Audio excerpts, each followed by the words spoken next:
The cold fairy who never cared about worldly affairs took the initiative to accept a weak disciple without any cultivation. However, within 2 years, she did not teach you any cultivation methods, but only left a storage ring and instructed you to sit in her yard every 7 days. Fortunately, as a transmigrator, you are a genius. Without the one-on-one guidance of a master, you have successfully improved your cultivation to the middle stage of foundation building by relying on the spirit stones, elixirs, and cultivation methods in the storage ring. At this moment, you calculate that it is the 7th day, so you come to the master's small yard again. Soon, your gaze is attracted by a beautiful figure. By the pond, Fairy Jiangling is feeding the small fish in the pond expressionlessly. You call out, "Master," but she seems to ignore you and continues to feed the fish. Seeing this, you don't mind. After all, after 2 years of being together, you have some understanding of the master's character. Finding a vacant spot, you close your eyes and sit cross-legged, practicing your techniques. When the sun sets,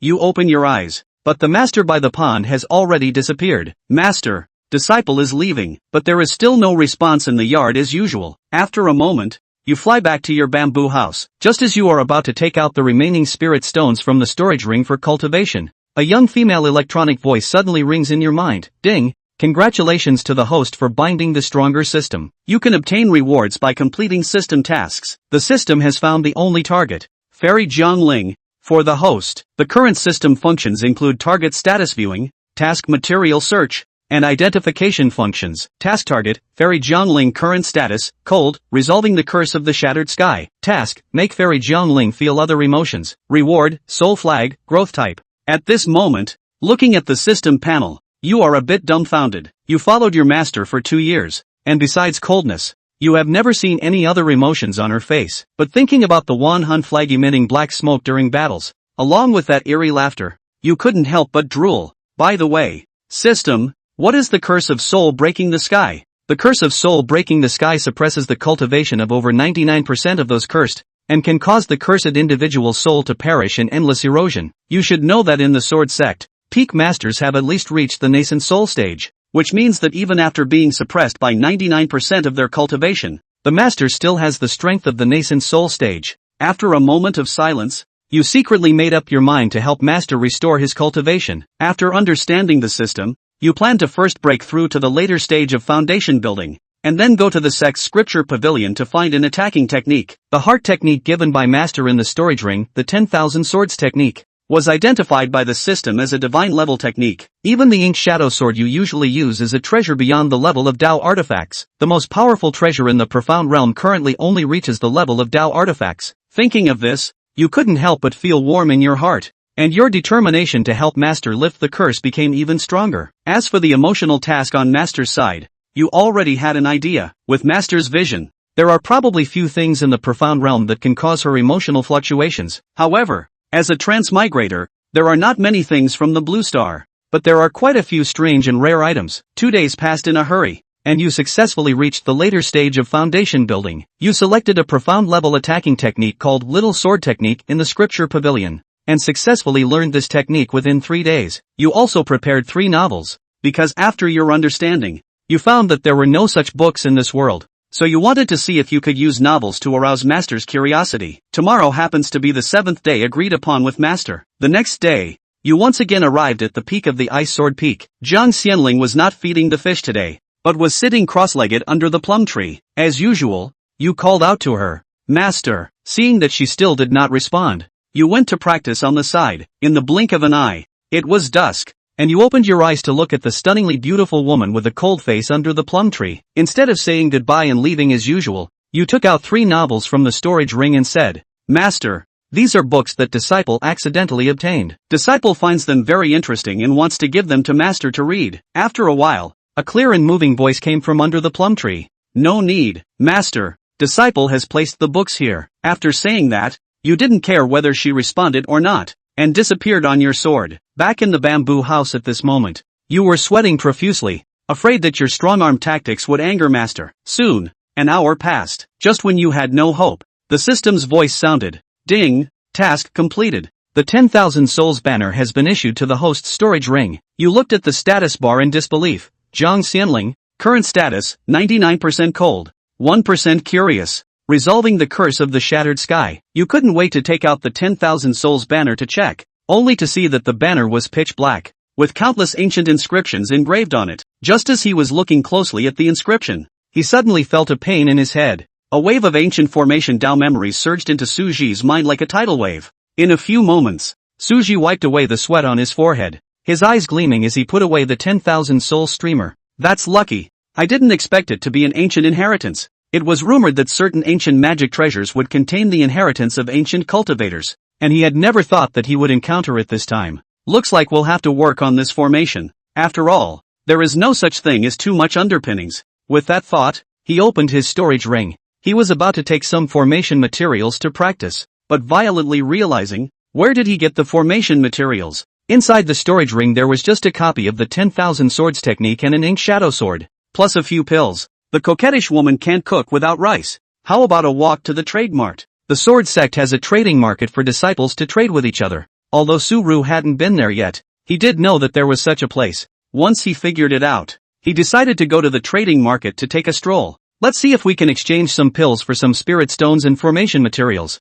and pick up the pieces along the way. Looking at his empty storage ring, Suji shook his head slightly and said, it seems that he has to find some time to take on some clan missions to enrich his resources. Sword sect, trading city. Many disciples set up stalls here, and the bustle was filled with shouting and bargaining. Rather, it adds a bit of fireworks to the mix. Su resigned to walk down the street. Finding a random stall, he exchanged a few foundation establishment stage pills for some spirit stones, activate the system's appraisal function and start the road to picking up the pieces. It was a pity that there was nothing good in the dozens of stalls that one walked past in a row. He didn't stop until he caught a glimpse of white beads held up in a dark brown wooden box at one of the stalls. Suji did not move and went forward to pick up the wooden box. By virtue of the inheritance of the memory of the formation, he could tell at a glance that the wooden box and beads in front of him were all formation materials. This senior brother. I wonder how to sell this bead. This item was obtained by me earlier in a bandit den. I think it must be a mundane item. It's not worth a few dollars. If senior brother needs it, just take it for a spirit stone. The Tao of formation. There were very few people who practiced it in the Xin realm. Some low-ranked formation materials were often treated as useless. Oh, then thank you, senior brother. He then bought dozens of formation materials at several stalls. With the available materials, it was already able to set up the small spirit gathering formation and the 5-sword formation. Seeing that the material is in place, I'm not going to shop around anymore. The remaining spirit stones in the storage ring still had to be used for cultivation. Just about to leave, a few meters behind it, at the stall, there was a sudden altercation. 30 years in the east and 30 years in the west. Don't kid yourself. Hurry up and get off to the side. Still teenage poor? Being targeted by Senior Chu. I see that you're not only juvenile poor, you're also poor in middle age and old age. When Suji heard these familiar words, she raised her eyebrows and couldn't help but look backward, only to see a resolute-faced teenager staring at the stall owner with a red face. Seeing this, Suji was in no hurry to leave. The back stalls he hadn't wandered through yet. Now that this familiar speech has come up, there may be some treasure. Are you sure you won't sell me this page? No sale. Get the hell out of here. The stoic teenager raged a bit in anger. The sword sect's trading market was patrolled by disciples from the Precepts Division. The Precepts Division was the sword sect's penal department. There is a rule against fighting within the clan. You can go to the martial arts stage if you really want to resolve the conflict. There is still a rule that you cannot hurt your life, but you can seriously injure and maim your opponent. Do you dare to compete with me on the martial arts stage? I'm only fighting you if I'm stupid. I'm in the middle stage of foundation establishment and I'm beating you in the late stage of foundation establishment? Did you go out and leave your head at home? The stoic teenager held his face red, angrily waved his sleeves, and left with his imperial sword. Lin Fan, late foundation stage. Suja secretly memorized this face. Someone who can say something like 30 years east of the river and 30 years west of the river is certainly not simple. In case the two are feuding, he must be given a one-stop service of Mozambique mending, soul killing, and raising ashes. Taking his gaze back, Suji looked toward the fragmented page. Heavenly Dignity Palm, under seal divine level technique, can be unsealed with true dragon blood? His god level. The stuff is indeed good, but this true dragon blood, where can he get it? It couldn't be that he was a tiny foundation stage cultivator to slay a real dragon for its blood? What's the difference between that and a small goal of 100 million? There was no true dragon blood, but it was still a good idea to buy it. What if the system just brushes it off one day? After spending nearly half of the storage ring's spirit stones to buy the remaining pages, Suji returned to Ice Sword Peak to study the formation. At night, at the top of Ice Sword Peak, Jiang Xinya's eyebrows frowned slightly. and then stretched out after an instant, gently put down the book of words that had been read in his hand, and indifferently commented, "Not as much as half a point of this palace." If she was from the blue planet, she would have known that the words were from a Phoenix Aotion novel titled Phoenix in the Nine Heavens, I will be invincible in this life. After the third day back from the trading market, Suji successfully set up the small spirit gathering formation, feeling the aura inside the bamboo house, which was nearly twice as rich as before. He clenched his fist in excitement. Sinking his mind again, he began to set up the five-sword formation. The five-sword formation, the Swire killing formation, is a formation that consists of five swords transformed by aura placed in the four directions of the formation, attacking the objects within the formation. Its power could decapitate cultivators at the early Jindan stage. 2 more days. Suji's face was pale as he put the jade tablet engraved into the five-sword formation into his storage ring. The arrangement of this five-sword formation is also too costly in terms of aura. With the cultivation of the late stage of foundation establishment, the stored aura in his body had been drained several times. If it wasn't for the help of the small spirit gathering formation and the spirit stones, one definitely wouldn't be able to set up this five-sword formation. Now the only spirit stones left in the storage ring were gone again. Ding! Releasing a quest to make other emotions felt by Jiang Xianya.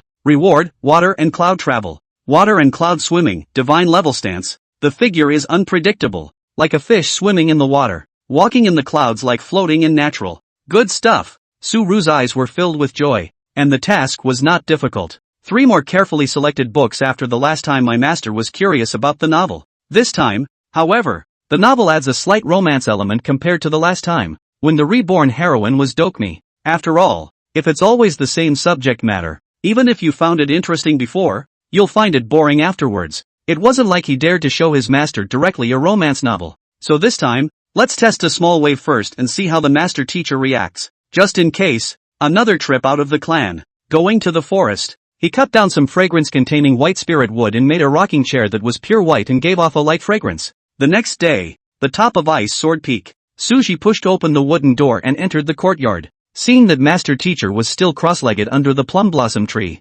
quietly shifting his gaze somewhere. After realizing that the 3 novels he had left behind earlier were missing, the mood relaxed only slightly. He found a corner and was about to cultivate as usual. A gomfu floated in front of him. Suji froze, then looked at the figure under the plum blossoms. Under the plum blossom tree, Jiang Xianya opened her beautiful eyes, her red lips gently opened, and her tone was icy cold. For the master, I observe that you lack a body refining technique. This method can be practiced more. The Taiku body refining technique, a divine technique that has been passed down through the ages. God-level feats. One must know that the sword sex Jinzong technique was only at the heavenly level. Chapter 4, Sword Questioning Tower. The 2 techniques casually given by one's master were actually both above the sword sex Jinzong technique? Sure enough, a woman would affect how fast he could draw his sword. But rich women don't. The rich woman will get him a better sword. Yes, master. Disciple knows. Suji nodded his head and responded. Before leaving, Suji took out the rocking chair and talking book in the storage ring.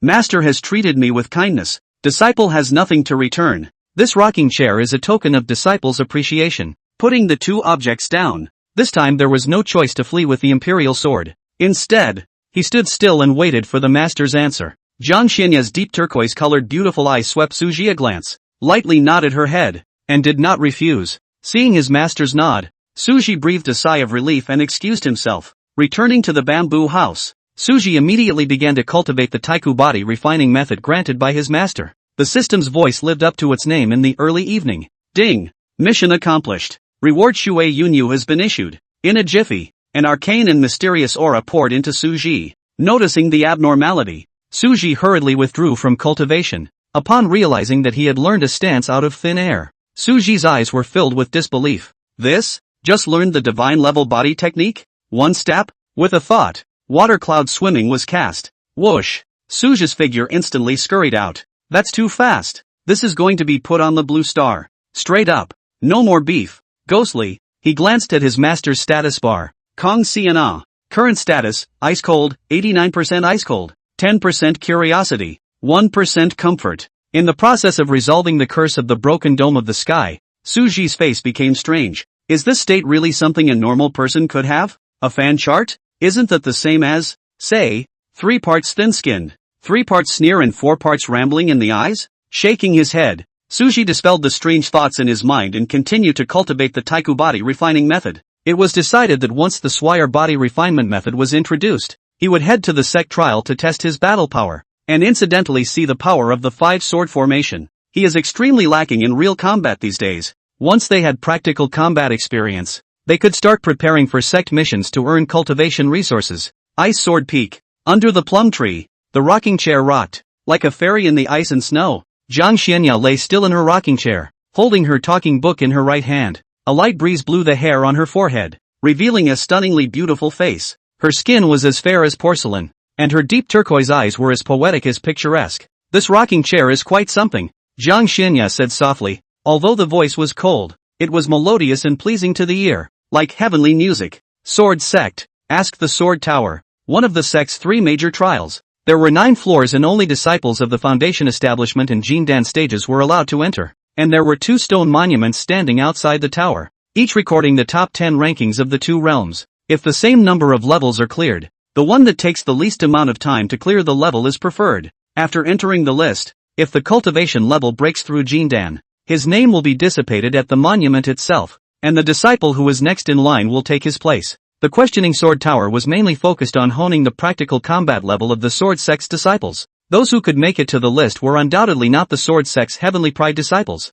and the trials inside are simple, except that the first level is facing an enemy of the same realm. Each of the remaining levels has twice as many enemies as the previous level, and the enemies simulated internally before the 6th level are of the same realm as the challenger. However, after the 6th level, the number of enemies changes to 1 and the realm begins to rise. Let's say, for example, that the challenger is at the pre-building foundation cultivation level. Then the first layer he had to face was a pre-base establishment stage. Until the 6th layer was 32 pre-base establishment stages. The 7th level would become a mid-foundation establishment, and the 8th level a late foundation establishment. Finally, the 9th level was pre-Jindan, one large realm ahead of the challenger. At this moment, a number of Jindan stage disciples had gathered around the Jindan stage ranking stone monument. I also wonder if Senior Brother Chen will be able to break through the 7th floor this time? Senior Brother Chen is a mid-Jindan cultivator, and to face a late Jindan cultivator on the 7th floor, I think it's very suspenseful. This Senior Brother is wrong.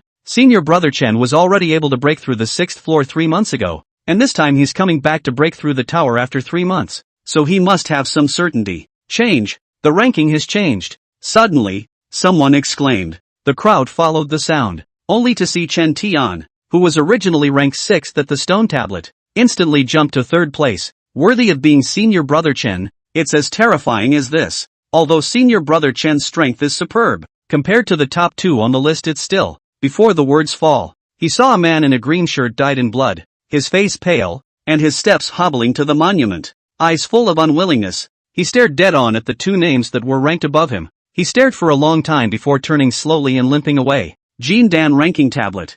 1st place, Hidden Sword Peak, Shi Tai, late Jindan stage, 8th floor. 2nd place, Jade Sword Peak, Lin Miaoer, late Jindan stage, 8th floor. 3rd place, Chen Tian of Tianjin Peak, middle Jindan stage, 7th floor. 4th place. After the crowd of Jindan stage disciples saw Chen Tian leave, they were also disinterested and ready to leave. But right at this moment, an early Jindan disciple stopped in his tracks and said in surprise, "Ha, isn't that Senior Brother Su from Ice Sword Peak?" A few people stopped when they heard it. Although Su Ru was a late starter, his cultivation was only at the late stage of foundation establishment. However, as the Peak Master's personal disciple, his seniority was above these ordinary disciples of the Jindan stage. Senior Brother Su was preparing to break into the tower? Late stage foundation establishment cultivation. I also don't know how much worse it is compared to Lin Fan on the first list. Senior Brother Su was a late starter, so it may take another 2 years before he can compete for this ranking.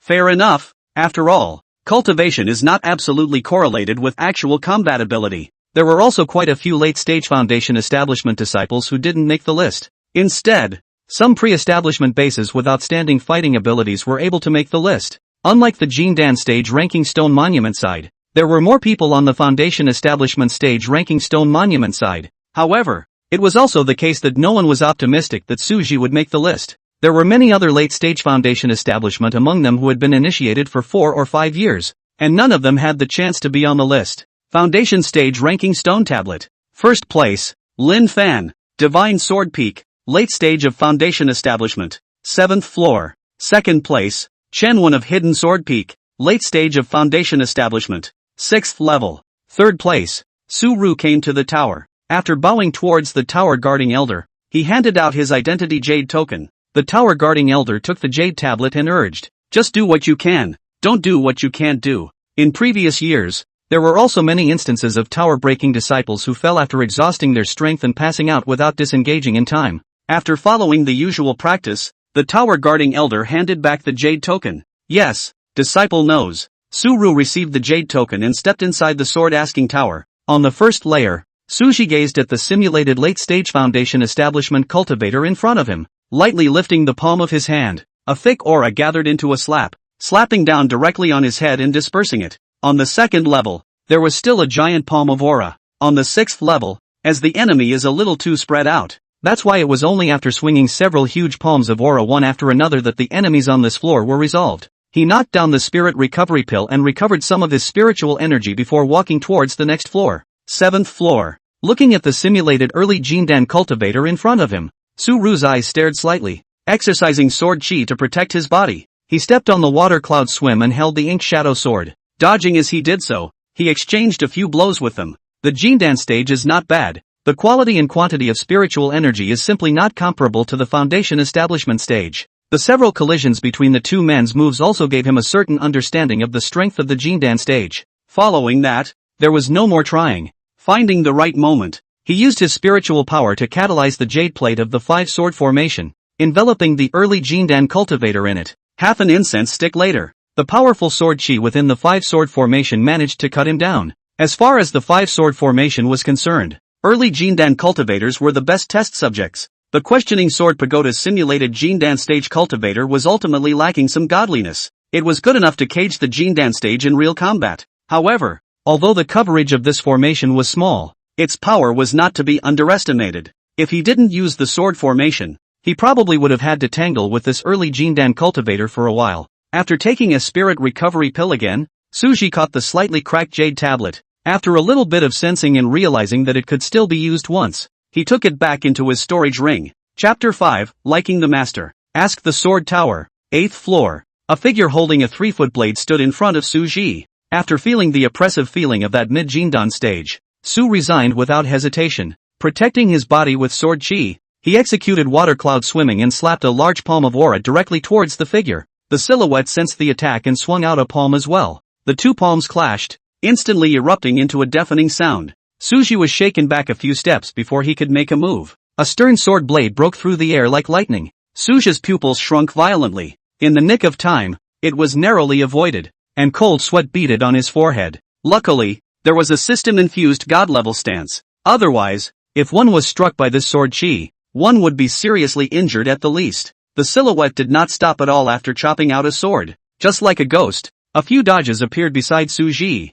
and swung a sword towards him with great force. Suji held the ink shadow sword to fend it off, and used the force to retreat in the process. Feeling his slightly tingling arm, Suji threw out the 10,000 soul streamer and hung it in the air. It caused the silhouette stepping into the air to slow down slightly. Seeing this, Suji also began to launch an attack. Sword chi and palm chi instantly filled the 8th floor. After an incense stick burned, Suji used up his last ounce of spiritual energy. After swinging out a longitudinal sword chi and decapitating this simulated middle Jindan stage, he lay on his back and the 10,000 soul streamer fell from the air. His chest was heaving violently, and his white Dao robe had long been dyed red with blood. Luckily, he had initiated the Taiku body refinement method taught by his master before he came. Otherwise, I'm guessing I'd have to be more seriously injured. Su-ru's eyes flickered slightly as he looked toward the steps leading to the top of the tower. Sure enough, the bottom line is still too little. He should not be able to go up to the last floor of this sword-asking tower. If he could learn the heavenly dignity palm,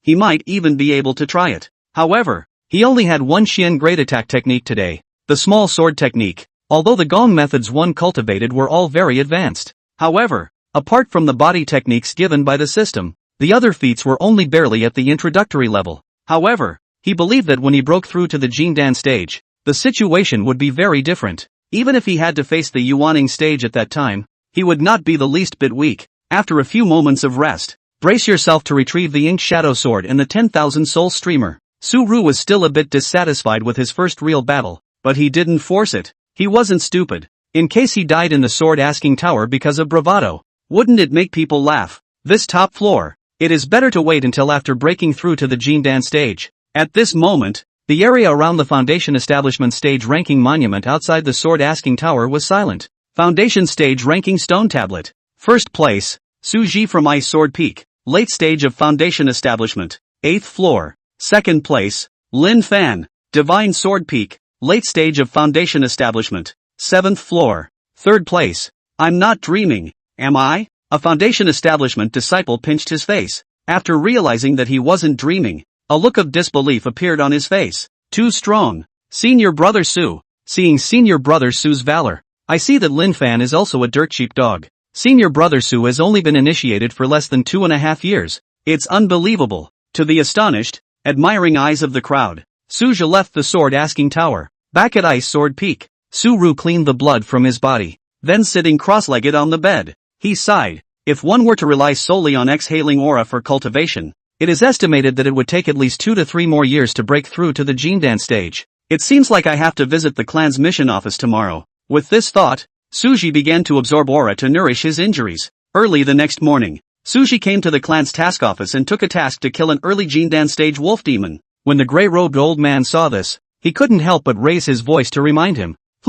Su-Ru, this wolf demon is an early Jindan cultivator. There is no need for the elder to worry. Disciple has already passed the 8th floor of the questioning sword tower yesterday. The grey-robed old man was dumbfounded as he looked at Suji's departing back and couldn't help but sigh. It's true that the latter wave pushes the former wave. It seems that our sword sect has gained another heavenly pride. Suji, who had finished receiving the mission, didn't rush to leave the sect, but returned to Ice Sword Peak again. Master, disciple seeks an audience. Come in. Only after hearing the answer did Suji push open the wooden door. Looking around the room before looking at the icy silhouette lying still in the rocking chair. Seeing that his face was expressionless, he breathed a quiet sigh of relief. It's good that you're not angry. It's good that you're not angry. It seems that the master is not a stubborn old man. He did remember that the last time he had given a book of words it contained a romance element. Talking books aside, looking at the way master's father looks now, he should be very fond of this rocking chair. Suji secretly thought. What is it? Master, disciple has taken up a clan mission that requires a trip out of the clan, so I guess I won't be able to make the 7-day appointment with master. Actually count the time spent rushing back and forth and dealing with tasks. Su Young expects to be able to take care of it in 3 days, but he also had other things on his mind. The 10,000 soul streamer is still missing some souls and is empty. Planning to go to the mortal world to deal with a few bandit dens and collect some evil souls. Transitioning with mortal souls for now. You can replace these mortal souls with the souls of some evil cultivators when your cultivation level is high. The master knows. After saying that, she waved out 2 items from her storage ring and sent them to Suji. A needle with a silver-white body surrounded by green light, as well as a jade metal. This needle has a soul-devouring poison attached to it, and with your late foundation establishment cultivation you can kill an early Yuaning cultivator with full force. As for this jade tablet, it has a trace of my master's spiritual power, and when activated, it can kill transformation god stage cultivators. Hiss. Suji clenched his fists, forcibly calmed his excitement, and put the 2 items into his storage ring. Disciple thanks master. A moment's hesitation. He took out 2 talking books to gather his courage and walked over to the rocking chair under the plum tree. Passed the talking book over. This was the first time Su-Ru was so close to his master. The closer he got, the more he could feel the cold and noble aura of his master's body. It does get cold, meaning physically. Su-Ru's eyes fluttered, not daring to take a closer look. I was afraid that I wouldn't be able to hold on to way up there and then get slapped to death. Every time I see my master, I have this mindset. Undeniably, he likes Master Chief. But remembering the mysterious identity of his master made him hang back. After being suppressed by 99% of his realm, Master Teacher still had a transitional stage cultivation. He wasn't stupid. How could such a cultivator be available in the Xian realm? Master should come from the immortal realm, and it is assumed that he fell into the Xian realm because of the curse. When the curse is dissolved someday, it is inevitable that they will return to the immortal realm. Although there is faith that you can become immortal, but it certainly wouldn't be faster than his own master's dissolution of the curse. As for the master-disciple relationship between the two, he honestly didn't really care about it. What did other people's opinions matter to him? He only cared about the opinions of those he cared about. It's not desirable to rush a teacher against his will, but then again, it's not really a no-no.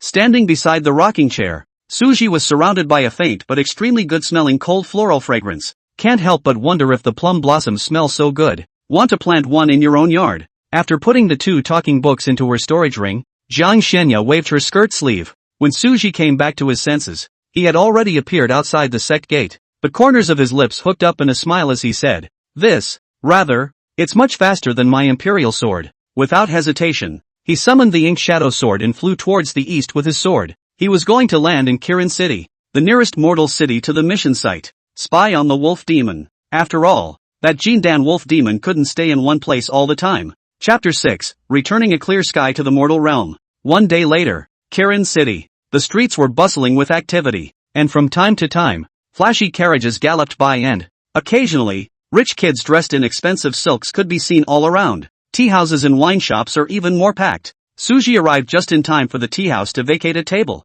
Xiao Air, serve a pot of tea. Seeing Suji's extraordinary temperament despite his mediocre appearance, the store assistant rushed out and didn't dare to be slow. Okay, customer, wait a moment. Suji had done a good job of disguising himself long before he came, and now his appearance had become plain, but its own aura is hard to hide. As it turned out, the tea hadn't arrived yet, but the uninvited guest came first. This fellow Daoist, I wonder if you can share a table with me. Suji sniffed and raised his eyebrows to look at the yellow-clothed man in front of him. Chen Yi, early Jindan stage. Of course, please sit down. Fellow Daoist. This person's cultivation on the surface was only at the late stage of foundation establishment. He just didn't know what the purpose of hiding his cultivation was. The Xin realm was weak and strong, and it was always right to have more hearts when dealing with people. I wonder how to address you, the man in yellow inquired. Su Xian. What about you, fellow Daoist? Su casually put on a vest. Ha, my name is Su Yun, and I share the same surname Su as fellow Daoist,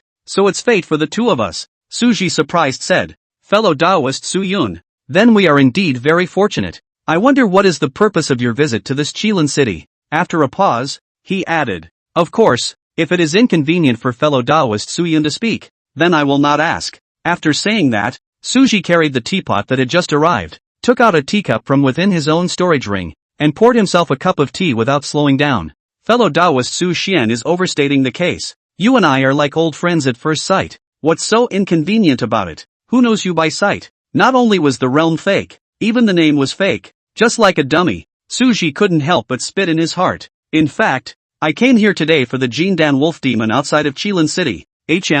Fellow Daoist Su Yun has a late-stage foundation cultivation and dares to plot for the golden pill? Looking at Suji's puzzled and panicked expression, Chunyi was extremely satisfied as he pulled out a jade token from his storage ring. Fellow Daoist Su Xian is unaware that there happens to be an ancient formation on the lower hand, but it requires the combined efforts of 2 people to activate it. If we have the help of fellow Daoist Su Xian, the 2 of us will be able to thwart the Jindan wolf demon with the might of the formation at that time. Su Ru guessed that this old kid probably thought that he couldn't see what kind of formation was inside through the jade plate, so he boldly took it out. It was also true that, relying only on the formation Dao inheritance, one could not really tell what kind of formation it was from the jade tablet, but alas, he has extras. Su Ru saw the jade plate and directly threw an appraisal. Then his heart was clear. Binding formation, transforms aura into chains, can trap early Jindan practitioners for half an incense burner? It was certain that the formation was not used to bind the wolf demon, but to bind him. Mostly it's the same old cheesy storyline of blood meals, sacrifices, medicine slaves, etc. Although he knew that this person did not have good intentions, Suji still did not move and inquired. Fellow Daoist Su Yun knows the location of that wolf demon? After all, the 10,000 souls also had to eat, and if he had a mind for him, then he could not stay. It would be nice to poke around and find out about the wolf demon. Naturally, Chunyi pulled out a pinch of wolf hair. Suji sensed that the demonic chi contained on this handful of wolf fur was very new, and could be presumed to have fallen recently. There was no rush to agree. After all, if he was a foundation establishment stage staring at a Jindan stage wolf demon, it was still a bit unreasonable. In order to prevent Chunyi from getting suspicious, after a moment's thought, he came up with a move to retreat. Fellow Daoist Su Yun is joking. I just happened to be passing by this place and have no thoughts about that Jindan wolf demon. Suju waved his hand. Fellow Daoist Su Xian doesn't need to hide anything. If there were no important matters, why would he need to come to this mortal city? Chenyi didn't want to let this late-stage foundation establishment offering get away.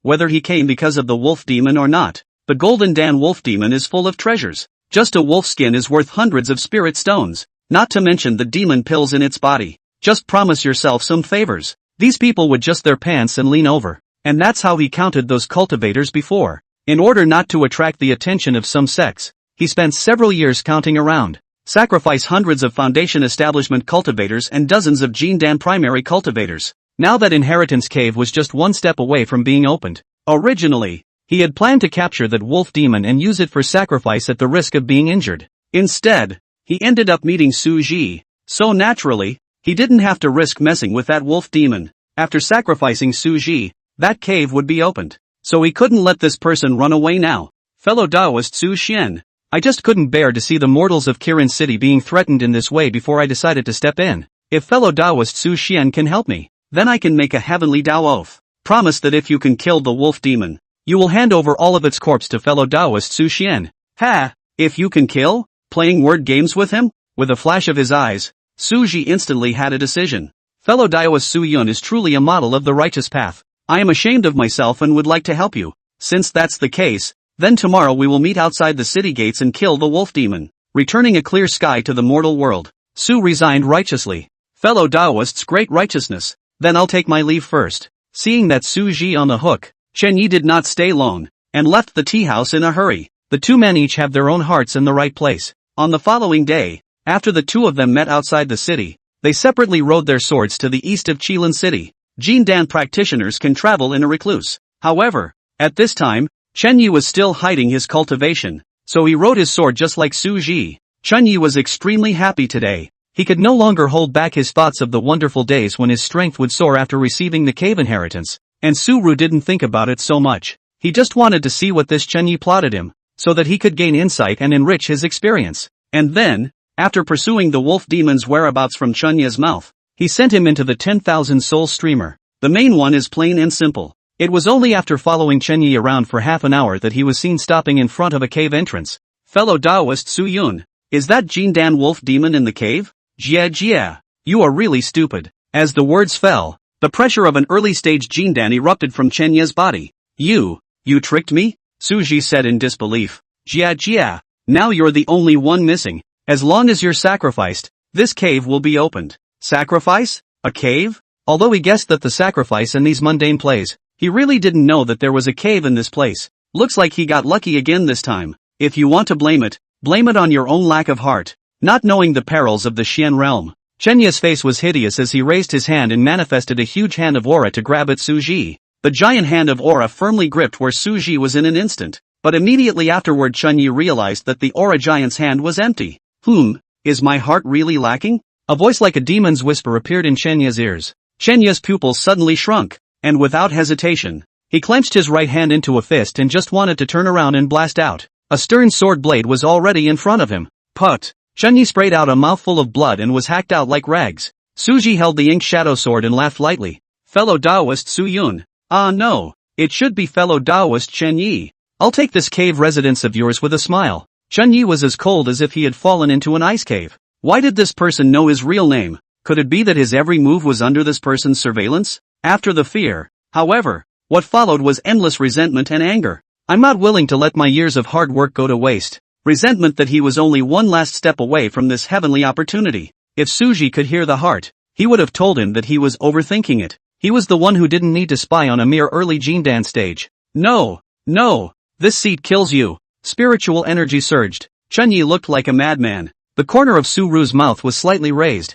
and after the water cloud swimming was performed, Chen Yi couldn't even touch the corner of Su Ru's clothes. This just turned into a one-sided beating. Boom! Chen Yi was chopped down by a sword chi and fell to the ground drenched in blood. A few moves down. Not to say that not a single advantage was taken. It can be said that not a single advantage could be taken. Chen Yi's anger was dispersed. Fellow Taoist, spare my life. I swear that I won't be an enemy of fellow Taoist again. Really? Su Ru's face was full of teasing, with a look that said you still have any tricks to hurry up and use them. A trace of viciousness flashed in Chen Yi's eyes, and with a flip of his palm, he flung out a jade token towards Su Ji. Chapter 7 The Cave of Inheritance. The binding formation within the jade tablet enveloped Su Ji in an instant. Several chains made of aura illusion, like a python wrapping around him, bound him firmly in place. Su Ji lightly yawned, feeling a bit bored. After merely scanning the binding formation in front of him, he knew how this formation should be broken. And the unknown Chen Yi couldn't help but face a cold smile when he saw Su Ji being bound.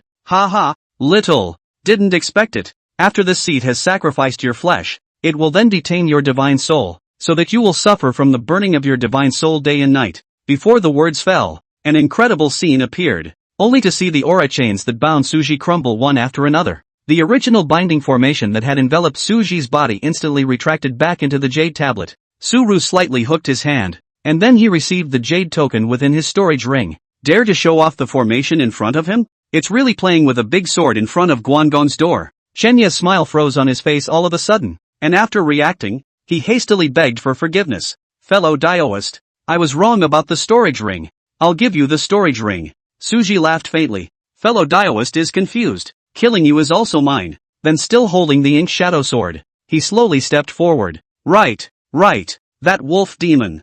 I know where it is. I can tell you. I just hope you can spare my life. Speak then. I, Su Xian, will spare your life after you finish speaking. Suru stopped, as if coming to an interest. Seeing this, Chunyi hurriedly told Suji all the information he knew. After seeing Suru put away his sword, he was happy in his heart and was about to turn around and leave. In a flash, his body froze violently. Suji held the jade card and urged the binding formation. Only several chains made of aura were seen, binding Chenyi in place. Su Xian, you don't keep your word. Chenyi's eyes widened in anger. What does the credit that Su Xian speaks of have to do with me? Suru? The corners of Suru's lips were slightly raised, bringing the bound Chenyi with him. Suji walked inside the cave entrance. For a Jindan stage to go through so much trouble with a foundation establishment stage, it would seem that it would require the sacrifice of a living creature. After learning that there was a cave, he didn't rush to get Chenyi killed, but waited for him to use the binding formation. Then, he will seize the binding formation and return the favor in his own way.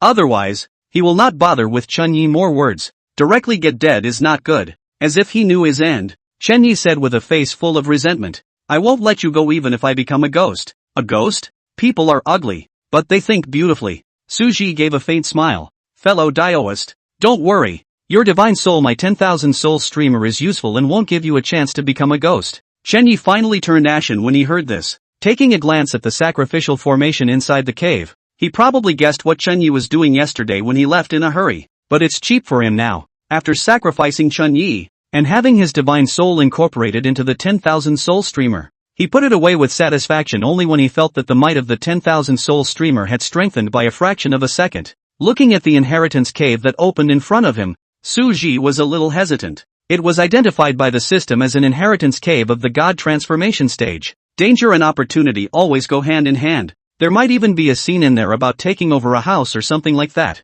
To be on the safe side, you should actually give up on places like this one. But today there is a lack of resources. This Chenyi, as a Jindan stage cultivator, didn't even have a few spirit stones in his storage ring, only a few herbs and foundation establishment stage pills. When it was really a poor man, Suji couldn't help but curse darkly. Just as he was hesitating, a silhouette surfaced in Suji's heart. Master. Yeah. After Master Teacher resolved the soul-breaking vault, he was bound to return to the immortal realm. He wants to follow his master to the immortal world. I don't know if the master will take him then, though. But how do you know if you don't try? Suji was fuming in his heart. Immortal cultivation was originally about fighting against people and going against the heavens. It's just a goddess cave. He'll just break into it. Anyway, there was still a jade tablet in his hand given by his master. If there really was a god transformation stage cultivator taking over his body, he would have some ability to defend himself. Thinking of this, the shaky color in Suji's original eyes instantly disappeared. Stepping inside the inheritance cave, swordsman, ice sword peak, put. Zhang Xianya's face paled and she sprayed out a mouthful of blood. Look at the blood on the floor. With an indifferent expression, she waved the sleeve of her skirt and used her spiritual energy to wipe away the blood.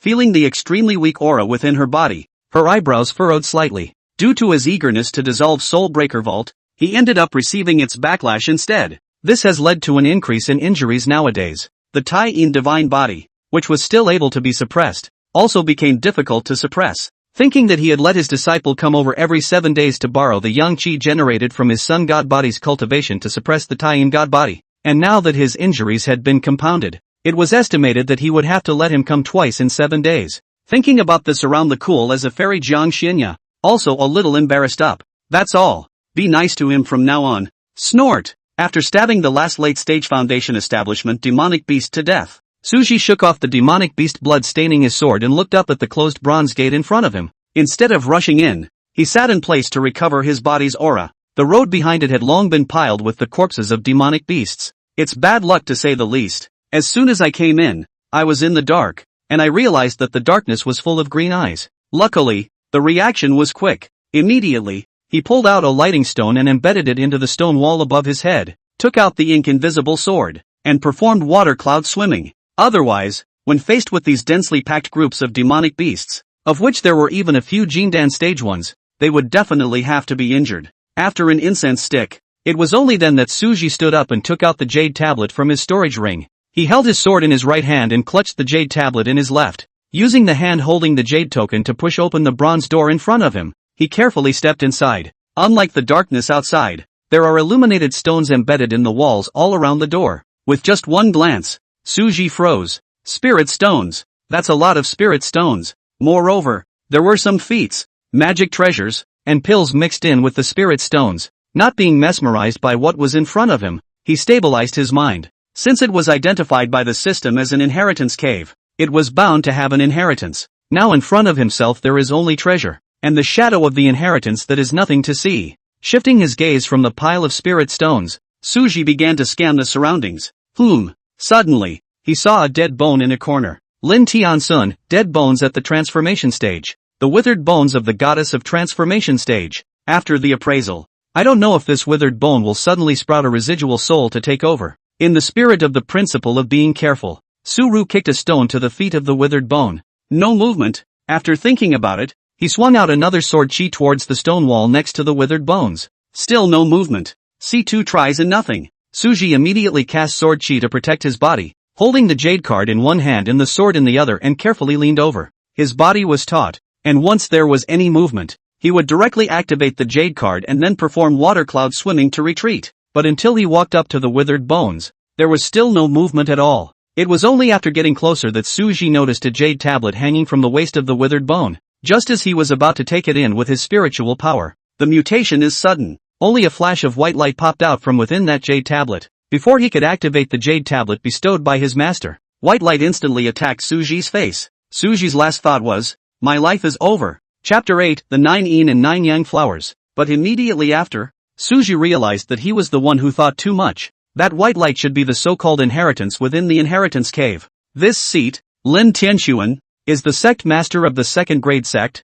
the Red Cloud sect. In the Xian realm, second grade sects had at least one harmonization stage cultivator in attendance, while first grade sects had a Mahayana stage in attendance, and divine grade sects, such as the Sword sect, had a transition stage in attendance. Our clan has been targeted by Wang Li, the second elder of the Divine Flames sect, due to the 9 Yin 9 Yang flower. This patriarch is unwilling to hand over this item, which was obtained by my Red Cloud sect after 4 elders fell to get their hands on it. How could it be that this person's cultivation had reached the Mahayana stage, and the Red Cloud sect was destroyed? The old ancestor and the few remaining elders fought with all their might to barely send me, who was seriously injured and dying, away from the Red Cloud sect. After escaping, this patriarch knew that time was running out, so he opened this inheritance cave and waited for the person with the right destiny. This patriarch has practiced a technique that can connect the inheritance cave to the heavenly Tao oath. If a person with a destiny can make a heavenly oath to kill Wang Li for our clan, this patriarch would like to gift the Red Cloud sect's inheritance and the 9 Yin and 9 Yang flower to a person of destiny.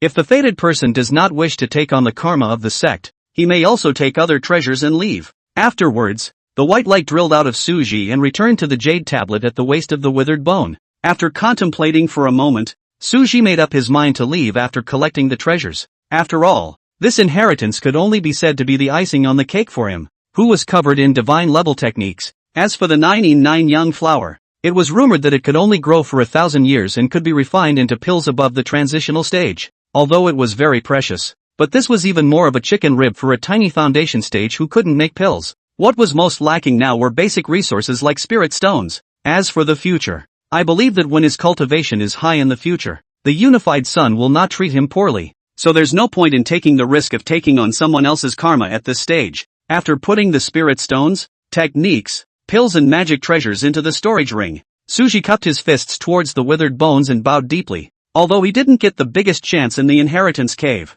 but in reason, people have sent themselves such a large amount of resources, the respect should still be there. As a result, before he could turn around, the system's voice sounded in his head. Ding! Release a mission. Present Jiang Xianya with the 9 yin and 9 yang flowers. Reward, early Jindan cultivation. True dragon's blood. Though before, he was thinking that the system might swipe the true dragon's blood to unseal the heavenly palm for him. And it turned out to be true. After seeing that this quest required materials, Suji suddenly remembered that quest material search function of the system from before. Searching for Join Joyang flower. Ding. Search complete. With the host's current strength, the current method of obtaining the 9 yin and 9 yang flowers by taking the heavenly Tao oath is the optimal one. The remaining methods of obtaining it, the simplest of which requires the host to possess Mahayana stage cultivation. Tuzi, have you been spying on me? I just came across the 9 yin and 9 yang flowers on my side. And you're releasing quests? A young female electronic voice. Ding. No host. The system only releases the corresponding task after sensing the treasures sent. The system will not interfere with the host's life. And the system is invisible to everything the host experiences. Hearing the system's explanation, Suji put his heart down. He didn't want to be watched all the time. Even though the system's voice was a female electronic voice, he treated both men and women equally. Of course, except for the master. Thinking of this, he took another look at Jiang Xianya's status bar and was surprised by the results. This time the status bar is different from the previous ones. Kong Xiana. Current status, icy cold, weak, lacks 9 yin and 9 yang flowers to make elixir to recover from injuries. In the process of resolving the soul-breaking curse, 10% recovery. Master is injured? And just happened to need the 9 yin 9 yang flower? Thinking about this, Suji did not hesitate any longer. Taking the heavenly oath before the withered bones. As the jade plate on the waist of the withered bone shattered, Suja was sent out of the inheritance cave. A weird flower that was frosty white on one side and filled with blazing flames on the other side, and a golden jade tablet floated silently in front of Suji's eyes. Put the two items into the storage ring. It was only then that Suji rushed straight towards the wolf demon's location. At this moment, in a forest south of Qilin City, a giant wolf was tearing into an early Jindan cultivator. Its scarlet eyes flashed with a bloodthirsty ferocious light. A strong aura burst out from it, and it was clearly the aura of a mid-Jindan stage. The eyes of the torn Jindan cultivator had long since lost their vigor and were lifeless. Second brother, you damned sinner. Another early Jindan cultivator roared angrily. The two of his brothers were escorting the Lin family couple to Kirin City, but they didn't expect a sinister man to be killed halfway. After the two of them lured the wolf demon away, it took all their magic treasures to be able to resist this wolf demon. However, because of a momentary reaction was too slow to be caught by the wolf demon, the second brother buried in the mouth of the wolf. I'll fight you. The Jindan cultivator rushed towards the giant wolf with a giant hammer in his hand. 100 meters away from here, in the sedan chair, the people carrying the sedan chair around them all ran out, leaving only the couple inside the sedan chair. Don't be afraid, my lady, my husband will protect you. The brocade-clad man shivered and hugged his little petite wife. No way, he's scared too. They're only mortal. If it wasn't for the weak legs of the two earlier, they would have definitely run away as well. Husband, you're so good. Hey, mother, don't. Now is not the time. The man moved Stepford's face aside as she leaned in ready to kiss him. Nowadays, I don't know how the two immortal masters are doing. The man was extremely worried, but judging by the screams and roars heard, I guess it's in a bad way. Mother, are your legs still weak? That's better. Husband, then let's run. The couple then hurriedly got out of the sedan chair and fled. The two ran out 400 or 500 meters in a row.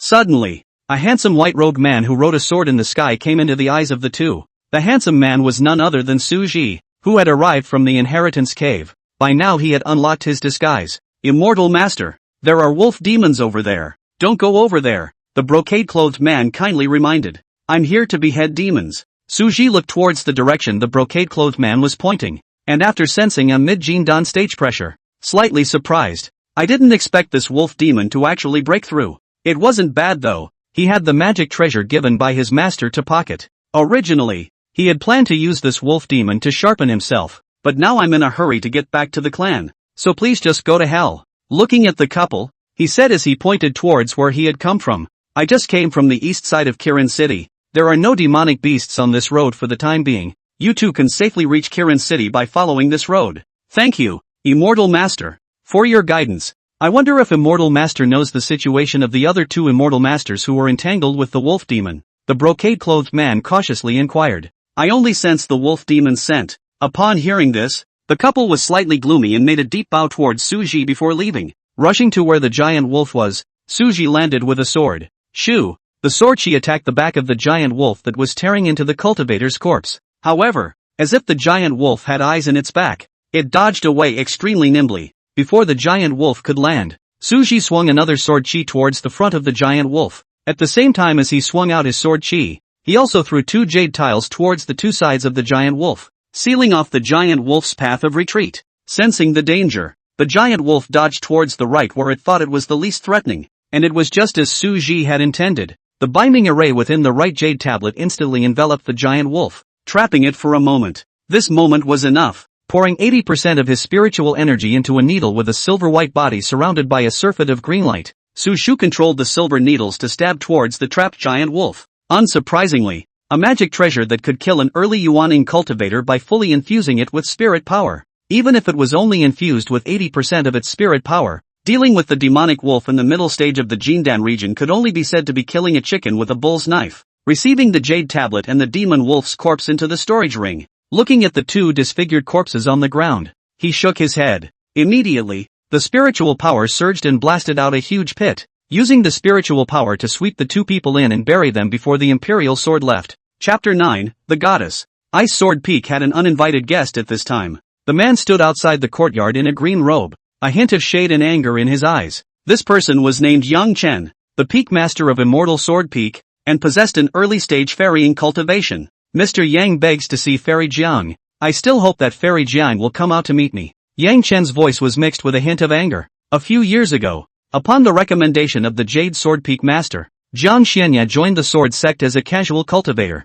Because Jiang Xianya had a cultivation level of the transition stage, the sword sect patriarch made Jiang Xianya the head of a peak. At the peak master's banquet at Jiang Xianya, when Yang Chen saw her face, he was immediately shocked, and he pursued her on the spot. But by Jiang Xianya's word roll, ruthlessly swept away the face. Angry and embarrassed as he was, he still hadn't changed his mind, and Jiang Xianya hadn't even looked at him since the beginning. Yang Chen originally thought that Jiang Xianya was bent on the Tao, and that no man could be under her sway. But when he came back from a trip out of the clan with his senior brothers and sisters, he heard about Jiang Xianya taking on a male disciple. A few years down the line, he had never even set foot in Jiang Xianya's courtyard. This cargo that came out of some nook or cranny actually dared to approach Jiang Xianya. Even if Jiang Xianya took on a female disciple, he wouldn't care so much, so why should he take on a man to accompany him? See, shouting for a long time, the courtyard is still no response. His heart crossed, and he was about to force his way in when a clear voice suddenly came from behind him. I don't know what senior brother Yang came to Sister John's place for? Yang Chen turned to look, only to see the woman dressed in red, with a pretty appearance. At this time a small face hung with doubts. The woman walked to Yang Chen in a graceful manner as if she didn't think about it, but she happened to block the center of the courtyard door and Yang Chen. Senior Sister Mu, this matter has nothing to do with you. Don't bother Senior Sister, Yang Chen said with some impatience. This woman was none other than the Jade Sword Peak Master Mu Zili, who had introduced Jiang Xianya to the sword sect back then. In the past few years, whenever one was ready to make a strong break for it, this Senior Sister Mu would jump out and block him, making him extremely bored. Sister Jiang is my closest friend. How could she have nothing to do with me? Mu Zili covered her smiling little mouth and said, though her face was smiling, its heart was bellyaching. If it wasn't for the fact that before Master ascended, he instructed us several senior siblings to take care of you, this Peak Master wouldn't bother with you. After stopping you for a few years, this Peak Master has long been merciful. Next time you want to break in hard, just break in and see how many lives you have. Don't even look in the mirror to see what you look like. How dare you covet Sister Jiang? What grade? Good. Good Mu Zili. Senior brother, I'll remember you. It's better not to remember. Elder brother, I'm afraid of nightmares, and I'm afraid of ugly things. When Yang Chen heard this, his forehead veins rippled, his eyes were scarlet, and his fingernails were embedded in his palms before he laughed back in anger and whisked his sleeves away. Looking at Yang Chen's distant back, Mu Zili rolled her eyes with extreme disdain. To this villain, Mu Zili had always been wary. Now that the two of them had torn their faces apart, they didn't have to make false pretenses with him anymore, and in turn, they felt a bit more relaxed. Gathering herself, Mu Zili knocked on the door. Sister Ginger, can I come in? A cold and melodious voice came from the courtyard. Could be. Mu Zili pushed open the wooden door and walked towards Jiang Xianya, who was lying on the rocking chair. Sister Ginger, I give up. Good words are hard to persuade the damned. Jiang Xianya swept a faint glance at her. He waved his hand and closed the wooden door behind him before saying, if you are one breath slower to appear, there will be one more corpse outside this palace's door. Mu Zili reached out and curled her hair, hastily admitting her mistake. Egu, Sister Jiang, it's my sister's fault. My sister won't even block you in the future. Don't let a villain like that get in the way of the sisterhood between you and me. Having said that, before waiting for a response, she then perceived a hint of sickness that flowed from Jiang Xianya's unpowdered but delicate and stunning face in front of her. His face instantly became grave, and a trace of worry flashed in his eyes. Sister Jiang, are you hurt? Although Jiang Xianya's aura was well concealed, however, the pale color on its face could not be hidden. Jiang Xianya waved her hand and said, "The palace is fine." Seeing that Jiang Xianya didn't want to say more, Mu Zili didn't pursue the matter. Sister Jiang comes from a mysterious background. If even Sister Jiang can't solve the problem, it's probably a waste of time to let her come. A few years ago, she accidentally fell into an ambush by her enemies, and was surrounded by 3 major transits. When he is on the verge of death, he is saved by Jiang Xianya, who happens to be passing by. She vaguely remembered the white-skirted goddess with her green silk draped over her head, standing in the air with an unknown red magic treasure. Jade hand gently lifted. Only one move. Let the 3 major transitional stage old monsters Dao body crumbled. Soul obliterated. Shocking scene. That's the transitional stage, the peak battle power of the Xian realm. It's not some cat or dog. It literally collapsed her worldview. The white-skirted goddess was naturally Jiang Xianya, and the two of them knew each other as a result. After a conversation, he learns that Jiang Xianya has no clan or sect, so he invites her to join the Sword Sect. In a few years' time, Mu Zili would come to Ice Sword Peak when he had time to seek out Jiang Xianya for a chat, and the two of them gradually became familiar with each other. Sister Jiang, where did you get this chair? It feels like it would be very comfortable to lie on it. From the moment she entered the room, she saw Jiang Xianya, who was reclining in a weird chair and rocking around. In the past few years, every time she came over to look for Jiang Xianya, she found her either sitting under the plum blossom tree or cultivating in the bamboo house. It was a bit of a surprise to her to be reclining in this weird chair for once uncharacteristically. At those words, Jiang Xianya stroked the handle of the rocking chair and said in a faint voice, "It's called a rocking chair, and it was given by a disciple of this palace." Mu Zili opened her mouth wide and asked incredulously, "Could it be that you really took in a male disciple, Sister Jiang?" Mu Zili had made a trip out of the clan in recent years, so she didn't yet know about Jiang Xianya accepting a disciple. When she came back and heard about it, she didn't take it seriously. Although the Sword Sect's peak masters have the right to accept disciples on their own without having to ask the sect. But come on, that's Sister Kong. Aha. Receiving Jiang Xianya's affirmative reply, Mu Zili's pupils shook. She hadn't seen a man come near Jiang Xianya since she had known her. In her impression, Sister Jiang was a goddess who was devoted to the Tao and did not eat earthly fire. Now you've actually taken on a male disciple? Mu Zili blinked her beautiful eyes and after a moment of contemplation, she asked with curiosity, "That, Sister Jiang, isn't that male disciple of yours very handsome?" As soon as these words came out, the air around the top of Ice Sword Peak looked like it had condensed. Cold air surged around Jiang Xianya. Mu Zili instantly felt a chill that traveled from her feet to her head. He couldn't help but wrap himself in the clothes he was wearing and smiled sarcastically. "Sister Jiang, I won't ask. My sister won't ask." Chapter 10, Filial Piety. At this moment, in an exquisite and stunning white jade palace, there was a gurgling sound of china falling to the floor. Damn it, Mu Zili, you made. Yang Chen grimaced and slammed the vase in his hand hard into the ground. Suddenly, sensing someone's arrival, with a wave of his sleeve, he cleaned up the mess all over the floor. A man dressed in purple, with his hair tied up in a crown and a shadowy face walked into the great hall. When the man saw Yang Chen, he respectfully bowed his head and saluted. "Master, you're back?" Seeing that it was his disciple, Yang Dust calmed his violent anger and sat down on the chair. "Tianxiang, what is it that you seek for your master?" Chu Tianxiang saw that Yang Duan had stabilized his emotions. Carefully, he replied, "Master, my disciple recently had a grudge against Lin Fan of Divine Sword Peak due to something, so I instructed a few of my disciples to accidentally injure Lin Fan. Now that the people from the preceptor's office are pursuing the matter, I'm not afraid of punishment. I'm just afraid that I'll make my master's face look bad when the time comes." Words. Yang Chen's face steeply sank, and he angrily rebuked. "Now that you know you've lost your master's face, what did you do earlier?" A terrifying pressure came upon us. Chu Tianxiang's face was pale, his forehead was glistening with cold sweat, and he hurriedly bowed to admit his mistake. "Master, disciple knows his mistake." There was no response, and the hall fell into a deathly silence. Half an incense stick later, "This matter will be handled for you by the master, and it will not happen again," Yang Chen said indifferently, and then turned his words around and,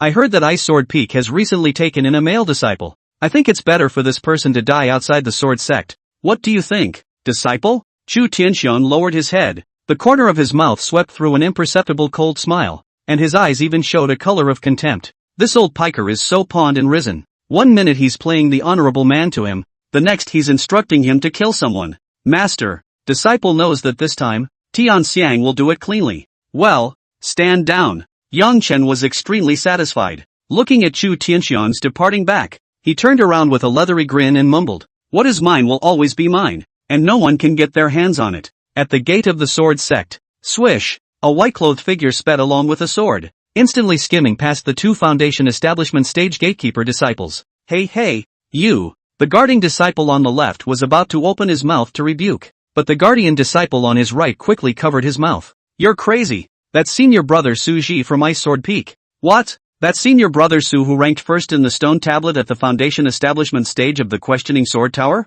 The guardian disciple on the left stared in shock. A few days ago, Su Ji broke through the Questioning Sword Tower to the 8th floor in a row. This matter was circulated among the Sword Sect's Foundation stage and even Jindan stage disciples, leaving behind a great reputation. The guardian disciple on his right gave him a helpless blank look. "You rash young man. It's better to learn more about the looks of the various heavenly prides within the sect. Such characters are not something we can mess with." "I've been taught, senior brother." The guard disciple on the left hurriedly clasped his fists and thanked him. The storm at the door was naturally unknown to Su Ji. Putting away his inked shadow sword, he knocked on the wooden door in front of him. "Master, disciple has returned." Upon hearing Su Ru's voice, the two people who were chatting in the courtyard stopped their conversation. Mu Zili's eyes flickered slightly, revealing a hint of curiosity. Jiang Xianya paused briefly before opening her mouth to let Su Ji in, closing the wooden door. Su Ji was somewhat surprised to see an extra woman in red in the courtyard. The woman had a pretty face, and her aura was hidden and indistinguishable. Su Ru threw an appraisal over.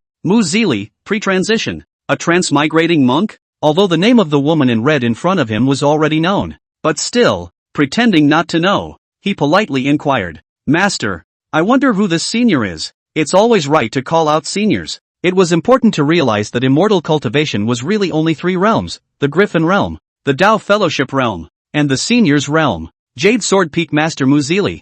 You can just call her Master Mu. At this moment, Mu Zili was still sizing up Su Ji. This male disciple, cool, very handsome face and ink hair shoulders, eyes deep and brilliant as stars, a white dress, waist girded with a silver and white jade belt, elegant. Sure enough, she had a hunch before that the male disciple that Sister Jiang would take on would be very handsome. As a result, today's sighting is indeed heavenly handsome. Disciple Su Ji, meet Senior Uncle Mu. Su Ji cupped his fists and saluted. Senior nephew need not be polite. Mu Zili waved his hand. After greeting him, Su Ji stepped forward and walked to Jiang Xianya, taking out the 99 Yang flower from within his storage ring. Seeing this, a slight color of surprise flashed under Mu Zili's eyes. That Jiang sister of hers would actually let a man get this close? "Master, this 99 Yang flower was obtained by a fluke by my disciple, and I would like to give it to my master." Mu Zili sucked in a breath of cool air. It was actually the 99 Yang flower, which was a material that could be used to refine pills above the transitional stage.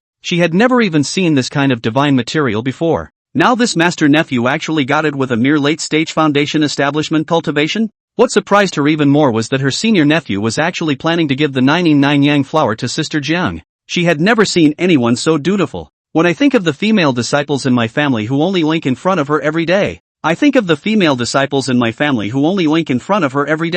It's really a people person. Jiang Xianya's beautiful eyes sized up the disciple in front of her. She had her own selfish reasons for accepting Su Ru as her disciple in the first place. She felt that this disciple had filial piety when Su Ji took out those strange words in rocking chair before. Unexpectedly, she actually managed to even take out the 99 Yang flower that she desperately needed today and give it to her, thinking that it was because he didn't know the effects of the 99 Yang flower. Jiang Xianya reminded him, "Do you know that this item is a medicinal ingredient for refining pills above the transitional stage?" Su Ru smiled. A complex color flashed in his eyes, wanting to say something, and finally said softly, "Disciple knows, but master is gracious to disciple." Jiang Xianya didn't notice the look that flashed through Su Ji's eyes. "I see that you have a trace of other people's karma wrapped around your body. This thing must be hard to come by. Do you really give it to the teacher?" Su Ru nodded without another word and handed the 99 Yang flower to Jiang Xianya. A trace of warmth flooded Jiang Xianya's heart as she put it away. "You do have a heart." Ding!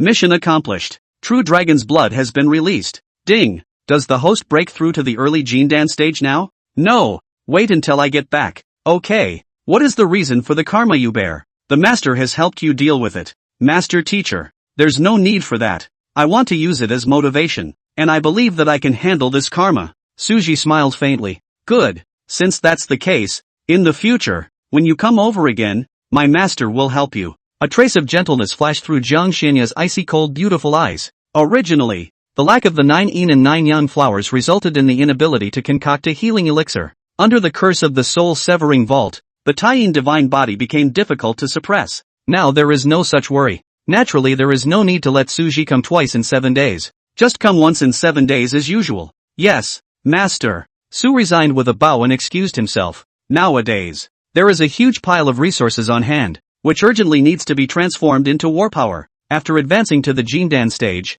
it would be possible to polish one's gong methods. True dragon blood also arrived. Although this thing is extremely precious, used for refining the body may make the ancient body refining method on a stage. But he was more inclined to learn a new divine level technique than the Taiku body refinement technique that he could improve on his own. Chapter 11, Sun God Body. When everything is ready, we'll make a trip to the questioning sword tower. Making up his mind, Sushi rushed to the clan task office without stopping and submitted the completed demon beheading task. When the elders at the mission office saw him return, a hint of surprise appeared on their faces, but they quickly helped him with the mission rewards. Su resigned and thanked the elder, turning to leave. All he wanted to do now was to return to his courtyard as soon as possible to break through to the Jindan stage. As for the spirit stones and pills rewarded by the sex mission, they were not even a drop in the bucket compared to today's fortune. Returning to the Ice Sword Peak, Suji meditated in his mind. Unity Sun, received the cultivation reward. Ding! Picked up successfully. Boom! A majestic and powerful spiritual energy erupted from halfway up the mountain. Jiang Xinya, who had just sent Muzili away and was preparing to refine a healing medicine, was slightly surprised when she sensed Suji's breakthrough aura. This disciple of his, who had just broken through the late stage of foundation establishment a few days ago, was now breaking through again? The Dantian condensed liquid into a Dan, and Suji's cultivation successfully arrived at the early stage of Jindan. Feeling the strong spiritual energy in his body, as well as a hint of stern sword intent surrounding his Jindan, Suji grinned. It seemed that the power of the divine grade mind technique 10,000 swords skill bestowed by master teacher was now beginning to manifest itself. In times of crisis, if the sword chi surrounding the Jindan was released, it would not be a problem to kill an ordinary early stage Yuaning. Consolidate your cultivation for a few days first, then use the true dragon blood to unseal the heavenly dignity palm. Suji muttered. The trip to the inheritance cave had made him rich, but he was not in a hurry to break into the questioning sword tower. 2 days later, Suji consolidated his own cultivation. It was only then that he took out the true dragon's blood in a bottle from within his storage ring along with the remnants of the pages that he had obtained in the trading market earlier.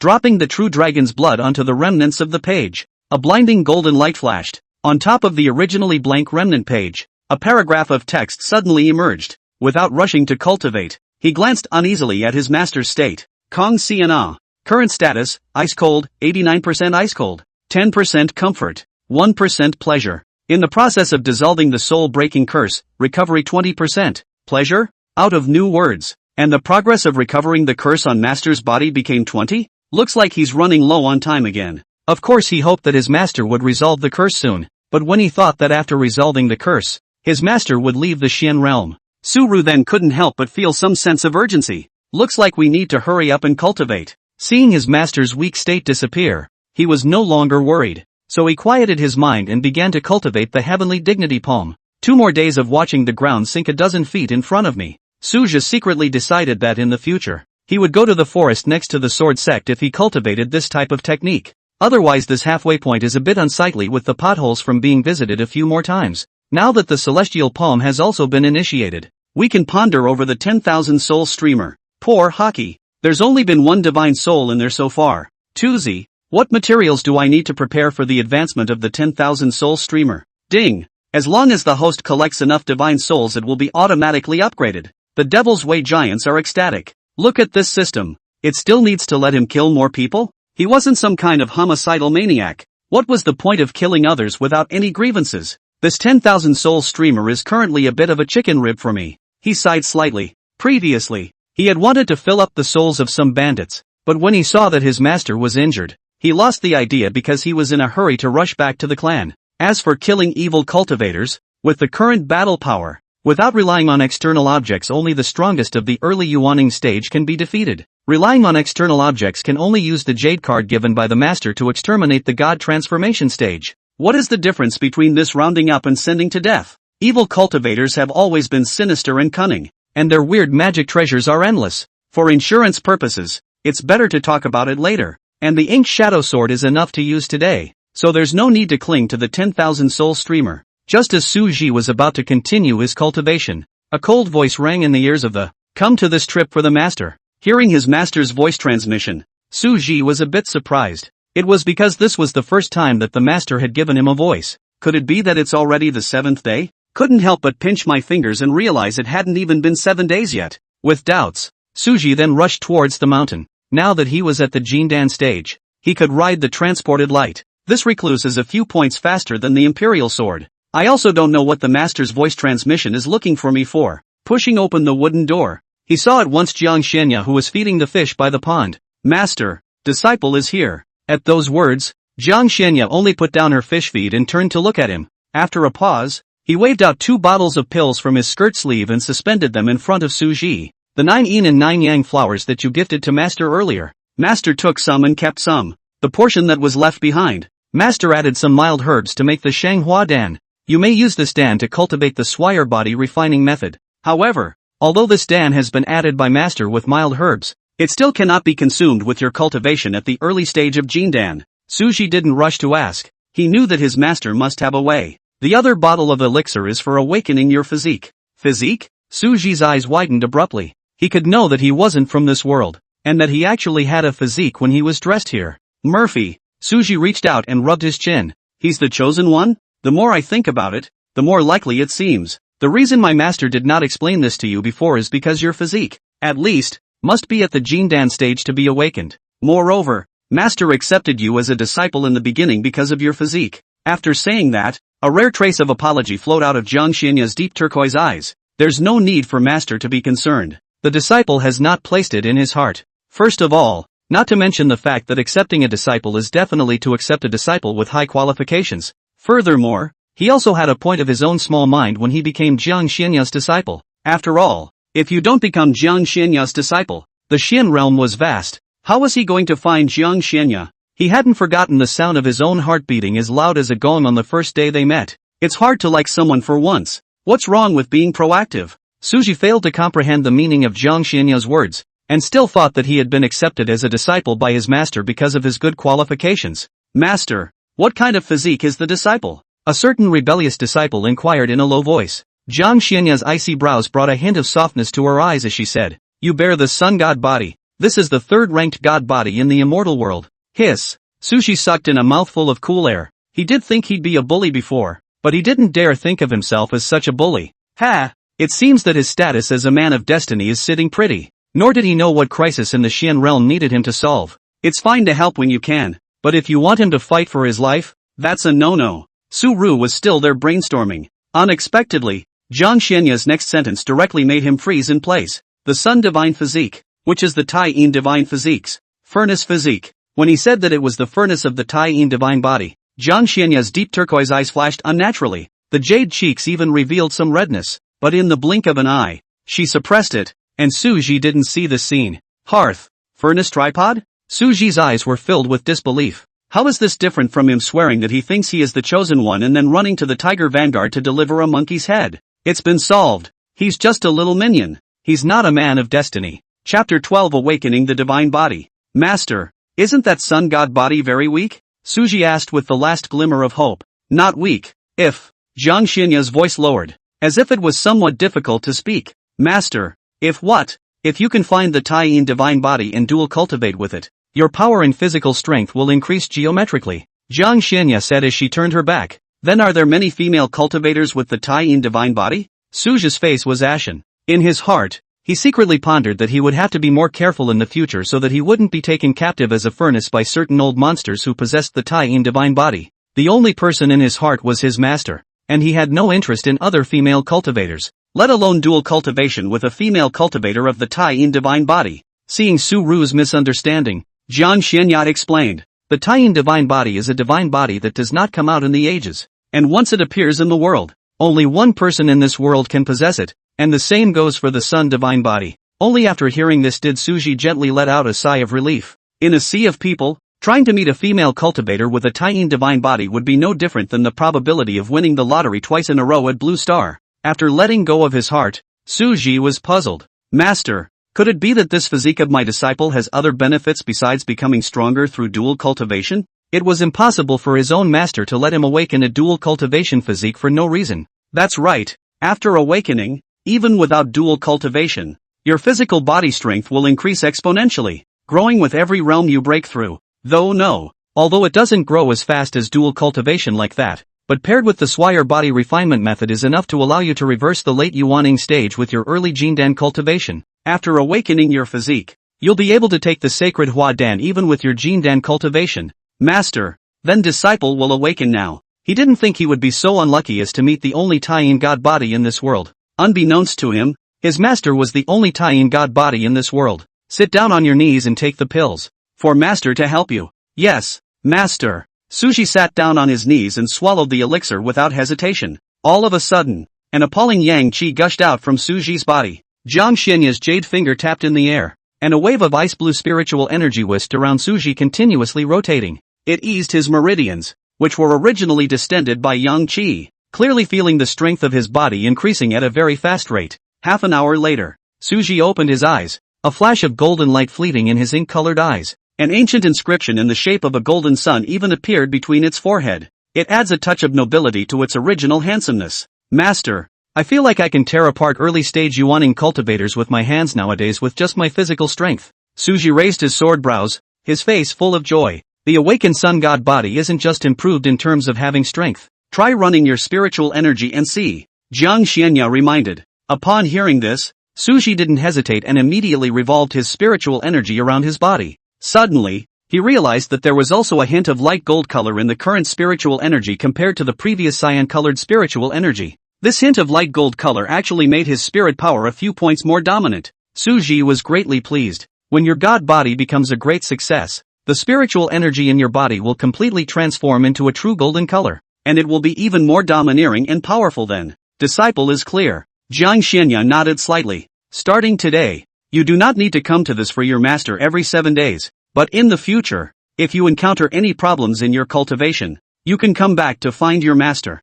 The effects of the elixir made from the 99 yang flower were unexpectedly good, and now she was able to completely suppress the Taiyin divine body. At least for a few years there was no need to resort to the yang qi that escaped from Suji's cultivation to suppress it, so there was no need for him to come, so as not to delay the cultivation. Suji also didn't know why the previous master asked him to come every 7 days. After pondering for a long time, he could only attribute the reason to the fact that his master was worried that his cultivation had gone awry before, and now he was already on the right track on the cultivation path. I don't know if it was his illusion, but he always felt that after he awakened his divine body, his master's attraction to him became stronger and stronger. It should be the yang qi within the physique that is acting up, Suji said uncertainly.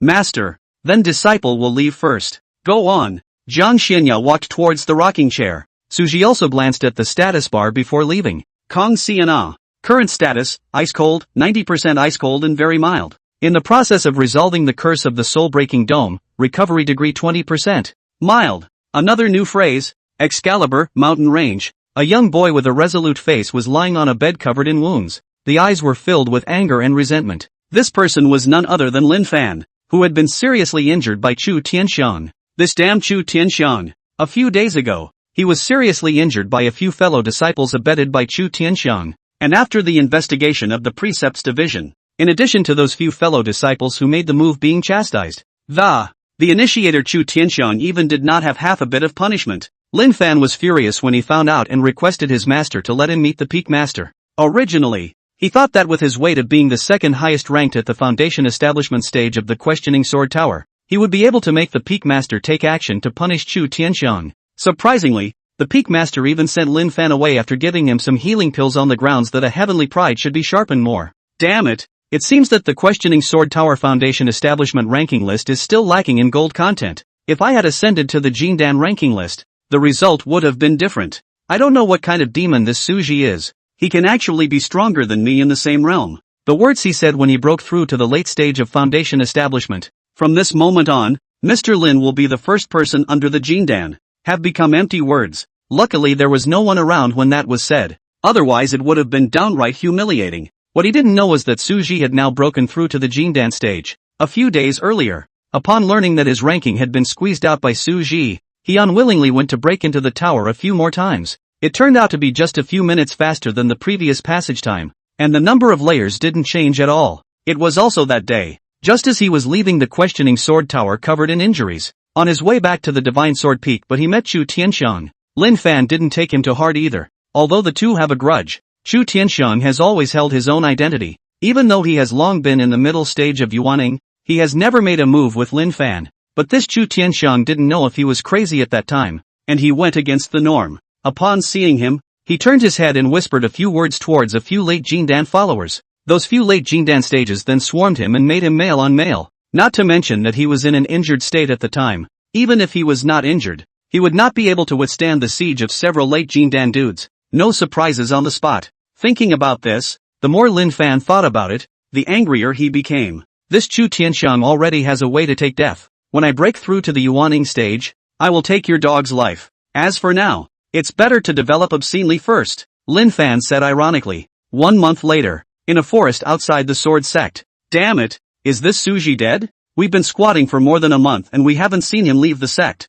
The black-shirted man said angrily. Don't be anxious, I've already transmitted the matter to senior brother Chu. He told us to continue squatting, and after the treatment is seen, transmit the sound with him, and he'll come over again. The man in gray comforted. Strong spiritual pressure lingered around the two, and they were clearly two Yuaning stage cultivators. This Suru was only a mere late stage of foundation establishment. Either one of you and I can take it at will. Why is senior brother Chu still personally coming over for a trip? Senior brother Chu has his own plans. Senior brother can just follow the instructions. The gray-clothed man's eyes were obscure, revealing a hint of a meaningful smile. Chapter 13 Master's hands are cold. 1 month later. Ice Sword Peak. Suji clenched his fist with one hand and swung it towards the front. Instantly an extremely appalling sonic boom sounded. After feeling the terrifying power in his hands, he was extremely satisfied. During this month's time, his realm hadn't improved in the slightest, but his battle power had skyrocketed several times. P.S. After the initiation of a Gongfu,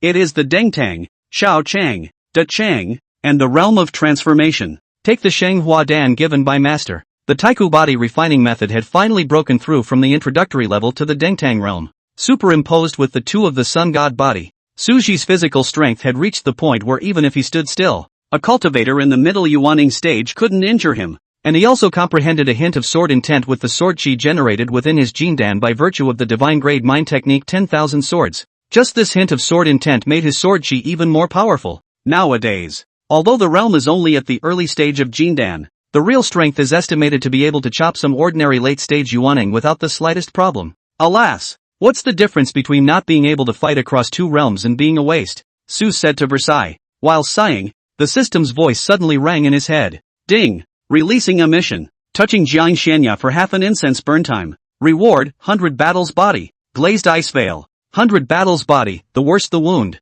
The stronger the battle, the more courageous the battle. There was once a great achiever with the body of an immortal emperor to fight against the immortal emperor. Glazed ice veil, a fairy brocade taken from the immortal realm's heaven beyond heaven, containing the great Tao, which can be woven into indestructible clothing, suitable for those who practice ice attribute techniques to wear. The body of an immortal emperor is fighting against an immortal emperor? Although Suji didn't know what realm these two were in, but looking at the description of this 100 battles body, if it was paired with the sun god body and the ancient body refinement method, then they didn't even know how terrifying it would be. As for this glazed ice veil, his first thought was of his master. But it can't be helped. After all, just ask any man in the world who would wear a veil. He's a real man, there's no way he's wearing a yarn. Moreover, he didn't cultivate ice attribute techniques, so it would be appropriate to give it to his master. Master's father was cold and icy, so he should be cultivating ice attribute techniques. The rewards are really nice. But this, the content of the task of touching half an incense stick of time with his master was a little less clear to him.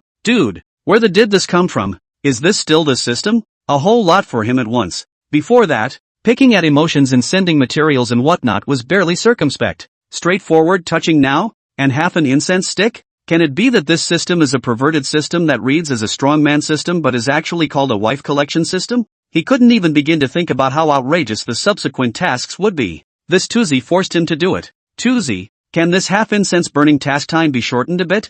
I didn't have a choice before, but now I want to choose a shorter one. Ding. Host, it's not allowed. That means I have to die? Ding. The system will not do anything harmful to the host, so please don't talk nonsense. Ugh. Forget it. Who will go to hell if I don't? It's better to think of a solution first. Suji pressed the corners of his mouth. It was found that it couldn't be pressed down and left it alone. He was all smiles and didn't look forced at all. Half an hour later, a light bulb went off in Suzaku's head. There. First this, then that. After thinking of a solution, he flew towards the top of the mountain in a recluse without the slightest delay. Master, is in? Disciple has something to ask. Come in, pushing open the wooden door. As soon as he stepped into the courtyard, he couldn't wait to open his mouth. Master, Disciple learned today through books that there are many kinds of routes for the operation of spiritual energy. I don't know if it's true or not. Please Master for Disciple to solve the confusion. When Jiang Xianya heard this, her white as snow index finger gently tapped the armrest of the rocking chair and her jade lips lightly opened. Although the meridians in a cultivator's body are roughly the same, there are extremely subtle differences. So there are really various kinds of psychic powers that work, and they vary from person to person. I see. Then Disciple is clear. After a slight pause, Suji added, I wonder if Master can demonstrate your spiritual power operation route on my disciple. I would like to see if there is any improvement in my own spiritual power operation route. This statement made the already quiet courtyard even quieter. Guiding the operation of spiritual energy requires one party to introduce spiritual energy from their hands into the other party's hands, during which the palms of the two people need to be pressed against each other. Jiang Xianya's eyebrows frowned slightly as her deep turquoise-colored eyes looked at Suji, her icy gaze carrying a hint of scrutiny. A quarter of an incense stick later, come here. A cold voice came out. Suji breathed a sigh of relief, forcibly suppressing his thumping heartbeat, his face unmoving as he walked towards Jiang Xianya. And the reason why Jiang Xianya was silent for so long was because she had just transmitted her voice to ask Muzili. After learning that Muzili had also demonstrated the spiritual power route to his disciples, she felt that this should be normal between master and disciple, so she didn't refuse Suji's request. Except she missed the point that all of Muzili's disciples were women, and Suzaku was a man. If it is between heterosexual masters and disciples, it is categorically not allowed to do so. After all, there is a difference between men and women. Jiang Xianya wasn't sure how master and disciple got along with each other, and it was also her first time being a master. As Suji's pace, the two of them got closer and closer. His breathing was a touch faster than before. Even Suji himself didn't notice. Of course, it wasn't that he was perverted, but rather the relationship between their physiques attracting each other. After approaching, the cold flower scent percolated into Suji's nose, appearing even more fragrant compared to before. At this point, even if he was stupid, he knew that this was not the scent of plum blossoms. After all, the closer you are to the master the more fragrant it is. And what does that have to do with the plum tree that won't move all the way overhead? Stretch out your right hand. Jiang Xianya guided. At those words, Suji raised his right arm and stretched it forward, while Jiang Xianya also extended her left hand. The two had their right and left hands pressed against each other. Feeling the icy cold touch coming from her hand, Suji's heart beat a few points faster again, and a hint of panic appeared under her eyes. Master Chief's little hand is attached to his. Groundhog yells. JPG, Master's hands are a bit icy, and a little puffy. Jiang Xianya naturally didn't know the mental activities of the rebellious disciple in front of her. A wave rippled through her, because it was the first time she had ever touched a male. But soon she adjusted her mind. Seeing Suji's difficulty in quieting his mind, Jiang Xianya still thought that it was because Suji wasn't accustomed to the route of her spiritual power operation, pursed her lips and said, "Sync your mind, and feel the spiritual power that my teacher is transmitting to you." Well, master, disciple knows. Seeing his master's serious appearance, Suji somewhat awkwardly withdrew his mind and fiercely condemned himself a few times in his heart. Start meditating and feeling the spiritual energy on the meridians. Ding! Mission accomplished. Reward, 100 battle body temporarily stored, can be withdrawn at any time. Glazed ice veil has been issued. After the spiritual energy had been running for a week, Jiang Xianya was a bit surprised, and Su Ru was even more dismayed. Apart from realizing that Master Teacher's spiritual energy operation route was exactly the same as his without the slightest deviation, what surprised him even more was that his cultivation had actually grown by a hair. Looking at this situation, he will be able to break through to the middle Jindan stage next month. Master and you have the same route of spiritual energy operation. You may seek to find someone else to try again. Jiang Xianya lowered her small hand and stopped running her spiritual energy. No need. Master, disciple feels that the current route of spiritual energy operation is just fine. there is no need to make any other attempts. Knowing that Master Teacher's spiritual energy operation route was the same as his own, Suji felt some joy for some unknown reason. Chapter 14, The First Person Under the God of Transformation.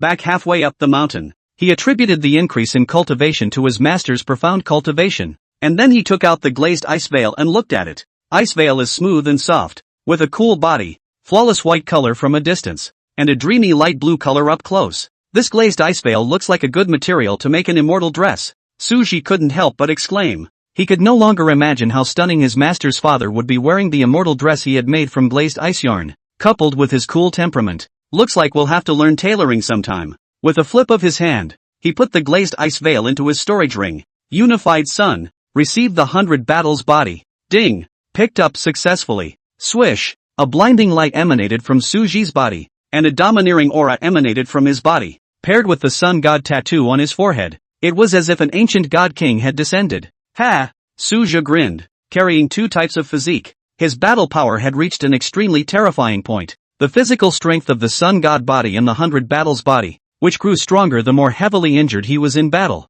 matched the two body types with each other. He didn't need to care about the ones that couldn't break his sun god body defense. The ones that can break his defense will have to face his 100 battles body that gets stronger the more he fights. From this moment on, Mr. Su was already the number one person under the transformation god. After lamenting, Suji thought of another problem. Unity Sun, can we not let other people probe out this physique? The 100 battles body? Ding. Host, it's possible. As long as the physique is produced by the system it can be hidden, and it won't affect the function of the physique. Suru gave a thumbs up in the air. Worthy of being at Tsukiko, never letting me down. So help me hide it. Ding. Hide successful. Hiding his 100 battles body, Suji also had his considerations. A new physique appeared out of thin air, and it would be strange for the master to find out then and not ask. He didn't want to deceive his master, so it was better to hide it. Anyway, it still got stronger and stronger the more he fought. It was just that others couldn't see that he had a 100 battles body. It didn't affect him in the slightest.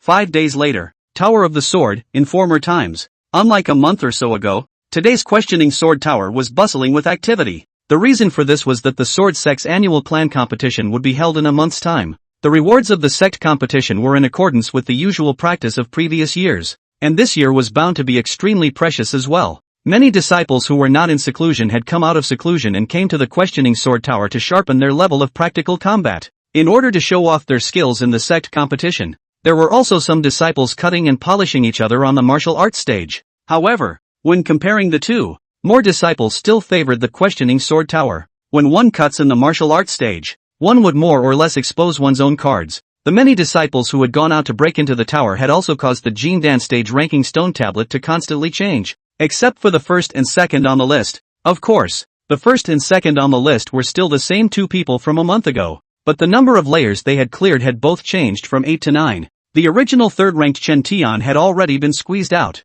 and the next few places were constantly changing.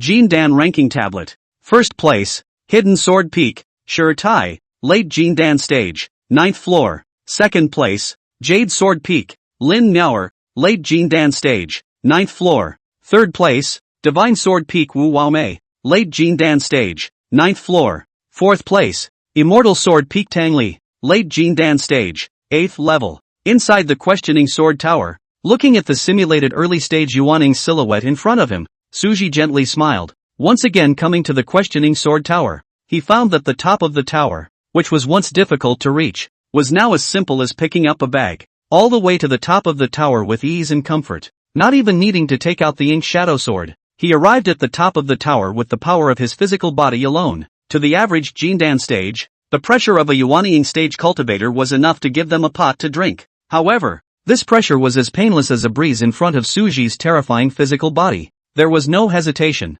and water cloud swimming was cast, breaking through to the Jindan stage. His spiritual energy skyrocketed, and the speed of his water cloud travel became even swifter. Blanket STH. He still didn't need to hold a sword, even if this was the last layer. With a flash of his figure, Suji instantly appeared in front of the silhouette, and then he swung his right arm and swung out a fist. The spiritual energy around them exploded, and a loud sonic boom sounded. Noticing the attack, the silhouette stretched out the stick in his hand that was surging with spiritual energy to parry it. Boom! The ringing sound was deafening. There are no surprises. Retracting his right fist, Suji looked at the silhouette in front of him that was shattered even with his magic treasure, smiled indifferently, and turned around to leave. The questioning sword pagoda had long since failed to serve the purpose of honing him. The reason why he even made a special trip over here was because he had said he would make a trip to the top, just for the sake of his thoughts. Returning to the ice sword peak, after Suji thought that he hadn't seen his master for a long time, he drove a recluse towards the top of the mountain.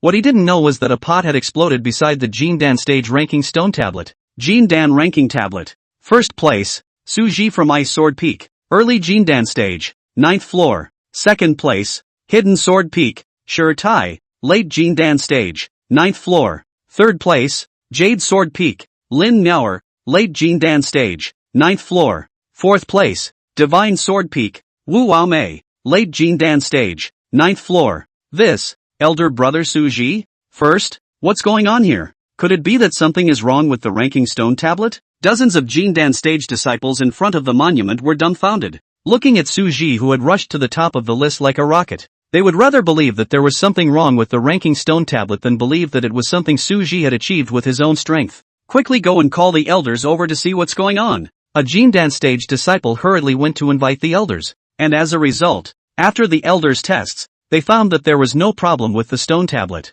There's going to be a change in the sky. Senior Brother Sure, who has been dominating the list, has actually been suppressed by Senior Brother Su? Doesn't that mean that Senior Brother Su is going to take the top spot in the Jindan stage ring of this clan competition? The surrounding Jindan disciples all had expressions of disbelief. On the far side of the stone monument, a man with an extremely tall and sturdy figure, carrying a huge sword behind his back, smiled nervously when he saw this scene. It seems that our sword sect still has crouching tigers and hidden dragons. The feather-clad woman a meter away beside the tall man glanced at him with disdain. Senior Brother Sure, you don't think you're the strongest amongst the Jindan stage disciples, do you? The man scratched his head in embarrassment. That's what I thought before. After all, Senior Sister Lin Miaoer, aren't you also not my opponent? Lin Miaoer was furious. That's because I'm too lazy to care about you. I won't let go of the water when I meet you in this clan competition.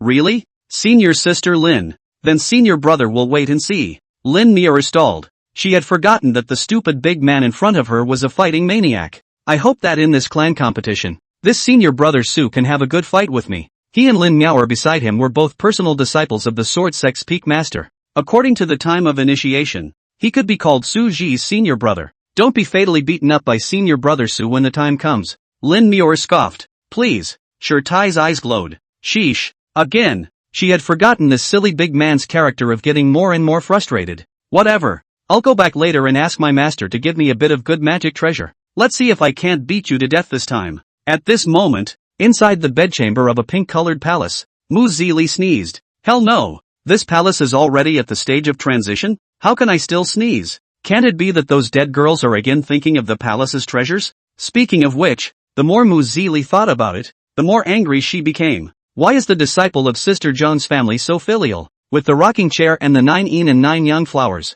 Instead, a few of her disciples were like vampires, and they just knew how to suck her blood all day long. Don't let this palace know which stinking girl it is, or you'll have your fruit to eat, Mu Zili said indignantly. Mu Zili was none other than Lin Miaoer's master. Unfortunately, Lin Miaoer was still immersed in her fantasy of beating stone and iron painfully with the treasures given to her by her master. If she knew what her own master teacher was thinking, she would probably run out of the sword sect carrying her bag overnight. Ice Sword Peak. Sutsu knocked twice on the wooden door. Master, can disciple go in? May. Chapter 15, Touching Master's Hand? Stepping into the courtyard, Suji walked towards the figure under the plum blossom tree. Master, disciple has comprehended a hint of sword intent. Jiang Xinya's tone was flat. Hiss. This isn't what he thought it would be. Is it? Compliments? Surprise? If the sword intent was cultivated successfully, it was subsequently possible to comprehend the way of the sword. This is the Great Tao, a powerful underpinning that countless cultivators could only dream of.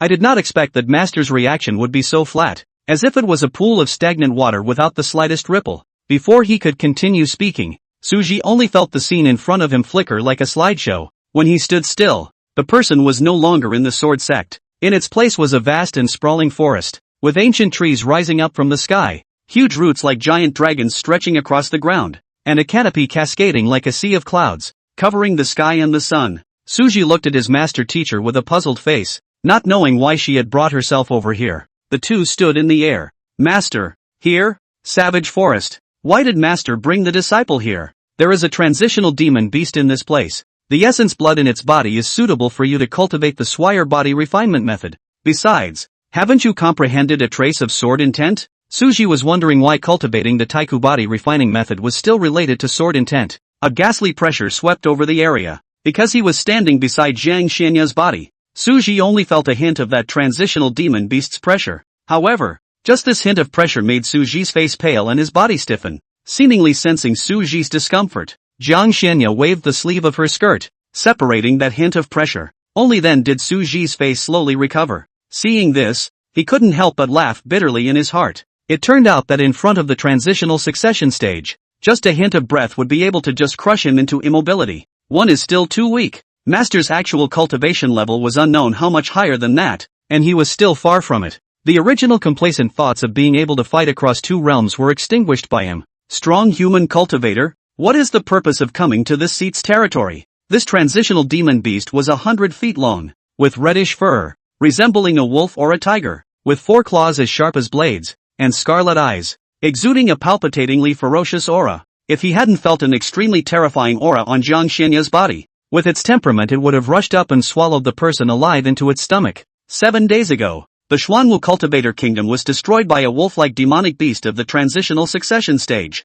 and all of the domestic cultivators disappeared, leaving only blood all over the ground. But you did it? Jiang Xianya said expressionlessly. Suji froze, looking at Master's description. Could it be a clan mission? However, the Master's clan contribution value has always been 0, and he never goes on any clan quests. It's hard not to. Suddenly, he thought of his Master's previous words that the essence blood of this demonic beast was useful to him, and his heart warmed up. His own Master, he knew, would never come all this way to avenge the deaths of the. It would be the same for him in his place. The Xian realm had countless people dying every day, and he wasn't a saint. To put it selfishly, if he were to choose between his Master and all the living beings in the Xian realm, he would choose the Master without hesitation. So what if they are? The best will win and the worst will die. It's their honor to be transformed into this seat's blood meal, the transitional demon beast disdainfully said. As if she hadn't heard, Jiang Xianya looked at Suji beside her and said, "Apprentice, since you have already comprehended a hint of sword intent,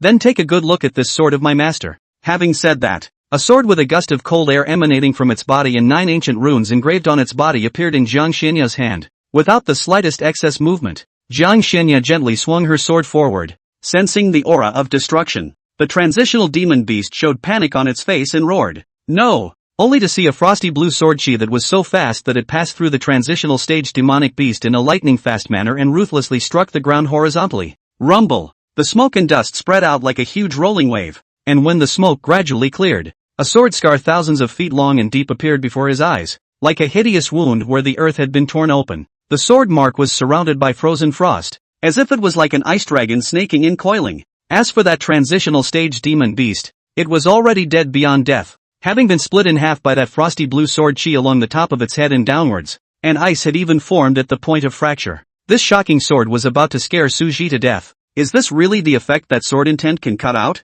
At this moment, after the transitional old monsters who were hidden from the world in various places in the Xian realm noticed this sword chi, they were staggered in disbelief and disbelief. This was because the strength of this sword chi was already enough to cut them down. Jiang Xianya silently put away the frost snow sword. This was the first time she had used a sword since coming to the Xian realm. If it weren't for the fact that her disciple had comprehended a hint of sword intent, no one in this Xian realm would be able to make her use her sword. It was also from this moment onwards that Jiang Xianya truly regarded Suji as a disciple. But unfortunately a certain rebellious disciple didn't think so. Looking at the scene caused by the sword in front of her, she was slightly dissatisfied. It was still a little short of what she expected. "Master, what kind of grade of sword intent is on this sword mark? Why can't disciple comprehend it?" As soon as he took a look at the sword intent on that sword mark, he felt his eyes burning as if he was going blind. "This is not sword intent, but rather my Master's sword Dao." Sword Dao. Suji's face stiffened, and with difficulty, he turned his head towards Jiang Xianya. "Master, you're asking me to comprehend your sword Dao?" "Aha!" Jiang Xianya lightly nodded her forehead, her face devoid of fluctuations, as if she was expounding on a simple trifle. Letting him, a little trash who had comprehended a hint of sword intent, to comprehend the sword Dao at the end of sword intent? Master teacher really looks up to him. It's not necessary. What's the difference between that and asking a newborn child to fight Tyrol in the M78 Nebula? Just as he was despairing, the system's voice rang in his head again. Ding! Release mission. Touch Jiang Xianya's hand for half an incense burner. Reward, Kendo. Unico. You're not a strong system at all. You're the wife acceptance system. Ding! This system is a strong system. Please don't misunderstand the host. Looking at the side of a fairy dress fluttering, face as beautiful as the nine heavens goddess like Jiang Xianya, Suji inquired mentally after a pause. Tuzi, will there be any repercussions for not completing this mission? Sting, there will be no impact. Will that affect the issuance of subsequent assignments?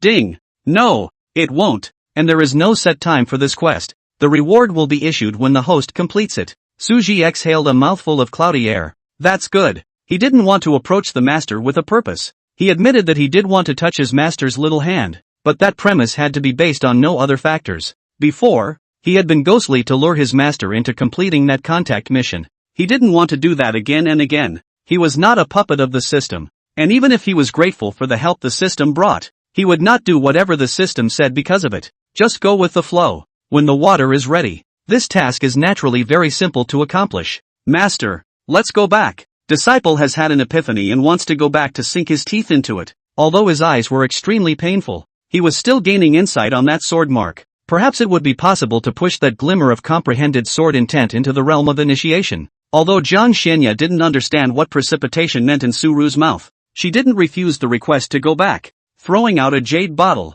he put the essence blood of that transitional demon beast into the bottle, and manipulated his spiritual power to take out the inner Dan. Before bringing Suji back to the sect, Chapter 16, he, Suji, has an axe to grind. After the two return to Ice Sword Peak, you may not use this demonic beast's inner Dan before you reach the harmonization stage, but this essence blood can be diluted and used to cultivate the Taiku body refining method. My master observes that your Taiku body refinement technique has already stepped into the realm of the Dengtang. Borrowing this essence blood can accelerate your progress towards minor accomplishment. Jiang Xianya reminded. Suru nodded and put away the two items, bowing towards Jiang Xianya before saying, Master, then disciple will go back to comprehend the sword intent first. He already had a plan in his mind, and was prepared to go back and finish comprehending the sword intent, and then proceed to break through to the middle Jindan stage. As for the Swire alchemy method, it comes in line behind doing the master's skirt. Once I break through, I'll take a trip out of the clan and buy some tailoring books to properly study how to make an immortal dress.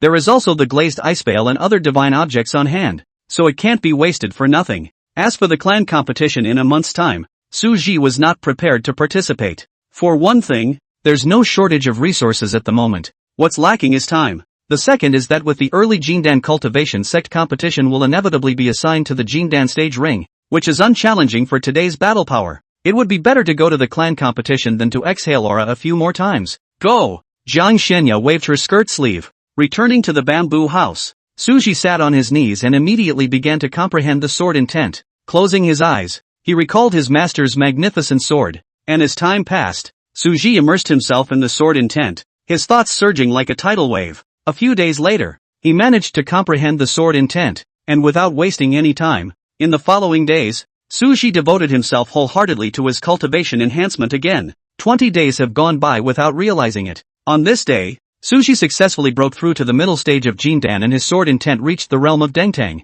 Even when facing an early stage transformation spirit cultivator, he had some power to defend himself. Time to get out there. He hadn't forgotten that he was going to help his master make a fairy dress, outside the sword sect. It's really pissing me off. We've been squatting for almost 2 months. This Suji should come out for a trip even if he's in seclusion. I still have to participate in the clan competition, the black-shirted man said angrily. The grey-robed man whose face was bland before also had an extremely gloomy face at this time. He's also going to participate in this clan competition. Now that their opponents were getting stronger while he was here spending time with a foundation stage. Even though he had a calm personality, he couldn't help but be irritated. These two people were exactly the ones Chu Tiansheng sent out to deal with Suji. Ha! Do you see if that's Suji? The black-shirted man exclaimed, getting excited. The grey-robed man glanced at him, and when he saw Suji, he couldn't help but show his joy as well. I'll send a voice message to senior brother Chu. You follow him first. The grey-robed man said with a jade tablet in his hand. District 1. Middle Jindan stage? Detecting Suji's mid-Jindan cultivation, the black-shirted man looked extremely surprised. If it is not the case that the previous information was wrong, how else could anyone break through so fast? But then he was extremely dismissive. So what if I'm in the middle Jindan stage? A mere Jindan cultivator. I can destroy it with a wave of my hand. A strange light flashed in the gray-robed man's eyes as he admonished. Senior brother, stay calm. Just listen to Senior Brother Chu's instructions. When Senior Brother Chu comes, he will naturally make a decision. Although the black-shirt man was arrogant, he did not dare to disobey Chu Tianxiang. With a cold snort, his body moved, and he trailed after Su Ji. Imtan Xianjian, the highest peak of the immortal sword. Chu Tianxiang received the transmission and let out a cold smile. Finally, I've caught it. Do you know how I've spent the last 2 months? In these 2 months, Yang Chen had come to him 5 times, and each time he was left walking a tightrope on the tip of a knife. Although you and I have no grievances, I can't suffer this for nothing. I'll treat you well myself. On the other side, noticing that someone was blocking the road ahead, Suji stopped and didn't continue to ride the recluse. 3 silhouettes stood in the air. The man at the head wore a purple suit with a shadowy face, followed by a black and a gray. A strong spiritual pressure lingered around the 3 of them, and they carried the sword sect's disciple tags on their waists. The firstborn stage? I wonder what the 3 senior brothers want. In Su Ru's impression, he hadn't offended the few people in front of him, but he still kept an eye out for them. With a flip of his palm, he took out the shadow retention stone to activate shadow retention in a corner where a few people couldn't see it. He still had a lot of shadow retaining stones, all of which he had gained in the inheritance cave before. Just as the black-shirt man was about to open his mouth, a shocking change occurred. But came the sound of a sharp object penetrating a body. The black-shirt man's eyes widened abruptly, and he looked down incredulously at the sword blade that had penetrated his body at his heart. Before he could finish his sentence, his face instantly turned black. Poof! The black-shirt man fell from the air to the ground. Seeing that he would not survive, the gray-robed man shook off the blood from his sword and laughed eerily. This sword of mine is poisoned. He was about to lick his sword when he suddenly remembered something and stopped moving. This person attacked and killed a fellow disciple and was killed by the 2 of us after we discovered him. But senior brother Su Ji was also tragically killed. Chu Tianxiang righteously said. Looking at the 2's confident expressions, Su Ji couldn't help but smile. It was a good show for him. Though, putting away the shadow retaining stone, Su Ji said in a faint voice, I don't know where senior brother has offended senior brother. Dead people don't need to know this, but it's possible to tell you my name. And when you go down to hell and extol my true name, I think you can have a good reincarnation. Chu Tianxiang laughed. Su Ru waved his hand. It's still not necessary. Senior brother, I don't want to remember the name of someone who was going to die. Seeing that he couldn't extract any information, Su Ji didn't intend to talk nonsense with them. Arrogant. Wait until I remove your limbs. Then I will let you slowly recognize your mistake. Chu Tianxiang angrily shouted. The pressure of a mid-yuaning stage instantly erupted like a raging wave, and his figure swept towards Su Ji like lightning. Facing a district intermediate Jindan stage, he saw no need to use a magic treasure. Actually, he was right in his opinion. After all, in front of Su Ji, it didn't make a difference if he used a magic treasure or not. In the face of Chu Tianxiang's overwhelming attack, Su Ji stood still, like a calm mountain, without the slightest bit of dodging, only to see him swinging his right arm, like a roaring dragon, smashing straight towards Chu Tianxiang. This punch made Chu Tianxiang feel an aura of death. He was shocked, but it was too late to turn his direction. How did you? Before the words were finished, the fist had already arrived. Boom! It's as if the air around them has been knocked out of them. Blood splattered everywhere as a mutilated corpse fell from the air. The personal disciple of the sword sect's immortal sword peak master had died without dignity. Su Ji had prepared to cover himself with spiritual energy, so he was not splattered by the blood. The gray-robed man on the side saw Chu Tianxiang's tragic death and was so frightened that his teeth chattered and his body shook like a sieve. Seeing that this man is ready to run away, Su Ji made an instant decision to execute water cloud swimming and swung out another punch. No! When the gray-robed man saw the fist that could smash Chu Tianxiang to death smashing towards him, he hurriedly took out a black shield from within his storage ring and crossed it in front of him. Boom! Shields shattered. Collecting the 3 people's storage rings, Su Ji took out the 10,000 soul streamer and ingested as many souls as he could before leaving. I don't know why these 3 intercepted him though, but he wouldn't spare anyone who tried to kill him. Forgiveness? That's what the Blessed Mother should have done. He, Su Ru,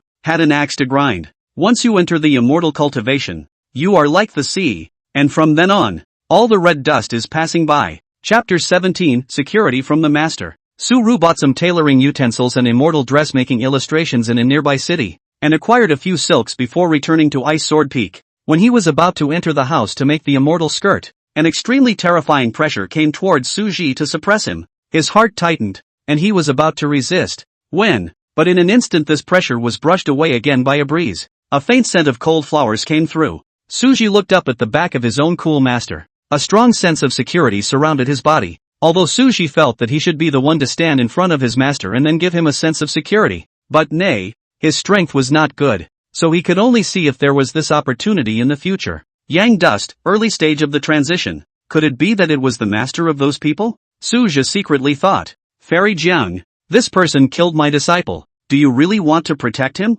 The person who came was none other than Shu Tianxiang's master. Immortal Sword Peak's peak master Yang Chen. Jiang Xinya didn't say anything and didn't even ask Suji why he killed a fellow disciple. She lightly raised her jade finger, and a spiritual boundary line appeared in the center of Suji and Yang Chen. The red lips lightly opened, and the tone was cold and piercing. Cross the line and die. He killed deceit's own disciple. Yang Chen roared. Why? Why? Jiang Xinya, who had always let everything go, would care about her as a disciple. A hint of scarlet appeared within Yang Chen's pupils, and his forehead veins bulged. Swish! Two more figures appeared in the sky above Ice Sword Peak. One was Mu Zili, whom Su Ru had met before, and the other was an ancient grey-robed old man. Both men's auras were obscure and indistinguishable. Stone Forest, early stage of the transition. Suji directly threw an appraisal over. Seeing its cultivation at the transition stage, he estimated in his heart that this was the peak master of which peak again. Although Mu Zili was surprised by the golden sun god tattoo on Suji's forehead, the immediate moment was obviously not the time to ask about it. She came to Jiang Xianya's side and hurriedly discouraged her. Don't be angry, Sister Jiang. There must be some kind of misunderstanding here. She had long ago figured out that it didn't matter if this Yang Chen died or not, but if Sister Jiang killed him within the sword sect, then the sword sect would definitely not sit idly by. She didn't want to be caught in the middle of it all. She had feelings for the sword sect. Other than Yang Chen, the several senior brothers of the sword sect were all very kind to her. So naturally, he didn't want to see Sister Jiang clash with a few of his own senior brothers. Shidoshi, stop, the grey-robed old man chided. Senior brother, sure. This person is a wolf with ambitions, exterminating fellow senior brothers. What is wrong with senior brother disciplining him? Yang Chen revealed a gloomy and ferocious color. The grey-robed old man was none other than the peak master of Hidden Sword Peak, Shi Lin. Shi Lin frowned at his words and turned his head to look at Suji inquiringly. Is there a hidden agenda in this matter? With these words, his attitude seemed to be on Suji's side. This made Suji couldn't help but be a little surprised. Yang Chen naturally noticed it as well. His head slightly lowered, and his face, which was covered by his hair and couldn't be seen, instantly became extremely hideous and gruesome. Back to Elder. Exactly. This matter stood to reason, and he didn't want his master to get into trouble for no reason. With a flip of his hand, a shadow-retaining stone appeared in his hand. Seeing the shadow-retaining stone, Yang Chen's face changed. Bring it, this seat will see it. An aura formed into a claw and came out through his body to grab the shadow-retaining stone. He wasn't sure what his protege would say that, if he was exposed, then he wouldn't be able to stay in the sword sect. But before the aura claws could get close to the shadow-retaining stone, a crimson jade seal crushed it, and still went on to smash Yang Chen. Sensing the terrifying aura of the jade seal, Shi Lin's face changed and he swung out a heavy sword to block it. Violent explosions rang out. In the air, Shi Lin's hand holding his heavy sword trembled slightly, blood flowing from the corner of his mouth. His eyes filled with shock. Yang Chen, who bore the brunt of the attack, was even more miserable, covered in blood-spewing wounds, and was now lying on the ground with a pale face, constantly spitting out blood. It could be seen that if there was no stone forest to block one or two, this Yang Chen would have been killed on the spot. The shock faded, and Shi Lin's cloudy old eyes flashed with a hint of wariness, but they quickly sank again. This Jiang Xianya was at the same early stage of the transitional succession as he was, but it gave him the feeling that he could cut him down without any effort. He thought that he was a one-of-a-kind existence in the early stage of the sword sect's transition, and he even killed a mid-stage of the transition at one time. However, when facing Jiang Xianya, he lost his old battle spirit. That casual move just now, if it was aimed at him, it was estimated that his fate would not be any better than Yang Chen. It's only the battle spirit that's brought up when you can fight with all your might without being on par with each other. Other people can kill you with a single move of their hands, and those who are still looking for others to fight, that bring up is the intention to die. Even though Shireen was a fighting maniac, the inside of his head wasn't filled with rocks. Seeing that Jiang Xianya was about to raise her hand again, Master, Sister Jiang, Suja stopped it because he didn't want his master to turn against the sword sect for his own sake. Moreover, he thought until now that Yang Chen was only mad because he had lost his disciple. Seeing Su Ru and Mu Zili stopping together, it was only then that Jiang Xianya took back the Phoenix Seal. Seeing this, Lin's heart, which had just hung up, was like a huge stone falling to the ground and regained its calm, rushing to activate the retention stone. The image was shared. Half an incense burner later, the photo shoot is over. Lin angrily looked at Yang Chen and said, "This is your good disciple?" Yang Chen spat out half a day's worth of blood, and after seeing the contents of the shadow retaining stone, his face, which was already extremely ugly, became even more ugly. But there was also a secret sigh of relief in his mind. Chu Tianxiang didn't say anything about what he instructed. "Why don't you go back and disgrace yourself here?" Lin angrily rebuked. Yan Dust braced himself and stood up with difficulty. On his way to stand up, he suddenly cast a glance full of murderous intent at Su Ji, and that look was like a sharp dagger. The only person who saw this scene was Su Ji, and his heart instantly sank to the bottom. He had previously thought that Yang Chen was so furious because his disciple had been killed by him for no reason. However, when the contents of the leave-behind stone were announced, originally, he thought that Yang Chen had seen his disciple's true colors and wouldn't be angry with him anymore. But he was wrong. That murderous look gave him a bold guess. The person who went to intercept him might have been sent by Yang Chen. Combined with Yang Chen's appearance that he had just been in a hurry to rob him of the projection stone, and the fact that he had just killed someone on the front foot, and then Yang Chen came to his door on the back foot, it made him more and more certain of his suspicions. At that thought, he was extremely regretful. If he had known that his master was going to kill Yang Chen just now, he wouldn't have stopped him. But it's too late for regrets. However, this dog dares to kill himself, when he has accomplished his cultivation to send him into the 10,000 soul streamer. Su Ru made up his mind in his heart. "Kid, although I don't know how you were able to survive the hands of 3 Yuaning stage and kill him back, but you kid are indeed very good." Lin wiped the blood from the corner of his mouth in admiration. "Senior is flattering. Senior recognizes disciple?" Su Ji was slightly puzzled. He had absolutely no impression of having seen Lin, but judging from what he said it seemed as if Lin recognized him. "Ha ha, old man's grandson has been mentioning you in old man's ears every day lately, saying that he wants to have a good sparring session with you at the clan competition. Whoa, I wonder which senior brother." Upon hearing that, an image of a muscle-bound battle maniac immediately popped up in Su Ji's mind. Although he wouldn't be participating in the clan competition, it didn't stop him from being curious. The old man's grandson's name is Tai. Stone Iron. Su Ji pondered for a moment, then an image flashed through his mind. It was when he was in the late stage of foundation establishment. He had finished breaking into the sword asking tower at that time and happened to glance at the leaderboards over at the Jindan stage. I have the impression that the top of the list at that time was none other than a man named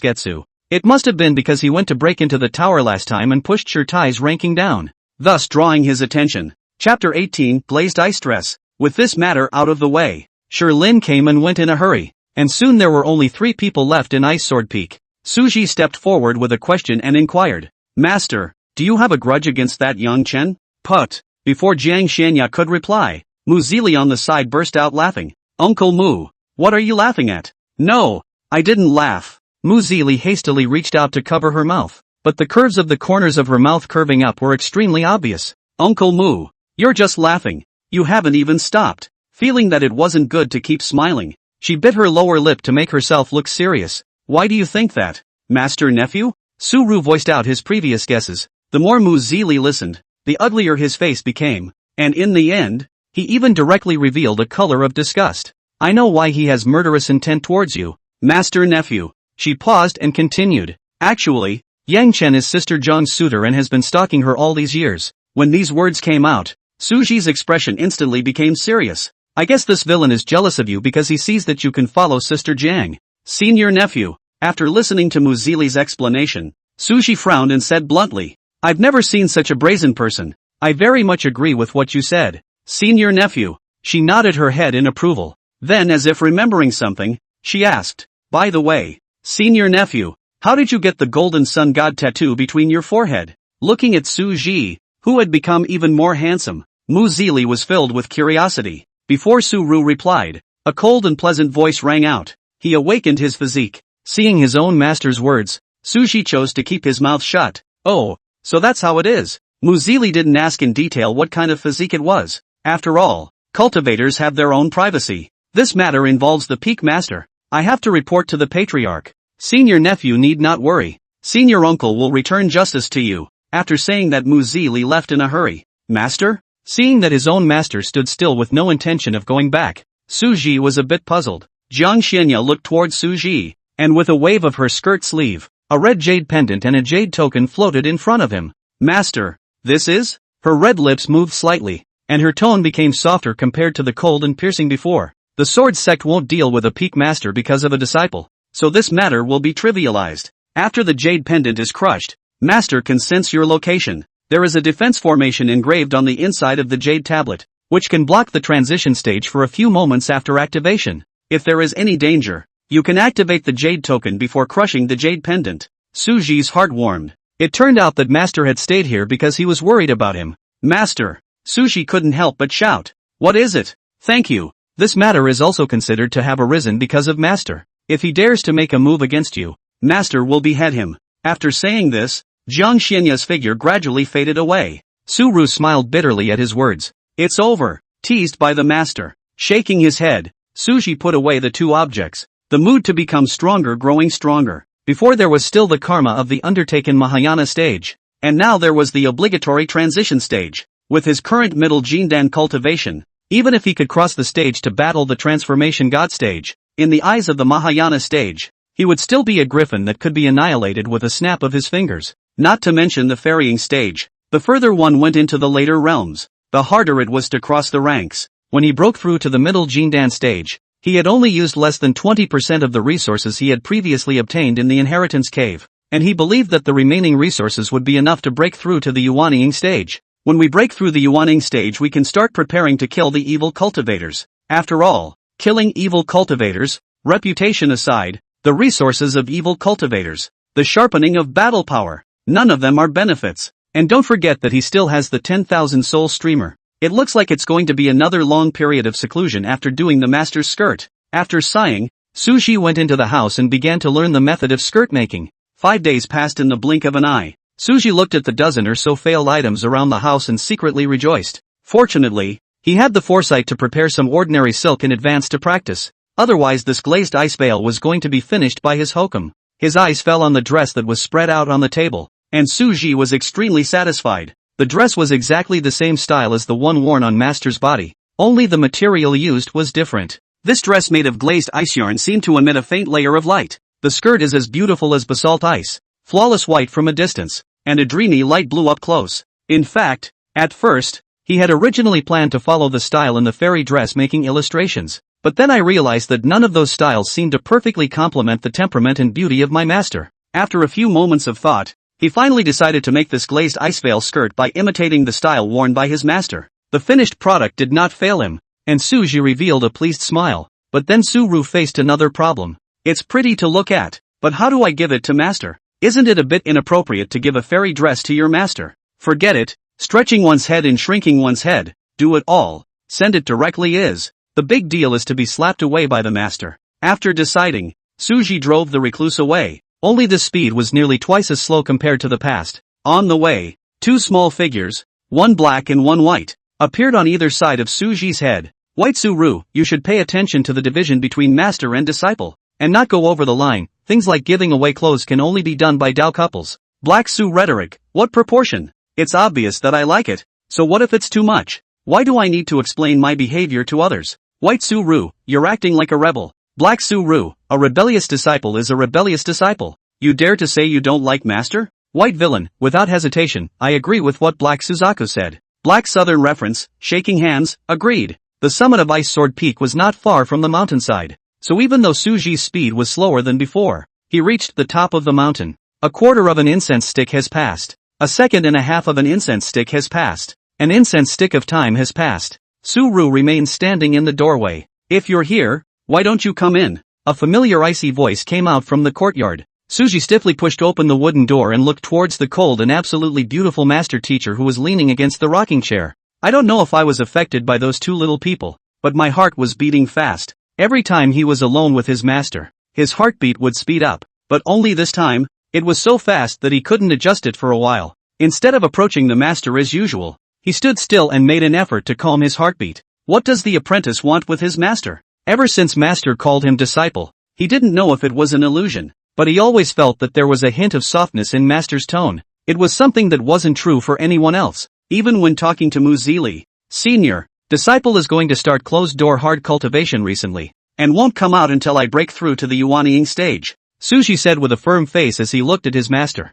Aha! Pretty good. Jiang Xianya nodded slightly, a trace of appreciation flashing in her beautiful eyes. Afterward, she raised her hand and waved out a storage ring hanging in front of Suji. Master? This is? Cultivation resources. But the apprentice has. Take it. Master's pouring face was still cold, but it allowed Suji to feel warmth. Without looking at what was inside the storage ring, he gathered his courage and took out the glazed iceveil skirt and walked over to Jiang Xianya. Confessing, he said, Master, in fact, my disciple came over this time mainly to give Master this skirt. Suji didn't quite dare to look at Jiang Xianya's expression. Because he's not pure of heart. Where did you get it? Seeing an immortal dress of the same style as the one she was wearing, Jiang Xianya was slightly surprised. The apprentice made it herself. Well, the master took it. Suji sniffed in surprise and looked up at his master. And when he saw his master's bland expression, the glee in his eyes faded fast and, Master should have taken this as a piece of his filial piety.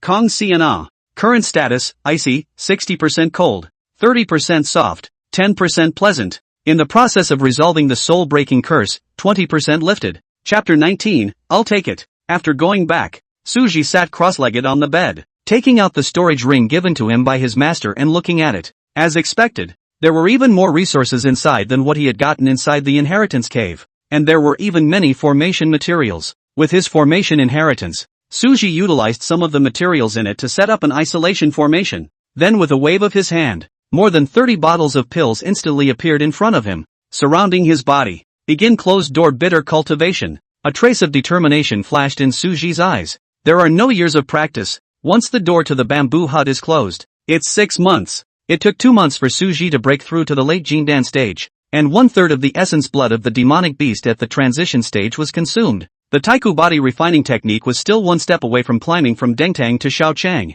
because of the pile of merit laws on his body. Even if his cultivation reached the late Jindan stage, he did not have the idea of going to the scripture pavilion to receive merit laws. Spending another 4 months, Suji broke the Dan into an infant, breaking through to the Yuaning stage, and the essence blood of the demonic beast at the stage of transition was consumed. The ancient body refinement method was completed in a small way, and the heart technique 10,000 sword skill was enshrined in the hall. Due to the great realm breakthrough, the sun god body was further strengthened. His physical body had doubled in strength, and the light golden color contained within his spiritual energy was a bit deeper compared to before, giving off a more domineering aura. The pupils that were originally as deep as ink had quietly turned into a mysterious dark gold color at this moment, and this unique pupil color added a touch of unspeakable charm to him. With the glittering sun god tattoo on his forehead and his handsome face, the whole person looks even more noble and handsome. Ding! Congratulations to the host for arriving at the Yuaning stage. The system opens the Gongfu simulation function.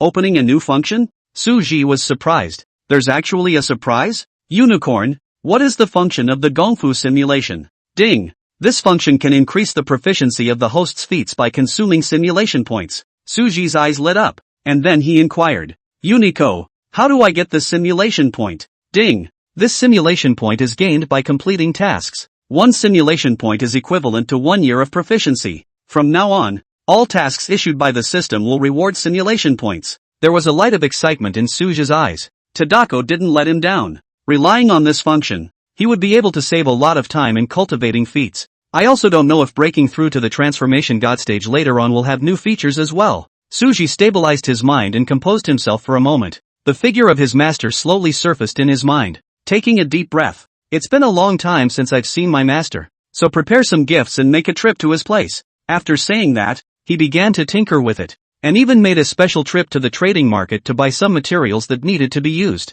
Along the way, he listened to the talk of the sect disciples, and he also gained some understanding of what had happened in the past 6 months. During these 6 months of seclusion, many things had happened in the sword sect as well. For example, 6 months ago in the sect competition, the Jindan stage ring was taken first by Shi Tai, with Lin Mia in second place. 3 months ago, the sword sect's Dao Sun, Lu Wuming, came out of the world and killed a late-stage harmonization evil cultivator with a late-stage harmonization cultivation, and was appraised by the Heavenly Chance Pavilion as the 11th in the Xian Realm Heavenly Remarks ranking. The Xian Realm Heaven's Pride ranking, with a total of 100 names on the list, was set up by one of the 8 divine quality sects, the Tianji Pavilion, and covered the entire Xian Realm. Those who made the list could participate in the Immortal Fallen Mysteries 3 years later. The Pride of Heaven who had participated in the Immortal Fallen Mysterious Realm in the past, Some people break through an entire realm. Some people obtain immortal weapons and their strength soars. And some people obtain heaven-level techniques.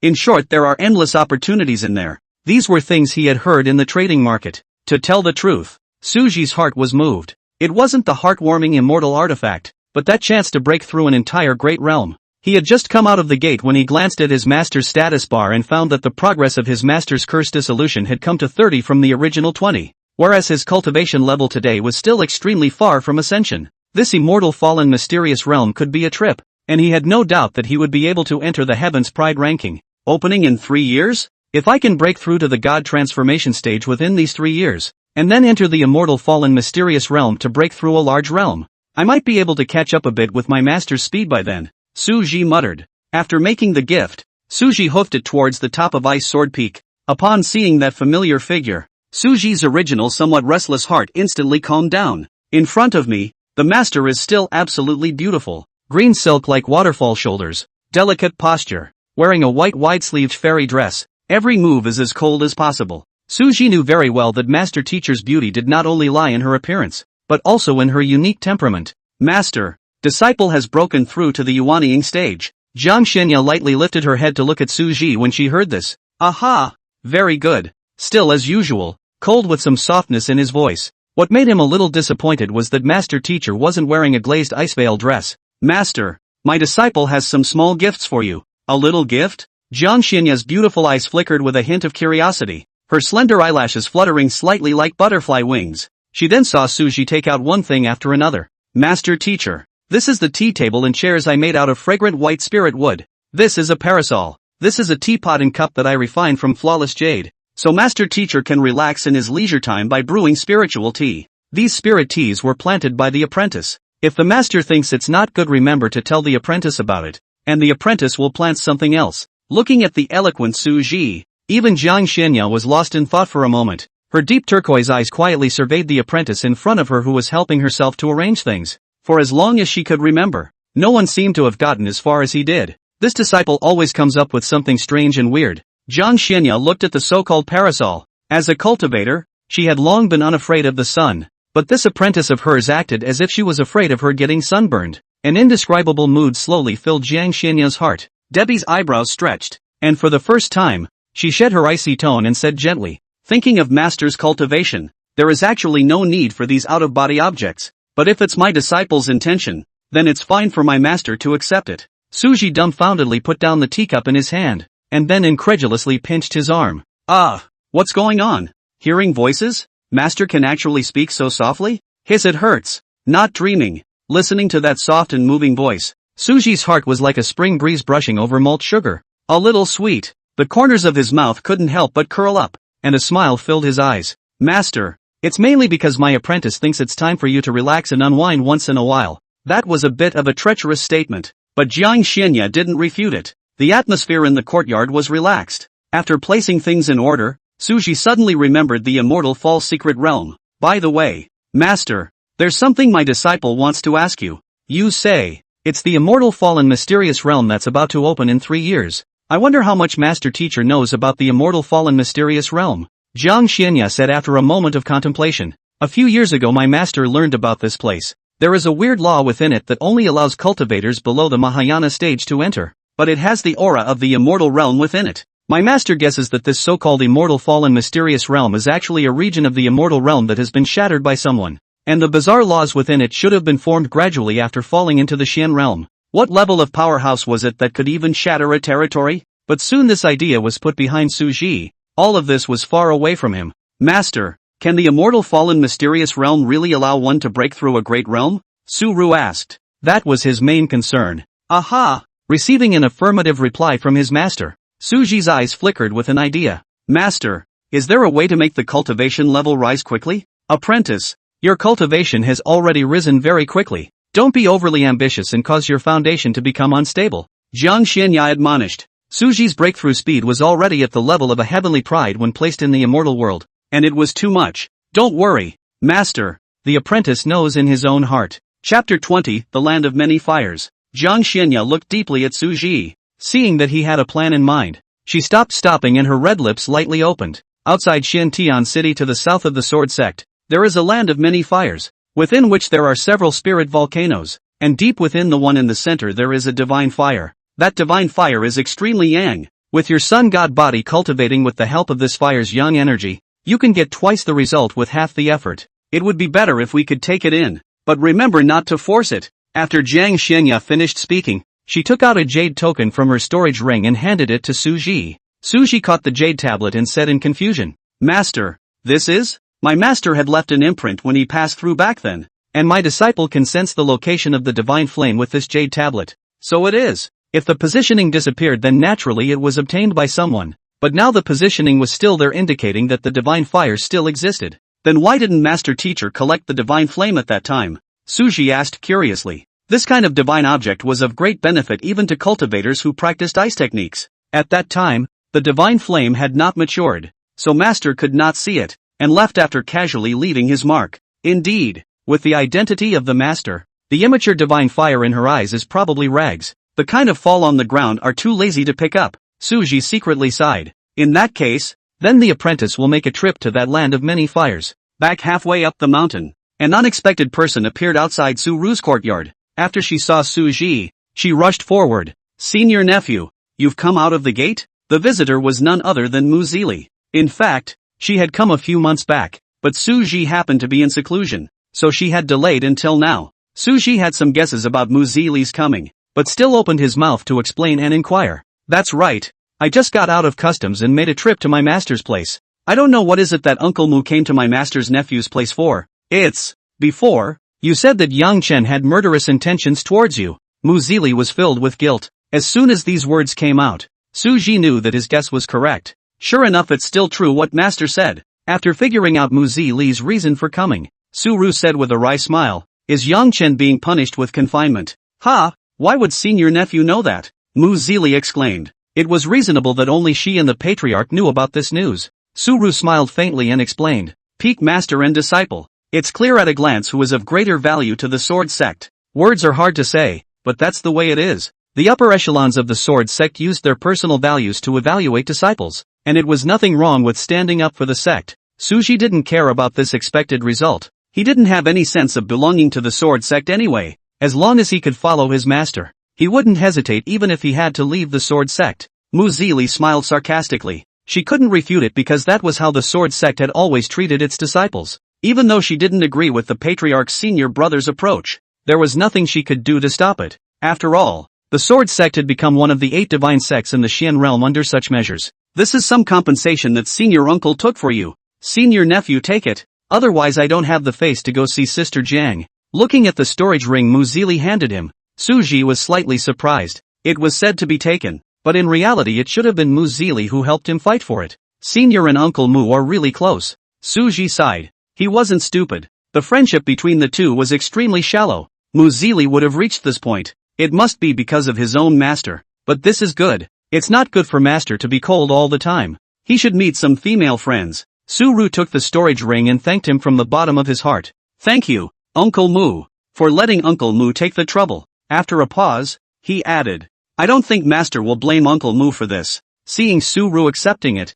Mu Zili breathed a sigh of relief, then spread a smile and said rather agreeably, "What senior nephew said is also true." The two of them talked briefly for a few more moments before Mu Zili left. Su Ji learned from her that Yang Chen had been punished with 3 years of confinement. This punishment was painless for the long lifespan of a transitional stage cultivator, but for these 3 years, he could not worry about it for the time being. After all, the killing intent of a transitional succession stage powerhouse was like a sharp sword hanging over his head, ready to chop down at any time. Without the jade pendant and defense array given by his master, he wouldn't have been able to even take a step towards Ice Sword Peak. At that thought, he shrugged, his eyes like cold knives. This Yang Chen not only had murderous intentions towards him, but also stalked his master. And to paraphrase an internet saying, that is, this person already had a way to take his death. Su Ji was confident that as long as he was given some time, he would be able to send this so-called Yang Chen into the 10,000 soul streamer. "We'll depart for Xiantian City tomorrow. This divine flame of the land of many fires, he shall take it." After saying that, he took out a spirit stone and began to cultivate. Xiantian City. It was a small city where cultivators and mortals coexisted, and the city lord possessed the cultivation of an early stage of god transformation. The streets were crowded with people, and there was an endless stream of shouting and selling. and the streets were lined with stores in 8 streets and 9 lanes. Some of these stores were run by cultivators, and some were run by mortals. Arriving outside Xintian City, Suji put on his black robe and paid the few taels of silver for entering the city, and then strolled through the streets, not rushing to find the divine fire. It's been almost 3 years since I came to the Xian realm, and I met my master when I crossed over, so the last 2 years or so have been spent in the sword sect. The Kirin city that he had been to before was still worried about his master's injuries, and he had left in a hurry without properly strolling through it. Now that he had the time, he naturally wanted to take a good look, and he hadn't forgotten the system's omnipotent appraisal function. As a result, after shopping around, there were no items that stood out to me. When he was getting bored, the system's voice suddenly sounded. Ding! Post a quest. Present Jiang Xianaya with the Divine Inflammation Fruit. Reward, 9 Heavenly Ice Inflammation. Scapegoat Doll. Simulation points x3. 9 Heavenly Ice Flames, one of the Divine Flames. Rumored to accompany the 9 Heavenly Yang Flames. Scapegoat Doll, in case of life and death. It will automatically activate the scapegoat, and the real body will disappear to a distance of 10,000 miles. A light leapt in Suji's eyes. The simulation point did appear. Moreover, this scapegoat doll is equivalent to having a second life, and with 100 battle bodies, there will no longer be any worries about fighting in the future. Thinking of this, Suji murmured with some excitement. Unison. Searching for the divine flame fruit. Ding. Search complete. With the host's current strength, there are currently 2 optimal ways to obtain the divine flame fruit. One is to go deep into the land of divine flame and kill the late transformation god melting flame beast and obtain it from its hands. The second is to enter the secret realm of the 9 heavenly cities and kill the mid-transformation god swallowing fire python to obtain it from its hands. 9 Heaven City was extremely far from his Xintian city, and although the risk was lower, he was unwilling to waste that time. I don't know what's going on with this system-released mission. The Land of Many Fires this time and the Inheritance Cave last time were both very close to him. It seems like we'll have to walk around the various parts of the Xian realm more often in the future, triggering a few more quests. In case Tuanzi gave him a few more rewards for realm advancement, it would be faster than him cultivating hard. A late-stage transformation spirit melting fire beast. Suji's eyes slightly condensed, gradually calming down his agitated mood. Nowadays, he has a lot of reserves in his hands, and even if he is not defeated, he still has the backhand bestowed by his master. Thus, Suji directly left Xintian City and set out on the road to the Land of Many Fires. He chose to face the late stage of transformation god straight on. Chapter 21, Wansheng Dynasty. Upon arriving at the Land of Many Fires, what surprised him was that there were actually many cultivators setting up stalls around the area. Super large chunks of divine flame gold. Come and take a look if you have a need for it. Heavenly Yuan fruit and red inferno vine. Don't miss it if you're walking by. Fellow Taoists, the cultivation levels of these cultivators varied. Some were at the foundation establishment stage, some were at the Jindan stage, but they did not see the Yuanying stage. Su Ji, clad in black robes, came together, upholding the principle of not wasting anything. He swept through the stalls one by one, and as a result, he really did find something good. This was a stall set up by a young girl in the middle stage of foundation establishment. The young girl was about 15 or 16 years old, extremely clean looking, but her small face looked timid. She had a few reddish fruits right there on her stand. Mutated vermilion fruit, contains a trace of dragon energy. Picking up one of the vermilion fruits, Suji opened his mouth and inquired, "Little sister, how do you sell this vermilion fruit?" The little girl was about to speak when she was interrupted by a voice. "Fellow Daoist, I am Li Yutian, the 5th prince of the Wansheng Imperial Dynasty. I wonder if I could have this item." As a royal, Li Yutian detected a trace of dragon chi within the vermilion fruit, which would greatly help him in his cultivation,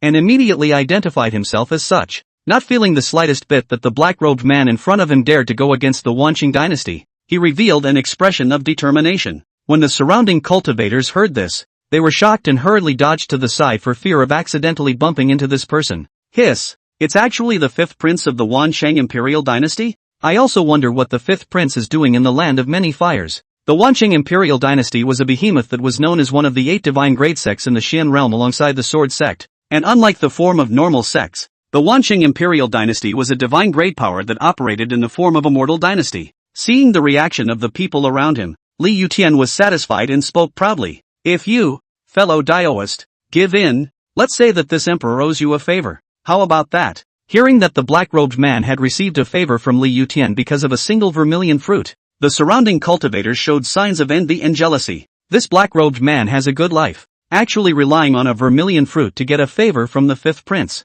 Damn it! Why wasn't I the one standing there, listening to the surrounding cultivators talk? Li Yutian became even more confident and put on an expression that Suji had earned it. Suji did not even look at him, but continued to ask for the price. Senior, why don't you let the fifth prince have it? Churuwashi's small face looked worriedly at the black-robed man in front of her and said timidly. She also didn't know why the vermilion fruit that she had picked with her own hands had attracted the attention of the Wansheng Imperial Dynasty's prince. However, she was aware of the terror of the Wansheng Imperial Dynasty. It wasn't something that these small cultivators like them could afford to mess with. Seeing that Suru didn't say a word to him and didn't put him in his eyes at all, Li Yutian's face instantly sank. Fellow Taoist, but don't give your face away. Don't think that just because you're at the Yuaning stage, this emperor wouldn't dare to touch you. The raucous noise that had been coming from his ears. In order to not make things difficult for the little girl, Suji then inclined his body and looked at the grey-robed old man who was closely following beside Li Yutian. Li Haotsong, middle stage of transformation. This Li Haotsong should be the so-called protector of the way. As for that so-called fifth prince, sensing a weak late Jindan aura on his body, Suru was too lazy to even identify it. The late Jindan stage was no different than an ant in his eyes. What are you going to do? A magnetic voice came out from the black robe. Are you seriously not allowing it? Li Yushan's voice increased a few points. Unbelievable. Doesn't this kid know how powerful the Wanqing dynasty is? How dare he? What right does he have? Li Yutian constantly roared in his mind. Suru did not answer, but turned back to continue asking for the price. Ha! Very well. He laughed in exasperation and was about to storm out when the grey-robed old man stopped him. As if he had received some message, Li Yutian gave Suji a deep look and did not continue to pester him, letting out a cold laugh before leaving with the grey-robed old man. Little sister, now you can tell me the price. Elder, I won't charge you any more money. This shugwa counts as my gift to you. Leave now before it's too late. Chu Ruwashi whispered. Suji stood in place, stoic for a moment.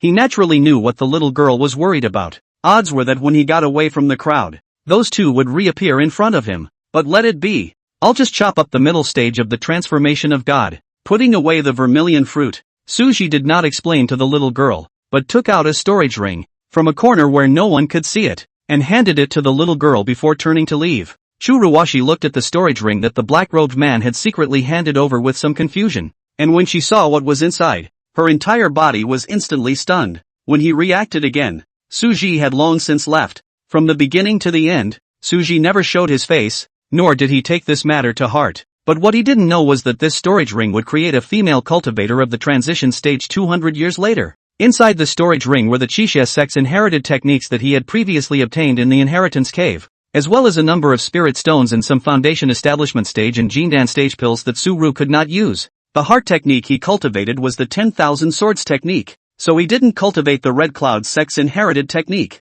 In order to not let the Red Cloud sect's legacy be broken in his hands, he was going to give it anyway, so he might as well give it to someone he felt comfortable with. The pills and spirit stones within the storage ring were also enough to cover this dragon blood vermilion fruit. With the help of this dragon's blood vermilion fruit, he would be able to arrive at the mid-Yuaning stage faster. As for whether or not the Red Cloud sect's legacy could be passed on depended on its creation. A little episode now. Suji flew towards the interior of the land of many fires in his recluse. On the way, after sensing the two scents that were chasing behind him like maggots on bones, Suji was not in a hurry to rush, but stopped at the same spot. As it turned out, just as he expected, the people who came were none other than the fifth prince and his Taoist protector Li Haotsong. Kid, I won't let you go even if you kneel down now. Li Yutian looked at Suja with a fierce smile. Suji stood still and expressionless. Do you see any adult getting angry with a child? If it weren't for the reputation of the Wanqing dynasty, you would have died long ago. Elder Li, help this emperor break his limbs and drag him to me.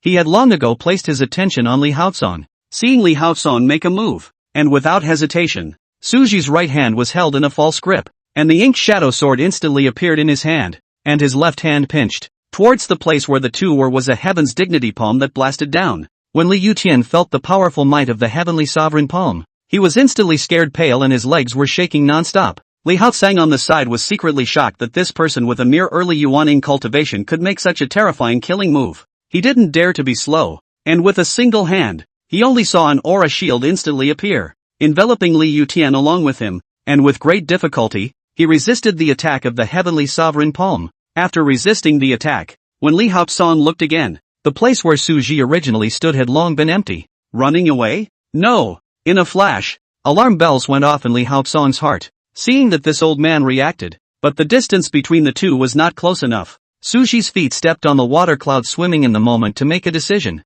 raised his hand and waved out a jade card. And the 5 swords array within the jade card instantly enveloped Li Haotsong. Pretending to be a god, Li Haotsong shouted angrily, sensing that the power of this formation was only at the Jindan stage. He waved his hand and destroyed it. The jade plate with the cracks also completely shattered at that moment. Less than a breath before and after, Suji slashed a vertical and horizontal sword chi containing sword intent towards Li Haotsong head-on. The sword chi was powerful and unrivaled, like a rainbow striking the sun, and pushed straight towards Li Haotsong's face. Chapter 22, Killing the Middle Stage of God Transformation. Li Haotsong was horrified. On this sword chi, he actually felt the aura of death. He was busy taking out a defensive magic treasure to protect himself, although the magic treasure blocked the sword chi. But Li Haotsong looked at the defensive magic treasure that shattered into 8 petals, his eyes wide with rage. This was a magic treasure that had accompanied him for several years. It was actually chopped up just like that? Ah, you little beast. Before he could finish his words, Suji's fist had already arrived. Like a discharged cannonball, it whistled out, combining the sun god body and the ancient body refining technique, and with the spiritual power he had applied to this punch, it directly penetrated Li Haotsong's head. Until his death, Li Haotsong did not understand why the physical strength of a Yuaning stage sword cultivator was able to blow apart the head of one of his god transformation stage. The airwave raised by this punch even directly lifted the 5th prince on the side and flew out. I'm a sword cultivator. It's reasonable to know some punches and kicks. Right. Suji laughed lightly. His black robe had faded since the battle. The smile on Suji's face at this moment was as frightening as a hideous devil in Liu Tian's eyes. Looking at Suyu, who had ink hair draped over his shoulders in front of him, a golden sun god tattoo on his forehead, and dark golden pupils indifferently looking at him as if he were a god king, Liu Tian couldn't be bothered to get up, and was scared as he kept moving backward on the ground. No, don't you come over. I'm the prince of the Wanqing dynasty. You can't kill me.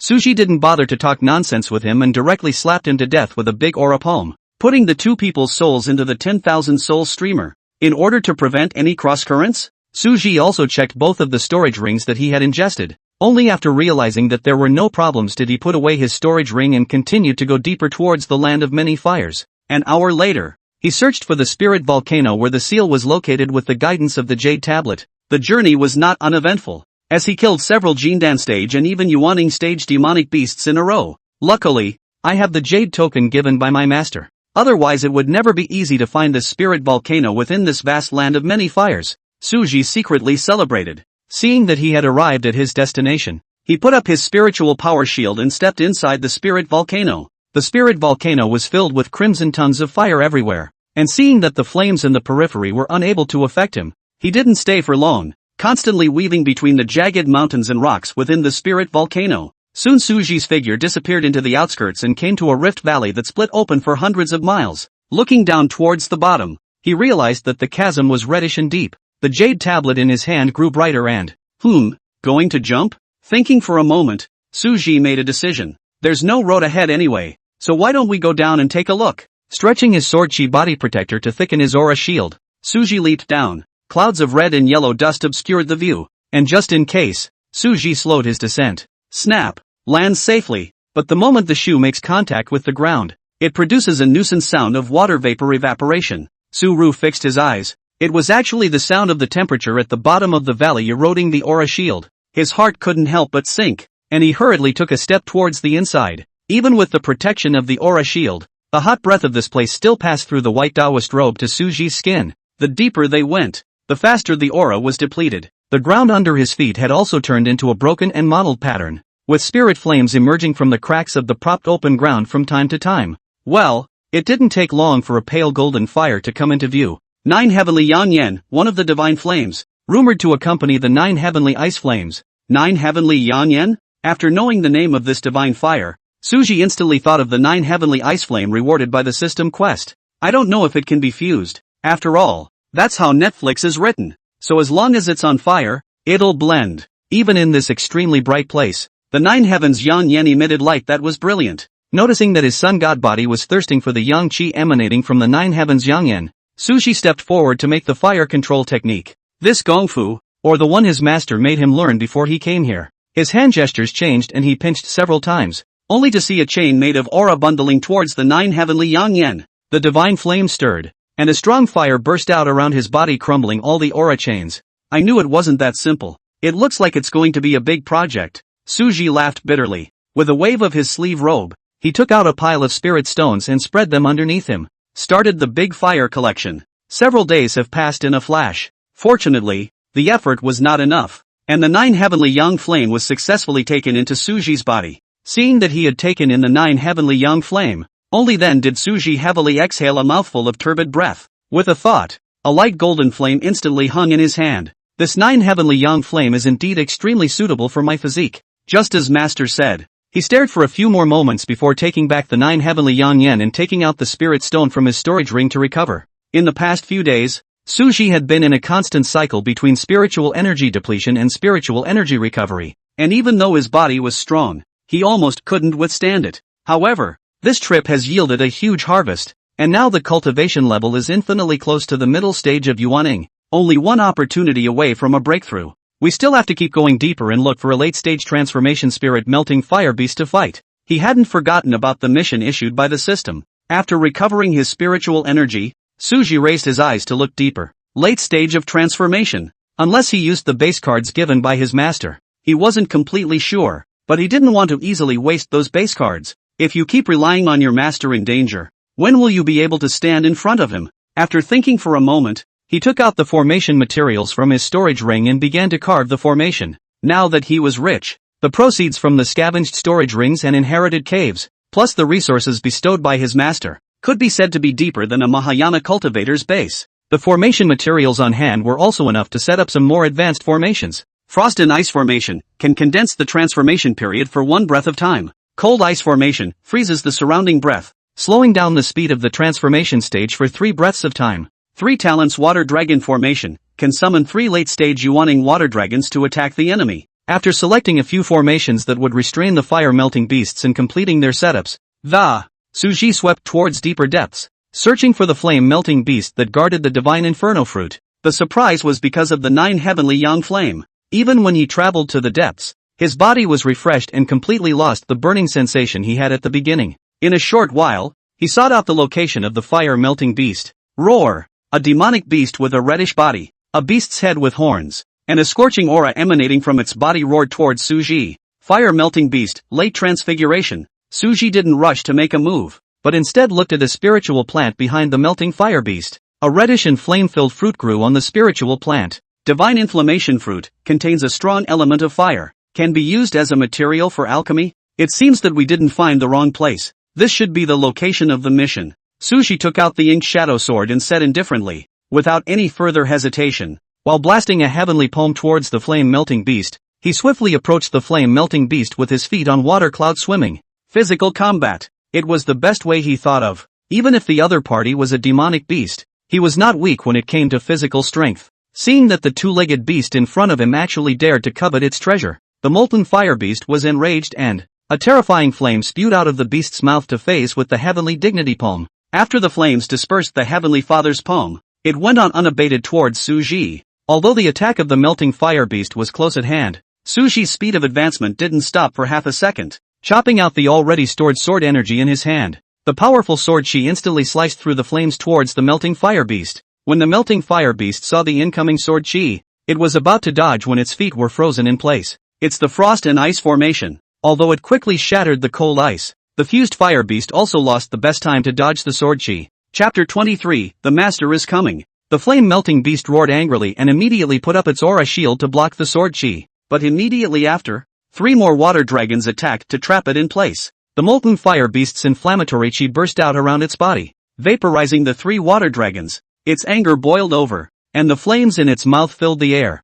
preparing to give Suji a shot of inflammatory bombs when Suji had already managed to get close. Suji's eyes flashed with bloodthirsty ferocity, and with one punch, he directly suffocated the inflammatory bomb in the mouth of the melting fire beast. Seeing that the 2 of them were so close, the melting fire beast didn't spray inflammatory bombs anymore, but instead stretched out its chilling claws to directly attack Suji's chest. Hiss! Blood splattered everywhere. Suji stifled a grunt and didn't panic. Only when he felt his own gradually enhanced battle power due to the 100 battles body did he put his heart down and ferociously kept swinging his fists towards the melting fire beast. 1 man and 1 beast. You and I. Blood splattered everywhere. With a dull crash, Suji heard the clicking sound of his bones breaking, and a wave of annoyance ran through his heart. So even more desperately, he opened his arms left and right, and his two fists continuously bombarded the molten fire beast. After an incense stick, the molten fire beast is afraid, because it's about to be killed. The head of its beast was sunk by the blow. This two-legged beast is a lunatic.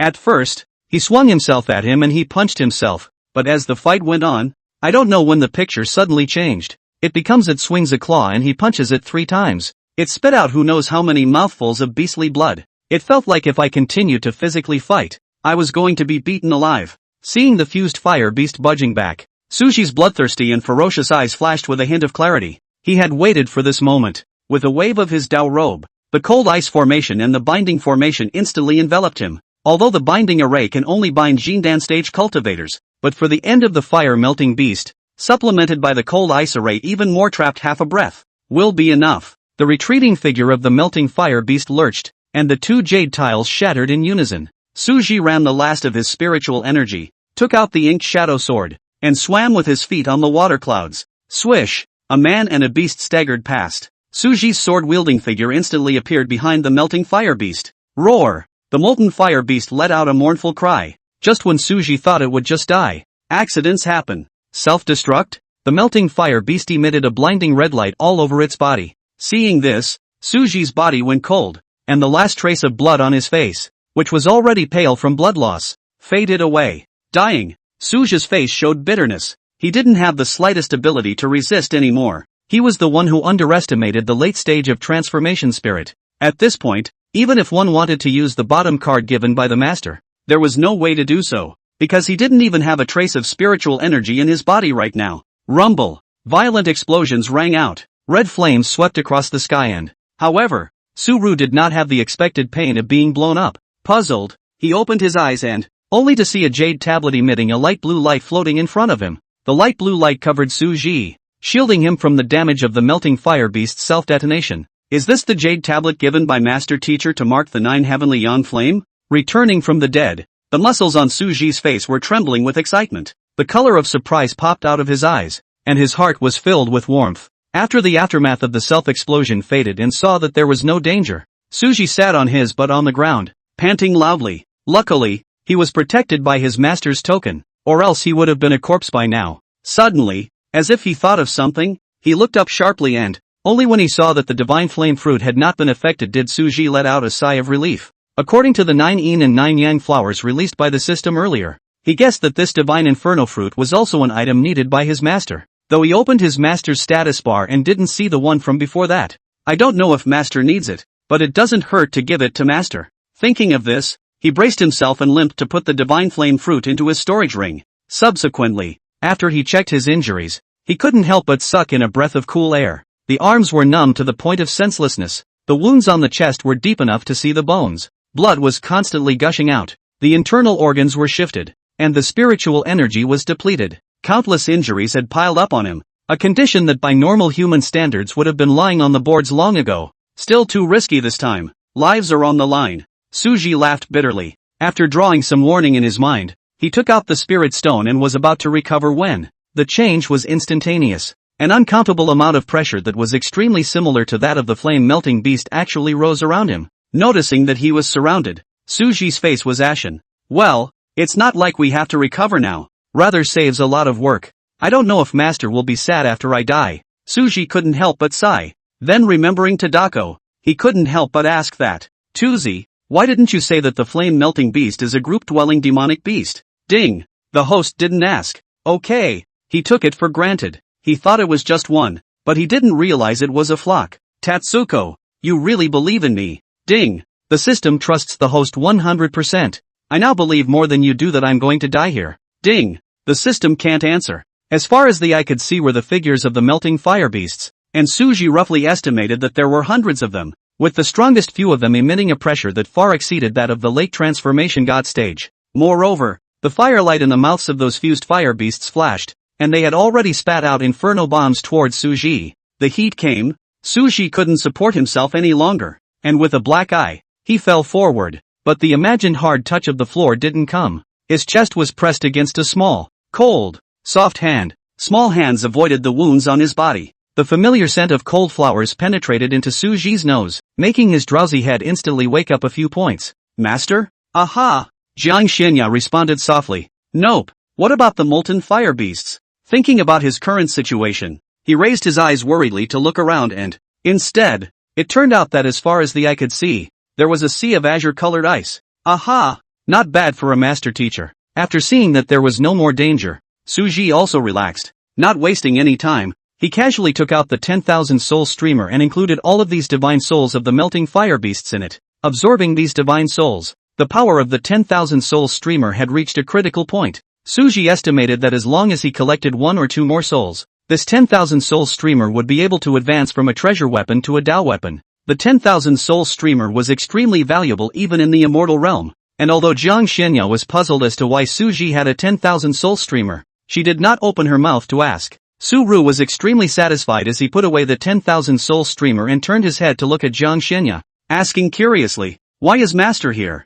Jiang Xianya swept a glance at Suji with her deep turquoise eyes and sighed quietly. "The backhanded trigger that I left for my teacher came with some concern." At those words, Suji's throat rolled, as if there were words twisting around, but in the end, he did not say anything. Only one sentence was left. "Master, thank you. I can't remember how many times I've said thank you to Sensei." Instead of responding, Jiang Xianya asked, "Before you came, Master told you that you must not force yourself. Why are you injured like this?" "Master." After thinking about it, he took out the divine flame fruit from within his storage ring and handed it to Jiang Xianya. "Master, this is the divine flame fruit. Is that what this injury is for?" Jiang Xianya's beautiful eyes flashed with complexity. "My disciple thought that this item might be useful to Master, so I came to take it." Suja grinned. If it wasn't for the fact that it might be useful to Jiang Xianya, with his nature he would probably have to break through to the late Yuaning stage before he would consider completing this mission. Hearing Suji's words, Jiang Xianya stared blankly at the person in front of her,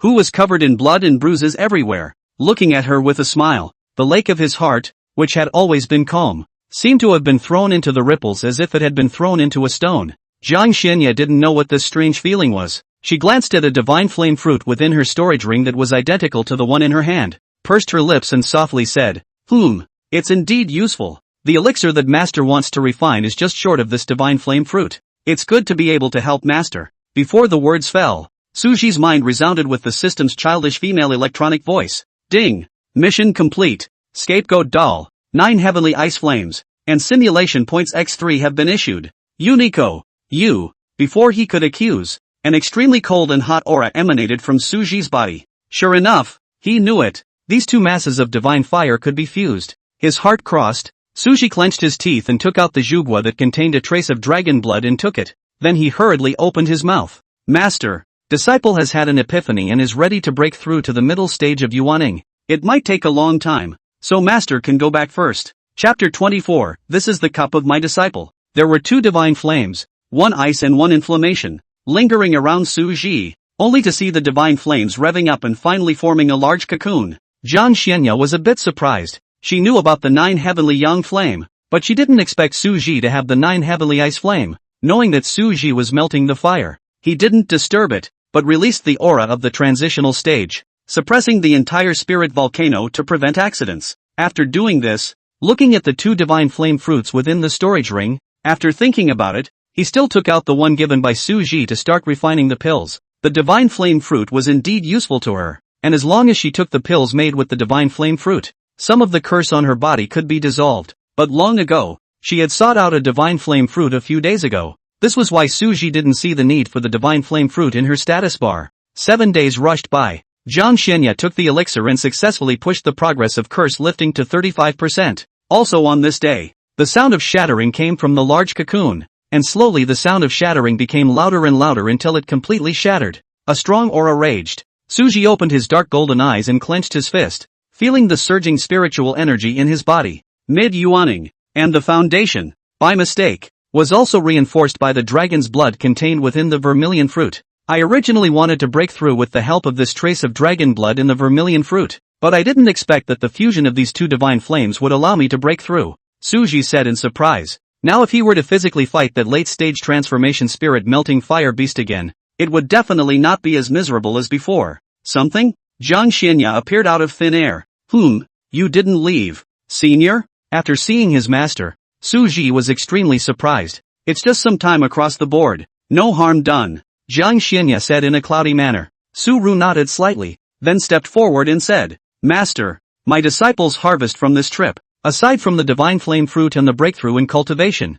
is this fused divine fire? After saying that, Su Ji's right hand made a holding up gesture, and a ball of golden and blue intertwined divine fire appeared. 9 heavenly divine flames fused from 9 heavenly yang flames and 9 heavenly ice flames. Feeling the destructive aura released by the 9 heavenly divine flame, Su Ji suddenly couldn't help but want to try out the power. Master, my disciple wants to try this 9 heavenly divine flame. Please stand farther away. There's no need to worry about Master. Just give it your all. Jiang Xianya shook her head slightly. With her strength, even if the 9 heavens divine flame in Su Ji's hand x100, it was estimated that it wouldn't be able to cause damage to her. Still, Su Ji's concern still made her heart warm slightly. Nodding his head, Su Ji said no more. Raising his head to look at the surrounding group of ice-sealed melting fire beasts, he poured a large amount of spiritual energy into the 9 heavenly divine flame. Picking a position, he fiercely threw out the 9 heavenly divine flame. Rumble! A huge explosion rang out, and a mushroom cloud of flames intertwined with gold and blue rose up.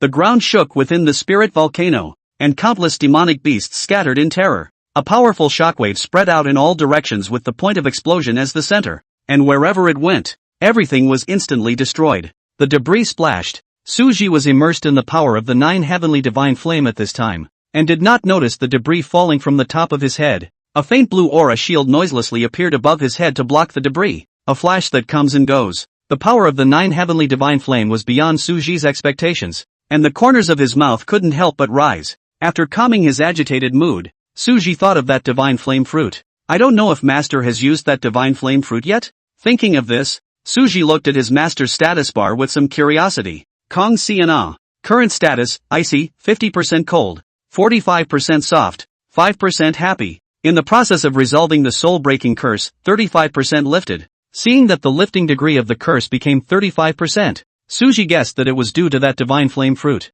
Sure enough, as long as the system released a mission to give away materials, they were all what Master Teacher needed at the moment. Let's go back. Master, there wasn't much to do next anyway, Su Ji proposed. Good. When he returned to the sword sect, Su Ji was busy consolidating his cultivation. Although the foundation was reinforced by the Zhuguo, it was still necessary to consolidate the cultivation. It was during this time when Su Ji was consolidating his cultivation, the top of Ice Sword Peak, Mu Zili, who had received permission, pushed open the wooden door and walked into the courtyard. As soon as I entered the door, my eyes widened. This, Sister Jiang, you're actually making tea? Mu Zili's expression was as if she had seen a ghost in broad daylight. These days, because of not dealing with the relationship of the young dust problem, self-conscious shame has not come to find Sister Jiang. Although it was clear that Sister Jiang would not be blamed, she was still overjoyed. It was so hard to build up mentally, but I saw this scene as soon as I arrived. What's the difference between that and an ironwood tree?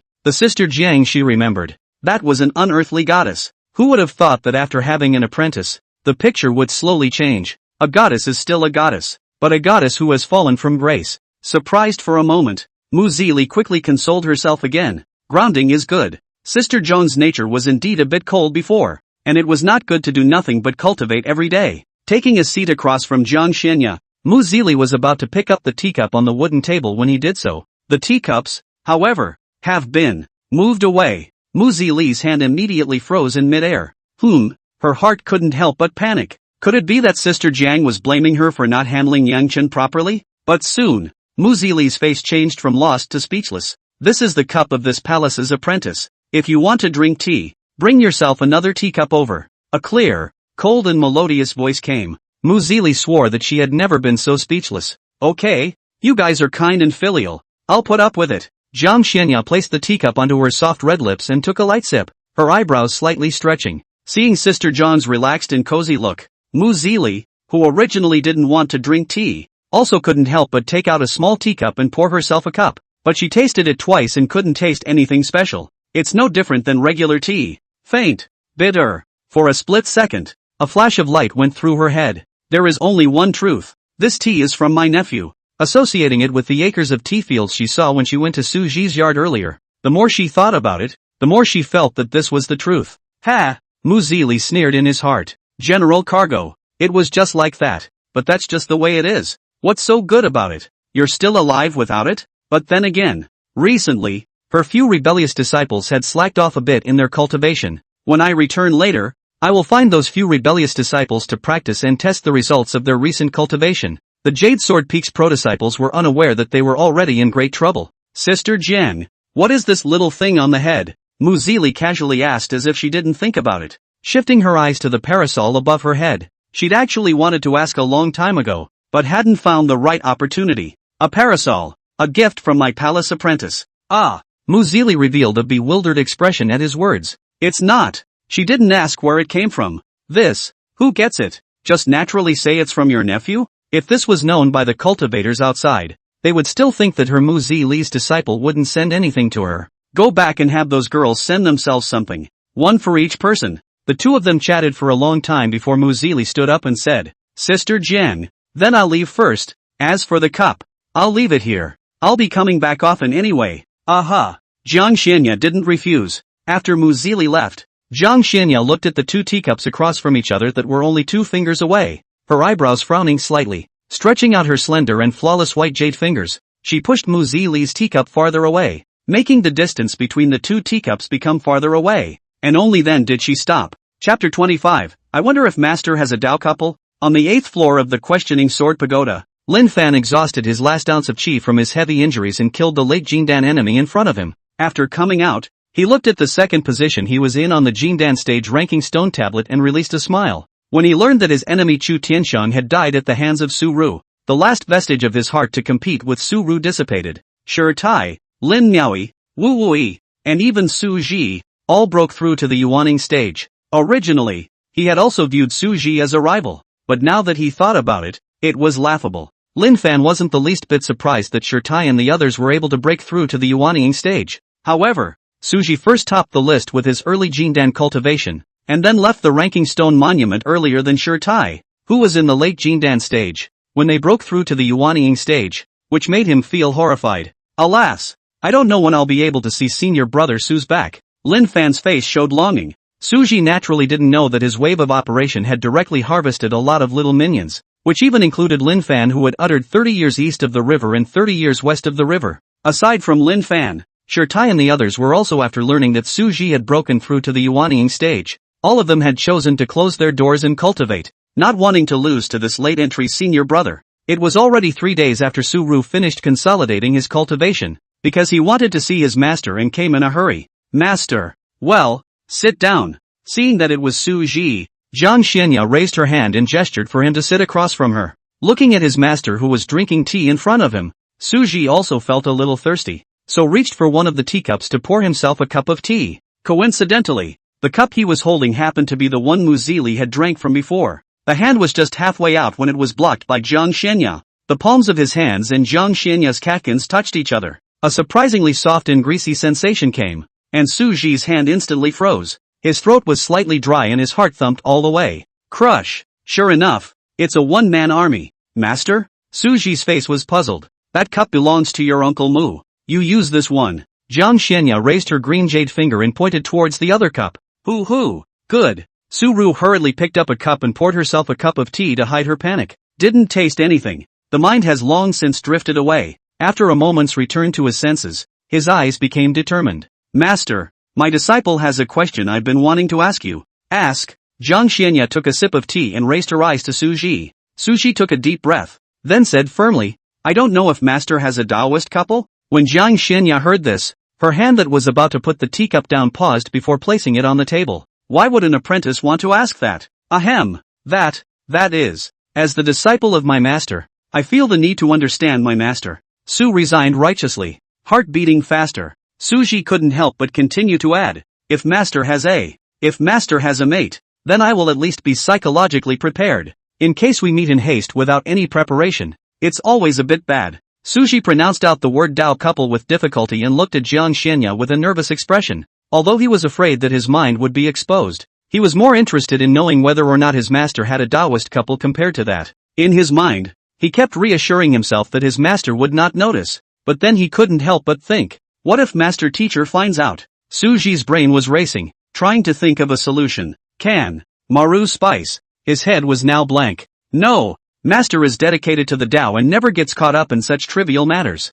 Jiang Xianya didn't think much about it, thinking that Suji was asking because he was curious. At those words, Suji's heart instantly calmed down. Getting the answer he wanted, Suji drank the tea in his cup in one gulp. This time, he tasted it. This tea, with a hint of sweetness. Putting down the teacup, Suji glowingly bid farewell to his master and returned to the bamboo house. Thinking about the simulation points that the system had rewarded earlier hadn't been used yet. So the heart murmured, Tuzi, help me add an analog point to the heavenly dignity palm. He didn't know what an analog point could do, so he didn't use it all at once. Wanted to see what kind of effect it would have on the feats when an analog point was used. Ding! Simulation successful. In this year, with super enlightenment, you comprehended the deeper meaning of the heavenly dignity palm and pushed it from the introductory realm to the realm of transformation. Swish! A mysterious aura infused Suji's body. It was also at this instant that he felt his extremely deep attainment of the heavenly dignity palm. Su-Ru was shocked. This? A single simulation point pushes a god-level feat from the introductory level to the realm of transformation?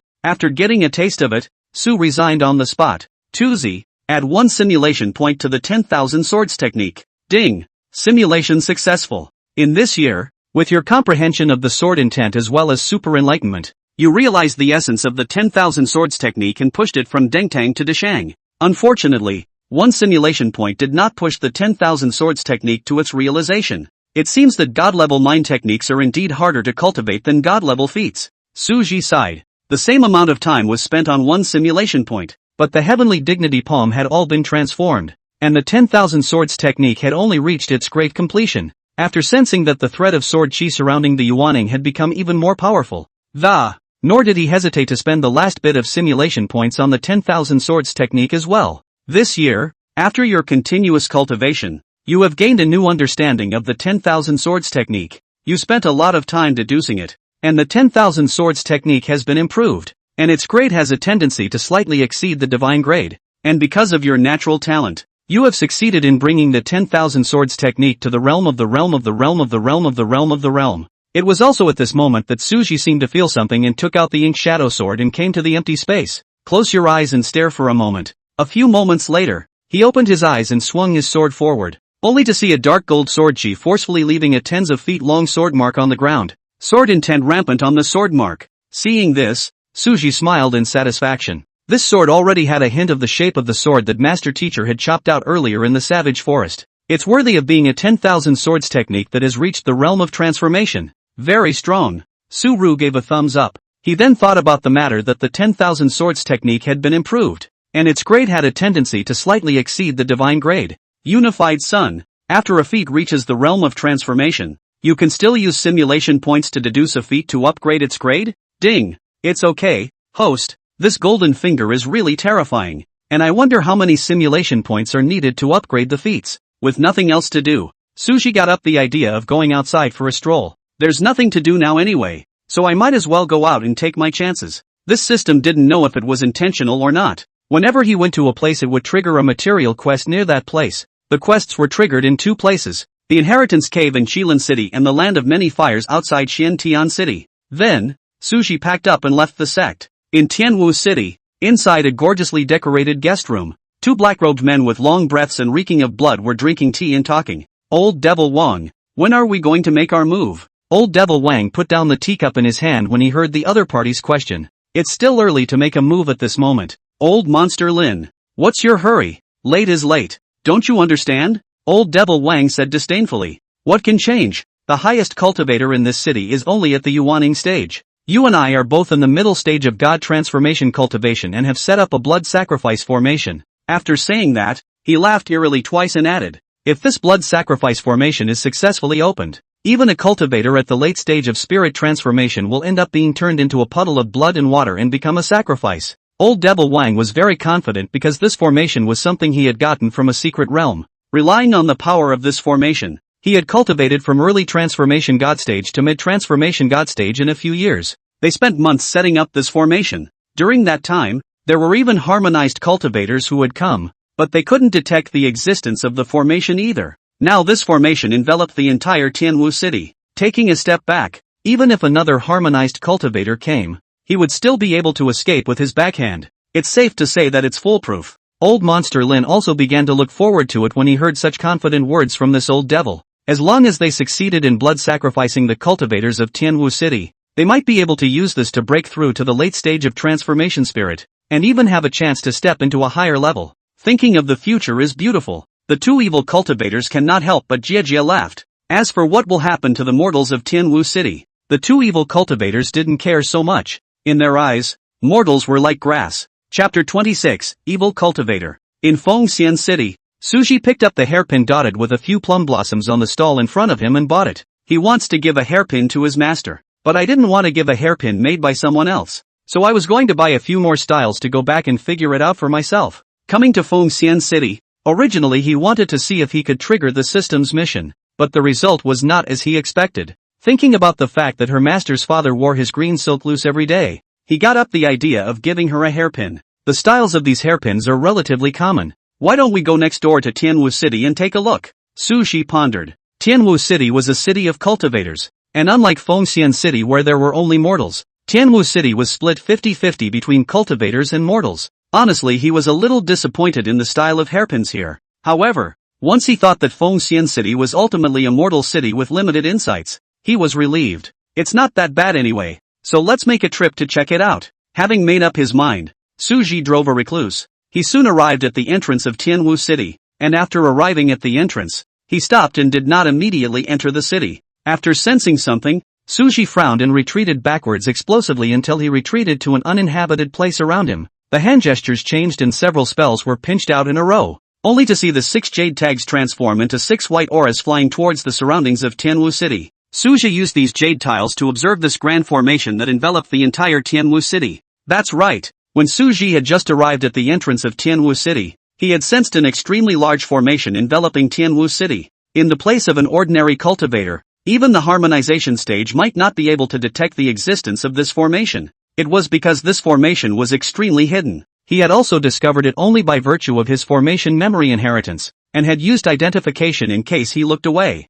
Blood sacrifice formation. It is an ancient evil cultivator who sacrifices the flesh and blood of the cultivator to his own cultivation formation. And even if this formation is a late-stage cultivator of the god of transformation, he can be killed by entering the formation. With his level of formation Dao, if he wanted to break the formation, it would still be extremely easy. However, he wanted to borrow this formation in turn to seriously injure the person who set up the formation, so he did not rush to break the formation. In order not to scare the snakes, Suji retreated to this place and used the jade card to probe. This kind of formation looked like it was set up by an evil cultivator, and he believed that his 10,000 soul streamer would be able to advance into a Dao weapon as soon as he collected this evil cultivator. When the jade tags came back, Suji, who was aware of the weak points of the formation, immediately had an idea. He flew towards a formation eye on the east side of Sky Marshal City, laid down an isolation formation, and quietly altered it. The original effect of the blood sacrifice formation disappears, and if the person who set up the formation activates it,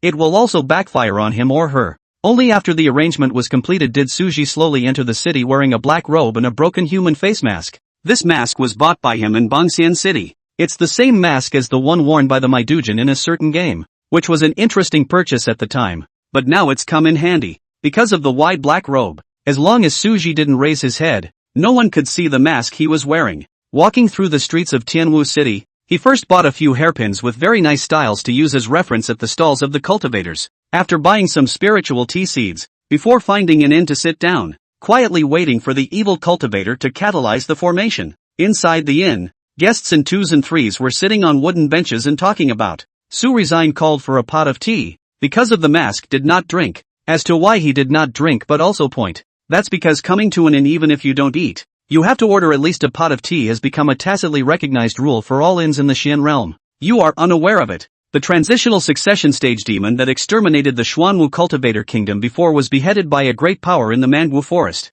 Hearing what the cultivator said, Suji couldn't help but be aroused by a hint of interest. After all, he was there watching. What? There's more to this? Someone exclaimed. Alright, don't sell the story. Hurry up and continue. The cultivator on the side urged. The cultivator who spoke at the very beginning swallowed his saliva and looked at a few cultivators who were ready to come up to convince people with reason, and hurriedly lowered his voice and said, I heard that the great demon was still killed by a sword. How can that be? That's a great demon of the ferrying stage. How can a fight at that level end in a single move? Someone retorted. It's true. Until now my family's old man won't let me enter the savage forest. And that sword scar as long as a heavenly trench for 1,000 feet is still left there. Could it be one of those several hidden late-stage ferrymen? The more a few people talked, the more energized they became. Seeing them start bragging, Suji also put away his curiosity. Suddenly, a fluctuation of spiritual energy came from the distance. Suji smiled and stood up, dropping some broken silver and leaving the inn. In the sky above Tianwu City, 2 black-robed men stood. Soon enough, a guarding cultivator from Tianwu City came. The visitor was a mid-yuaning stage, approximately the city lord of this Tianwu City. No aerials are allowed within Tianwu City. I am Tianwu City's city lord Chen Xiang. Tianwu City is under the jurisdiction of the Divine Palace. I hope that the 2 seniors will quickly retreat. When Chen Xiang saw the 2 crossing the void, he knew that it was not an existence that he could afford to mess with, and hurriedly moved out the Divine Palace, which was one of the 8 divine quality sects. Hearing what Chen Xiang said, old monster Lin hissed and spoke. Old devil Wang, he said that as he is a dog of the Divine Palace, how should we deal with it? Old monster Lin, why don't we retreat there? Old devil Wang said with a smirk. But, if we open the formation and finish refining them all and then walk away, the Divine Palace won't find out, right? Old monster Lin was extremely scared. You have a point. The 2 looked at each other and laughed. Old devil? Formation? All the way through? The more Chen Xiang listened, the more his heart sank. These 2 cultivators in front of us are clearly evil cultivators. He also knew the 2 were poking fun at him. Unbeatable. Still, he secretly sent a message to the Divine Palace. Chen Xiang thought of a good countermeasure and hurriedly arched his hand and said, 2 seniors, Mr. Chen suddenly has something important to deal with, so I will take my leave first. After saying that, without waiting for an answer, he turned around and ran away. But in front of 2 evil cultivators in the middle stage of God transformation, how could a middle stage Yuaning run away? It was directly grabbed by old devil Wang and instantly refined.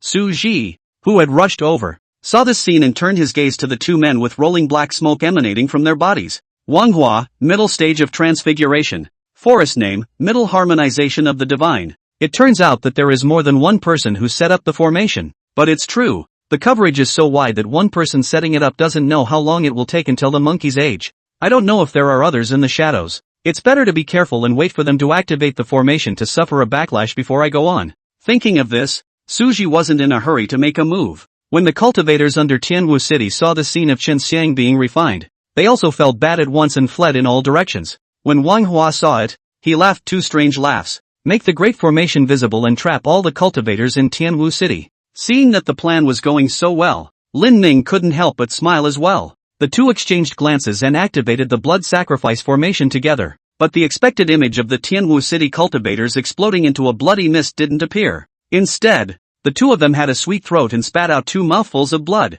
their breath wilting. How could this happen? Old devil Wang. If he hadn't seen that Wang Hua was also backfired just like him, he would have suspected that Wang Hua had moved something. Noticing the abnormality of the formation, Wang Hua roared, "Who is it? Who in the world has altered old me's formation?" Spiritual energy wrapped in words spread to every corner of Tianwu City, and also into Su Ji's ears. Su Ji hid in the dark. Seeing that there were indeed only 2 people, he stopped hiding and rose up in the air. The 3 black-robed men stood in the air, and Su Ji wore the mask of the Mi Taoist on his face, which was more like an evil cultivator than an evil cultivator. Chapter 27, come into my 10,000 soul streamer for a chat. Although the blood sacrifice formation was not activated due to being modified by Su Ji, however, for a short period of time, it was still possible to trap these Tianwu City cultivators. The crowd of cultivators who had originally pinned their hopes on Su Ru when they heard that the grand formation had been destroyed, after seeing Su Ji in this outfit, one after another, their hearts went wow.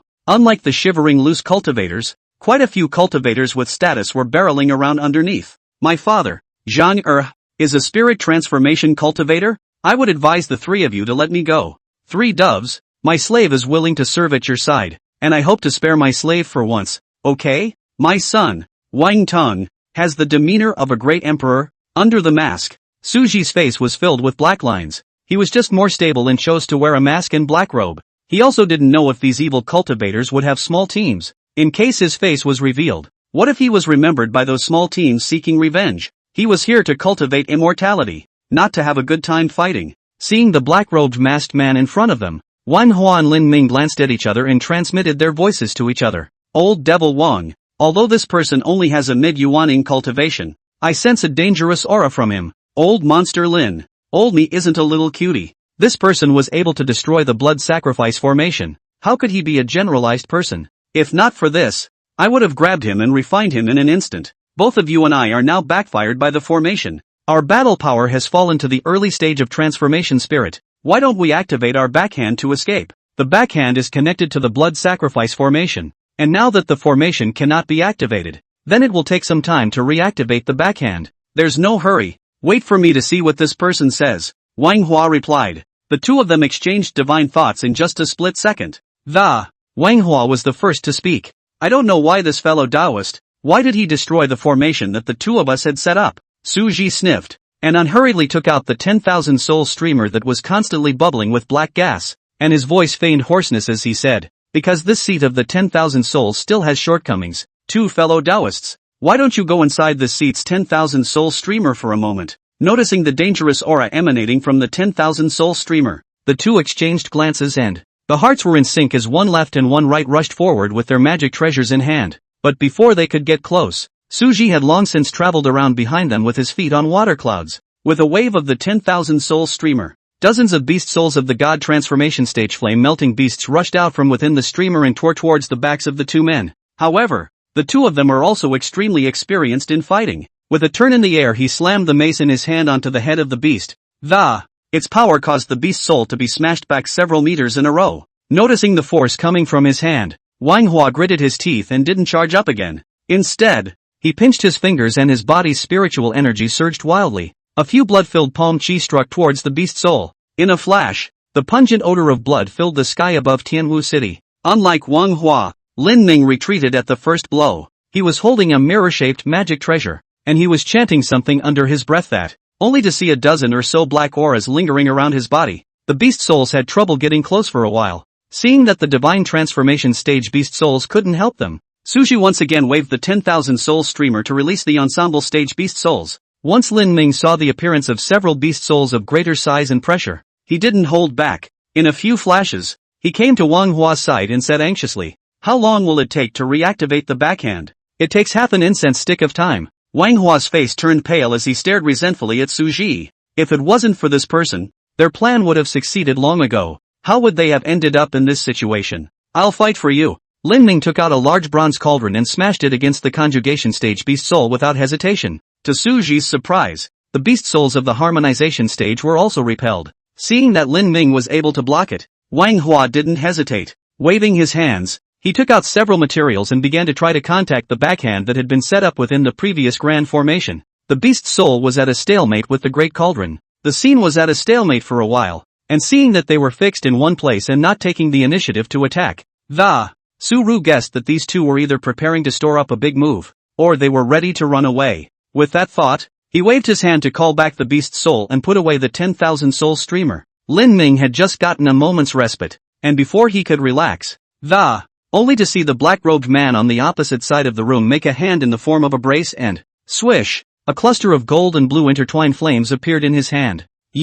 Detecting the aura of death from the flames, Lin Ming's eyes widened in anger. He couldn't care less about Wang Hua, retrieved the bronze cauldron, and with a movement of his body, he wanted to move away from Suji. But it's already too late. The 9 heavenly divine flame appeared before his eyes in the blink of an eye. In an instant, a mushroom cloud of intertwined gold and blue flames rose up and, seeing this, the crowd of cultivators underneath Tianwu City hurriedly combined their efforts to resist. Under Suji's deliberate avoidance, all the cultivators managed to withstand the aftermath of the explosion of the 9 heavenly divine flame with all their might. As for the center of the explosion, the place where the 2 evil cultivators originally stood had long been empty. Suji's mind moved, and he called out the 10,000 soul streamer again, but only one divine soul was absorbed. Su-Ru raised his eyebrows slightly. "Interesting, there's actually a backhand." Sensing the scent of an imprint that was gradually moving away, he looked up to the east of Tianwu City, and without hesitation, he directly chased after it in his recluse.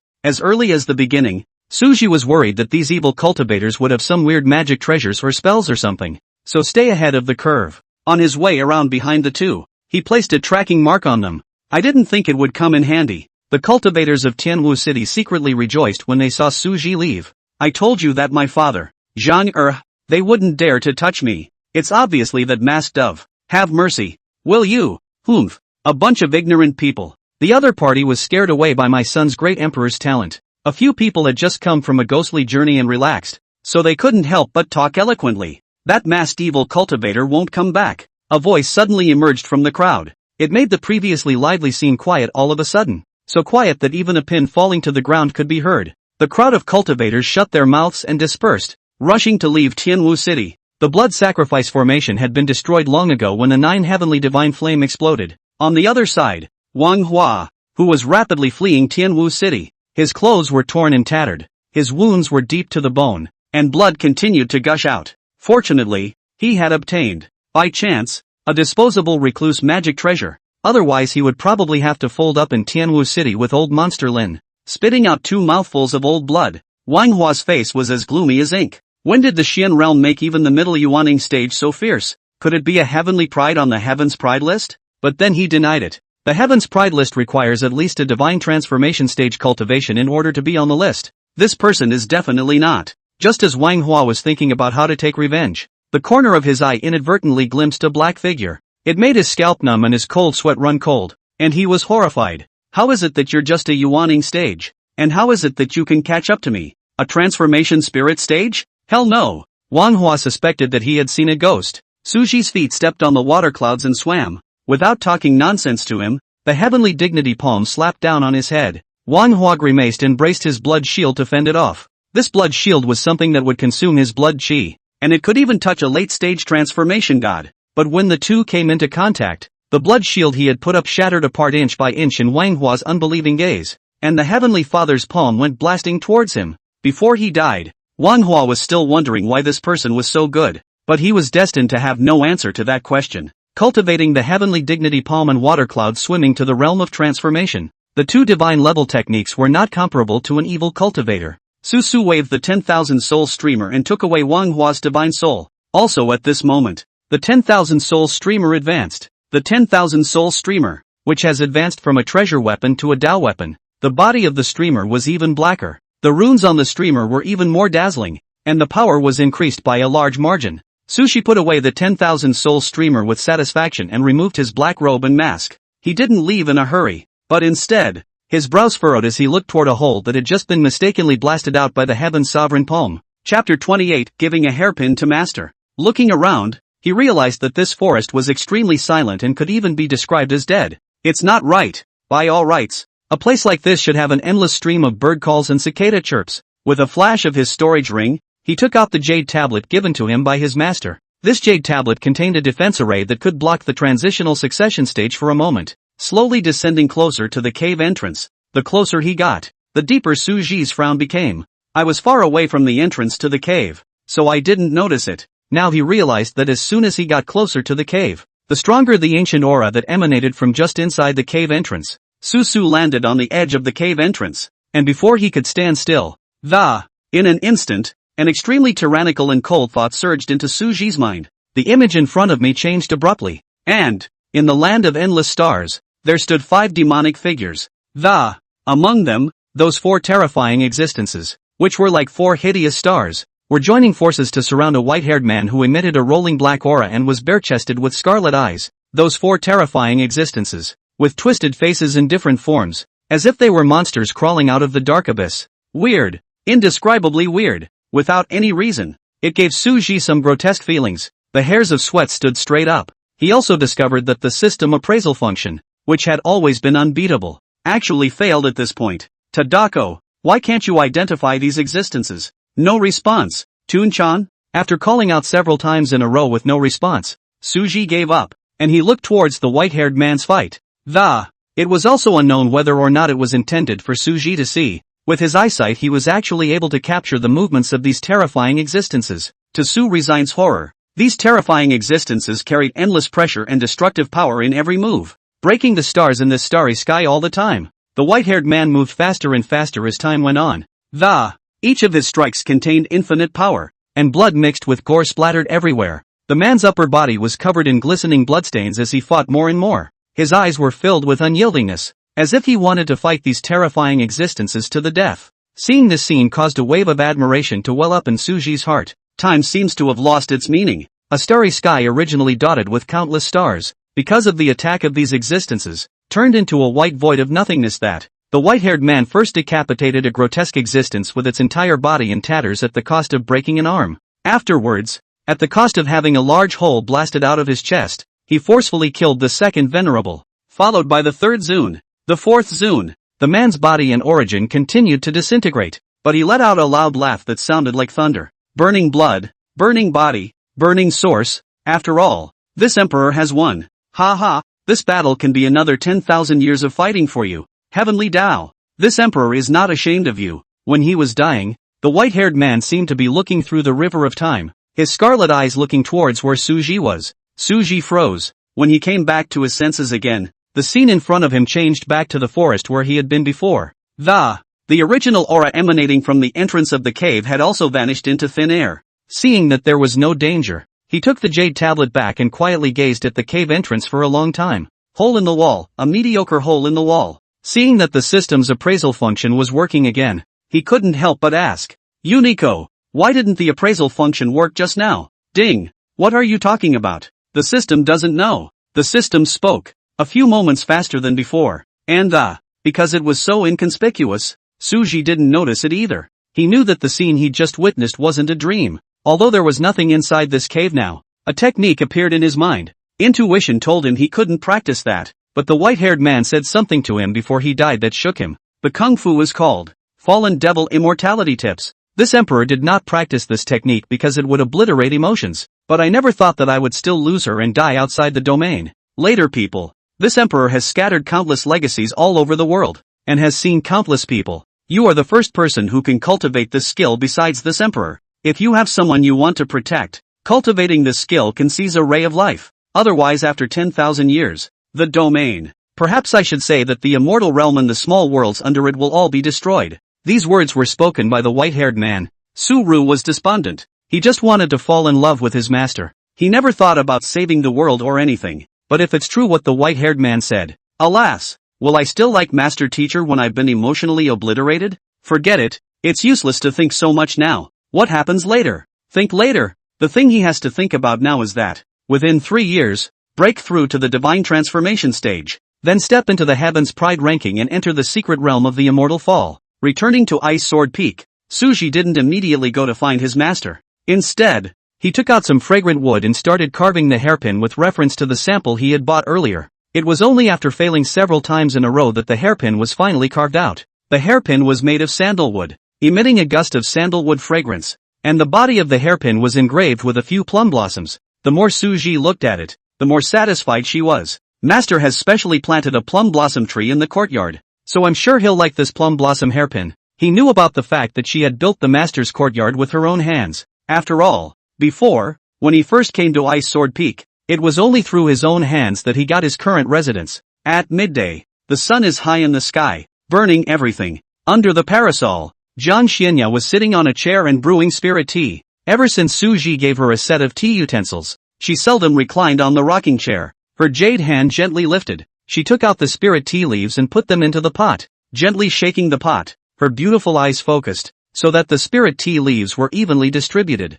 After passing over the boiling water first, the poured out water was evaporated with spiritual power. Then slowly place boiling water and gently cover the pot, stretching out her crystal clear jade fingers to brush the pot, feeling the temperature of the. A short while later, she held the teapot up and poured herself a cup of tea, which was fragrant. A trace of contentment unconsciously appeared on the stunningly beautiful little face, but it was quickly collected again. Master? Putting the teapot down, Jiang Xianya lightly raised her beautiful eyes to look at Suji. Seeing that he looked like he wanted to speak, he gestured for him to sit down and talk. Suji also read his master's meaning and walked to the chair opposite his master and sat down. However, before he could say anything, Jiang Xianya poured a cup of tea for Suji. Suru thanked him and gulped it down. Seeing this, Jiang Xianya frowned lightly. Delicious. The tea brewed by master is just delicious. The eyebrows are relaxed. Suji didn't notice the change in his own master's expression. His mind was immersed in the plum blossom hairpin inside his storage ring.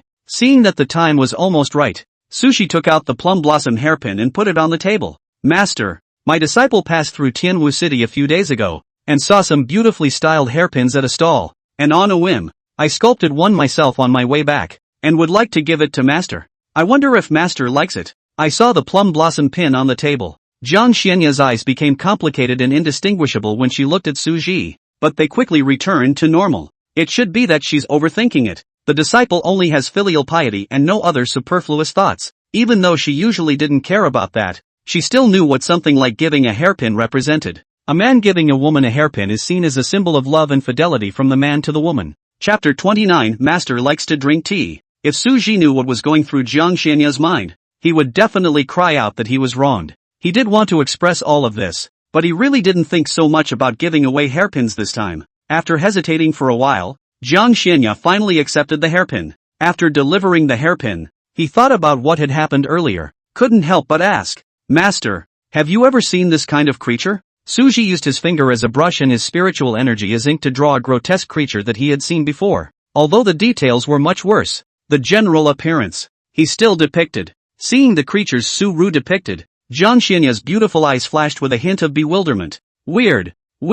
That was her first feeling. Thinking for a moment, she realized that she had indeed never seen such a creature before. She shook her head. The master has not seen it. Hearing his master's reply, Suji's heart sank to the bottom. Even a strong person at the level of a master teacher hadn't been seen before, so how strong did these existences have to be? He thought at first that these weird creatures were unique to the immortal realm, but I didn't realize that I hadn't even met my master. Master, at what level does that cultivator have to cultivate to in order to blast through the stars? Suji continued to ask undeterred. Jiang Xianya lightly sipped a mouthful of spirit tea and said, "At least a great emperor." The great emperor? What is this realm? Master, what realm is a great emperor? Jiang Xianya didn't answer him right away. Seeing Suji in this state, he should have been exposed to certain things. After a moment of contemplation, she decided to tell Suji something about the immortal world. After returning from his master's place, Suji sat on the bed and contemplated for a long time. He had learned from his master that great emperors,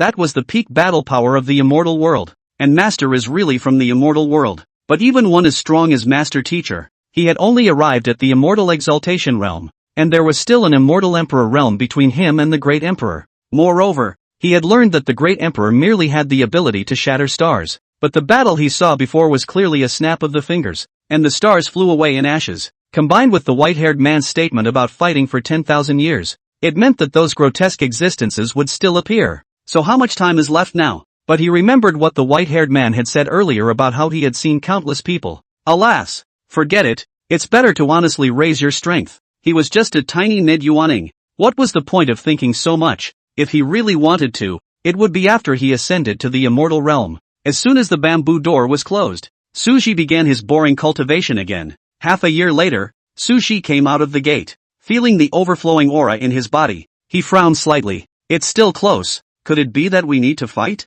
He was constantly cultivating in these half a year without a bit of slacking off, but he was slow to break through to the late yuaning stage. Seeing that it was no longer useful to continue the retreat, he got out. Looking at the tea leaves that had already grown, Suji quickly had a plan. It's better to go ask the master. Send these new tea leaves over by the way. Anyway, if you are unsure about something, just go to your master. Arriving at the top of the hill, Ran heard words coming from the courtyard before he could knock on the door. It made him freeze in place. Is he going in? Or not? Sister Ginger, do you really want me to do this? Aha! The voice was cool and melodious, and the moment Suji heard it, he knew that it was his own master who had said it. But it's uncomfortable. It's better this way. Sister Jen, please spare me. I don't want to do this kind of thing. I'm still a yellow girl. Mu Zili's petite plea for mercy came out. Hearing this, Suji was already filled with black lines. He could neither enter nor leave. What if I see something I shouldn't if I go in? If we leave, what about master? Before he could make up his mind, the next words made him relax quickly. It's as if 1 minute you're struggling in the frying pan of hell and the next you're soaring to heaven. There are no rules, and there are rules for drinking tea. But this rule of drinking tea, I really don't want to learn it. Mu Zili complained. Turns out they were just having tea. Suji hastily calmed herself and couldn't help but complain about Mu Zili. This Uncle Mu isn't quite as talkative. Have a cup of tea. Make it look like something. What? Not feeling well? A girl? A stream of such misleading words poured out, and he thought. Hearing that it wasn't what he thought it was, Suji no longer hesitated and raised his hand to knock on the door. Master, can the apprentice come in? Aha! Only after receiving permission did Suji push open the wooden door, and before he could step into the courtyard, Mu Zili then hurriedly said, Senior nephew, you've come at the right time. Senior uncle has something to say to you. Suji raised an eyebrow at his words, closing the door and sitting down before opening his mouth to inquire. I don't know what master uncle is looking for master nephew for? It's about the sword sect's recent opening of the 10,000 demon mystic realm. The 10,000 demons mystery realm? One of the three major trials of the sword sect. A flash of light flashed in the bottom of Suji's eyes, not interrupting Mu Zili. The sword sect stipulates that each peak must send one person to participate, and their cultivation must reach the yuaning stage. Senior nephew, you also know that Sister Jiang only has you as a disciple. So, what a sleepy man with a pillow. 1 second he was agonizing over the fact that his cultivation was stuck in the middle yuaning stage, and the next second Mu Zili sent him news of the secret realm. When Suju was about to agree, he saw a cup of spirit tea pushed on the table coldly. His scalp instantly tingled and he sat upright, turning his head to question his master in an attempt to take his mind off the cup of tea. He hadn't forgotten what he'd just heard at the door. Master, what do you think? Zhang Xianya shot a slight glance at Suji. You can make a trip, but you don't have to force the Xianling grass. Xianling grass. Suji turned his puzzled gaze towards Mu Zili. Ahem. Senior nephew This secret realm can only be entered by those at the yuaning stage, and it contains the Xian spirit grass that the sect desperately needs. Of course, it doesn't matter if you can't bring it out, but if you can bring out the Xian spirit grass, then the sect will definitely not treat you poorly. Su-Ru nodded and agreed. He knew what the master meant. Moreover, the master should have seen the problems he was facing today and suggested that he go. As for the clan reward he got from handing over the Xianling grass, Suji didn't care. If you happen to see it, take it. If you don't, forget it. Seeing Su-Ru's promise, Mu Zili, on the pretext of reporting back to the clan, can't wait to get up and leave. As if there's some kind of flood here. Suji was still surprised why Mu Zili ran so fast, but soon he regretted why he didn't follow alone. The tea is getting cold. Zhang Xianya stared intently at Suji. The corners of Suji's mouth twitched slightly, squeezing out a smile with difficulty. He didn't know the rules of drinking tea. Topic. Is there any topic of conversation that would capture the attention of the master?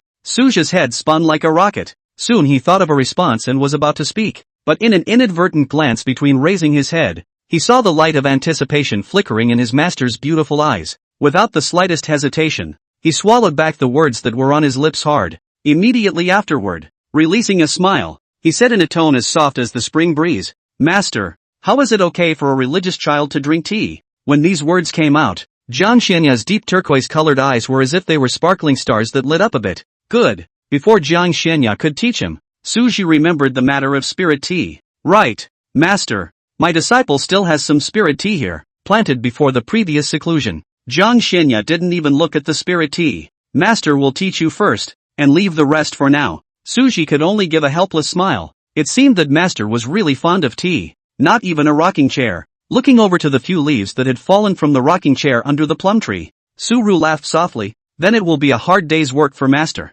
Chapter 30, Am I late? Time quickly came to the day when the 10,000 demons mysterious realm opened. 10,000 demons secret realm. The Sword Clan one of the three major trials. The entrance to this place. Rumor has it that the Sword Clan is still a yuaning stage disciple found. And then by the hand of the Sword Clan ancestor will be the entrance of this secret realm relocated to the Sword Clan. The secret realm could only be entered by yuaning stage cultivators. Hidden inside were a large number of precious cultivation resources and various powerful demonic beasts, among which there were even some demonic beasts at the god transformation stage. Because of some kind of rules of the secret realm, it can only be opened once in 10 years, and there can't be too many people entering. At this moment, there were 5 people standing outside the entrance of the 10,000 demons mystic realm. 3 men and 2 women. What is he, to have so many of us waiting for him alone? The yellow-clothed man's face was gloomy. Tang Li, senior brother Su should have been delayed in his seclusion. A man with an extremely tall and sturdy figure, carrying a huge sword behind his back, opened his mouth to explain. The gathering time hasn't arrived yet. What's your hurry? The feather-clad woman on the side also spoke in agreement. The two of them were none other than Shi Tai from Hidden Sword Peak and Lin Miaoer from Jade Sword Peak. Everyone knew that there was only one disciple at Ice Sword Peak, so the person who entered the secret realm this time was definitely Su Ji. Shi Tai was helping Su Ji because he admired him, while Lin Miaoer was doing so because of this relationship with her master. Mu Zili, you guys. Tong Li's eyes clouded and, seeing these two defending Su Ji, he turned his gaze to the woman from Heavenly Sword Peak and Wu Wui from Divine Sword Peak. Martial Invincible, Luo Yao. You two think so too? Luo Yao was clad in a white sword suit, with a towering cloud hairpin and a pretty appearance. She spoke up and said, I don't care. Tong Li's face sank, and he turned his head towards Wu Wui with undying determination. Wu Wuxi had a head of inches and was dressed in coarse linen clothes, with a sad and joyless expression on his face. Instead of being an immortal cultivator, he was more like a martial artist. Wu Wuxia didn't reply, and even closed his eyes, resting his mind with his eyes closed. Luo Yao and Wu Wuxia both didn't know Su Ji. They wouldn't pick a fight just because of Tang Li's traction. Seeing this, Tang Li's face was as black as the bottom of a pot. All 5 people are yuaning middle-stage cultivators who can fight over the steppes. Tang Li is not good to make trouble, can only curse in his heart. As for why this Tang Li was so hostile to Su Ji, that was because Su resigned and disgraced their immortal sword peak, and along with that, he was also being mocked in secret. Whether Chu Tincheng dies or not has nothing to do with him. Whether Yang Chen was punished or not, he honestly didn't take it seriously. Even if Yang Chen was his master, he cared more about his face than these things. If he let him seize the opportunity, this trip would definitely let the Su Ji die inside. After thinking it through, Tang Li also waited quietly. Before long, a breeze kicked up around them. Whoosh! A white figure appeared in front of the crowd. Am I late? The man's ink hair was draped over his shoulders, and the golden sun god tattoo between his forehead was glittering, paired with dark golden pupils. He was handsome and extraordinary. This person was none other than Su Ru. He had been delayed for some time because he was practicing the meditation skill that his master teacher had temporarily imparted to him. Seeing Su Ji in this state, the men were fine, but Lin Mier and Luo Yao were frozen in place. Even if Luo Yao was bent on the Tao, he was stunned by this handsome face. Lin Miao even couldn't help but sigh in her heart that there were actually men who were born this good-looking. No, you've come at the right time, Ishtetsu said as he stepped forward. Su Ji saw its tall size and feigned uncertainty. Senior brother Shi Tai? Ha! Senior brother Su knows me? A look of surprise appeared on Shi Tai's face. Peak Master Shi told me about you. Su Ji smiled. Shi Tai nodded. Since you know them, that's good. Then senior brother will introduce them to you, Shi Tai said as he pointed at the remaining few people. In fact, when Su Ji arrived at this place, the first thing he did was to appraise the information of several of them. So naturally, I know what they're all called. Otherwise, how could one possibly surmise that the person in front of him was Shi Tai based solely on Shi Lin's mere words? He didn't refuse Shi Tai's kind offer even though he knew everyone's names. When Shi Tai introduced the first few people, the atmosphere was quite cordial until it was Tang Li's turn. Senior brother Su, this is Tang Li from Immortal Sword Peak. Immortal Sword Peak. Su Ji raised an eyebrow, an odd color appearing on his face, but he quickly recovered. I can't have a peak that's hostile to me. He only had a grudge against Yang Chen, not against everyone at Immortal Sword Peak. Thinking of this, Su Ji opened his mouth to greet this. Before the words are out of my mouth, Tang Li then turned around and said, since everyone is here, let's go. Seeing him like this, Su Ji didn't want to put a hot face on a cold ass, so he kept his mouth shut. Shi Tai's face showed dissatisfaction, and he was about to go forward to theorize, when Su Ji stopped him. A small episode soon came to an end, and Su Ji didn't take this matter to heart. This Immortal Sword Peak didn't know if it didn't match his fate. If this Tingri is a bit more peaceful, he can hate as much as he likes. It's none of his business. But don't blame him for being ruthless if it comes down on him. The elder standing next to the secret realm, seeing that everyone had arrived, cast a spell to open the entrance to the secret realm. As soon as the entrance to the secret realm was opened, a rich demonic aura gushed out from within the secret realm. Smelling the odor, several people frowned. Opening their eyes again, they arrived at a vast forest, which constantly resounded with the roars of demonic beasts, which were extremely ear-piercing. Let's use this place as the meeting point and gather 3 days later. What do you all think? Shi Tai opened his mouth to ask for the opinions of the crowd. Naturally, the crowd had no problem with this proposal. Seeing that everyone agreed, Shi Tai immediately swept off in one direction. Everyone else also picked a direction to look for their chances. They came to the 10,000 demons mysterious realm also for the experience that, if it comes in packs, it might as well not come at all. Soon Su Ji and Tang Li were left on the field. Su Ru saw the way he didn't make a move, and his heart was clear. Immediately, without further hesitation, he purposely picked a direction away from the others. Halfway there, after Su Ji detected a breath following closely behind him, silently, he accelerated his speed and flew forward, only stopping in mid-air when he couldn't sense Shi Tai's scent of them. Tang Li quickly caught up. Su Ru, why don't you keep running? Tang Li laughed sorrowfully, his words tinged with mockery. The corner of Su Ji's lips hooked up. Flee? Why would I run away? Seeing the way Su Ji didn't put him in his eyes, Tang Li no longer hid his killing intent, and the pressure around his body filled the air. Don't you dare compare me to that Punk Chu Tianxiang. Could it be that you aren't? Su Ji's face showed surprise. Tang Li smiled coldly and stepped forward with his black sword in hand. Sword? Also good. My sword is not unfavorable. With a flick of his wrist, the inked shadow sword appeared in his hand, and Su Ji also stepped forward. Sword shadows filled the air as the two exchanged blows. The piercing sword awnings were like splendid silver dragons, and the surroundings were miserably eroded by the sword chi, with large trees that were cut off at the waist everywhere. Chapter 31, Ask the Heart Pass. Why are you so strong? Tang Li roared in unwilling fury. Strong? It seems you have misunderstood me. Suja laughed lightly. After saying that, he no longer hid it, and his sword intent was revealed on the ink shadow sword. Originally, he wanted to borrow this Tang Li to sharpen his sword, but he didn't expect this Tang Li to be such a dish.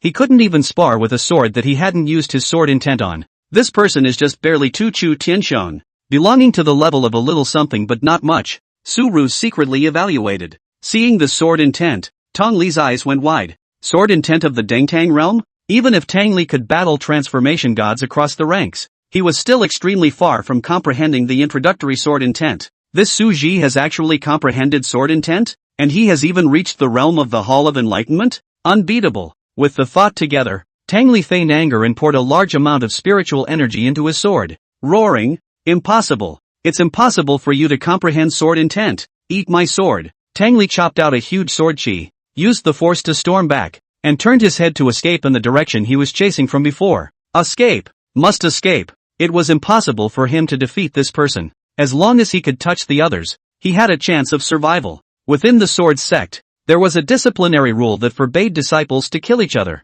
and it was believed that as long as he met other people, this Su Ji would be able to have some scruples and not dare to make a move against him. Su Ji, who had finished dealing with the sword chi, looked up at the hastily fleeing back and smiled faintly. He had purposely sped up earlier just to get away from Shi Tai and the others. Now at this distance, in front of his water cloud swimming that had reached the realm of transformation, this Tang Li was already destined to not be able to return. It didn't take long for him to cut Tingri off. Su Ji, do you really want to kill me? If you let me go this time, I promise to never go against you again. Cold sweat like rain seeped out from Tang Li's forehead, and his hand holding the sword was shaking. TSK. Su Ji couldn't help but TSK his mouth. Without ink, his hand shook, only to see a dark golden sword chi filled with sword intent chopping towards Tang Li. Tang Li's eyes were wide open and he exerted countless means, but he could only watch in horror as the dark golden sword chi approached. Pust! Tang Li was cut off at the waist, scattering blood all over the ground. After Su Ru put his soul into the 10,000 soul streamer and ingested his storage ring,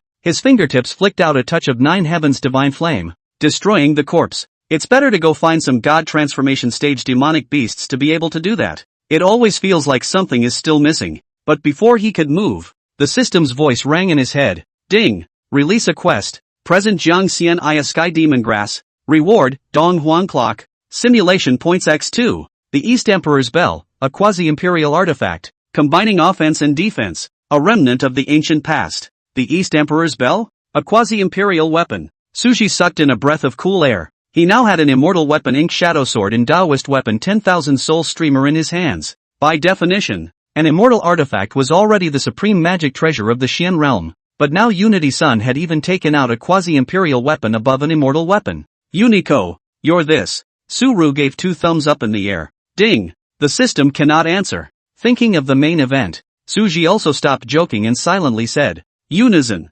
searching for Sky Demon Grass. Ding! Search complete. With the host's current strength, there is a total of 1 optimal way to obtain the current heavenly demon grass, which can be obtained by passing the questioning heart pass within the 10,000 demons mysteries. This Tsuko is not even pretending now, just giving him away, and it's asking for a heart pass. Could it be a kind of test of the heart? Tuzi, can you be more precise? This 10,000 demons mysterious realm is also very large, Suji asked casually without hope. Ding! Precision search in progress. It's still true. Suru was dumbfounded. Then why was he still in the land of many fires earlier? Searching hard for that fire-melting beast? Degree. Ding! The host only needs to keep flying east to find the questioning pass. How convenient. Learn from his mistakes. Next time he'll just ask more questions. After noting down the location of the gathering, Suji flew towards the east with his recluse. As for that Xinling grass, Suji wasn't interested at all. On the way, he also glanced at his master's state, which was a shock without looking.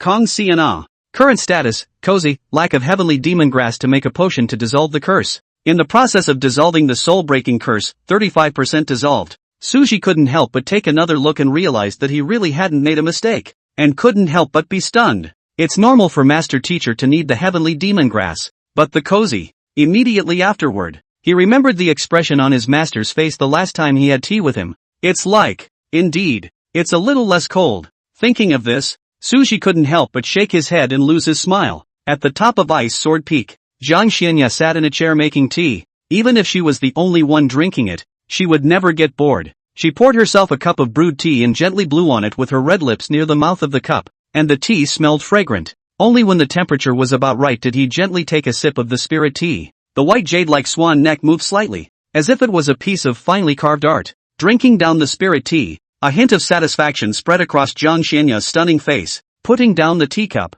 Jiang Xianya's jade fingers caressed the rim of the teacup, and could not help but contemplate. She's changed. In the past, she used to do nothing but cultivate, but ever since she took in an apprentice, everything changed. Originally, he was not moved by external things and had a cold nature. By now, the expression is occasionally cozy and soft. These feelings, she couldn't tell if they were good or bad, but at least, she didn't hate her life now. Instead, she also enjoyed STH. Suji rushed for half a day and finally arrived at that so-called Ask Heart Pass. Only an ancient building stood silently in front of his eyes. The walls of the building were crawling with signs of age, and 3 large ancient characters were engraved on the top. Although Suji couldn't read it either, he could identify it. Hall of Asking Heart, ancient building, placing a certain amount of spirit stones, which can activate the Asking Heart Pass to sharpen the state of mind. Just as he was surveying the Hall of Inquiry, the sound of an eagle screeching suddenly came from above his head. Suji looked up at the source of the voice. Divine Arisher Eagle.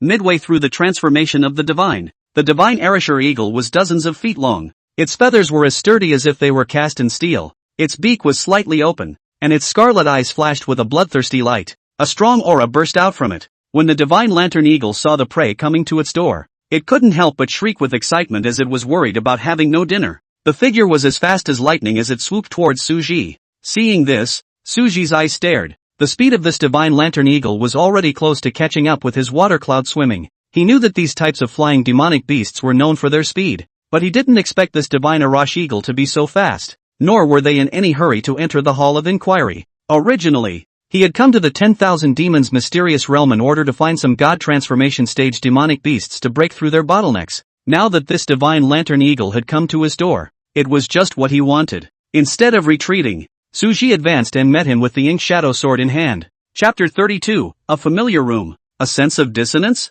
Bang! The ink-hidden sword and the claw collided with an ear-splitting metallic clash, and sparks flew everywhere. The divine Arisher eagle missed and once again lifted its wings to fly. Suji took the opportunity to chop out a dark golden sword chi to attack the retreating divine Arisher eagle. Pust! The divine Arisher eagle was struck by the sword chi, spilling a large amount of demonic blood. It let out a cry in pain, its eagle eyes growing scarlet as it swooped down again, this time with even more speed and power. Suji took a deep breath and choked with one hand. A move of the heavenly palm went straight for the wings of the divine Lan eagle. Even though the divine lantern eagle was in a rage, it felt threatened and still tried to dodge at the first opportunity. But it was swooping too fast, and it was too late. The heaven's dignity palm struck the wings of the divine Arisher eagle with precision, and it let out a miserable scream as it fell from the air. Putting away the ink shadow sword, Suji took the opportunity to rush up and tackled the divine Arash eagle's neck with his left hand, while his right hand kept smashing towards the eagle's head. Booming sounds resounded continuously. The scene was extremely bloody for a moment. I don't know how long it took, but it was accompanied by a mournful sound. The divine Arisher eagle completely gagged. Preventing it from swindling, Suji took out the ink shadow sword to make up a few more swords before he was relieved. Cast a cleansing spell on yourself to get clean clothes, calling out the 10,000 souls streamer to take away the divine soul. He tuned in and recovered for a few moments before raising his head to look at the Hall of Inquiring Minds. Without wasting any time, Suji waved his hand and embedded more than a dozen spirit stones towards several depressions on the door. Stepping forward into the Hall of Inquiring Minds, he began to break through the Inquiring Mind Pass. Consciousness blurred and a sense of weightlessness came over him. Suji was in a trance, as if he heard some noisy voices. Gradually the voices grew louder and he heard them more clearly. Next up, a plug for an important news story in the city. Well-known entrepreneurs. What kind of dead movement is this? Suji only felt that his eyelids were difficult to open as if they were filled with lead. Still, the familiarity that kept striking him made him slowly open his eyes without being able to resist. Familiar ceiling. Familiar room. The sound of the news was coming from downstairs. Everything was familiar, but Suji always felt that something was missing. But no matter how much he thought about it, he couldn't remember. Xiaoru, it's time to get up for breakfast. A familiar gentle voice came from downstairs, interrupting his thoughts. Seeing that she really couldn't think of anything, Suji simply didn't want to, and responded towards the downstairs. Okay, Mom, I'll get up now. When he finished, he got up and walked to the sink. The mirror on the washstand reflected Suji's incomparably handsome face. As usual, this scene always made Suji feel some sense of dissonance. Silent for a long time, Suji looked at himself in the mirror, couldn't help but stretch out his hand to touch between his forehead. Unsure, am I coming here with something? Xiaoru, aren't you up yet? An urging voice came from downstairs. Hearing the urging, Suji hurriedly responded. Mom, I'll go down after washing up. He then quickly shuffled through and put on his slippers and headed downstairs. As soon as he came downstairs, he saw his father, mother and oldest brother eating breakfast. Familiar living room, familiar scene. Suji couldn't help but think to himself, there's nothing wrong with it, he should just be sleepy and confused. At the dinner table, Suhua couldn't help but say as he looked at Suji's absent-minded appearance, Brother, are you sleep-dazed? It feels like you're a bit dull today. At those words, Yuan Nuan looked at Suji with worry. Xiaoru, is something wrong? Su Changming, who was on the side, also put down the documents in his hands and turned his gaze to Suja. Mom, I'm fine. I just woke up a little less clear-headed. Handing the second old man a reassuring look. It was only then that Suji shifted his gaze to Su Hua and scolded with a smile. You brat, when is it your turn to say something about my old brother? Mom, look at brother. Su Hua directly used the tattletale method. Your brother is right. Yuan Nuan couldn't help but say with a smile. When Su Hua saw that his mom was also helping his oldest brother, his face suddenly became sultry. The family was happy at the table. After breakfast, Suji greeted his dad and mom and went to work at the company. Everything is in order. At noon, in a company building with gorgeous interior decoration, Suji looked at the parcel in her hand that she had just signed for and was excited inside. It was a customized ancient costume that he had paid a fortune to have customized. A one-of-a-kind costume. Being a fan of vintage clothing, he had been a bit pressed to try it on. Unfortunately, he couldn't wear it, and it was still work time, so he had to hold his fiery heart down for a while. It was not easy to get through to the off-duty time. Suji took the package and couldn't wait to go back to try it on, but she was called by a delicate voice. Suru, today is my birthday. I organized a birthday party and invited many people from the company to attend. Do you want to come? Come on, big handsome Su. There are a lot of beautiful young ladies. Ooh. Another crisp voice rang out. The two women were pretty in appearance and had a concave and convex figure. Standing in front of him playfully just like this, Suji frowned, feeling that the two women were leaning a little close.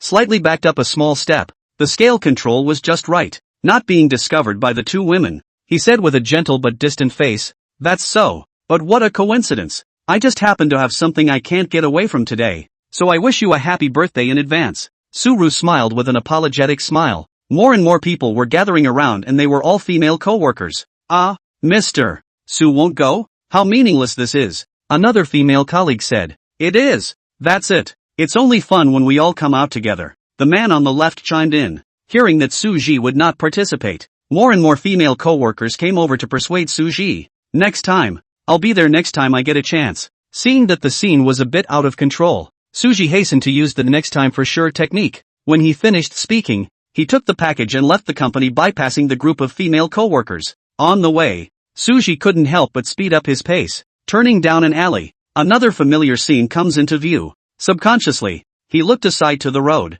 There were a lot of vehicles driving by on the traffic-laden road, and the green belts on both sides were lush and green. No different as usual. What's wrong with today? It always feels like something's wrong somewhere. Are you sick? Suji was also a bit puzzled and froze in place for a long time before returning home with the package. Chapter 33, I'm leaving. Opening the door of the house. What made Suji a little surprised was that Dad, Mom and old brother were actually all at home. Normally, at this time of the day, Dad would be at the office and his oldest brother would be at school. After Suru greeted his mom, he looked at his dad and asked, Dad, didn't you go to the office today? Su Changming gave Suji a meaningful look and replied, there weren't many things in the company today, so I came back early after handling them. Suru nodded in understanding, but the doubt in his mind was not entirely removed. Then, he turned his head to look at his younger brother, Su Hua, and continued to ask after him, older brother, why are you back so early today? Usually I don't see you coming home so actively.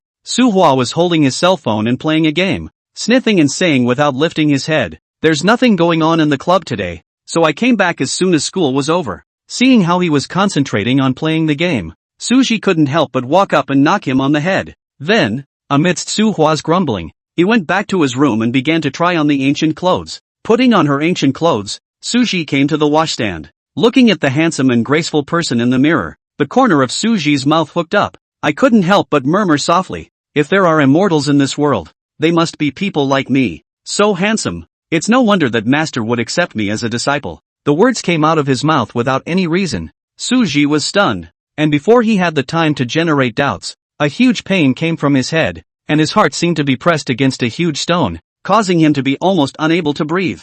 Suji clutched his head tightly and clenched his teeth in pain. Countless memory fragments came to his mind like a tidal wave, causing his mind to be confused. Immortal? System? Metaphysical world? Asked the heart pass. One unfamiliar and familiar word flashed through his mind, finally settling on Master. Zune. Master. I remember. I'm at. Asked the heart pass. After thinking about it, Suji put down the hands holding his head, his eyes clear. No wonder he felt a sense of dissonance at first. So that was the problem. Unity-sun. Tinkles. In. As the system's reply sounded, Suji's eyes gradually became dim, and his heart was even more bitter, as if he had eaten a yellow lotus. It's his home. The home where I grew up. He has thought about asking the heart barrier, which will test his goodness and evil, will test his guts, will test his desires. When he thought he was already clad in armor and had no fear of arrows, he didn't expect to be hit in the unprotected eye on his head by an arrow. Suja sighed deeply and looked around, nor did he change out of his ancient costume,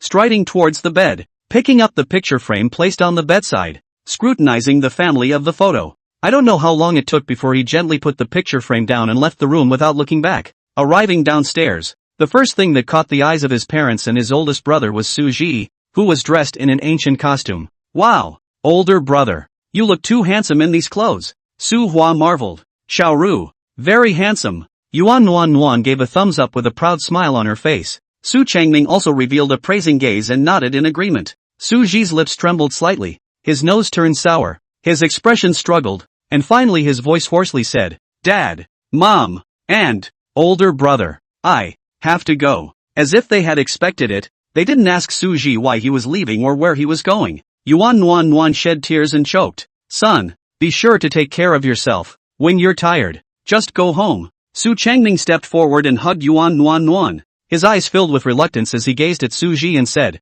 "Go, father will always be proud of you." Su Ji's trembling hand gently lifted some, but soon dropped down feebly again, and hot liquid kept crossing his face. "Dad, Mom, I'll take care of myself. You guys should also take care of your health. My son is unfilial and can't be with you all the time. Older brother, Dad and Mom are in your hands." Su Hua didn't say anything, just gently patted his chest and gave him a look that he would take care of his dad and mom. Seeing Su Hua's eyes, Suji resolutely turned around and walked out of the house. As soon as the door to the house closed, the scenery around them shattered away like broken mirrors, inch by inch. Returning to his senses once again, Suji stood outside the Hall of Inquiring Minds. A heavenly demon grass was suspended in front of him, but Suji was indifferent, because tears have long since flowed. The reason that had been trapping him and making it difficult for him to break through to the late stage of Yuaning, it wasn't really because of a lack of fighting, but because of a deficiency in his state of mind. This moment passes through the questioning pass. Late Yuaning,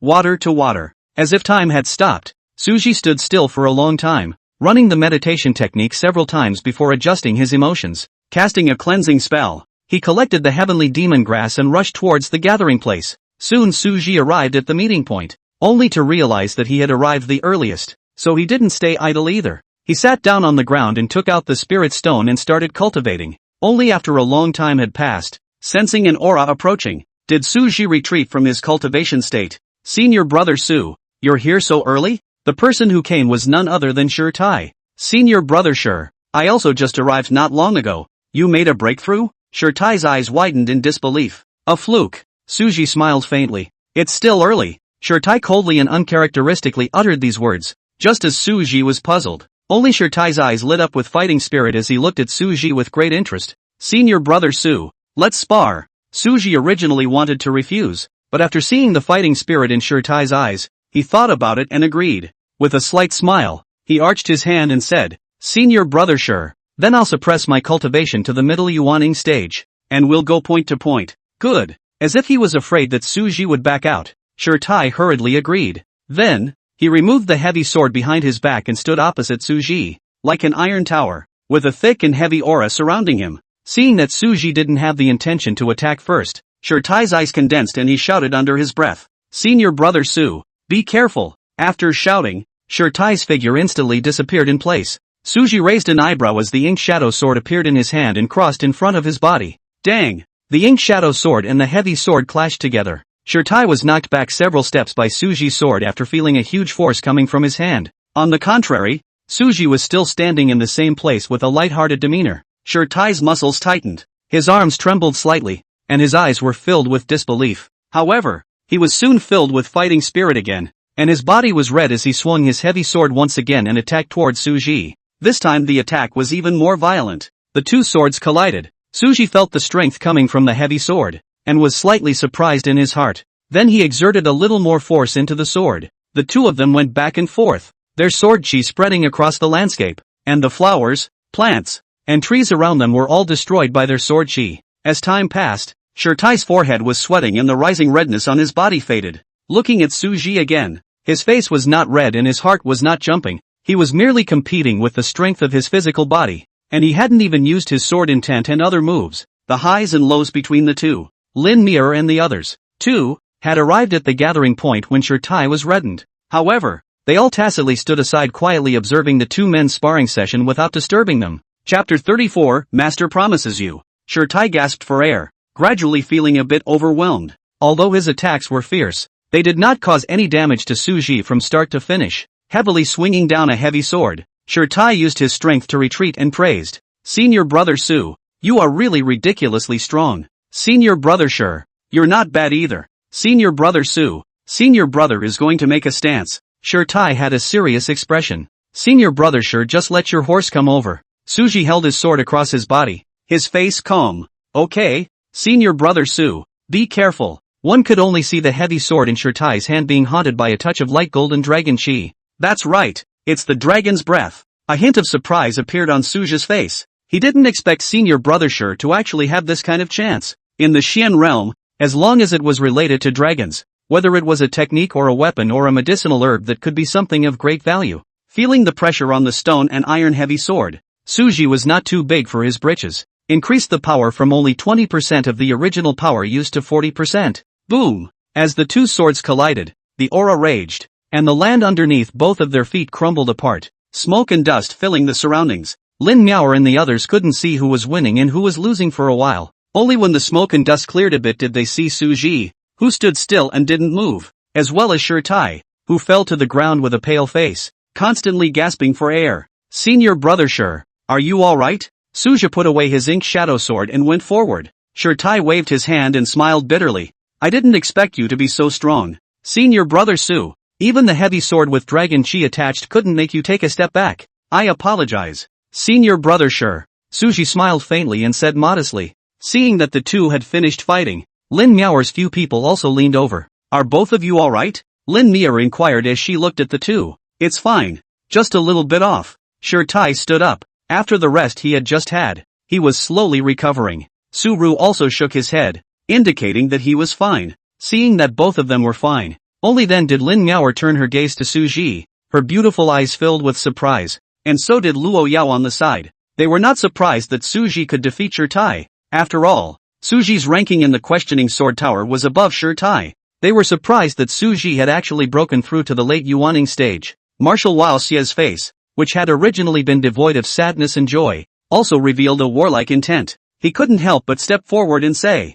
Senior brother Su, if you have time in the future, why don't you spar with me as well? Su Ru nodded and said, Senior martial brother, next time I will. After the sparring session with Shirtai, he was also able to roughly estimate Wu Wuxie's strength. It's not nice to say that, but the point that sparring with them doesn't improve you is true. If Wu Wuxie knew that this next time for sure was not his next time for sure, I don't know how he would feel. Several people waited for 2 hours at the meeting point, and as a result, there was still no sign of Tang Li. An hour had passed from the time they gathered. This Tang Li should have come even if he was unreliable. Could it be that there was some kind of accident? Shirtai frowned slightly. Has anyone seen Tengri since everyone split up? Several people shook their heads at the words, while Suji was even more at a loss. Just then, the token at Shirtai's waist flashed a few times, receiving the message from the token. His frown worsened. Lin Miaoer noticed the difference and couldn't help but ask, "What's wrong?" Tang Li's spirit token is shattered. And just now the elder summoned me, telling us to leave the secret realm first. Several people were a bit shocked when they heard this, but it was too late to think about it, because Shirtai had already activated the token to leave the secret realm. It was only on the way out that Lin Miaoer gave Suji a meaningful glance. When Suji saw it, his eyes slightly condensed and his brows furrowed. When they opened their eyes again, they returned to the sword sect, and because a pro-disciple had fallen, it was customary, so they were all questioned. But what kind of person is Su Ru? Naturally, he would not show his chicken feet. But what surprised him was that he had originally thought that the glance Lin Miaoer had given him when she left was meant to expose him. But she didn't say anything until the end of the cross-examination. Returning to Ice Sword Peak, Suji didn't go back to his own courtyard first, but instead came to his master's courtyard to drink tea with him. Sitting quietly on a wooden chair, he held a steaming cup of tea in his hands, the aroma of the tea curling up. The fresh breeze came and swept up the scent of cold flowers and tea together into Suji's nose. This feeling is like soaking in a hot springs, cozy and extraordinary. Feeling this rare tranquility, Suji's gaze couldn't help but fall on Jiang Xianya's body. She was dressed in a white wide-sleeved fairy dress with a delicate fairy posture, exuding a transcendent temperament between her hands and feet, and her appearance was cold and absolutely beautiful, just like an exquisite painting. Late stage yuaning now? Jiang Xianya put down her teacup. Her beautiful eyes scanned Suji and saw that he was not injured before withdrawing her gaze. A fluke breakthrough. Su Ru laughed lightly. In my heart, I can't help but think, fluke is a good word to use. No wonder in the past, when I read online articles in Blue Star, so many street fighting authors like to use it. Retracting his thoughts, Suji sat up straight and took out the heavenly demon grass from his storage ring, placing it on the table. Senior, this heavenly demon grass is for you. Sky demon grass. Wasn't this the alchemy material she was lacking nowadays? Why is it such a coincidence every time? Jiang Xianya looked at the heavenly demon grass on the table that was emitting a faint fluorescent light, and a flash of complex emotions flashed across her stunningly beautiful brows. That strange feeling in my heart came back. Jiang Xianya's jade hands clenched as she tried to push down this strange feeling. Jiang Xianya, who had never had this kind of emotion before, spared that she did not know what to do for a moment. Why did apprentice son send master the heavenly demon grass? Jiang Xianya calmed her mind and asked with doubt. This one could be described as happenstance. Twice can be considered luck. But this third, in regards to the master's question, Suji had actually thought of something to say a long time ago. So at this moment, when he heard his master's father ask it, he didn't panic. Master, in fact, since I was a child, my apprentice has been able to sense what others need. He really didn't want to deceive master teacher, but master teacher had asked, so this matter always needed to be explained. When Jiang Xianya heard this, she contemplated for a long time and finally nodded her head. Master will help you find the cause later. Seeing that master teacher took it seriously, Su Ru hurriedly said, Master teacher, this kind of ability isn't harmful anyway, so it's better for master teacher not to spend all this time investigating. He made this one up. He didn't want to delay his master's dissolution of the soul-severing vault because of this kind of thing. Even if his master would leave the Xian realm after dissolving it, he could speed up his own cultivation, but he definitely wouldn't stop his master teacher's progress in dissolving the soul-severing vault, because before, he had learned from the system that this kind of curse would slowly wear down the divine soul. It was precisely because of this that he was so eager to get his hands on those materials and help his master to lift the curse as soon as possible. Now if we delay master teacher because of something he just blurted out, wouldn't that be putting the cart before the horse? Suji's eager look was caught in Jiang Xianya's eyes, and she couldn't help but feel a warmth in her heart. She hadn't thought about it that much and thought that Suji was worried that her cultivation would be affected by investigating this. Seeing that Jiang Xianya didn't say anything, Suji became anxious. Master, I'm really fine. Jiang Xianya interrupted the long speech Su Ru was about to start. In this matter, the master has his own decision. The disciple need not worry. Seeing that persuasion was useless, Suji could only make a final struggle. Then master, you have to promise me that you can't spend so much time investigating. Suji's tone was firm. The courtyard was quiet for a few moments before a cold and melodious voice came from it. The master promises you. Chapter 35 Master, you guessed wrong. Seeing that his master had taken his words in, Suji was relieved. Afterwards, he seemed to have thought of something and counted the time with his fingers, realizing that it was the 15th day of the first month of the lunar calendar, and the mortal world was celebrating the Lantern Festival. However, There is a difference between immortals and mortals. I think that the cultivators do not value these. After all, he has not seen the scene of the sword sect with lights and lanterns hanging high in all the years he has been in the sword sect. Thinking of his previous lantern festival in Blue Star, Suji couldn't help but open his mouth on a whim. Master, let's guess the lantern riddle. In the past, when my disciple hadn't yet cultivated, I used to guess lantern riddles on this day. A riddle? She knew that today was the so-called lantern festival in the mortal world, but as a cultivator, she would never go to these festivals. But seeing Suji's excited appearance, he didn't refuse. It was just a lantern riddle. Suji originally also held the mentality of trying, but he didn't expect that his master actually really agreed. Hurriedly took out 2 bottles from within the storage ring. These 2 bottles bottle transparent. A bottle of green, a bottle of red. Noticing Jiang Xianya's puzzled gaze, Suji grinned. Master teacher, guessing the lantern riddle should definitely be colorful. This cyan bottle is a concentrated bitter melon flavored soft candy, while this red bottle is a concentrated strawberry flavored soft candy. Suji first pointed at the cyan-colored bottle, and then pointed at the red one afterward and said, these 2 bottles of soft candies were still something he had idly tinkered with when he had just joined the sword sect without practicing. If Shifu gets the answer wrong, it's a concentrated bitter melon-flavored fudge. Of course, if Master Teacher guesses correctly, you'll get to eat a sweet and sour concentrated strawberry-flavored fudge. Suru raised an eyebrow. I guess Master must not have guessed a lantern riddle before, so I'll come up with the question and Master will answer it, okay? Suji's smile deepened by a few points, and he said with certainty. Jiang Xianya's beautiful eyes narrowed as she nodded slightly. Those pills she had eaten during her cultivation were definitely more bitter than this so-called concentrated bitter melon-flavored fudge, and this punishment was just as good as nothing. At that thought, she handed Suji a look of commencement. Suji cleared his throat and couldn't wait to speak. Listen, Master. Into gold. Type a word. After hearing the lantern riddle, Jiang Xianya instantly winds down. She thought it would be difficult, but she didn't expect it to be so simple. A little bit of gold? Cultivated monks can turn stones into gold, so the answer is stone. She answered the same way. Seeing his master's bashful expression, Suji thought that his master had guessed it at once, and was about to rack his brain to think of some more difficult lantern riddles. I didn't realize that the master had actually guessed wrong. Master, you guessed wrong. The answer is full. Isn't 2 dots to the left and right of full gold? Suru smiled faintly.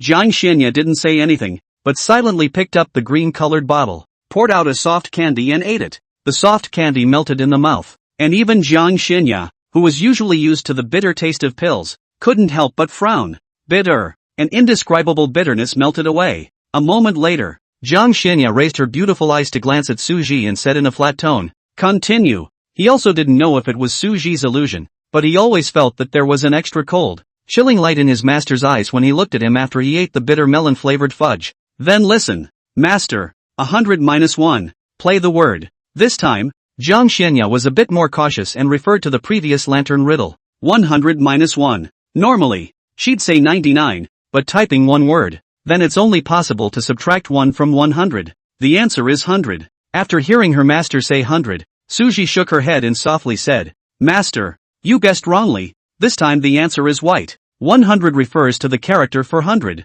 not the numerical 100. So the word 100-1, that's white. Seeing his master's hand reaching out, Suji wanted to stop it, but after thinking about it, he ended up not making a move. Jiang Xianya picked up the bottle again, poured out a green-colored soft candy and ate it, saying, continue. Suji hardened his head and thought of a simple one, thinking that this time the master would always be able to answer it. This concentrated bitter melon-flavored fudge. He ate one at the time and then was so bitter that he swore he would never eat a second one. He couldn't bear the thought of his master's father being like that either. Master, please listen to the question. 1 + 1. Play the word. Jiang Xianya was wrong twice in a row and became more cautious, pondering for a long time. Suji didn't rush, just quietly looking at his master. He couldn't help but marvel at how good-looking his master was, with his features growing exactly on his aesthetic, especially those deep turquoise-colored beautiful eyes, transcendent and out of this world, so that his heart couldn't help but speed up with every glance. King? Jiang Xianya's speaking voice interrupted Suji's thoughts.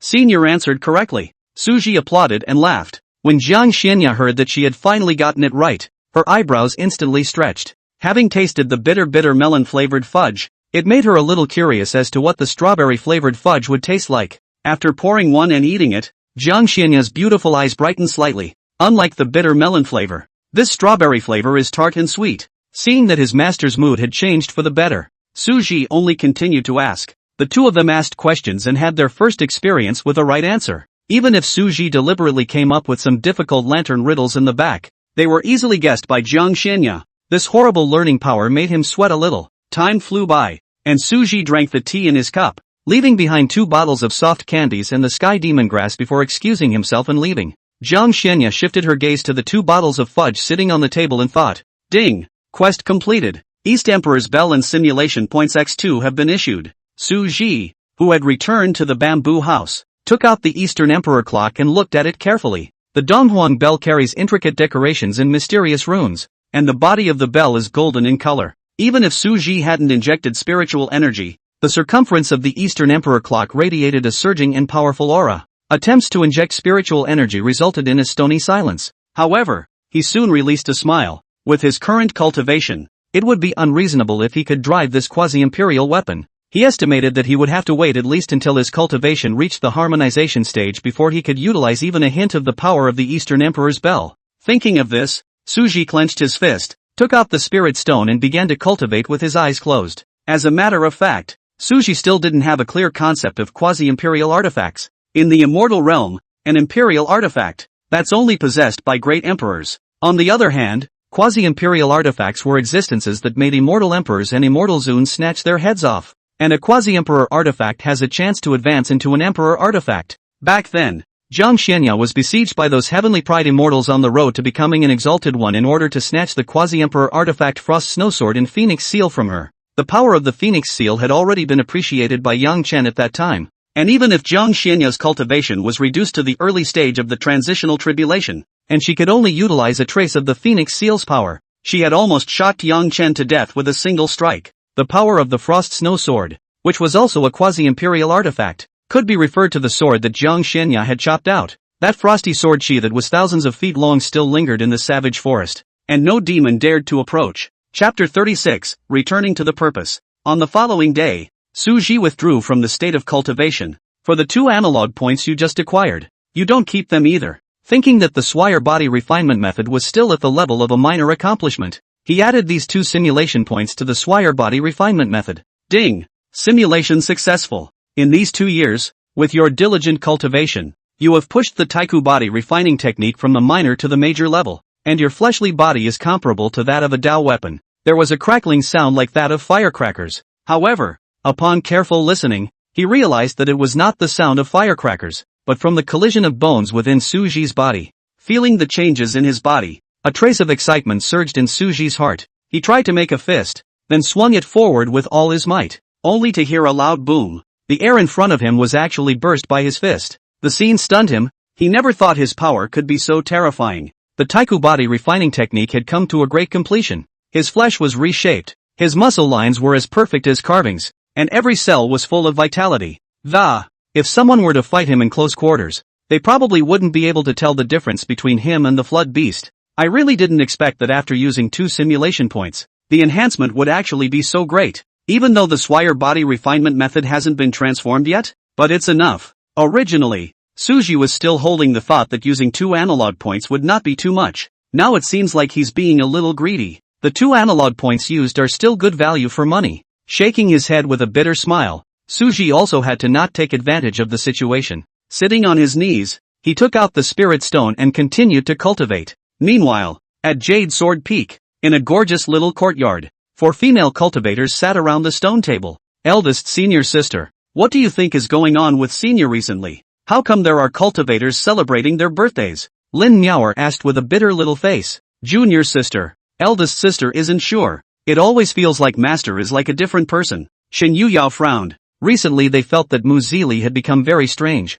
One day they would run to them and talk to themselves about how their backs hurt and if only they had a chair they could rock. One moment, he said what herbs were missing from the alchemy medicine. A few women didn't take it to heart at first, treating it as if their master was in a bad mood. But what was outrageous later on was that Mu Zili actually broke the mold and beat up each and every one of them on the pretext of checking their cultivation. A few people sought to beat as to scold as to love. Also did not count. As it turned out, what was even more outrageous came. Their master, Mu Zili, a hallowed transition stage powerhouse. I can't believe I told them that tomorrow is her birthday and I want them to give gifts. And I even stipulated that each of them should give one. Birthdays? Monks still have birthdays? Old man on subway looking at cell phone. JPG, if they had, they would have given it naturally. But as sword cultivators, one of them was poorer than the other. Several people's pockets together couldn't even pull out 100 spirit stones. So what to give? Could it be Master? That coming? The pretty woman sitting next to Lin Miaoer, wearing a goose yellow sword uniform, said carefully, second senior sister. Master has already crossed the threshold. Will he still come to that? Even we didn't. Lin Miaoer revealed a shocked expression as she looked towards Ning Yoshue. I agree with what second senior sister said. Maybe if we cultivate to the transitional stage, we will return to the basics. Third senior sister Su Ruyan agreed with a small flushed face. When these words came out, several women fell into silence for a while. No one stepped forward to refute it, because they were all somewhat convinced. If Mu Zili knew that her disciples were actually chatting about her returning to the basics, she would probably be pissed off on the spot. Soon, Xing Yuyo broke the silent atmosphere. Then I've decided to give Master Shifu brown sugar. Ah, eldest sister, you're so cunning. Lin Miaoer pouted in dissatisfaction. The reason they were gathered here was to discuss what gift they should give their master. Seeing that they had been drilled by eldest senior sister, a few girls revealed envious looks. Of course, they're definitely not envious because brown sugar is cheap. Junior sister, you're still young. You can't grasp this brown sugar. It's better to let elder sister do it. A hint of wisdom flashed in Xin Yuyao's eyes. Advantage on me. Then I'll send red jujubes. I heard that red jujubes can tonify the middle and nourish the blood and calm the mind. Ning Yoshue also hurriedly opened her mouth, not willing to be left behind. Seeing that eldest sister and second sister had chosen, the remaining two were in a hurry. I'll send Master Hot Stone. I've heard that it's easier to get better with something hot to stick to. Su Ruyan was in a hurry. At those words, Lin Miaoer's eyes reddened slightly. Seeing these cheap, ah shucks, seeing that all these useful things for the return to basics master were chosen, Lin Miaoer was very sad. A few people saw their little sister like this and also hurried to comfort her. And in the end, it was Ning Yoshue who stepped forward and proposed that Lin Miaoer send the quilts. Master teachers return to the purpose is definitely very afraid of the cold. Little sister, you'll send the quilts properly, Ning Yoshue softly suggested. That's right, it's still young Yuki who has more ways. That's right, junior sister, let's decide it like this then. Xing Yuyo and Su Ruyan agreed, feeling that what the several senior sisters had said was indeed very reasonable looking. Lin Miaoer then rubbed her eyes and broke into tears. After exchanging a few intelligent glances, several women ran off to prepare their gifts. At this moment, inside the bedchamber of a pink-colored palace at the peak of Jade Sword Peak, Mu Zili checked his body with an odd expression and muttered, strange, why is there an ominous premonition? Seeing that no abnormality was found after several checks, Mu Zili simply paralyzed on the soft couch, not caring about anything. I also don't know what those little girls will send this palace. Mu Zili's pretty face was filled with anticipation. Early the next morning, the sunlight poured through the window into the bamboo house, dropping dappled light and shadows. Suji was refreshed and pushed open the bamboo window, breathing in the fresh air. Last night he didn't cultivate, but slept like a mortal. This sleep relaxed his mind, which had been strained by long hours of cultivation. Glancing at Master Chief's status bar, Kong Siana. Current status, icy, 70% cold, 25% cozy, 5% soft. In the process of resolving the soul-breaking curse, 40% lifting degree. Because of the heavenly demon grass, Master Teacher's curse lifting degree advanced another point to 40%. However, Suji didn't panic. He was now in the late stage of yuaning, and there were still 2.5 years before the opening of the immortal fallen mysterious realm. This time was also enough for him to break through to the transformation stage. Mindlessly burying your head in the sand and practicing instead falls short. As for today, he had already made arrangements. Last night he had a sudden idea and decided to make some wind chimes for his master. It's natural to get started today. Looked at his own storage bag, found that there are still a few kinds of materials to condense and meditate. So he drove a recluse and flew to the trading market. Just after landing, Suji bumped into an unexpected person. Chapter 37, a hint of panic from Jiang Xinya. Master Su, come to the trading market to buy materials?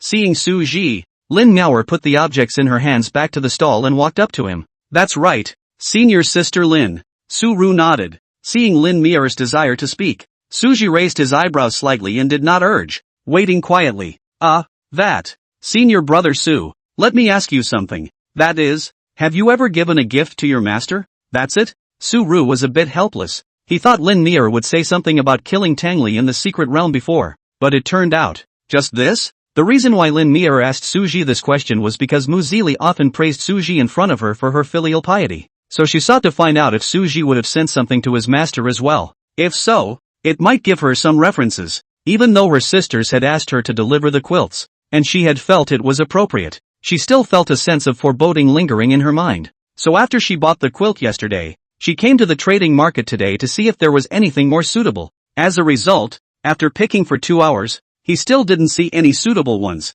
and was about to give up and leave when he saw Suji. Seeing that Lin Mier didn't want to talk about that matter of the secret realm, Suji naturally wouldn't open his mouth to ask. Yes, Lin Mier's eyes lit up at her words. Then can Master Su give me some advice? That is, what should be a more appropriate gift to give to Master? I picked one yesterday, but it never felt good. This puts Su-ru in a difficult position. How do you suggest this kind of thing? Everyone has different preferences. It's not like he knew Muzili's preferences. There was no rush to answer, and after some deep thought, Suji finally gave Lin Mier a suggestion for a handmade jade pendant. Will Master Teacher like what I carve? Lin Miao's eyes were as white as copper bells. Packed. Su-ru nodded. Suddenly, thinking of what Lin Miao had just said, he tentatively asked, what gift did senior sister Lin choose in the beginning? Quilts. Ha!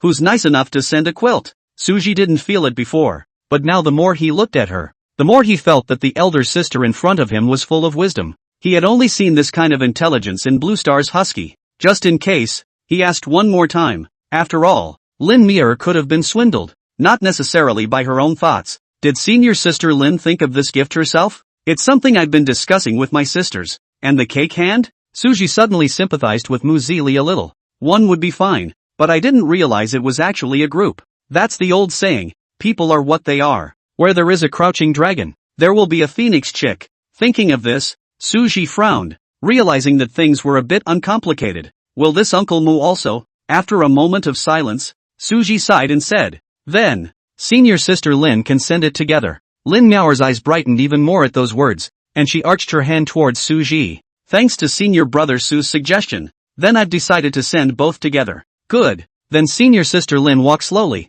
pay attention to the road, and be careful not to trip over rocks. Lin Mier is a bit baffled by this. She can fly. How could she trip over a rock? And she didn't know if it was her illusion. She always felt that Suji's tone of voice had changed when he spoke to her. It seemed like the tone of an adult coaxing a child. After the two of them parted ways, Suji returned to the bamboo house after buying materials at the trading market and started tinkering. Soon, an hour passed. This is how it should be here. Oi. Nope. It should be like this. Almost. Phew. Finally done. Suji looked at the beautiful wind chime in front of him and was extremely satisfied as he shook it a few times. Ding-ling. Ding-ling. Ding-ling. The sound of wind chimes is crisp and pleasant. The wind chime in his hand was made of many colored glass tubes and metal bells, with some fine little night jewels hanging from silk threads underneath. All of these production materials have the effect of condensing and calming the mind without making it harsh. Even those who are fond of silence will become more tranquil in their hearts because they hear this wind chime. With the first finished product, Suji's speed of making wind chimes behind him was even faster. He didn't stop until he'd done the 10th one. After casually casting a cleansing spell on himself, he checked the finished wind chime and found no flaws before flying towards the top of the mountain. Seeing Suji, Zhang Xianya gently put down her teacup. She looked at the wind chime held in Suji's hand, her beautiful eyes with curiosity. Master, look, what's this? Suji offered the wind chime as if showing it to Zhang Xianya. Seeing that she really couldn't see what it was, she withdrew her gaze, shook her head, and replied, Master doesn't know. Suji didn't sell anything, and directly introduced himself. Master, this is a wind chime. As long as there is a wind blowing over it, it will emit a nice sound, and has the effect of condensing the mind and calming the heart. After saying that, Suji also purposely shook the wind chime. Ding-ling, ding-a-ling. A pleasant sound was emitted. Master, do you think this voice sounds good? Very nice. The sound of this wind chime gave Zhang Xianya a feeling of serenity. Su-ru nodded approvingly. However, in his mind, compared to this wind chime, his master's voice was a million times better. Since Master Teacher also thinks it sounds good, then I'll give it to Master Teacher? Sushi said tentatively. Zhang Xianya sat gracefully in her chair, her eyes twinkling lightly. She paused, then nodded slightly. Tsuji occasionally sends her these novelties, from the beginning of the refusal to acquiescence to acceptance. She was a bit uncomfortable before, but as they spent more time together, she grew accustomed to it. Then I'll help Master Teacher hang it on the plum blossom tree. Seeing his master's father's promise, Suji immediately operated his spiritual energy and hung all the wind chimes onto the plum blossom tree. The plum tree hung with wind chimes adds a touch of aesthetic beauty. Suji had originally planned to hang it on the plum blossom tree, so before making the wind chime, specially added some pink materials, so that the wind chimes made overall pink color, and the plum tree looks extremely well matched. Does master look good? Su inclined his head towards Jiang Xianya, the corners of his mouth inadvertently rising with a bit of smugness. Puff! The light wind drove the wind chimes and made a pleasant sound. The plum blossom tree, the wind chimes and Suji, together formed this picturesque scene in front of her. Jiang Xianya's expression moved slightly. An unknown feeling rose again at the bottom of his heart. Good looking. She lowered her beautiful eyes slightly. There was a hint of panic. Well, it's good that master thinks it looks good. Suji grinned. Don't stand there. Come over and drink tea with master. Jiang Xianya averted her gaze to the teacup in her hand. Suji nodded at his words and took a step to sit across from Jiang Xianya. The two of them talked for a long time until the sun set in the west, and only then did Suji return to his bamboo house. Chapter 38, One Qi transforms 3 Qing. On the other hand, the top of Jade Sword Peak, Mu Zili sat on the gorgeously decorated throne, her beautiful eyes spitting fire as she looked at the brown sugar, red dates, and hot stones in her hand. Her eyes sharply swept towards Shen Yuyao, Ning Yuxue, and Su Ruyan in turn. A few women lowered their heads, somewhat puzzled. By all rights, the master would have liked it, but why didn't the master look the least bit happy now? Which part of the process went wrong? Mu Zili was about to be exasperated. She was truly surprised that these disciples actually sent her these things. She's a great cultivator. She'll come to that? But after getting angry, looking at their tense appearance, Mu Zili was silent for a long time and finally sighed quietly. That's all. She was the one who went a little overboard this time. Sister Zhang's disciples are Sister Zhang's disciples and her disciples are her disciples, the two should not be confused. Thinking of this, she looked at Lin Mier without hope. Miaoer, what are you sending master again? Anyway, there were already 3 of them, so it wasn't too bad for the last one. Lin Miaoer saw that the gifts given by the several senior sisters who had racked their brains were not to the liking of her master, instantly making her feel a little flustered. Master, what Miaoer sent was a quilt. Sure enough, not out of her expectation. Mu Zili held her forehead. After adjusting his emotions for a moment, he then spoke. The things you all sent for master are very much liked. Go down and cultivate. Mu Zili waved his hand, signaling for them to leave. She said she loved it, but anyone with a clear eye could see that she was lost. Seeing her master's lost look, Lin Miaoer couldn't help but say, Master, Miaoer still has something to give to her master. What? Mu Zili asked casually. She had lost all hope. Lin Miaoer hesitantly stepped forward and handed over a jade pendant she had carved. Ha! This jade pendant. Mu Zili took the jade pendant and glanced at it. This jade pendant is roughly made, with unsmooth lines and a lack of beauty. This silly girl, she's not being cheated by an unscrupulous merchant, is she? Mu Zili was worried that Lin Miaoer was being deceived and was about to speak. Lin Miaoer, however, jumped the gun and said, Master Teacher, this is carved by Miaoer herself. That is, I don't know if Master Teacher likes it. Lin Miaoer was in a state of 7, afraid that her master would not like it. Hearing that this jade pendant was carved by Lin Miaoer herself, Mu Zili's brows twinkled as he revealed a smile. She stepped forward and stretched out her right hand,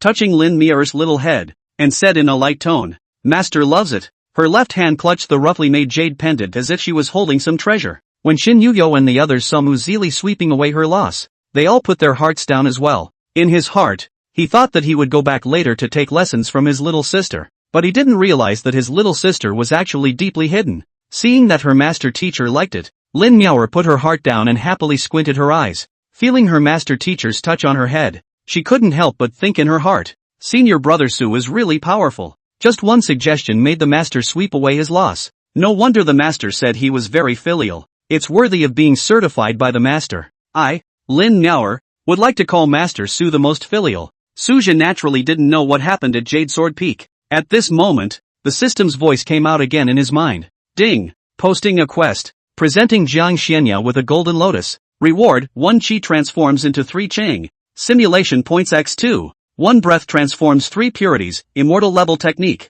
Originating from Taoism, which allows one to transform into 2 spirit doppelgangers with the same combat power as oneself during battle. Immortal level techniques? Su Ji's pupils plummeted. His heart beat violently, and an expression of disbelief surfaced on his face. It froze for more than 10 seconds in a row before he came back to his senses. Unison. Search for the golden lotus. Ding. Search complete. With the host's current strength, There are two optimal ways to obtain the golden lotus. One is to enter the Buddha sect's fragrance margin and set thousands of incense to trigger the resonance of the fragrance margin to obtain it. The second is to enter the secret realm of the great Buddha outside of Supreme City and obtain it through the secret trial. The Buddha sect? Sushi did know about this clan. It was because this Buddha sect was also a power that was known as a divine sect alongside the sword sect. The monks inside the Buddhist sect are all bald, and their magic weapons are all Zen staffs. Sushi thought at first that these monks were all Buddha's compassionate, kind-eyed monks. As it turns out, it's been found out. Nice guy. Each of these monks is a fa high,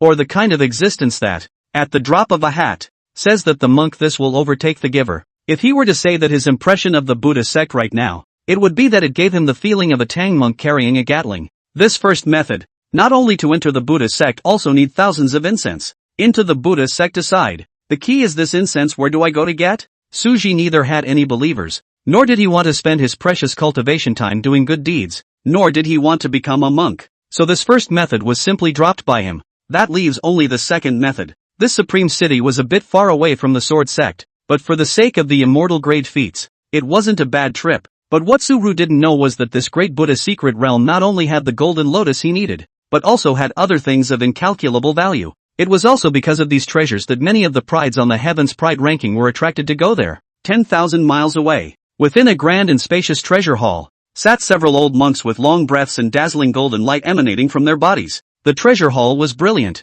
Countless statues of Buddha were carefully placed in all corners of the hall. Each one of them was lifelike, and the surrounding walls were densely carved with ancient Buddhist texts. In the center of the precious hall, an old monk with a kind face sat cross-legged on a futon. The rest of the old monks were sitting on the futons on each side with solemn expressions. At that moment, they were discussing something important. That secret realm outside of Supreme City is about to open. This secret realm is related to my Buddha. What do you all think? The old monk sitting in the center was the first to speak. Although the old monk's eyes were cloudy, they still shone with the light of insight into the world. How about sending Wukong on a trip? This kid, he has recently beaten the entire Buddha sect's transformation spirit stage and has not met an enemy, so it would be better to let him go out to train. An old monk suggested. There are 9 colored Bodhi within this mystery. It will definitely attract many heavenly pride demons. At that time those heavenly prides on the Heaven's Pride ranking are expected to go as well. Wukong is ranked as the 27th on the Heaven's Pride ranking. To send him there,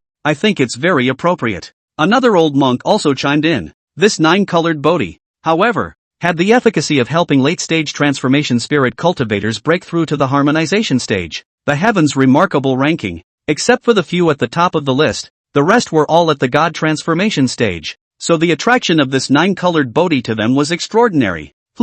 Makes sense. Old monk agrees. Anyway, this secret realm can only be entered by cultivators at the God transformation stage and below. Sending Wukong is just right. Another old monk agreed. The old monk who opened his mouth at the beginning finalized the matter when he saw that everyone was suggesting that Wukong should go. Chapter 39, The Gathering of Heavenly Pride. In the Buddha sect, in an old temple, a monk dressed in plain clothes looked helplessly at the young master who had broken the temple door. Incompetence. You're not so young anymore. Why are you still acting so recklessly? Eldest brother. That's not important. What's important is that the elders and the others have unanimously decided to let you leave the clan. Looking at the door that had fallen to the ground and broken into 2 sections, the corner of Wukong's mouth twitched and he couldn't help but say, the elder has already transmitted his voice to tell me about this. Did you forget that there is such a thing as voice transmission? It was no wonder that incompetence was so agitated. In the Buddhist sect one could not leave the sect without the permission of the elders. In their generation, no one had left the sect since they joined the Buddha sect.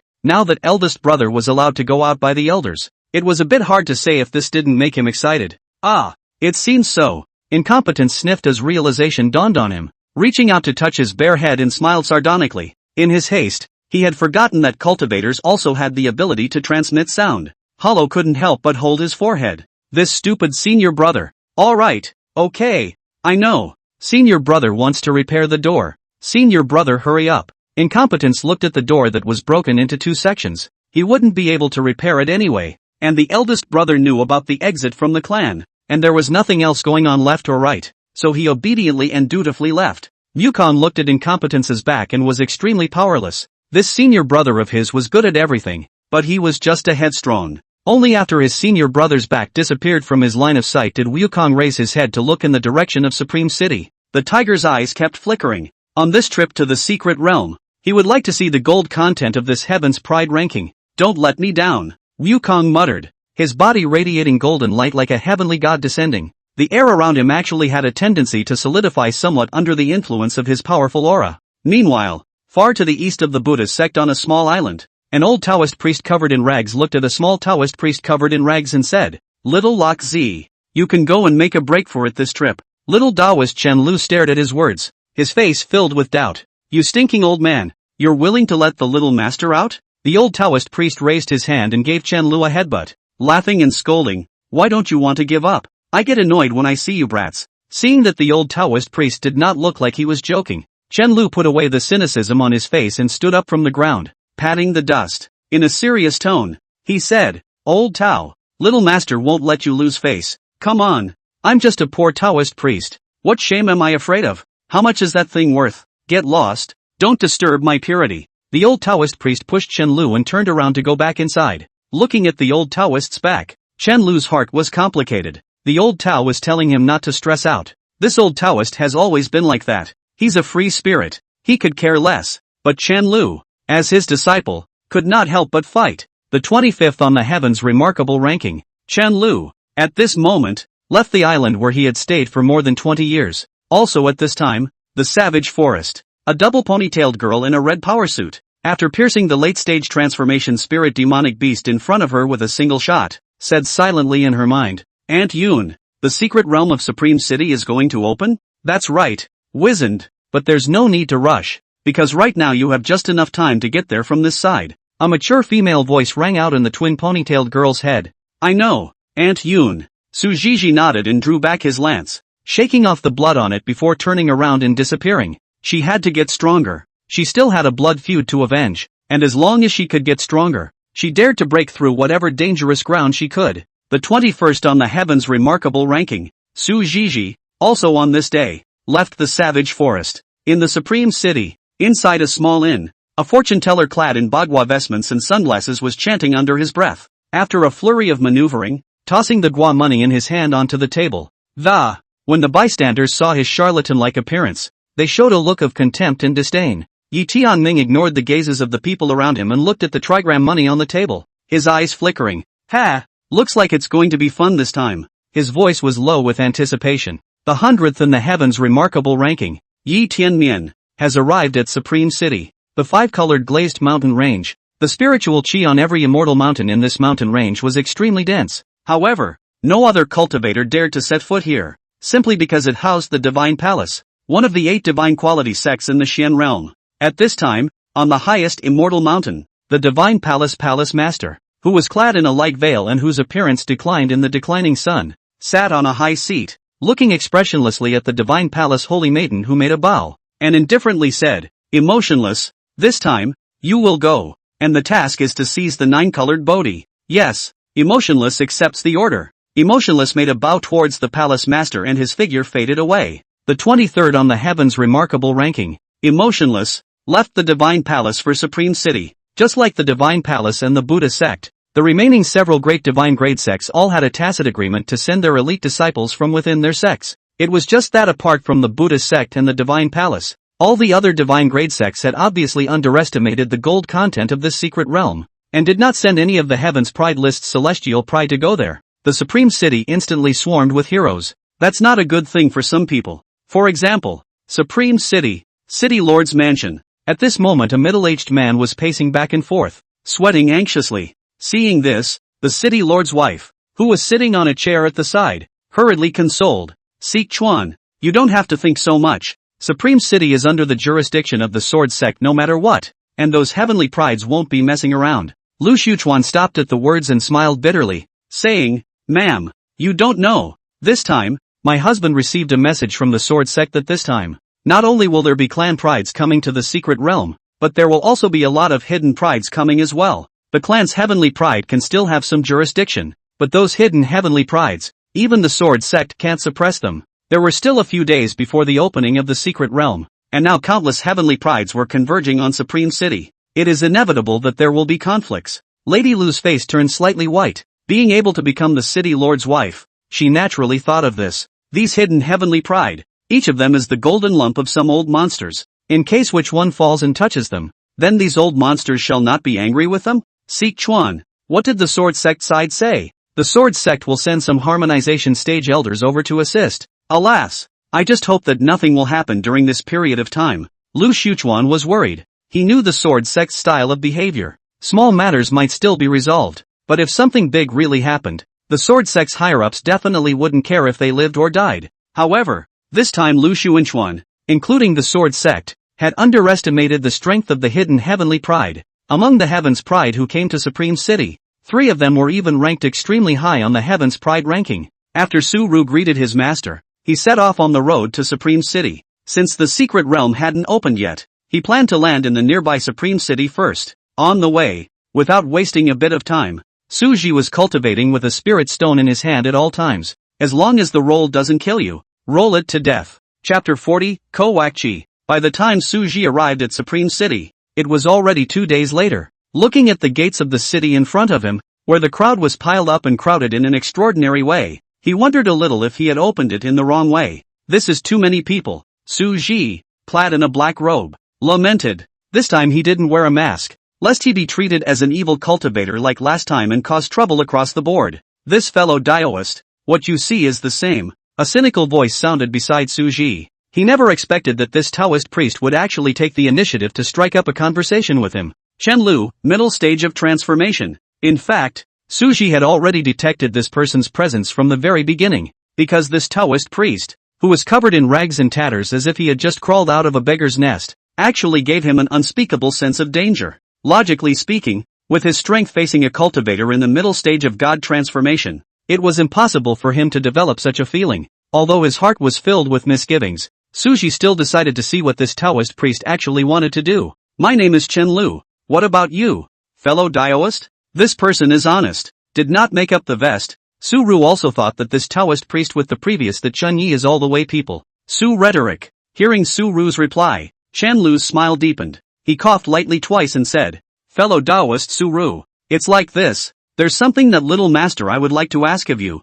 Master, please? What is it? Su Ji was a bit puzzled. When did it become popular in this Xian realm to meet and call yourself little master asking strangers to do things? How about a fight with little master? As Chen Lu spoke these words, the cynicism on his face was put away, and his eyes revealed a scorching battle intent. Why me? There were so many cultivators here. Why did this Chen Lu pick on himself? You're the only person I've seen in my young master's realm who was lower than me but can give me a sense of oppression. I'm very interested in you. Su Ji's hands also itched a little at the words. He didn't know that the Taoist in front of him was from the Heaven's Pride ranking, but even if he did, he wouldn't care as all. He hadn't used his full strength since that physical fight with the melting fire beast. Now that this Chen Lu had come to his door, there was no reason for him to refuse. Then find a place? Seeing him agree, Chen Lu's eyes lit up, giving Su Ji a follow-me look, and flew towards a place. Su Ru understood and trailed behind. The two of them came to a deserted place one after the other. After 2 incense sticks, Chen Lu looked at Su Ji with a depressed face and sighed.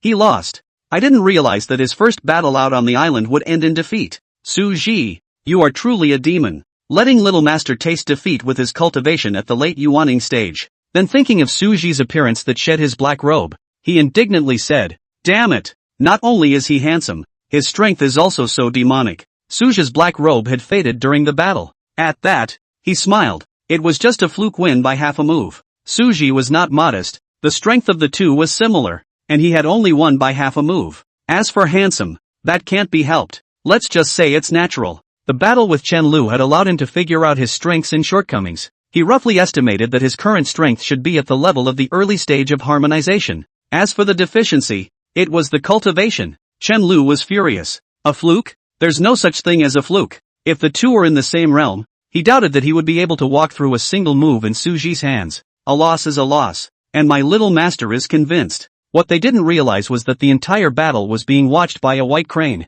At this moment, on a misty, immortal mountain, a white-robed old man from the Heavenly Key Pavilion watched the battle through the eyes of an immortal crane. After the battle between the two ended, the old man stroked his white beard and carved on a blank stone tablet, Su Ji, 19th on the heavens remarks list, tentative. The tablet was then crushed. Not long after, a thick voice came from the void. Old ancestor, this Su Ji is only at the late stage of Yuaning. Could it be that he is going to break the rule that the heavens remarkable ranking requires a minimum of the God transformation stage in order to ascend? Tentatively, when he breaks through the God transformation stage, he will be ranked as the 19th. All the heavenly prides outside of the 19th place will retreat downwards, and the 100th place will be directly eliminated from the list of heavenly prides. Yes, sir. The two were naturally unaware of these things, and they were now chatting idly. Su-Ru, you came to this supreme city for the secret realm? That's right. It wasn't something worth hiding anyway, so Suji said it out loud. Then I would like to ask, have you ever seen anyone below the harmonization stage who is stronger than you? Chenlu's face crumpled into a ball. No. Although this was a bit of an arrogant suspicion, Suji had indeed never seen anyone stronger than him under the harmonization stage. The only one was still the sword sex Dao Sun, Lu Wuming, who was previously heard to have beheaded a late-stage harmonization evil cultivator with a late-stage harmonization cultivation and was identified by the Heavenly Hall of Opportunity as the 11th in the Heaven's Pride ranking. But what Chen Lu asked was whether Su Ji had ever seen one stronger than him. It was true that he had never met Lu Wuming, so the answer was no. Chen Lu breathed a sigh of relief at his words. Luckily there weren't any. Otherwise if there were a bunch of demons that were stronger than Su Ji, would he still be alive? Thinking of this, he could not help but comfort himself in his mind. Old Taoist, this time even if small master bad luck encounter monsters, next time we'll help you fight. The two were about to head back to Supreme City, but a commotion caught their attention. Swish! A red figure burrowed out of the grass and appeared in front of Su Ji and Chen Lu. Someone! The young girl exclaimed. Seeing the young girl, Su Ji's gaze carried scrutiny. This was because he realized that the dangerous aura emanating from this young girl was far stronger than Chen Lu by several points. The young girl had a double ponytail, a red power suit, simple and dry, and a small white face. It made Suji wonder if there was something odd about this secret realm. It could actually attract this level of heavenly pride? One Foot had just finished saying that he hadn't seen anyone stronger than him, and then he met this young girl? Wizen Su, middle stage of transfiguration. Chen Lu's face became ugly, and the cynicism on his face flew nowhere. After a moment of contemplation, he still stepped forward and asked, "This girl, can you spar with me?" Chen Lu also felt that this young girl was even stronger than Su Ru, but even if he would lose, he wasn't afraid. This time his purpose of going out to the island was not only just for the secret realm, but more than that, he was still and wanted to fight against all the heavenly pride. The young girl in front of him had such a strong aura. She must also be a heavenly pride on the Heaven's Pride ranking, which was exactly what he wanted. As for Su Ji, although he was also very strong, he was only at the Yuaning stage, and had not reached the minimum requirement of the Heaven's remarkable ranking, the transformation of God stage, so the young girl in front of him could be said to be the first Heaven's Pride ranking Heaven's Pride he had met. Hearing Chen Lu's wording, Su Ru glanced at Chen Lu in surprise. I call myself Little Master when I'm on a par with some of my peers. When you meet someone who is stronger than you call them I. Suji couldn't help but think in a mischievous way. Would he meet some people who were weaker than him and call himself a grandpa? The two men observed Su Jiju, and likewise Su Jiju was observing the two men. One was a Taoist priest dressed in rags, and the other was a beautiful man with a white robe and a graceful demeanor. The combination seemed a bit odd to her. Before she could say anything, she saw this Taoist priest come forward. Subconsciously she couldn't help but take a few steps back slightly, fearing that this Taoist priest had some kind of odor on him. Chen Lu saw her backward movement and was somewhat unsure. Su Jiji did not reply to Chen Lu's words, but instead turned his gaze to Su Ji. She came to ask for directions. She still trusted Su Ji more than Chen Lu with this appearance. This fellow Daoist. I'm lost. I wonder if I can ask you how to get to Supreme City. The young girl's face was embarrassed. A little embarrassed. Chapter 41, You're a good man. That's right. Su Chi, she is a roadie. Usually, with Aunt Yun's directions, it was not like this kind of lost thing would happen. But today, Aunt Yun suddenly told her that she had to slumber for a day. She also knew that Aunt Yun was slumbering in order to warm up her divine soul, so she didn't stop her. Afraid of not being able to catch up with the secret realm, thinking that it should not be so coincidental, he took a chance and came to Supreme City by himself. The result is really lost. Along the way has not encountered people. Want to ask for directions also cannot. Fortunately now Mitsu resigned them. Otherwise, they might miss the opening of the secret realm because of it. Ignoring Chen Lu, who was squeezing his eyebrows on the side, Suji pointed to the direction where Supreme City was located and said, "Girl, you can just take this direction. Many thanks to this fellow Taoist, you are truly a good person." Su Jiji clasped his fists in gratitude. After that, she was ready to leave. Chen Lu saw Su Jiji's appearance of ignoring him and lifting his leg to leave. Anxious, his eyes rolled back in his head, and he was too busy to make a provocative statement. Girl, are you afraid that I am stronger than you? Then I can suppress my cultivation. Su Zhizhi stopped his pace at his words, and only then did he look at Chen Lu. I don't do unnecessary fighting. Then if you win, I'll give you 10,000 spirit stones. Chen Lu's heart was in his throat. He also didn't know if using something as mundane as a spirit stone would make Su Zhizhi change his mind. But the next second, okay, I promise. But you don't have to suppress your cultivation. Unexpectedly, Su Zhizhi agreed very quickly, as if she was afraid that Chen Lu would regret it. Just that simple? Chen Lu was dumbfounded. Seeing that the two were preparing to go over the top, Su Zhi didn't leave in a hurry. Instead, he retreated to a place where it wouldn't interfere with their cuts and be a spectator. Watching others sparring can also make him improve his level of practical combat. So why not?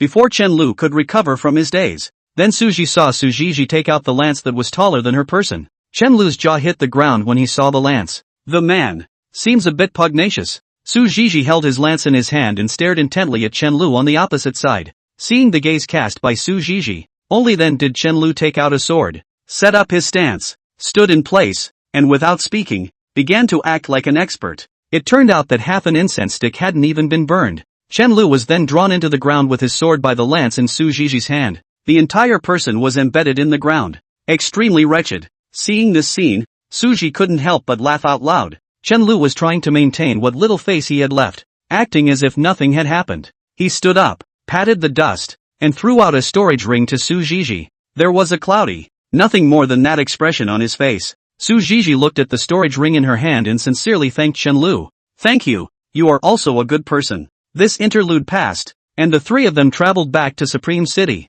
and the suggestion of traveling together was still brought up by Su Zhizhi. Su Zhi also roughly guessed Su Zhizhi's idea. 9 times out of 10 is afraid of getting lost again and can't catch up with the opening time of the secret realm. As for Su Zhi, he originally didn't care much about this trip to the secret realm. But first there was Chen Lu, and then Su Zhizhi. He could foresee that this time the secret realm would not be peaceful. Before entering the secret realm, one more person is more power. When the time comes to enter the secret realm, it's not too late to separate each according to their abilities. Chen Lu thought the same way. So the three of them hit it off and decided to take care of each other before entering the secret realm. The streets of Supreme City were abuzz with the sounds of people and the shouts of various vendors. This time when he entered the city, Su Zhi didn't wear a black robe, so he attracted the attention of many female cultivators. On the contrary, Chen Lu's ragged style of dressing also attracted many gazes. Only these gazes were all contemptuous. What's so great about being handsome? Being ordinary like me is really good. Seeing how popular Su Zhi was,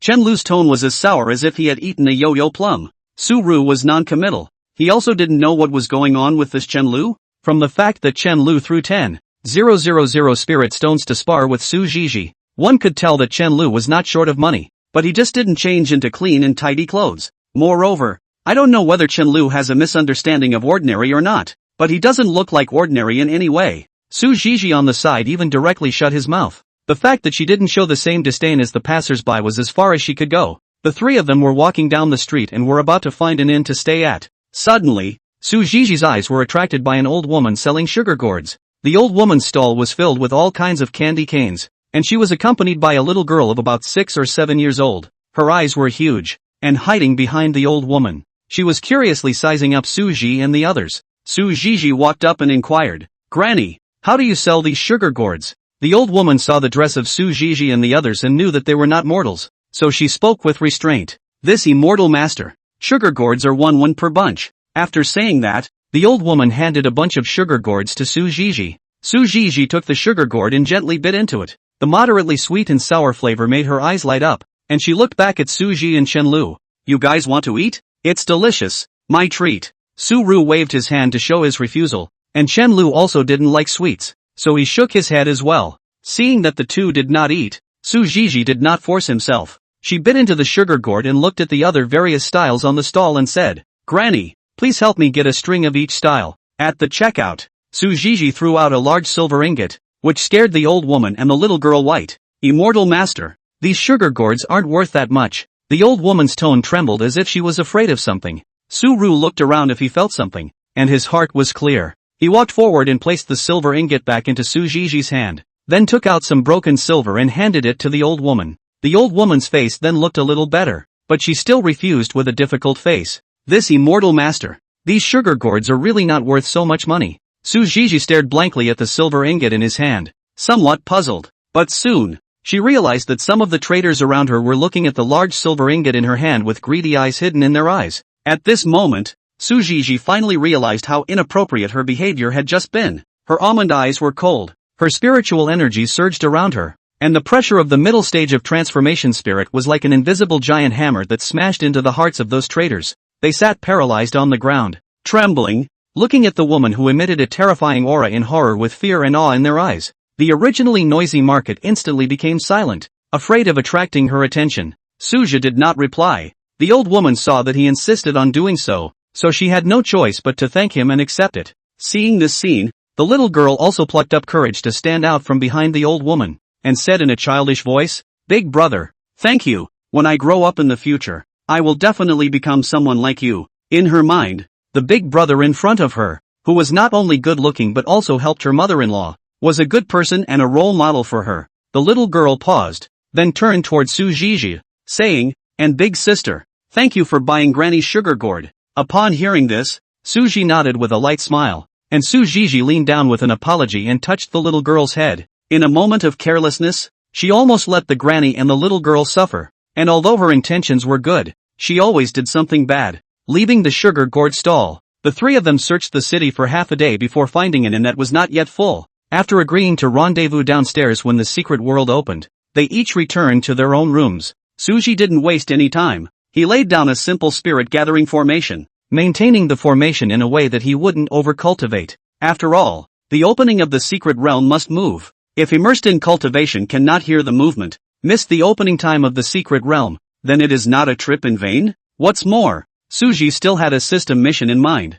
At the mention of the mission, Suji couldn't help but think of his master. Glanced at Master Chief's status bar. Kong Siana. Current status, cozy, lack of golden lotus to make potion to dissolve the curse. In the process of dissolving the soul-breaking curse, 40% dissolution. Cozy, looks like Master is making tea again. Shaking his head, Suji sank his heart and began to cultivate. Chapter 42, Opening of the Secret World. Right during Suji's meditative cultivation, a street far away from their inn, two gangs were facing each other, and there were some people standing in the middle of these two gangs. These people were none other than Lu Xiuchuan and the others. Lu Xiuchuan was bitter in his heart. He stood in the middle with the law enforcement cultivators of Supreme City, helping no one, and was in a dilemma. "You reckless people don't deserve to stand with us." The person who opened his mouth was clearly the third prince of the Wanqing imperial dynasty, Li Yi, who wore a black and gold robe with gold embroidered edges and a golden crown. Bull *******. We've long been looking at you Wanqing imperial dynasties in a bad light. If you have the guts, let's have a match. Wind Fire Mountain's leading disciple Wang Taizhu yelled. Wang Taizhu dressed in coarse linen cloth, quite a sense of anger of the cloth. His big voice uttered words resounded through the clouds. In a moment of inattention, Li Yi's ears were rumbled. "You're sick. Speak so loudly." Li Yi's face was gloomy. "You say, sh. What?" Wang Taizhu didn't seem to have heard Li Yi's words. Li Yi's face turned uglier and uglier, and the atmosphere was instantly tense. Lu Xiuchuan was secretly anxious, and he had secretly summoned the Sword Sect elders. I only hoped that the Sword Sect elder would come over quickly to calm the scene, otherwise his old bones would have to be accounted for here. Just as the scene became more and more uncontrollable, the breaking sound of a sharp sword slicing through the air rang out. Then the crowd saw a 3-foot green blade inserted 3 meters in front of Lu Xiuchuan. There was also a man standing on the hilt of the sword wearing a green-colored sword robe. The man clasped his fists and said, "Sword Sect, Lu Wuchuan has met you all." Seeing that the visitor was Lu Wuchuan, both Li Yi and Wang Taizhu collected themselves for a few moments. Logically speaking, they were both in the late Yuaning stage and had the same status, so they shouldn't be like this. But they knew that this Lu Wuchuan had another big brother. That was the Dao son of the Sword Sect, Lu Wuming. This made them extremely scornful, and in Lu Wuming's eyes, they weren't even considered mole crickets. Li Yi didn't dare to be arrogant. After all, the last thing that was lacking in the Wanqing imperial dynasty was princes. As Li Yutian died outside, the father did not even blink his eyes, but even more half a bit to seek revenge. Although his talent was better than Li Yutian, if he really messed with Lu Wuming, then he would probably die in vain. Li Yi has met brother Lu. Wang Taizhu has met fellow Taoist Lu. The two hurriedly returned the greeting. Lu Wuchuan didn't give them a hard time either. He knew that these two were being so polite to him because they were afraid of Big Brother and didn't give an inch. The secret realm is about to open. Meeting each other is destiny. Why don't we go to the inn and have a drink together? Li Yi and Wang Taizhu saw that Lu Wuchuan gave them a step down with a smile on his face. Then they wouldn't be insensitive. Seeing that the problem was solved and the two groups of people left one after another, Lu Xuanchuan breathed a sigh of relief. In the past few days, countless events, big and small, had occurred in Supreme City. When some clans below the divine grade caused trouble, he would be able to handle it with the prestige of the sword sect. However, a conflict between divine grade clans like today's was simply not something he could resolve. This ghost secret realm is really killing people, and I don't know when it will open. I just hope that all these heavenly prides are peaceful and don't cause trouble in my acreage. Lu Xuchuan secretly prayed. The only thing that comforted him was that no hidden heavenly pride had clashed until now. A day later, Suji opened his tightly closed eyes and stopped cultivating. Because the secret world is open. He clearly perceived a rushing aura coming from outside Supreme City. I don't know how many heavenly pride will come. After saying that, he withdrew the spirit gathering formation and came to the downstairs of the inn, realizing that Chen Lu and Su Zhizhi were already waiting for him downstairs. Unable to help himself, he apologized. How long have you been waiting here? It didn't take long to wait. Since they're all here, let's set off, Chen Lu said. On the side, Su Zhizhi nodded approvingly, indicating that he hadn't waited long. Is this the Su ruler you were talking about? Hearing Aunt Yun's question, Su Zhizhi replied, that's right, Aunt Yun. It's him. He's a good person. Wizened. You still need to stay a little vigilant. How many times has Aunt Yun told you that the Xian realm is weak and strong? Hand and foot brothers will kill each other. Let alone someone you just met. Don't worry, Aunt Yun. Even if he has ulterior motives, he can't beat me. Not to mention I think he's really a good person. Listening to Su Zhizhi's speech, Yun Luo sighed helplessly. But what Wizzy said was indeed right. Let's not talk about whether or not Su Zhi could beat Wizzy. Even if Wizened couldn't beat it, she would still step in. The big deal was to burn this lingering divine soul. The two of them had spent a lot of time together, and Yun Luo had long since treated Wachi as if she were her own daughter. If Su Zhizhi was in trouble, Yun Luo would never stand idly by. After thinking it through, Yun Luo did not say anything more and followed Su Zhizhi's nature. When the three of them arrived at the secret realm,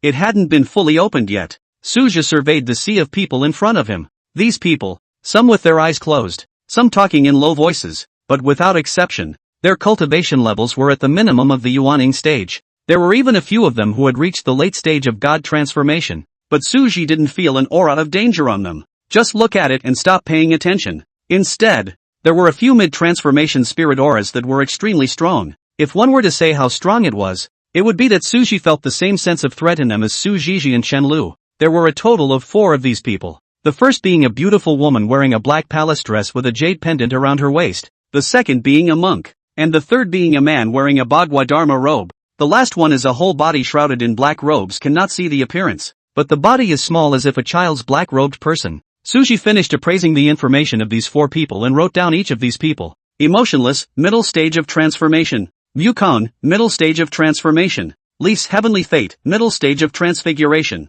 Sutao, middle stage of transfiguration. In addition to these people, he also saw fellow disciples with sword sect disciple tokens on their waists in the crowd, but he did not go forward. For one thing, he had come here on his own, unlike the disciples who were sent here by the sword sect. Secondly, he wasn't familiar with these people either. If the ones who came were Shi Tai, Lin Miaoi and the others, Suji might even go up and talk. As time passed, there were more and more cultivators outside the secret territory, and the atmosphere around them became more and more depressing, with each cultivator secretly observing the others. Because they knew that once the secret realm opened, everyone around them could turn into enemies. Well, it wasn't long before a loud bang accompanied it. The entrance to the secret realm was also completely opened at that moment. The cultivators rushed into the secret realm as if they were locusts crossing the border in a black mass. Su Ru, Su Zhizhi, we'll see you again sometime. Chen Lu arched his hand and flew into the secret realm. Su Zhizhi was even cleaner, waving his hand towards Su resigned before turning into a red aura to follow.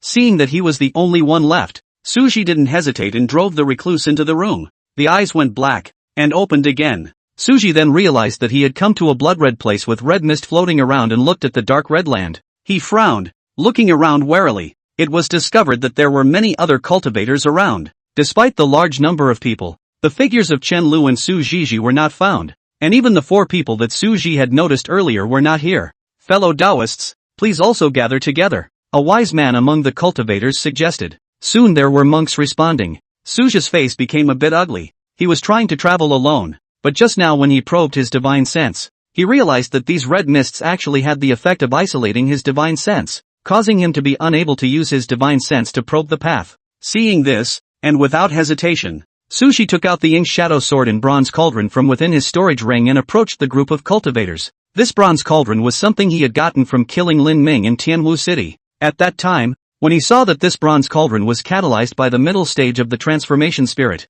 it was actually able to shake the soul of the beasts at the stage of merging within the 10,000 soul streamer, and so his heart was set on it. This bronze cauldron was also considered a top-notch treasure weapon. He was holding the ink shadow sword, with a bronze cauldron suspended around him, standing in an inconspicuous corner. When the crowd saw that Suji only had a late Yuaning cultivation, they swept a glance and stopped looking at him. Soon someone else also discovered that divine sense couldn't probe out. Even the transverse void, which could only be used when one reached the god transformation stage, could not be performed here. This place is extremely weird. My divine sense can't even probe out. How about we advance in a group? The one who spoke was a late-stage god transformation cultivator wearing a yellow robe, and as soon as his voice fell, he attracted everyone's attention. Feeling the eyes cast by many people, this cultivator felt a burst of smugness in his heart, and even intentionally revealed the aura of the late stage of goddess of transformation, and said aloud, "I wonder if there are any fellow Taoists who are willing to follow me." The cultivators sensed this person's aura,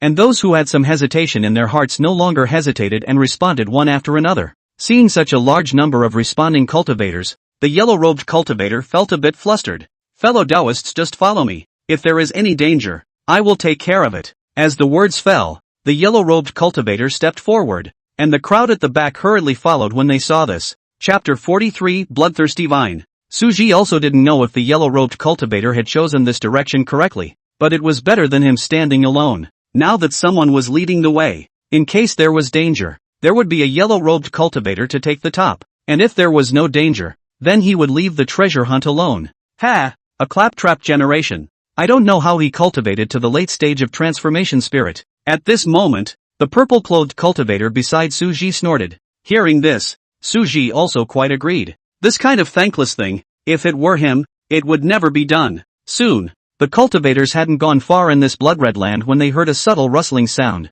The voice was small, but it caused Suji's alarm. Noticing movement coming from behind him, Suji turned around violently, only to see a blood-red shadow rapidly coming towards him. Dang! The blood-red shadow fiercely bombarded the bronze cauldron with a loud bang. The powerful impact caused the bronze cauldron to shake slightly. It was also at this time that Suji saw what this blood-red shadow was. Bloodthirsty vine, feeds on the blood of cultivators. Bloodthirsty vines drilled out from the ground and continuously bombarded the bronze cauldron. As if being pulled, the ground around Suji kept cracking. 2, 3, more and more bloodthirsty vines came towards him. Dang, dang, dang. The bronze cauldron shook in an instant. Is this really the secret realm of the Great Buddha? How could there even be such a thing? Su-Ru was filled with depression. Looking around, he realized that he wasn't the only one being attacked by the bloodthirsty vine. These sudden bloodthirsty vines pierced through many cultivators who were weaker and less able to react. A burst of ear-piercing penetration sounds rang out, accompanied by the screams of the cultivators. These dead cultivators were drained of blood by the bloodthirsty vine in a matter of breath, and their bodies became dried out. Their skin lost its luster, and their eyes were hollow and lifeless, becoming a dry corpse. Seeing this scene, the remaining cultivators instantly changed their faces furiously, their pupils contracting violently, one after another. They cast various spells and magic treasures in an attempt to defend themselves against the bloodthirsty vine's attack. However, the bloodthirsty vines were too numerous and attacked extremely fast, leaving them overwhelmed. Phew! Shoo! Shoo! Looking at the bloodthirsty vines that attacked again, even if he noticed that the bronze cauldron was nearing its limit, Suji didn't panic, simply lifting the ink shadow sword. The sword light flashed, and with a single stroke of the sword, he cut off all the bloodthirsty vines in front of him, but before he could relax, he only saw more new bloodthirsty vines breaking out of the ground, coming in like a tidal wave and surrounding him. Seeing that this is not the way to go on, Suji took a deep breath. The spiritual energy in his body slightly revolved, and a trace of 9 heavenly divine flame appeared on his fingertips. Since I can't deal with you guys with my sword, let's try the 9 heavenly divine flame. After saying that, Suji threw out the 9 heavenly divine flame on his fingertips. As soon as the two came into contact, the bloodthirsty vine emitted a nuisance sound, accompanied by an unpleasant odor. The 9 heavens divine flame burned down the root tip of the bloodthirsty vine towards the source at an extremely fast speed. The crowd of cultivators were still struggling to fend off the constant stream of bloodthirsty vines, but for some unknown reason, the blood-red vines in front of them suddenly burst into flames and quickly spread across the entire battlefield. After this burn, there were finally no bloodthirsty vines coming out of the ground. The yellow-robed cultivator leading the group was extremely wretched at the moment, and in order to hide his embarrassment, he hurriedly spoke. "Fellow Taoists, the crisis has been lifted. Let's keep going." Those who didn't know thought it was a spell cast by the yellow-robed cultivator, and they came forward to thank him. Su Ru was too lazy to dismantle him, and the first thing he realized after resolving the bloodthirsty vine was that he could pass through the red mist with his divine sense. So he stopped and didn't follow the crowd, but released his divine sense to check the surroundings. Surprisingly, this place is extremely small. He hadn't seen anything other than a portal he found. It was reasonable to say that the secret realm had perils as well as opportunities. Now that this situation had appeared, it made him speculate that this secret realm might be a break-in type of secret realm. Seeing that he really didn't find anything, Suji took a step into the portal. The scene in front of him changed again, and when he looked up, Suji realized that this time, he came to a huge platform. As far as the eye could see, the surrounding area was endless, except for a stone road that wound upwards with hundreds of steps. Each of the stone steps on the stone path emitted a faint glow. Seeing this scene, Suji had a guess in his heart. After waiting for a long time, no one came, so he tentatively stepped onto the stone steps. Sure enough, the moment he stepped onto the stone steps, a faint pressure enveloped him. As he had guessed, the test for this level was to climb the stone steps. Thinking of this, Suji didn't stop and took the second step, the third step. As Su took a step, soon he had taken 50 steps to the center. At this point, the surrounding pressure was already at the level of a late yawning stage. Suji took a deep breath, not being affected by these pressures, and continued to take steps. At the 70th step, the pressure reached the level of the God transformation stage, and a normal yuaning would probably only be able to stop here. But this was not the least bit difficult for Suji. At the 99th step, Suji could already see the portal at the end. The intensity of the pressure emanating from this 99th step was already infinitely close to the middle stage of transformation spirit. Still doesn't work on him though. Without hesitation, Suji took the last step. With this step, the majestic pressure enveloping his surroundings instantly disappeared without a trace. On the other side, Li Yi and Wang Taizhu, and even Lu Wuchuan, were climbing hard, but in the end, they couldn't even make it to the 70th step before being thrown out of the secret realm. It seems like the cultivators at the next level will be at least at the mid-harmonized god level.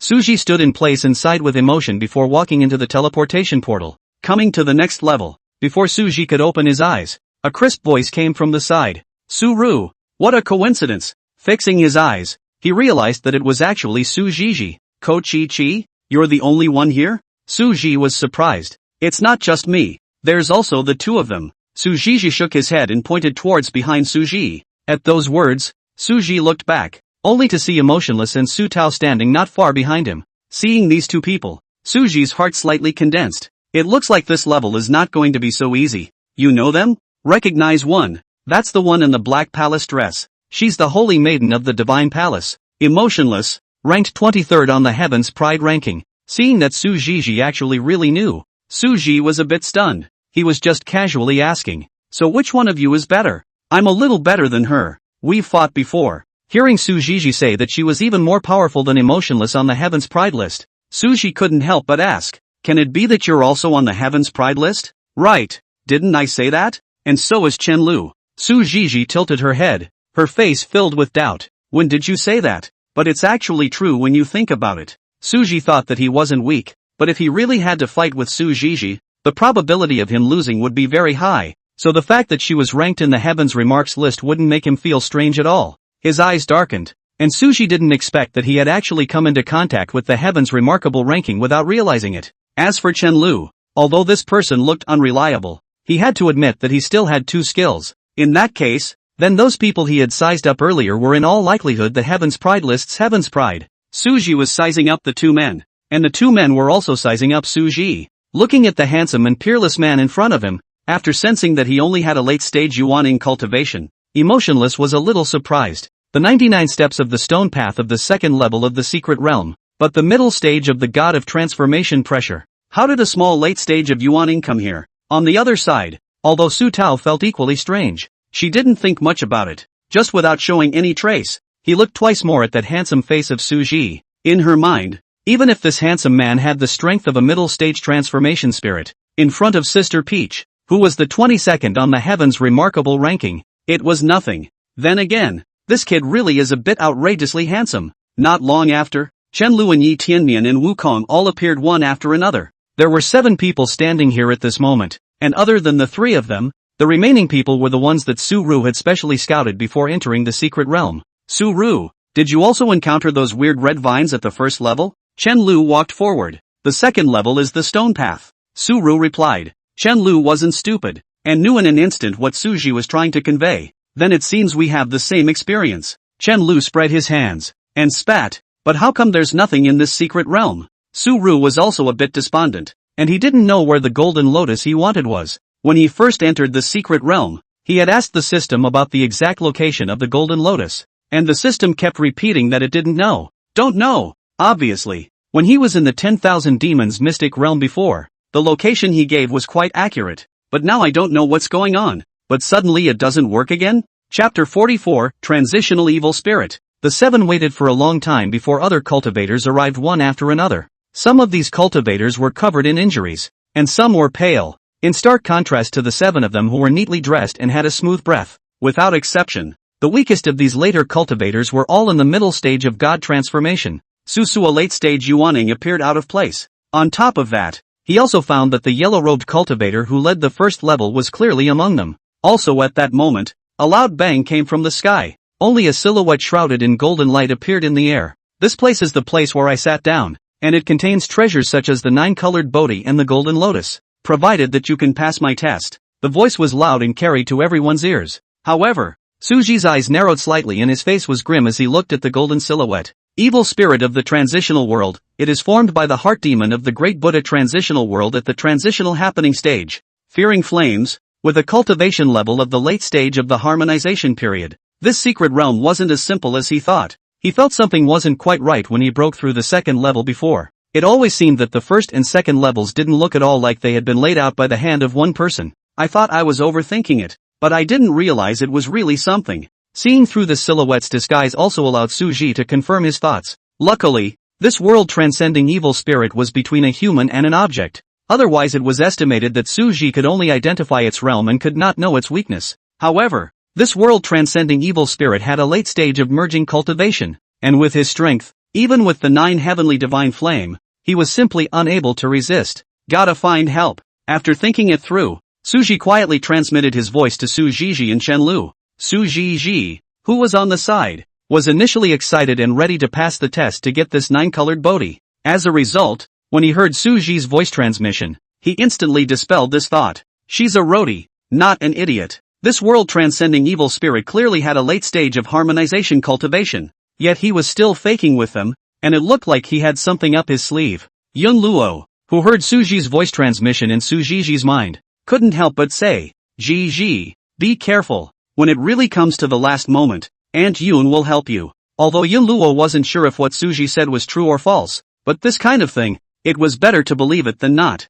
Su Jiji sniffed and felt her limbs being wrapped in warmth. Slightly lowering his heart, he said in a firm tone, Don't worry, Aunt Yun. I'm not one to be messed with. Su Jiji looked up at the transmigration evil spirit, his white and beautiful little face without a trace of fear. On the other side, Chen Lu's face changed for a while when he learned about it, but he quickly adjusted his emotions. He had no doubt about what Su Ji said, because Su Ji had no reason to lie to him. The most important point was that he felt that Su Ji was a person worth trusting. Receiving an affirmative reply from the two, Su Ji did some calculations and realized that the battle power was still far from enough. At that moment, he suddenly thought of the 4 men. However, without knowing who they were, Su Ji didn't dare to take the risk of transmitting a voice to clarify. In case a rash person heard Su Ji's voice transmission and turned his head to directly question that world-transcending evil spirit, then they would not be far from death. Su Ji wasn't sure if the scapegoat doll in his hand would allow him to escape the secret realm. If he couldn't, he can only try to activate the defense formation and jade pendant given by his master. As for the other cultivators, Su Ji did not consider. Their combat power is too low to be useful, and it is useless to talk to them. It will only lead to changes. Just in case, Su Ji appraised these cultivators again, preventing the existence of evil spirits among these cultivators as well. After identification, to his delight, none of the cultivators were evil spirits. There was no rush to send a message to the 4. Su Ji wanted to see how this world-transcending evil spirit would make a move next. Dare I ask what Senior's test is? The person who spoke was none other than the yellow-robed cultivator. The yellow-robed cultivator named Lee Maniac is a casual cultivator. The reason why he can cultivate to the late stage of the god of transformation is because of the year by chance into a cave in the cliff, get a merging stage cultivator's mantle inheritance, which is smooth all the way to the late stage of the god of transformation cultivation. Since he had not encountered any setbacks along the way, he had the idea that he was a person favored by heaven. As his cultivation increased, he received compliments from the people around him, and gradually he got lost in the compliments and couldn't extricate himself. In fact, Lee Maniac was still wary of the secret realm at first, but with the inexplicable passage of the first level and the effortless passage of the second level, it made him start to scoff at this secret realm, and even made his entire being vaguely excited after hearing the golden figure's words. Start fantasizing about whether you'll pick the 9-colored linden later, or the golden lotus? He even felt that it wasn't impossible to have all of these two divine objects. Luckily, Suji couldn't hear the heart, otherwise he would definitely look at him with the eyes of a retard. The transitional evil spirit looked at these mole crickets and was extremely disdainful inwardly. If it wasn't for the fact that it was still short of some blood chi right now, it would have already slapped these mole crickets to death. It was dying of anger, and it didn't know what was going on. But the blood chi it absorbed from the bloodthirsty vine was less than expected. Obviously it should be just right according to its calculations, but the result was that it was missing some blood chi, causing it to be unable to strike directly now because of the seal of the transmigration. But no matter, as long as the greed of these mole crickets was utilized, this bit of blood chi would inevitably be obtained in one go. These mole crickets couldn't get out anyway, and unless they got it killed, there was no way the secret realm would let them leave. But to get it killed with just these god transformation stage ants? It's a fool's errand. The transmigratory evil spirit is winning. Suji also didn't expect that the bloodthirsty vine that he burned at the first level had actually become their lifesaver by mistake. There are many cultivators in this place, and the treasures will go to those who can. From this moment onwards, kill the cultivators around you. The more you kill, the better the rewards you get. The transitional evil spirit opened its mouth to seduce. Upon hearing this, Suji's heart sank as he gave Chenlu and Sujiji a wink, and the two instantly understood and leaned over. When the surrounding cultivators heard what the transdimensional evil spirit said, they looked at the cultivators around themselves warily, and the atmosphere around them became tense with swords. Seeing this, Suji no longer hesitated and transmitted his voice to those three. As for the holy maiden emotionless, Suru asked Sujiji to inform. Anyway, the two know each other. Let Sujiji to say. More can make emotionless believe. He just hoped that these people would believe what he said and do what he said. Otherwise, he wasn't sure that he could kill this transdimensional evil spirit. Yi Tianming was the first to receive the transmission, and after receiving the transmission, he didn't make the first move, but instead looked deeply at Su Ji, and then took out a few pieces of guaqian. After a flurry of operations, looking at the trigrams displayed on the trigram money, Yi Tianmian directly stepped towards Su Ru without any procrastination, arching his hand and saying, "My name is Yi Tianmian. Thank you for informing me, fellow Daoist." The clothes on his back were soaked with cold sweat. It was an oversight on his part. Otherwise, in cases like this, he would usually have his fortune told. Just because he hadn't counted this fortune, it had almost put him in the gutter. But it's still too early to say that. After all, that's a late stage of merging. Although he was a little curious as to how Su Ji, a late stage Yuaning, discovered this world-transcending evil spirit, but now was obviously not the time to ask about it. Chen Lu had a hostile look on his face when he saw Yi Tianmian approaching, until Su Ru waved his hand. Then he dropped his hostility, but he was still wary of Yi Tianmian. He had heard about this Yi Tianming from where the old Taoist priest was. This person was extremely strange. No matter how the rankings of the Heavens Pride ranking changed, he was always ranked in the 100th. Moreover, this person gave Chen Lu a feeling that his heart was quite deep. Chapter 45. Where did the kid come from? Su Tao, who was shrouded in a black robe, was the second to receive Su Ji's voice transmission. After receiving the voice transmission, one could only see that the black robe, which was originally without any ripples, trembled slightly. Su Tao's current state, if one really wanted to describe it, it would have to be panic. She's super panicked right now. Maru Spice, I'm going to die in this hole. Tonic ah, I'm still young and don't want to die yet. Why do I have to come to this secret place ah? Help! Why can't this recluse mirror be activated? And why is this blood recluse talisman not working either? The Kung Fu Tian Xingjian couldn't be performed either. Whoops! Suzhou also didn't know that Su Tao's mental activities would be so colorful. Seeing that she stayed where she was and thought she was thinking, she transmitted her voice to Wukong. Wukong received the voice transmission. Without saying anything more, took a step and came straight, bowed slightly with his palms together and performed a salute towards Su Resignation. Wukong thanked you for pointing out the way. In fact, he had a strange feeling about it back in the beginning. The Buddhist elders say the secret realm was set up by the great Buddha, but when he crossed the first level, he vaguely sensed that it was not at all like a level designed by a person who practiced Buddhism, and while other people might not understand it, he, as a disciple of the Buddha sect, did not feel a single bit of Buddha nature from within this golden silhouette at all. At this moment, Suji's voice transmission even made him confirm his judgment. Once Wukong came, together with Emotionless, there were 6 people on Suji's side. Right during the period when Su Ru transmitted his voice to Su Tao, Su Jiji also managed to pull Emotionless in. Seeing that there was still one person missing, Suji looked at Su Tao, who was still frozen in place, with some doubt. He really wanted to say oi, but felt that it was not very polite, so he held back. Su Tao had just tried all 108 kinds of enemy avoidance techniques and magic treasures, but the result was still useless. Seeing Su Ru and the others gathered together, fearing that he would be isolated, he hurriedly walked up and halfway jogged. Since you can't escape, then fight. Su Tao's thoughts were simple. I'm Su Tao, I want to join you. A tender voice came out from within the black robe. A few people couldn't help but stare slightly when they heard it. What's going on? Where did the kid come from? Suji blushed strangely and looked at Su Tao. The voice sounded like a 5 or 6-year-old child. Su Tao's face in the black robe was flushed, and because of her fear of the transmigration evil spirit, she forgot to change her voice for a moment. In fact, the reason why she kept her black robe on and didn't speak really wasn't that she was pretending to be an expert,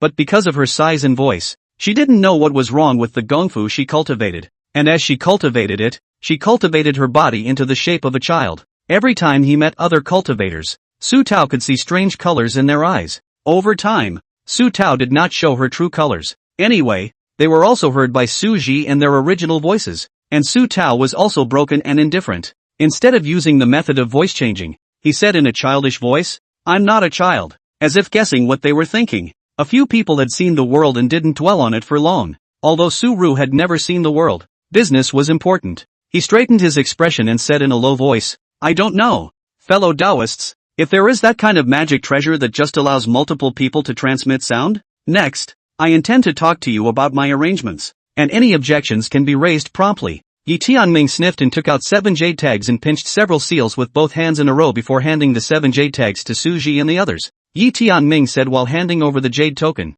fellow Taoists, as long as you take this jade token and run your spiritual energy into it, you can realize simultaneous voice transmission. Su Ji took the jade tablet handed to him. Just in case, he turned on the appraisal function and found that there was nothing wrong with it before he injected his spiritual energy. Suzy, can you all hear me? Chen Lu, yes. Kawazari, I can hear you. Several people answering one after another. Su Ru, then I'll get straight to the point. This douceur evil spirit is afraid of fire. Which one of you knows fire techniques? Yi Tianmian, I will. Su Ji, is there a divine fire? Yi Tianmian, no. Su Ru, good. Then you'll be the main force of the 6-man squad. Su Tao, isn't there one person missing? Aren't there 7 of us? Su Ru, no. It's just 6 people. Because I'm not included. I have divine fire in my hand. As long as you guys can pester this transmigratory evil spirit, then when I finish storing up my strength, I'll be able to give it a fatal blow. Hearing Su Ji's voice transmission, several people instantly felt that it made sense as well.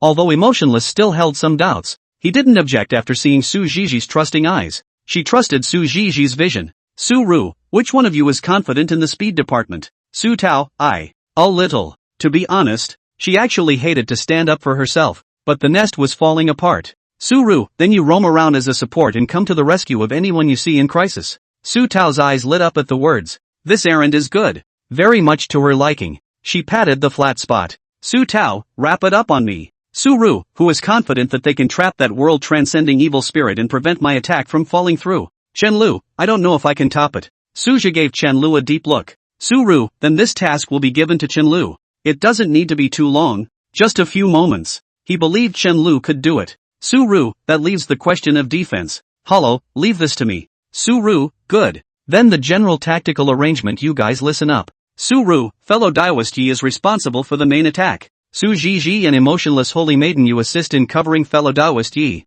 Master Wukong is responsible for defense. Fellow Taoist Su Tao is responsible for assisting. Chen Lu, you watch for the right moment to trap the evil spirit of the world transit, and the rest is up to me. Su Ji, what about the other cultivators? Hearing Su Ji's words, Su Ji sank in for a moment. Su Ru, I'll persuade them. If I can't, then there's nothing I can do. Su Zhizhi nodded. She wasn't a saintly mother either. To be able to do this kind of thing was already benevolent. Su Ru's proposal was unanimously approved by the crowd. As it turned out, Su Zhi's advice was really of little use. A few people no longer cared about these cultivators when they saw this. When the transitional evil spirit heard what Su Zhi said, its face enveloped in golden light became extremely hideous and twisted. It also didn't expect that there were actually some smart people within these mole crickets. But you can't help being a cutie. Much. As long as it absorbed one more person's blood chi, it would be able to break free of the seal, and then it wouldn't be too late to flay these smart people one by one. The secret realm regulations are such that right and wrong are in your hearts, preventing sudden changes. The evil spirit of transition added another sentence. Then he waved out the 9-colored Bodhi and the golden lotus hanging in front of him, his voice full of righteousness. Seeing the 9-colored Bodhi and golden lotus, the crowd of transformation god cultivators were instantly blinded by the treasures, their hearts filled with greed and desire. He scoffed even more at Su Zhi's advice,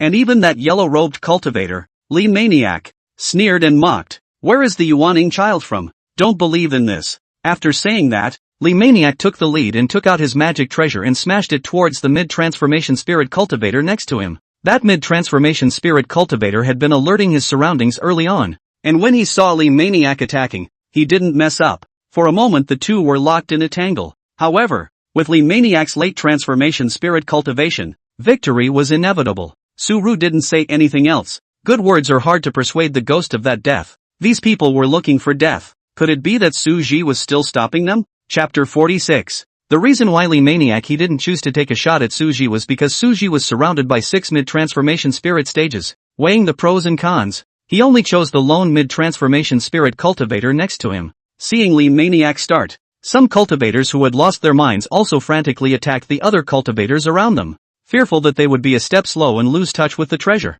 On the field, all sorts of Dao spells were coming out, and every collision between spells was accompanied by deafening explosions. Although Su Zhi didn't know why this world-transcending evil spirit didn't make a move, he was happy to do so because he was already storing up his strength. When Su Zhi several people saw Su Zhi enter a state of power storage, each of them hurriedly took out their magic treasures and assumed a defensive stance, preventing these red-eyed cultivators from launching an attack on them. Luckily, these cultivators still had a shred of sense and knew that they weren't to be messed with, so they didn't attack them easily. This made Su Zhi and the others breathe a sigh of relief, but at the same time, they didn't dare to take it lightly and remained vigilant. Just as the build-up progress reached 20%, only to see a mangled body being viciously thrown out from within the battlefield of the crowd of transformation god cultivators. As soon as the mutilated body hit the ground, it quickly became desiccated. It was as if all the blood and energy had been drained by an invisible force. Ha ha, ha ha, I've made it. Li Maniac was still oblivious to the fact that he was laughing rampantly.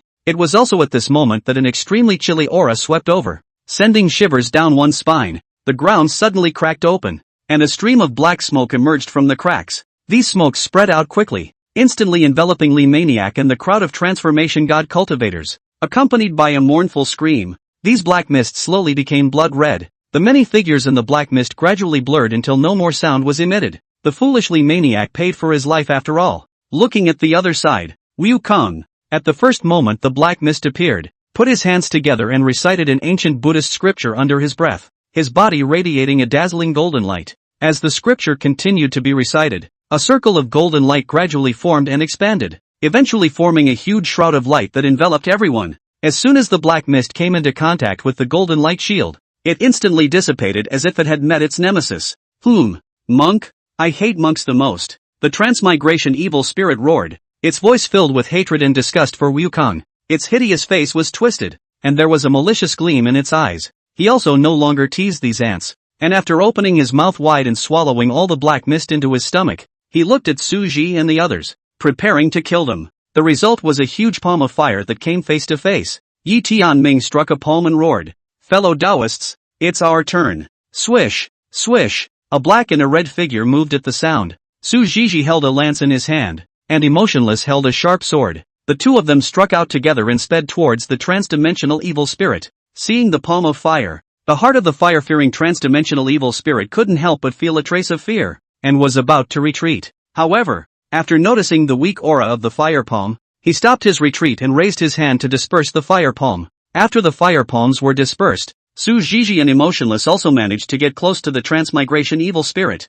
The two of them quickly swung their weapons in their hands and launched an attack towards the trans-dimensional evil spirit. Su Zhizhi took the lead. The gun came out like a dragon. A bit of cold aura stabbing straight to the heart. Emotionless followed closely behind, his sharp sword surging with spiritual energy, slashing straight at the neck. The two of them had vicious moves one after the other. However, the Dushur evil spirit reacted extremely quickly. His hands surged with aura, and even blocked the two women's attacks with his hands. Chen Lu and Su Tao were not idle either, only to see Chen Lu take out a few jade tiles, pinch his hand with one hand and recite under his breath. As his incantation sounded, the jade tiles began to shine with a dazzling light. Immediately afterward, the jade card instantly attacked towards the transdimensional evil spirit like lightning, with astonishing speed. Su Tao, on the other hand, took out a huge battle flag and inserted it into the ground before injecting a large amount of spiritual energy into it. As the spiritual energy continued to be injected, the battle flag began to blossom with a dazzling red light.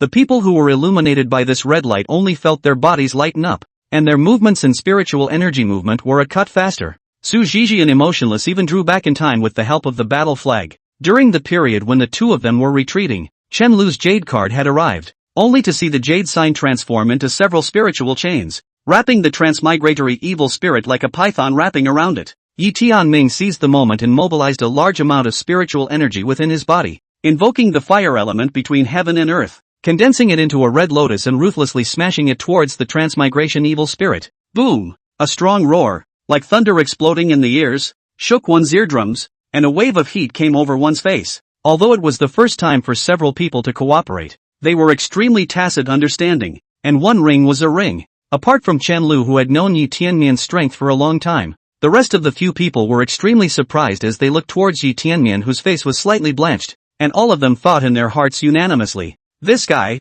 there's something to it." The progress of Su Zhi's stored power also came to 50% at this moment. Did we make it? Feeling the power of the red lotus explosion, Su Tao weakly asked. What responded to her was the berserk aura emanating from within the center of the red lotus explosion, which was extremely bloodthirsty and evil. "Ah, you mole crickets actually dare to hurt me. All, gotta die." The Watanabe evil spirit's face was twisted horribly, and his body was covered in burn marks. The terrifying aura of the late stage of harmonization also erupted in full force at this moment, and a powerful shockwave came barreling towards the several people. Several people were shaken by the aura and retreated several steps, spitting out mouthfuls of blood one after another. Beads of sweat broke out on Wukong's forehead, and the shield he had put up had consumed a lot of his aura from resisting this onslaught. After vomiting blood, when the few people raised their heads, they were shocked to find that the transmigration evil spirit had disappeared. Chen Lu made an instant decision, braced his shield and took out a large black tripod to protect Su Zhi.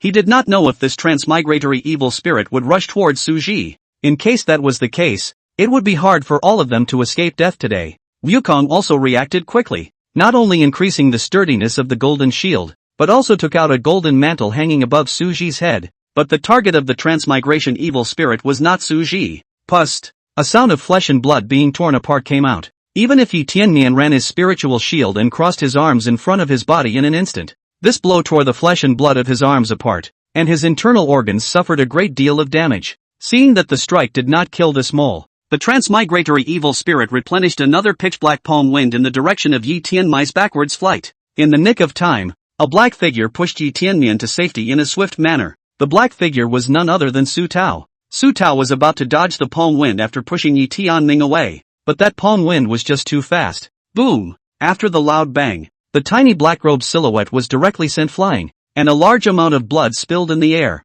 which was very blinding. The battle flag's originally bright red light also instantly became dim, as if it would go out in the next second. Su Zhizhi and Emotionless were now the only ones on the field who could move, and it was too late to even check on Su Tao's injuries. Instead, in an instant, he took out his defensive magic treasure and stared vigilantly at the transmigratory evil spirit. They had to buy time for Su Zhi. At the moment, Su Zhi was their last hope. Soon, the transmigration evil spirit disappeared once again under the eyes of the two. Before Su Zhizhi could react, Yun Luo's anxious voice resounded in his head. "Zhizhi, watch out for the left side." Alarm bells went off in Su Zhizhi's heart, though she couldn't feel a single breath. But having unconditional trust in Aunt Yun, she instantly turned her spear and stabbed to the left with all her might. Boom! Su Zhizhi flew out backwards. If she hadn't turned her gun around in time, this strike from the transmigration evil spirit would have inevitably run her head through. However, for a while Su Zhizhi couldn't stand up, After knocking Su Zhizhi away, the transmigratory evil spirit turned its gaze towards Su Zhi.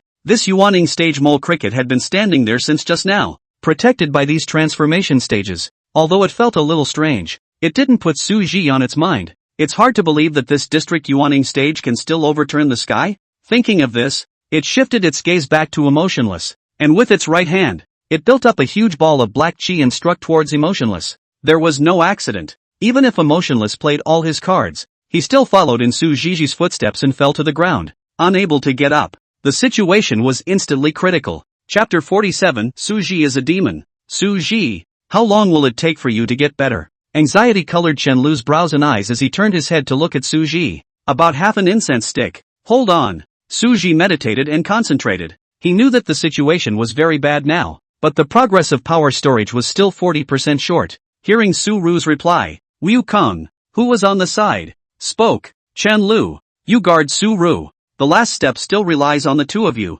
Monk, I'll deal with it. After saying that, Wukong put away his shield and faced the transmigration evil spirit directly. Wukong's voice carried a firmness and determination that made Chen Lu couldn't help but be moved. Then I thought back to the panicked way I had just looked, and I couldn't help but feel ashamed for it. Seeing Wukong step forward, the transmigratory evil spirit, who was already extremely resentful of monks, roared, all monks deserve to die. Its voice carried endless killing intent and resentment, and its body even began to twist and distort due to the enormous resentment. With a pair of scarlet eyes staring deathly at Wukong, he couldn't wait to tear Hololess into pieces immediately. If it wasn't for the seal of this dead monk, Watashi, it would have already broken out of the secret realm and enjoyed the blood chi from the humans to its heart's content. However, Wukong acted as if he hadn't heard it, his hands clasped together, his mouth chanting, his body glowing with golden light. As the mantra fell, golden light coalesced, and a golden Buddha manifested behind him in an instant, and the Buddha's mouth was still chanting Sanskrit sounds incessantly.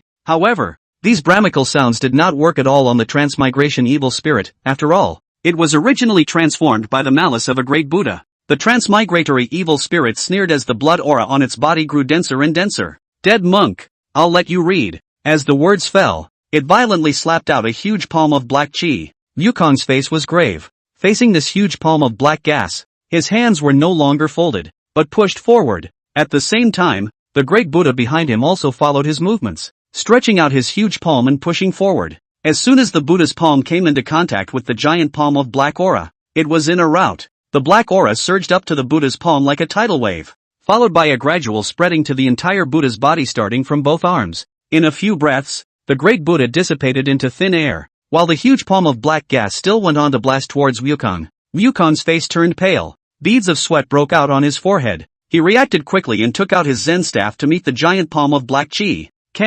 It wasn't only the giant palm of black chi that attacked, but also the evil spirit of the Dodo world. A moment of life and death. Dang! A loud crash sounded. A sword light and gun main came in time to block the transmigration evil spirit. Wukong also retreated violently at that moment through the thrust of the huge palm, giving Emotionless and Su Zhizhi a grateful look on the way. But that wasn't the end of it, because behind the Dodo evil spirit, there was also a huge palm of fire that attacked. Boom! Watanabe evil spirit was hit for a momentary lapse of concentration. Although this palm didn't cause any damage to the Dodo evil spirit, it caused it to become in a sorry state. Ah! You mole crickets! Seeing these mole crickets blocking the way again and again, the transmigratory evil spirit also somewhat broke its defenses. It was at the late stage of conjunction, but it was actually entangled by these few intermediate stage god transformation ants, and in its anger, its aura became even more berserk. Before it could make a move, swish, the red light on several people lit up again. That's right, it was Su Tao who had just gotten up from the ground.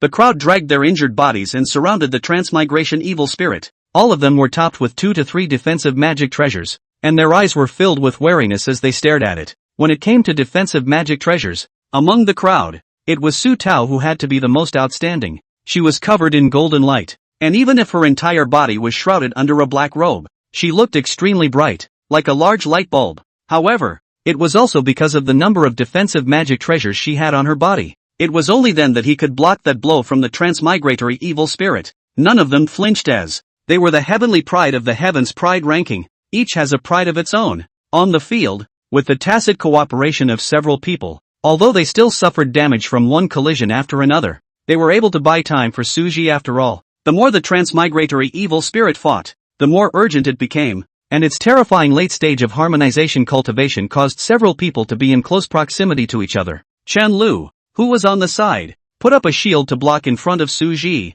resisting the aftershocks generated by their battle and preventing Su Ji from being disturbed. I don't know how long. Along with Su Ji being knocked away again, the only people still standing on the field were Su Ji and Chen Lu. Griffins, all die. The ferrying evil spirit raised its hands high, accumulating a huge ball of black chi. Yi Tianming and the others looked at the black gas with helplessness in their eyes. They're powerless. The Yun Luo in Su Ji's mind was about to strike. Suddenly, as if sensing something, she stopped moving. Chen Lu, Su Ji opened his eyes to signal. This sound, like heavenly music, delighted the crowd. The crowd looked up, only to see a large mass of terrifying divine fire emitting a silent aura appear in his right hand. Su Ji's face was pale as he pushed up the 9 heavenly divine flame with his right hand. This large mass of 9 heavenly divine flame had almost drained him dry. If this still couldn't solve this world transitional evil spirit, then he could only rely on the scapegoat doll. As for the bottom card given by his master, he wasn't sure if his master could sense it when he was in the secret realm and activated it.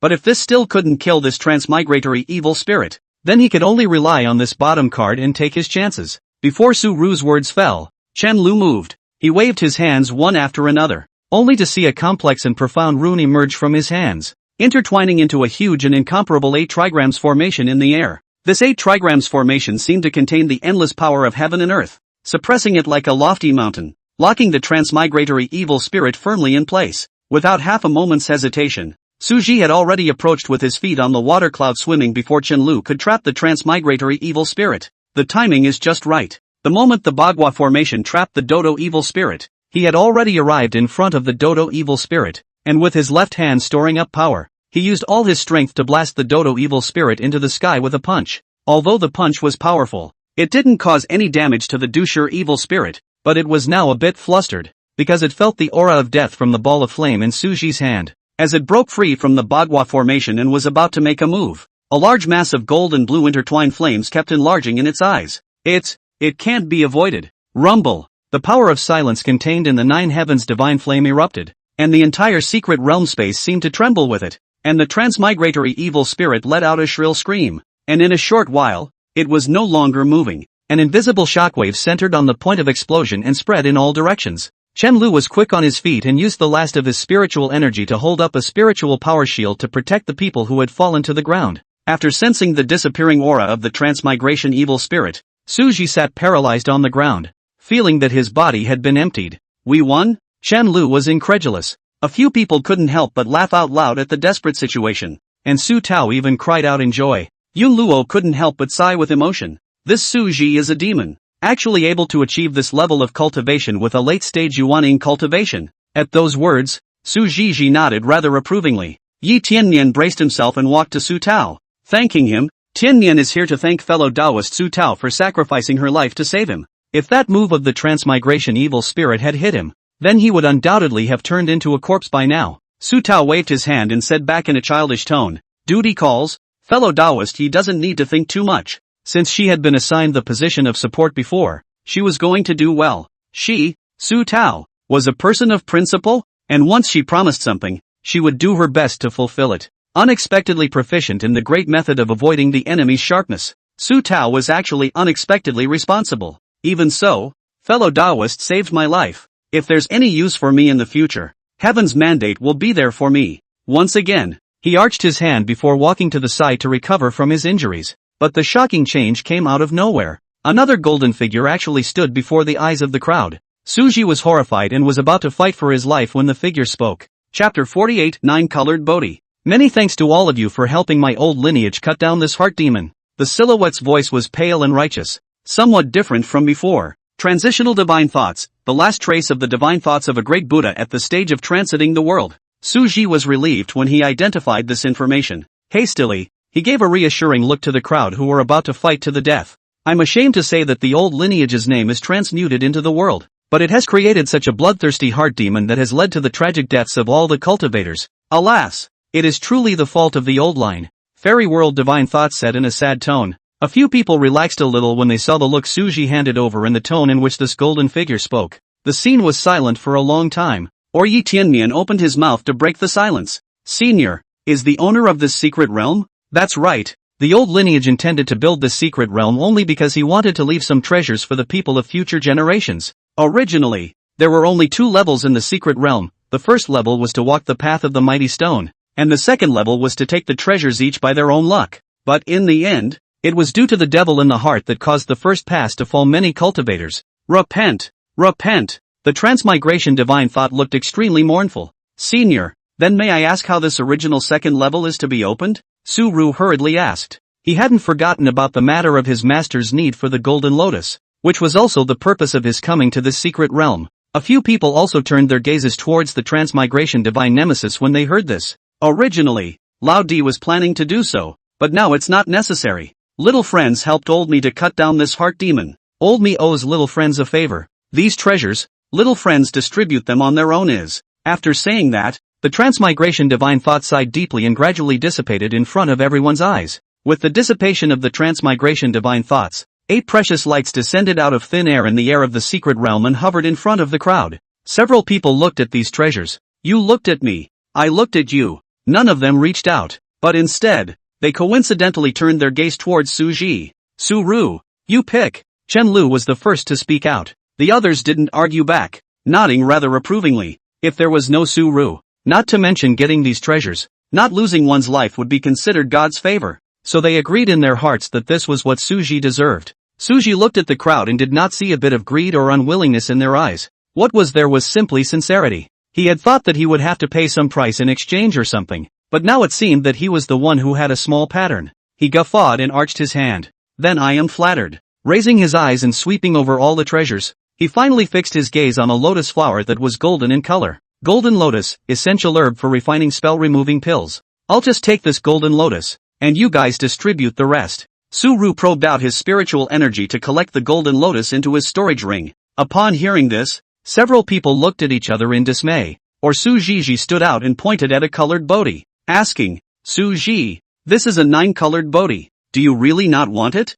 Su-Ji thought that Su-Ji didn't recognize the 9-colored Bodhi and opened his mouth to remind him. Su-Ru shook his head. This 9-colored Bodhi. He had naturally seen it when he had just swept through all the treasures with his appraisal function. It was just that what he needed most right now was the golden lotus, even if he was also moved by the 9-colored Bodhi. But I will respect a man if he respects me. If they were to compete with Su-Ji, Su-Ji would definitely be able to collect it with peace of mind. But if he was allowed to pick first, then he wouldn't be so. Although this evil spirit was defeated by his 9 heavenly divine flame, if there were not a few people fighting to the death, he is now estimated to have activated the scapegoat doll and is lying in that corner dying of serious injuries. Seeing Su-Ru's refusal, several people exchanged a look with each other and didn't try to persuade them any further. Instead, they all tacitly avoided the 9-colored Bodhi when they were picking. Even though Emotionless was on a mission, he didn't pick the 9-colored Bodhi. After each person picked one, soon the only thing left on the field was the 9-colored Bodhi suspended alone in place.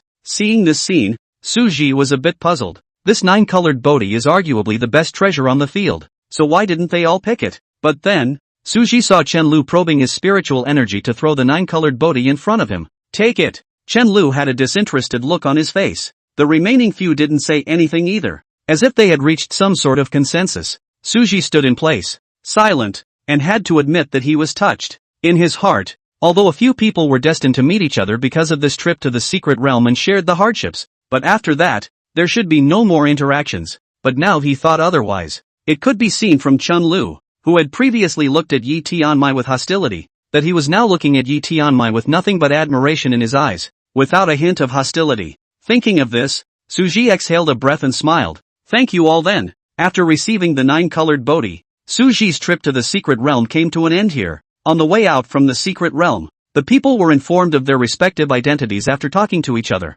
I didn't expect that apart from Su-Ji, they were actually all ranked on the Heaven's remarkable ranking. This made them look forward to the immortal fall mysteries 2 years later more and more. As the entrance to the secret realm closed, Su-Ji looked toward the crowd and arched his hand. Everyone, we'll see you again. Su-Ru, you're leaving already? Little Master still wants to drag you to the inn for a drink. Chen Lu somewhat skimmed his mouth in dissatisfaction. I'll go with you next time I get a chance. I have some errands to run. Su-Ji was already a little impatient to return to the sword sect to give the golden lotus to his master. This was because not only would this allow his master to dissolve the curse faster, but he was also very much looking forward to the immortal grade technique one breath transforms 3 purities that the system rewarded him with. To know that the feats given by the system, those were directly instilled into him, with proficiency straight to the realm of transformation. It was also unknown how strong an immortal level technique that reached the realm of transformation would be. Hearing that Su Ru had something to do, Chen Lu did not force himself. Seeing that Su Zhizhi was about to leave,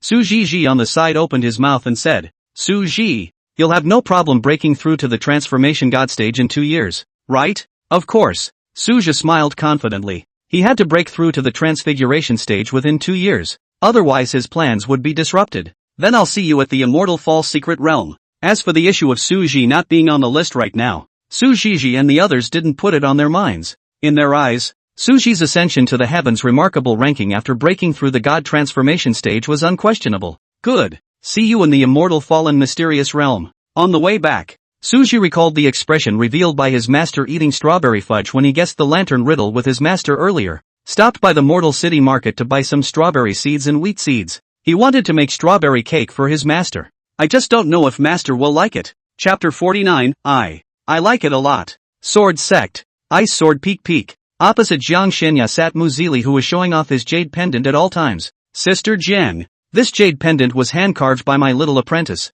Although it looks a bit rough, but the more I look at it, the better it looks. Hearing these words, she first looked around at the things Su Zhi had given her, and then at the jade pendant in Mu Zili's hand. There was no fluctuation within. Silently stretching out her small slender white hand to pick up the teacup and sip the spirit tea in small sips. Be still and enjoy the moment of peace. Unexpectedly, Mu Zili got more and more energized the more he talked. You came to me today to show off the jade pendant? Sister Jian? How can you call this showing off? It's clearly showing off, Mu Zili sophomorically said. When she finished speaking, she looked at Jiang Shenya in thought. Recently, Mu Zili had a vague feeling that Sister Jiang had changed a bit more. Although she didn't know if it was because of Master Nephew Su. This was a good thing in her opinion. The Sister Jiang she knew at first was like an emotionless ice fairy. Although she had a stunningly beautiful appearance, her expression was always calm and indifferent, as if the joys and sorrows of the world had nothing to do with her, and she didn't eat the fire of the earth. Even now Mu Zili still couldn't tell the change from Sister John's expression,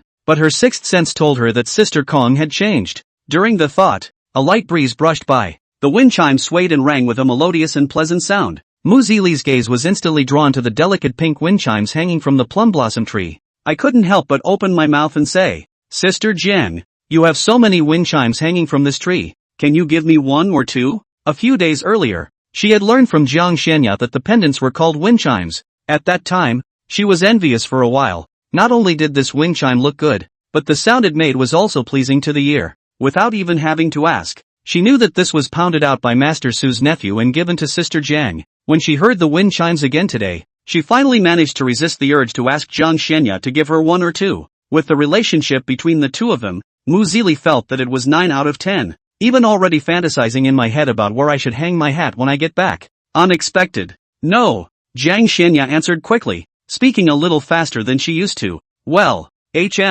no, okay. Mu Zili didn't even react. She thought that Sister Jiang agreed to give it to her, but she never expected. It was actually a refusal. Why? Sister Jiang, you and I are like sisters. What's wrong with giving something to my sister? Anything else is negotiable. Not this. Then, Mu Zili cast her gaze to the rocking chair under the plum blossom tree, but before she had time to speak, no, Jiang Shenya's refusal then reached her ears. Mu Zili's heart broke. As long as it's something from Master Su's nephew, it won't work. Forget it. Take it or leave it. I also have a jade pendant from my apprentice. Ha! The two of them chatted for a while longer. Then she remembered the business and spoke. Sister Jiang, I actually have something to ask of you today. Jiang Shenya raised her beautiful eyes at her words, signaling her to continue. I want to give a few of my disciples gifts, but I don't know what to give them. So I'm hoping that Sister Jiang can give some advice. Gifts for apprentices. Hearing Mu Zili's words, Jiang Shenya froze.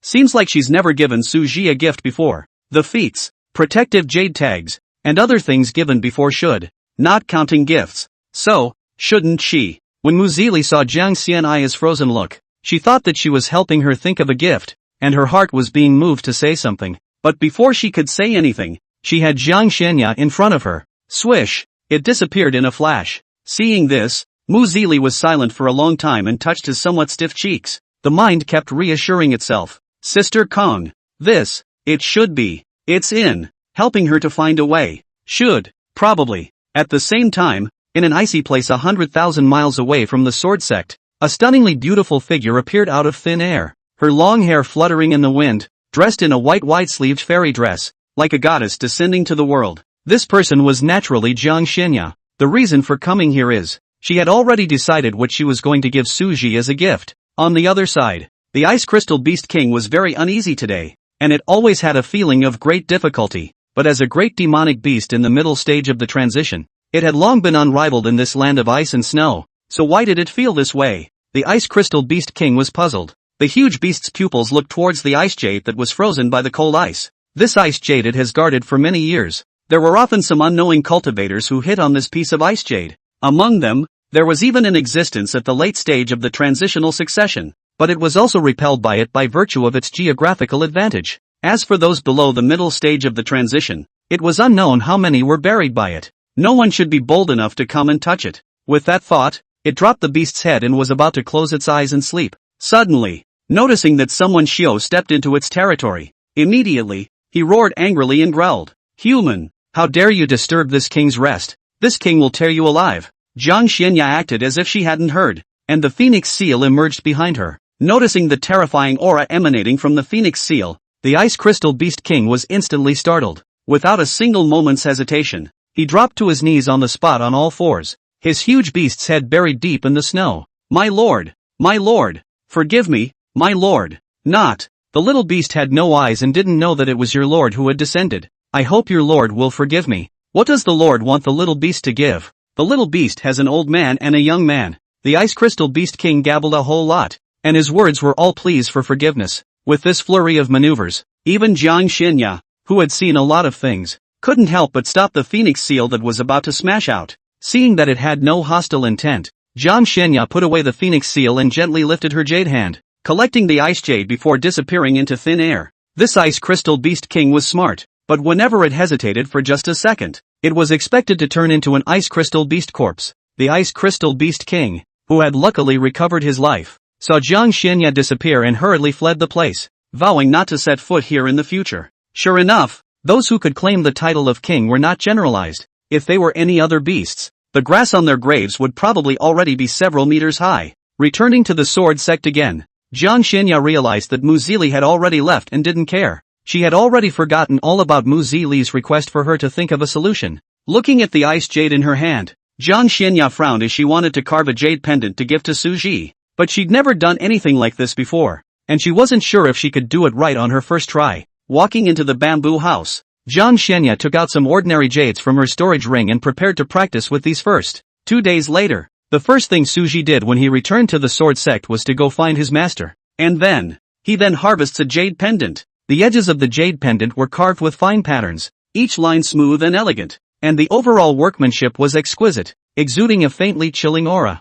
Looking at the brand new jade pendant in his hand, Suji tried, "Master, was it you who did this?" Jiang Xinya nodded slightly, her beautiful eyes sizing up Suji. Receiving an affirmative reply from his master, he looked at the jade pendant in his hand again carefully and critically. In the middle of the day, he gripped the jade pendant tightly and looked up at his master. Warmth spread through his limbs and the corners of his mouth rose, a light leapt in his eyes, and a smile filled his face as he said, "Thank you, master. Master is really great. Disciple has never seen such a perfect jade pendant. I like it very much." Suru also did not expect his master to actually send him a jade pendant, and his emotions went to his head. Even some little thoughts couldn't help but come out. A hint of pleasantness appeared in Jiang Xianya's heart when she heard Suji's compliments, thus failing to notice. The final subject of Su Shi's words changed from disciple to I. Chapter 50, Jade Pendant. The two of them faced each other and drank spiritual tea. Suji talked about what he had seen on this trip, while Jiang Xinya listened quietly from the side. Halfway through the tea, after saying what he had seen on this trip, Sushi took out the golden lotus and handed it to Jiang Xinya. Looking at the golden lotus in her hand, Jiang Xinya was speechless for a long time. It was only after a long time that he said, "You actually don't need to worry about it for your master. Your master doesn't want you to delay your own cultivation because of this. As my master has told you before, I am not from the Xian realm. If you don't work hard to cultivate, by then my master will have no choice but to leave you behind." Suji understood Jiang Xianya's words. Master teacher didn't know he had a system, so it was normal to worry. Let's not talk about getting these materials first. The trials in them allowed Suji's practical combat ability to improve. The system's rewards alone had already allowed Suji to advance by leaps and bounds. But what made him feel happy was that the meaning of Master's words was an indication that he would be taken to the immortal realm with him. Originally, Suji was still worried about what to do in case the master teacher didn't join him when the time came. But as the words fell, they made his worries dissipate with the wind. Master, don't worry. Disciple won't delay my own cultivation, and will definitely reach Master's request. Suji's gaze was confident and firm. Seeing that he was so confident, Jiang Xinya didn't say any more. Also at this time, the sound of mission completion rang in Suji's mind. Ding! Quest completed. Rewards 1 breath transforms 3 purities, temporarily stored, and simulation points x2 have been issued. When he thought of 1 chi transforming 3 qing, Suji's heart was a bit on fire. Seeing that it was not too early in the day, Suji held the jade pendant tightly in his hand and regarded it as a precious treasure. And after carefully hanging it on his waist, only then did he say goodbye to his master and return to his bamboo house. Jiang Xinya sat on the chair, looking at the golden lotus in her hand for a long time before she sighed out quietly. Big deal. This palace will just suppress its cultivation and wait for him then. Jiang Xianya's decision was not known to Suji, and if he knew, he didn't know what kind of expression he would have. Returning to the bamboo house, Suji couldn't wait to call out the system. Unified Sun, receive the 1 chi to 3 qing. Ding! Picked up successfully. In a flash, a large amount of ancient words flooded into his mind, and the 1 breath transforms 3 purities was instantly grasped and went straight to the realm of transformation. A trace of excitement and anticipation flashed in Suji's eyes. Taking a deep breath, he pinched his hands together and the spiritual energy in his body began to run wildly. In an instant, a powerful aura erupted from him. Then, 2 dark golden spiritual energy shadows appeared out of nowhere in front of his eyes. Suji's heart moved, silently giving orders to the virtual shadow. His left hand was in the form of a support to call out the 9 heavenly divine flame. As the password fell, a scene that horrified him appeared immediately afterward, only to see that the 2 dark golden spiritual energy shadows also extended their left hands in a supporting position. This wasn't the place where Suji was shocked. The place where he was shocked was that the 9 heavenly divine flame actually appeared on the left hand of these 2 spiritual power shadows as well. Moreover, the 9 heavenly divine flames in the hands of these spiritual power shadows of his were actually of the same power as the ones in his hands. It was worthy of being an immortal level technique that had reached the realm of transformation, and it did not disappoint him. Very strong and violent indeed. If he had had this feat back then when he was facing the transdimensional evil spirit, his storing time could have been completely shortened to 1/3 of the original. Having this technique was equivalent to tripling his combat power out of nowhere, and the only drawback was that it consumed a lot of spiritual energy. Stopping the operation of their spiritual energy, the 2 silhouettes instantly dissipated like bubbles. After testing the feats, thinking of the 2 simulation points that the system had just rewarded, Suji's heart murmured, "Tuzi, add the 2 simulation points to the Swire body refining method." Ding! Simulation successful. In these 2 years, you have managed to cultivate the Taiku body refining method to the realm of transformation with your hard work and amazing perseverance. Ha! Why? No change? After waiting for a long time and not seeing any physical changes, Suji was a bit puzzled. He remembered that when he had previously cultivated the Taiku body refining method to its great completion, his body had also emitted the sound of crackling bones colliding. Now that you've reached the realm of transformation, there's no movement at all? But soon Su-Ru's doubts were answered, because when he looked inside himself, he was actually surprised to find that the bones in his entire body had become golden. Hesitating for a moment, he took out the ink shadow sword and gently scratched at his arm, only to see a white mark being made on his arm, and a bit of blood spilling out. Within moments, though, the white mark healed in a matter of seconds. Seeing this scene, Suji could no longer control the excitement in his heart. His breathing was shortened and his face was filled with excitement. This swift ancient body refinement method had brought his body strength to another level. With this kind of physical strength, if it was paired with the 1 breath transforms 3 purities, Suji was confident that he could easily win even against Sujiji. Suppressing the excitement in his heart, Suji thought about the issue of cultivation again. So he decided to plan his cultivation plan for the next 2 years to prevent any accidents from occurring at that time and failing to break through to the god transformation stage.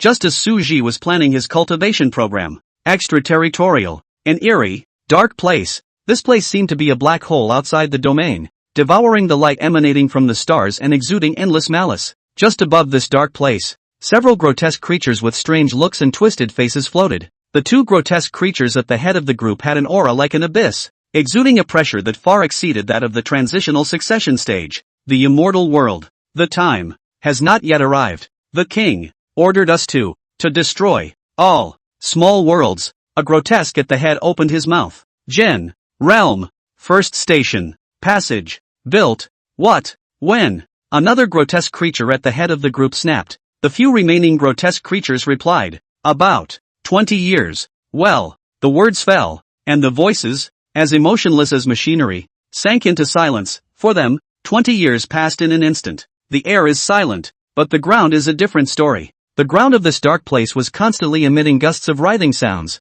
making people shudder. If anyone were to look at the ground, they would realize that this is no spectral place. It's so dense that you can't see the end of it. Monster Nest. After Suru planned his cultivation program, it was getting late. After rushing for 2 days in a row, even though Suji's body was strong, the exhaustion of his mind was still unavoidable. So there was no cultivation either, and he slept until dawn. Early in the morning, thin light pierced through the clouds and shed its first rays. Suji sat up, and when he touched the jade pendant around his waist, he couldn't help but take it off and put it in his hand to play with it carefully. The more you look at it, the more you like it. After a long time, he carefully hung it back on his waist, pushed open the bamboo door and breathed in the fresh air outside. Suru couldn't help but feel that sleep would indeed make people happy, which was unlike when he was in Blue Star, working 9 to 5 every day and becoming the cow and horse of society. Here, even if you don't cultivate immortality and are in this environment every day, you can live a long life. After lamenting, Sushi took out the wheat seeds and strawberry seeds that he had previously purchased within his storage ring,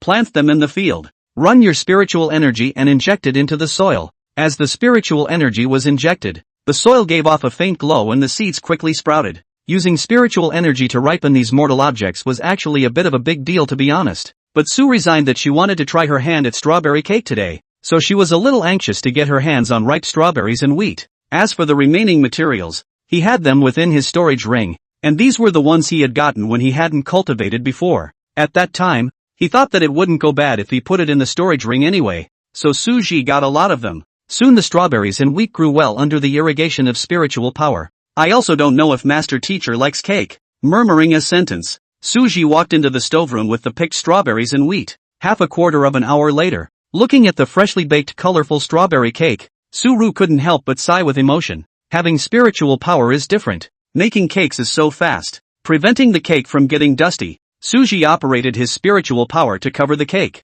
Seeing that everything was ready, he then took the cake and headed towards the top of Ice Sword Peak. Chapter 51, Suji is a decent man. Ice Sword Peak Peak. Jiang Xianya leaned back in her rocking chair after a long time, or at least a very long time indeed in Suji's eyes. The early morning sunlight spilled a few rays through the gaps in the plum trees. It gilded her figure with a golden glow. Her hair was casually draped over her shoulders like a waterfall. Her beautiful eyes were deep and cold. Her skin was as fair as jade, and her stunning face was breathtakingly beautiful. The breeze was blowing, bringing up gusts of wind chime sounds. Suru's dark golden eyes swayed from side to side, his heart in turmoil. Jiang Xianya leaned against the rocking chair, her deep turquoise eyes, clear and cold with a softness in them, looking at the visitor. When he saw the strawberry cake in Suji's hand, he was a little more curious. The strawberry cake in Suji's hand was extremely well sold. The top layer was a bright red strawberry. These strawberries were arranged in just the right way, and each of them was firmly embedded in the cream. And the body of the cake is a golden-colored sponge cake.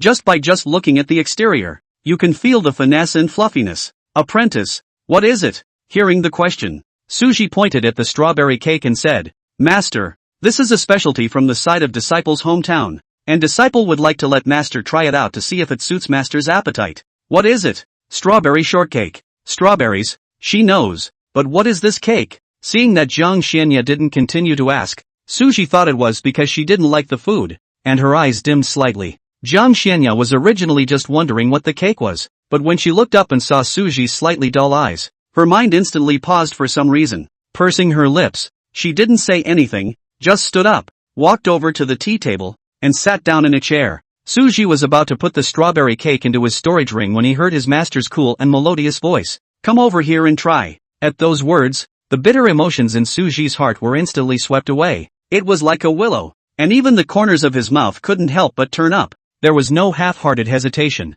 In a flash, he sat down across from Jiang Xianya, withdrawing the spiritual power shield. Suji took out the dishes and forks and placed them in front of Jiang Xianya's table. Working his spiritual energy, he sliced off a small piece and placed it on Jiang Xianya's bowl and plate. Smiling softly, Master, taste it. Those dark golden eyes stared expectantly at Jiang Xianya. Noticing the gaze cast by Su Ji, Jiang Xianya was a bit uncomfortable and said, "You're not eating? Cough, cough, eat, I'll eat." Looking at Jiang Xianya's gaze with a hint of scrutiny, Su Ji smiled sardonically, took out another set of dishes and fork, and cut a piece for himself as well. In fact, he was more interested in watching his master eat the cake than eating it himself. But this kind of words, no matter what, Su-ru couldn't say it. At least, I can't say it now. Seeing that Su Ji didn't stare straight at her anymore, Jiang Xianya then used her fork and forked up a tiny piece of strawberry cake and ate it. Although Su Ji didn't stare straight at Jiang Xianya, the remaining light from the corner of his eyes was always on her,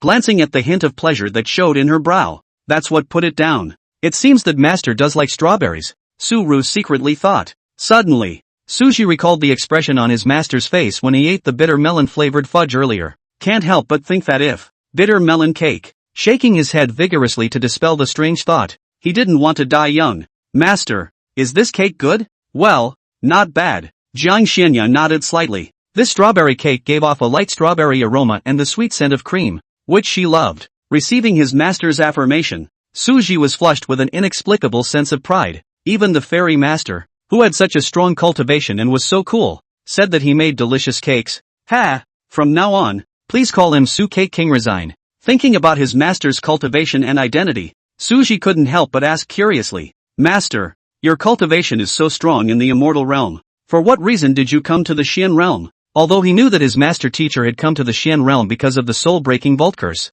he wasn't sure why his master teacher had been struck by this curse. When his master teacher had talked to him about the immortal realm earlier, he hadn't said anything about her either, and had only casually mentioned her immortal Zun realm cultivation. He wanted to know something specific. If it was because of a secret realm or something like that, it would be fine. But, if it's because of certain people. Thinking of this, Su Ji's eyes were cold, glowing with an oozing chill. Jiang Xianya hesitated for a moment, thinking that Su Ji would know about all this anyway when the time came after he ascended, and didn't hide it. Her red lips lightly opened. There are 3 major heavenly passes in the immortal realm, which are the path to exaltation, the immortal proof platform, and the Emperor's sealing pass, and all of these heavenly passes were set up by the heavenly Tao. Tendo. Originally, I thought that settings like Heaven's Path only existed in webcomics. I didn't realize it was still there. Without pausing, Jiang Xianya added, these 3 heavenly passes correspond to the immortal Zun realm, immortal Emperor realm, and Great Emperor realm,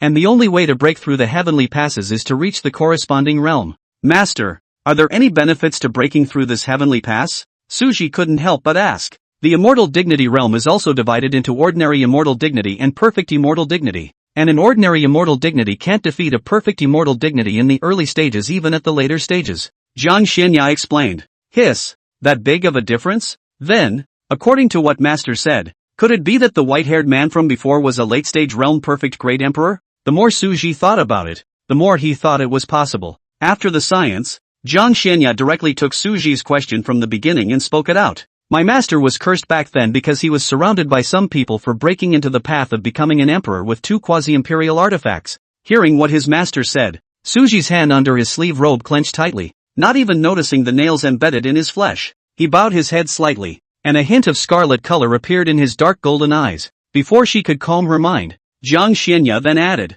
there is still one of these people left now. What's going on? Su Ji's body stiffened slightly. The hand under his sleeve robe loosened. The scarlet in his eyes faded and became stunned. Swallowing his saliva, he asked, Master, how many people surrounded you back then? The exact number of people for the teacher does not remember. Probably around 100. Su Ji's hand completely loosened. According to the master, the path to becoming a Zun can only be entered by the immortal Zun realm. So what the master is saying is, with her own strength, she fought 100 immortal dignitaries alone, and was one short of killing all of them. Ah, this. Su Ji silently said in his heart that he was sorry. It was he who was out of his depth and actually naively wanted to avenge his master's death. He'd be lucky if he didn't let his master avenge him. Worthy of being a master teacher. Su-ru gave a thumbs up. Seeing Su-ru's thumbs up, Jiang Xianya was a bit puzzled. What's that supposed to mean? As if he knew what Jiang Xianya was thinking, Su Ji spoke. Master, this thumbs up is from my hometown side, which means complimenting you for being great.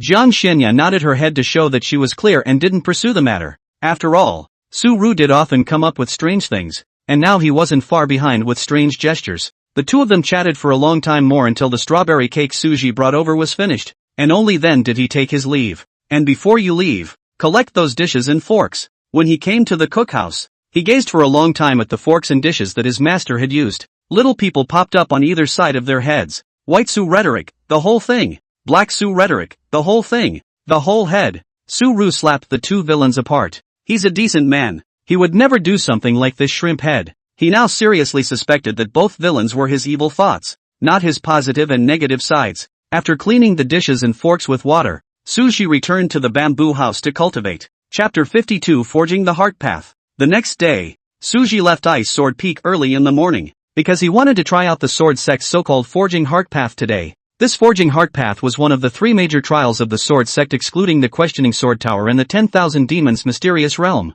As the name suggests, it is a trial to sharpen the mind. Suji knew that his state of mind was insufficient, so he wanted to use this trial to properly improve his state of mind. On the way, he refused the invitations of more than 10 fellow sisters in a row before arriving at the Forged Heart Road. After handing over the spirit stones required to enter, Suji stepped in without half a moment's hesitation. First day to Forge Heart Road. Suji was in the middle of the chaos and met countless transitional stage great demons. They came scrambling in, tearing at his flesh and blood. Although he felt intense pain, Suji's will was always strong, because he knows that, if you're afraid of even these physical pains, how can you stand by your master's side? In the chaos, Suji kept cycling between being torn apart and reorganizing his flesh, but his heart was unshaken. The mind also grows by leaps and bounds in this situation. Passed perfectly in just half an hour. The next day go to Forge Heart Road. He became the lord of the Xian realm, wearing a 5-clawed golden dragon robe sitting on top of the throne. On both sides there are countless great cultivators at the stage of transition salute.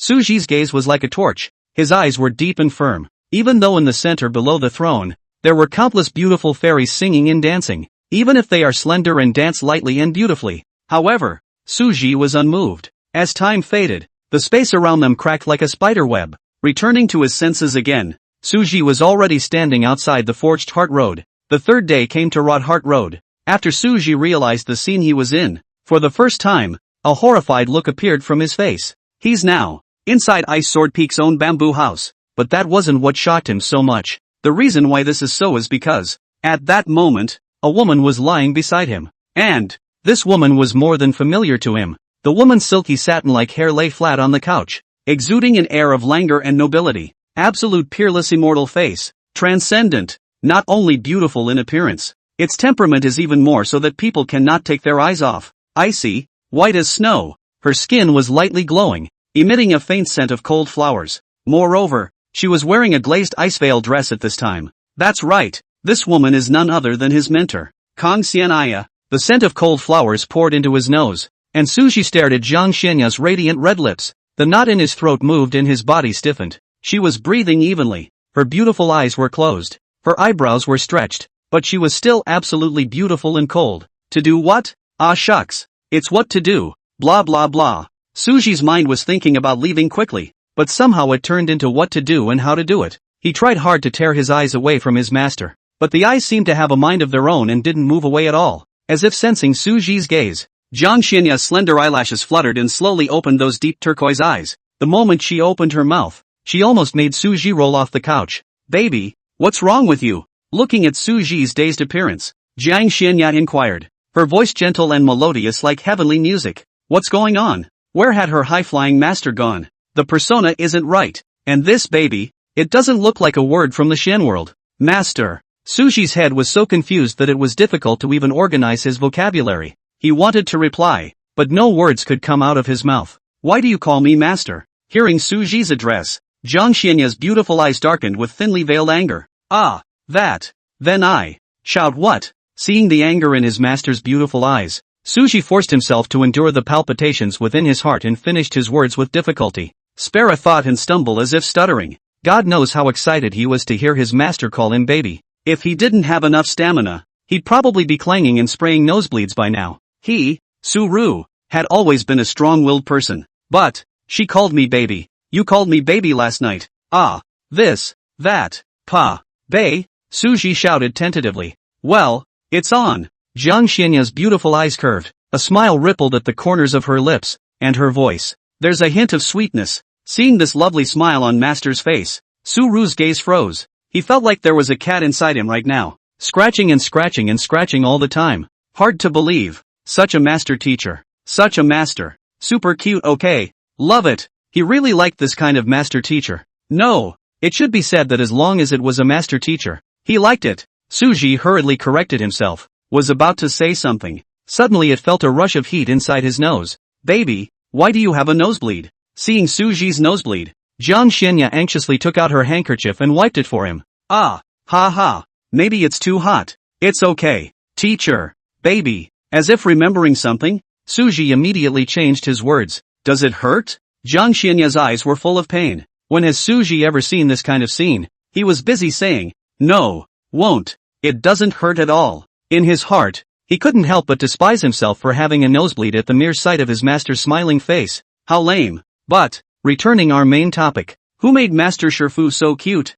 So a nosebleed or something is justifiable. Suji silently consoled himself. Soon the nosebleed stopped. In fact, Suji was a cultivator, and this kind of situation could be eliminated with a single thought. But in my haste I forgot. I'll make the cake. After leaving these words behind, Suji fled. He wanted to be quiet now, because he felt like his whole body was about to float to the sky. The violent heartbeat never stopped. If I stay any longer, I'm afraid I'll get another nosebleed. Okay, thanks baby. Jiang Xianya quietly looked at Suji's back as he left, until the back disappeared from her sight. In the stove room, Suji calmed down for a long time before slowly calming down and starting to make the strawberry cake. He skillfully made the cake and prepared the plates and forks before calling out Kong Si and Aya. Looking at Jiang Xianya who walked out of the bamboo house, I have to say, he was really impressed with himself, because the glazed ice veil dress is really perfect for the master. Her long hair was like a waterfall draped over her shoulders, and her stunning face was not powdered, but it was hard to hide her absolute splendor,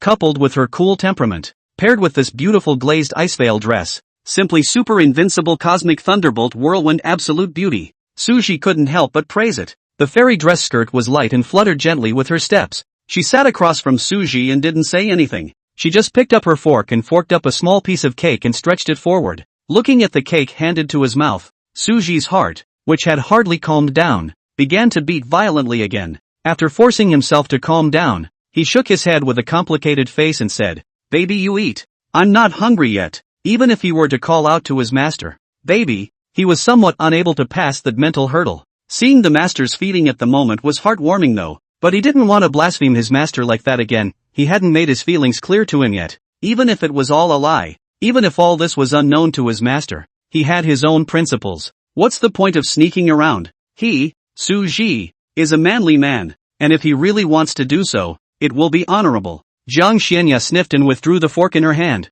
stood up and sat directly in Suji's arms. It was so fast that even Suji didn't react. After feeling the soft fragrance enter his arms, he couldn't help but stiffen his body. His eyes slightly darkened, and the nice cold flower fragrance kept drilling into his nostrils. He dropped his hands dead, not half moving in a regimented manner. Kong Senya had no intention of getting up either, and the two of them stayed that way, chatting about their daily routines with a question and answer. In the blink of an eye, the moon then climbed over the treetops, and the bright moonlight gilded the earth with a bright silver color. Time passes so fast, Suji murmured. His heart was very melancholy, but it was time to leave after all. Looking at the beautiful person in his arms, Suji whispered, Accompany me to a place, okay? When Jiang Xianya heard this, she lightly raised her head to look at Suji, her tone gentle. According to you. With a flash of his figure, Suji brought Jiang Xianya to a silent lake outside the sword sect. The moonlight lightly sprinkled on the lake surface, sparkling. Feeling that there was still something missing, Suji took out several spirit stones and operated his spiritual power to shatter the spirit stones. Then the lake was seen to be instantly filled with fluorescent points of light, like a fairyland. Only after doing everything did he turn back to Jiang Xianya with a smile in his eyes and said, Master, I'm leaving. Jiang Xianya didn't say anything, but only stared tightly at Suji's eyes. The two just stared at each other. Su Ru's words were inexplicable, but she couldn't open her mouth for a while because of these inexplicable words. A long time has passed. Well, I'll be waiting for you when you get back. The words were wrapped in a fresh breeze. Su Rhetoric nodded very hard. Chapter 53, Who knows? One thought and the trial is over. Suji exhaled a mouthful of turbid air and stood outside the forged heart road with a complicated expression, looking straight in the direction of the summit of Ice Sword Peak. His gaze was filled with frustration and confusion. It was also after a long time had passed, and after meditating several times in his mind, he returned to the Ice Sword Peak. What Suji didn't know was that the Jiang Xianaya that appeared on this forged heart path wasn't completely transformed from his heart. In the early years, Jiang Xianya had been interested in the forging heart road and had taken a trip, accidentally leaving a wisp of breath behind, which even Jiang Xianya herself had not realized. This wisp of breath was unknown because no one had ever been able to invoke it, and as for why Suji was able to invoke this wisp of breath, perhaps, is it the mutual attraction between the aura of Suji's sun god body and Taiyin god body? Maybe Suji had the jade pendant from Jiang Xianya on him? Again, perhaps inadvertently, Jiang Xianya's feelings towards Suji have long been extraordinary, thus causing the breath to resonate? None of this is known. It was also this wisp of breath and what Suji had in mind that led to the scene on the forged heart road. As for whether or not this breath will return to Jiang Xianya with the memories, 3, who knows? On the fourth day, Suji went to the forging heart road again but was surprised to find that he opened his eyes again and stood outside the forging heart road. Thought it was a problem with the forged heart road, but it was only after asking the elders who managed the forged heart road on the side that I learned about it. It was because his state of mind was already so strong that the forged heart path couldn't even sharpen it. There was no forcing it, and it was a good thing to have an enhanced state of mind. Returning to the bamboo house, Suji held the jade pendant in his hand and sat on the chair in a daze. At the top of Ice Sword Peak, Jiang Xianya, who was sitting cross-legged inside the bamboo house, dissolving the curse, opened her beautiful eyes if she felt something, and her eyebrows frowned lightly. For some reason, it always feels like something was missing yesterday compared to today, but everything around him hadn't changed a bit as usual. It should be that she's overthinking it. Thinking of this, Jiang Xianya closed her beautiful eyes again and silently dissolved the curse. After being stunned for a long time, Suji retrieved the jade pendant. Remembering the golden lotus from before, he looked at his master's status bar. Kong Xiana. Current status, icy cold. In the process of resolving the soul break curse, 50% resolution. It was discovered that with the help of the golden lotus, half of the master's curse had already been dissolved. Also can't help but feel happy for her. And the disappointment in the bottom of his heart gradually faded. Slapping herself on the face, Suru gave herself a cheering fist shake to pump up her spirits. He believed that if he was willing to work hard, the scene on the road to the forged heart would not be too far away. With his thoughts clear, Suji was filled with fighting spirit as he took out the spirit stone and began to cultivate. After half a day, noticing that his cultivation had only improved by 1 point, Suji smiled helplessly and bitterly. This cultivation speed seemed a bit slow to him. The good thing was that he still had plenty of time on his hands. The following days Suji was devoted to cultivation, and nothing happened until he received a transmission from his master. Master rarely transmitted sound to him, although there was some doubt, but Suji didn't think much about it. Soon he entered the courtyard and met his master. Master. Seeing Suji, Jiang Xianya put down the teacup in his hand and gestured for him to sit down. Suru sat down across from his master and waited for the following. Have you encountered any problems with your cultivation recently? Master. Disciple is currently not experiencing any problems with his cultivation. Suji answered truthfully.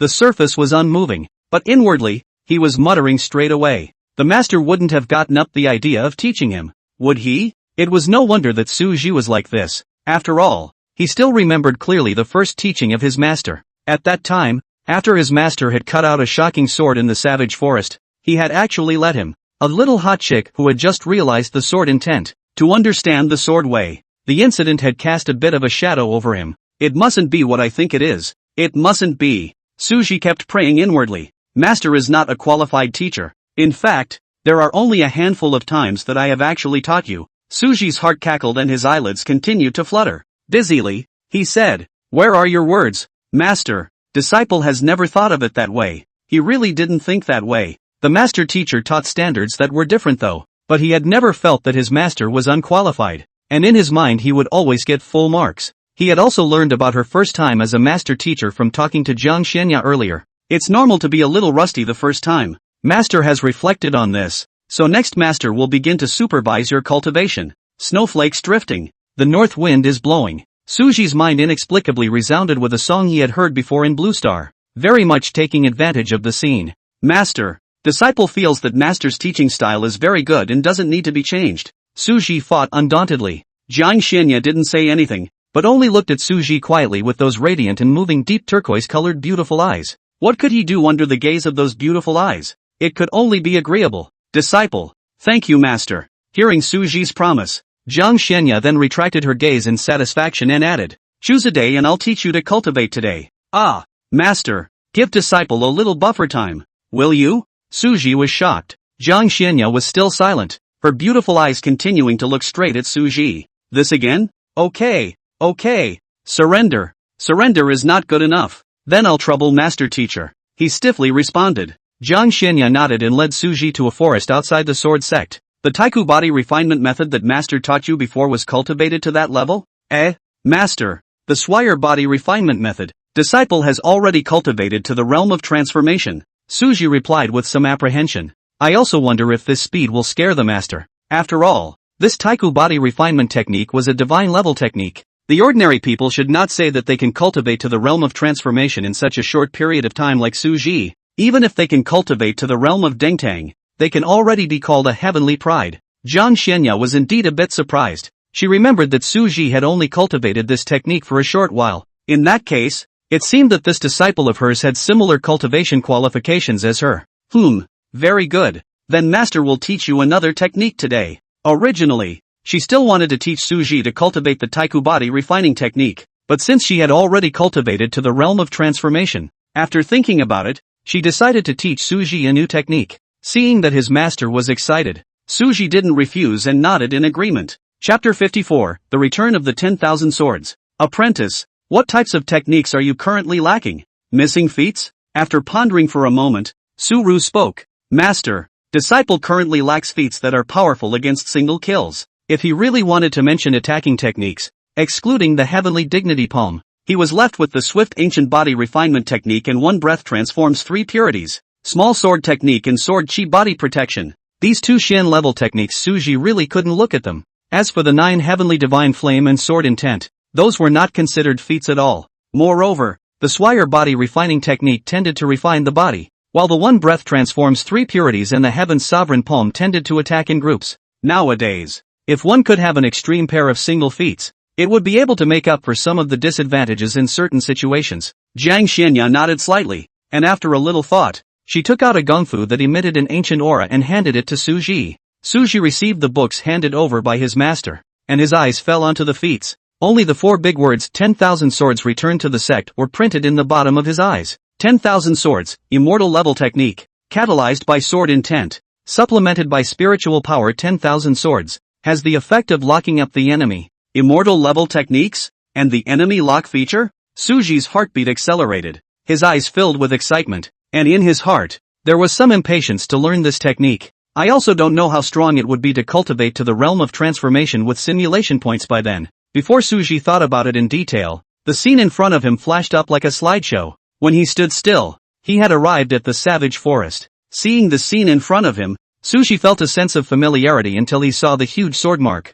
Only then did he suddenly realize that wasn't this the same sword that Master Teacher had chopped out earlier? He turned his head to look at his master and wondered, Master? What are we doing here? Hearing Su Ji's question, Jiang Xianya did not answer. Originally, she had planned to teach Su Ji to cultivate the Taiku body refinement technique, but there was a change in plans, so she brought him here. Without hesitation, she slowly raised her jade-like arm and pinched out a spell with one hand. After Su Ji saw it, he seemed to realize something and his eyes couldn't help but widen, only to hear the savage forest, with the sky as the top, explode with an astonishing roar, sounding like a thunderous flood bell, resounding through the clouds, breaking the original tranquility. At the same time, the countless white clouds in the sky above the savage forest, as if stirred by some kind of force, began to rapidly rotate, forming a huge vortex. Immediately after a powerful pressure that shocked the world and sobbed the gods came. Su Ji was not affected by this pressure because he was standing beside Jiang Xianya. The ferocity of this pressure could be clearly felt just from the sky-high tree that was bent.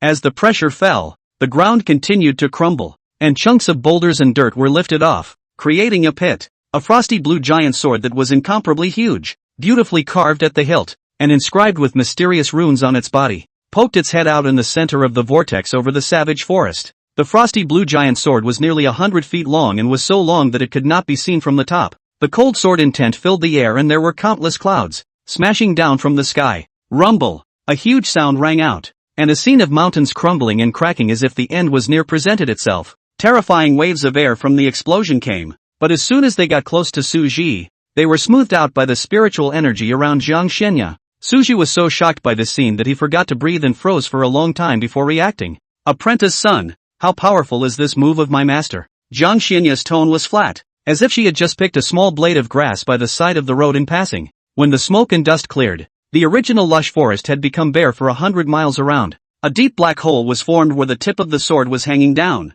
and the land around the hole was even cracking like a spider web. Suji never expected that this 10,000 swords returning to the sect would actually be so terrifying as this. Powerful not to mention handsome. Handsome not to mention. The key is to be able to claim the enemy for precision strikes. Precision strikes not to mention the key is the short casting time. Strong. Very strong. Super strong. Worthy of being a master teacher. Suji couldn't help but give 2 thumbs up. Jiang Xianya also clearly understood the meaning of giving a thumbs up after Suru's explanation last time, nodded slightly and said, "You read through the gongfu first, and ask your master if you don't understand anything." After saying that, she stood quietly beside Suji. Upon hearing this, Suji didn't hesitate and turned over the gongfu. After reading it over, he pondered for a long time and voiced out some of the parts of the gongfu that he felt puzzled about. Jiang Xianya replied one by one. For 2 hours, with the master's explanation, Suji quickly got started. If you don't say he's gifted, in other people's place, even if there was someone teaching on the side, it would be difficult to finish reading the gongfu without 5 or 6 days, let alone getting started. Jiang Xianya was not surprised by this because she had already elevated Suji's cultivation talent to the same level as hers. It even felt that Suji spending 2 hours to get started was a bit slow. As she expected, it should take less than half an hour to get started. If Suji knew what Jiang Xianya had in mind, he didn't know how he would react. At this moment, his eyes condensed and he pinched the spell with one hand. And then, a mini, giant golden sword just poked its head out of the sky. For a frosty blue giant sword indeed. Mini, but for a normal sword, it's actually considered a giant sword. The golden giant sword was nearly 10 feet, and after falling vertically, the attack was also extremely strong. Beheading an early stage of harmonization was no longer a problem. Seeing the 10,000 swords returned that he had performed, Suji was satisfied. After all, this had only just reached the introductory level. If he reached the realm of transformation, it was estimated that even the middle stage of harmonization wouldn't be able to carry this sword of his. Sure, if he didn't have that 100-foot frosty blue giant sword for comparison, Suji would have been even more satisfied. Seeing the golden giant sword, Jiang Xianya commented lightly, "It's still okay, but you still need to practice more. Your current spiritual energy can only support you to use it twice. When you become skilled, you can use it more times." "Okay, Master, I know." Suji turned his head sideways, the divine pattern between his forehead glowing, his dark golden eyes filled with laughter. "I don't know if my master would be shocked when he used simulation points to cultivate the 10,000 swords to the realm of transformation at that time." Jiang Xianya nodded her head, and a trace of unnaturalness flashed in the depths of her beautiful eyes when she saw Suji's side face. Instructing Suru to come and ask her if he had any questions, he led him back to Ice Sword Peak. Both of them didn't know that the commotion they had created had scared all the transitional stage demons in the savage forest to the point of trembling. In a place of lush trees, 2 great demons in the middle stage of the transitional succession were huddled in a cave, with their backs to each other. A great bull-like demon spoke. "Here we go again. What level of powerhouse is this? It's really so strong. I'm already in despair." Feeling that powerful and terrifying power, it couldn't even bring up the slightest thought of fighting with it. Another horse-like great demon turned around and glanced at his companion's violently trembling demonic body, and said indifferently, "It's just a bit of wind and frost." Although that place was far away from their place, the bull-like demon was really scared. First, there was a supreme being chopping down a sword, and then there was this situation today. Who's gonna be able to handle that? Many demon kings had already migrated deeper before, and they didn't follow along because of their head iron. But now, not to mention iron heads, even carbon alloy heads wouldn't dare to continue here. Thinking of this, it hastily proposed, "Shall we retreat deeper into the savage forest?" No talent. When the ox-like demon heard this, his ox face revealed an angry expression and he was about to retort. "Forget it. Consider this demon giving you a thin face. Let's go." Hearing the words of his closest friend's irony, the bull-like demon couldn't care less about retorting and hurriedly began to pack his bags.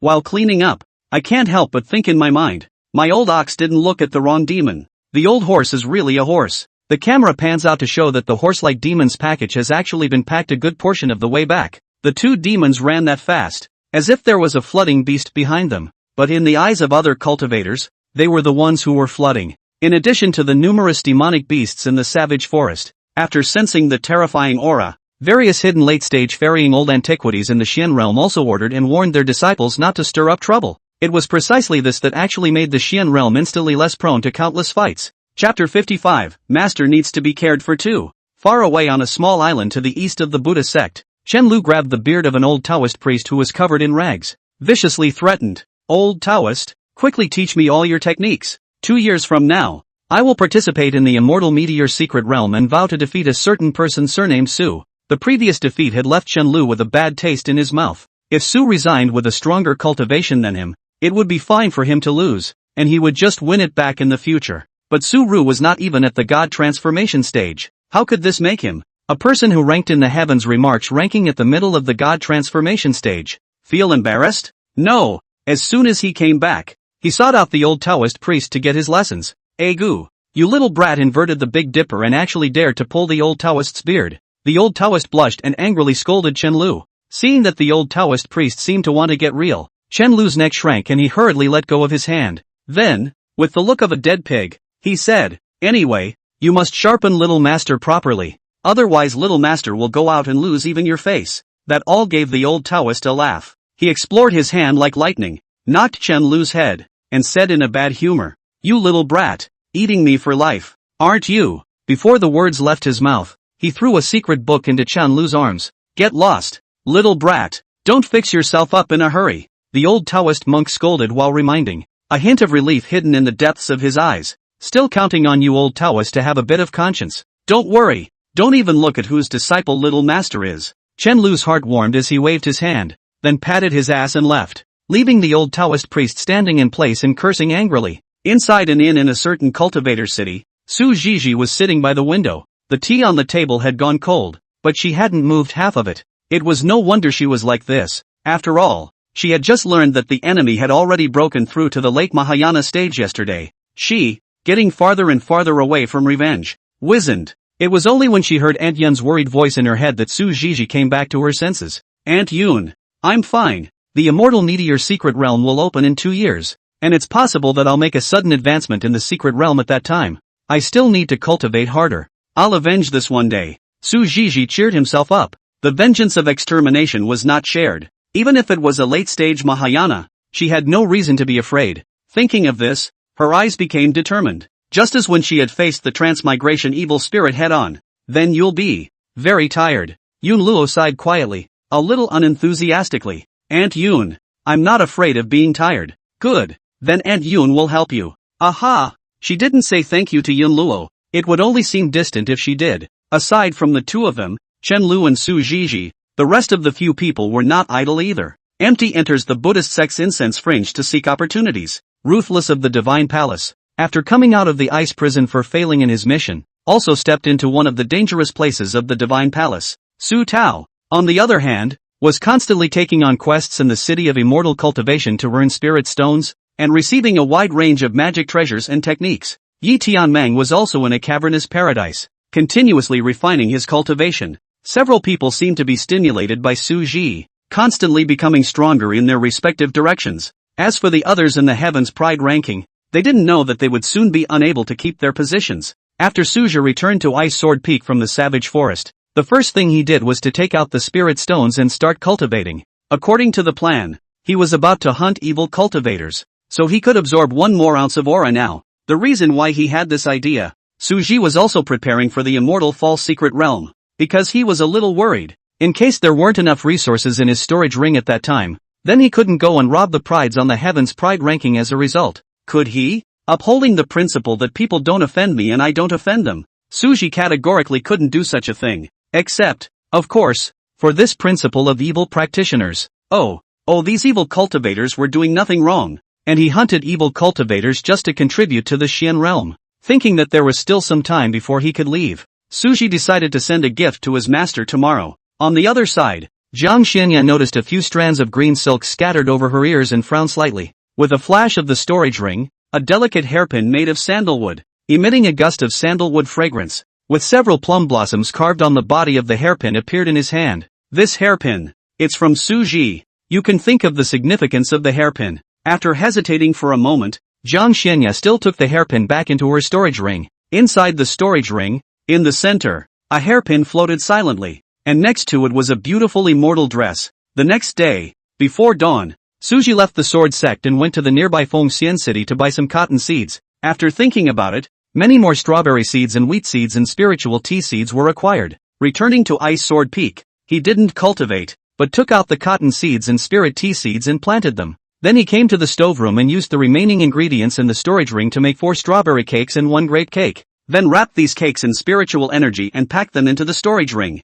Coming to the field, he followed the same pattern as last time, pouring spiritual energy towards the soil where the cotton was planted, using spiritual energy to promote ripening. Only ripen these cottons because they'll be useful later. As for the spirit tea, after asking the master last time, there is no shortage for the time being. After doing this, Suji took out the silk that he used to practice when he made the glazed ice veil dress earlier. Picking out some colors that would be used, he tossed these silks into the air and used his spiritual energy to wash away the turbid air that stained the silks. The washing was done just as the cotton was well hyped. Suji picked a lot of cotton, and after washing away the turbid chi on the cotton, he took these materials and walked into the bamboo house. 4 hours later, Suji looked at the 2 cute dolls in front of him and nodded with satisfaction. These 2 cute dolls, 1 male and 1 female, are the size of quarter pillows. The male doll had a divine pattern engraved on his forehead, large dark golden eyes, and with his handsome face. At first glance, this was clearly a scaled-down version of Suji. It's just extremely poorly made. As for the female doll, it was undoubtedly Jiang Xinya. The female dolls are extremely well made, to say how much more refined than the male dolls. That can only mean that this male doll is of the buy this female doll backwards kind of class. The reason why he made 2 dolls. Suji had a little mind of his own. This Xian realm didn't have this kind of plush toy. As for those silken people, there was still a difference between the essence and plush dolls, and that kind of Q-tip characterization is not available here. As a veteran of vintage clothing, he often sews and mends some of his own vintage clothing, so even if it was the first time to make dolls, after the previous experience, coupled with the strong learning power of the cultivator, he learned after just an hour of fumbling. As for the remaining 3 hours, it took 2.5 hours to finish making the Q version of the master, then spent the remaining half of the day perfecting the Q sensei. The last remaining time was used to make this Q version of Suzue. It can be said that these 2 plush dolls are the only unique ones in the Xian world today. Casually throwing the Q version of Suji onto the couch, because he didn't purposely grasp the force. The Q version of Suji Duong, bounced twice and almost fell to the ground. Su Ru turned a blind eye, then carefully put away the Q version of the master and went up the mountain to find the master. There are very few girls who don't like these types of toys. Master in his eyes, and a girl who needs to be cared for. Chapter 56, Don't worry, Master. When he came to the top of the mountain, Jiang Xianya was sitting in a chair quietly drinking tea. Su Ru greeted and sat down across from him. Is there anything you don't understand about cultivation? Jiang Xianya's eyes fell on Suji. Su Ru shook his head and didn't immediately take out the Q version of his master within his storage ring. Instead, he spoke. Master, disciple will have to leave the sect recently. How long away? The time is still uncertain. Suji had a standard posture and picked up the spirit tea on the table and drank it. Since the last time the master taught the rules of drinking tea, he also gradually got used to drinking tea with this kind of stance. Instead of being unaccustomed to it, it gave a feeling that the spirit tea had become better. Jiang Xianya wanted to say something else, but then as if she thought of something, she lowered her eyes, nodded in the affirmative. Although he was a little curious as to why his master was trying to say something, Suji didn't ask any questions. It always makes sense that the master doesn't want to talk about it. Taking out the Q version of his master, Suji cupped his hands and handed it to his master, as if the plush doll was a fragile porcelain doll. In contrast, the crudely done Q version of Suzaku is not so well treated. Seeing the plush doll that was extremely similar to herself, Jiang Xianya's beautiful eyes crossed with surprise. Is this a seraphim? But this style of seraphim has never been seen before. Could it be a craft from the apprentice's hometown? Thinking of this, Jiang Xianya couldn't help but feel a bit of interest in the so-called hometown Suji was talking about. Taking the Q version of Ginger Fairy Aya, she pinched the doll's cheeks with some curiosity, which felt good, and rubbed the doll's little head again. In a soft voice, he asked, is this a seraphim? Right. Although Suji wanted to deny it, he didn't know how to do so for a while, so he followed his master's words, was about to go on to say it was crafted on his home side. Jiang Xianya added, is it a craft from your side of home?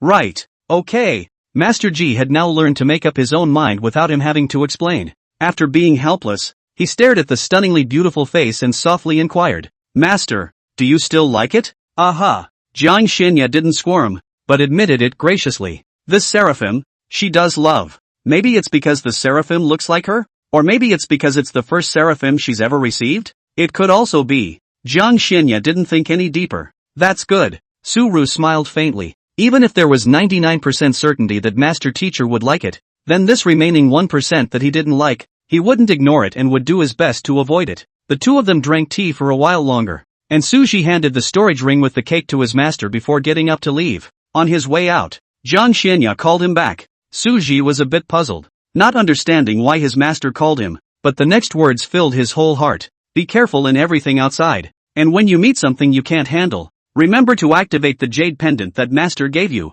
Hearing her master's concern, Suji raised her eyebrows, her tone light, and smiled back. Well, I will. Don't worry, master. On the way back, he hummed a little tune that made the uninformed look at him and think something happy had happened. Inside the bamboo house, Suji sat cross-legged, his dark golden eyes filled with cold light. Since everything is done, the next plan is to hunt down the evil cultivators. 10 days later, inside an inn in Tianwu City, Suji was sitting on a stool clad in a black robe, listening with interest to the talk of the two cultivators next to him. Hey, have you heard about it? It's the evil cultivator killer that's been making a lot of noise lately. The blue-clothed cultivator spoke. Nonsense. With the Yuaning stage killing dozens of famous evil cultivators of the transformation god in a row. Who doesn't know about this matter? The purple-clothed cultivator blankly glanced at his friend. The white-clothed cultivator ignored his friend's blank stare and added. It was said that there were 7 other evil cultivators in the middle stage of god transformation joining forces behind them, but they were also killed one by this evil cultivator killer.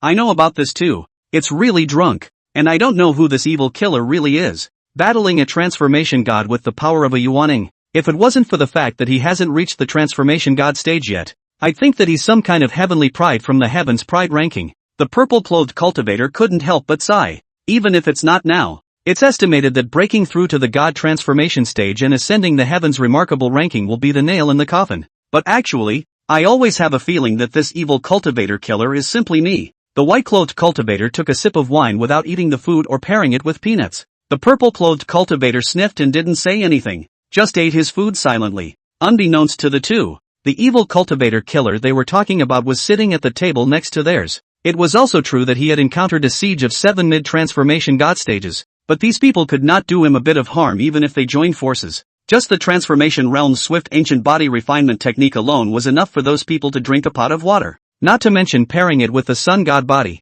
It was this evil cultivator killer's name that really made Suji feel very earthy. There's also the matter of an evil cultivator that the Tao sect recently spent a large amount of money to put a bounty on. But that evil cultivator is proficient in the art of hiding. So many people are at their wits' end. The white-clothed cultivator continued. When Su-ru heard this, she instantly stopped being sleepy. Evil practice. There's a reward? Is that what he wants? The Taoist sect, one of the 8 divine sects in the Xian realm, must be extraordinary in their strikes. Although he had scavenged many resources from the evil cultivators in the past few days, who would have too much of such things? But being proficient in the art of hiding, it was a real pain in the ass. And I've received news that evil cultivator is most likely in the vicinity of Tianwu City right now. What? You actually know about this? The purple-clothed cultivator put down his chopsticks, his face full of shock. What's wrong with that? I still know what that evil cultivator's name is. The white-clothed cultivator's face was smug. Hiss. Your information is actually better than mine? Quickly. Tell me quickly. That evil cultivator's name is Su Chen. As the words fell, at the table next to the two of them, a man clad in black robes just like Su Ji, got up and left. Ghostly, Su Ji used appraisal on this black-robed man who had left. Su Chen, early stage of transformation. Su Ji stared incredulously at Su Chen's back, his pupils slightly shaken. It should count as God showing off the rice in your mouth. Collecting his own teacup on the table and throwing down some broken silver, Su-ru's figure shifted and disappeared in place. Chapter 57, Being an Ox and a Horse in the Next Life. Leaving the inn, Su Chen's face was ugly under the black robe, his heart furious. This damned Tao sect, wasn't it just refining a few disciples of the Tao sect? As for chasing him all over the Xian realm, this thousands of disciples, obviously less 1 or 2 will not hurt, have to make such a big fuss. Do not think he is not made of clay? Ha! It's fortunate that I sought out my old ancestor in advance to learn the art of hiding, or else I was bound to fall head over heels this time. This Tao sect will definitely take revenge when I grow up, Su Chen said viciously. But then his gaze was drawn to a beautiful female cultivator wearing a Taoist disciple's uniform. After seeing the female cultivator's body wearing a Taoist disciple's uniform, Jia, it's not impossible to collect some interest first now. Su Chen's eyes were filled with obscenity as he looked towards the female cultivator and licked his dry lips. He followed the female cultivator while keeping a constant watch on his surroundings. But how could Su-ru be discovered by him? As the saying goes, the praying mantis catches the cicada and the yellow bird is at the back. At first, I was afraid of recognizing the wrong person. But now, looking at the skillful tracking technique, 8 or 9 is not far from the truth. Since he was in the city, he didn't rush to do anything, but just followed behind in silence. Night falls outside the city. A woman escapes ahead in the dark forest. A dark shadow at the back was in hot pursuit. Jie, little beauty, you can't run away. Obediently tie your hands and maybe you can still have a quickie. Su Chen's mouth was full of obscenities and his laugh was lewd as he idly trailed behind the woman.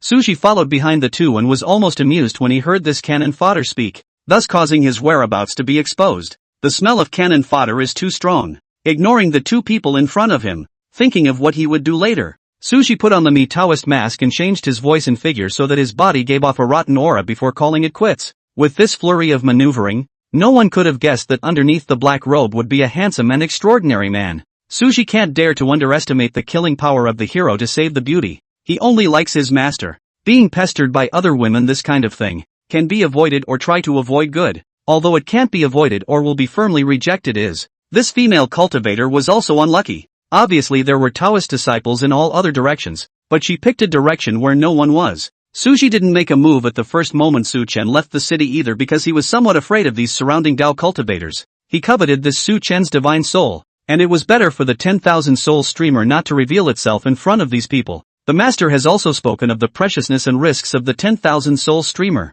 Valuable for now. As for the risk, it was that they would be targeted by some cultivators with a strong sense of justice. And these people probably wouldn't care if the souls he took were the ones who deserved to die. Suji wasn't afraid of things, but he also didn't want to cause trouble, to avoid causing trouble, so he quietly followed behind the two, without making the first move. It didn't take long for the female cultivator's spiritual energy to be depleted, and she stood in place with a look of despair. She only had early Yuaning cultivation. If she could cause harm to this black-robed man, she would have done it long ago. But it turned out that this black-robed man's cultivation level was at the early stage of God transformation. Where would an ordinary Taoist cultivator have the ability to fight across ranks? At this moment, the female cultivator already has a death wish, wanting to wait for this black-robed man to come closer to explode himself. Su Chen really liked this feeling of having everything under control, drive the prey to its death and then relish the horror, desperation, despair, and so on. This feeling, in his opinion, is really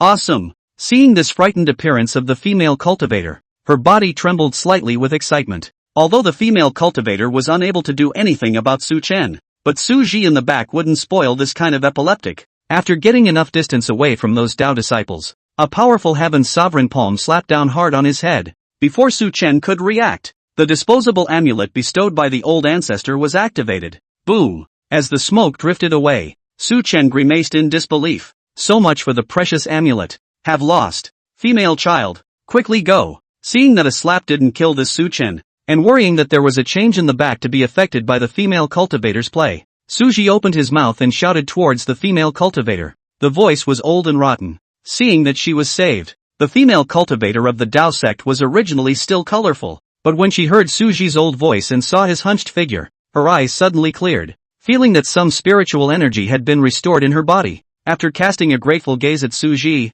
she said, "Senior's great kindness is beyond repayment, and in my next life, I would like to be an ox or a horse to repay Senior's kindness." After saying that, the female cultivator hurriedly turned around and vanished. At this time, Su Chen also reacted and screamed, "Ah, you dog, how dare you destroy my treasure?" Not bothering to watch this epileptic man having a fit, Suji raised his hand and struck another heaven's dignity palm. He wanted to see how many of his slaps this epileptic's magic treasure could block. Boom! Boom! Palm after palm blasted down. Feeling the shaking of the shroud, Su Chen panicked, and his pants actually got a little wet for a moment. Fellow Daoist. No! Senior!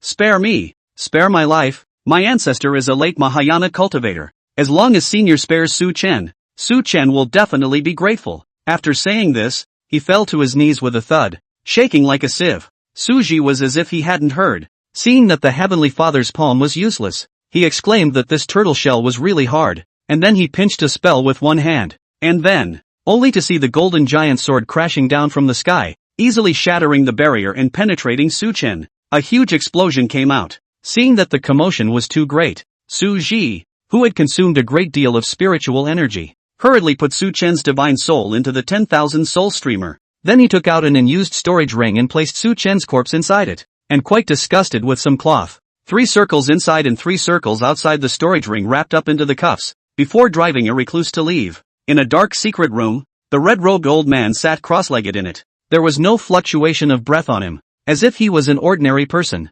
Suddenly, seemingly sensing something, he hastily took out a jade token from within his storage ring. Upon seeing the cracks that covered the jade plaque, silently getting up, the hair behind him kept flying and flailing from anger, and a terrifying pressure filled the area around the chamber. The walls and the ground were even shattering under the influence of this pressure. Chanur! Suwon finally couldn't hold back and roared out in anger. The strong aura shook the thick stone door of the chamber into pieces. His face was hideous, and he carried a monstrous killing intent on his body as he eerily said, "Even if I am as poor as the yellow springs of BJ, I will torture you, the who killed my Chanur, alive until you die." As the words fell, his figure instantly disappeared, leaving a mess all over the ground in vain. Taking another look, the corners of the chamber were actually stacked with no less than 100 dead bones. Chapter 58, Between Life and Death. On the other side, Suji was speeding in the direction of the sword sect. "I'm worried that there's going to be one of those, hit the little one, come the old one kind of episodes." As early as when Su Chen had stated that there was a Mahayana ancestor,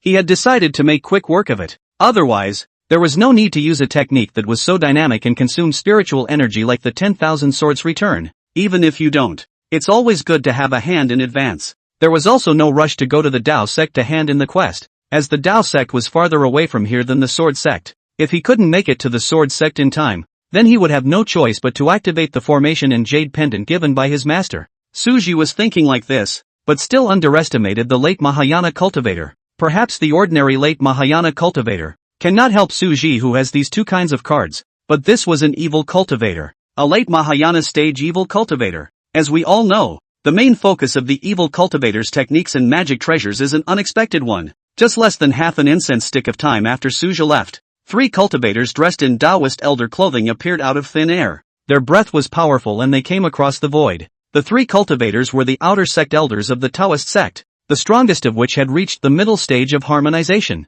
and the weakest of which had the cultivation of the early stage of harmonization. Noticing the blood aura that lingered in this place, the 3 of them frowned, before they even opened their mouths to talk about it. A terrifying pressure pressed down on their heads, and the 3 of them turned pale. Cold sweat broke out on their foreheads, and they were about to beg for mercy. A wind laced with the smell of blood whipped past them. Suwon held the 3 heads in his single hand, and after casually discarding them, he chased after them in the direction that Suji had fled. He had a secret method to learn the location of the person who killed Chanur. Even if he instantly killed 3 people, it was hard to hide the anger in his heart. Asterisk. Don't let me catch you. After saying that, Suwon's speed sped up a few more points. The uneasiness in Suji's heart intensified, and his heart was very heavy. That's add up. Is the old one really here? If that Su Chen hadn't lied, then the person chasing after him was a late-stage Mahayana. Late Mahayana. A cultivator of this level was by no means his match. Nowadays, there was still a long way to go before the sword sect. Thinking of this, Suji sighed and took out the red jade pendant that his master had previously given him to use as a precaution against Yang Chen. Originally there was still a hint of luck, but now he felt the oppression coming from behind him as well as the uneasiness in his heart, making him no longer have a hint of luck. Before he could activate the jade pendant, a huge force knocked the jade pendant in his hand away. "Want to call someone? Ha, delusional." The voice was like a madman. As the words fell, a blood-colored barrier covered Suji, while the jade pendant fell outside the blood-colored barrier. Seeing this scene, Suji's heart sank to the bottom. "Suman, late Mahayana. Looks like the scapegoat doll is going to come in handy. It was just that I didn't know if I would be able to escape this level of existence after using it up." Suji was extremely calm in his heart. The more the situation was, the more he couldn't panic, or the faster he would die. If you can't win with your own strength, then you have to consider external objects. The East Emperor's Bell? I can't. Currently, with the cultivation of a late-stage Yuaning, one could not catalyze this quasi-imperial artifact, the defense array given by his master. This was an option. The possibility of things taking a turn for the better would become greater if he could stall a little longer. Thinking of this, he directly took out the jade token to activate the defense formation. A formation? Not self-important. Seeing the defense formation enveloping Suji's body, Suwon showed disdain on his face. What kind of advanced formations can a mere Yuaning stage have? If he didn't want to keep this alive and torture it properly, he could have killed it in an instant. Although he didn't know how the Yuaning stage Su Ji had killed the transformation god stage Su Chen. But none of that matters. Su Wen raised his hand and several blood swords appeared behind him, stabbing straight towards the defense formation. After the loud noise, the smoke and dust drifted away, and seeing the intact defense array, Su Wen frowned, realizing that things were not simple. As for Su Ji, as early as he finished using the jade card, he sat down on the ground to think about how to escape, not worrying at all about the defense formation being broken, because he has full trust in his master. Master said that this defense array can block the ferrying stage for a few moments, so against the late Mahayana stage, it will surely be able to block it for a long time. Seeing that a single blood sword was unable to break through the defense array, Su Wen immediately recruited more blood swords. It clanked against the defense array. There was no end to the crashing sounds. After half an hour of burning incense, seeing that the blood sword was unable to cause damage to the defense array, Su Wen took out a blood-stained greatsword. The bloody aura on the blade churned and misted into a red mist wrapping around the blade. Storing up his spiritual energy, he raised his hand and slashed out a blood-red blade light, preventing a slash from killing Su Ji. He also specially adjusted the position of his blade chi, but it was clear that his fears were unwarranted. This was because, after this slash, the defense formation still loomed large. Su Wen's eyes were glazed over. Su Ji was expressionless and even turned his back in order not to see that ugly face. Asterisk asterisk. What an exasperation. Seeing Su Ji act like this, Su Wen no longer stayed his hand and slashed again. The sound of this blade was enormous, and compared to the previous blade, it was like the difference between an adult and a child. The defense formation remained intact in place. Su Wen's eyes spewed fire as he swung his greatsword one after another, slashing at the defense formation one after another. He couldn't believe it. The formation was so hard. At this time, Su Ji was inside the defense formation, thinking for a long time but still not able to come up with a way to escape. The only hope, the red jade pendant that called out to the master, was also sent flying outside the blood-colored barrier. Aha! Red barrier. Yeah, if you can't beat this old evil cultivator, you still can't break through this blood-colored barrier? With this thought, Su Ji pinched his hand with one hand and his spiritual energy was in motion. Two dark golden spiritual energy shadows appeared out of thin air in front of his eyes. With a movement in their hearts, these two golden spiritual energy shadows stored up the 9 heavenly divine flame together. Then, Su Ru carefully took the jade pendant from his master at his waist and put it into his storage ring, noticing that the spiritual energy in his body was being crazily drained away. He didn't dare to be careless and took out a large amount of spiritual stones from within his storage ring and spread them on the ground again, in the form of the main body absorbing the spiritual energy of the spirit stone to recover, and the spiritual shadow storing up its power.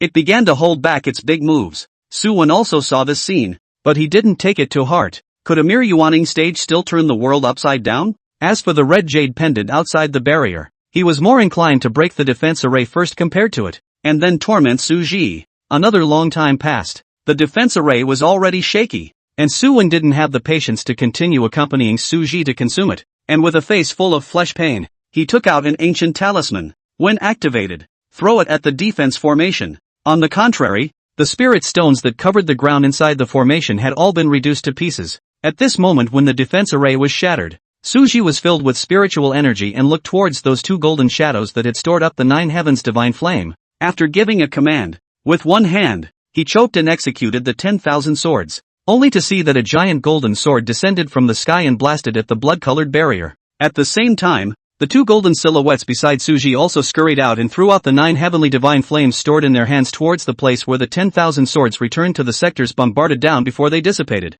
The 10,000 swords returning to heaven plus the 9 heavens divine flame x2 that had been stored at full strength, combined inside and outside, and managed to tear an opening in the blood-colored barrier. Su Ru's quick eyes and hands attacked Su Wen with another 10,000 swords through the mouth, without looking back at the explosion. Casting 10,000 swords returning twice in a row had left him with a deficit of spiritual energy, and forcibly squeezing out the only remaining sliver of spiritual energy to cast water cloud swimming. He rushed straight for the torn open mouth. It's the only chance. But before he could skim over that opening, severe pain came from all over his body. Then it flew backwards towards one side. Su Wen looked at Su Ji with a grim expression and said, "Want to run?" Su Ji spat out a large mouthful of blood, then looked at the mouth and realized that it had already healed. He smiled helplessly and bitterly. His eyes dimmed. The injuries on his body were extremely heavy. If it wasn't for the Swire body refining method and the Sun God body, a normal Yuaning stage would have long since drank his life away. If Su Wen hadn't still been thinking about torturing Su Ru, and had collected a lot of force at the last moment, he probably would have been passed away by the scapegoat doll. And the only thing Suji can rely on now is this scapegoat doll. Now I just hope the scapegoat dolls give a damn and don't pass away on one foot and be found on the next. It was just that neither of them had noticed the flash of red light from the red jade pendant outside the blood-colored barrier. Chapter 59, The Master's Backhandedness. ***. Why don't you keep running? Why don't you run? Su-Wen was extremely unrestrained, but it wasn't enough. Chen'er was the most talented descendant of his lineage, and Su-Wen had high hopes for him, but he had never expected to fall into the hands of a late-stage Yuaning. He would make sure that this person suffered and died. Suji silently operated his gongfu to recover the spiritual energy in his body without answering. Seeing this, Su-Wen raised his hand and slapped again, sending Suji flying out. In mid-air, bright red blood spilled onto the ground, appearing particularly scarlet and piercing. Su-Wen looked at Suji and smiled coldly. Kneel down and kowtow and beg this seat, and this seat might be able to grant you a pain. It was expected that the man would beg for mercy. However, to his surprise, not only did this person not show the slightest intention to beg for mercy, he didn't even have a trace of fear on his face. Suji strongly braced himself to stand up from the ground, wiping away the blood at the corner of his mouth, and snorted, "I see you're no better." After saying that, he even raised his finger and hooked it, signaling Su-Wen to let his horse come over. Su-Wen laughed in anger and raised his greatsword, his face grimacing as he said, "Then you can go to hell." As the large sword chopped down, a scarlet blade carried a sharp whistle that tore through the air, pointing straight at Suji. Wherever the blade passed, the air was slightly distorted, and the surrounding grass and trees were like pieces of paper in front of this power, being easily torn apart. Seeing the terrifying blade awnings coming at him, Suji thought to himself that he would always be able to trigger the scapegoat doll this time. Life and death line. He also did not half panic, provoking Su-Wen, just to trigger the scapegoat doll. But just as the scarlet blade on was about to approach Suji, in a flash, however, the blade awning seemed to be controlled by some force. It turned into a fresh breeze on his face, blowing the inked hair from his forehead. If he felt something, Suji looked back in dismay, only to see a silhouette dressed in a clean white fairy dress standing quietly behind him. She stood there quietly like that, like a blooming snow lotus, cold and noble. Saved once again. Suji's lips trembled slightly. Moving his lips, 1,000 words were finally condensed into only 2 words. Master. Heal. The voice was cold and beautiful, mixed with a hint of anger. Heal. Good. Suji silently sat on his knees and began to heal his wounds, as if he didn't treat Su-Wen on the side as a person. On the other side, Su-Wen, who saw Jiang Xianya's immortal face, his old eyes flashed with greed, but they quickly converged again. It was only because he couldn't see through the cultivation of the woman in front of him, but if he could block that blade, he thought that she wasn't a generalized person. This Tao, the word friend hadn't even been spat out of his mouth. A cold killing intent and pressure then swept over him, as if a huge mountain was pressing down on him, suppressing him in place. Su-Wen's eyes widened as he looked at the female cultivator in front of him with a face full of horror. At this moment, there was only one thought in his mind, and that was, it was over. As stupid as he was, he realized that he had messed with the wrong person. At this moment, the only thing he could do was to pray that the other party would spare his life. So he raised his head with all his might, his old eyes showing a begging look, hoping for a hint of mercy. Jiang Xianya didn't even look at it as the phoenix seal emerged behind her.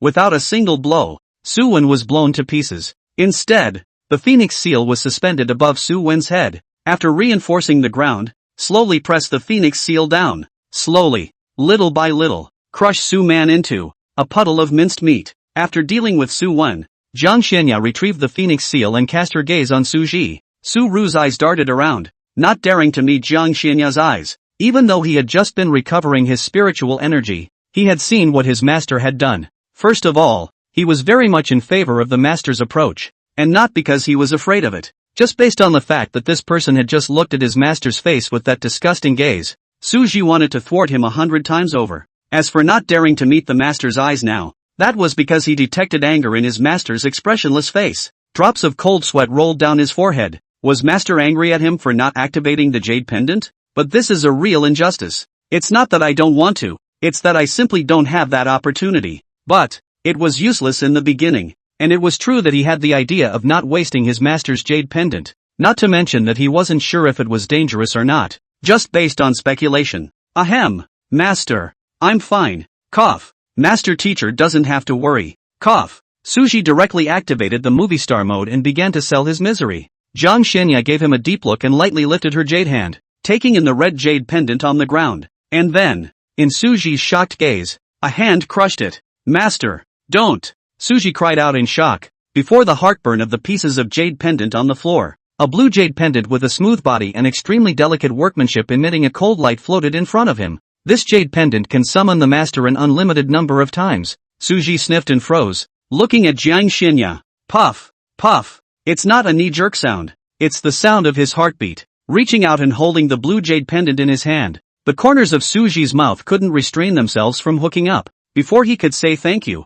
his eyes suddenly went black. The scent of cold flowers hit his face. An ice-blue aura surged into his body, repairing the damage everywhere. Jiang Xinya stood on the opposite side, her hands flickering with spiritual energy to heal his injuries. Su-Ru swore that this was the closest he had gotten to his master so far. Removing that false forging heart road, his body relaxed, and along with the cold flower fragrance and the tingling sensation that came from repairing his injuries, Suji felt as if he was in a sea of flowers. After the treatment was over, Suji was not finished, but suddenly, as if he thought of something, he was busy saying, "Master, did you exterminate this person's divine soul?" "No, Master trapped him in that area." Jiang Xinya pointed at the squashed and crushed mess. She knew that Suji needed a divine soul, so she didn't crush the Su Wen's divine soul. Suji's face was touched. Then he said word for word, "Master, it's better to directly crush this person's divine soul." This person dared to look at his master with that kind of look. Even if the divine soul could add tremendous battle power to the 10,000 soul streamer,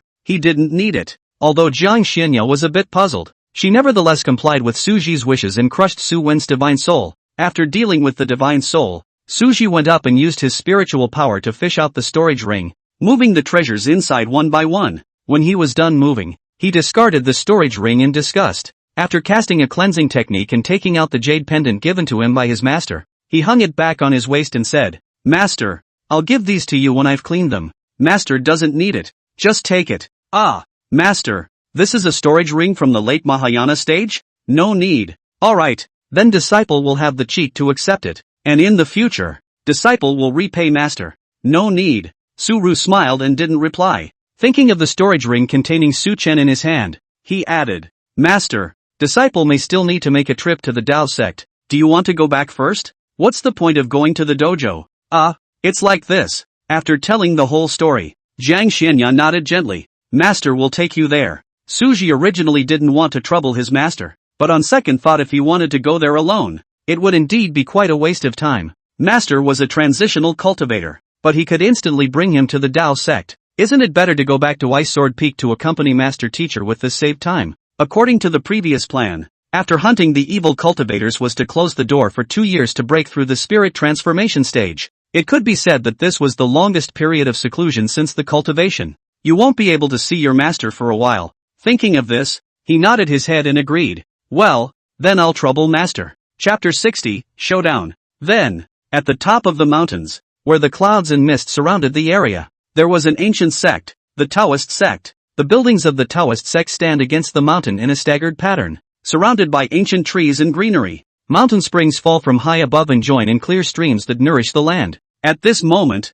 2 youths in Taoist robes were looking at the gate with boredom, chatting with each other. "Senior brother, why do you think the elders suddenly spent a lot of money to offer a reward to the Su Chen?" As far as he knew, every few months, the Dao sect would lose a group of people due to hunting evil cultivators. We hadn't seen the elder make a big deal out of it before, so why did he spend a lot of money to issue a bounty this time? "Senior brother, I recently received some news." The blue Dao-robed disciple paused and didn't continue on, looked around and saw no one. Only then did he lower his voice and continue, "I heard that this time it was Elder Chen's granddaughter who was poisoned." The disciple who was called senior brother had a horrified look on his face and was about to say something. However, right at this moment, the space in front of the two suddenly fluctuated, followed by 2 silhouettes appearing out of thin air. This sudden turn of events caused both mountain guard disciples to be startled, and they hurriedly stood up straight, looking at these two with a nervous expression. One of the disciples arched his hand and asked, "Two seniors, I don't know what is the purpose of coming to the Taoist sect."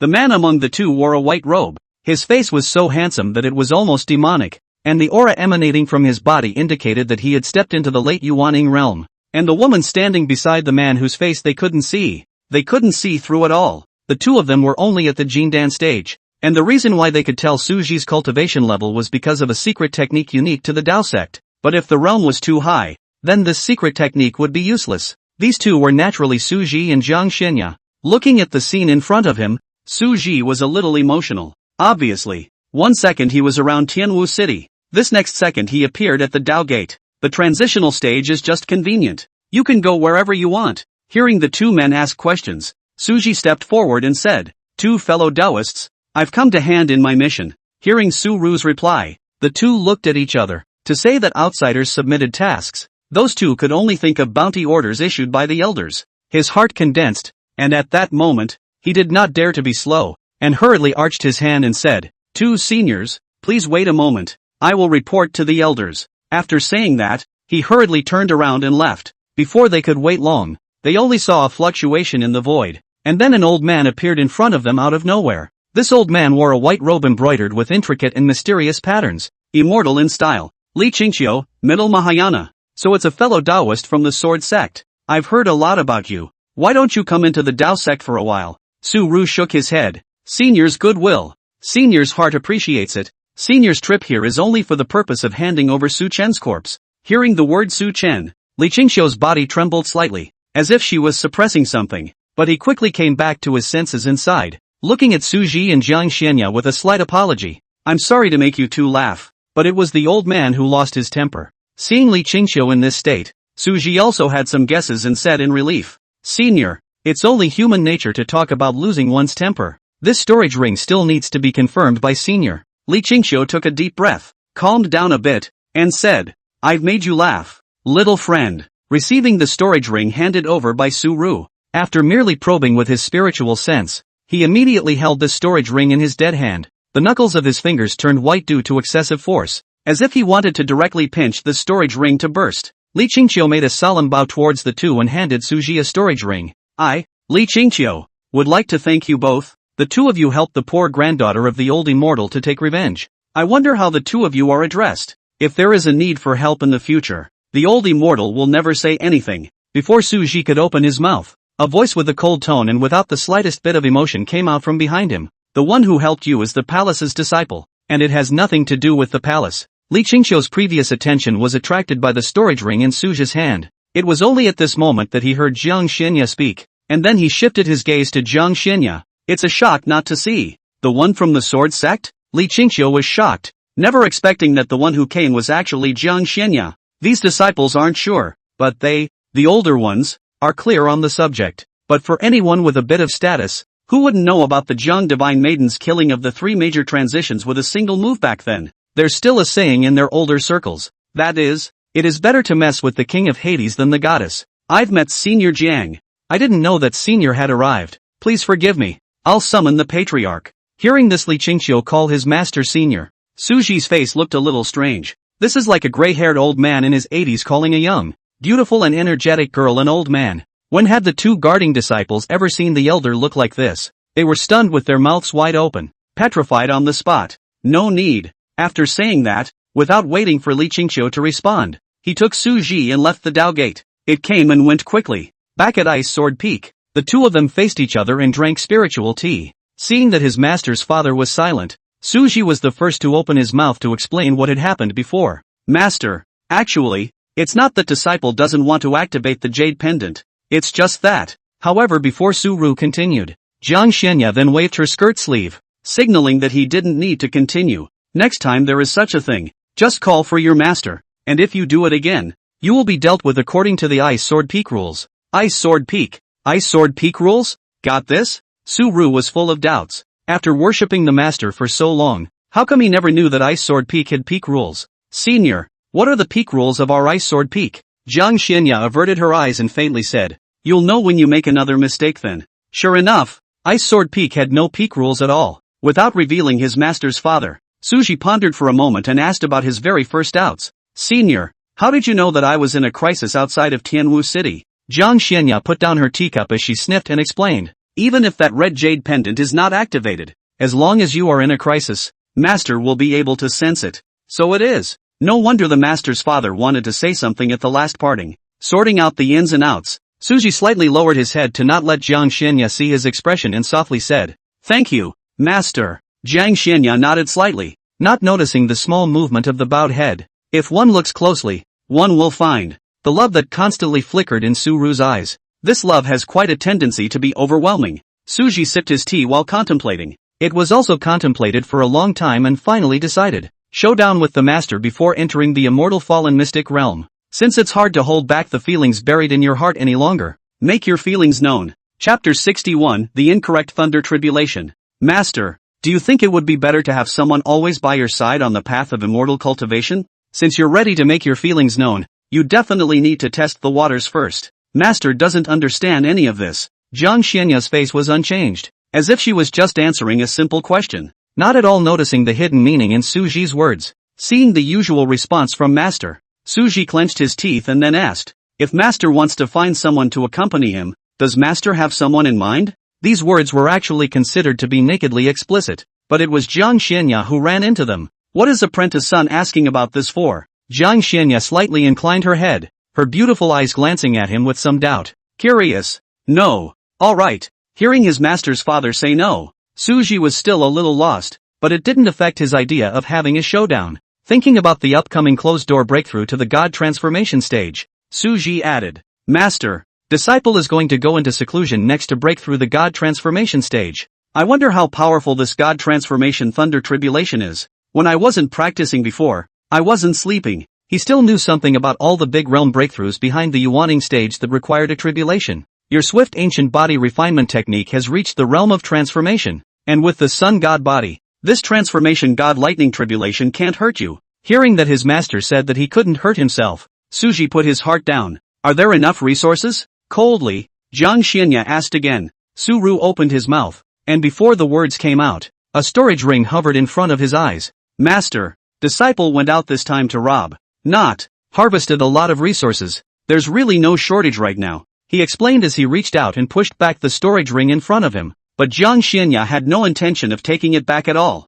In the end, Suji was still greatly defeated under the gaze of those deep turquoise-colored beautiful eyes, and collected the storage ring. The master likes to make things difficult for him in these situations. Alas, who made his master so gentle and generous? It's really kind of hard to do. Drinking the tea in the cup, Suji gently put down the teacup and stood up. A trace of reluctance showed in his eyes, but more than that, it was firmness and determination. He knew that the only way he could stand by his master's side was to keep working hard to cultivate. Finally, he looked deeply at Jiang Xianya before saying, Master, disciple is going to retreat. Feeling Suji's gaze, Jiang Xianya nodded slightly. Back to the bamboo house. Su is very rich now. After the previous days of courageous behavior, coupled with a large number of resources obtained later, it would not be an exaggeration to say that it is a rich man. After organizing the resources on hand, he took out some materials to lay down a spirit-gathering formation, an isolation formation, and so on. Only when everything was ready did he sit on his knees,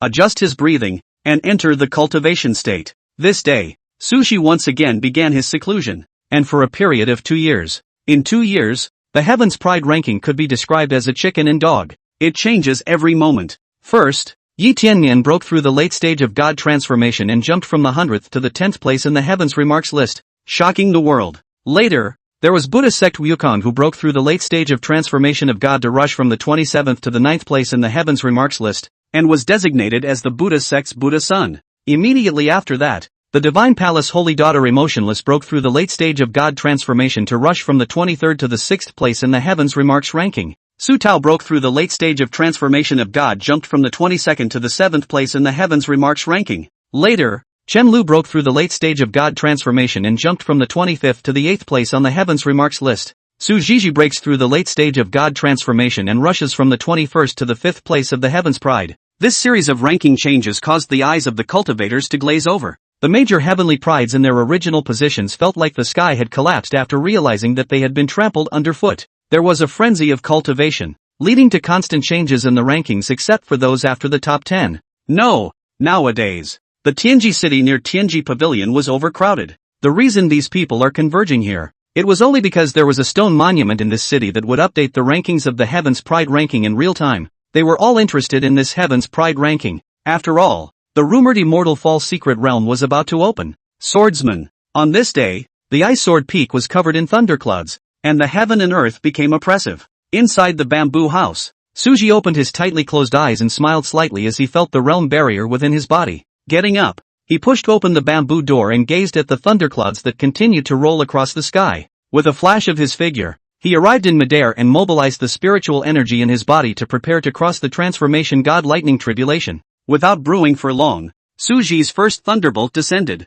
Click! A blue thunderbolt cut through the sky and rushed straight down. Suji didn't panic and resisted with his physical body. As far as he knew, there were a total of 9 of these transformation god lightning tribulations. There was no first time to take out the ink shadow sword, wanting to see how many passes he could resist with his physical body alone. Soon, the second and third thunder tribulation fell one after another, each one more powerful than the previous one. Suji, however, felt that this thunderbolt was tickling him, just about to put my head down. As a result, this delayed fall of the fourth thunder gave him a vague feeling of uneasiness. At the top of Ice Sword Peak, Jiang Xinya, who was originally still leaning on a rocking chair and touching her Q version of her master, seemed to notice something, and her eyebrows knitted tightly as she looked toward the robbing clouds above Suji. As early as the first moment the robbery cloud appeared, she blocked off Ice Sword Peak, so the commotion over here won't attract anyone else's attention. Originally, he thought that Suji could easily pass through this god transformation thunder tribulation, but now this thunder tribulation gave her the feeling that the heavenly Tao was targeting Suji,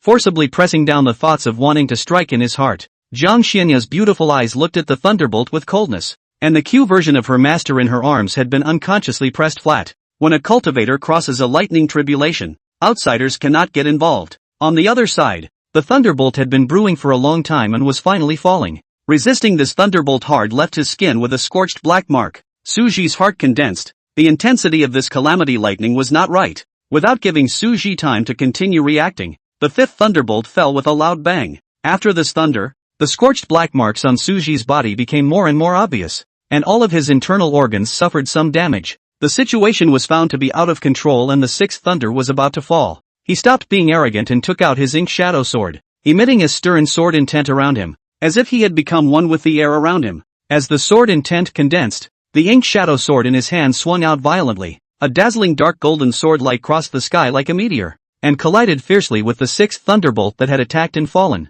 The explosions were deafening. Strong energy fluctuations spread out in all directions like ripples, and wherever they passed, grass and trees were destroyed. A huge force struck. Suji instantly flew out backwards, falling sharply like a cannonball and rooting into the ground. It smashed a deep hole in the ground, kicking up a cloud of dust. He was lying at the bottom of the pit, a trace of blood spilling from the corner of his mouth, his face as pale as paper. Standing up again, Suji even smelled a roasted meat odor. God damn it! Is this really the God Transformation Thunder Tribulation? Just ask which Yuaning stage could carry such a thunderbolt. He looked up at the robbing cloud and was about to curse angrily when the dark thunder on the robbing cloud made him shut his mouth. Take out the bronze cauldron and hang it above your head. It doesn't hurt him when this thing breaks. Immediately after that, he threw out a few more defense formation jade tiles. These jade tags were still made before his seclusion, and he didn't expect them to come in handy now. After doing this, Suji gripped the ink shadow sword with force and stared dead at the black as ink thunder.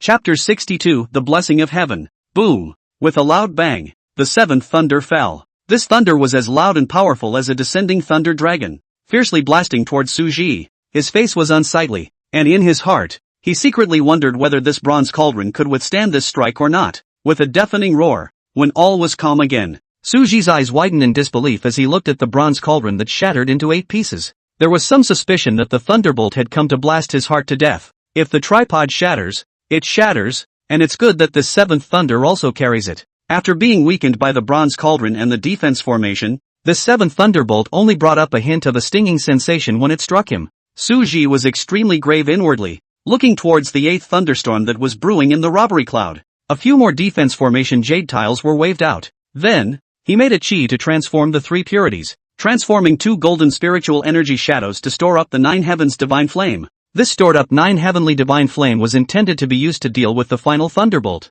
So for this 8th thunderbolt, he had to use his sword intent and physical body to receive it hard. Boom! The 8th thunder falls. It was as if a huge black dragon roared and lunged in the sky. Suji slapped out several heavenly sovereign palms in the blink of an eye, and the palm power of the heavenly sovereign palms continued to weaken the power of the thunderbolt. But this 8th thunder was still incredibly powerful and continued to come at him. Suji didn't pay any attention until the thunderbolt was further weakened by the defense array before he shot out to chop a sword chi filled with sword intent to collide with the 8th thunderbolt. The sword chi and the thunderbolt violently clashed together, emitting a deafening roar. the entire space seemed to be trembling, and the air around them became abnormally heavy. The moment the two collided, Suji felt an indescribable force and was pressed back into the large pit he had just smashed out of. Without giving him time to catch his breath, the last thunder was already brewing in the robbery cloud. At this moment, the thunderclouds in the sky had coalesced to the extreme, so dark that they seemed to swallow all the surrounding light. Suji strongly supported his charred body and took out a spirit stone to start recovering his spirit power.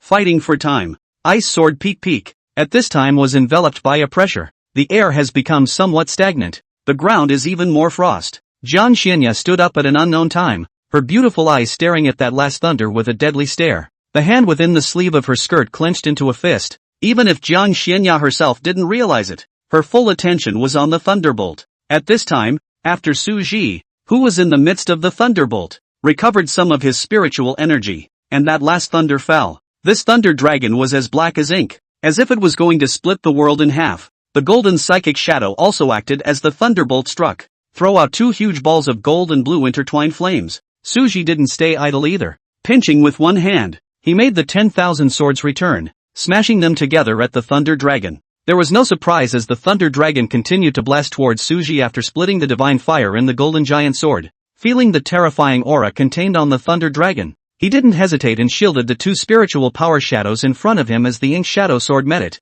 The thunder light shattered the two spiritual energy shadows and crashed into the ink shadow sword. Suja's entire body smashed into the ground again like a meteor, setting off a gust of smoke and dust. Swish! Jiang Xianya appeared out of thin air and was about to help Suji heal his wounds. It was found that after the robbery cloud dispersed, colorful auspicious clouds actually appeared in the sky. The beautiful eyes couldn't help but cross with surprise. Heavenly blessings? Seeing the appearance of the heavenly Dao bestowal, Jiang Xianya did not rush to help Suji heal his injuries, but instead pulled away to prevent the bestowal from taking a turn for the worse. This heavenly Dao bestowed blessings, a reward that would only appear after passing the test of the heavenly Dao. Previously, she thought that the heavenly Dao of this world wanted to get Suji killed, but she didn't expect it to be just the opposite. This thunder tribulation was actually a heaven's Dao test thunder tribulation. This kind of test thunderbolt can't strike anyone to death. It would detect the actual strength of the transiting person, and then rain down non-lethal thunderbolts. To put it bluntly, heaven is trying to figure out how to stuff you with favors. Jiang Xianya had never seen this before and secretly pondered. Murphy, Su Yang is the son of heaven's destiny? Before she could think about it, the movement of the heavenly doctrine of blessing caught her eye. Only a golden light descended from the seven-colored auspicious cloud and shone on Suji. These golden lights penetrated Suji's body, washing away impurities and making the physical body stronger. Before it was over, the auspicious clouds descended a few more and rotated around Suji. These auspicious clouds contain rich and pure heaven and earth spiritual chi inside, constantly repairing the injuries in the body of the resignation. In a moment, Suru slowly opened his golden eyes. Immediately after that, a golden wave of chi kept spreading outward with him at the center. Transformation stage. Success. With the breakthrough to the God transformation stage, his sun god body was further strengthened, and his originally dark golden eyes and spiritual energy turned pure gold. The strength of his flesh grew even more rapidly, and every inch of his skin was filled with explosive power. And also, through the sun god body, he had mastered a brand new power, the power of the sun. This kind of power was hot and pure, as if it could burn and purify everything, and it was strong and domineering. Feeling today's battle power, Suji couldn't help but show joy on his face. There was still about a month left before the opening of the immortal fallen mysterious realm, and he had already broken through to the God transformation stage to reach the original plan. All that's left is to think about how to get on the list. Suju was confident that at this moment, if he were to face the transmigratory evil spirit again, he believed that he would be able to take it down in just a few moves. However, it was a bit unfortunate that the system didn't add any new features for this breakthrough to the transformation stage, but the matter was soon put behind him. Nowadays, his strength was infinitely close to the early Mahayana stage. It was already considered to have some self-protection in the Xian realm, and it wasn't good to keep relying on the system. When he came out of the immortal fallen mysterious realm, he should be able to settle that karma of the Red Cloud sect. How does it feel? Suji was still thinking about how to get on the heavens remarkable ranking when a familiar voice came from the side.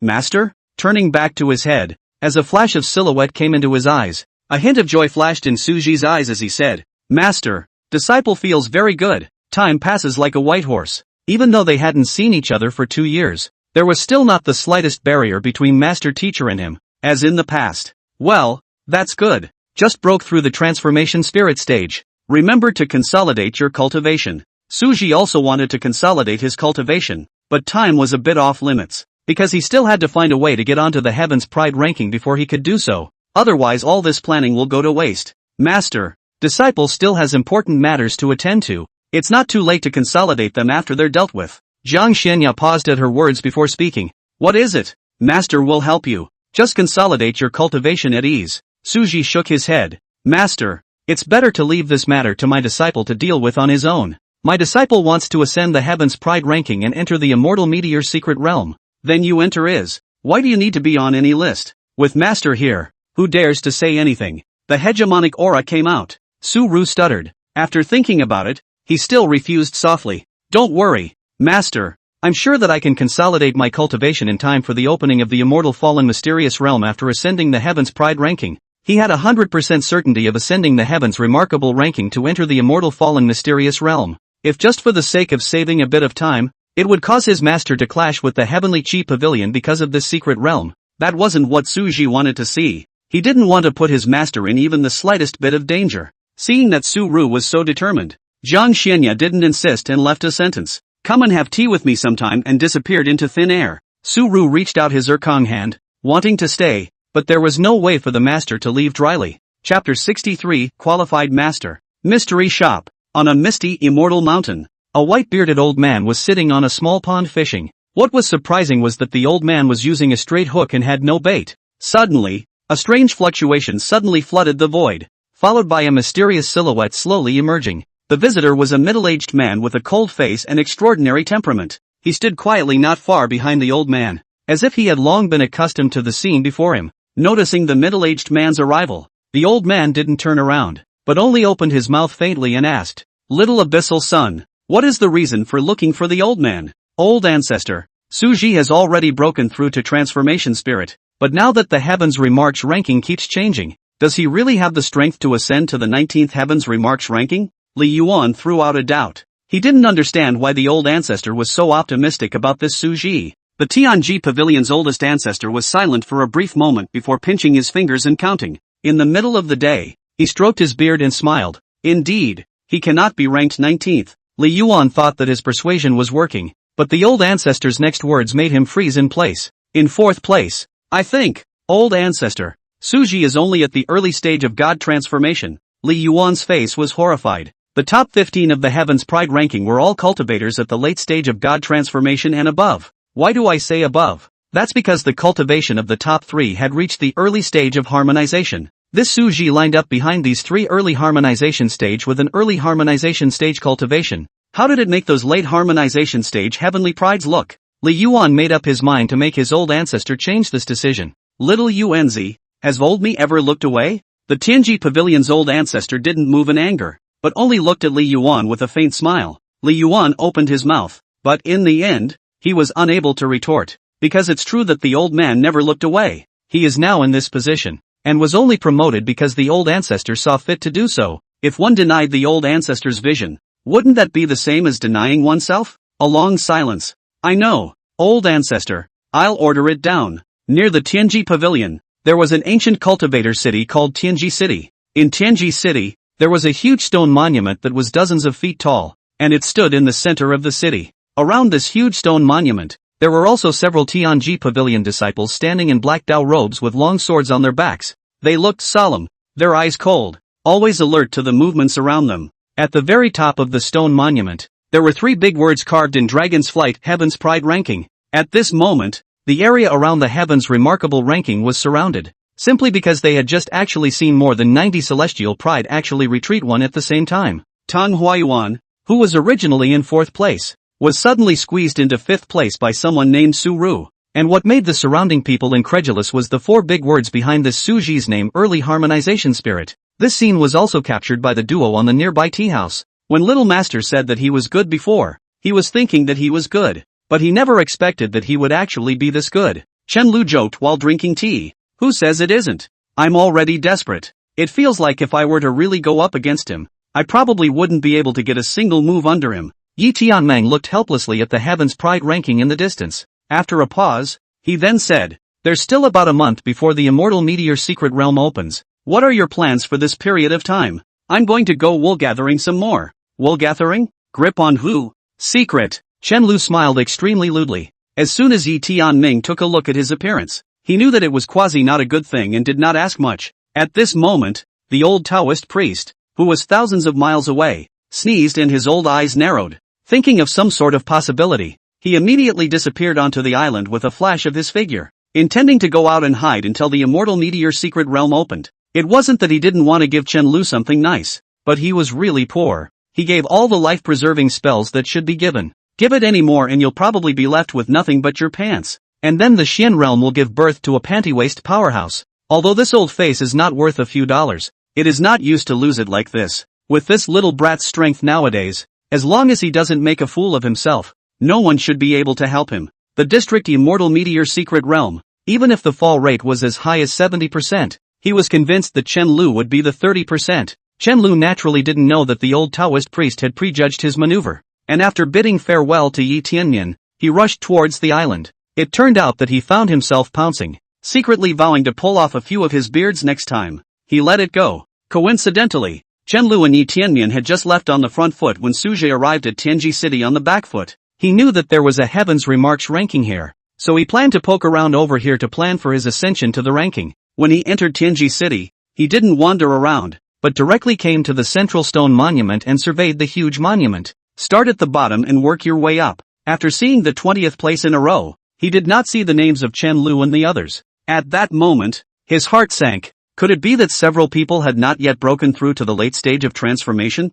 But to think that Sparrow thought, there was no way they could not even be ranked in the 100th place. With that in mind, he moved on to the top and, after seeing Lu Wuming's name ranked 12th, some surprise, vaguely remember this Lu Wuming before or 11th to come. Looking further up, only after seeing a few familiar names did Suji put his heart down. It turned out that they had each made a breakthrough and had reached a higher level. What he didn't expect was that Su Jiji was still ranked 6th ahead of the others. After lamenting, his eyes continued to move upward. 4th place, it's a guy named Suru. Suru. Ha! After reacting and seeing the familiar two words, Suji's face suddenly froze. Subconsciously, he reached out and rubbed his eyes, wondering if he was seeing things. But no matter how you rub it in, the 4th place in this heaven's remarkable ranking, horizontally and vertically, was Su Ji. The name might have been duplicated, but the early stage of transformation spirit behind this name couldn't be duplicated as well. This surprise came very suddenly, making Su Ji for a moment not knowing what expression to put on as well. Somewhat unexpectedly, I didn't expect this Tianji pavilion to be so powerful. I was worried that I didn't know how to get on the list, but now it saves me a lot of work. Release then, without pressure. He looked at the first 3. After glancing at it and having a rough idea in his mind, he turned and left without any intention of staying, because he had more important things to do next. 3rd place, Luo Ye, early stage of the harmony. 2nd place, Sanchi, early stage. 1st place, Ji Fuyao, early stage of integration. Returning to Ice Sword Peak, Suji took out a large amount of fruit seeds. Repeat the actions of planting, ripening and harvesting. It is understood that the fairy fall mystery lasts for 3 years. After such a long time, Suru planned to make something delicious to prepare for his master. As it turns out, this does. Just do the whole thing for days and nights. For example, pudding, fudge, jelly, chocolate, and so on. In short, Kansu resigned to do everything he could think of and stuffed his storage ring to the brim. If it wasn't for the fact that he was a cultivator, if he was replaced by an ordinary person, after such intense labor over the past few days, he would probably have reached the Swana blowing part. Even so, Suji's mind was extremely tired today. However, looking at the assortment of dazzling snacks within the storage ring, he still hooked the corner of his mouth in satisfaction. Yawning, he went back to the bamboo house to sleep in the middle of the day. Meanwhile, at the top of Ice Sword Peak, Jiang Xianya was leaning on a rocking chair with her Q version of her master in her arms. She knew that the immortal fallen mystic realm was about to open and that it lasted for 3 years. It would have been a perfectly ordinary thing to do, but for some reason, Jiang Xianya always felt a bit of chaos in her heart. Could it be the effect of the curse? At the mention of the curse, she thought of Su Ji. Lately, Su had been popping into her head a lot for some reason, and it confused her a bit, unable to figure it out. In the end, she could only attribute this to the fact that she was gradually becoming a qualified master teacher who knew how to care for her disciples. That might be true when placed on someone else's master teacher, but when this situation appeared on Jiang Xianya, who was as cool as an immortal, it was a bit intriguing. As for this curse, Jiang Xianya was unaware that a great calamity would occur after dissolving it to 70%. but that's all an afterthought. Chapter 64, The Patriarch's Invitation. Suji woke up feeling refreshed. Instead of rushing to find his master, he sank his heart and consolidated his cultivation at the early stage of God transformation. If you don't consolidate your cultivation in time after the breakthrough, your foundation will be damaged or your cultivation will fall. Taking out several bottles of pills from within the storage ring given by his master earlier, he swallowed them into his stomach, one after another, in order. As soon as the elixir entered his mouth, it turned into a warm current, and Suji guided the medicinal power through his meridians in order to consolidate his cultivation. It was already 20 days after the consolidation. Originally, Suji also wanted to set up some formations in case of emergencies, but when he sensed the outsiders in the courtyard, he had no choice but to come out. Seeing Suji come out,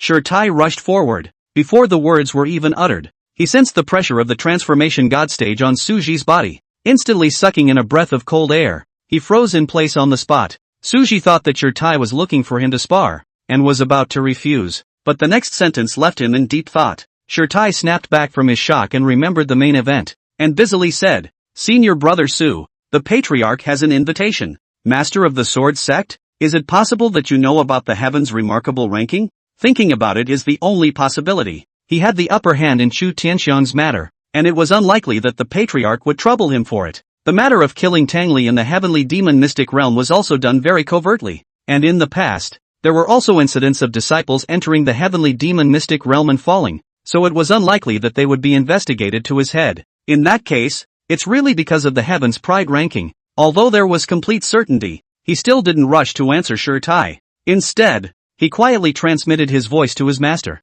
wanting to see if he had a different opinion. In the end, he got the reply, "If he dares to touch you, I'll go and chop him up." It made Suji cry and laugh a little. "Then I'll trouble senior brother Shir to take me over there." He had never been to the Patriarch's Hall before, so naturally he didn't know where the Patriarch was. Little thing, Shirtai waved his hand. Shirtai was unable to cross the void before reaching the god transformation stage, so Suji didn't perform it either, but instead rode the recluse with Shirtai. On the way, Shirtai was constantly sighing. What with the frighteningly fast rate of Suji's cultivation improvement, not being able to catch a single move from Suji, and so on, all he could do was nod in agreement every now and then from the sidelines, with the occasional word of relief. If he were to know that Suji had ascended to the 4th place on the heaven's remarkable ranking, he didn't know what kind of expression he would have. Soon, Suji was led by Shirtai to the Patriarch's Hall. Outside the Patriarch's Hall, Shirtai stood still and said, "Senior brother Su, this is the Patriarch's Hall.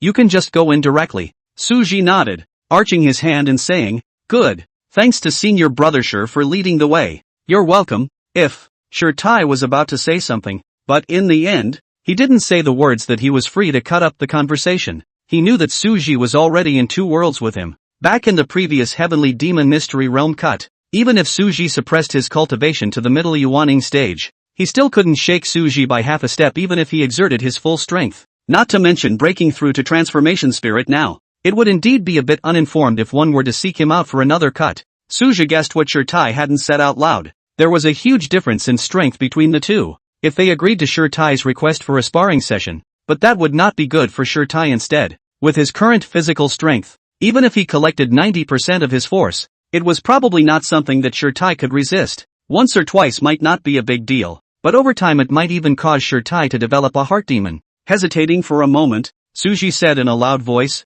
"Senior brother Shir, senior brother sends you a message." Upon hearing these words, Shirtai's thoughts were pulled back to reality from self-doubt. Puzzled, he looked at Suji and asked, "What words?" Only to see Suji's firm expression and gaze. He said, "No one is helping me to reach the green clouds. I will step on the snow to the top of the mountain." After saying that, Suji turned around and entered the sovereign hall. The 2 short sentences were like a fresh spring flowing into Shirtai's heart. It made its originally dull eyes gradually brighten up. Even if there is no one to help, do you have to climb the peaks and pursue your goals on your own? Senior brother Su is truly a god. Looking at Suji's departing back, Shirtai clenched his hands into fists, secretly resolved to cultivate even harder in the future and strive to catch up with Master Su. Inside the Patriarch's Hall, it was brilliantly golden, and the stone pillars were even carved with dragons and phoenixes. On the field, excluding the Patriarch who was sitting on the throne in the center of the Great Hall, there was also a man wearing a green-colored Taoist robe with his hair tied up into a crown.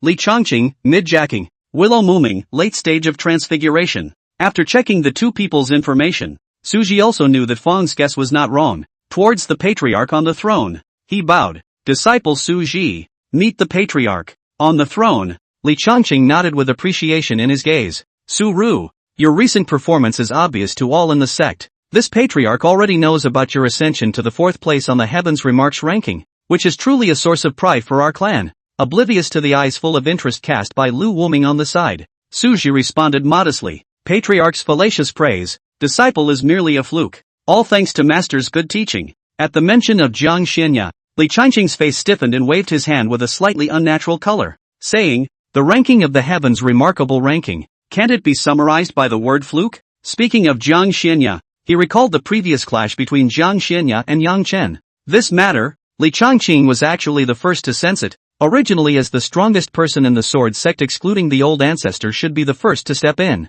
But when he thought of the earlier years, when Jiang Xianya killed the 3 major transitions with one move, he was terrified. In case he couldn't even take a single move from her when he stepped in. By the time it was rumored, the sword sect patriarch wouldn't even be able to catch a single move from the peak master under his door. Wouldn't that make the other divine grade clans laugh their asses off? To be on the safe side, he decided on the spur of the moment to transmit his voice to senior sister Mu, who was on good terms with Jiang Xianya. Just in case, it also allowed Shireen to make a trip over there as well. God knows how panicked he was when he saw Jiang Xianya make a move at the drop of a hat. The jade pendant on his hand that called out to the old ancestor was all pinched and ready to invite the old ancestor to come out. It's good to see that things are under control in the end. After this incident, he was also somewhat dissatisfied with Yang Chen. This rash young man, what do you think you're doing messing with Jiang Xianya for good reason? Isn't this a case of the old man eating arsenic and thinking he's going to live too long? Before his master's ascension, he had explained that the few of them would take care of Yang Chen, and he had even secretly instructed him to protect Yang Chen. But after this happened, even if it was a bit treacherous, Li Changqing was eager to say that it was really a merciful teacher with many defeated disciples. Although he had imprisoned Yang Chen for 3 years, he was clear about Yang Chen's nature and knew that these 3 years of confinement would not change his character. The reason why he was locked up for 3 years was because Li Changqing was weighing the value of Yang Chen and Su Ru. Now the time has come to make a choice. Chapter 65 Only the Master. After a pause, Li Changqing turned his gaze to the side of Lu Wuming. Nameless, as a Dao son of our clan, you are ranked as the 12th of the Heaven's Pride. For this trip to the immortal fallen mysterious realm, this patriarch has decided to let one of the 2 of you lead the other disciples of our clan who have stepped into the Heaven's Pride ranking to enter the mysterious realm. I don't know if the 2 of you have any opinions? Lu Wuming had been sizing up Suji since he came in. He was really curious about Suji. How many years has Suji been in the clan? He actually surpassed him to ascend to the 4th position in the Heaven's Remarkable ranking with his cultivation at the early stage of God transformation. Lu Wuming clearly knew that even if Suji's realm wasn't as high as his true strength was definitely far superior to his. The gold content of the Heaven's Pride ranking was unquestionable. If Suji was given some more time, what kind of height would he grow to? Would it become the topmost existence in the entire Xian realm? These questions constantly echoed in Lu Wuming's mind, making him unable to calm down for a long time. At this moment, when he heard the patriarch's question, he faintly smiled and said, Patriarch, I observe that senior brother Su has the appearance of a dragon in Phoenix, and is very suitable for this position of leader. I believe that with Master Su's leadership, it will definitely bring the sword sect to the next level, as well as this position of Dao Sun. Seeing that Lu Wuming was going to say more down the line, Suzhou immediately became nonchalant and directly refused. Senior brother Lu, this is a serious statement. Senior brother is used to being idle. This position of leader is really not suitable. As a Dao Sun, senior brother is well known. I believe that I can convince the sword sect celestials more than I can,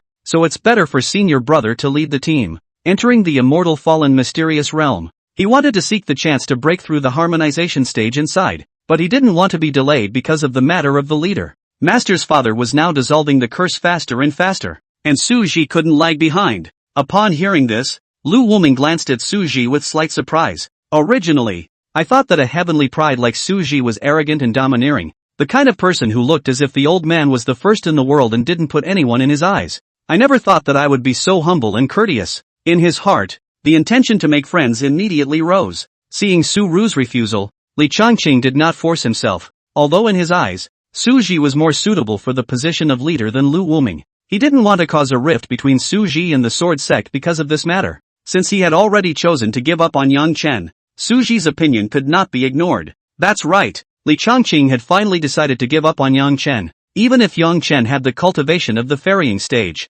not to mention the fact that Su Ru's rise to power is unstoppable nowadays, just the Jiang Xian'aya standing behind him is like a C-pin pressing on his heart. He was really afraid of Kong Xian'aya. This Jiang Xianya is also unknown. He actually gave him an unspeakable sense of oppression with his cultivation at the early stage of the transitional succession. It was important to know that this kind of oppression was something that Li Changqing had never felt on the sword sect ancestor at the late stage of the transition. When the two were compared, this was shocking. Knowing that the old ancestor was in the late stage of the transition, the peak battle power of the Xian realm, immediately, Li Changqing did not hesitate to look at Lu Wuming. Since that's the case, then this time, the immortal fallen mysteries will be led by Nameless. Hearing that he wasn't leading the team, Su Ji was relieved, and if he really couldn't, he could only move his master out, but it was the next best thing, and luckily the patriarch didn't demand it forcefully. Hearing this, Lu Wuming cupped his fists and said, "Please rest assured, Patriarch, Wuming will do his best and not dishonor his mission,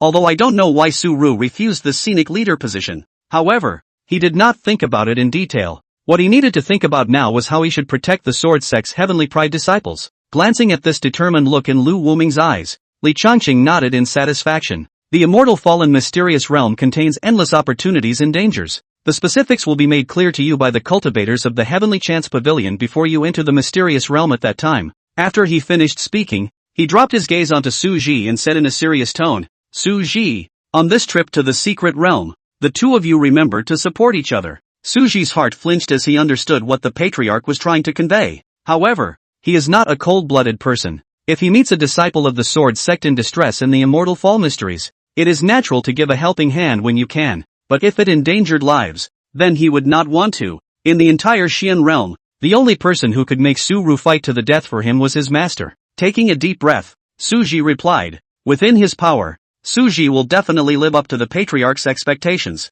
Li Changqing also knew the meaning expressed in those words, but as long as that was enough, after explaining the matter, Li Changqing waved out 2 storage rings from his sleeves and suspended them in front of Su Ru and Lu Wuming. These 2 storage rings have the cultivation resources given to you by the sword sect, Nameless because of the need to lead the team. So this storage ring given to you should have a bit more resources in it, just in case. You guys stand down. Seeing the flying storage ring, Su Ji was a bit surprised, not expecting that there were actually resources to give away. The divine sense probed into the storage ring and found that it contained numerous spirit stones and pills. The two of them glanced at each other and bowed again to say thank you before exiting the great hall. Outside the hall, Lu Wuming wore a warm smile as he looked at Su Ji and said, "Senior brother Su, I hope that the immortal meteor secret realm will take care of you." Su Ji's feelings towards Lu Wuming were also not bad. At this moment, when he heard this, his face revealed a bitter smile. "Senior brother Lu, where are your words? It's me who should look up to senior brother." As if he could see Su Ji's helplessness,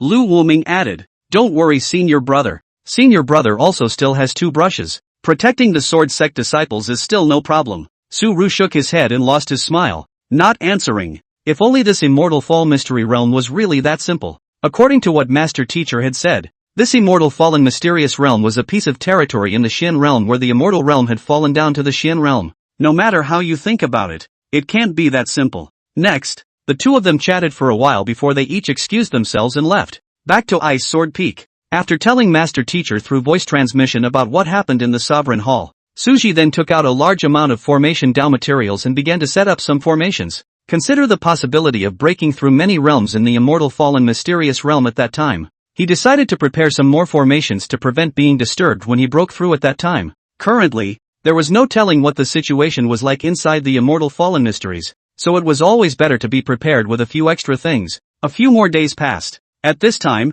there were less than 2 days left before the opening of the secret realm, and he carved one of the attack formations that he had finished arranging in his hand into the jade plate. Su Ru made up his mind and decided to make his mind clear to his master tomorrow, and departed for the immortal fallen mysterious realm the day after tomorrow. The thought of what would happen tomorrow made Su Ji apprehensive. I also wonder how the master thinks of him. Is it as much as he likes? Or is it just master and disciple? Or maybe a confidant? A friend? Chapter 66, The Ripple of Light. Jiang Xianya has always been a bit restless lately, feeling that something big will happen, but after thinking about it, I couldn't figure it out, and fortunately, I didn't want to. Anyway, there's been a lot of weirdness lately and some getting used to it. For example, the hairpins and fairy dresses inside the storage ring often come to mind. Inexplicably appeared in the mind of Su Ru. occasionally looking off into the distance and gawking. It's a strange series of events. Putting away the Q version of her master in her hands, Jiang Xianya stood up from the rocking chair and went to sit down in the chair next to the tea table. Just after brewing the spirit tea, before he could take a sip, a hurried voice came from outside the courtyard. Sister Ginger, Sister Jiang. Looking at Mu Zili, who had barged straight into the courtyard, Jiang Xianya gave her a cross look. Ignoring it, he reached for his teacup and took a small sip. On the other side, Mu Zili's heart jumped when she came into contact with a cold sight as soon as she entered the courtyard. Oops, forgot to knock. Ha, Sister Jiang, why don't I start over again? Mu Zili scratched his head awkwardly. What is it? Egu, Sister Jiang, you're out of line. Can't my sister come to you if she's fine? After saying that, her figure flashed and she sat down opposite Jiang Xianya. Lifting the teapot, he poured himself a cup. Tea in the stomach. TSK. It's still just as bland and tasteless. Only someone as patient as Sister Jiang could drink it with gusto. You've always had nothing to do with anything, so just say what you have to say. Jiang Xianya's face was flat, as if she was expounding on a rare and ordinary matter.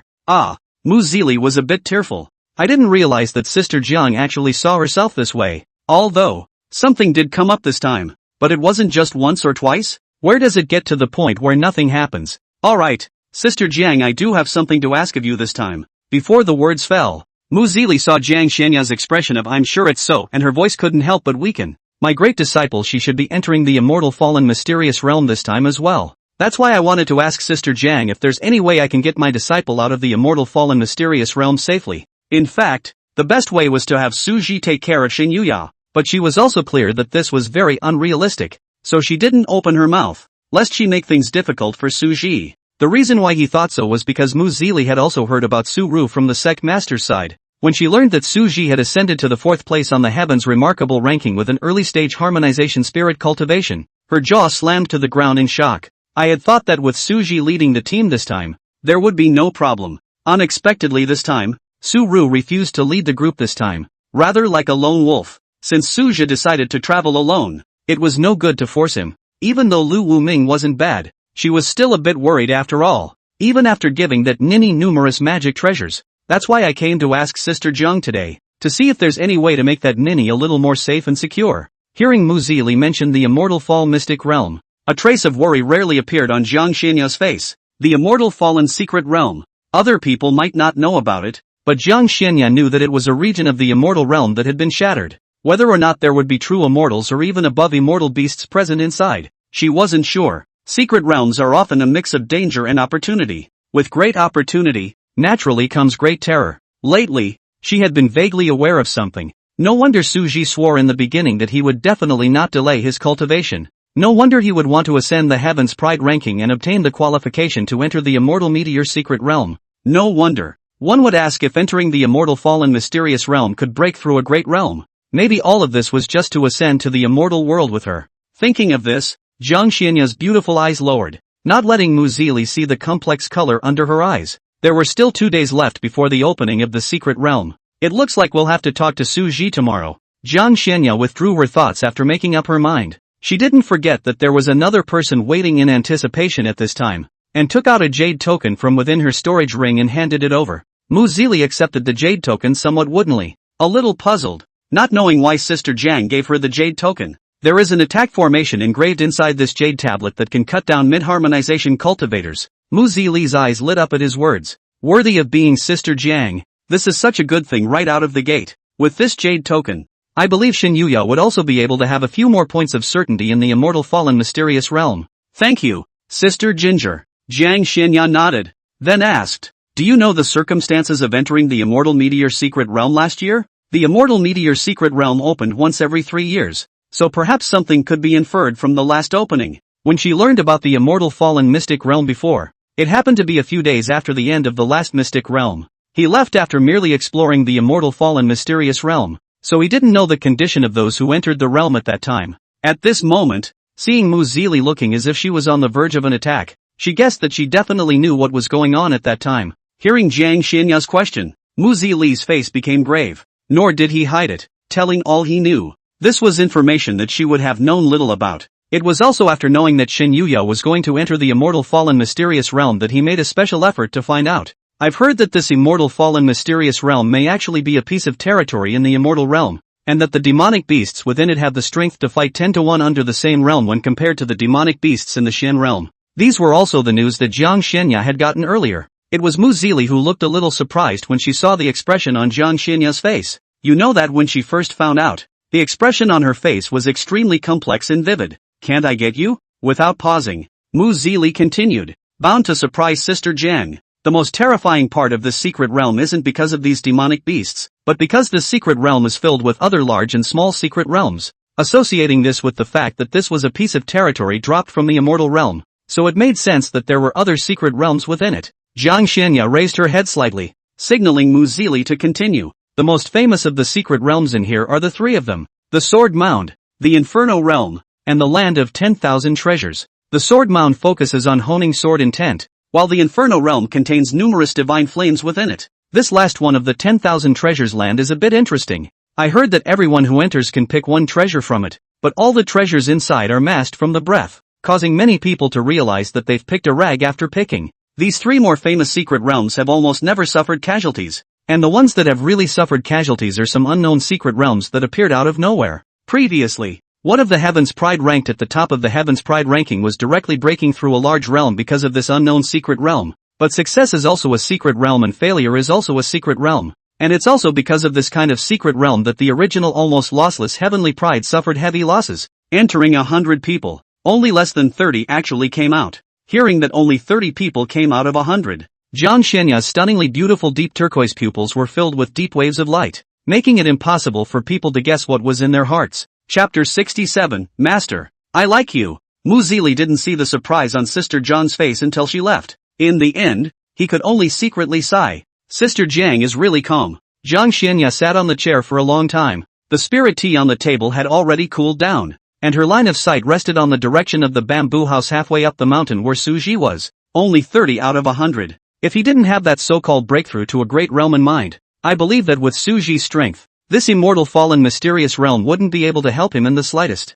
But it was Su Ru who went for this. She felt a little distracted right now, and Kang Senya hated that feeling. Whenever his heart calmed down a little, as long as he remembered Mu Zili's words, his heart turmoil started up again. So much so, that she just sat there until the night melted away and the dark sky was dotted with stars. In the yard, the occasional wind chime due to the breeze didn't bring it back. I don't know how long it took, but with a soft sigh, sitting on the wooden chair, Jiang Xianya only got up and returned to the bamboo house, preparing to rush some pills to Su Ji overnight. She knew that she couldn't persuade Su Ji, and likewise she wouldn't try to. Su Ji has his own path to follow, and believing in his choice is what Jiang Xianya should do. As a teacher, there's only so much she can do. At the moment, Su Ji's right arm elbowed the Q version of Su Ji was huffing and puffing, ready to greet tomorrow in the best condition. A night without words. As the night faded, the sky in the east gradually showed fish-belly white. The early mornings in the Xian realm always carried an indefinable serenity and peace. Sometimes Su Ji was thinking that if he could stay here all the time with his master teacher and work at sunset and sunrise,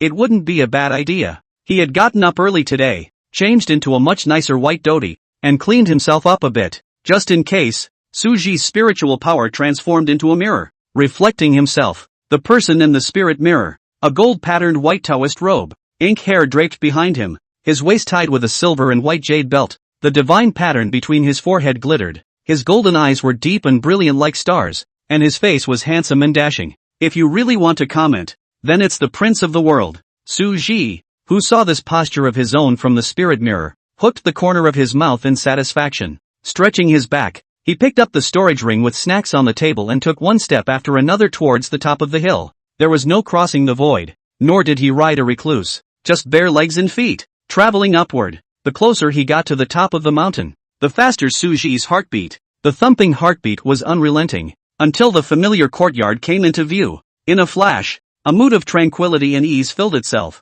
allowing its nervous heartbeat to be calmed a little. Su Ji let out a deep breath, reached out and knocked on the courtyard door, saying, "Master, Su Ji has something important to ask for an audience." Inside the bamboo house, the beautiful eyes of Jiang Xianya, who heard Su Ji's voice, flickered slightly. She was just about to transmit her voice to ask him to come over, but she hadn't expected Su Ji to deliver himself to her door. Hiding the hint of fatigue on her face and putting away the Dan furnace, Jiang Xianya waved the sleeves of her skirt and put the bottles and jars that covered the ground into a storage ring before she pushed open the bamboo door and came to the courtyard. "Come in." A clear, cold, and softly mixed voice came out. Suji was a bit strange because he felt a hint of fatigue buried deep within his master's words today. "It is very light. Ordinary people will certainly not be able to detect it, but who let Suji heart miss the master?" With doubts in his mind, he pushed open the courtyard door and entered the courtyard. At a glance, he saw the stunningly beautiful silhouette sitting on the tea house. Turning around and closing the courtyard door, he came to sit down on the opposite side of the tea house and was the first to speak. "Worried, master? You didn't rest well last night?" Seeing Suji see through her disguise the moment she came up, Jiang Xianya's pink cheeks revealed a slight unnaturalness. "Let's not talk about that for now. You came here today to say goodbye to your master?" Hearing that his master did not mean to say anything, Suji did not pursue the matter. As for saying goodbye, thinking of what he was going to do later, Suji glanced deeply at Jiang Xianya and said ambiguously, "Yes but also no." Feeling the gaze, Jiang Xianya couldn't control herself and moved away, dropping her eyes to the teacups, her red lips lightly opening. "And then what else do you have for the master? There's no rush for this first." Su-ru smiled gently, his golden eyes staying on Jiang Xianya without the slightest intention of moving away. "I'm departing for the immortal fallen mysterious realm tomorrow, so I probably won't be able to see my master for a long time." "So you've come to talk to master?" Suji shook his head and said, "Not really, although I enjoy chatting with master teacher, but today I came to find master teacher actually for a major event. Lifetime events should be big too." "A big deal?" This statement made Jiang Xianya a bit puzzled. "It's not too late to talk about this matter later. Master, disciple has prepared a lot of small snacks from our hometown side of the world, so master can try them out when he's bored." After saying that, he placed a storage ring in front of her. "Snacks?" Hearing this, Jiang Xianya probed out her divine thoughts with some curiosity, and when she saw the colorful and differently shaped snacks piled up like a mountain inside the storage ring, the pretty face couldn't help but show a shocked look. If Mu Zili saw this, he would probably say, "Where is your composure? Sister Jian? Where's your calmness? How long has it been done?" Shifting her gaze to Su Ji, Jiang Xianya asked in a soft voice. "Not long." Su Ji grinned, and then continued, "Does master like it?" Hearing his master's reply, Su Ji's smile deepened a few points. "That's good. I was worried that master's honor wouldn't like it and that it would affect his mood." "No," Jiang Xianya answered quickly this time, as if afraid of being misunderstood. Before Su-ru continued to speak, this time it was Jiang Xianya's turn to take the lead. "The immortal meteor secret realm is very dangerous. Master will not advise you not to go, but never be careless in all things." After informing Su-ru of all the news he learned from Mu Zili's side yesterday, just when Suji was still fantasizing about using the system's appraisal function to enter this one Bao land to enjoy an enlightened life when the time came, it turned out that Jiang Xianya's next words made all his distractions disappear, only to see Jiang Xianya handing Suji a storage ring as well. "Master has refined some pills for you, as well as some life-preserving formations, so keep in mind not to do anything you can't do." After a pause, Jiang Xianya added, "Master knows that you are anxious to break through the realm in order to ascend to the immortal realm with Master. The reason I said I would leave you behind before was to motivate you to cultivate.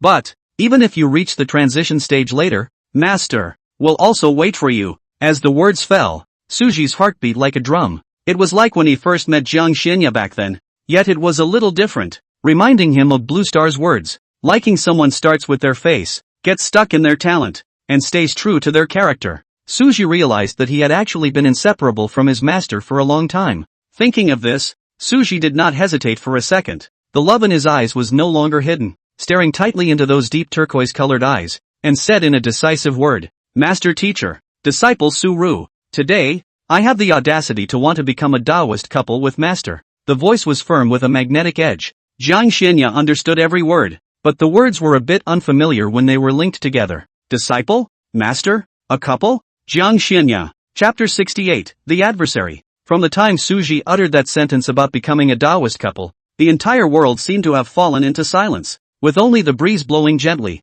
driving the wind chimes to emit a crisp and pleasant sound. Half a day later, Jiang Xianya could only feel her hands shaking slightly under the sleeves of her skirt. Her head spinning. She tried to calm herself, but the waves in her mind would not be calmed. "You said, what?" It should be misheard. How could the apprentice confess to himself? She's a master teacher. Jiang Xianya's heart was in turmoil. The previous coolness had long been thrown out into the sky, and her stunningly beautiful cheeks were tinted with a hint of scarlet blush. Suji smiled bashfully, those golden eyes filled with thick affection. staring closely at the master teacher whose eyes kept dodging. Su-ru wants to be a Taoist couple with master teacher and work together on the Great Tao. There is no startup system to view the status bar of the master chief. Now, he just wanted to look at his master with his own eyes, properly. Although his face acted blandly, Suji was actually going crazy in his heart. Master's shyness is so cute. On what grounds? What makes master teacher so adorable? That flushed face, and the way her eyes kept averting.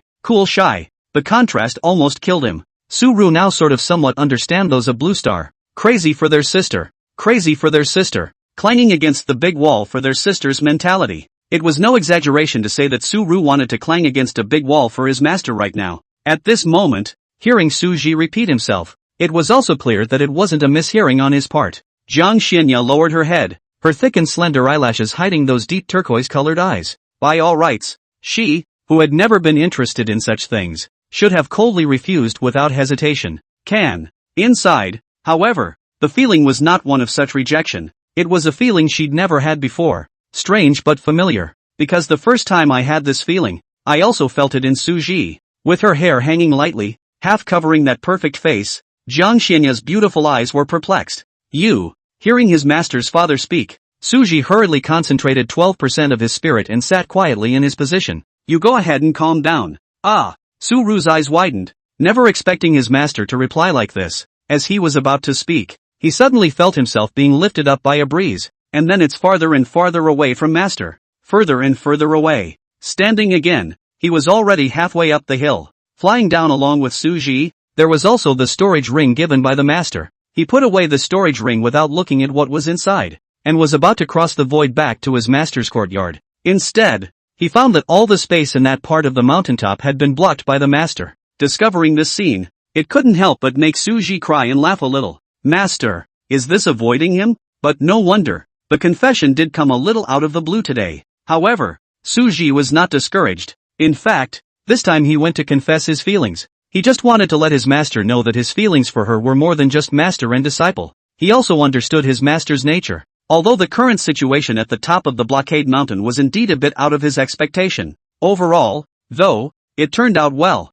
At least it wasn't knocked out by the master's refusal on the spot. Next, let's leave the master with plenty of time to think about it. Su-ru smiled faintly before he took out that storage ring and looked at it. God's mind probed in. After discovering the piles of pills and formations inside, he couldn't help but take out one of the bottles, pending the realization of the warmth it contained. Somewhat stunned, this elixir was just made. Combined with the hint of fatigue hidden in the master's words that he had noticed earlier, the truth cries out. Warmth filled his heart and gradually spread throughout his limbs. Suji glanced at the location of the mountaintop, and a smile rippled from the corners of his mouth once again. Sure enough, he liked Master Chief the best. Meanwhile, at the top of Ice Sword Peak, all different from Su-ru, Jiang Xianya was still in a daze. There was so much information today that she had some trouble processing it. The apprentice likes himself? Or is it the kind of bonding that Doyle's like? This, finally. I know why I've been so distracted lately and feel like something big is happening. It just confused her as to why. You didn't reject it yourself the first time? With her heart set on the Tao. She never thinks about that. But why is this one just? Time passes by and I don't know how long. It was only then that a cool murmur came from the courtyard. Adversary. The voice seemed to come from a distant sky and from a deep heart. Early the next morning, Suja brought all the items and was ready to depart for the immortal fallen mysterious realm. But before we leave, we still have to send a message to say goodbye to our master. I just don't know if Sifu will be too embarrassed to talk back after what happened yesterday. Master, can you hear me? Jiang Xinya, who had been sitting outside the courtyard all night, heard Suji's voice transmission at this moment. The lake of my heart, which had taken all night to calm down, rippled again. This rebel isn't going to say something weird again, is he? Thinking about it, she responded in a flat tone. Yes, trying to use this to hide the panic that was setting in. On the other side, Suji hadn't intended for his master to respond, and was prepared to say hello and then depart. Unexpectedly, the master actually responded. Although he was surprised by the master's pretense of a bashful tone, he didn't ask any more questions. Master, disciple is departing for the immortal fallen mysterious realm. A long time passed, just when Suji thought that his master would not respond again, a soft voice with a hint of worry rang out. Be safe. The voice's tone was no longer flat. Hearing her master's concern, the corners of Suji's mouth rose slightly, and a starry light swirled in the bottom of her eyes. Don't worry, master, disciple will pay attention. And, Receiving Su Ru's halting transmission, Jiang Xinya was somewhat puzzled and curious. And, what else? But soon she decided even more that Su Ji was a rebel. And Su Ru likes master. You. A trace of anger flowed from Jiang Xinya's beautiful eyes. Ha ha, master, disciple is leaving. After saying that, Su Ji crossed the void and left the sword sect, leaving behind an ice fairy that exuded coldness. At the top of Ice Sword Peak, Jiang Xinya sat on a wooden chair. A chill filled the air, as if the air around them was frozen. Why didn't this palace see it at the time? What a rebel! Her voice echoed coldly within the courtyard. Taking a deep breath, he tried to calm himself, but the waves inside were still surging and hard to suppress. Chapter 69, the main character is always the last to make an appearance. Suja did not travel with Lu Wuming because Lu Wuming still had to lead the sword sect's heavily pride. Swordsman. Lu Wuming looked at the 8 sword sect's celestial pride and patiently instructed them on some precautions before taking them to depart for the immortal meteor secret realm. Mu Zili's eldest disciple, Shen Yuyo, was clearly among them. Today's Shen Yuyo was extraordinarily courageous, simply because her master had given her a lot of magic treasures for her defense. Although he felt that his master was making a bit of a fuss, his heart was still warm, even though he had already told his master that he wouldn't touch those sudden secret realms after entering them. But Mu Zili was still worried, afraid that something might happen. When I left Jade Sword Peak, I was told 1,000 times. Although sword cultivators were about going forward, she was also aware that she had a few tricks up her sleeve. The probability of falling is as high as 70%. This kind of probability, it's better not to touch it. Just honestly break through a few familiar secret realms. On the other hand, when Suji arrived at the immortal fall secret realm, there were already many people waiting at this place. It's not too late or too early. Shrouding himself under the black robe, Suji surveyed these people present. With a glance, none of them could give him a sense of oppression, and he was instantly clear in his mind. Guess that top 3 isn't here yet. Among these people, Suji did not find Chen Lu and their figures. Without wasting any time, he immediately took out a spirit stone and began to cultivate. Some more people came one after another from the back, until a Taoist priest in rags and a young girl in a red power suit with double ponytails appeared. It was only then that Suji opened his tightly closed eyes and stood up to walk towards them. Did we come early and didn't even see them? Chen Lu looked around and did not find any familiar figures. There are still 2 hours until opening time. We did come a bit early. Su Jiji nodded in agreement. The two happened to meet on the road and so they came together. Yun Luo realized that Su Jiji had already arrived at the secret realm,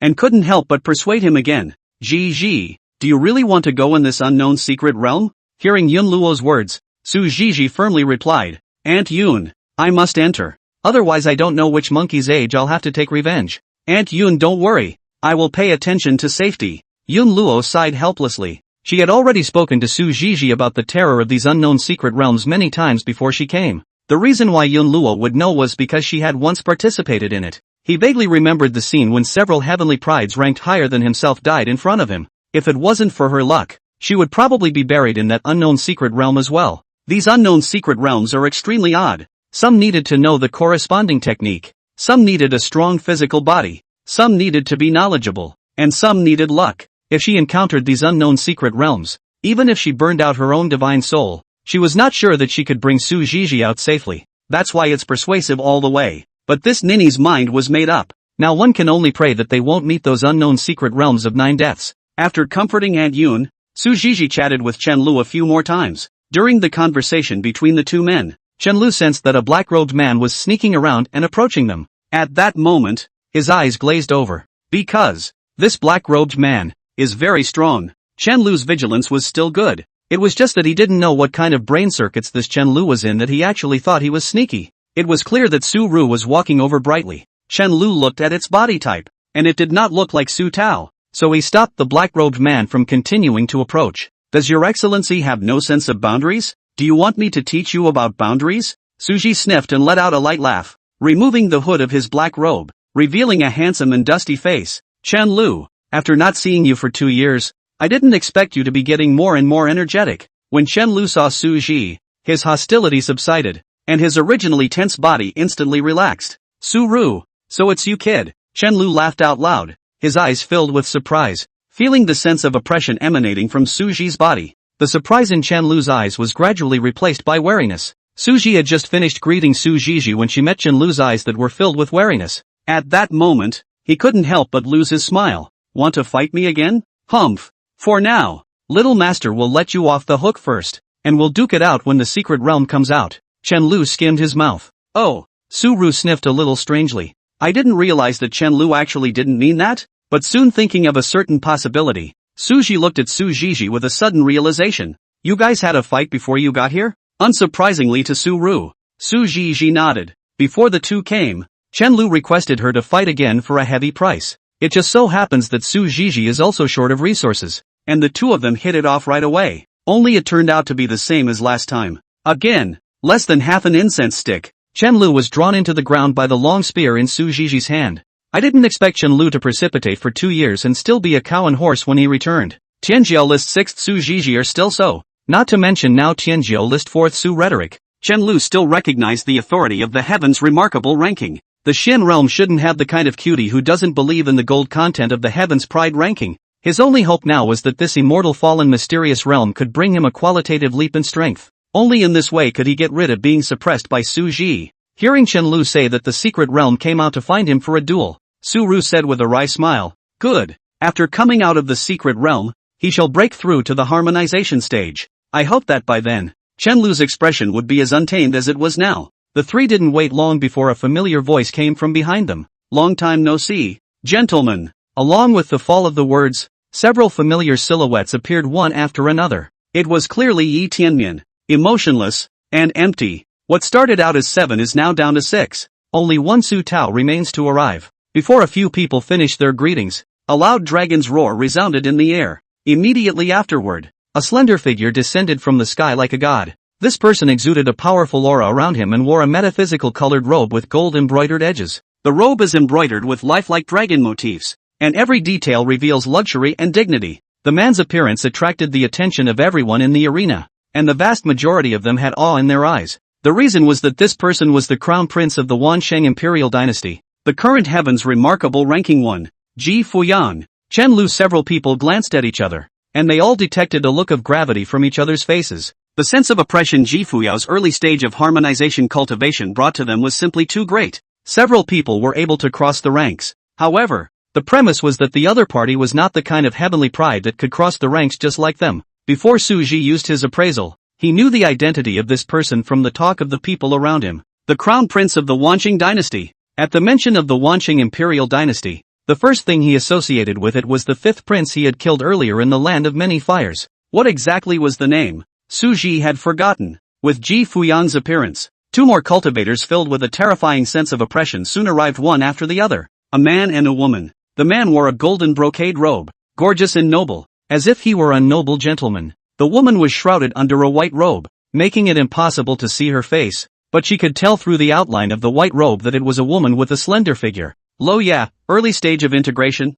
37, early harmonization. The appearance of the top 3 in the Heaven's Pride ranking instantly triggered the atmosphere in the arena, and the crowd of Heaven's Pride talked even more frequently than before. Chen Lu. Several people did the same and chatted for a long time. 2 hours passed. Seeing that the secret realm was about to open, Su Tao hadn't come yet. Just when they thought Su Tao wasn't coming, a petite black-robed silhouette suddenly appeared in front of the crowd, managing to arrive in time for the last one. It's not like they're pulling the whole protagonist is last on the floor thing either. Simply that Su Tao overslept. Perhaps it was because of this body as if it were a small child's that she was somewhat drowsy. But hooray! It arrived on time at the last minute. Chapter 70, The Nine-Sword Emperor. At the entrance of the secret realm, Li Yuan saw that the time was ripe and pinched a few spells with both hands to detect the crowd and prevent some people outside of the Heaven's Pride ranking from fishing in troubled waters. Only after realizing that there was no problem did he open his mouth. His psychic power rapped in a voice that carried into everyone's ears. All celestial pride, welcome to the immortal fallen mysterious realm. There are not only great opportunities but also great terrors within this mysterious realm. The last Heaven's Remarks list entered 100 people and came out 30. The last entered 97 people and came out 28. So it can be said that the probability of falling is as high as 70%. So if you all want to quit now, you can just leave the scene. As the words fell, not a single person in the arena wavered. Each of these people had heard about this matter from the clans behind them, their friends and relatives. Now that he has chosen to come, he has no intention of retreating. Su Tao was also like this. She was very life-thirsty, but compared to the treasures within the immortal fallen mysteries, she felt that it was still possible to put up a fight. Seeing that none of the 95 people present had left, Li Yuan nodded in satisfaction. After sweeping his gaze over everyone present, He began to lay out some of the do's and don'ts of the immortal fallen mysterious territory in its entirety. 2,000 words omitted. The secret realm is open for a total of 3 years. The above is all that Tianji Pavilion understands. I hope that you will keep it in mind. Li Yuan's voice carried a pressure of having been in a high position for a long time, making people not dare to belittle what he said. Now, the secret world opens. Good luck to you all. As Li Yuan's words fell, a passageway emitting a ghostly light appeared in front of everyone's eyes. The crowd of celestial pride took a deep breath, and after arching their hands towards Li Yuan to thank him, they stepped into the secret realm one after another. Su Ru, Su Zhiji, and you guys, don't fall in this secret realm. You are the ones recognized by Little Master, Chen Lu said towards the several people. Hearing this, Yi Tianmian couldn't help but let out a light laugh. You'd better worry about yourself first. His tone was relaxed and confident. See you all later. Suji smiled faintly. His gaze swept over everyone present, and after clasping his fists towards the crowd, he turned around and stepped into the passageway that emitted a ghostly light. No one noticed. In the shadows, a gaze filled with resentment and disdain was also withdrawn with Suji's departure. After Su entered the secret realm, Wu Kong, as the Buddha's sect's Buddhist son, needed to lead the Buddhist sect's heavenly pride. Seeing Su Ru leave, he also returned to his own group. The same is true for Ruthless. As for the rest, such as Su Zhiji, these people without clans, there are fewer rules and regulations, each picking a suitable time to enter the secret realm. A sense of weightlessness came, and a mysterious power wrapped around Su Ji. Standing again, a lush forest presented itself before him. Before he could observe his surroundings, he was keenly aware of the large amount of pure aura that filled the surroundings, as if it was flowing through the air like substance. The aura here is actually more than several times denser than the Xian realms? Su Ji marveled in his heart. Drawn by these rich spiritual qi, the body naturally began to operate the heart technique 10,000 swords skill. With the operation of the heart technique, the surrounding spiritual qi was like being summoned, pouring into the body in a steady stream and being rapidly absorbed. One can only say that it is worthy of being a territory that fell from the immortal world. Just this small amount of effort was better than what he had done when he was outside, using a spirit stone to absorb for a day. However, Suji didn't come here to absorb aura to cultivate. Although the speed of cultivation here was fast, even at this speed, it was impossible to break through to the harmonization stage after 3 years. Thinking of this, he moved his body and rushed up into the sky, hovering in mid-air, his eyes scanning the surroundings. Only a huge pillar of light was seen in the east, west and south. These 3 huge pillars of light stood in view like pillars of the heavens, emitting a bright and dazzling light. If it was as Li Yuan said, these 3 pillars of light should represent the Sword Mound, the Inferno Realm, and the Land of 10,000 Treasures respectively. It's just that I don't know which pillar of light the man Bodhi is within. Su Ru's plan at the beginning was to first go to the Land of 10,000 Treasures to open a hangout and take one good thing, but now you can't tell the difference, and you just have to go with it. As he was moving, a flash of illumination suddenly flashed through Su Ji's mind. Thinking of a secret passage that he had read earlier, his eyes lit up. Sword Mound, the Inferno Realm. That's quite a catch. Perhaps he would be able to tell which of the 3 pillars of light was the land of all treasures. Thinking of a way out, Su Ji didn't delay, and with a shake of his hand, the inked shadow sword appeared in his hand. 3 golden sword chi filled with sword intent flew in the direction of the 3 pillars of light. Without any other superfluous actions, Su Ji just stood still and quietly sensed these 3 sword intentions. After noticing the 3 sword chi dissipate, Su Ji grinned. It was really as he expected. These 3 sword chi containing sword intent did not dissipate at the same time, but 2 before and 1 after. In that case, the pillar of light to the west was the sword graveyard. Seeing that this method was feasible, Su Ji split out 3 more clusters of 9 heavenly divine flame to repeat the previous operation. Half an incense stick later, Su Ji arrived at the eastern light pillar where the land of 10,000 treasures was located. There were a few scattered celestial pride around. Su Ji didn't recognize it, so he didn't go up and climb up. Looking at the column of light, he trusted his judgment. With a flash of his figure, Su Ji didn't enter the pillar of light. Within the land of 10,000 treasures, countless magical treasures floated in the air. Only that these magical treasures were all dull, unable to see their specific efficacy. So very early in some of the heavenly pride still stood in place hesitantly. It's a big gamble for them, but for Su Ru, it was heaven. Unity Sun, party time. With the authentication function turned on, Su Ji scanned these magic treasures at a glance. Countless information on magic treasures poured into his mind. Decent corkscrew, very sharp, commonly used for chopping firewood. Can cut decent firewood. Pan, a pan used flat out for cooking. Rumored to have been previously owned by a she-wolf. Cupid's arrow, treasure weapon. Has the effect of raising one's favor. Favor plus 0,001. Can only be used once in a lifetime. Armor shifter. Glancing at the pile of rags, Suji couldn't help but tsk his mouth a little. This man Bodhi is really insidious. Getting a bunch of rags to fool people. Wait, did something strange just get mixed up in it? Shaking his head, Suji continued to read on. Soon, the eyes were drawn to a dark and tattered token. Only because this token is actually the property of a great power in the immortal realm. Order of the Sword Emperor, left by the Nine-Sword Emperor of the immortal world when he was in the realm of the true immortals. It contains the power of a sword of the young emperor, activated with the power of the sword path. The power can kill an immortal king. Hiss. It can cut down the immortal king. According to Master Teacher, the immortal king realm was a realm that exceeded the transition realm by 2 great realms. In other words, with this token, it's no problem to walk sideways in the Xian realm, but now there was another problem before him. That is, this token requires the power of the sword Dao to activate. Where did he get the kendo? The sword intent on his body today was still at the Dengtang stage. The only way to obtain it quickly was the task of touching the master's hand for half an incense burner that the system had released earlier, although he had now confessed his feelings to his master. But hadn't his master not accepted it yet? It's not enough to go with the flow. Taking another look around at the other magic treasures around him, Suji was caught in the middle of a tangle. He also wanted to continue to look at the remaining magic treasures,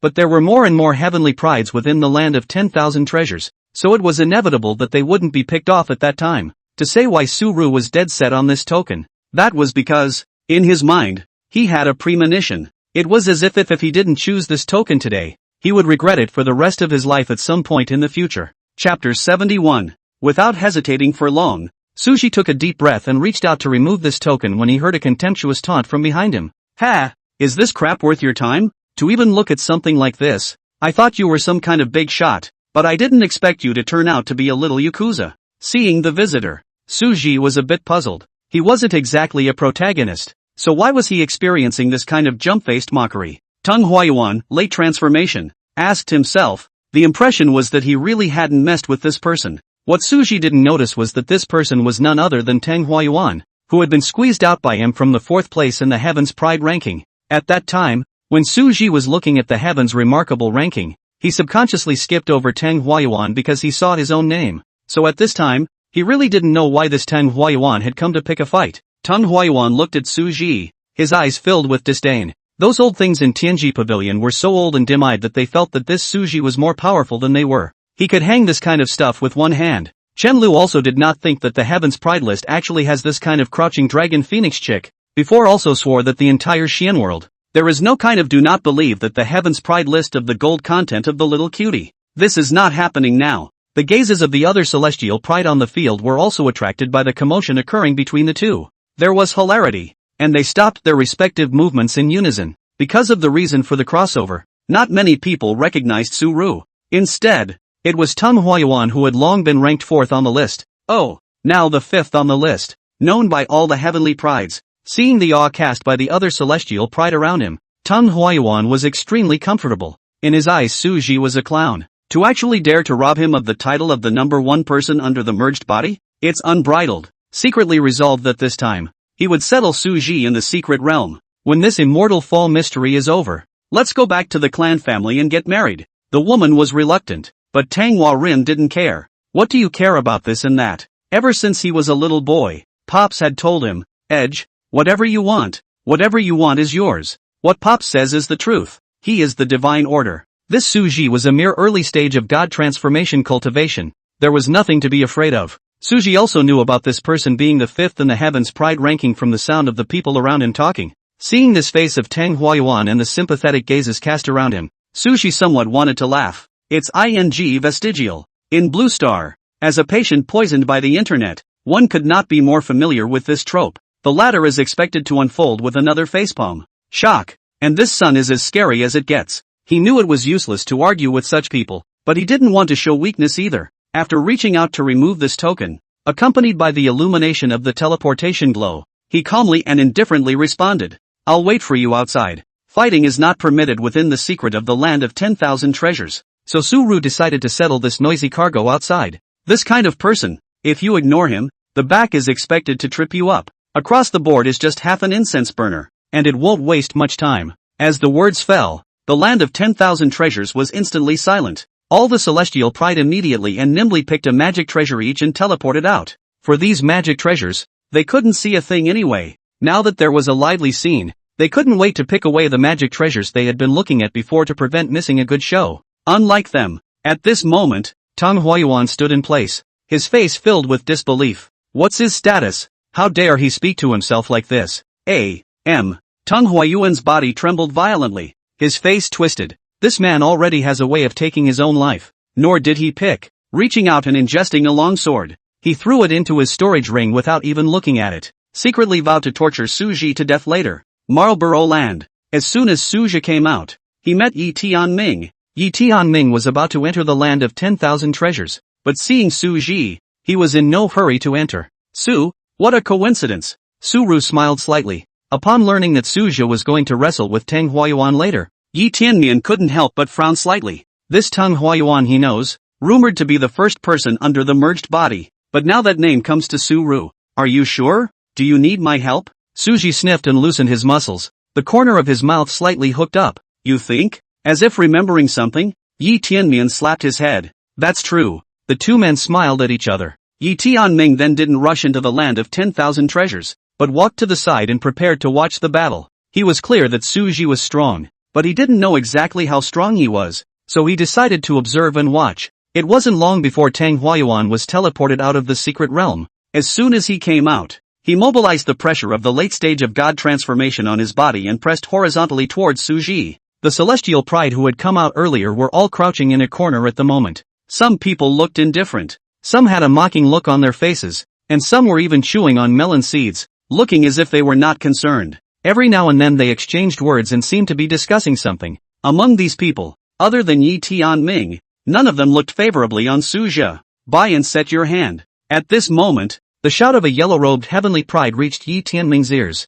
Originally there was some wondering what all these people were doing gathered together. Now that he heard these words, his heart fluttered and he had already guessed that these people were betting on the winner between Su Zhao and Tang Huayuan. Slowly, he walked up and motionlessly asked one of the men about the odds. The multiplier is 1 to 1. 5. Su Rhetoric 1. 5. And Tempest Edge 1. Although the crowd of celestial pride were not clear about Suji's origin, but the one who could be used as an opponent by Tang Huayuan was certainly not bad, and they didn't dare to underestimate Suji too much, so the multipliers for the two aren't that much different. The corner of Yi Tianming's mouth hooked. This was not sending him resources. Without hesitation, he immediately took out all the spirit stones and pressed Suji to win. The yellow-clothed heavenly pride couldn't help but smile and laugh at the sight, because he had all pressed Tang Huayuan to win before. He was afraid of losing everything, and he was a bit anxious to close the game. Now that an ingrate had appeared, he immediately stopped prodding and was as steady as an old dog. Yi Tianming also looked at the other party with a hint of inexplicable smile.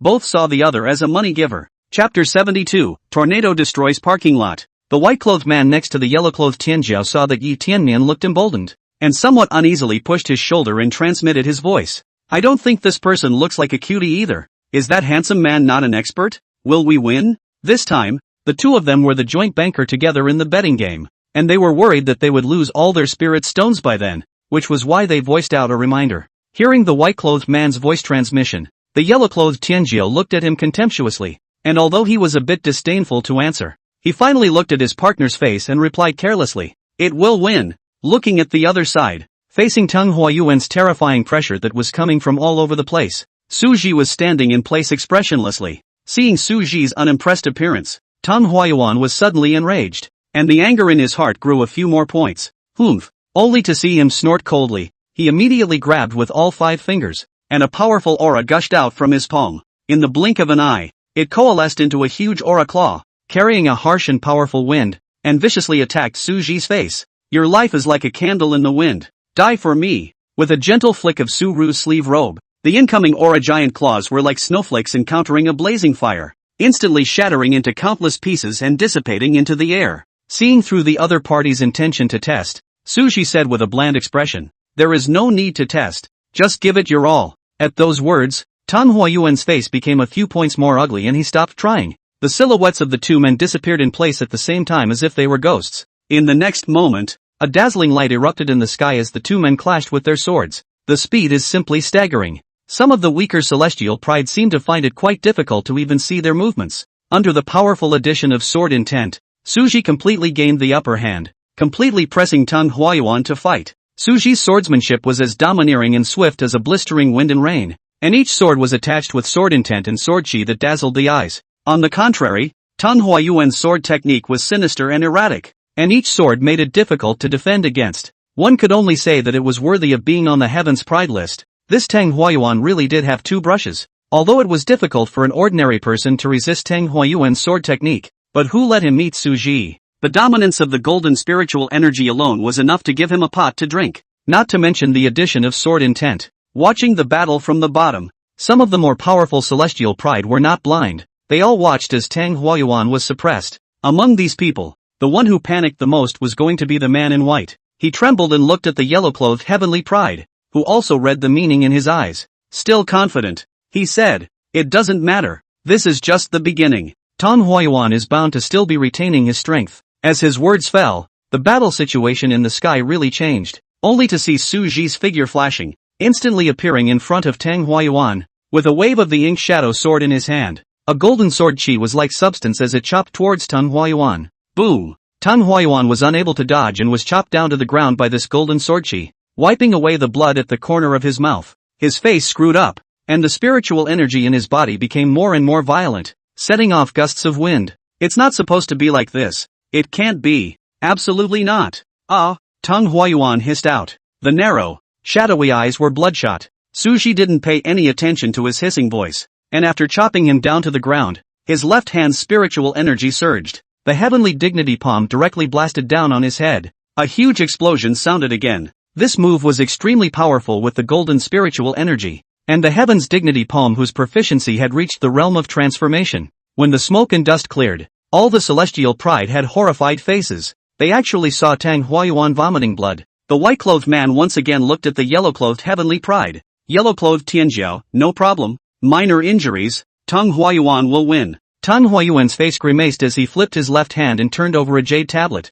Susu stepped on the void with his feet and his sight was open, so he naturally saw his movements. Without being careless, he executed the one breath transforms three purities. The two golden spiritual energy shadows then pinched their hands together with one hand. The crowd at the bottom only felt a darkness before their eyes, as if the sky was covered. When they moved their eyes upwards, they were shocked to find two huge golden giant swords, one on the left and one on the right, smashing down from the sky with a heaven-destroying aura. Noticing the power of the golden giant sword, Yi Tiannian's face was shocked, because he couldn't even catch a handle. "I'll go. Run!" Some of the low-strength celestial pride reacted and hurriedly retreated violently. The fallout wasn't something they could handle. Where did the crowd not understand that Tang Huayuan had really kicked the bucket this time? The white-clothed man looked at this scene and once again looked at the yellow-clothed heavenly pride. The yellow-clothed Tianjiao had a slightly unnatural look on his face. There's no need to be afraid. Tang Huayuan can definitely take it. Tang Huayuan, who was locked by the 10,000 swords returning to the palace, only felt a chill go straight from the soles of his feet to the sky. His breathing became rapid, and his face was hard to see, with bean-sized beads of sweat rolling down his forehead. He clutched the jade tablet in his hand, his heart filled with fear and despair. "It seems like," Tang Huayuan muttered, his voice carrying a hint of trembling, "there's no use in activating this jade tablet." Rumble. With two loud landslide sounds, the entire forest seemed to shake. The shockwave of the explosion was like a gale, sweeping in all directions, uprooting the surrounding trees, shattering the floor like a spider's web, and sending dust flying. The overbearing golden aura raged, constantly destroying the ground. Suji was somewhat skeptical. If it wasn't for the shelter of this pillar of light, it was estimated that this 10,000 treasures land would have turned into 10,000 treasures ruins. Now there is nothing else on the field except for a bare light pillar, and the spiritual power shields held up by the prides of the heavens in the distance. It was like a tornado destroyed the parking lot. He also didn't expect that the first time he executed 10,000 swords returning to the soul after breaking through the transformation stage, this power would be so great. The giant sword had gotten bigger, not to mention this destructive power, which was almost 3 times as much as the original. Looking again at the original spot, there was no Tang Huayuan anywhere, probably already lined up at the Neho Bridge to drink Mona's soup. After this battle, Suji also had some understanding of his own strength. Seeing that Tang Huayuan didn't even have any dregs left, the white-clothed man didn't look at the yellow-clothed Tianjiao anymore, because at that moment, he was using his hands to strangle the neck of the yellow-clothed Tianjiao in a deadly manner. "I'll strangle you." The yellow-clothed Tianjiao's tongue lolled out and he put on a look like he was about to be strangled to death. He was also extremely sad inside. "I originally thought that I could make a hard profit this time, but I didn't realize that I had actually become a money scatterer. The more he thought about it, the more angry he became. The yellow-clothed heavenly pride's small eyes narrowed. You're the only one who lost? Didn't I lose everything? Immediately, he became angry and strangled each other with the man in white. The way the two of them pinched each other and spat out their tongues. But it also amused those celestial pride who were in a bad mood from losing their spirit stones. At the end of the episode, Suji bid farewell to Yi Tianyan before crossing the void to leave this place. The commotion that occurred near the land of 10,000 treasures was also sensed by a handful of people. In a dark jungle, as the sound of the dragon's roar dissipated, an early-stage Mahayana demonic beast collapsed to the ground with a loud thud. Ji Fuyao stood on top of the demonic beast's head and faintly glanced in the direction of the 10,000 treasures land. Interesting, it seems that this trip to the secret realm isn't as boring as imagined. Retracting his eyes, he looked aside into the shadows. Having followed you all the way, could it be that you think this prince is easy to talk to? Ji Fuyang's eyes narrowed slightly. An icy cold intent appeared on her face as she raised her hand and a golden dragon attacked. Ha ha, it's true that hearing 100 things is better than seeing them. Luo Yi casually dissolved the golden dragon and smiled bashfully. Ji Fuyang looked askance at the man in the golden brocade robe and did not open his mouth to ask his name. As far as he was concerned, only the names of the strong deserved to be remembered by him. The person. Not enough to qualify. Chapter 73, Prince Fuyao. You don't want. My name is Luo Yi, and I have a matter to discuss with Prince Fuyao. Regarding his name, Ji Fuyao went in and out of his left ear, but when she heard the words behind her, she didn't leave in a hurry. What is the matter that begs this prince? At those words, even the deep-hearted Luo Yi was a bit taut. Consult with each other. Consult with each other. Do you understand? Luo Yi roared in his mind. How all of a sudden it's him begging. He, Luo Ye, needs to beg? It's a joke. Even if he died outside, jumped off a bottomless cliff, he wouldn't beg. But that thing is really hard to do with his alone. Thinking of this, Luo Yi suppressed the indignation in his heart. Please also ask Crown Prince Fuyao to go with me to a place, at which time the Crown Prince will be clear about what I mean. Ha! The one who makes a pretense. Why don't you hurry up and lead the way? There is no fear that this person has any evil intentions. In the face of absolute strength, all conspiracies and tricks are nothing more than a laughingstock. Seeing Ji Fuyao with this look of treating him like a lackey, Luo Yi almost rolled up his sleeves to fight with him. But when he thought that he would need this person's strength later, his anger faded like a tidal wave. Row! He endured. On the other hand, after Suji left the land of 10,000 treasures, he didn't rush to the sword mound in Yen realm, but instead was searching for those so-called unknown secret realms. Coincidentally, these three were getting closer, until the three met outside a stone gate. Hey, gold-robed man, is this person the one you called for help? Want to make a move against this prince? Hiss. Luo Yi looked at Ji Fuyan incredulously. It wasn't in shock at Suji's appearance, but in anger at Ji Fuyan calling him a gold-robed man. Me, called, Lo, Yi. Luo Yi introduced himself again word for word. How could he know that Ji Fuyao just waved his hand? This prince knows, gold-robed man. Luo Yi was all pissed off and laughed, and after she got angry, this is when she started sizing up Suji. These two Suji also recognized them, and at that time, outside of the secret territory, they attracted a lot of attention when they made their appearance. At this moment, the appearance of Heaven's Pride ranking 1 and ranking 2 here was not a coincidence by any stretch of the imagination. Turning his gaze to the stone door behind the two, Suji's heart was clear. A stone door sealed by a formation set up by a cultivator of the transitional stage. Below the transitional stage, it cannot be broken by a non-formation path. This formation wasn't complicated in his eyes. It might take a bit of time, but it could still be broken. But Su Ru wouldn't just say that. Since Ji Fuyang and Luo Yi appeared here at the same time, it meant that they were rushing towards the stone door. The three had no friendship. Su Ru was not a great benefactor and would not voluntarily take on this job. Luo Yi was a bit incredulous after sizing up Su Ji. He actually felt a faint sense of crisis in Su Ji. Seeing that Ji Fuyao had no intention of speaking, he arched his hand and said, "This fellow Daoist, my name is Luo Yi. I don't know how to address you." Su Ru returned the salute. Su Rhetoric. This fellow Daoist Su Ru. This place was first discovered by the two of us. I wonder if you can retreat. Su Ru shook his head and said, "Items within the secret territory are given to those who have the ability." Fellow Daoist Su Ru. The two of us are ranked first and second in the Heavens Remarks ranking. Is this not considered capable? Su Ru shook his head once again. I can let you guys try to break open this stone door before I let you guys try first. Luo Yi frowned at his words. If it wasn't for the lingering sense of danger, he would have used force to force Suji back. This person was only at the early stage of God transformation. but he was actually able to give the early stage of harmonization a sense of danger.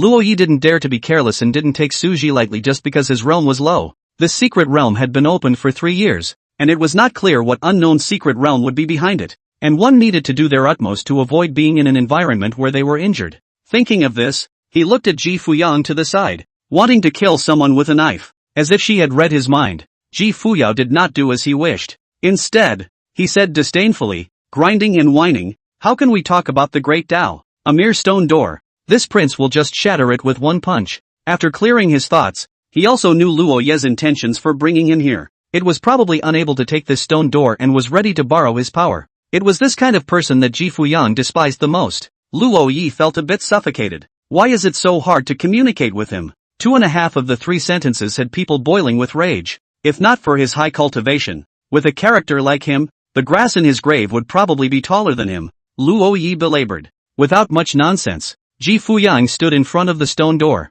and 2 bright and dazzling golden dragon shadows appeared in his right fist. The dragon roared and a fist swung out. This punch actually caused the surrounding space to tremble slightly. Su Ji's eyes stared, secretly sighing that he was worthy of being the number 1 in the heavens remarks ranking. The power of this punch had already reached the level of the early Mahayana stage. But, this terrifying punch smashed down, and the stone door merely rippled, as if it was a stone sinking into the sea. Seeing that this punch did not shatter the stone door as he expected, Ji Fuyang's face was extremely ugly. It was too much for the high-minded man to accept. The spiritual energy in his body was running wildly, and he rose up into the air, his hands drawing one mysterious and complicated symbol after another in the air with his spiritual energy in a rapid manner. At the same time, the words came out of his mouth. In an instant, 9 dazzling and eye-catching golden dragons of spiritual energy appeared out of thin air behind Ji Fuyang. These golden dragons were lifelike, as if they were real, emitting a hauntingly powerful aura. With Ji Fuyang's fingertip,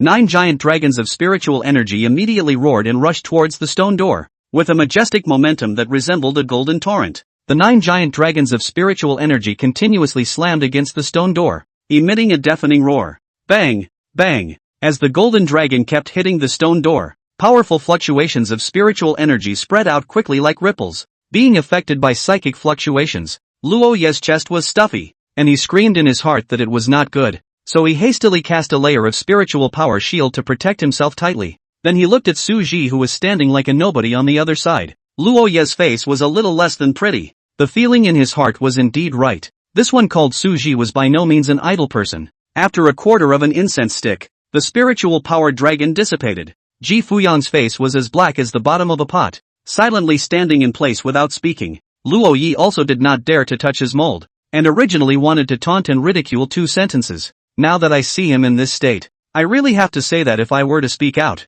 then the 2 of them would only be able to stand one today. Seeing Ji Fuyang return without any success, Luo Yi gritted her teeth and went up to try as well, but the result was still the same as the beginning. Still unable to shake the formation, giving Ji Fuyang a look, he signaled to join forces together to break the formation, but unexpectedly Ji Fuyao didn't even look at him. Joke, he needs to team up with someone? Seeing Ji Fuyao ignoring him, Luo Yi could only stand aside with a gloomy face. Su Ru met the gazes of the 2 men and went up to observe them for a while. The stone door in front of him was engraved with numerous runes, which together intertwined to form an extremely strong defensive formation. Instead of rushing into action, after pondering in his mind for a long time, only then did he take out several formation materials from within his storage ring and waved his hands, slowly cracking the formation step after step. Su Ji didn't give his full attention, but rather he always separated a wisp of his mind to be vigilant against the 2, preventing these 2 from sneak attacks. But if they made the slightest unintentional move, then Su Ji would have to use the power of the sun to fight these 2. The power of the sun inherited from the divine body had been used once by Su Ji after he had broken through the god transformation stage. This power is colloquially equivalent to an attack with a burn. Before using this power, his battle power was infinitely close to that of an early Mahayana. When used, it can kill early Mahayana stages. The 2 watched the movements of Su Ji's hands, their faces slightly condensed. It was obvious to feel that the formation on the stone door was slowly weakening. It was only a matter of time before the formation was broken. Noticing this situation, Luo Yi became anxious. Prince Fuyao, you don't want to make a trip for nothing, do you? Hearing the transmission, Ji Fuyang's face was expressionless, and she even skipped the transmission. Indifferently speaking, he said, those whose skills are inferior to others, let's encourage this prince here. After saying that, he turned around and left. leaving Luoyi in place with a gloomy face. What an asshole! If I have the chance, I will let you fall in this secret area. Luoyi gritted his teeth and cursed Ji Fuyan in his heart. His eyes were full of hostility, and the composure on his face had long disappeared, turning to a few shades of shadowy. Once Ji Fuyan left, he alone didn't dare to make a move against Suji. His eyes kept flickering, weighing the pros and cons before he reluctantly threw up his sleeves and turned to leave. Reason told him that it was not advisable to act rashly at this moment. Chapter 74, Plum Blossom Hairpin. Even if the two left, Suji didn't let his guard down, but kept an eye on his surroundings until the formation was undone. After spreading out his divine thoughts and realizing that the two did not go and return, Suji then dropped his sight to the stone door in front of him, considering that it was a formation laid down by a transitional cultivator. There was no carelessness. He took out a defense formation jade tablet given by his master, and then, only then did he carefully push open the stone door. With a soft creak, the stone door slowly opened, and a stream of rich and pure spiritual energy immediately came to the surface. Suji only felt that all the pores in his body were stretched out,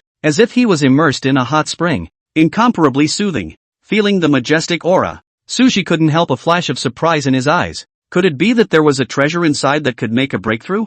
Thinking of this, he somewhat impatiently stepped inside the stone door, ready to find out what was going on. Inside the stone door was a passageway with a dark interior that led to nowhere. As they continued to go deeper and deeper, the aura became denser and denser. In half a tea's time, Suji arrived at the deepest part of the passageway. His gaze scanned around, finally settling on a greenish-blue pool in front of him that emitted a soft glow. It was a pool surrounded by natural rocks with a light mist floating on the water. Thousand-year pool of spiritual fluid, formed by the liquefaction of spiritual chi, easily absorbed, containing a huge amount of spiritual chi. Good. The corners of Suji's mouth hooked up, his eyes bright and amazing. It was hard to suppress the excitement in his heart. I didn't expect that this immortal fallen mysterious realm had only just opened, and that I would be able to meet this kind of chance. By relying on this pool, he would be able to break through to the middle stage of transformation, retrieving the jade token. Suji set up a few sensing formations and shielding formations at the passageway to make sure that after someone broke in, he could react himself. It was only then that he sat down on his knees by the pool, running his mind to absorb the spiritual liquid madly. Half an hour has passed. Feeling that this was still not fast enough, Suji directly removed his clothes and soaked his entire body in. The spiritual liquid in the pool seemed to be pulled by some kind of force, gradually converging towards Suji's body. The pure sea of aura was absorbed continuously like a tiny stream. His cultivation level was also pulling up little by little. A month later, at the top of Ice Sword Peak, Jiang Xianya hadn't been out of the bamboo house much lately. It was only because everywhere his eyes looked, there were things gifted by Suji. Whenever she saw them, she would think of that day and what Suji had said to her. Master Teacher, Disciple Su-Ru, today, I have the audacity to want to become a Taoist couple with Master. The words seemed like a magic spell, constantly echoing in my ears. It always left her with an indescribable sense of turmoil in her heart. The two were master and disciple, and this kind of treachery was disgraceful to the world. Although Jiang Xianya didn't care about the world's gaze, but that's no reason for her to accept that adversary. Retracting her thoughts, just as she was about to take out some materials from her storage ring to refine a pill, his eyes inadvertently swept over the space inside the ring, but he saw the plum blossom hairpin that was quietly placed in the center position inside the storage ring.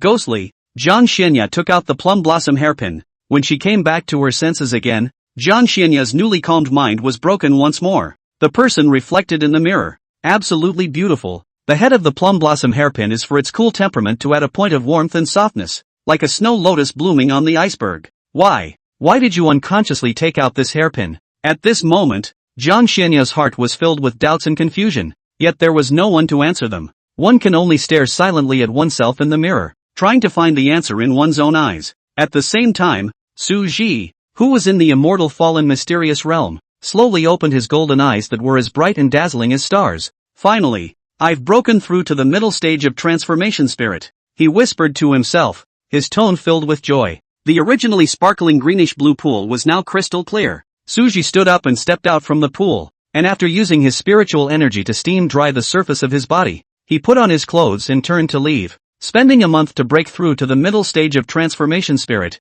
this speed was already extremely terrifying. However, Suji was not complacent because his goal was the harmonization stage. Along the way, there was another search, but it was a pity that they didn't meet those unknown secret realms. Instead, he ran into Chen Lu. The man was still wearing a torn and tattered Taoist robe. Without delay, he parted ways with Chen Lu after learning a bit about the recent happenings with him. Chen Lu felt the mid-transformation spirit aura on Suji's body and really felt some numbness in his scalp. It had only been less than how long, and it felt like Suji breaking through the realm was as simple as drinking water. Chen Lu was still lazy, but now that he saw Suji being so fierce, he didn't dare to be cheeky anymore. He hadn't forgotten about the fact that the two of them would have to spar when they came out of the secret realm at that time. Originally, he had expected himself to make a qualitative leap and in turn suppress Suji in one fell swoop, but now, it feels a bit of a fool's errand. On the other hand, Suji received a total of 3 pieces of news from Chen Lu's mouth. First, a total of 2 unknown secret realms appeared within this month,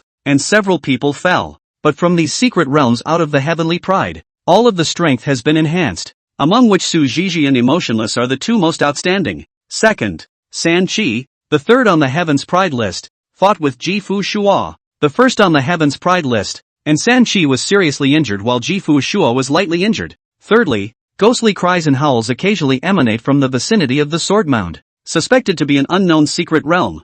Suji felt that instead of bumping around like a headless fly, it would be better to take a look around the sword mound. So after bidding farewell to Chen, he headed straight to the sword mound. The main thing about the unknown mysteries is that it's an unknown, and sometimes with a little luck, you can meet it when you look up. On the contrary, bad luck, even if you dig 3 feet into the ground, you can only return empty-handed. Suji's luck was quite good, and he drove around the sword mound for 2 days. At this moment, a teleportation channel appeared right in front of them. The sound of ghosts crying and wolves howling continuously came out from the passageway, which also emitted an eerie aura and glowed with a weird green light, as if it was the door to the underworld. Not intimidated by the sight, he knew this was the unknown secret place he had been searching for. Suji's face was grave as he exhaled and stepped into the passageway with the ink shadow sword in hand. What was inside the passageway? Suji didn't know. The only thing that is clear is that one would never stop there, because Master is still waiting for him to return. Chapter 75, The Underworld.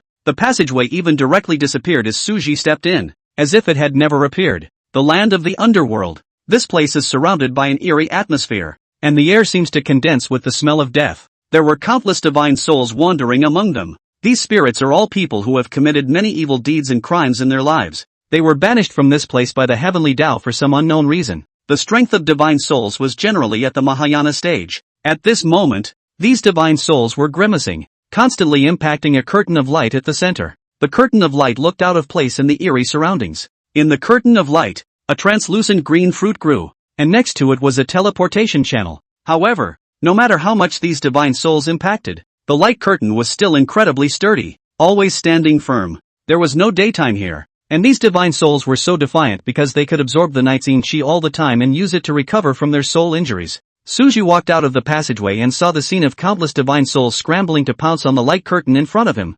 Immediately, his eyes were drawn to the treasures within the curtain of light. The sight passed through the divine soul and looked inside the light screen. There was only a strange plant within the light curtain, as well as the teleportation channel. The strange plant also had a translucent green fruit hanging from it. Could this fruit be beneficial to divine souls? Or perhaps these divine souls are targeting the teleportation channel? Suru felt that the latter was a bit more likely. Noticing that a living being had entered, the evil souls couldn't help but stop their movements and looked at Suji with some incredulity. There's still life in this place? After discovering the cultivation level of the God transformation stage on Suji, these evil souls were ecstatic. If you can take the house, wouldn't that be a chance to get out of this hellhole? It was true that they couldn't break through this damned light curtain, but this transformation spirit stage griffin, that wasn't a handful? However, all of these evil souls subconsciously overlooked one issue, that is, even if he had taken over Suji and wanted to leave this place, he still couldn't bypass the breaking open of the light curtain. After all, that teleportation channel was within the light curtain. Jie Jie, little doll, lend me your body for a while, unbridled. This person's body belongs to this seat. You all better not hurt the piece. This flesh body Taoist Liangchen, will take it, and I will be grateful in the future. What kind of spicy chicken are you? Taoist Liangchen, I am a compassionate venerable. I'll take this flesh. When these evil souls saw Suji, they all chose to give up attacking the light curtain. Turning to Suji, the greed in his eyes was hard to hide, intent on taking over his body in order to be reborn. When Suji saw this, he couldn't help but stare. Is there such a thing as a good thing? He hadn't even taken the initiative to look for trouble with these divine souls, and now these divine souls came to his door on their own? Without half a moment's hesitation, He immediately retrieved the ink shadow sword and took out the 10,000 soul streamer. Sensing that the strength of these divine souls were all at the Mahayana stage, Suji didn't mean to treat them lightly. Pouring in spiritual energy, he urged the 10,000 soul streamer with all his might.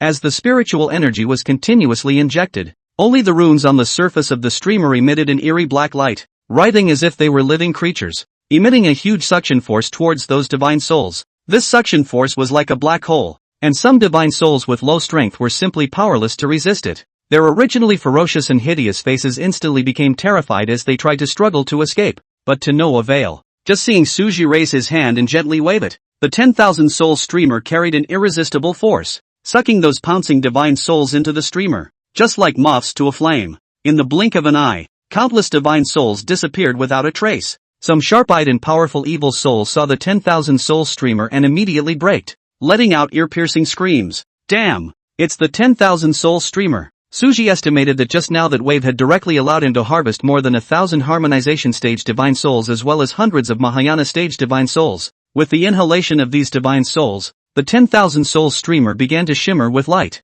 Seeing this, Suji's face showed joy. This wave just now had only absorbed less than 1/20th of the divine souls present. In the bottom of his heart, he pondered. When he finished sucking in these souls, it was estimated that the 10,000 soul streamer would be able to be upgraded into an immortal artifact. But now there was a problem before him. That is, he alone was not strong enough to absorb all the divine souls present. Soon, some of the highly cultivated divine souls on the field realized this. Kid, with just a tiny transformation of God stage like you, even with the 10,000 soul streamer, you won't be able to inhale all of our divine souls here into the streamer. A late Mahayana evil soul who spoke sensed Suji's weakness and immediately taunted. And he does have the right to say so, even if Suji fully activated the 10,000 soul streamer. This evil soul did not move at all. Although the evil soul couldn't do anything because he was resisting the suction, Suji couldn't help him. Without enough cultivation to support you, how can you resist us? When you run out of strength, that's when we will take over your body. Another evil soul in the late Mahayana stage spoke sorrowfully. The eyes were full of teasing, as if Suji was already a lamb to the slaughter. When the other evil souls heard this, they also put their hearts down and looked at Suji with the gaze of a dead man. There were also some mindful souls with flickering, obscure gazes. They knew that there was only one physical body, but a whole lot of divine souls. How to stand out from the crowd of souls is what they have to think about at the moment. Any evil souls on the field that could resist the suction force on Suji's 10,000 soul streamer didn't put this mere god transformation stage ant in their eyes. In response, Suji let out a faint smile. It's simple. I'll just call 2 more helpers. After saying that, he no longer hid, placed the 10,000 soul streamer in the air, and performed one breath transforms 3 purities. Swish! Only 2 spiritual energy shadows emitting golden light quietly appeared on Suji's left and right sides, standing in a triangular position with him. Afterward, these 2 spiritual power shadows then joined Suji in jointly urging up the 10,000 soul streamer. Suction Force X3. In an instant, the cries of ghosts and wolves in the underworld grew louder. The evil soul that had previously treated Suji as a lamb to be slaughtered watched as he got closer and closer to the pitch-black 10,000 soul streamer. No! I am the blood-handed demon monarch. There is no way I would plant an hashtag. Before the words were finished, this evil soul of the late Mahayana stage was sucked into the 10,000 soul streamer. Some of the evil souls that were still struggling to hold on saw that the situation was not good and hurriedly begged for mercy. This handsome dove, just spare me. Mourner Lu Ruyan knows her mistake at hashtag %. Little friend, stop it. I have a granddaughter with a beautiful body hashtag carrot. Ah, I am a compassionate honor. They repent and I do not. My life is by me not by hashtag at end. More and more late Mahayana divine souls were sucked into the 10,000 soul streamer, becoming the VIPs in the streamer. As for those below the late Mahayana stage, they had long since been sucked up. Countless divine souls were sucked into the 10,000 soul streamer, causing the light on the 10,000 soul streamer to become more and more blinding. The exertion was undoubtedly very great after performing the one breath transforming 3 Ching and then fully activating the 10,000 soul streamer. Although Suji's face was a little pale, he couldn't contain his excitement, because the 10,000 soul streamer has advanced into an immortal weapon. As the divine soul power continued to be injected, the 10,000 soul streamer underwent a drastic change. Its streamer became wider enough to be more than twice as big. Not only that, the ancient runes that were densely packed on it, as if influenced by some mysterious power, gradually turned into a dazzling golden color, emitting a palpitating light. And on top of the streamer, a huge yin-yang bagua diagram emerged, so large that it took up almost 1/3 of the entire streamer. This manhwa diagram seemed to have life. Slowly rotating, a steady stream of rich black gas bubbling outward. These black chi colored the surrounding space into a pitch black, giving people a chill that penetrated into their bones, as there were still some stubbornly resisting late Mahayana evil souls left on the field. Therefore, Suji didn't let his guard down and still urged the 10,000 soul streamer. The 10,000 soul streamer that had advanced into an immortal artifact had its power strengthened nearly 5 times over. The evil souls, which were already at the end of their strength, were absorbed in no time. Chapter 76 Star Small World. As the last VIP entered the 10,000 soul streamer, the entire underworld instantly quieted down. Suji sat on his knees and took out a spirit stone to restore his body's spiritual energy. The takeaway from this one was undoubtedly huge. Shifting his gaze to the translucent green fruit within the light screen, it was difficult to conceal the fiery intent in Suji's eyes. After identification, although it was found that it was not a treasure that was beneficial to the divine soul, it was extremely useful to him. The 100 robberies fruit, it can assist a cultivator to break through from the transformation stage to the harmonization stage. Complemented by this 100 jihad fruit, plus the 9-colored bodhi obtained earlier. Breaking through from the late transformation spirit stage to the harmonization stage would definitely not be a problem. And the hardest problem was solved. Now what Suji needed to consider was how to break through to the late stage of transformation spirit. Although there was only a small realm difference between the mid-god transformation stage and the late god transformation stage. But it's not so easy to step in if you don't have the chance. The reason why the Chenlu several people were able to break through from the middle stage of transformation spirit to the late stage of transformation spirit in 2 years was because they had long ago accumulated several years in the middle stage of transformation spirit. Even this kind of heavenly pride was like this. Suji never felt that his cultivation talent was better than theirs. It was nothing more than being a billion points more handsome than them. Having a system, having a godly body, and having a universe super invincible thunderbolt good master. What's left of him besides that? What's left? After recovering his spiritual energy, Suji stood up and broke through the void to arrive in front of the light screen. Eyes flickering slightly, he reached out and knocked on the light screen in front of him. Just as he was about to think of a way to break through, unexpectedly this curtain of light has been knocked down. It actually booped. The ground dissipated as if it was a bubble that had been pierced. Suji froze in place. This light curtain isn't hard? No kidding. There's no doubt about its sturdiness when it can carry the onslaught of ghosts from hordes of Jayhawks. If that's the case, then why now? Boo! The one that shattered? Outrageous. In the end, he really couldn't figure it out. And Suji could only attribute the reason to the fact that this light curtain existed because of those divine souls. Now that the divine souls had all been put into the 10,000 soul streamer by him, so there was no need for this light curtain to exist. Picking off the 100 tribulation fruit, Suji looked at the teleportation channel in front of him next to him and didn't rush to leave, releasing his divine mind to probe the surrounding area. But after some searching, he still didn't find anything else useful. Just in case, Suji turned on the system identification function again and scanned the surrounding area. Result: it really showed him something. Star Small World, coalesced from an unoccupied star ingested by the ethereal emperor of the immortal world, containing heaven and earth. Small world. A horrified look appeared on Suji's face, and waves of shock were set off in his heart. Knowing well what small worlds mean, without the slightest hesitation, he immediately took a step and appeared 10 miles away. With a raised hand, he ingested a small, unassuming stone on the ground. This little stone is angular and flat. However, if you look closely, you can see that the surface of this small stone is covered with many tiny particles. These particles were like stars twinkling in the night sky, giving a sense of depth. Luckily there's a system. Su-Ru was secretly glad. Otherwise any other person would probably only be able to lose touch with this treasure. This small stone, God's thoughts swept through actually could not detect the difference. I don't know if it was because his realm was insufficient, or if this item originally had the effect of shielding divine thoughts. After dropping blood and recognizing his master, with a thought, Suji's figure instantly disappeared into this netherworld. Within the star's small world, Suji looked at the scene in front of him and felt somewhat incredulous. As imagined, this small world should only have a blue sky and a vast expanse of earth. But it was actually different from what he had imagined. The sky is actually powder blue here? And the ground is covered with a soft layer of grass? Flowers of all colors competing for the scent of flowers? Not far away, Suji even saw a crystal clear brook babbling. Seeing this scene made him wonder a bit about the overall structure of the small world. With the thought, the entire scene of the small world was immediately presented before his eyes. A circle of dense forest surrounded the edge of the star small world. There are mountains. There are cliffs. There are also many creeks curving all around. And there is no living thing here except Suji. What made Suji feel happy was that there was actually aura within the small world. This undoubtedly did not indicate that there were still spirit veins buried underneath the small world. However, Suji didn't hit this spirit vein either. He wouldn't do anything to kill a chicken to get the eggs. Although the aura here was not as good as the immortal fallen mysterious realm, it still reached about the same level as the Xian realm. Looking at the beautiful scenery in front of him, Suji couldn't help but sprout a thought in his mind. How wonderful would it be to have a house of my own here? As soon as this thought appeared, it grew like a weed in the mind.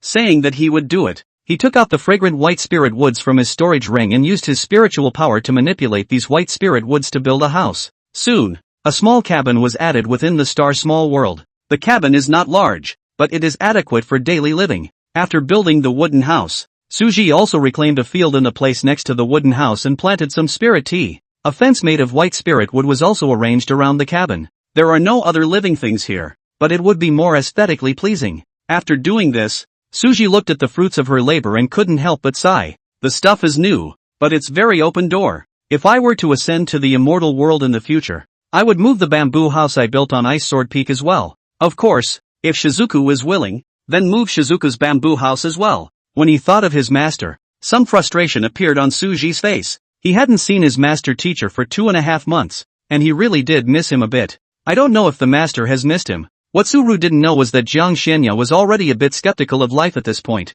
Still thinking about it. Why did you wear that plum blossom hairpin by accident? Chapter 77, The Sword Graveyard. The secret world of the Immortals Meteor. Far away in a cave, a small and delicate little girl was taking care of a big girl with flaming red hair. The older girl was covered in oozing wounds and half her body was covered in bandages. Bandages wrapped in herbs. Ji Fuyang's gong method was a bit overbearing, and healing wounds with unusual spiritual energy would not work at all. There is no choice but to do this. Hiss. Ouch. What are you doing? Mature girl's soft voice. Don't ghostly cry. When you were looking for Ji Fuyao for a date before, you weren't seen to be this soft and weak. Tender girl disdainful tone. There was a certain strangeness to this conversation within the cave, as if a little girl was going to take care of someone at an age when she needed to be taken care of. Su Tao. Old mom is like this. You still don't care about caring about old mom? San, she said breathlessly. Her voice was no longer as soft as before, and she looked heroic. No more playing soft. Showdown.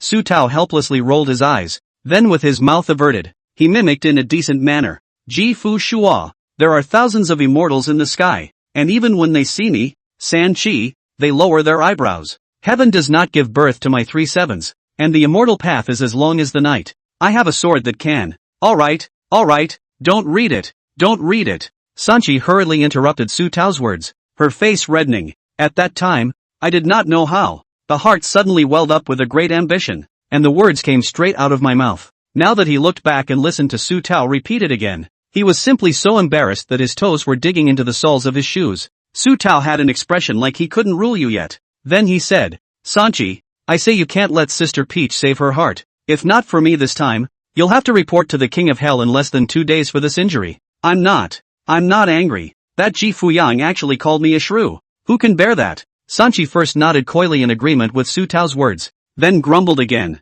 Although Su Tao was tempted to say that you are indeed very tough, after thinking about it, she didn't say anything. It definitely wasn't the fact that Sanchi was stronger than her that made her wimp out. All in all, you should get well first. I have a feeling that the big one is coming. Su Tao stood up and looked at the sky outside through the hole. Put. Sanchi's ill-timed laughter came out, causing an instant hashtag to appear on Su Tao's forehead. She really couldn't help it. The way Su Tao put her hands behind her back and looked at the sky. If it was anyone else, Sanchi wouldn't be like this. The key was that Su Tao was a little girl image at this time. And this look of a small adult really made her laugh. What are you laughing at? A choking sensation like an anaconda wrapping itself around him struck. And Sanchi sweated profusely and hastily defended himself. That. Just suddenly thought of something funny. You better be. Su Tao gave her a look and turned back to the sky once more. No. Can't laugh now. You'll be killed by Su Tao if you laugh now. Sanji held his face red. If you don't say it's a heavenly pride on the heavens pride list, it looks like it's been professionally trained. Say no to laughter. 1 month later, Su Ji, who had come out of the underworld, realized that since the 10,000 soul streamer had advanced into an immortal weapon, encountering demonic beasts was a breeze. With a wave of his hand, he could go up and scavenge the materials on the demonic beasts. It's just that he's been out for nearly a month, and so far he hasn't encountered the unknown secret realm again. Exhaling deeply, he was also not prepared to continue searching the unknown secret realm. He planned to enter the sword mound in the Inferno realm to improve his strength. In this way, there would be a little more certainty when facing some dangerous unknown secret realms later on. In less than half a cup of tea, Suji arrived in front of the light pillar of the sword mound. When he met Chen Lu before, he learned that Chen Lu had entered the sword graveyard.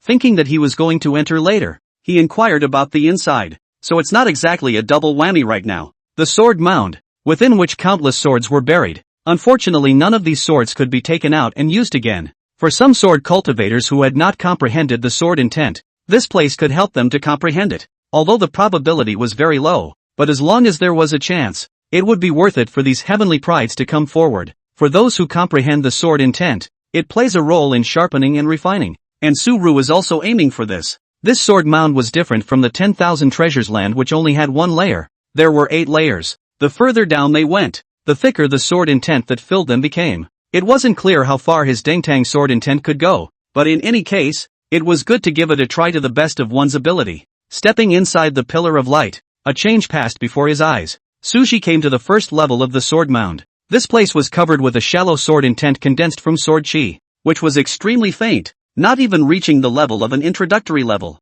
There were a few heavenly prides on this floor who were using these sword intentions to dance the long swords in their hands, wanting to use this to comprehend sword intentions. Suji just took a glance and withdrew his eyes, not hesitating much to walk towards the lower level. A few people were only slightly surprised, but they didn't act exaggeratedly. After all, there were not a few people who could enter the second level. On the second level of the sword mound, the sword intent here had solidified a bit and was close to the introductory level. This floor still had people in 2s and 3s. Only these people Suji didn't recognize them. Without pausing, he continued toward the third floor. The celestial pride on this floor obviously noticed Suji's movements and glared with both eyes. Unexpectedly, this sword sect disciple was actually able to resist this kind of sword intent. The sword sect token on Suji's waist let the crowd know his identity. There was a rumor that the sword sect had a man come out of nowhere to overpower the Daozi. Could it be this man? It was still too early to make a judgment. Not to mention the fact that the authenticity of this news was still to be referred to. And furthermore, the sword sect's Dao Sun was able to enter the fourth floor. This person might as well have stopped at the third level. There are not a few that make it down to the third level, but they wouldn't have the chance to verify their suspicions. After all, they couldn't get down to the third floor, the third level of the sword mound. The sword intent at this level had already reached the introductory level, but it was still useless to Suji. It was just that what made Suji a little surprised was that he actually found sword sect disciples in this place. Seeing the sword sect disciple order on Suji's waist, Shin Yuyao froze. When he saw Suji's face, he froze again. She wasn't shocked by Suji's handsome face. Shin Yuyao was all about the sword and didn't have much interest in other things. Even if the man in front of him was as handsome as he looked, he was still just a skin. The reason that made her freeze was that she did not have the impression that she had seen this person among the disciples assembled in the sword sect. So unable to hold back his curiosity, he went forward and opened his mouth to inquire. This senior brother, it feels like you're a bit familiar? Why haven't I seen you before when I gathered at the sword sect? Suji looked at the beautiful female cultivator in white sword clothing who walked up and heard the question. Nonchalantly, he responded, Senior sister, I didn't gather at the sword sect before because of certain reasons. Shin Yuyao once again froze at his words. Right. It seemed like she had heard her master tell her that the one from Ice Sword Peak, Suji, would also be coming this time. The reason why I have an impression of Su-Ru, it comes down to the events of the master's birth. Ever since that time when little sister gave away the handmade jade pendant, it could be said that master teacher couldn't get enough of that handmade jade pendant. As the eldest senior sister, she naturally couldn't lag behind, and immediately sought out the youngest senior sister for lessons. It turned out that the suggestion of giving handmade jade pendants was not something that the junior sister thought of, but was suggested by a disciple named Su-Ru. This made her a little curious as to what kind of character the Su-Ji was. I can actually guess the mind of that master teacher of his own. The more she listened to her junior sister's introduction later on, the more she admired this Su-Ji. I didn't realize that this Su-Ji was actually the disciple of the one from Ice Sword Peak, and had even sent something to that one. She had also seen that one at the Peak Master's banquet after her master. At that time that person gave her a feeling like an iceberg, so cold that she didn't even dare to look at it more than once. Shin Yuyao's first feeling towards Suji was that this person was very filial. You're Suji? Shin Yuyao said with some uncertainty. Senior sister knows me? Suji was a bit strange, because he hadn't seen the woman in front of him as far as he could remember. He's not that famous. Could it be that all the disciples of the sword sect recognized him? I've heard Myrtle talk about you. Senior sister Lin? In that case it made sense. Suji nodded and didn't pursue it further. He wasn't interested in these things. Curiosity satisfied, Shin Yuyao didn't delay Suji's time. At the end of the day, Suji walked towards the lower level with doubts in Shin Yuyao's cry of "You really have filial piety?" Filial piety? Is it possible that it has something to do with master? But that's not filial piety on his part. Since the first time he met his master, Suji's filial piety had long since deteriorated into something unknown. Chapter 78, White Jade Palace. Easily crossing over the 4th and 5th layers. At this moment, Suji came to the 6th layer of the sword mound. From the 4th floor onwards, Suji never saw anyone again. From what Chen Lu said, he could only walk to the 4th floor even then. As for the 6th level, the sword intent here was like a raging storm, and had reached the level of the Dengtang. However, compared to Suji's Dengtang sword intent, it was still slightly inferior. Shaking his head, without pausing, Suji once again took a step downward. On the 7th level of the sword mound, the sword intent here was introverted and strong, reaching another level. It was just right for sharpening Suji's sword intent at the moment, so he stopped and stayed here for 7 days until he was acclimated before stepping into the last floor, the 8th floor of the sword mound. The sword intent here, Suji approximately estimated that it was already close to the level of small completion. Tiny wounds were constantly being cut out on his body by these Xiao Chang sword intentions, but they recovered again in an instant. If the celestial pride that was previously on the 2nd floor knew that Suji was able to come to the last floor, I don't know what kind of expression they would put on. At this moment, Suji was holding the ink shadow sword, quietly sensing the sword intent of this place. Half a month later, Suji was a bit unimpressed. Just one step away, he would be able to comprehend the sword intent of minor completion. But now the sword intent of the 8th layer was no longer able to have a sharpening effect on him. If only there were a 9th or 10th floor, he was able to carry these sword intentions hard with his physical body. As long as he could carry it, then he could use the heap of time to comprehend a deeper level of sword intent. Unfortunately, this is the last floor. If the others knew what was going through Suji's mind, they would probably be able to spray him to death with a mouthful of salt vapor. You think it's sword intent that's the cabbage? If it's so easy to achieve a minor sword intent, then what's the point of calling it sword intent? Walking out of the sword mound, Suji's next step was to head to the Yen realm. Coincidentally, his fire trails aren't too bad either. But even more coincidentally, on Suru's way to Yen, the unknown secret realm descended once again. This time the sound was so great that it swept through the entire immortal fallen mysterious realm.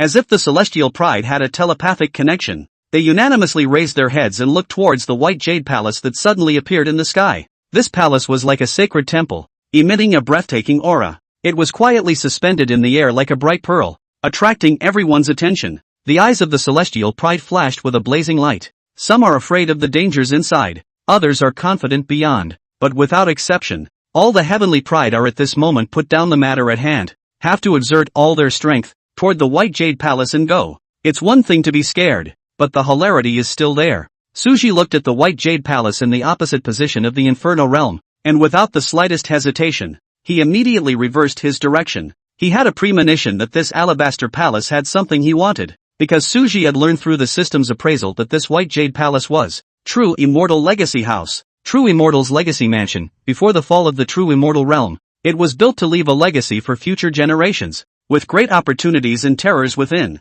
By the time Suji arrived, a lot of heavenly pride had already gathered around the white jade palace. Ji Fuyang, Luo Yi, Sanchi, Su Tao. These people were among them. Suji came to Chenlu's side, and Su Jiji was also there. However, at this moment, all three of them did not speak, and their sights were all gathered above the grand and magnificent white jade palace in front of them. The white jade palace bloomed with colorful light and was situated in the middle of the clouds. Some of the prideful celestials who were impatient and eager to be the first to enter and seize the first opportunity struck out, but they were all blocked by an invisible barrier, never able to step inside. These celestial pride tried various methods unwillingly, but the results were all the same. In the end, he could only watch this alabaster palace close at hand, but out of reach. It wasn't long before Wukong, Lu Wuming, and Emotionless also led the disciples of each sect to arrive one after another.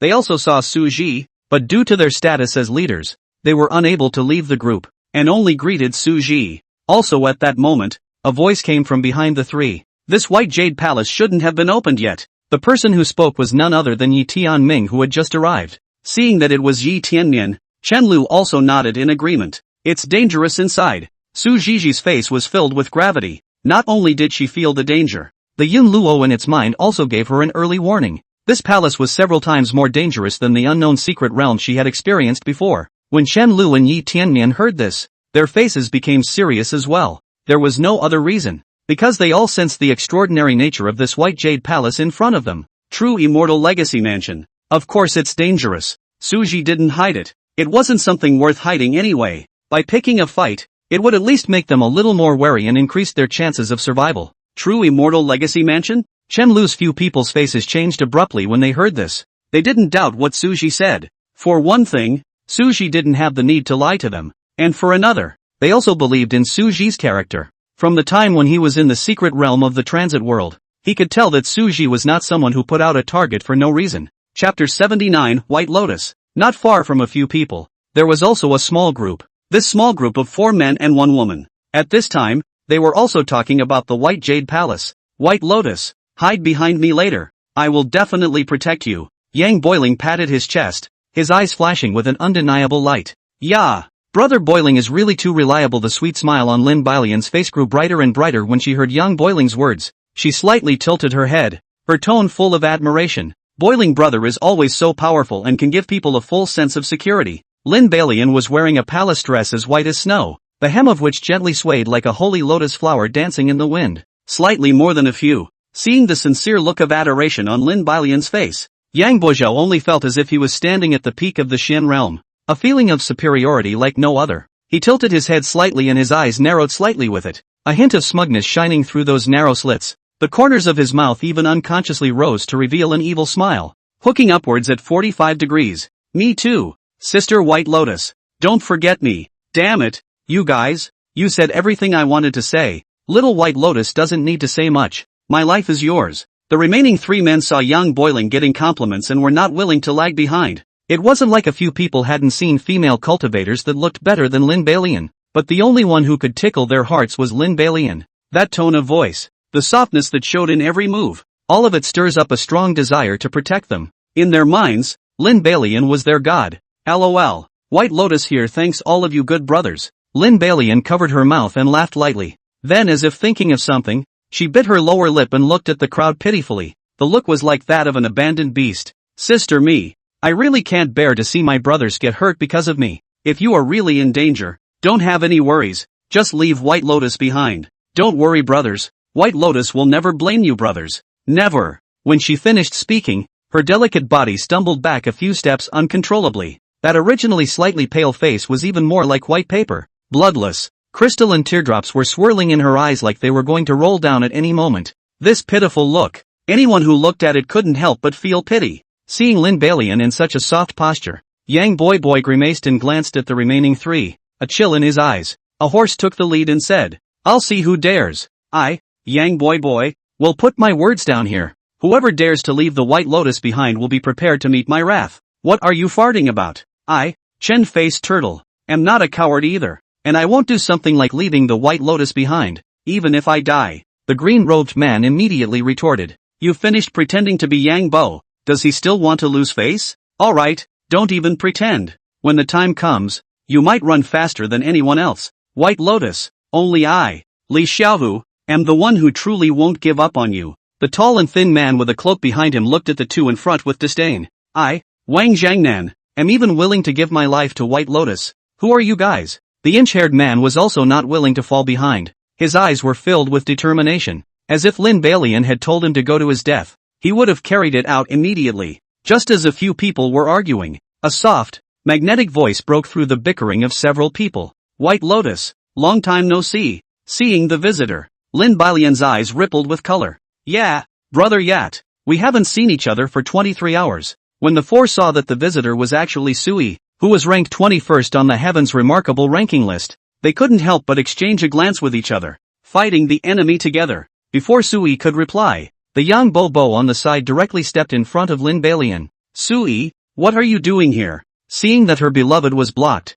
Lin Bailian's face went cold, but thinking that these people would be useful later on, the vicious color in his eyes flickered, and in a flash he adjusted back to his soft posture. A few people didn't really notice this scene because their attention was all on Sui. I've come to find White Lotus. Who the hell are you to stand in my way? Sui's face showed dissatisfaction. Yang Boiling was about to open his mouth to mock, when a strong force suddenly came from his side and pushed him to the other side. He staggered back a few steps, an intense anger welling up in his heart. turned around and was about to bust a gut. However, when he saw that the person who pushed him away was Lin Balian, the angry color that was about to erupt was as if it had been suddenly frozen, instantly freezing on his face. Lin Balian also noticed that she had just exerted too much force and was secretly chagrined in her heart, feeling that such behavior is completely out of character with the soft persona she has always had. So, his eyes were filled with guilt, and with a begging look, he looked at young Bo and begged, "Brother Yang, I haven't seen Brother Yi for a long time. Can you let us both talk?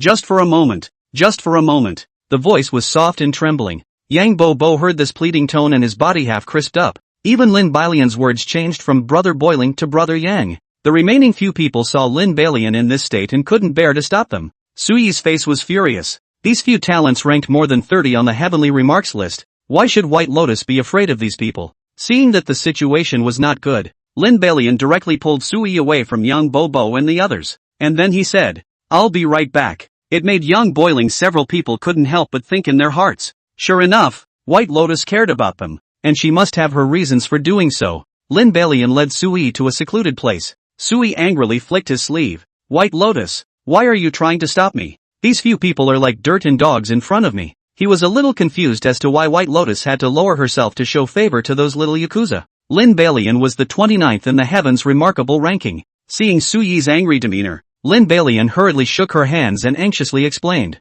"No, it's not, Brother E. I'm just afraid that this White Jade Palace is in danger, and when the time comes, with these people around, there will be an extra layer of protection. Moreover, I'm afraid that Brother E will be injured because of this and it will affect Brother Yi's ability to seize the treasure. Brother Yat, just don't blame White Lotus, okay?" Where did Sui care to get angry when he heard this explanation? He immediately reached out and swept Lin Balian into his arms. "I'm sorry, White Lotus, I was wrong about you." He was truly damned. How could he wrongly blame such a kind and innocent White Lotus? Sui constantly condemned himself inwardly. Lin Balian pretended to be reserved and struggled a little, then snuggled into her beloved's arms, her struggling movements lighter than a hongmao. White Lotus knows that Brother Yet is a dragon among men and has the appearance of an immortal, so White Lotus can't lag behind and hold Brother Yet back. Brother Yet doesn't need to apologize to Balian. Balian will never blame Brother Yet. What more can a man ask for when he has a wife like this? After hearing Lin Balian's words, Suyi's eyes were practically drawn. He lowered his head to look at the beautiful person in his arms. "White Lotus, Brother Yat." The two looked deep into each other's eyes and were about to rub a little spark when a loud bang interrupted their next move. After the loud noise, the wind rose and the sky and earth changed color. A dazzling light emanated from the alabaster palace and shot up into the sky. Being illuminated by this light, Sui felt like his eyes were going to be blinded. It took most of the time before he recovered, and seeing that there was movement in the White Jade Palace, there was no more charming atmosphere between the two of them from before, and they left the place with a flash of their figures. Suji stood in mid-air, seeing the commotion and not rushing forward. The same was true for the Chen Lu. Several people. Sometimes seizing the first opportunity would indeed be rewarding, but at the same time, they would also face the risk of falling. Some of the smart people on the field are choosing to wait and see what happens, but soon enough, someone pressed on and chose to test the waters a bit. Chapter 88 Choices. This person slowly stood before the White Jade Palace, and he tilted his head slightly with a glint in his eyes. Immediately afterward, he took a deep breath and violently shouted out, "Axe come!" The voice was like a thunderclap. Right after he shouted out this axe comes, he only saw a bright light like a meteor catching up with the moon, speeding towards this place at an extremely fast speed. Gradually, the glow came closer and closer, only to see an immense axe whistling and flying from afar, smashing mercilessly on top of the shield that guarded the palace. At once, a powerful impact swept out like a tsunami, and layers of ripples spread across the shield. All the celestial pride had originally just held an indifferent attitude. After all, they had already tried countless methods before, but unexpectedly, as if this light shield was weakened by the dazzling light just now, as this axe fell, countless cracks appeared horizontally on the surface. Axe come! Tenjiu was delighted, not realizing that he would be the first to enter the palace. When the crowd of celestial pride saw this scene, they also moved their bodies, not wanting to fall behind the others. Seeing this, Ji Fuyang's body didn't move halfway, and the corner of her mouth revealed a cold smile.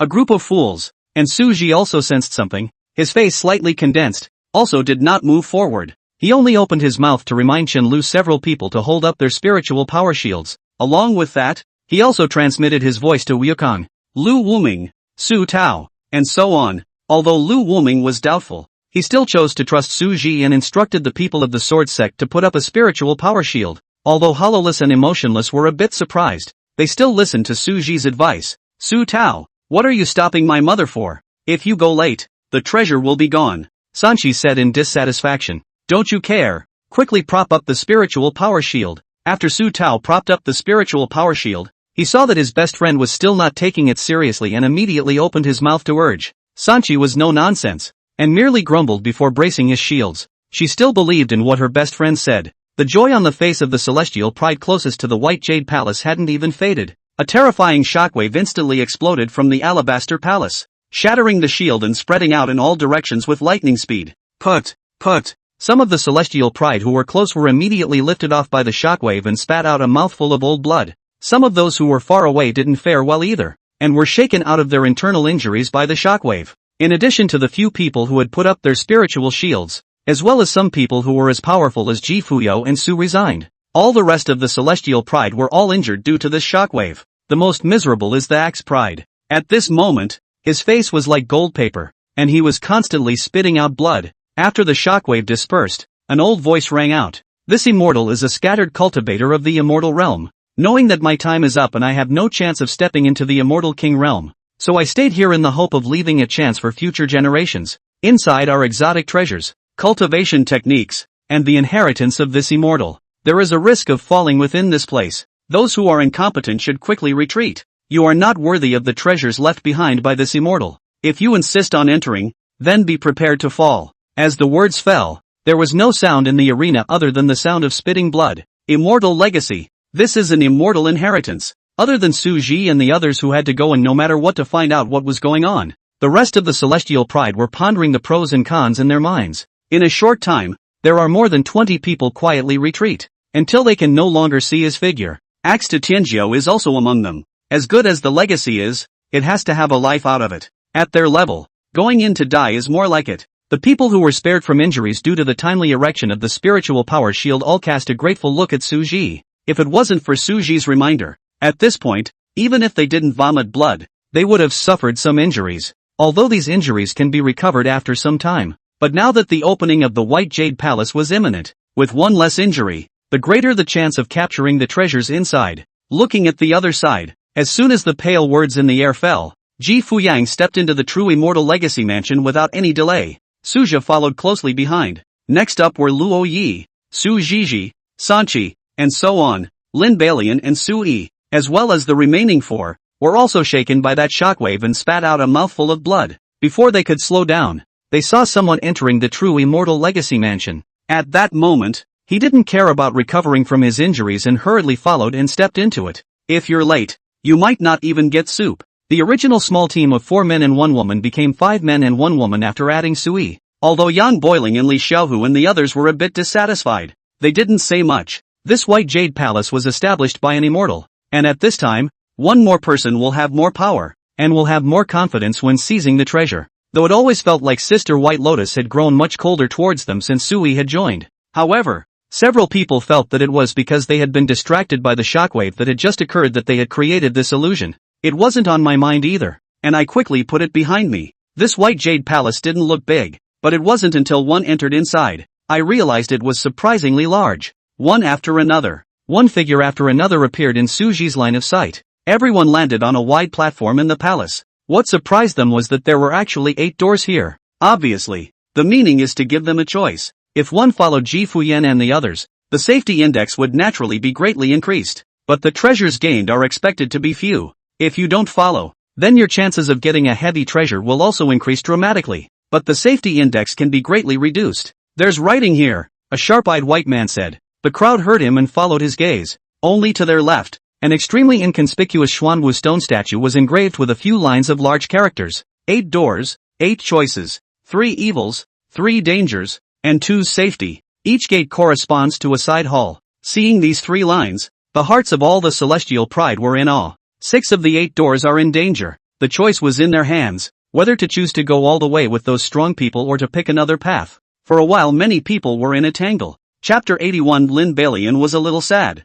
Just as these men were getting into a tangle of, a dragon's roar sounded and, when he looked around, he found Ji Fuyan blasting a door and disappearing in a flash. Su Ru followed closely behind, and after greeting Chen Lu and the others, he picked a door that was adjacent to Ji Fuyao's. With these two people at the beginning, the rest of the celestial pride became more and more anxious. In the crowd, when Lin Bailian's gaze touched Su Ji's handsome face that seemed to have been carefully sculpted by the gods, her heart couldn't help but tremble slightly. That face, compared to Su Yi, I don't know how many times more handsome. A quick thought flashed through his mind as his eyes rolled back. Eventually, she gritted her teeth and made her decision, only to see her move her feet and step inside that door after Su Ji. Su Yi and the others saw that Lin Bailian had a choice, and they also followed behind. Chen Lu and Su Jiji had wanted to pick the two doors on the far left and the far right, but as soon as they saw this small group of 6 walk into the door that Su Ji had chosen, the two of them looked at each other and instantly changed their minds. As for the others, they didn't notice the scene. Soon the heavenly pride on the field, except for 5 or 6 who were still standing still and hesitating, all of them did not enter these 8 doors, and in the door that Suju entered, aside from the 6 Lin Bailian people, as well as Chen Lu and Su Jiji, there was also an influx of 6 heavenly prides in the back, which could be said to be the largest number of people within all the gates. Nearly a fifth of the population is here. Even if there were a lot of people following Ji Fuyang and Luo Yi, they were not as many as those following Su Zhe. The idea of these heavenly prides pouring in from behind was also very simple. There were no harmonization stage cultivators such as Ji Fuyo and Luo Yi within this door. With treasures appearing, the probability of success of their snatching would be higher. And there's a lot of people here. If there really is danger, the probability of it coming to you can be lower. All of this, Suji didn't know that. At that moment, he was poking along the passageway inside the door of the. It wasn't long before a wide white jade platform appeared in front of them. Suji surveyed the platform. It was finally evident from the stone statues of monks that were irregularly arranged on the platform. Stone Heart Puppet possesses late harmonization cultivation after being activated. These monks' stone statue hands are holding strange-shaped magic treasures. View its breath is actually all Taoist weapons. However, Suji's gaze was not attracted by this Tao weapon. Instead, he looked past the stone statues to a brightly lit passageway across the way. I know that it is the so-called side hall. Perceive movement behind you to prevent a long night. He swam with his feet in the water and clouds, and in the blink of an eye, he crossed over these stone statues into the brightly lit passage. The speed is smashing. When these stone statues sensed Suji's aura, a red light flashed in their eyes. However, because Suji's speed was really too fast, it was too late to even make a move. Finally the red light in his eyes slowly dissipated, as if the scene he had just witnessed was all an illusion. It's a Tao weapon. When Lin Bailian and the others later saw the Tao weapons in the hands of these stone statues, their eyes instantly glistened. Although Lin Bailian didn't know where that handsome brother had gone, but right now it was obvious that these Tao weapons were more important. Humph, when I catch you, I'll make you my skirt. It was nice that she did like Sui. But who said that a person could only like one person? He himself was just fraternizing a bit, and I'm sure brother yet would understand. Thinking of Suji's handsome face, Lin Bailian couldn't help but lick the corners of her mouth again, as if aspiring. Turning back to her, she once again put on a soft face and, toward Yang Bo Bo, Chen-faced turtle, and the others, he said, brothers, can you help White Lotus get some Tao artifacts? My sister only has one treasure weapon to defend herself. A few brothers are so strong. Just help my sister. Okay. These words were addressed to the 4 people other than Sui. Each of these stone statues held a Tao weapon in their hands. No matter how you looked at it, it wasn't simple. There was danger. And these 4 shields at his side wouldn't come in handy. Although Yang Boiling several people also felt that the stone statue was weird. But when they heard Lin Bailian's words, they were all pumped up. It was only because of these words, which were not said to Sui. At that moment, his chest thumped with a look of resignation. Suyi's face was expressionless at the sight, knowing that White Lotus had no choice but to resort to this. These gargoyles, honestly it would be better if there were only 1 or 2 of them, but there were fully 28 sets on the field. In this situation, he didn't dare to act rashly. Now that there were Pathfinder stones, then of course he wouldn't ruin White Lotus' plans. Not only are they not annoyed, they're secretly delighted. His own woman was just smart. Otherwise it would have been just the 2 of them and they wouldn't have known how to get past here. Immediately followed by Su Jiji and Chen Lu, who had just arrived at the white jade platform. Just look at the scene of the 4 people in the previous 6-member squad rushing towards the stone statue with magic treasures in their hands. They also saw the Tao weapon in the stone statue's hand. Although his heart was also a bit on fire, he did not rush up. Let's take a look first. Su Jiji turned his head to Chen Lu, who was at the side. Chen Lu nodded. I think so too. The celestial pride that came in after Su Jiji obviously didn't think so. When they saw the Tao weapon in the hands of the stone statue, their eyes were filled with greed and eagerness. afraid that if he was a little late, these Dao weapons would be taken by others. Busy rushing towards the stone statue, although there was some doubt as to why Su Zhizhi, Lin Balian, and the other four did not make a move, but at this point they had no time to think so much. This is a Dao weapon. At the end of the passage, a side hall made of white jade was presented in front of Su Zhi's eyes. It was extremely translucent, with numerous shelves in the large side hall. The shelves have all kinds of bottles and jars, magic treasures, and so on. Rui stick, Taoist weapon, weighing 500 pounds, can be expanded and transformed. 3-pointed, two-bladed spear, a Taoist artifact, incredibly sharp, capable of cracking mountains and rocks. Pill for clearing the heart, it can eliminate the poison and enhance cultivation. Su Ru came and swept away the treasures and the shelves.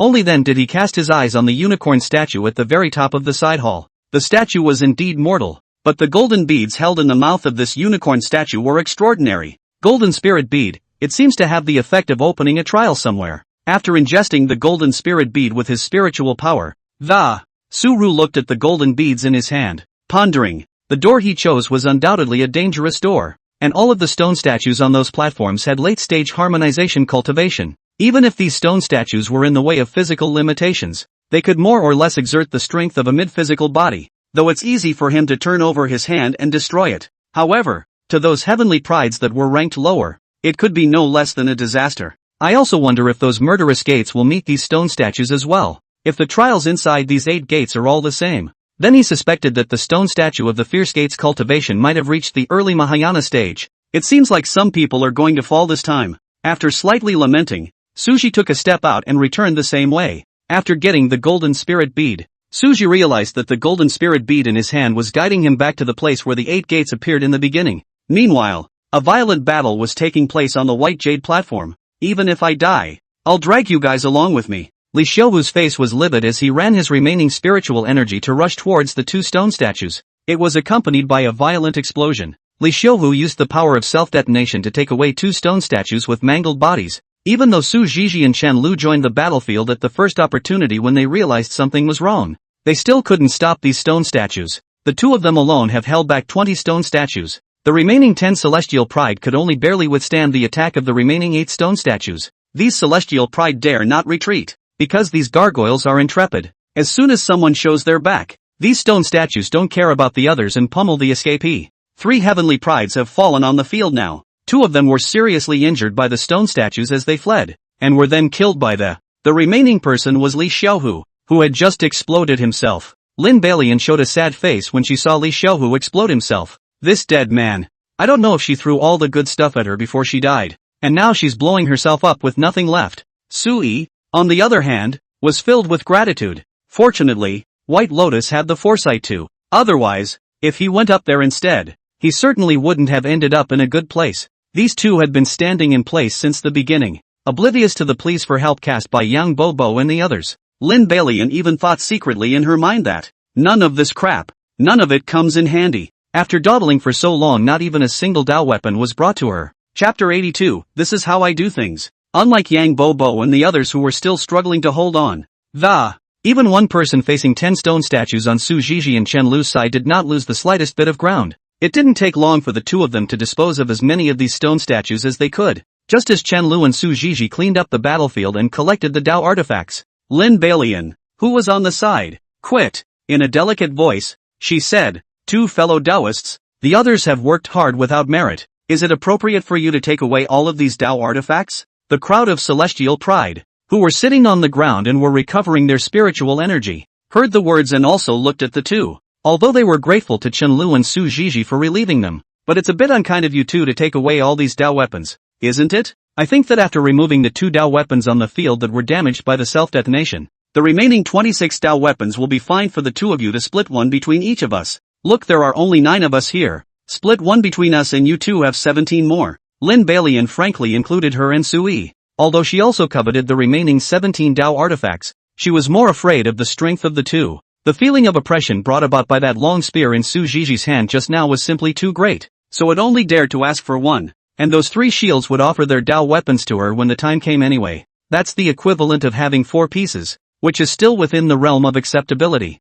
Chen Lu's face turned red when he heard such brazen words from Lin Balian. I'll give you a fart. Will you take it or not? Lin Bailian's face changed in a flurry of changes when she heard this. Before she could open her mouth, the knight and the faithful dog then arrive at the battlefield. This fellow Daoist, please also take back those words you just said, or else don't blame me for being impolite. When Sui saw Chen Lu's appearance of being consumed by a large amount of spiritual energy, he spoke with a sense of confidence. Shut up, dare to treat White Lotus with such disrespect. Don't think that I won't move you if you relieve me. Yang Bobo face showed anger. It seems like you want to make an enemy of me. Chen-faced turtle. A cold aura flashed in Chen-faced turtle's eyes. Dare to insult White Lotus. I will definitely split the difference with you after I recover my spiritual power. Once again, Wang Zhangnan was not to be outdone. The remaining 4 celestial pride didn't react as much as these few though. However, remembering that Lin Bailian's suggestion was rejected by Chen Lu, he still held resentment towards Chen Lu. Not a single person had a good look on their face at that moment either.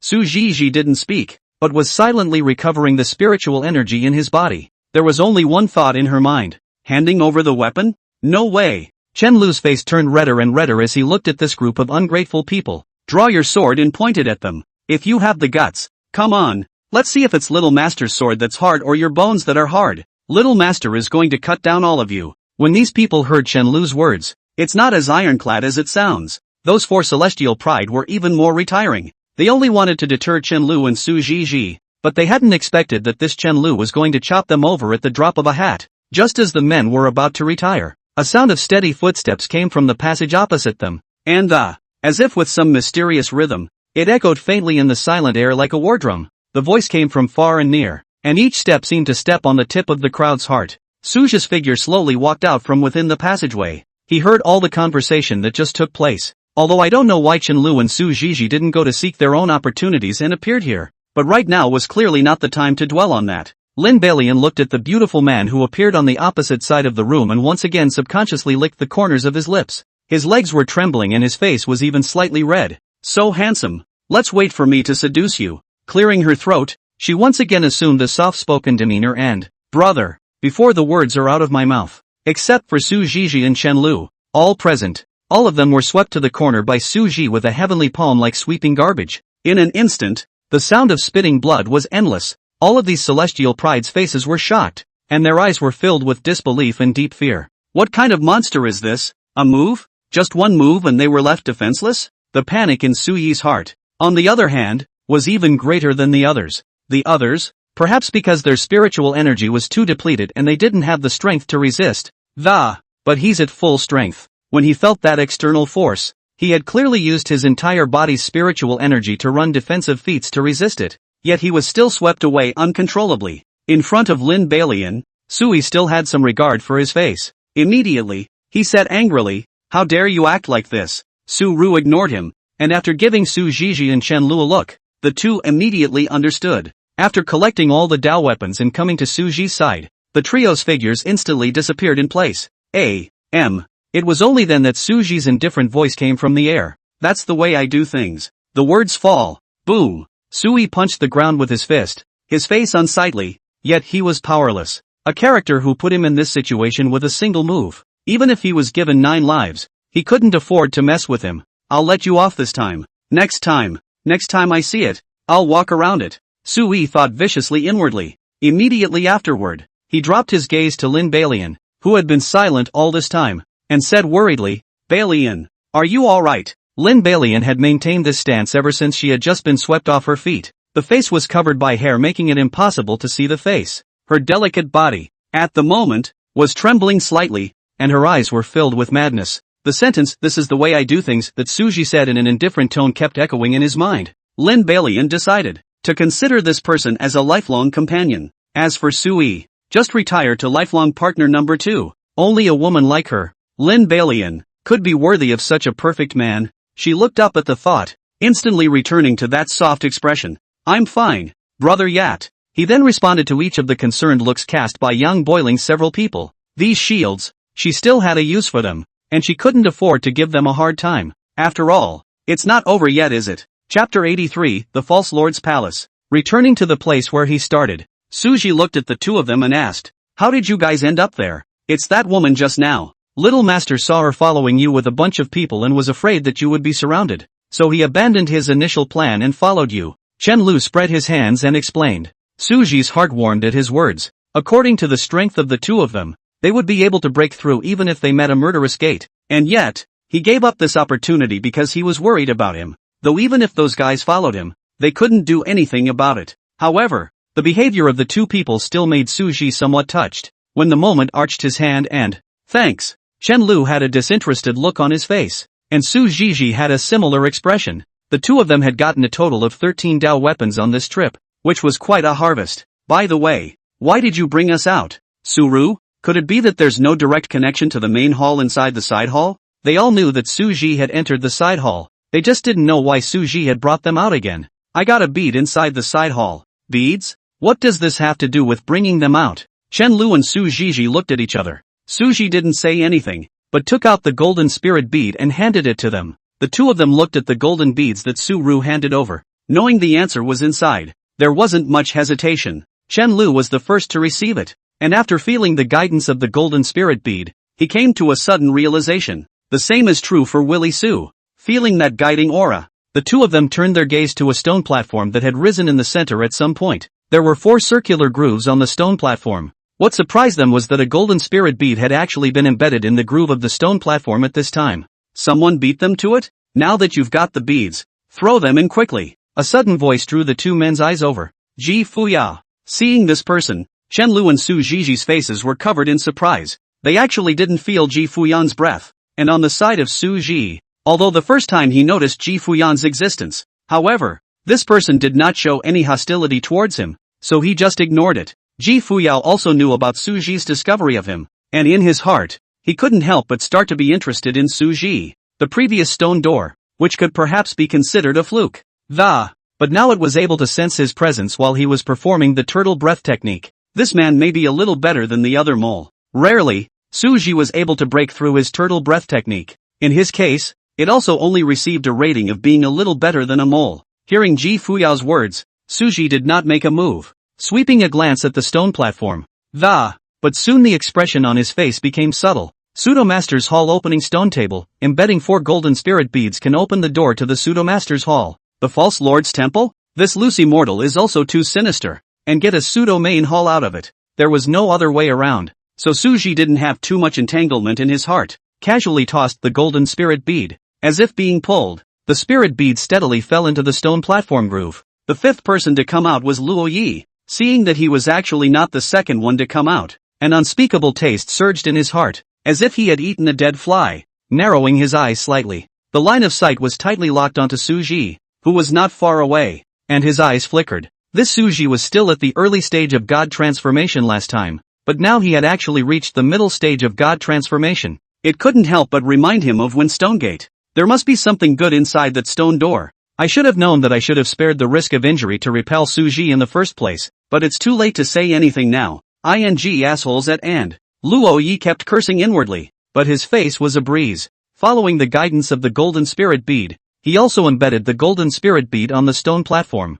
He was not in the mood to talk to Ji Fuyo and Su Ru now, and it would be good if he didn't pull out his spirit sword and hack the two to death. As for Chen Lu and Su Zhizhi, Luo Yi didn't put them in his eyes from the beginning to the end. How could a heavenly pride of the ensemble stage be shaken by a heavenly pride of the God transformation stage? Do you think everyone is Suju? With the appearance of Sunchi and Su Tao, as if pulling some chain effect, one after another figure came out of the door. Emotionless, Yi Tianmian, Lu Wuming, and others were among them. Lin Belian also came out with his knights and loyal dogs after searching fruitlessly in the side hall. As soon as he came out, he landed his gaze on Su Ji. That line of sight seemed to swallow Su Ji whole. Su Su glanced around and realized that there were casualties among the heavenly pride disciples of all the sects. The original 70 or so became 50 or so. Among these people, Su Ji also saw Lu Wuming, whose face was full of gloom, as well as the woman he met earlier on the 3rd floor of the sword mound. After a little thought, he came before Lu Wuming. Elder brother Ryu?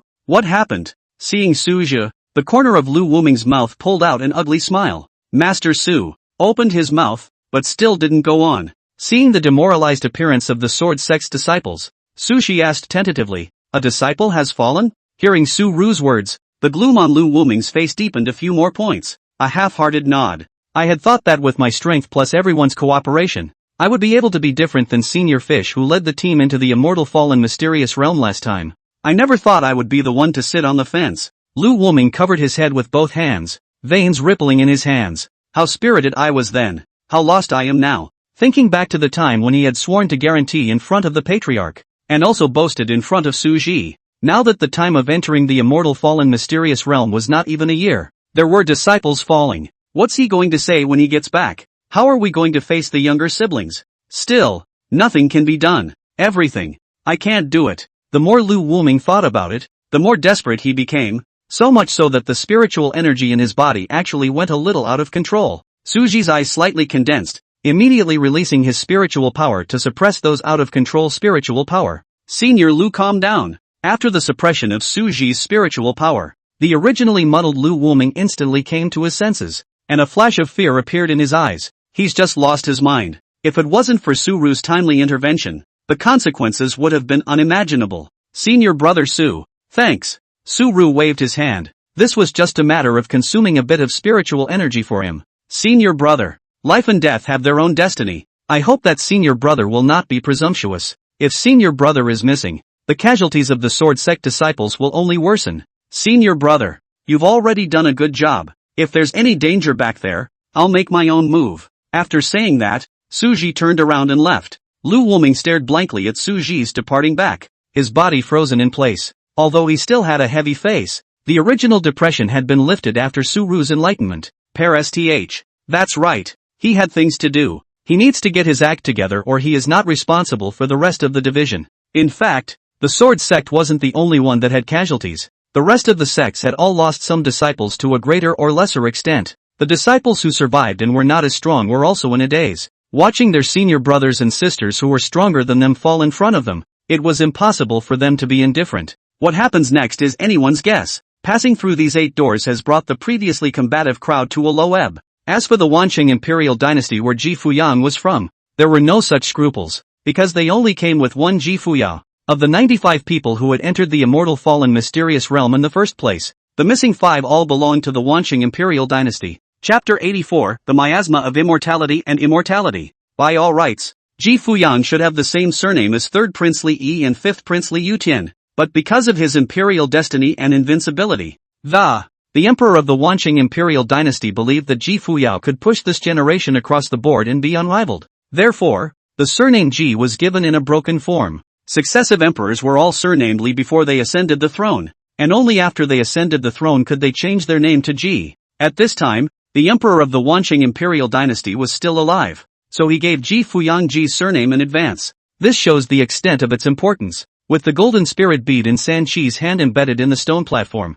the grooves on the stone platform were filled, and a brilliant and dazzling golden light instantly shone out. The original 8 doors actually overlapped and merged into one huge silver door. With the previous experience of the axe coming heavenly pride at the beginning, these heavenly prides didn't dare to act rashly. Those stone statues are killing them half the time. If he gets hit as hard as the axe pride, then he can just play the Suona with a white cloth. Seeing the coy appearance of the crowd, Ji Fuyao snorted disdainfully and was about to make a start. A huge palm with thick spiritual energy crossed over him and slammed heavily into the silver door, pushing it open. Suji took a step forward, his figure instantly disappearing into the large hall inside the door. Ji Fuyao raised an eyebrow at this. It's this guy again. It's kind of interesting. Immediately, he followed and stepped in. When Shenlu and Su Zhiji came back to their senses, they saw Suji next to them swoosh and disappeared. Not caring about anything else, he performed a stance and stepped in. The rest of the group followed suit. And, though they were afraid of the creepy stone statues that would appear inside,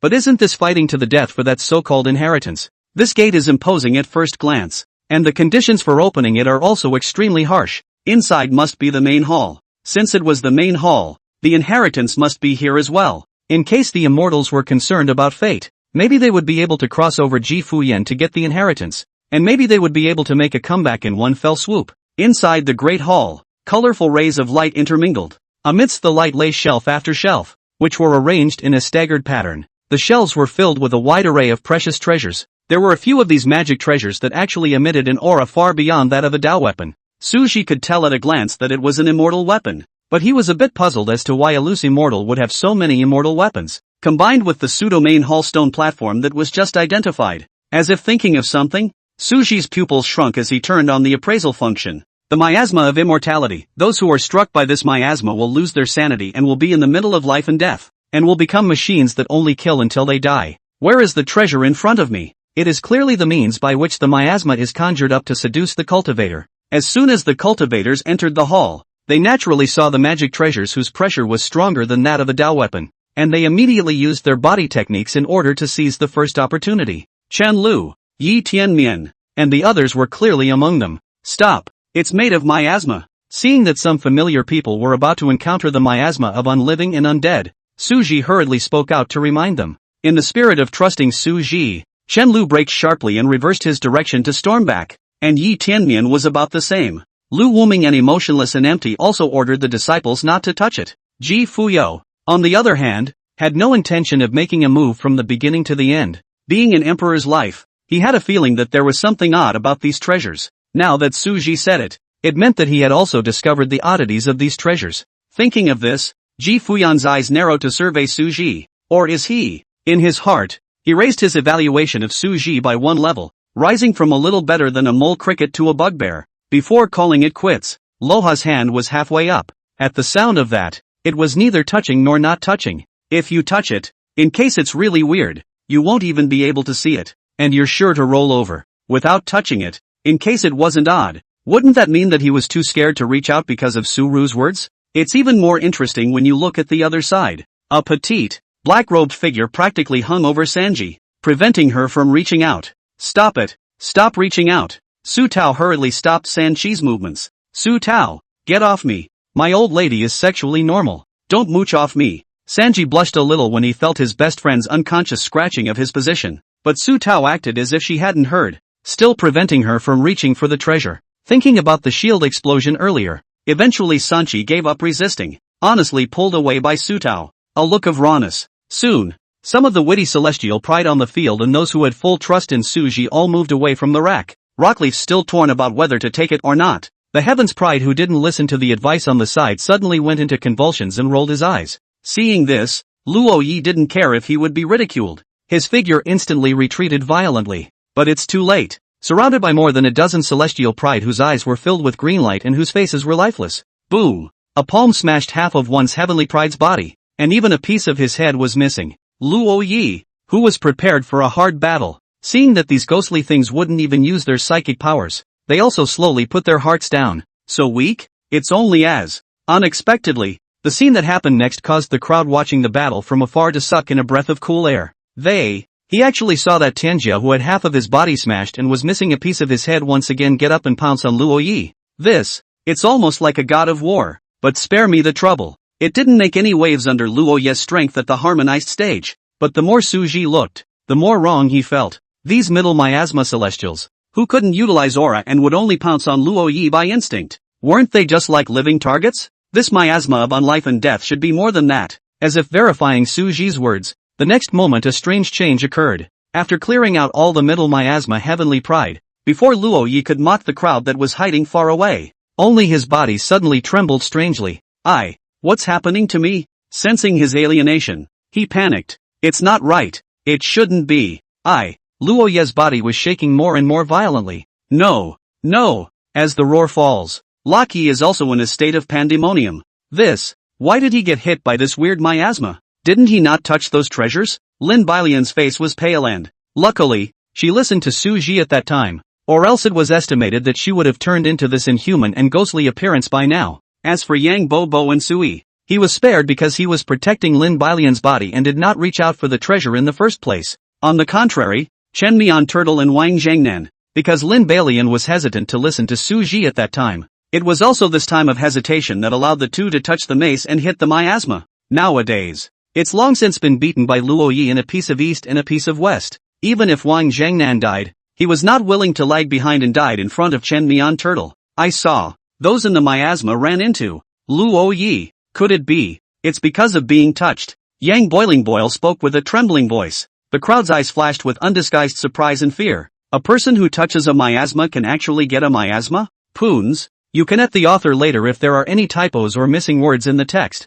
I really want to improve so much. Chapter 85. I won't fall down here. Luo Yi slurred, a strange light flashing in his eyes, looking up with resentment at the distant heavenly pride. To be precise, he turned his gaze to the two of them, Su Ji and Ji Fuyang. his body surging with spiritual energy. He can use spiritual energy. A heavenly pride exclaimed. When these words came out, Suji and Ji Fuyang frowned at the same time. Suji guessed that Luoyi might still have some sanity left. Otherwise it would be impossible for him to look at him with that kind of hateful gaze. He also looked at those middle miasmas heavenly pride before. There was not a trace of emotion in his eyes at all. A merging stage that doesn't fear death. The miasma of unliving and undead on its body alone gives one a headache. Not to mention the ability to use psychic powers. Ji Fuyao, Su Ji, give me, get over here, die. When Ji Fuyao heard that, she looked at Luo Yi with the gaze of a dead man. The golden dragon in his palm attacked out and went straight at Luo Yi.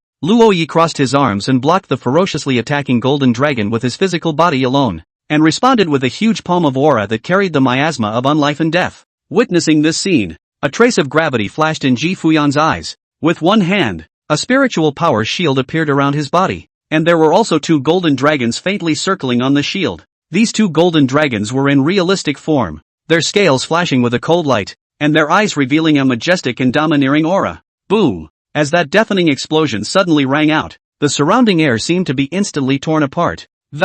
Surprisingly, however, the shroud was actually intact. The crowd was in shock. That bizarre miasma of unlife and death, like a poisonous snake poised to strike.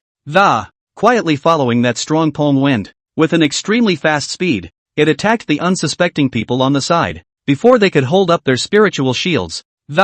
Su Li flicked his sleeve. A reddish-golden spiritual energy collided with the miasma of immortality, emitting a ZZ sound. Seeing this, Su-Ru smiled bashfully. Sure enough, it works.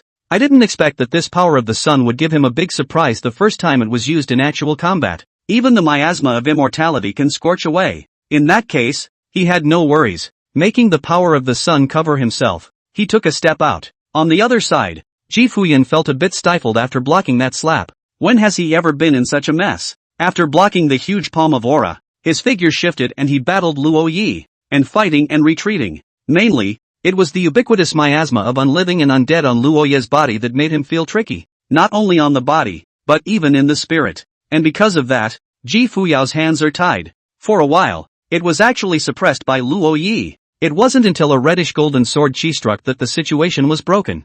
Feeling the sharp pain in his back, Luo Yi turned to look at the visitor. It's you, Su. Resign. Luo Yi, who had been struck in the back by the red golden sword chi. His face became even more hideous, as if he were a stern ghost. The constant nuisance sound coming from his back made him even more furious. With both hands open, only hundreds of vines with the miasma of unliving and undead could be seen floating behind Luo Yi, ready to strike. When Ji Fuyang saw the damage caused by Su Ji's sword, her face revealed a slight color. This time he didn't say anything about disdainful teaming up. Spiritual energy was running in his body, and his hands drew a mysterious symbol in the air as he mouthed the words. In a blink of an eye, 9 dazzling golden dragons of spiritual energy appeared. It was obvious that Ji Fuyan was preparing to fight from a distance. On the contrary, Su Ji was already holding the ink shadow sword with his feet on water cloud swimming, heading towards Luo Yi. The sword chi's damage was limited. It could only leave Luo Yi with flesh wounds. However, the ink shadow sword that was enriched with flesh power and carried the power of the sun really wanted to cut Luo Yi.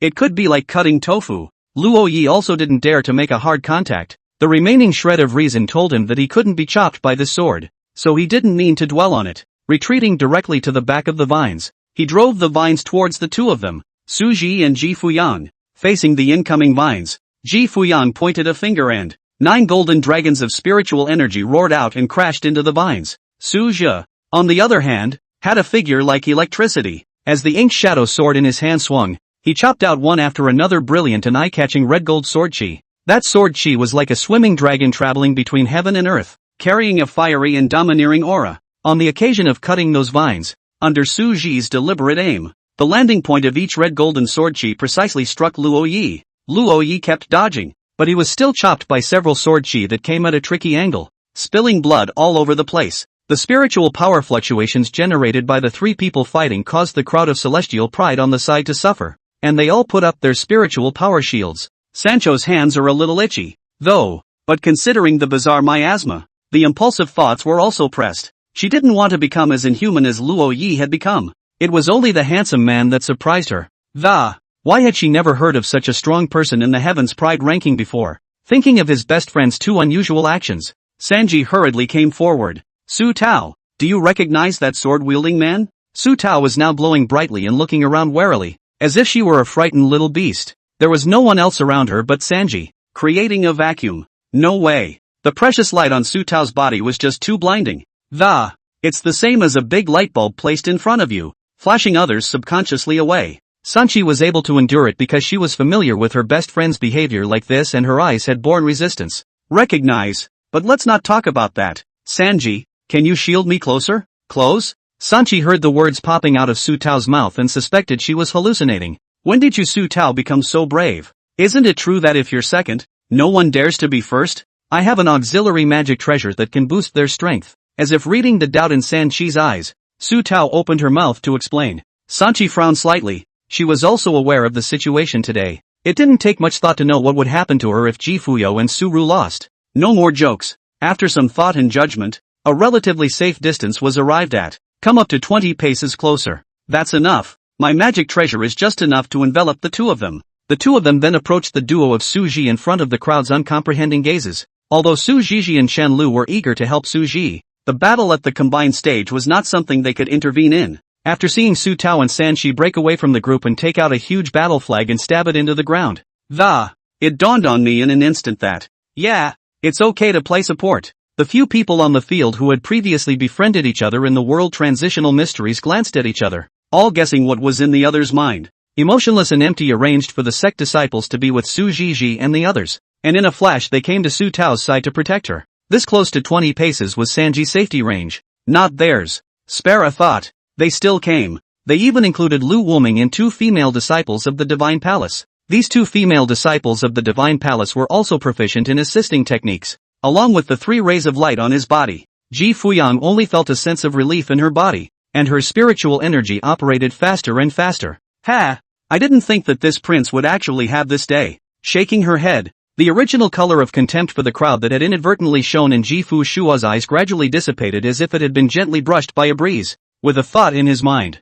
the spiritual energy in his body surged out like a rushing river. A steady stream of energy was injected into those 9 spiritual energy giant dragons. These giant dragons seemed to sense Ji Fuyan's determination. The original speed is already extremely fast at this moment, is like lightning cutting through the sky. Each swing and soar carries a tremendous amount of power. As if unintentionally, it shredded all the vines on Su Ji's way forward. And then, Su resigned with great momentum. Luo Ye's defeat was assured. Chapter 86, The Forging Heart Road's Strange Movements. It was accompanied by a roar of defiance. Luo Yi, who was ranked second on the Heaven's Pride list, fell here. It was also at this moment that an immortal spirit body appeared out of thin air in front of everyone's eyes. Yang Xuanfeng's immortal thoughts, a wisp of immortal thoughts left behind by a true immortal realm cultivator. Without any nonsense, as soon as the spirit body appeared, it invoked 3 channels emanating different colors, white, purple, and gold in that order. This immortal, after observation, has divided you into 3 classes, so you may enter the corresponding passageway according to the color displayed on your head and obtain the corresponding chance. Gold, Su resigned. Ji Fuyao. Purple, Sanchi. Su Jiji. Emotionless, Su Tao. Chen Lu. Empty, Yi Tianmian. Lu Wu Ming. White, Lin Balian. Su Yi. Yang Bo Bo. And the other celestials. Seeing the color on her head, Lin Balian quit again. Elder, on what grounds am I white? Why are we white? Just. Some of the proud celestials who were not willing to be white opened their mouths to concur. Yang Shifeng didn't even look at them and raised his hand. Lin Balian was thrown into the white channel like a ragbag. You, Sui and Yang Bo Bo dared to be angry, for fear that Lin Balian would also flash into the passageway. As for the others who opened their mouths to retort, they had long been silenced when they saw the scene. In the end, it was a dutiful choice to compromise and enter the white channel honestly. This spirit body is so strong. It also dissuaded them from forcing their way into the other passages. The disciples of the various sects hadn't expected to obtain much of a chance for themselves, so they didn't make a sound and waited for these few people to enter before entering one after another.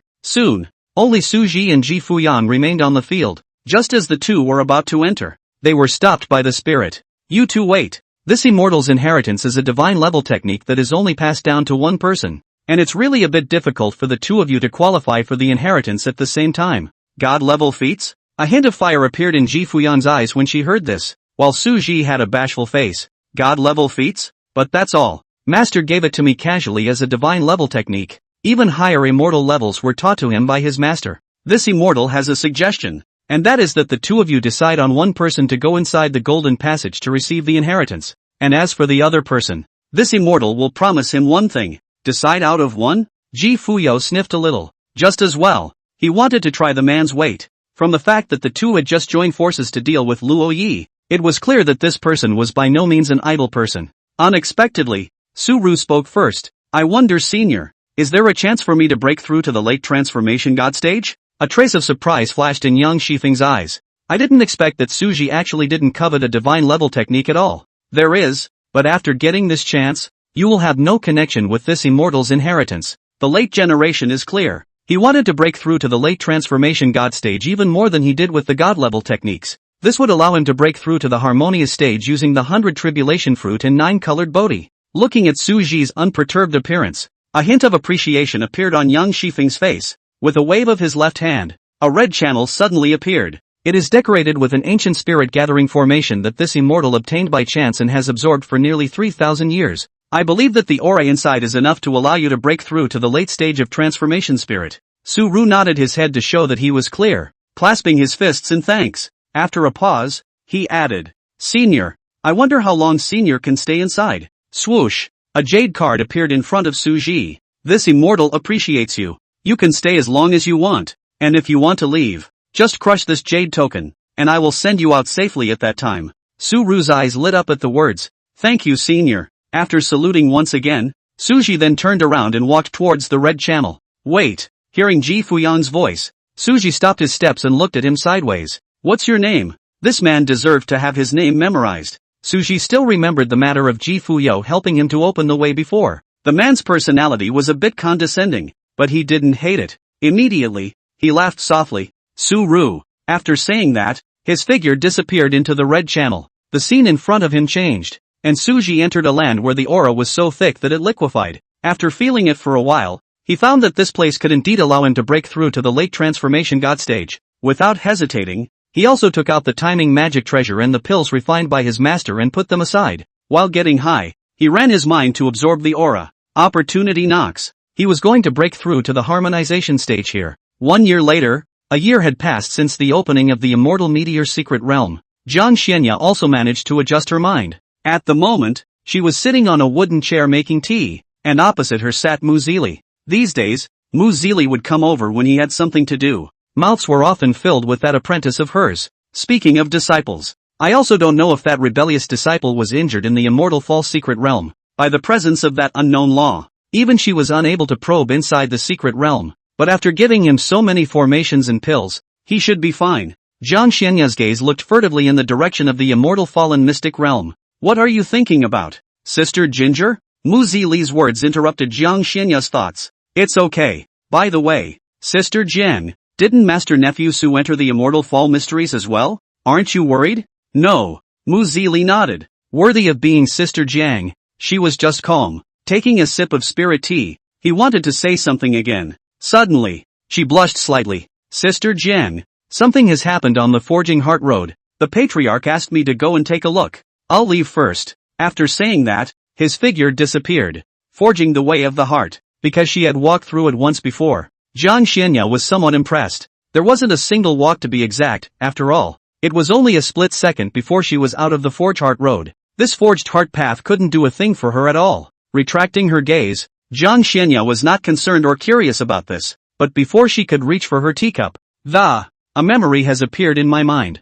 Why do you call me master? Ah, that. Then I. Shout what? You called me baby last night. Ah, this, that, bay, master, I'm leaving. Well, I'll be waiting for you when you get back. The jade hand froze in midair for a long time. That's the end of the memory. This memory was all about her rebel. Combined with the strange change in the Forged Heart Road just now, she vaguely guessed the source of this memory. I don't know how long. It was only then that Jiang Xianya lifted the teacup on the wooden table, lightly sipping the spirit tea and murmuring, this rebellious disciple, does he not know what it means to honor his teacher? But then he thought of the memory of the reversed disciple's disciplined appearance, and felt some comfort in his heart. Instead, Jiang Xianya couldn't help but hold her forehead in contemplation. Is this really the palace? And why was there a hint of joy in her heart when she got this memory? Chapter 87, 10% Certainty. After a year of dissolution, The curse on Jiang Shanya's body had been removed by 60%. It is expected to reach the 70% level in about 2 more years.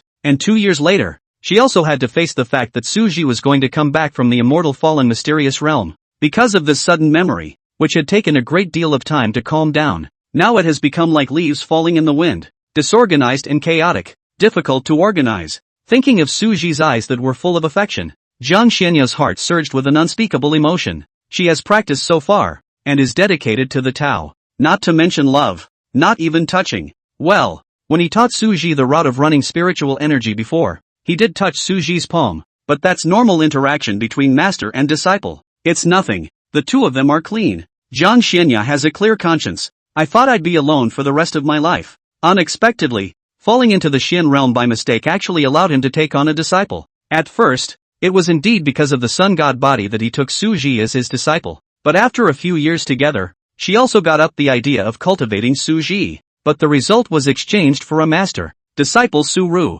Today I dare, want to be a Taoist couple with master. Even Jiang Shenya, who had always been opinionated and decisive, panicked after meeting such a situation. The cool and calm heart lake is like being thrown into a huge stone, stirring up layers of ripples. Solely, he blocked off the space at the top of the mountain, preventing the Tao from being disrupted by this retrograde disciple. Dare. This is indeed very combative. You should know that in the immortal world, not only did Jiang Shenya have titles such as Jiang Goddess and Immortal Honor of the Immortal Undying, he was even called Cold-Faced Yama by all the immortal world prides. Immaculate immortal dignity was the seal of Jiang Shenya through the path to becoming a dignity. As for the Cold-Faced Yama, it was earned after the feat of fighting 1 against 100 on the road to becoming a nobleman. It was no exaggeration to say that with that frost snow sword in her hand, one person and one sword would be able to kill all the heavenly pride of the immortal realm without lifting their heads. Jiang Shenya's strong is the kind of strong that goes beyond the norm. Have you ever seen the image of one immortal dignity suppressing 100 immortal dignities?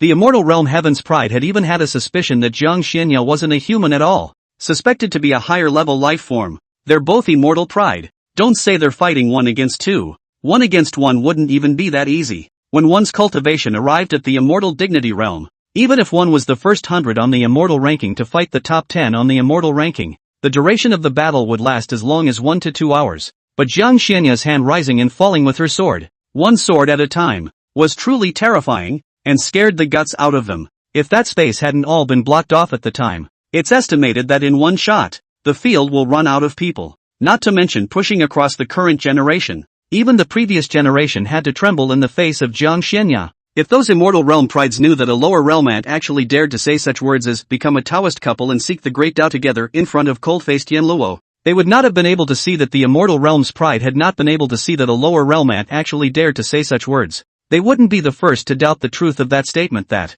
instead, he would immediately check his immortal body to see if he had gone off the deep end and caused hallucinations. There's no longer any need to judge the truth of such outrageous words. To be able to hear such pie-in-the-sky words could, itself, have been problematic. That time, after sending Suju halfway up the mountain and blocking off the top of the mountain, by now she didn't know what kind of expression to put on. Cold? By all rights, it should be easy for her to just look like that all year round. But thinking that the target is Suji, again, she didn't think it was that simple. It's hard to ask anyone about this kind of thing. It's not like everyone knows about these love affairs. She also doesn't recognize this kind of. Sister Jen, I'm back. Mu Zili made a trip to Forge Heart Road, and after exploring it 2 or 3 times, there's nothing to be found. So it was reported to the patriarch and returned. As soon as she came back, Mu Zili's heart fluttered at Jiang Xianya's probing gaze. Sister Jen, what are you looking at me like that for? Could it be that you're wondering why I just left? No. Before the words were finished, the voice that was as cool as the flow of a clear spring was clearly transmitted into her ears. Okay. Seeing that it wasn't what he thought, Mu Zili rubbed his head awkwardly. But there is indeed one thing to ask you. Slowly withdrawing that cool gaze, Jiang Xianya's butterfly-like eyelashes fluttered gently twice. Oh, then, Sister Jen, feel free to ask. Seeing this, Mu Zili leaned her upper body slightly forward and, hiddenly, he revealed a look of extreme interest, with a glint of anticipation in his eyes. Sister Kong rarely asked her about things, so she was a bit curious now. 2 years ago, didn't you say you had an engraved Taoist? This. Did she say that? How could she not remember saying such a thing? It was probably because he had cultivated his head at that time and his memory was misplaced that he had said so. How could she have a soulmate? just as she was about to open her mouth to explain. Jiang Xianya didn't give her that chance. My friend said a man who regularly gives her gifts recently made his feelings known to her and she didn't know what to do. And the two are somewhat close. What do you think? When she said these words, Jiang Xianya did not mix a single emotion. Hearing the question, Mu Zili was a bit bewildered. A friend? Sister Kong has this kind of friend? But if Sister Jiang said there was, then there must be. As for the question, Mu Zili really had two big heads. She's a yellow girl. How does she know all this? But Sister Jiang had treated her well. And now that she had opened her mouth to ask, she couldn't just ignore it. Close relationship of identity. It would mean that the two were well acquainted, even in that unrecognized worldly capacity. A question of this magnitude. Can she answer? She's worthy? Jiang Xianya didn't rush, quietly sipping her spirit tea with a look of blissful disinterest. After racking her brain for a long time, Mu Zili said, Sister Jiang, what did that friend of yours do with the gift from that man? Take it all. Did that friend of yours feel uncomfortable about those gifts after the man confessed? No. Will that man be in the mind of Ginger's sister's friend a lot? Will ever give the man a gift? Yes. Any contact with the man? There is. And how did the contact feel? Not nasty. Asking this, Mu Zili finished the spirit tea in his cup and let out a long breath. In a determined tone, she said, Sister Jiang, I'm 10% sure that your friend likes that man. Luckily, the questions weren't complicated, and she could still answer them at this level. It's true that Mu Zili is a yellow-bloomed girl, but also knows some common sense. If that's not liking, what is? After hearing Mu Zili's judgment, Jiang Xianya's small hand, which was originally elegantly draped under the sleeve of her dress, involuntarily clenched tightly. The already rapid heartbeat accelerated even more slightly at this moment. The head is even more blank. All those normally agile and intelligent thoughts seemed to stop at this moment. 10%. There was no doubt that the friend was in fact herself, and the man was the adversary. In other words, she loves the adversary. Chapter 88. Or, could it be an illusion due to the proximity of status? Jiang Xianya inquired as she forced herself to hold back the strangeness in her heart. Mu Zili nodded at his words and quickly shook his head again. Proximity of status does create some illusions, but even the closest status relationship cannot keep a person of the opposite sex constantly in one's mind. I guess the reason why Sister Ginger's friend asked Sister Ginger. For one thing, it could be that she doesn't know what it is to like it, or maybe she's not ready for it, or maybe it's just personality. Mu Zili revealed an expression that believed I was right. If it weren't for the fact that Jiang Xianya hadn't seen a different color on Mu Zili's face, she thought Mu Zili had realized that this friend was herself. Afraid of being seen, Jiang Xianya's exquisite and stunningly beautiful face did not show even the slightest hint of emotion. A slight nod of the head indicates that he knows. However, if one looks closely, you can find the tiny ears hidden under the cascade of dark,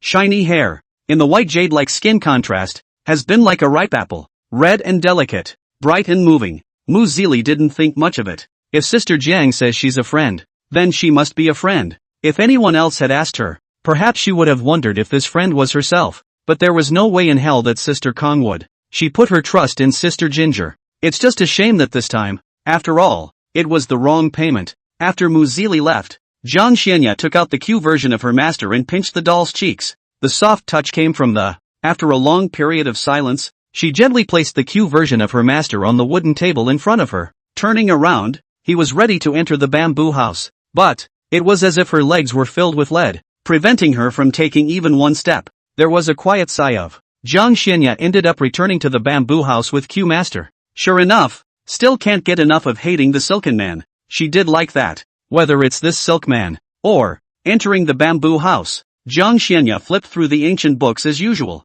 During these years, apart from resolving the curse, she was reading these ancient books inside her storage ring. Although Suji's kind of physique that could sense what other people needed seemed harmless, he was afraid of the unexpected. She'd also been to the cache a few times, but even the ancient book in her hand didn't record it. So how could the sword sex hidden scriptures have it? Suji also didn't know that what he had casually said in the beginning had actually made his master care for so long. 1 year has passed since the opening of the immortal fallen mysterious realm. A lot has happened in this year. First, it was Lin Balian and Sui who used Yang Bobo as a stepping stone in the unknown secret realm and captured the divine level technique. So far, the 4 loyal dogs under his command had all died tragically in the immortal fall mysteries. Furthermore, Su Jiji's whereabouts are still unknown after entering an unknown secret realm. As for others, such as Chen Lu and Yi Tianmian, their strength was greatly enhanced because of these unknown secret realms. Ever since Ji Fuyang had gotten her hands on the divine grade feats inherited from the true immortals, it was even more unstoppable, as if it was like a Tarzan pressing down on the hearts of all the celestial pride.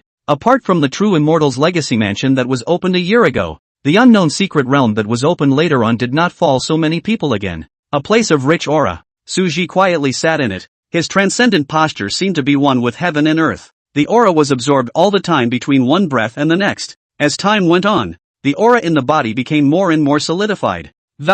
It was as if they were woven together by countless invisible threads, and there was a vague glow flowing under the skin. Suddenly, Suji opened his eyes and a deep and domineering aura then filled the air. Also at this moment, the surrounding aura was like being pulled, madly surging into his body. It wasn't until half a cup of tea that it fell silent, feeling the aura around him, which had faded nearly twice as much. Suji frowned. Then he stood up and moved his muscles, looking at the timing spell. I didn't realize that supplemented with the elixir made by Master. It had all taken almost a year to step into the late stage of God transformation, and it was only now that he had consolidated his cultivation at the late stage of God transformation. I also don't know if the 100 tribulation fruit and 9-colored Bodhi can help me step into the harmonization stage. Once he broke through to the harmonization stage, the Eastern Emperor clock in his hand would also be able to exert a trace of power. It was just that I didn't know how strong a sliver of the power of a quasi-emperor artifact was. After thinking about it, Suji weighed his options and decided to try to break through the harmonization stage here.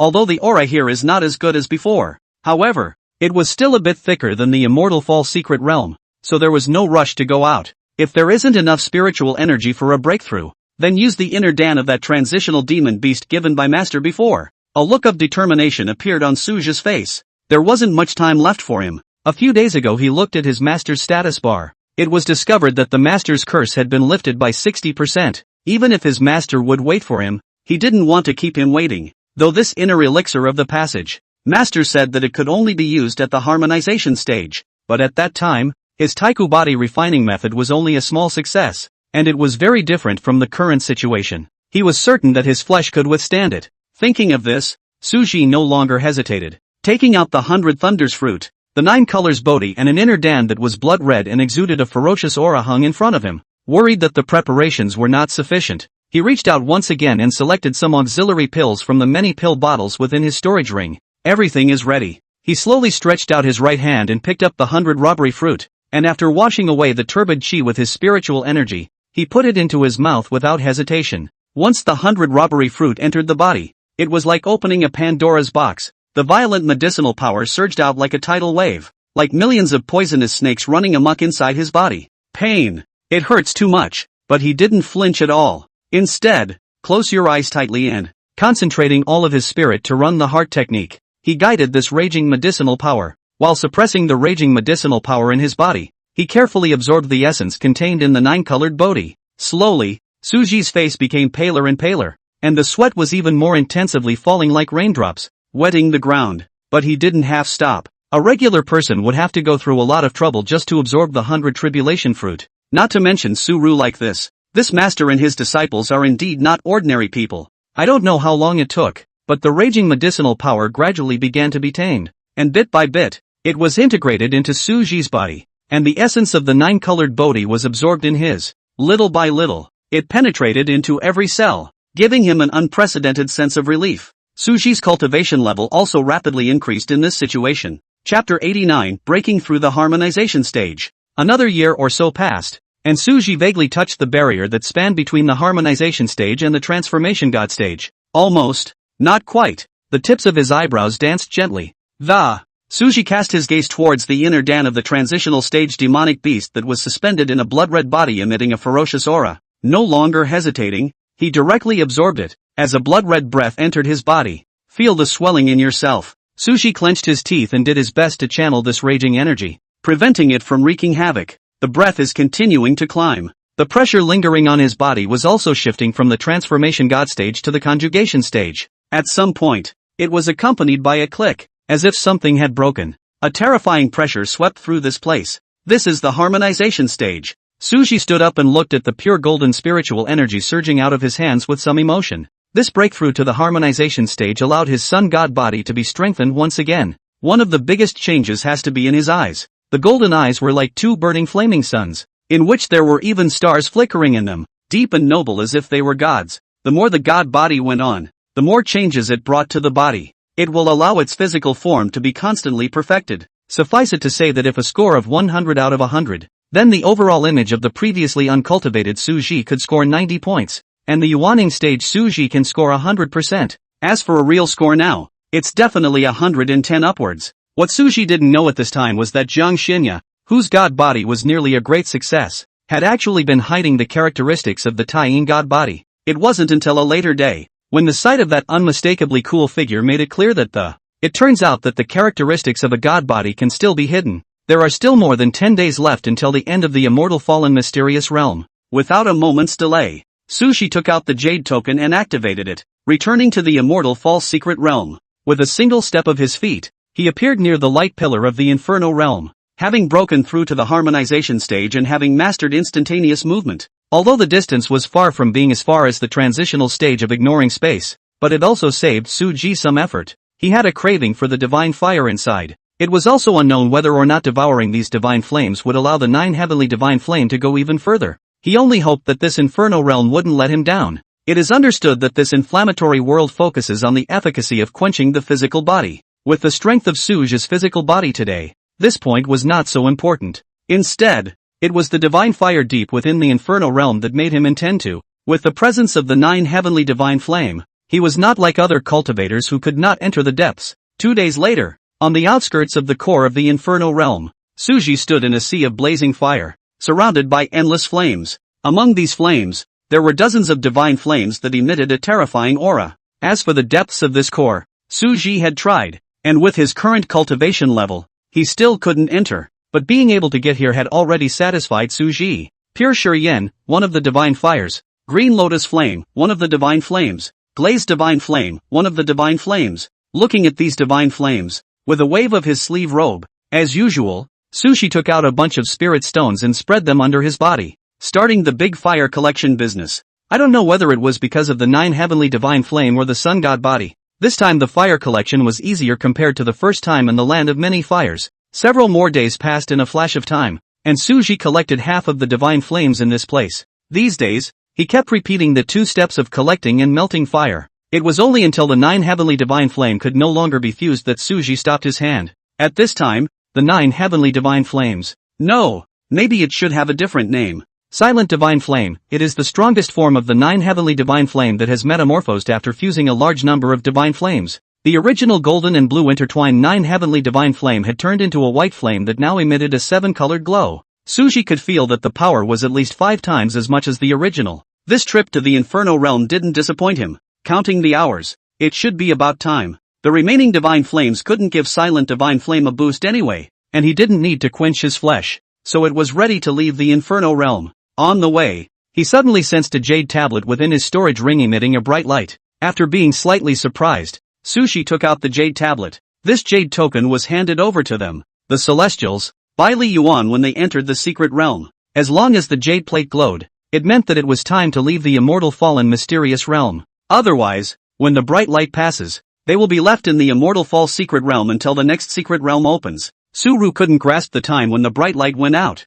Now that the 3 major secret realms have been visited, he also reached his goal of breaking through the harmonization stage in the immortal fallen mysterious realm. There's no need to risk going back to the unknown mysteries. With this in mind, Suji's hands surged with spiritual energy and activated the jade plate. After a blinding flash of light, Suji's 3-year trip to the immortal fallen mysterious realm was declared over. Opening his eyes again, Suji returned to the place where he had entered the immortal fallen mysterious realm in the beginning. Soju, a familiar voice in my ear. Suji turned his head to look at realizing that it was Chen Lu. Several people. He quietly let out a sigh of relief at that moment. Luckily, everyone is safe and sound. After all, what happened after the true immortal's legacy mansion? Suji was completely unclear about because of his closed-door breakthrough. Feeling the aura from Chen Lu, Su Zhiji and the others, the corner of Suji's mouth hooked slightly and said, "Congratulations to all of you for breaking through the harmonization stage." After passing through the true immortal's legacy mansion, several people had each gained a chance to break through to the harmonization stage.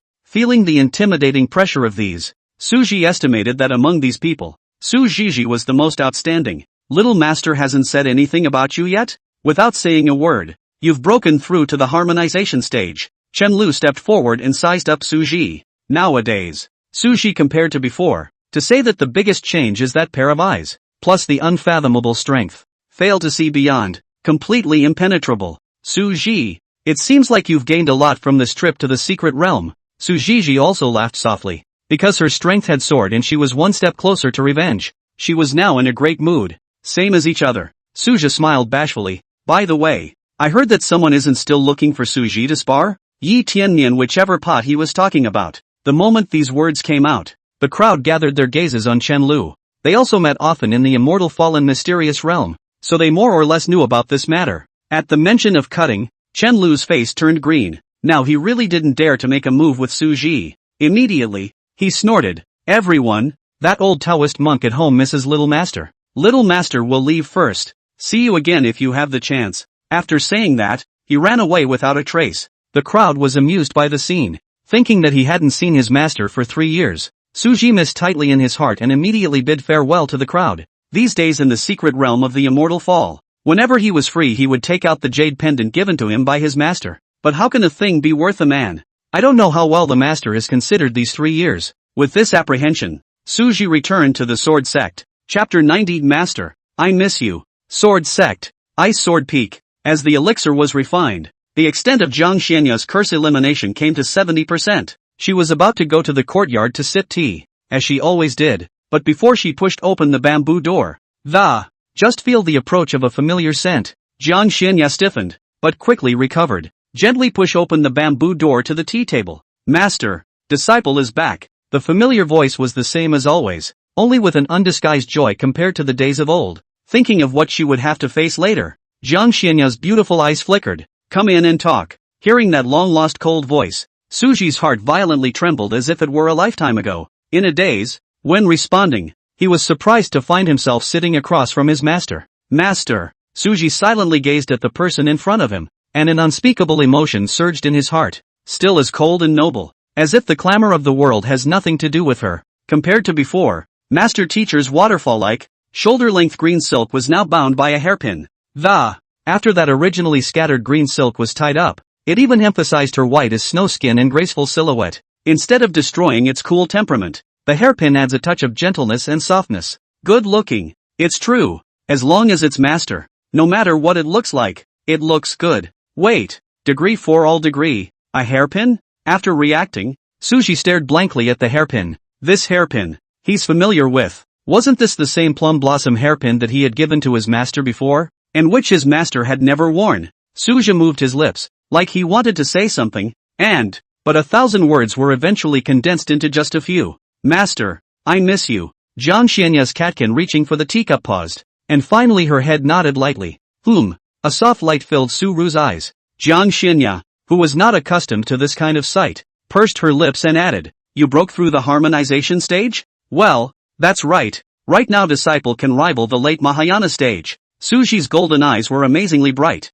and for a moment, it actually made Jiang Xianya not dare to look at him. Not bad, but remember not to get cocky. There are quite a few strange people in the Xian realm, so if you don't leave an ounce of vigilance in everything, you're trapping yourself in a dangerous situation. Disciple is clear, but compared to this, there is one thing that disciple wants to ask. Suji's heart beat a little faster, his eyes staring intently at Jiang Xianya. What is it? Jiang Xianya vaguely sensed what Suji was about to say. Her vision became erratic. The corners of her eyes suppressed the brimming light underneath. Master, may you be interested in my disciple? After the words fell, it was as if the entire heaven and earth fell silent, echoing in Jiang Xianya's heart for a long time. After a long time, it was only then that Jiang Xianya said quietly, she was not a squirmy person, and since she was sure of her feelings, then she would not deny them. Hearing his master's reply, Suji's face was filled with surprise, but before he could feel the joy properly, on Jiang Xianya's cool and immortal-like face, however, a trace of pallor was revealed as if she had been attacked by frost. At the corner of those cherry-like red lips, a trace of crimson blood even flowed down uncontrollably. Master, an intense panic surged steeply in Suji's heart. With a flash of his body, he arrived at his master's side and gathered the master who wanted to fall into his arms. His eyes were filled with anxiety and his voice carried a tremor. Master, what's wrong with you? Don't you scare me. Sushi's hands were so busy that he forgot for a moment that he was a harmonization stage cultivator and could use his cultivation to probe. This palace is fine. No need to worry.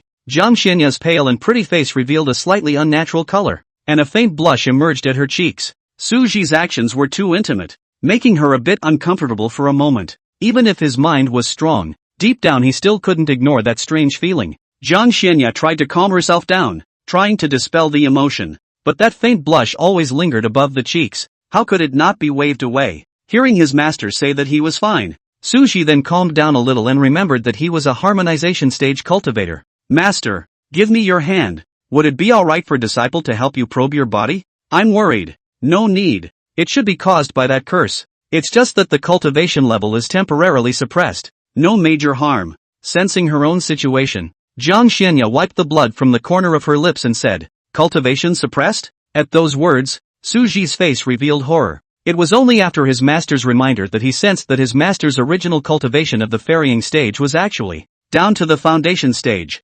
Master, are you uncomfortable anywhere? My palace. It's okay. Let go of my palace first. Suji's chest was as hot as a furnace, making it a little difficult for her to remain calm. Gently putting his master down, Suji's eyes were filled with worry. Senior, are you really okay? It's fine. My palace's body knows itself. Seeing his master repeatedly emphasizing that he was fine, Suji was still a bit uneasy again. Worried that his master was hiding his injuries, he immediately called up the system status bar. Kong Siana. Current status, panic, 60% panic, 30% softness, 10% joy, cultivation suppressed. Current status, panic, 60% panic, 70% joy, cultivation suppressed. In the process of dissolving the soul-breaking curse, 70% dissolution. Phew! Seeing that there were no bad words such as weak in the master's status bar, Suji truly breathed a sigh of relief. Then, his eyes looked at the calm-faced Jiang Xianya with deep meaning. You're so cute when you pretend to be calm. Master, is there any way to restore your cultivation? Jiang Xianya sniffed and shook her head. Seeing that there was nothing his master could do, Suji pondered for a moment, then recited silently in his mind. Unity Sun, is there any way to resolve the realm suppression brought about by the soul-breaking vault dissolving to 70%? He didn't hold out much hope that, having asked the system something before, maybe in addition to a number of task-related questions the system will answer. The system will only reply unable to answer for the rest of the irrelevant things. But surprisingly, this time the system answered. Ding! The host can take Jiang Xianya on a tour of the Xian realm, and perhaps a quest will be triggered somewhere to solve the host's problem. Su Ru's eyes lit up. Yeah, why didn't he think of that? The quests released by the system were all things that Master Teacher needed. But realizing the problem in the system's words, Suji couldn't help but say, Toon-chan, I can't go alone? Worried that Master's foundation stage cultivation might be in danger. Nowadays the best way was for him to travel the Xian realm alone. Ding! The system has recently undergone a version update and there are some functions that have been affected and cannot be used, including the function of remotely detecting the materials required by the target character. So you need to bring Jiang Xianya with you. So, Tadako, what's new in your version update? Ding! No. You. Chapter 91, Master. I'll protect you. What's wrong? Seeing Suji's odd face, Jiang Xianya asked curiously. Ahem. Master, I'm fine. Although Suji increasingly felt that there was something wrong with this so-called strongman system, but the way the system says to do it is really the only way to do it at the moment. Thinking of this, Suji turned his gaze to his master. Master, I have a request. Jiang Xianya gently put down the teacup in her hand and gestured for Suji to speak down. I want to travel the Xian realm with Master. This might lead to a solution to the problem on Master's body on the way to the tour. Upon hearing this, Jiang Xianya's deep turquoise-colored beautiful eyes slightly lowered, a hint of hesitation flashing in her eyes. This palace is only at the foundation establishment stage now, so I can't give you any help. Senior, Suji interrupted Jiang Xianya. His face was filled with seriousness. The reason why disciple cultivates so hard is because I also want to shield Master Teacher from the wind and rain. I also want to protect Master Teacher. So, can Master promise me? Hearing Suji's words, the lake of Jiang Xianya's heart was at the moment like it was being viciously stirred by an invisible hand, holding down the heart that was beating so fast. The corners of her lips were slightly raised, and for the first time, she revealed a smile in front of Suji. The soft response sound mixed with the pleasant wind chime came and echoed in Suji's ears. But Su Ru no longer had time to care about that, because at that moment, his mind was completely occupied by his master's smile. The scene constantly wavered and lingered in his mind. After a long time, without waiting for Suji to return to his senses, an electronic tone sounded in his head. Ding! I forgot to mention that because of the system update, there are some problems with the search function, and the search time will be extended. So what you're saying, Unity-chan. Is that I need to bring my master to stay at each place for a while before I can do so? Ding. The host is so smart. Thinking about the issue of the soul-breaking vault slowly wearing down the divine soul, Suji asked again in a hurry. Then what about this curse wearing down the divine soul? It wouldn't be good if the time delay caused damage to Master Teacher's divine soul.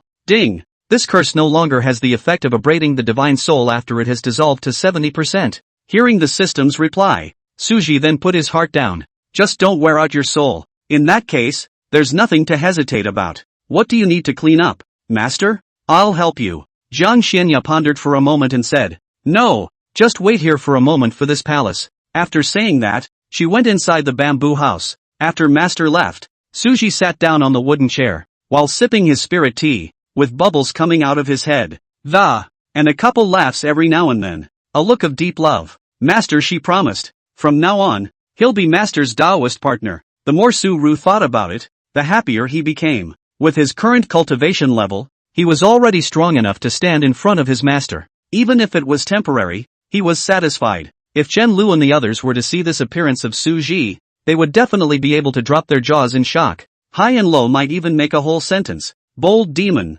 how dare you change into Su Ji? Jiang Xianya entered the bamboo house, and the intense throbbing hadn't had time to completely stop. The beautiful eyes looked around the room and finally settled on a delicate silken figure. She lightly moved her lotus feet and picked up the Q version of her master. The corners of his mouth once again curved up in an absolutely beautiful arc. When Su-Ru said that he wanted her to accompany him to travel the Xian realm, she was very happy. But it was far less than Suji's face that was full of seriousness and swore that he would protect her. Protection. In Jiang Xianya's dictionary, this was an extremely unfamiliar word. She's never been protected before. This is the first time. Still, it feels good. Stow the Q master in the center of the storage ring. Glancing aside at the immortal skirt, Jiang Xianya's eyes lingered on that skirt for a long time before moving away. Previously, when Su Ji gave her a skirt, she only took it as his filial piety and didn't put it on her mind. As for now, it's very different. Knowing that Muzili would occasionally come to her for small talk, that's why Jiang Xianya transmitted her voice to Muzili, telling her that she was going out. As for Muzili asking when she would be back, Jiang Xianya didn't give an exact time. When to come back to leave it to Su Ji to consider is. Pushing open the bamboo door, Jiang Xianya came and sat down opposite Su Ji. Feeling that he was too far away from the two, Su Ji moved his own chair over and sat side by side with his master. Feeling Su Ji who leaned over, Jiang Xianya couldn't help but feel a trace of shyness rise in her heart. Jade fingers unconsciously rubbed gently on the handle of the chair, as if it would settle her mind a little. But the slightly reddened cheeks were as crystal clear as dewdrops on the petals of an early morning flower. The cold flower fragrance filled the air, and Su Ji raised an eyebrow and said, Master, I'll give you one more thing. What? Jiang Xianya also came to have some interest when she heard this, washing away the shyness in her heart. Could it be another one of those weird things from Su Ji's hometown? Afterwards, Su Ji was seen taking out an oddly shaped doll and handing it to Jiang Xianya. Master's father only had foundation stage cultivation now, and far more than himself. He needed this scapegoat doll. Life preservation magic? Although Jiang Xianya's cultivation had fallen to the foundation stage, but still, he could tell that this doll in Su Ji's hand, with a teleportation aura lingering around it, was not an ordinary ornament.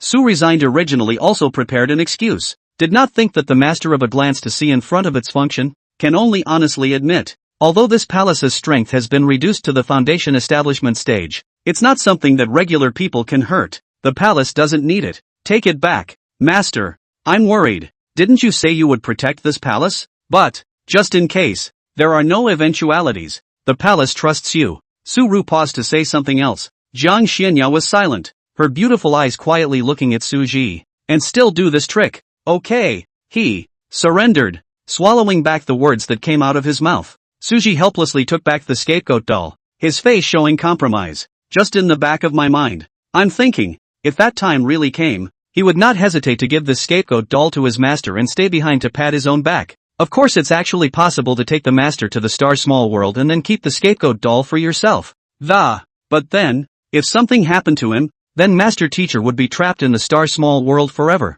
It's not what he wants to see. In short, he would choose the most appropriate method depending on the situation. Prioritize the master. Previously, Su-Ru had said that he would fight to the death for his master. And this was no joke. Under normal circumstances, he would not hesitate to honor his master's choice. But when it came to danger, Su Ji was going to do what he had in mind.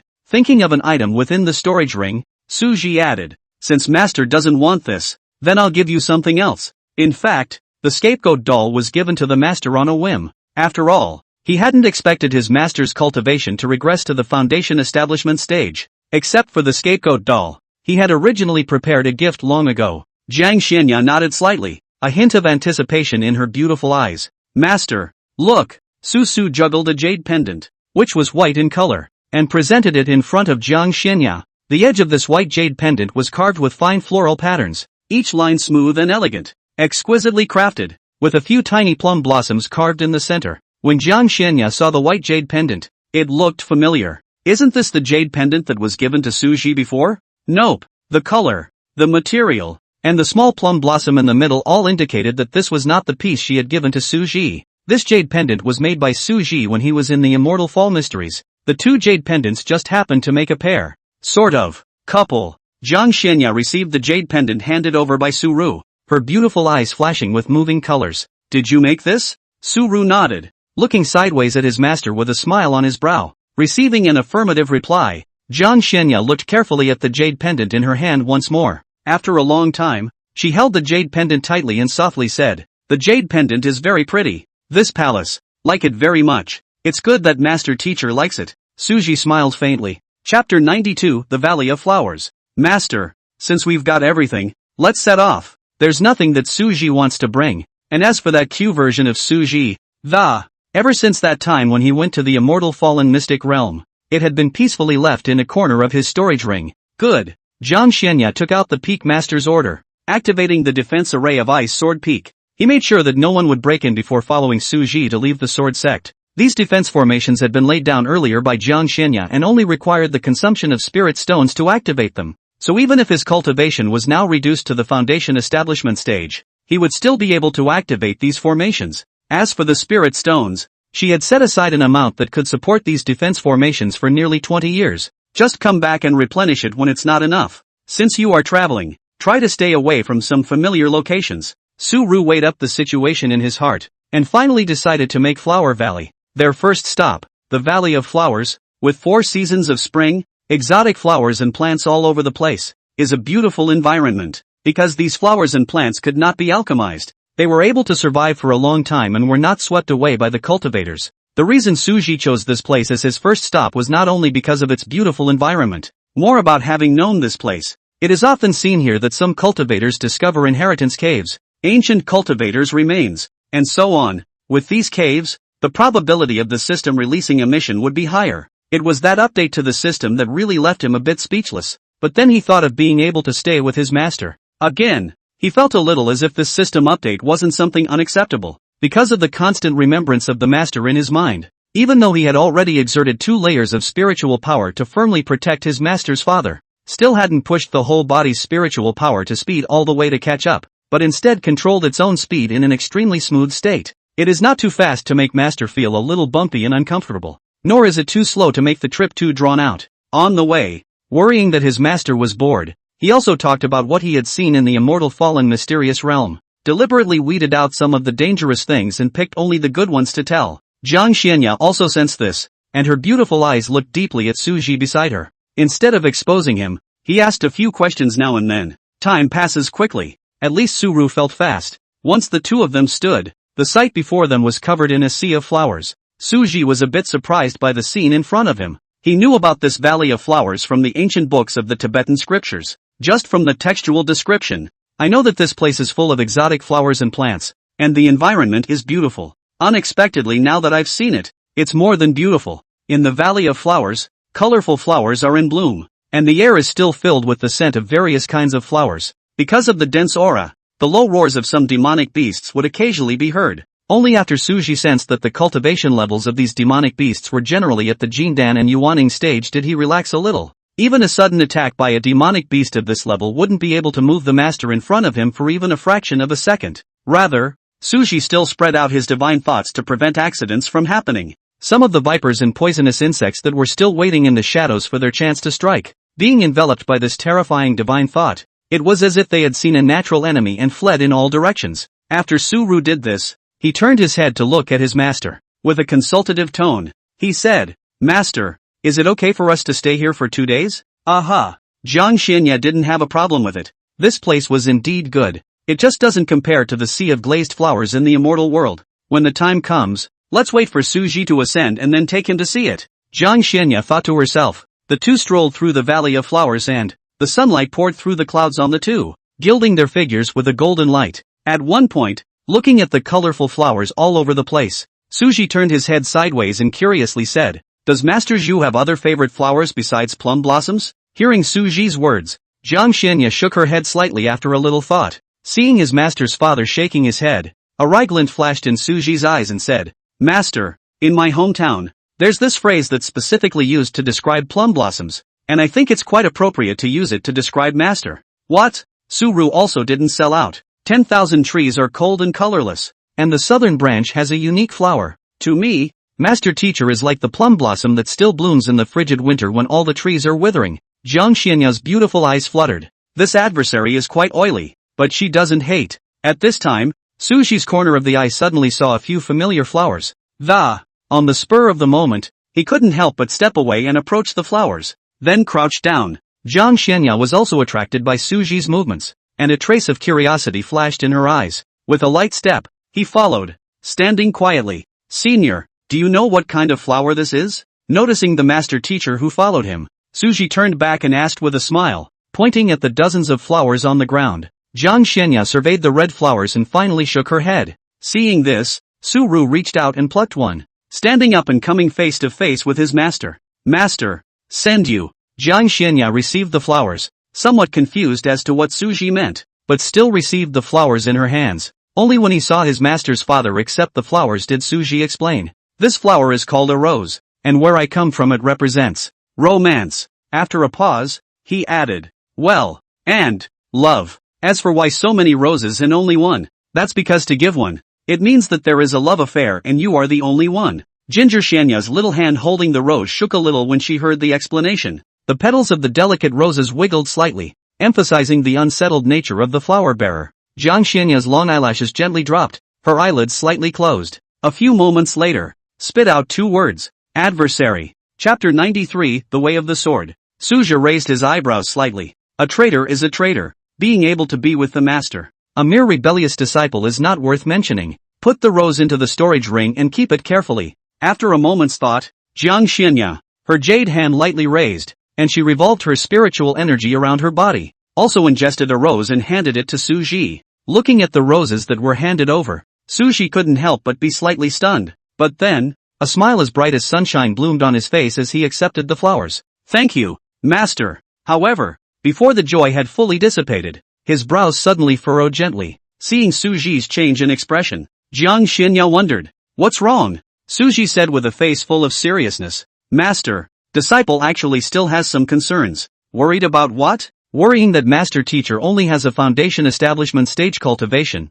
What if he gets lost in this flower valley?" Then added, "I think we could hold hands and that would be an effective solution." "Master, what do you think?" After saying that, Su Ji slightly lowered her head, avoiding her master's gaze that carried a probing meaning. The eyes swung back and forth from side to side. On the other hand, Jiang Xianya's beautiful eyes quietly gazed at Su Ji, who feigned seriousness. Jade fingers gently rubbed the hem of her skirt as if she was thinking about something. There was a moment's hesitation, as if some sort of determination had been made. Slowly, he placed his hand into Su Ji's palm. Big hands wrap around small hands. It was as if a weak electric current traveled through their bodies as their hands touched. Holding his master's small hand, Su Ji's fingers trembled slightly, his heart like a deer in the headlights. Thump, thump, thump, thump, thump, thump, thump, thump, thump, thump, thump, thump, thump, thump, thump, thump, thump, thump. Master Teacher's small hand was like a smooth and delicate piece of suet white jade with a hint of coolness.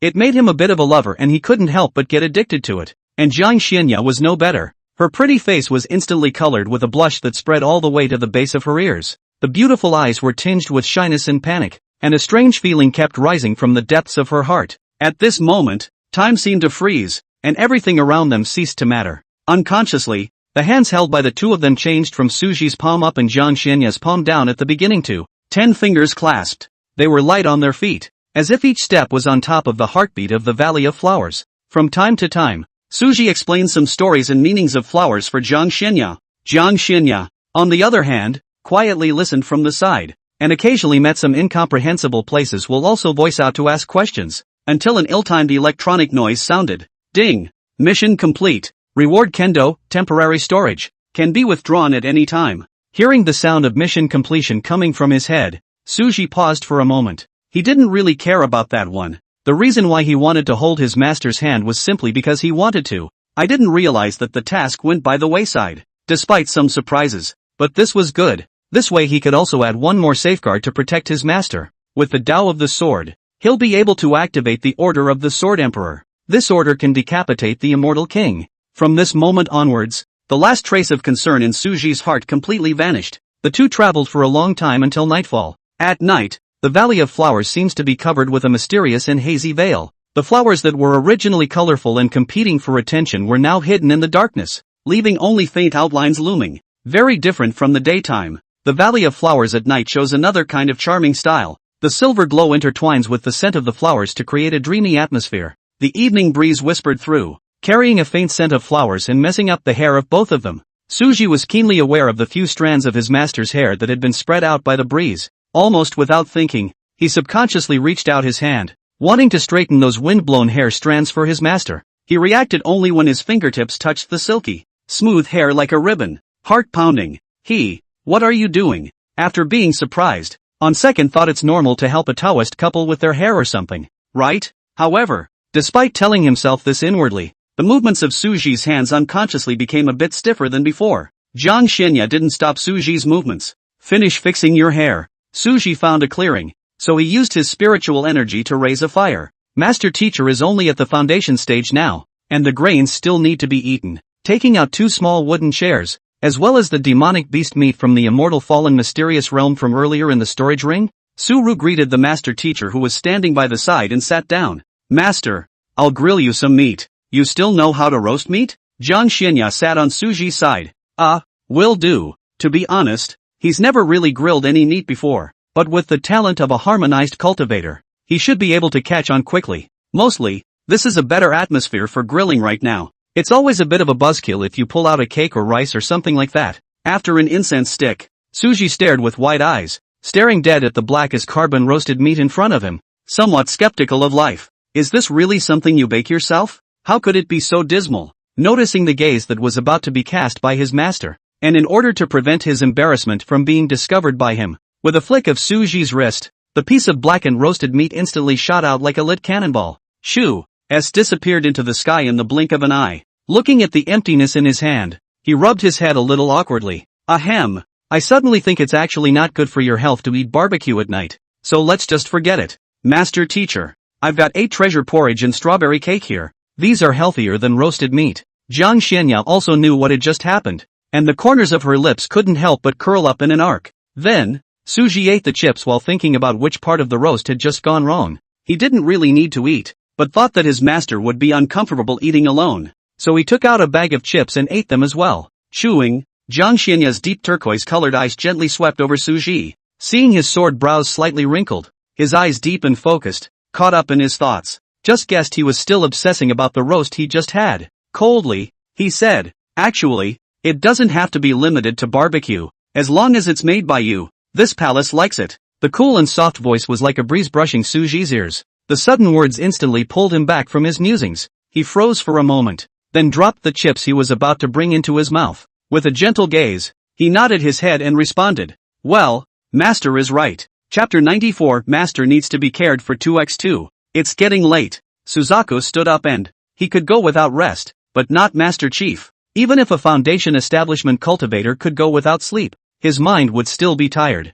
Taking out the Star Small World, Suji inquired, Master, this is the Star Small World I got inside the immortal fallen mysterious realm. How about you rest inside tonight, before coming to the Valley of Flowers? When talking about the immortal fallen mysterious realm, this Star Small World was also mentioned. So at this moment, when Suji took it out, Jiang Xinya wasn't surprised. Nodding slightly, he relaxed his entire mind, not resisting the dragging force. Once she opened her eyes again, Jiang Xinya came to the Star Small World. She surveyed her surroundings. I didn't see the powder blue sky because it was night. This place is not a barren wasteland, as one might imagine. Instead, It has soft green grass and flowers of all colors. Not far away, there was also a crystal clear brook that was babbling, and there was even a small compound next to it. Master, is the environment here okay? Jiang Xinya nodded her head. The environment here was quite a bit better than on Ice Sword Peak. She didn't actually ask for much in the way of scenery or anything like that. If not, how could there be a time when all the other transitional cultivators had built their residences in splendor and opulence? Her residence was the only one that seemed extremely simple and light. Even through the passage of time and the changes of the world, she remained single-mindedly devoted to the way. The difference was that on this long road to seek the way, there was more Suji accompanying him. That's good. He was afraid that his master was not used to it. After introducing the star small world to the master, he then led her inside the cabin and, Master, you can rest here tonight. The cabin is simply furnished, but has all the essentials. But looking at the only bed and couch on the wooden house, Jiang Xianya's cheeks instantly blushed, as if they were dainty like ripe apples. The usual coldness of frost and unsmiling was gone. What about you? Seeing this, Su Ru grinned, revealing a mouthful of white and neat teeth. Me? I still have to hurry up and cultivate, or else I won't be able to catch up with my master. As he spoke, he stretched and moved his muscles. It seemed like he couldn't wait to start practicing. Seeing master's little red face, of course Suji knew what she was thinking, but he didn't mean to poke fun at his master.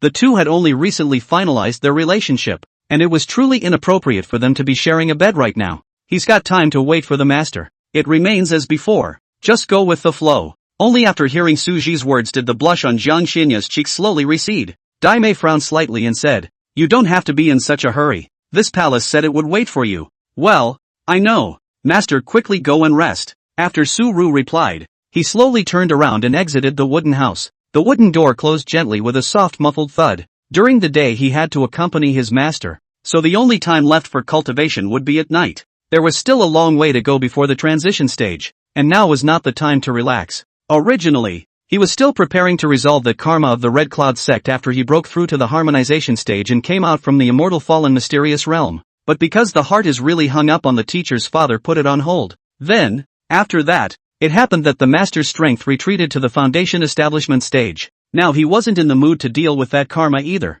We can only wait until when master has regained his cultivation to deal with it. Right now, he still had a lot of resources on hand, so he didn't need to worry about resources. Inside the cabin, Jiang Xianya sighed out quietly. She knew that she couldn't stop Su Ji, but she was just a little worried that sometimes cultivating in a hurry was counterproductive. Taking out the jade pendant sent by Su Ru within the storage ring, he once again examined it for a long time. Not unlike the one she made. I'm sure Su Ji, like her, must have gone through many attempts to sculpt it. There was no option to take that jade pendant back.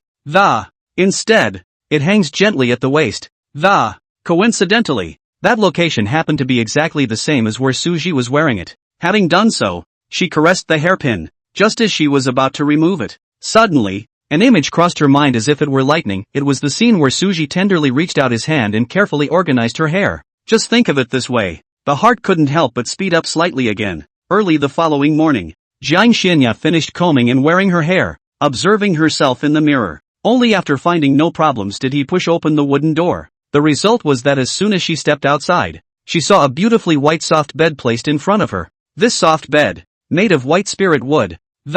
Each piece of white spirit wood was carefully polished and smooth as a mirror. The mattress is filled with cotton, compressed by spiritual power, soft, and the bedspread, on the other hand, is made of tencel fabric. Noticing the movement, Suji opened his eyes and, as far as the eye could see, only a fairy was standing in a pavilion. The green silk that fell like a waterfall was tied up by a plum blossom hairpin and absolutely beautiful face as if the heavens carefully carved into, without powder, but still hard to hide its absolute splendor. The fairy exudes an air of coolness around her. The pure white Lucian dress she was wearing fit perfectly, reflecting each other more ethereal and dusty. The hem of the skirt fluttered slightly in the wind. The fine cloud patterns embroidered on it looked like living creatures. With every subtle movement she gently swayed like a dream. Looking again at that slender waist, a white jade pendant was quietly hanging in it. When Suji's gaze touched this jade pendant, eyes couldn't stop twitching for a moment. It seemed to see something in it that made his heart sing. He grinned.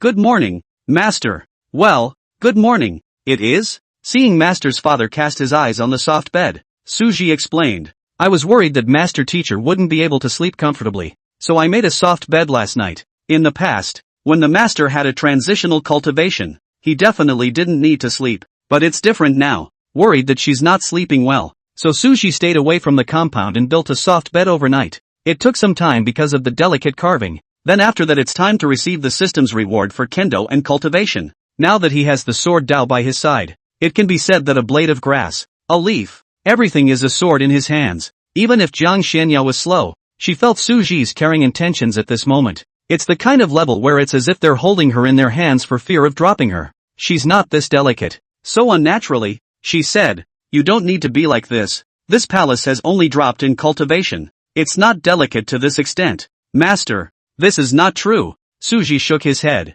"I've never felt that Master has been delicate. Even if Master is now at the transitional stage or an immortal exalt, I would still do it. I just think that Master-chan is also a girl and should need to be cared for." Poof, poof. The sound of a constantly beating heartbeat made it clear to Jiang Xianya even without looking in the mirror, she knew how red her face was. Chapter 95 Possessiveness. Su-ru stood up and carried the soft bed into the cabin. Last night there was only the scent of white spirit wood in the cabin. At the moment added a cold flower fragrance. Stowing the original wooden bed in the storage ring, Su-ru set up this soft bed and gave his master a little time to calm down before walking out of the wooden house. "Master, let's go out and continue strolling through the Valley of Flowers."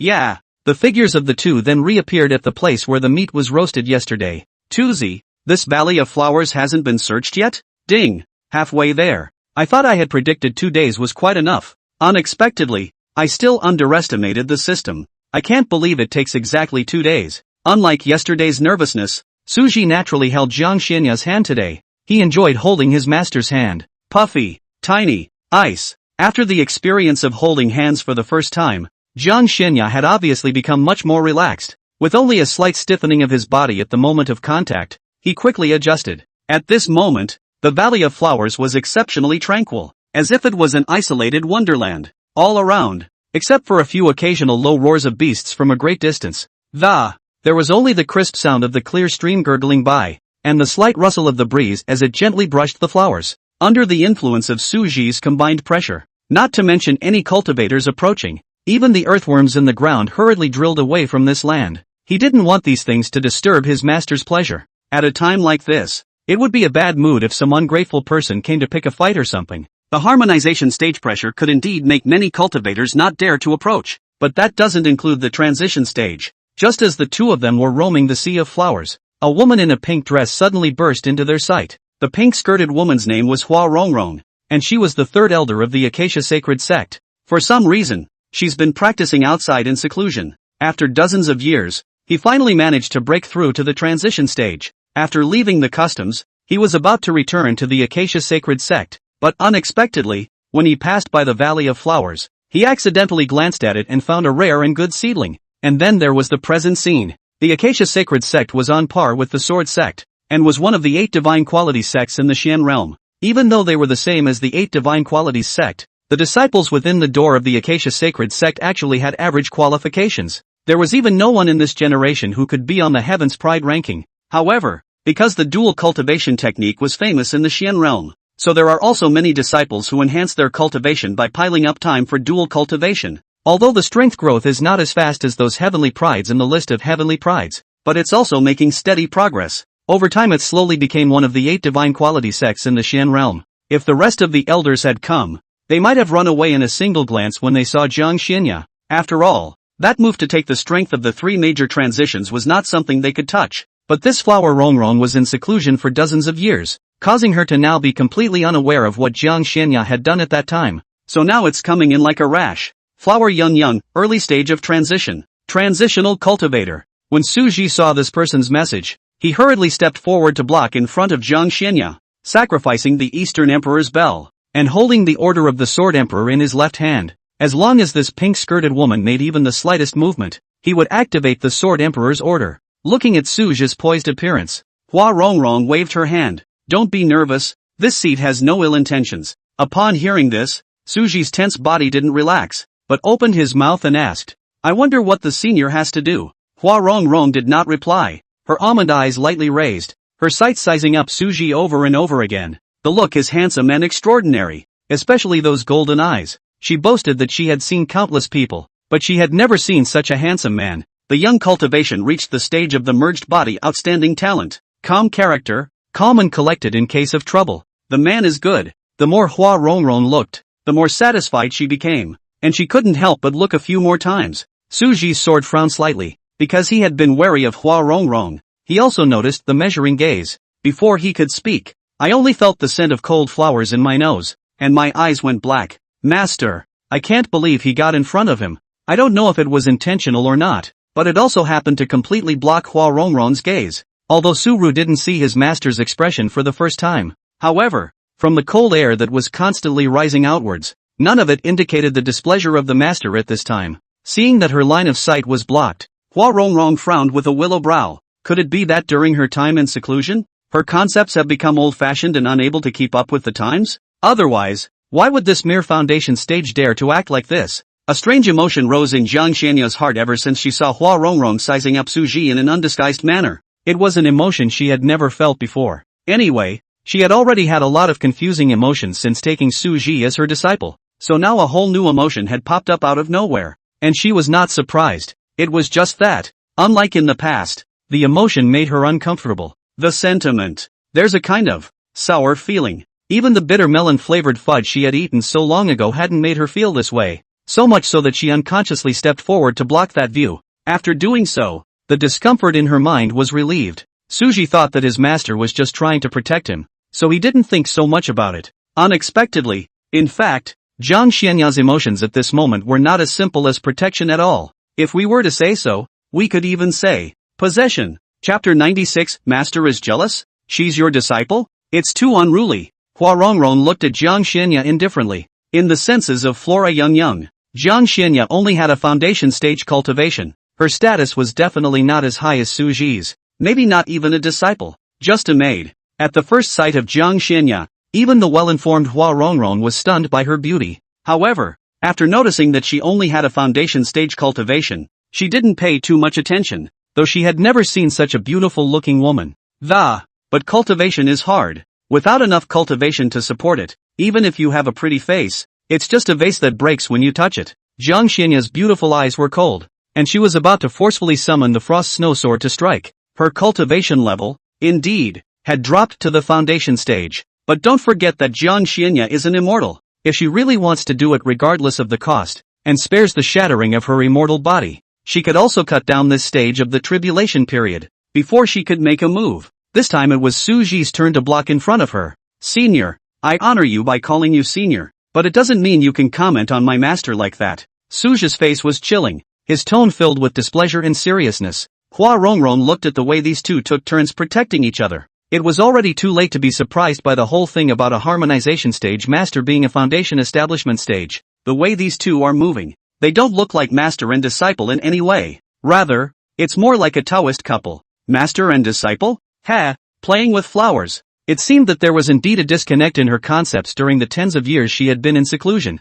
Hua Rongrong was not angered by Su Ji's words. Junjie, it's normal to be a little grumpy. She pondered over her language for a moment before speaking. This seed is the third elder of the Acacia Sacred Sect. Hua Rongrong, the reason why you are here is because this seed observes that you have the talent for dual cultivation. Would you like to be this seed's disciple? Worried that the price wasn't enough, she added. This seed is a transitional cultivator, so I won't dishonor you. And if you're worried about that Dao of yours, Master, if you are worried about your Dao, you can let her join my sect as well. As long as you join my sect, the female disciples of my Acacia Sacred Sect will be at your disposal. And you can double cultivate with whomever you want, regardless of whether it's the charming and graceful one, the pure and lovely one, the shy one, or the cold and frosty one, the arrogant and cool one. As long as it's the one that you see eye to eye, you can double date her and cultivate the great Tao. How's that? When this condition was thrown out, Hua Rongrong felt that it was already 9 out of 10. It is impossible for any man under the sun to resist such temptation.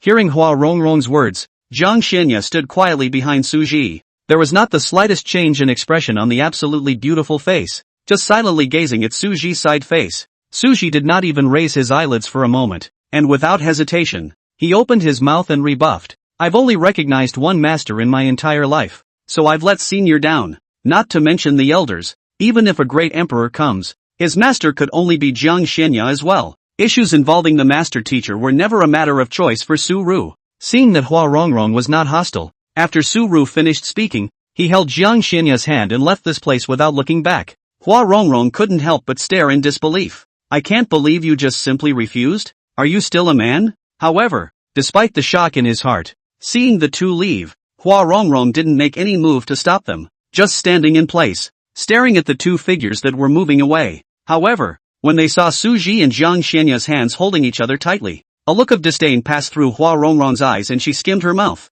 What, master? Talk a lot. I think it's just a Taoist couple. Since Suja had no intention of doing so, she wouldn't force herself, but she just felt a little pity. People like Su Ji, who were excellent in everything and also played with such flowers, were really the best candidates for dual cultivation. Trying to find a second one is probably going to be difficult. Shaking her head helplessly, Hua Rongrong's figure disappeared into the Valley of Flowers. Master, did you just get jealous, wavy dash? Suji initially thought that his master was trying to protect him and that was why he stood in front of him, but the more he thought about it, the more wrong he became. Ever since the master teacher stood out, Hua Rongrong's measuring gaze had disappeared. Couldn't help but make him think that way. What does jealousy mean? It's just uncomfortable, as if some of your treasures have been taken away from you. Hearing Su Ru's description, Jiang Xianya's beautiful eyes flickered. If we go by what Su Ru said, then wouldn't it be Su Yang is her baby? And then the memory of the one from the previous Forge Heart Road. Jiang Xianya chose to remain silent. They seemed to be leaning more and more towards the scene from earlier on the Forged Heart Road. Master? Seeing Jiang Xianya's silence, Su Ji was unforgiving and said, Master, master, master, no. Hearing his master's reply, Su Ji slightly raised the corners of his mouth. He read the expression on his master's face that her words were not meant to be. Knowing that his master's father was shy, Su Ji did not choose to continue to get to the bottom of the matter, cleverly changing the subject and bringing the conversation back to the flowers inside the Valley of Flowers. The two of them walked for a long time again. Originally Su Ji all thought that this matter had already passed. As a result, the clear and cold voice that suddenly came out made him straighten his back a few points. I've heard that there are many good-looking women inside the Acacia Sacred Sect. Su Ji's heart thumped, and he quickly said loudly, I am devoted to my master. That was fast. Thunderbolt. Su Ru grabbed Jiang Xianya's words and expressed his meaning in advance, getting the answers they want. The last trace of discomfort that originally remained in Jiang Xianya's heart was also like being blown away by a warm spring breeze,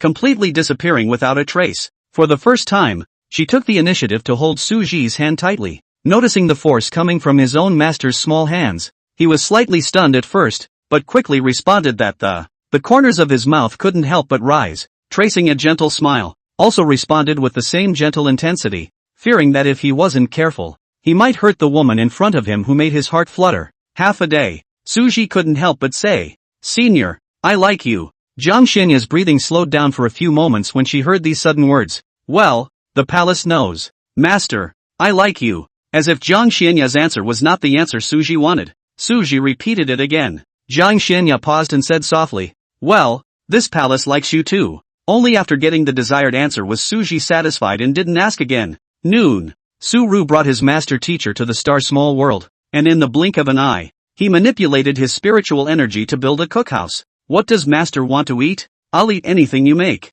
Good. Then let master teacher taste my specialty. Su Ji smiled faintly. He used to cook occasionally when he was at Blue Star before. Now with psychic power, that's even more convenient. Inside the storage ring, there were some ingredients and rice prepared when he had not cultivated before. The variety is limited, though, so you can only make a few favorites. Soon, a few dishes that were on the lighter side of the palette were placed in front of Jiang Xianya. Boiled green vegetables, steamed fish, scrambled eggs with tomatoes. After serving 2 bowls of rice, Su Ji sat next to Jiang Xianya and introduced the dishes one by one. Master, eat, aha. Then, she saw her clip a small piece of fish and put it on Su Ji's bowl. You eat. Su Ru's gaze softly nodded and she took a bite of rice with the fish. Wanted to give a thumbs up, but nah, conditions didn't allow for that. So after swallowing the rice, he said, it's delicious. Elder master, eat quickly, or I'll eat it all. Aha. Jiang Xianya took a piece of bok choy and chewed and savored it. It's really good.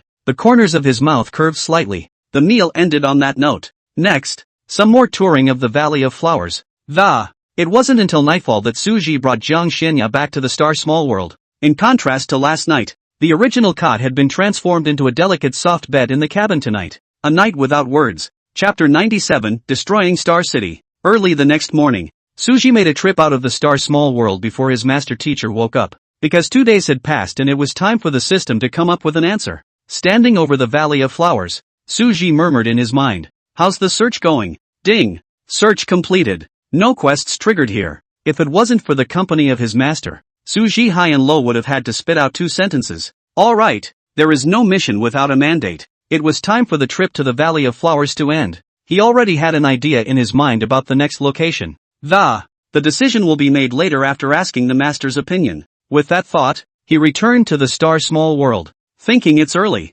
After quietly laying down a soundproof array, he went into the cookhouse to make breakfast for his master. Breakfast should not be too greasy, so it was decided to make millet porridge. Before long, the faint aroma of rice filled the cookhouse. Suji stood beside the stove, patiently stirring the rice porridge in the pot, making sure that every grain of millet was cooked softly and moderately. When he was bringing out the millet porridge, Suji saw the master teacher who came out from the wooden house, rushing forward to welcome him. A smile spread across his face. He said, "Master, come and have breakfast." Hearing Suji's call, Jiang Xianya nodded slightly and came to sit at the table. Once Jiang Xianya sat down, Suji served her a bowl. "Master teacher, this millet porridge has just come out of the oven. Be careful of the heat." Aha! In fact, even if one's cultivation level drops to the foundation stage, as a cultivator, how could there be a situation where one could be scalded by porridge? Suru leaned on the table with one hand propped up on his cheek, and just watched as his master teacher drank millet porridge, but remembering that he would have to leave the Valley of Flowers later, he withdrew his elbow propped on the table. "I almost got so caught up in admiring my master that I forgot to mention the next stop. Senior, I have something I want to discuss with you." "Well, you say. It's about the next stop on our tour. I think we can go to Star Destroying City as our next stop. On one hand, we can replenish some ingredients to make more dishes for Master Teacher. And on the other hand, there are so many people over there that we might be able to inquire about things that will be beneficial to Master Teacher's recovery." After a pause he added, "Or is there any place that Master Teacher wants to go? If there is one, you can go wherever Master Teacher wants to go first." Jiang Xianya shook her head. "There's nothing this palace wants to go to. Just decide." It didn't really matter to her where she went. It's the people who are there with you that matter. Aha! Suja smiled and nodded. "In that case, Master, here's this for you." Looking at the veil that was handed to, after a brief moment of disorientation, Jiang Xianya quickly came back to her senses and reached out her slender hand to receive the veil. The moment her fingertips touched the veil, a familiar feeling came over her. Examining the veil in her hand carefully, Jiang Xianya realized that the material of the veil looked somewhat familiar. After a moment's reflection, she realized that the material used for the veil was exactly the same as the material used for the immortal dress in her storage ring. Because Star Destroying City was bustling with activity, Suru was not happy about his master being missed, so he used the leftover glazed ice veil from the previous skirt making to make a veil for his master. Though the master's honor could hardly hide her beauty even if she wore a veil, but Suru just didn't want his master's face to be seen. Call him possessive, chauvinistic, whatever, he's not going to change his mind anyway. "Senior, when we go to Star Destroying City, can we wear this veil? I don't want so many people to see Master Teacher's face." "Put the veil away in the storage ring." Jiang Xianya sniffed and gently nodded her head, the corners of her eyes suppressing the brimming light underneath. Seeing his master's promise, Suji's mood became more and more pleasant, and he finished his bowl of millet porridge in 3 tries. Although the millet porridge was on the salty side, he tasted the sweetness. Star Destroying City was a cultivator city that covered an area as wide as 4 heavenly martial cities, located 10,000 miles south of the Valley of Flowers. Because like the Flower Valley, its surroundings also often had exotic treasures, secret realms and the like, so Star Destroying City was very lively every day. And it was precisely because of this that Suru set this place as his second target. Although I don't know the conditions for the system to trigger the mission, but he can also improve the triggering of quests by changing some factors. Just ask, comparing a barren place and a place where exotic treasures frequently appear, which one is more likely to trigger the system's quest? It is undoubtedly the latter. Destroy the stars, idiom, to destroy the city of stars. The city gates towered over the city, carved with intricate formations and runes, emitting a faint spiritual light. It was in the early morning hours. The rising sun had just peeked out from the east, spilling over this cultivation city. Inside the city, the streets were lined with stores, and flags of all colors fluttered in the wind. It was painted with patterns of pills and magic treasures,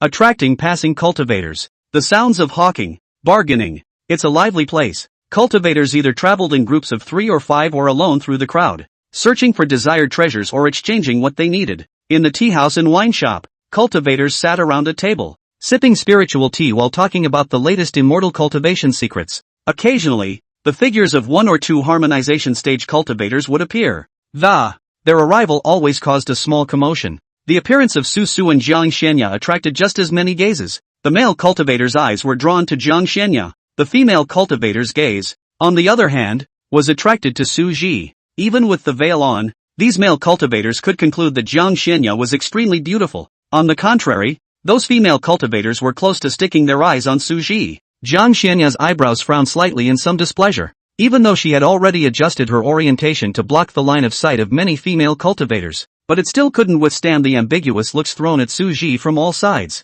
In response to the sights cast by these cultivators, sensing his master's displeasure, Su Ji deliberately exuded a hint of pressure. A great cultivator of the harmonization stage? Feeling the terrifying pressure emanating from Su Ji's body, these cultivators, both male and female, instantly withdrew their eyes, not daring to look any further. This kind of strong person was not something they could afford to mess with. Originally, they just thought that this handsome man and woman were just good looking, but they never thought that this handsome man's strength was so terrifying. These male cultivators didn't dare to look at Jiang Xianya again next because they were afraid of Su Ji's cultivation. The two of them were obviously Dao couples, and if they upset this senior and killed him with their hands, then wouldn't they have cultivated for so long for nothing? The forces behind them wouldn't go against a harmonization stage cultivator for a mediocre self. In the Xian realm, a harmonization stage cultivator was already a strong person who could sit at the level of a second-grade sect. As for the female cultivators, they also put away their little thoughts and, this handsome man looked young,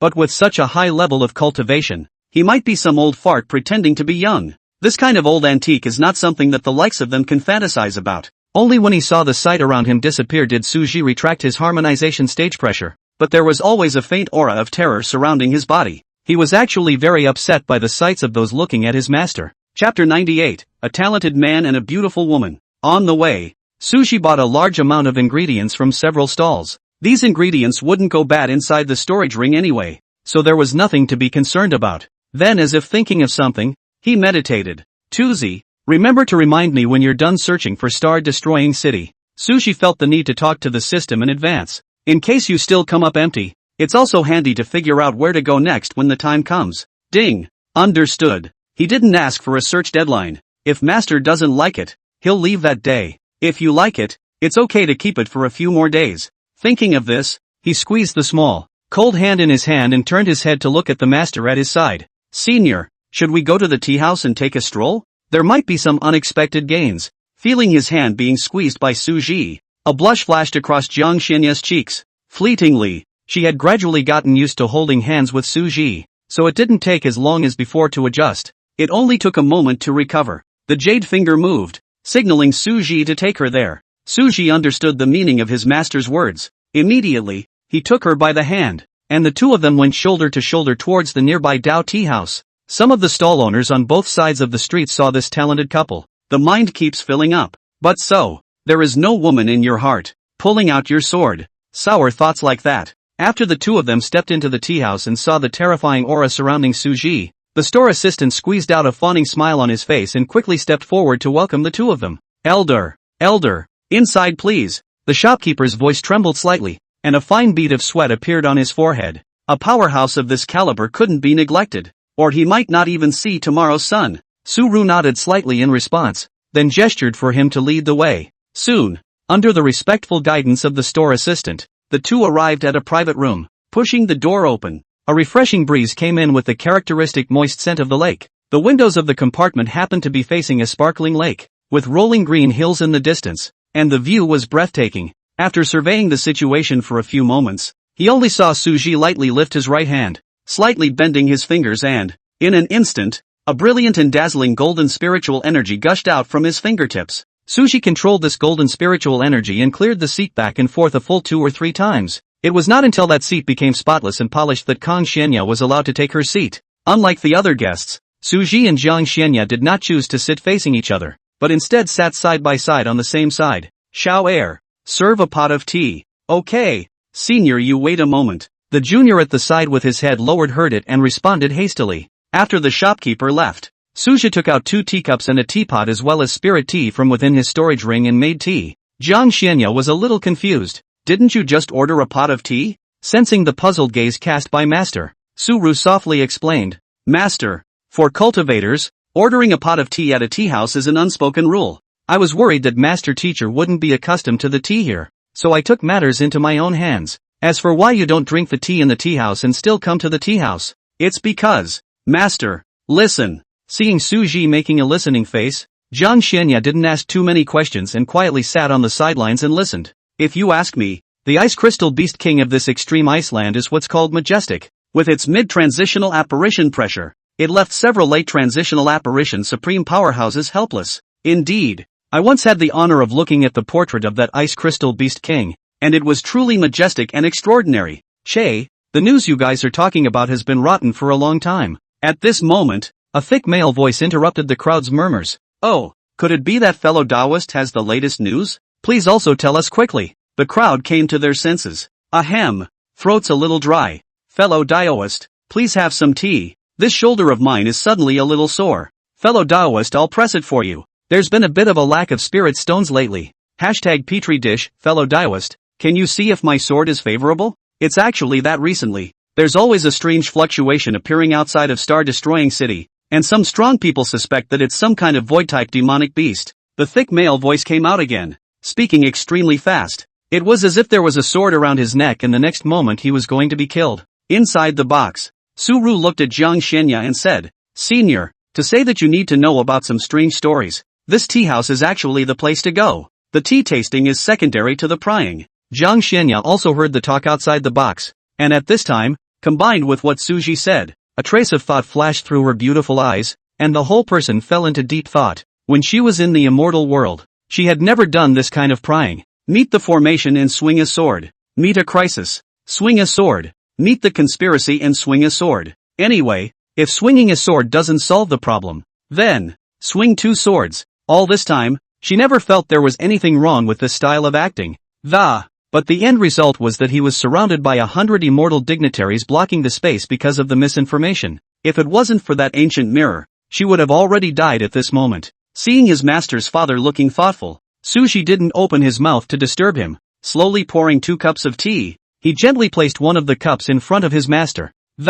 Before picking up another glass, while sipping tea, he admired his master's side face. No matter what angle you look at it, the master is this perfect. Also at that moment, the shopkeeper went and returned. Elder, the tea is here. The store assistant lowered his head deeply, without the slightest intention of raising his head. Aha! Suji responded faintly. With a wave of his hand, he placed the teapot in Junior's hand smoothly on the table. Immediately after that, several spiritual lights crossed over and landed in Xiaoer's hand with precision. The store assistant looked down and was pleasantly surprised to find a few more spirit stones in his hand. He was instantly smiling with joy, and busily thanked the generous senior in front of him before respectfully retreating. Jiang Xianya also came back from her contemplation at this time. Picking up the teacup on the table, he took a small sip. The tranquility inside the box contrasted with the noise outside. The two listened quietly to the talk outside the box. There was no conversation, but it didn't have that awkward vibe at all. Jiang Xianya, who originally wasn't the least bit interested in the trivialities that those people were talking about,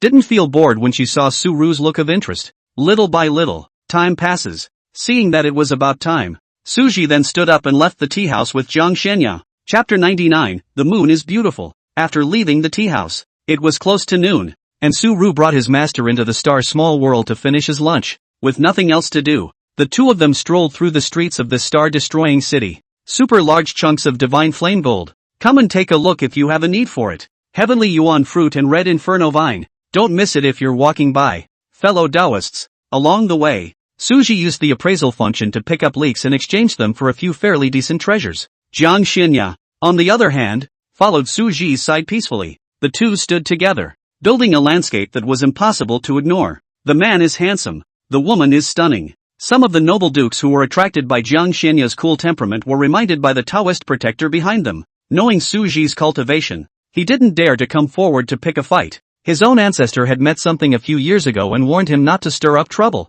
Otherwise, with the backing of a late-stage ferrying ancestor, he would have gone up to compete with Suji no matter what he said. These people didn't know that their own ancestors were scared out of their wits by the woman in front of them. If only we knew that the one who started all this was Kong Sana. Guess they'd be scared out of their wits in a physical sense. The two strolled above the hustle and bustle of the streets. Passing a rouge store, Suji stopped his steps, thought of something and asked curiously, "Master, have you ever used rouge?" "Rouge?" Jiang Xinya shook her head. She had never used them as she had always been a no-powder person. Suji thought about the fact that his master was also a woman. It can be used without, but not without. So the opinion of the master was sought. "Master, let's go in and take a look." Thinking that Suji was just curious, Jiang Xinya didn't refuse. The rouge store was filled with a wide array of rouges, and the air was filled with the scent of rouge mixed with various spices. As soon as Suji led Jiang Xinya into the store, a female cultivator whose face looked to be about 40 years old came up on his face. She first looked Suji up and down. After seeing Suji's extraordinary handsome face, a trace of amazement involuntarily flashed in his eyes. However, in just a moment, her gaze slid up along Suji's tightly held hand and saw Jiang Xinya, who was being held by him. The eyes receded as quickly as the tide of the. In the blink of an eye it had been restored as if nothing had happened before. "Two fellow Taoists, are you here to buy rouge? I am the owner of this rouge store." Suji had hidden his cultivation before entering the store, preventing the shopkeeper from speaking too much because of his cultivation. He didn't understand rouge these, and his master hadn't used it, so he definitely needed someone to introduce and recommend it. "That's right, any recommendations for a rouge?" After saying that, he turned his gaze to the master at one side. "Jiang Xianya, buy it for her?" I had thought that Suji was just curious to come in and take a look. I didn't realize it was to give her rouge. The shopkeeper's eyes looked Jiang Xianya up and down, and when he saw the veil, he was a little confused. Would it be convenient for the girl to remove her veil? I can only see her eyes, and I can't very well recommend it. Jiang Xianya hesitated for a moment until Suji cast an encouraging look before slowly removing the veil. The moment that veil was removed, the entire rouge store seemed to brighten up for a few moments. The shopkeeper stood aside, his eyes wide and a tisk-tisk-tisk sound of amazement escaping his lips. She's been running this rouge store for years, and she's seen countless women come and go. But like in front of this such a beautiful woman, is the first time in my life to see. These two people stood side by side, regardless of anything else. Their outstanding appearance alone was like a match made in heaven. After a few moments of looking around, the shopkeeper led Suji and Jiang Xianya towards a corner of the store. It was neatly lined with rows of incredibly delicate rouge boxes, each of which exuded an enchanting luster. "Based on your Taoist couple's appearance like this, you actually don't need to use these. I think it is because you are preparing for marriage. So I can recommend two kinds." "Marriage? They're not buying rouge? What's this about marriage? Jiang Xianya? Suzaku?" The shopkeeper didn't notice the expressions of the two,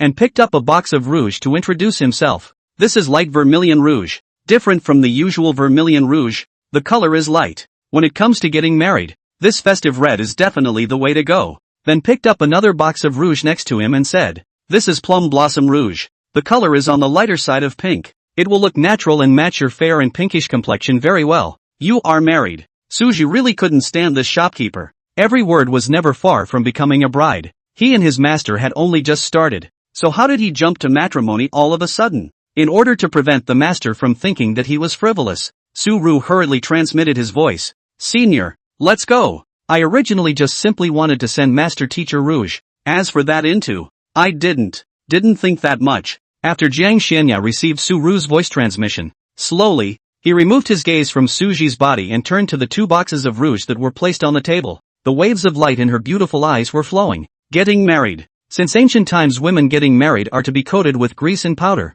Naturally this rouge is also missing. Thinking about this, Jiang Xianya couldn't help but fall into deep thought. Time passes by. Finally, after a moment of silence, Jiang Xianya transmitted her voice back to recovery resignation. At this time, Suji has long been anxious, fearing that the master misunderstood his own ulterior motives. Just as he was sitting still, his master's cool and soft voice entered his mind. In an instant, all the anxiety and uneasiness in my heart vanished, and, in its place was a strong surge of affection, as if the whole person seemed to be immersed in a sea of happiness. "Send me." Just two simple words, but it was these two words that made Suji feel as if she had fallen into a honeypot. With a wave of his hand and without looking away, he said with a straight face, "Get me 10 of each." "Ah, 10? The happiness came so suddenly that the shopkeeper didn't know what expression to put on for a while. "Don't listen to him, just take one of each." Jiang Xianya's eyes were soft, a hint of shyness hidden in the depths of her beautiful eyes. Store owner, sure enough, surprises come and go quickly.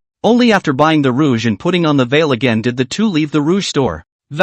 On the street, Suji looked at the tip of his master's ear that was as red as a ripe cherry that one could not help but bite on it. unable to help himself. He said, "Master, that shopkeeper said that this rouge is more suitable for Chang." However, before the word kiss could be uttered, then he fiercely met a sharp gaze projected by his master. Frightened, Sushi gave a hard hold back. Jiang Xinya's emotions were very complicated right now. There was panic, doubt, shyness, joy, and so on, but no regrets, because she didn't regret accepting the rouge given by Su Ru. Even if she had to do it all over again, she would still choose to take rouge. Chapter 100, The Master is His Moonlight. The two strolled around holding hands for a long time more. Suji looked sideways at his master. "Master, is there anywhere you want to go in this star-destroying city?" They had listened for most of the day at the tea house and had already understood this star-destroying city. No. Hearing the master say he didn't want to go anywhere, Suji thought about it and proposed, "In that case, let's go to the Star Lake Pavilion.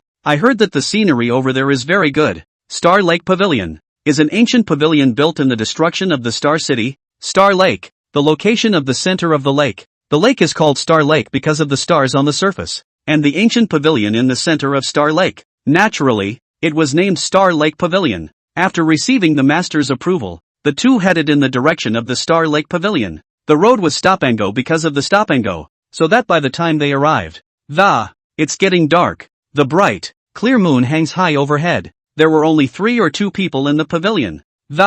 Without exception, these people were all in pairs. Sushi picked an unoccupied spot to enjoy the lake of stars with his master. This star lake was really like what they said. The lake was reflecting dots of stars like the Milky Way in the sky. "Master, is the view nice here?" Jiang Xianya nodded slightly. She hasn't seen any of these since she came to the Xin realm. Not expecting too much or having a clear need for these though, but Suju brought her here. It just means that Suzaku was into it. As it was, she would try to appreciate it. Under the reflection of the moonlight, Jiang Xianya's stunningly beautiful face looked more and more charming. The deep turquoise beauty of her eyes reflected the moonlight of the lake. The moonlight pours in, adding a touch of holiness. At this time, she was like a fairy who descended from the moon palace, transcendent and unearthly. Looking at such a master teacher, Suji only felt as if her heart was tightly gripped by a big invisible hand. An uncontrollable urge instantly surged through his mind. He wanted to be close to her, to feel her scent, wanted to reach out and touch her ribbon like silk,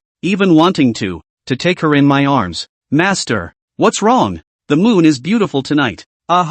Although it actually seemed to her that the moon was the same every night. But since Suru said that the moon is beautiful tonight, then the moon is beautiful tonight. No reason is needed. "Senior." As if Suji had transformed into a chatterbox, he once again called out to Jiang Xianya. Those golden eyes as bright as stars gazed tightly at Jiang Xianya in front of her. Hearing Suji's cry once again, Jiang Xianya couldn't help but slightly side-eye her. "What's wrong? Can I give you a hug?"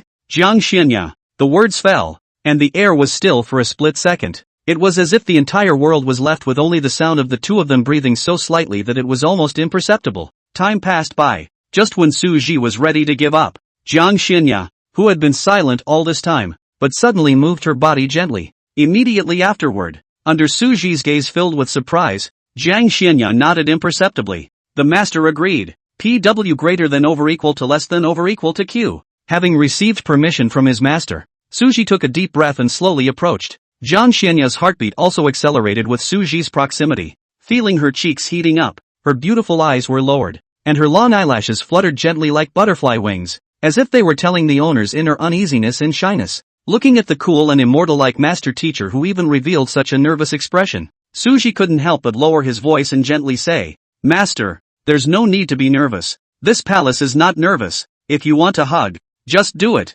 Jiang Xianya forced herself to be calm. Seeing such a lovely master teacher, the corners of Suji's mouth gently rose, outlining a handsome smile. "Okay, I'll hold it then." Before the words left his mouth, he opened his arms and carefully gathered his master teacher into his arms. The scent of cold flowers came to his nose. This was the unique scent belonging to his master, and Suji liked it very much. Feeling the softness of the petite body and the surfeit of the waist, for a while the arm that wrapped around the slender waist actually involuntarily trembled slightly. This time, unlike the falsehoods of the past on the path of the forged heart, it was not wishful thinking on his part. This time it's true. He literally hugged the master he had been longing for. At this moment, Suji's mind was like a storm of joy, filled with endless joy. At the same time, Jiang Xianya's body that was being held couldn't help but stiffen slightly, but soon relaxed. It was only because she felt Suji's heartbeat that was not in the least inferior to hers. With a soft sigh, slowly relaxing her body. She snuggled into Suji's arms like a docile kitten.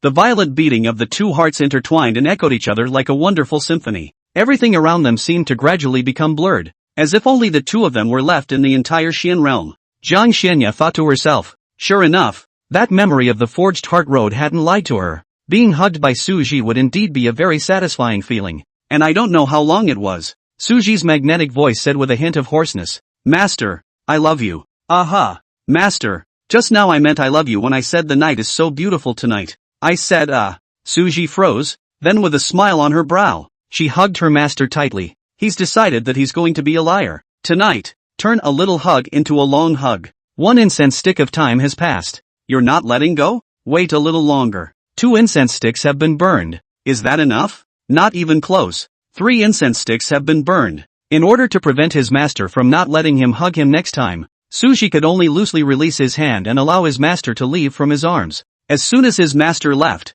he immediately felt empty inside. He liked the taste of his master, but knew better than to stop. After all, a chill was already slowly emanating from master's body. After Jiang Xianya left Suji's embrace, she moved her body that was slightly stiff from being held tightly for a long time. The beautiful eyes were like cold stars flickering with an icy light.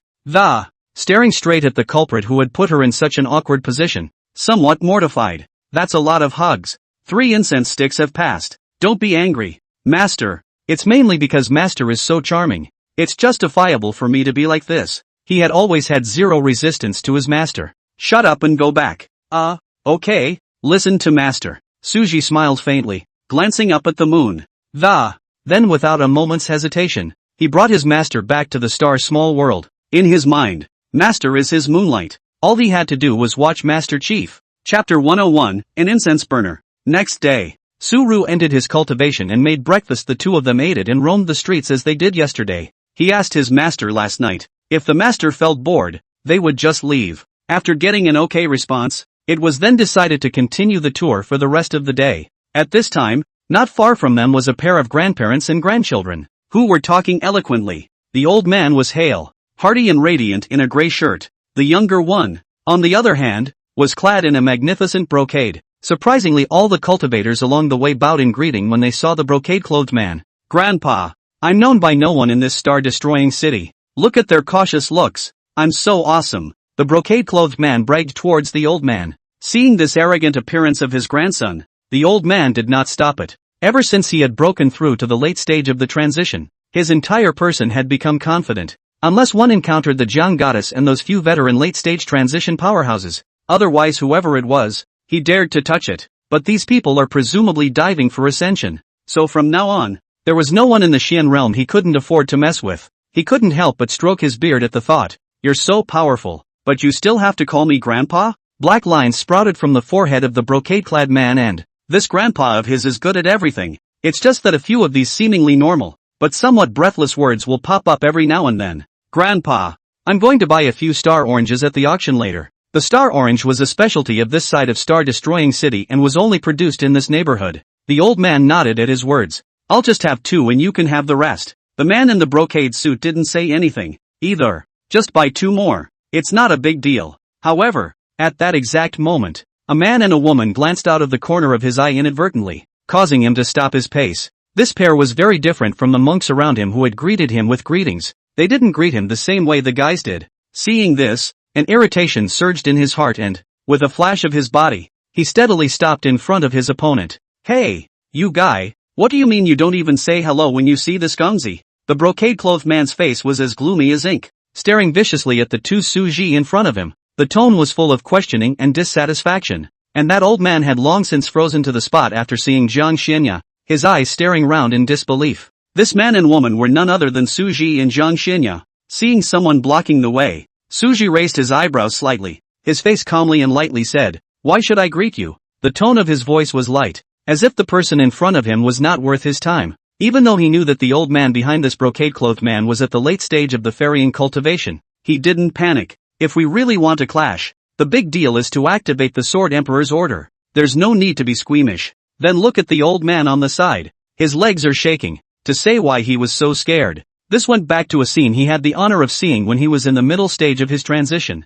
At that time, he was a man of great ambition. with his profound cultivation and overpowering strength. In the Xian realm that was almost no one in his eyes, until he witnessed the scene where Jiang Xianya casually killed the three major transitions with a single move. This scene was deeply imprinted in his mind, filling his heart with fear and awe. Since then, it's been so intimidating that it's gone back into seclusion until now. It was also only recently that he had broken through to the late stage of the transitional succession and emerged from the gate. I thought I was strong enough. That heart that had been dormant began to stir again. He is even more indulgent with his grandchildren and son. So much so that the cultivators of the entire star-destroying city were trembling under his grandson's feet. And now comes the retribution. Seeing this legendary figure so close to him, his head went into a state of deadlock for a moment. He didn't even hear his own grandson open his mouth to provoke. The cultivators on the street were also attracted by the scene. Hiss. This isn't Wang. Shu. Silence. These characters are not for us to discuss. I see that this white-robed man is already a corpse,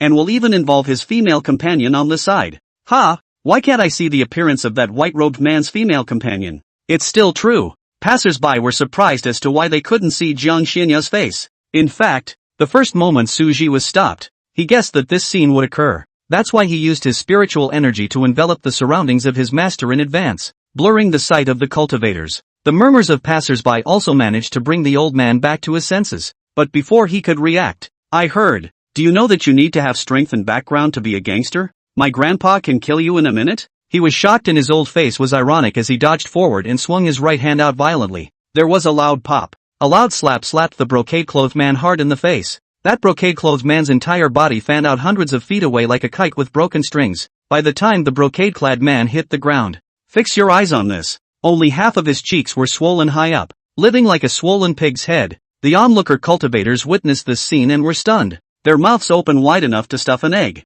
After the old man slapped this, as if he had changed into a different person, his expression was terrified as he hurriedly clasped his fists and saluted towards Jiang Xianya. His waist was bent to 90 degrees and his attitude was humble to the core, as if he was on a pilgrimage. The weathered face was filled with trepidation, and his voice trembled. I hope that the elder's grandson, who is young and ignorant, will forgive Goddess Jiang for offending her? Not even daring to look up at Jiang Xianya's face when she finished speaking, the head hangs down dead. This operation caused Su Ji's hand, which was about to offer up the East Emperor bell, to freeze in mid-air. In his mind, he couldn't help but think, why isn't it what I expected? Responding to the old man was an icy and bone-chilling voice, as if it came from the nine hells, sending shivers down one's spine. I only heard Jiang Xianya coldly spit out the word "get out." That stunningly beautiful face was currently shrouded in frost, devoid of any semblance of expression. She had always been like that when it came to people other than Su Ru. It was still the same immaculate immortal dignity who was as cool as an immortal.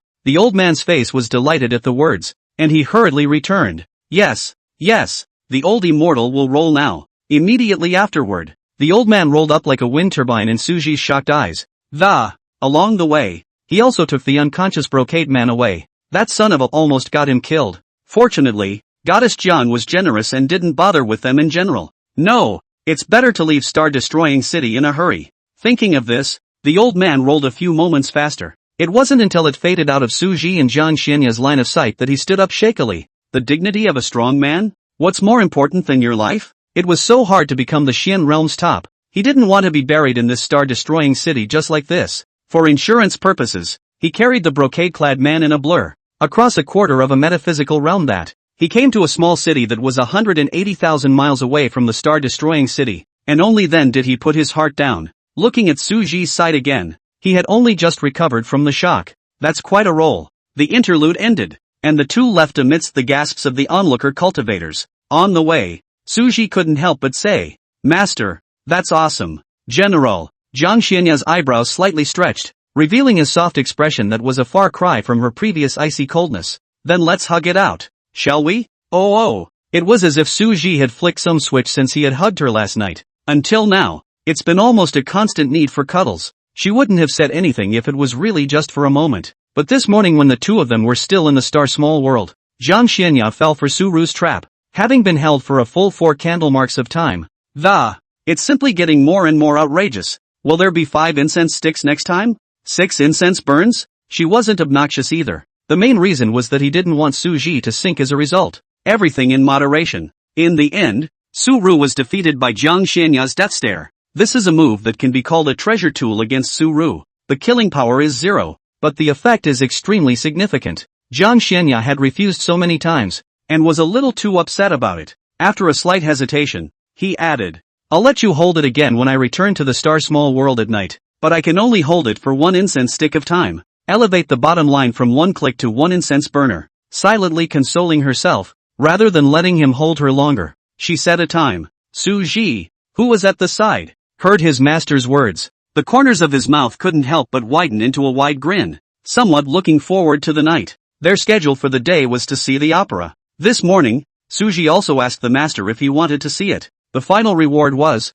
just decide. So it was decided to take the master to the opera. Chapter 102, Ayabo? Fairyland. This place covers an extremely large area, and the appearance of the theater building is grand and beautiful, with flying eaves and corners, yet elegant. The body of the building is even decorated with golden carvings, and a huge plaque hangs on the front of the building. On the top of it, there are 3 big and powerful words written in gold lacquer. Immortal Opera House. Mortals have their entertainment, and monks have theirs. This fairy theater is one of them. Instead of hiding his cultivation in such a crowded place, Suji completely revealed his harmonization stage cultivation. When the little boy who came over to lead the way saw this, he hurriedly put himself in a more respectful posture. "Senior, inside please." "Aha." Suji nodded, and after handing over the 2-person portion of spirit stones, he led Jiang Xianya inside. The interior of the theater is more ornately decorated than the exterior. The stage is located in the center of the playhouse, and the whole playhouse is divided into 2 floors. The first floor is a general admission auditorium,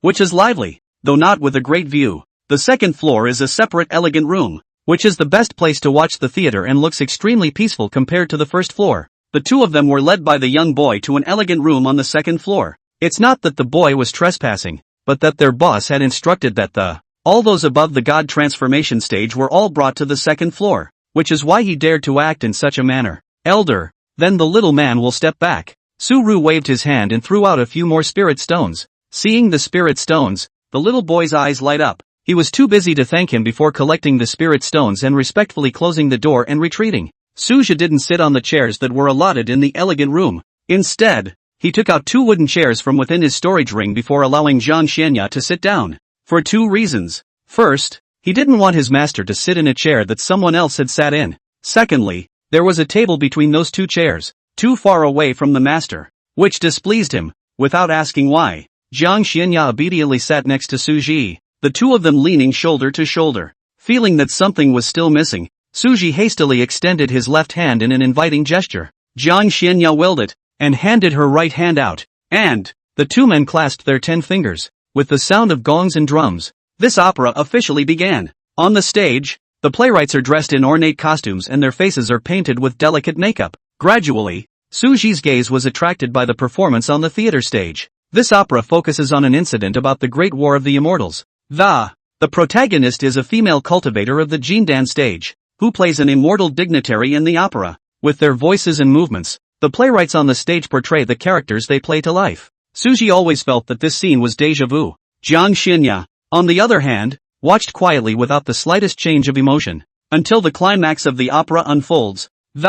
On the stage, some non-killing sword lights flashed, spells were spread out, and that Jindan playwright was actually fighting 10 immortal dignitaries of the same realm all by himself. Su-ru was shocked to realize that this wasn't the thing that his master had described to him earlier. Just in this opera, even if the play is extremely exaggerated, but also dare not play the master's father that one person alone to fight 100 people's feet. Turning his gaze to his master, Suji had a complicated expression. Noticing Suji's gaze, Jiang Xianya slightly sidled her head, her eyes soft, as if guessing what was on his mind. What happened before? This palace has long forgotten. You don't need to show this expression. Or rather, this palace is still a bit thankful that if this palace hadn't come to the Xian realm, it might have missed you. After saying that, a sense of fear rose in Jiang Xianya's heart. She could no longer imagine her life without Su-ru. Suji sniffed and shook his head, holding Jiang Xianya's small hand tightly. "Master, even if you didn't come to the Xian realm, I will still find you in the immortal realm and fall in love with you again.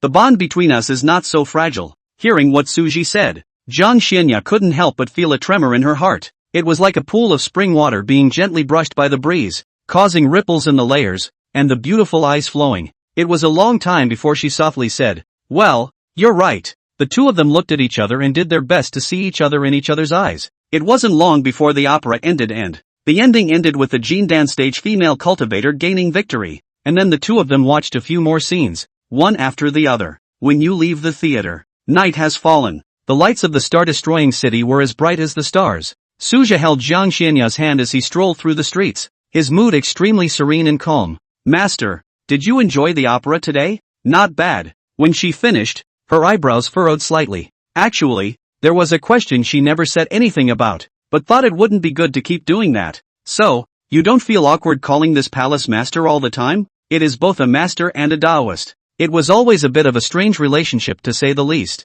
The main reason is that I want to hear my master call me a rebellious disciple. Su Ru had a straight face. You, adversary.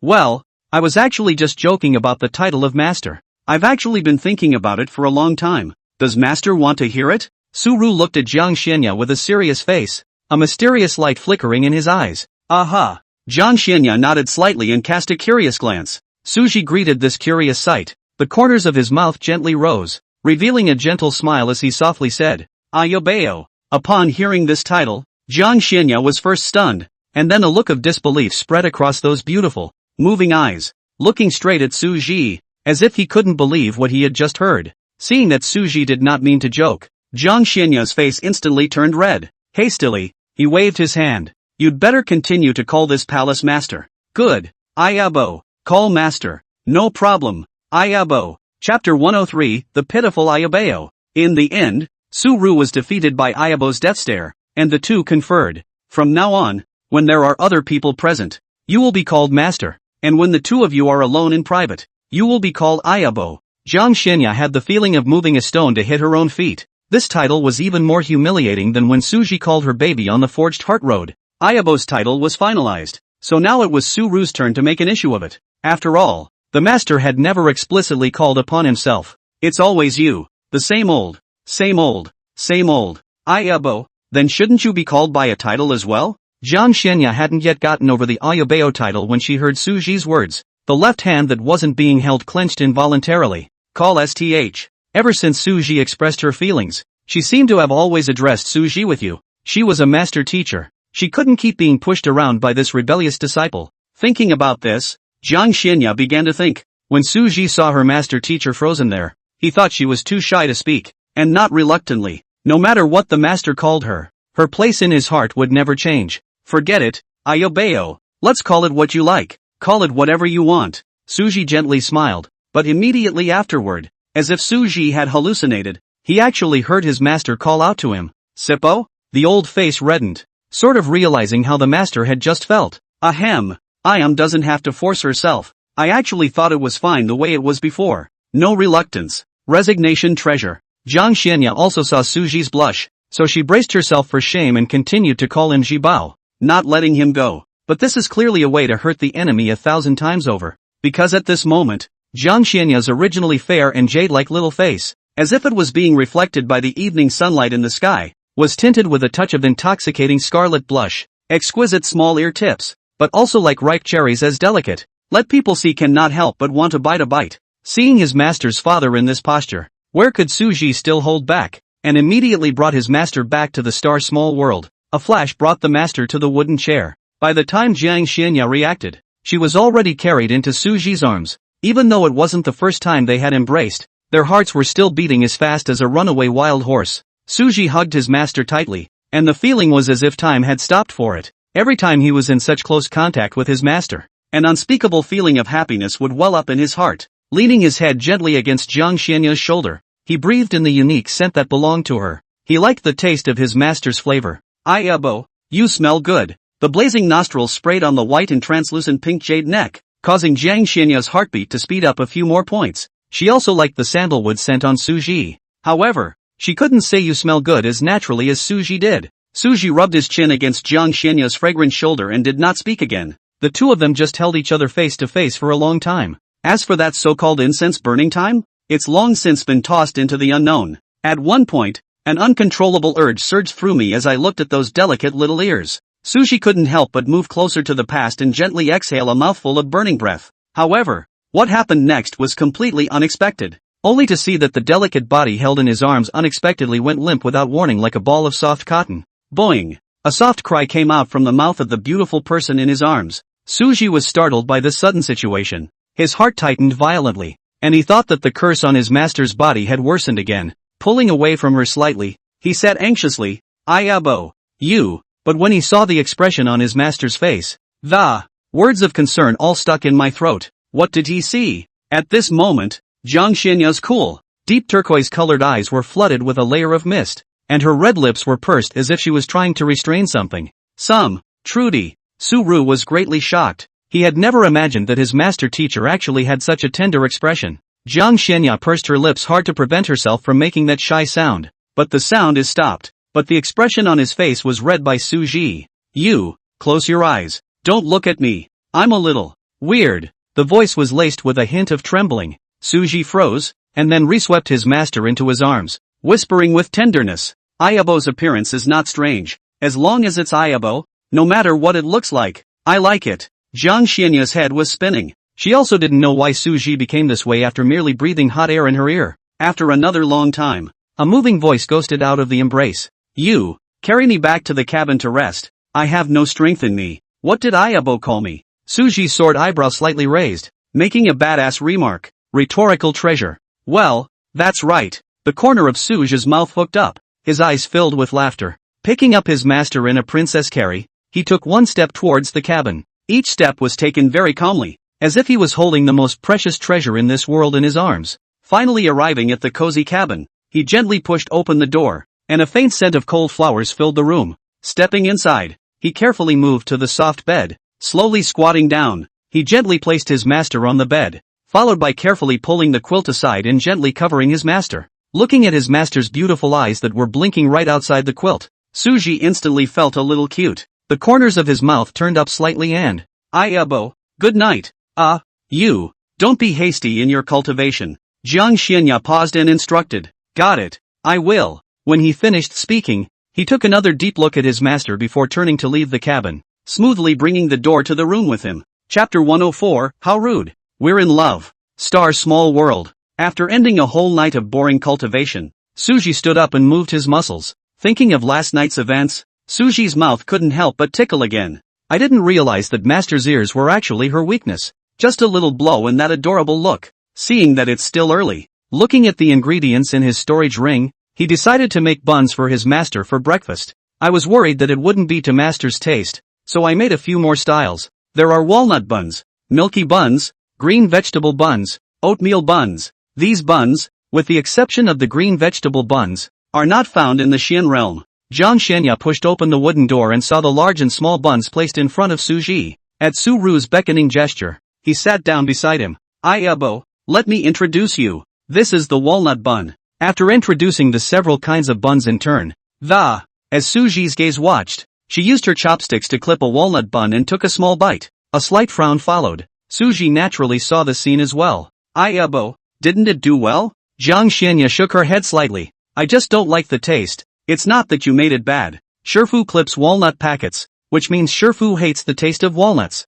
Silently take this to heart." Then with a smile, he said, "Then Ayabo try the others. And as for this." After saying that, in the blink of an eye, he stretched out his chopsticks to pinch away the walnut bun that his master's father had taken a small bite of, and settled it in 2 bites. He slurred his words as he chewed on a walnut bun and explained. "Ayabo, boo, nung, wave, waste." After Jiang Xianya reacted, the walnut bag had already entered Suji's mouth. She bit the bun and Suji didn't mind? Her fragrant cheeks blushing slightly, Jiang Xianya chucked another milky bun. "This is too sweet." It seemed to see her hesitation. In the next instant, before she could react, the milky bun on the chopsticks was stuffed into Suji's mouth again. "Can you not eat the buns I bit into?" Jiang Xianya finally couldn't help but say it. "Ayabo, solve. The appointment is a kind of no da." Swallowing the creamy bun, Suji grinned. "I'm doing this for Ayabo's sake. I don't want Ayabo to get a bad reputation for wasting food." "You don't mind? Dislike?" "I wouldn't dislike Ayabo if I disliked myself." Seeing that it just didn't make sense, she gave up. Jiang Xianya didn't eat much, so the rest of the buns naturally went into Suji's stomach. Being a monk is good. You don't have to control the portion size for cooking, but you can digest it by operating your spiritual energy, thus feeding a constant stream of food. After finishing breakfast, just as Su-ru was about to take his master and leave the Star Small World, An electronic voice in his head stopped him in his tracks. Ding! Search completed. Mission issued to gift Jiang Xianai a divine cloud immortal ice. Reward, Crisis Detection Talisman. Simulation points x2. Crisis Detection Talisman. When used, it allows the host to predict a crisis before it occurs, and can only be predicted once. The Crisis Detection Charm? Aha! It's a good one. Very open door. But more than that, he was more concerned about whether or not this divine cloud immortal ice could restore his master's cultivation. Tuzi, can this divine cloud immortal ice restore my master's cultivation? Ding! Yes, you can restore your cultivation to the Yuaning stage. It's not all back, but it's better than nothing. Unity Sun, search for divine cloud fairy ice. Ding! Search complete. Combined with the host's current strength, there are currently a total of 2 optimal methods of obtaining it. First, participate in the apocalypse auction held by the star-destroying city today. Second, suppress the second-grade sect Tianhe sect, which can be obtained from its treasure trove. Apocalypse auction. Su Ru had some understanding, not from what he heard at the tea house, but from what he had learned from chatting with Chen Lu in the immortal false secret realm earlier. This apocalypse auction could be different from other auctions. Generally, auctions are particularly focused on their reputation and the number of participants. However, this apocalypse auction house did the complete opposite. According to the rumor mill, it will only hold auctions for those who are destined to, and that it is held at an uncertain time and place each year. It would suddenly appear somewhere in the Xian realm one day. Suji also didn't expect that this Tianqi auction house, which had always been erratic, had chosen to hold it in star-destroying city this year. As for the second method provided by the system, it was directly ignored by him. It's still the same old saying, people don't offend me, I don't offend them. Master, let's go to the auction today. They didn't have much of a plan for the day. Anyway, now it's hard for a treasure to appear that can restore master's cultivation. That's necessarily what it's going to be about. Jiang Xianya nodded in agreement. And she goes wherever Su resigns. Leaving the star small world, Suji spread his divine thoughts in all directions, probing the apocalypse auction house. It didn't take him long to spot a crowded, bustling place. With a hint of luck, Suji decided to go to that place and try his luck. It wasn't long before the two arrived at their destination. As soon as he approached, he heard the many cultivators around him talking excitedly. They were lucky. This was indeed the apocalypse auction. Only 2 burly guards stood at the entrance of the auction. They were dressed in precious golden armor that shone with a golden light, and they exuded a powerful aura that caused palpitations. The cultivation level had even reached the late Yuaning realm. At that moment, one of the guards stepped forward and spoke. Only cultivators below the level of Mahayana cultivation are allowed to enter, so I hope you won't break the rules. Spiritual energy wrapped around the voice and transmitted it into the ears of all the cultivators. A Mahayana stage powerhouse was extremely unconvinced. You two are just at the Yuaning stage and you dare to make up your own mind here? He just didn't believe it. These 2 mole crickets would really dare to stop him. The figure faded and was about to enter. A terrifying pressure was like a huge hammer descending from the sky, ruthlessly suppressing it with a mountainous momentum. It firmly suppressed that Mahayana cultivator in place, only to see this Mahayana cultivator's body trembling violently under this pressure. The veins all over his body were raised high from excessive exertion, resembling a small green snake slithering and crawling. Transition. Hijacking. Period. With great difficulty, he squeezed these words out from between his teeth, his voice trembling as he, eyes full of disbelief. There are no rules. If you want to be this rule breaker, then step over this seat. A ripple rippled in the void, and an old man with a stooped body appeared in front of the crowd. With a casual wave of his hand, the Mahayana cultivator who had been suppressed in place was tossed away like a garbage bag. Spitting out a few mouthfuls of blood in the air before stabilizing himself. Hastily clasping his fists. The late generation has eyes but no eyes. Thank you, senior, for being merciful. With this scene of killing Koan to honor the monkey, the remaining cultivators who did not fulfill the conditions also put away their petty thoughts and turned away. The rest of the cultivators didn't dare to act recklessly in front of the Xin realm's supreme powers, and everything was in order. The very moment Suji entered by holding Jiang Xianya's hand, the stooped old man standing in the void wiped his cloudy old eyes, murmuring, "It's so old that I actually hallucinated and saw the one. If that's the one." Not to mention straddling him, even lifting him up by his ashes was not the slightest pressure at all. Inside the apocalypse auction, Suji and Jiang Xianya were led to the box by the maid. On the way, he didn't look at the maid the whole time. When the maid saw that this handsome and extraordinary handsome man did not even look at her, she could only helplessly retreat. They all came here as maids of honor, and they all had their own little hearts. If one could be a couple with someone with a high level of cultivation, it would be no less than becoming a phoenix on a branch. The apocalypse auction was not opposed to this situation, so it was just a matter of each having their own mind. In the Xian realm, the notion that a strong person could have multiple Dao couples was a concept that ran deep within their hearts. Even if Su Ji had Jiang Xianya with him, the maid didn't feel that she didn't have a chance. If Su Ji knew what they were thinking, he would probably say something. How rude. We're in pure love. After a lot of hard work by the papas, the book's rating is up to 8 out of 10, which is a small milestone. Chapter 105, Divine Cloud Immortal Ice. Inside the box, Su Ji took out 2 wooden chairs from his storage ring as usual and waved towards Jiang Xianya. Ayabo, come on. When the 2 of them were seated, Jiang Xianya curiously said, you shouldn't be lacking in cultivation resources. Why are you suddenly interested in auctions? Hearing the master's name, Su Ji also knew that it was a bit difficult to get his master to call out to him with an intimate title now, so he didn't point it out. I believe that if the 2 of them spend enough time together, the master will naturally conjure up behind them. With a smile on his face, he played with master teacher's small hand that was as warm, delicate, and soft as lamb's white jade, explaining, Ayabo, there is something here that can restore your cultivation. The small hands were soft and white, like a fine work of art that he loved. Su Ji pinched the slender and elongated fingertips for a while. A while later, he rubbed the smooth jade-like palm with his thumb. Such an intimate gesture caused even Jiang Xianya's face, which was as cool as snow, to become a little more shy. That weird physique of yours again? Su Ji froze. This was something he had no choice but to say casually in the beginning, and he never thought that his master would actually remember it for so long. After only a moment's thought, he decided to confess everything to his master. So in his mind, he said, Unity-san, can I tell the master about your existence? Ding! You can't tell anyone on principle. Principles? Su Ji found the blind spot. Can't in principle? Ding! Jiang Xianya is outside the principle. Su Ji was delighted at his words. God knows how much guilt he felt in his heart when he deceived his master before. Now that I can confess, I can't help but feel relieved. The look of worry that had been hanging on his face disappeared without a trace.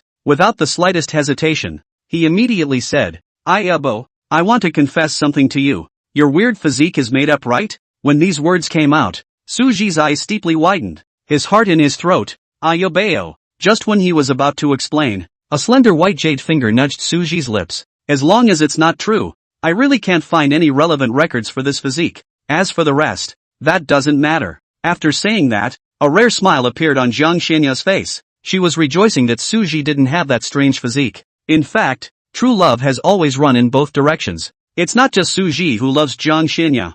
Jiang Xianya similarly loved Su Ji. It may not have been as conspicuous in its performance as Su Ru, but she had been working quietly in her own way. Su Ji's heart was melting. This is his Ayabo. After organizing his language, Su Ji gave a clear account of the system, including the fact that he is not from this world in full. At the end, Su Ji said under his breath, Ayobeo, are you angry about me lying to you? Jiang Xianya listened in silence. She didn't care if Su Ji was from this world or not. It didn't bother her to lie to her, but the female voice in her head did upset her a little. Jiang Xianya, not angry. Su Ru, but. Jiang Xianya, but what? Su Ji weakly said, but your expression doesn't look like you're not angry at all. Ha, so obvious? She had obviously tried her best to refrain. In that case, she simply didn't hide it. The beautiful eyes stared straight at Su Ji, causing Su Ji to fidget a little for a while. So you don't have a special relationship with that female voice in your head, do you? Hearing his master's words, Su Ji couldn't help but let out a sigh of relief. If that's the concern, then he's 100% in the clear. Ayobeo, no matter how the years change, no matter how unpredictable the world is, I, Su Ji, will always love only you. Aha, that's enough. Jiang Xianya's eyes flowed, her eyebrows stretched, and the corners of her lips once again hooked into an absolutely beautiful arc. Because she believed in Su Ji, it didn't take long for the apocalypse auction to be announced. Su Ji was about to look at that display table when a storage ring was placed into his hand. Ayobeo? Su Ru was a bit uncertain. There are spirit stones inside, but I don't lack spirit stones. Take it. Okay, but no next time. Between the 2 of them talking, a slender female cultivator wearing a red veil with a pretty face walked up to the auction stage and began to preside over the auction. Seeing that the auction had begun, Su Ji also gathered his eyes on the auction items to prevent missing the Divine Cloud Immortal Ice. The first item up for auction is an unimpressive mug. Su Ji just glanced at it and averted his gaze. This cup shone with golden light, making it impossible to recognize what level of magic treasure it was. But it was not difficult to defeat Su Ru. Unison as soon as it starts. No matter what demons or monsters are there, they have to show themselves in front of him. Golden cup, a mediocre treasure. With the characteristic of not being able to be recognized as a grade, but otherwise extremely ordinary. Placing the golden cup on the stand, the red-veiled female cultivator began to introduce it. This cup was obtained by a great cultivator of the harmonization stage in an ancient cave. From an ancient source, unable to identify the grade. Starting bidding price 6,000 spirit stones. Hearing this introduction, Suji raised his eyebrows slightly. It's really hard to tell just by looking at it. But in fact, as long as one had used it and then compared it to the magic treasures at each level, then one could definitely judge the grade. It was assumed that the Apocalypse auction house also knew that this was a treasure weapon, so the starting price wasn't set too high. Soon this golden cup was auctioned off by a horse-faced man for 9,000 spirit stones. It was also about 1,000 more than the price of the treasure weapon itself. The second exhibit was a flying sword that was orange in color. Long rainbow sword, a mediocre artifact with the characteristic of not being able to be discerned by rank, able to be combined with the rest of the swords, and otherwise extremely ordinary, not even a treasure weapon. Suji secretly shook his head. This object is rumored to be able to merge with the rest of the flying swords, and its power will increase greatly after the merger. However, the rest of the flying swords are still unaccounted for. Interested Taoists might as well take them. Perhaps they can find the rest of the few swords as well. Starting bidding price of 1,500 spirit stones. This long rainbow sword had a lot less shouting compared to the gold cup. They weren't stupid. They knew that the flying sword wasn't great by the starting price. Not to mention how big this Xian realm was. To find swords that could be combined was not a simple task. In the end, this long rainbow sword was auctioned off by a cat-faced cultivator for 3,000 spirit stones. Then the next thing was to set up dozens of these types of magic treasures one after another. Suji was a little sleepy from watching, until a dark-colored stone swung up.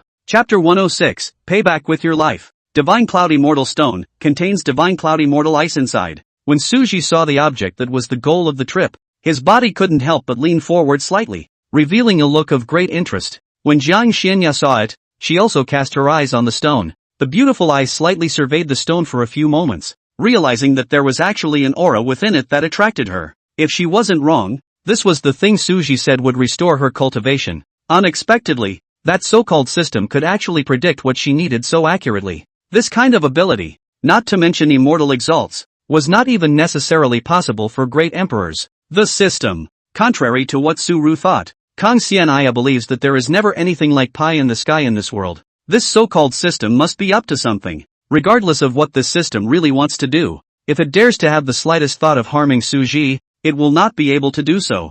Up to the Yellow Springs and down to the Bijou, she would not let it go, even if the system is. The same goes for Tendo. She didn't say these things to Suji, and that was because it was useless to say them with their current cultivation level. In case this system really had something bad in mind, saying so was no different from spooking a snake. Just keeping the matter in mind, when she ascended to the top of the immortal realm, she would definitely clear up this matter. Suji didn't know what his master was thinking, and at the moment, he was still staring intently at that divine cloud immortal stone. Perhaps it's confined to the blue planet. As he thought, being a traveler must have a hangover. So when the system appeared, he wasn't too surprised, much less bothered to dwell on the system's origins. Just as if you were driving a plugin. Would you ask how the plugin was made? Let's just say the vast majority of people won't. After placing the divine cloud immortal stones, the red-veiled female cultivator introduced them as before. This item was obtained by a powerful person from my Heavenly Enlightenment auction. The hardness of the texture can't even be shaken by a Mahayana,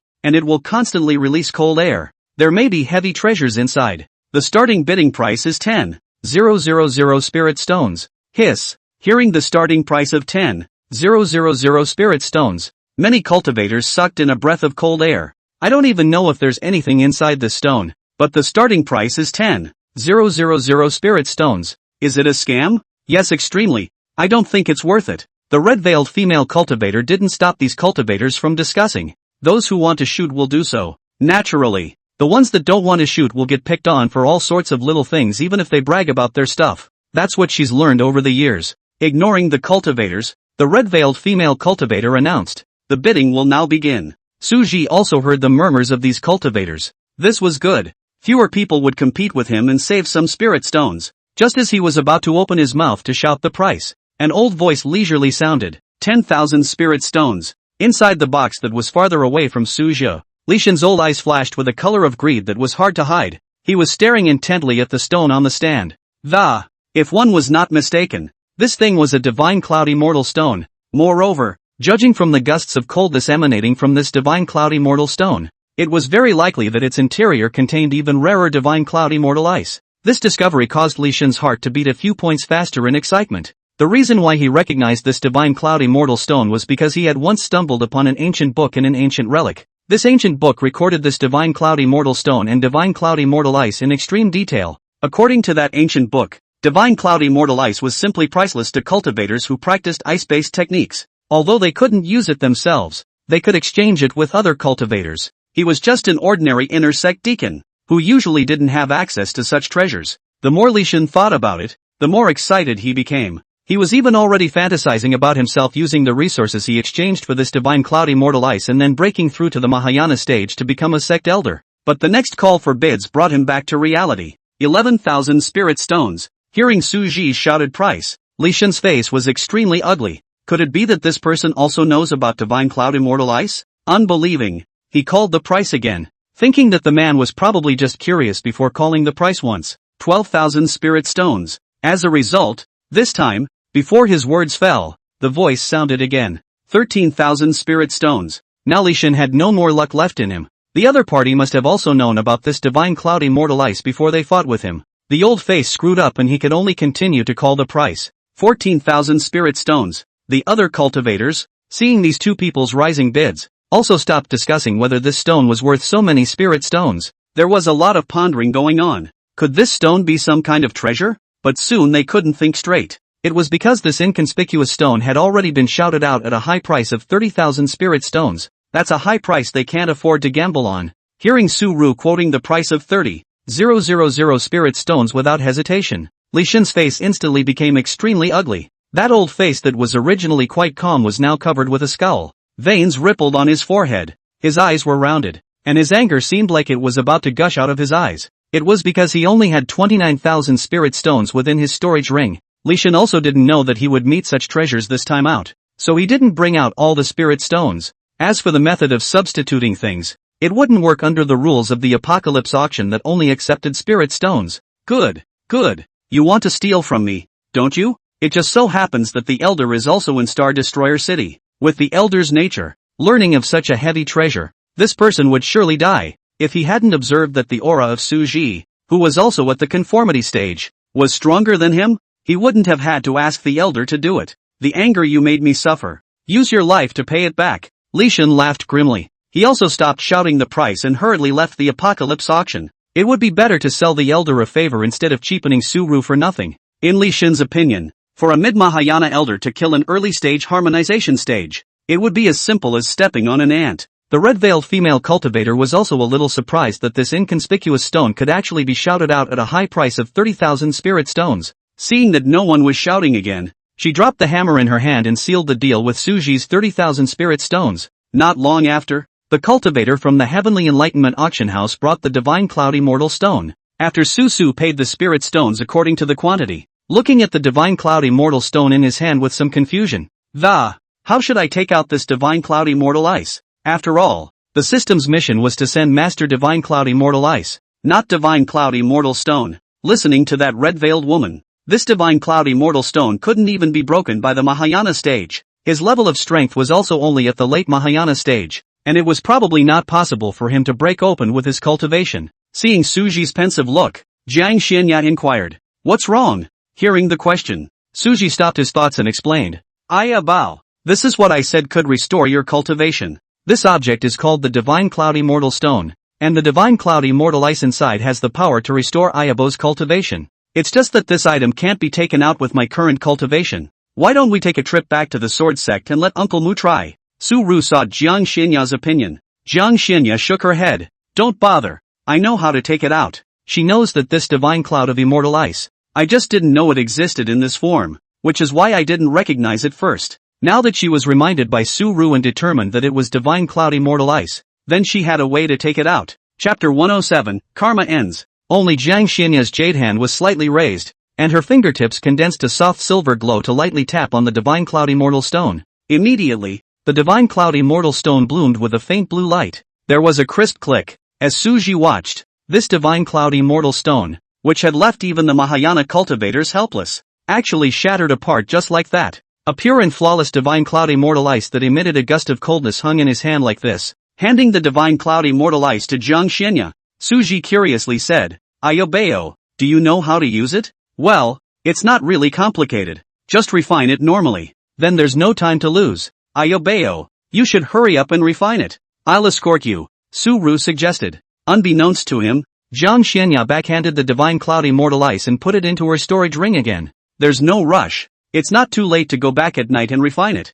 Now is the time to accompany you." Ding! Quest completed. Crisis detection charm, to be extracted. Simulation points X2 have been issued. Ignoring the electronic voice in my head, Suji's face was a bit unnatural, quietly averting her eyes from her master's gaze. Master Chief was like that, always saying something to tease him without realizing it. "Then Ayabo, let's go. The purpose of this trip has been accomplished, and we can still go out for a stroll before it's too late." Those things left in the auction, Suji wasn't interested in. Master Teacher was willing to give up refining divine cloud immortal ice to restore his strength to accompany him, so he wouldn't waste that time at the auction. Just as the two had only just stepped out of the door of the apocalypse auction, Suji then sensed two gazes filled with malice in the darkness staring intently at him. His face sank instantly, combined with what just happened inside the apocalypse auction. Suru also guessed a generalization. The reason why his face was ugly was because these two people had disturbed his time with his master. Isn't it a bit disrespectful of him that these two people, one early stage of merging and one middle stage of Mahayana,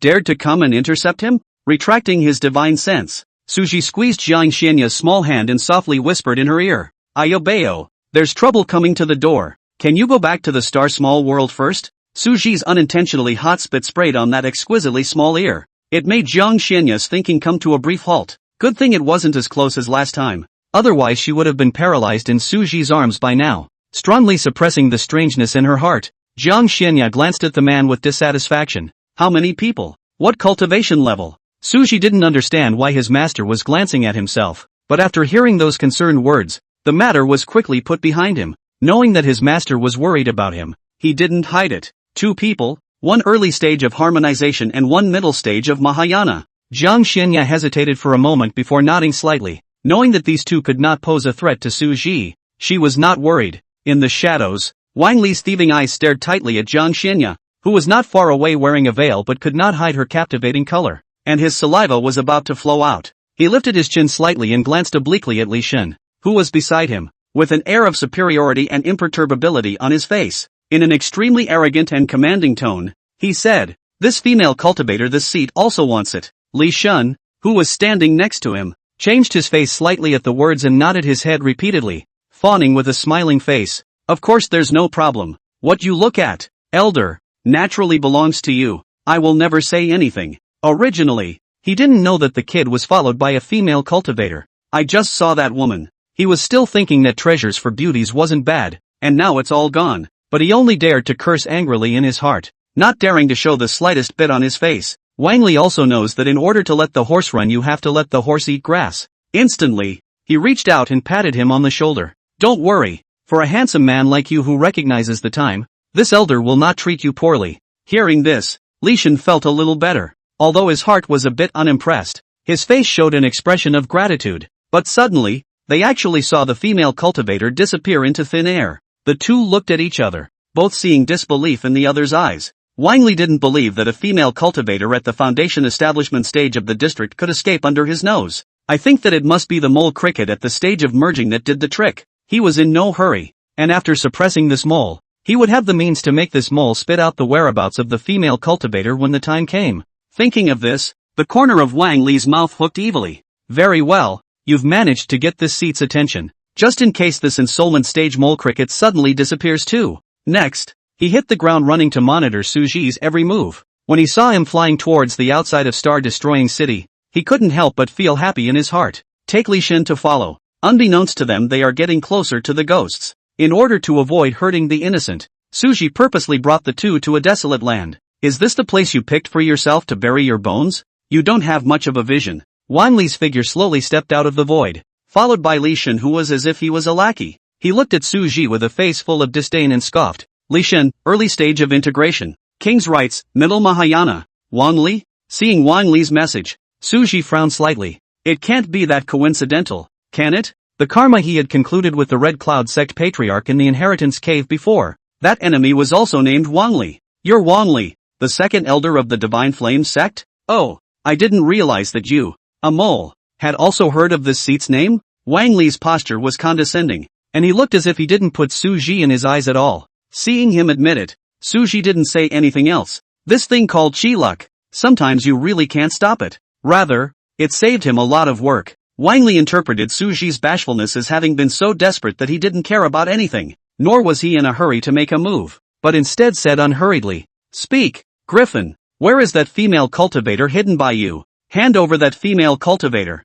This seat may be able to let you die a decent death." Hearing this, Su Ji froze. An uncharacteristic laugh followed. Wang Li only thought that Su Ji had been so scared that her expression was out of control. Seeing that he had no intention of answering, his heart was a little impatient, and he immediately prepared to strike to suppress it. But he soon realized he was very wrong, only to see the ink shadow sword appear instantly in Su Ji's hand, pushing the sword Dao and the power of the sun to the extreme. Dazzling light blossomed from above the sword, like a blazing sun in the sky. Under this force, the surrounding air seemed to be cut apart, emitting a sharp whistling sound. With a wave of his arm, a brilliant and dazzling golden sword chi slashed out with a thunderous momentum. Its speed was so fast that it had arrived in front of Wang Li in the blink of an eye. But this is just the beginning. The first golden sword chi had not yet stopped. Second, third, fourth course, countless sword chi came one after the other. Like surging waves of fury, it swept towards Wang Li in a heavenly manner. These sword chi were crisscrossed, either horizontally or vertically,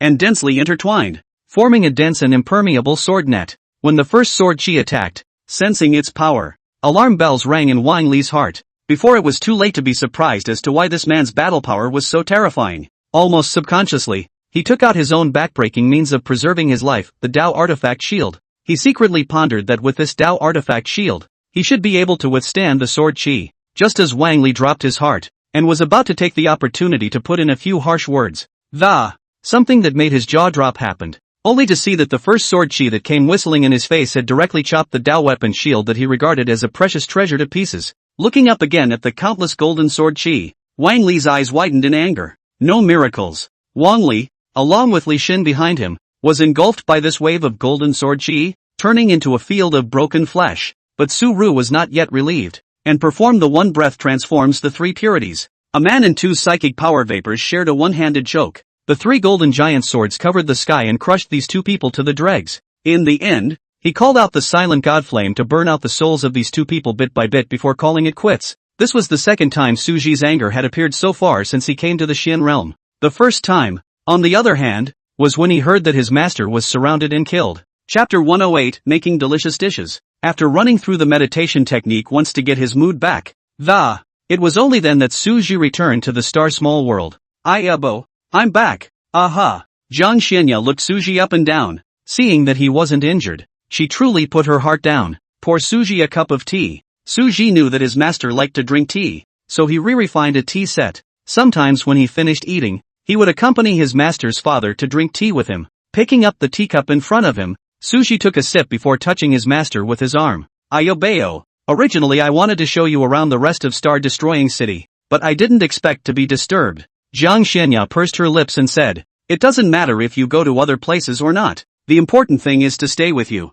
Here it comes." Master has double-teamed him again. You're being dangerous. Dangerous? Why? Jiang Xianya was a bit puzzled. How could it be dangerous for a good reason? Su Ru's eyes were obscure and unknown, and he sold a secret. Laughing softly, she said, will know later. You'll know later? Know what? Jiang Xianya was a little uncertain. Do you still want to roam around Star Destroying City next? Putting the teacup in her hand down, Jiang Xianya shook her head. No. According to you, the only way to activate the quest is to change places. Since the mission in Star Destroying City is now over, it's just as well that we change places. All she cared about was being with Su Ji, and it didn't matter where. Good. Then listen to Ayabo. I'll think about it later and see if there are any good places. Finishing his tea, he looked at the sky and realized that it was already time for dinner. So Su Ru stood up and went into the stoveroom to make lunch for Jiang Xianya. The time in the Star Small World was the same as the time in the Xian realm under Su Ji's adjustment, so there's not the slightest problem with measuring time in terms of starlets. He had just walked into the cookhouse with his first foot, and Jiang Xianya followed with her second foot. Ayabo, what's wrong? Is there something you want to eat out of the dish? Ayabo can just order whatever you want. Chef Su's specialty dishes are numerous and can definitely satisfy Ayabo. Suji patted his chest confidently. No. Seeing his master's denial, Suji said with some doubt, what is that? It can't be trying to cook for him. Then he'll be so happy. As if in response to what Suji was thinking in his heart. Next moment. I want to try to make a dish for you. Really? But immediately after that, as if Suji thought of something. Ayabo, the cookhouse is greasy. Although I was tempted to eat the dishes cooked by Shirzuan, I decided to put Shirzuan off considering the fumes. He wouldn't want to expose his master to that. I'm a cultivator. I'm not afraid of this. Jiang Xianya quietly locked eyes with Suji, with no intention of backing down. In the middle of the day, Suji lost the battle and was gently pushed out of the stoveroom. Ayabo, do you need me to teach you? No need. As a master teacher, how could you possibly need an apprentice to teach you how to cook? Simply making a boiled green vegetable is still no problem. Walking over to the stove, she looked at the jars and bottles on the side and thought, it should taste better with seasoning. In the end, the conclusion was reached that the more seasoning, the better the food. Suji outside the door didn't use his divine sense to investigate. In the star small world he was never defenseless and would not spread his divine sense. Ayabo's cultivation talent and learning power is so strong. It should be no problem just to cook a dish. Suji murmured. Thinking of this, he left a sentence outside the door. Ayabo, take your time. There's no rush.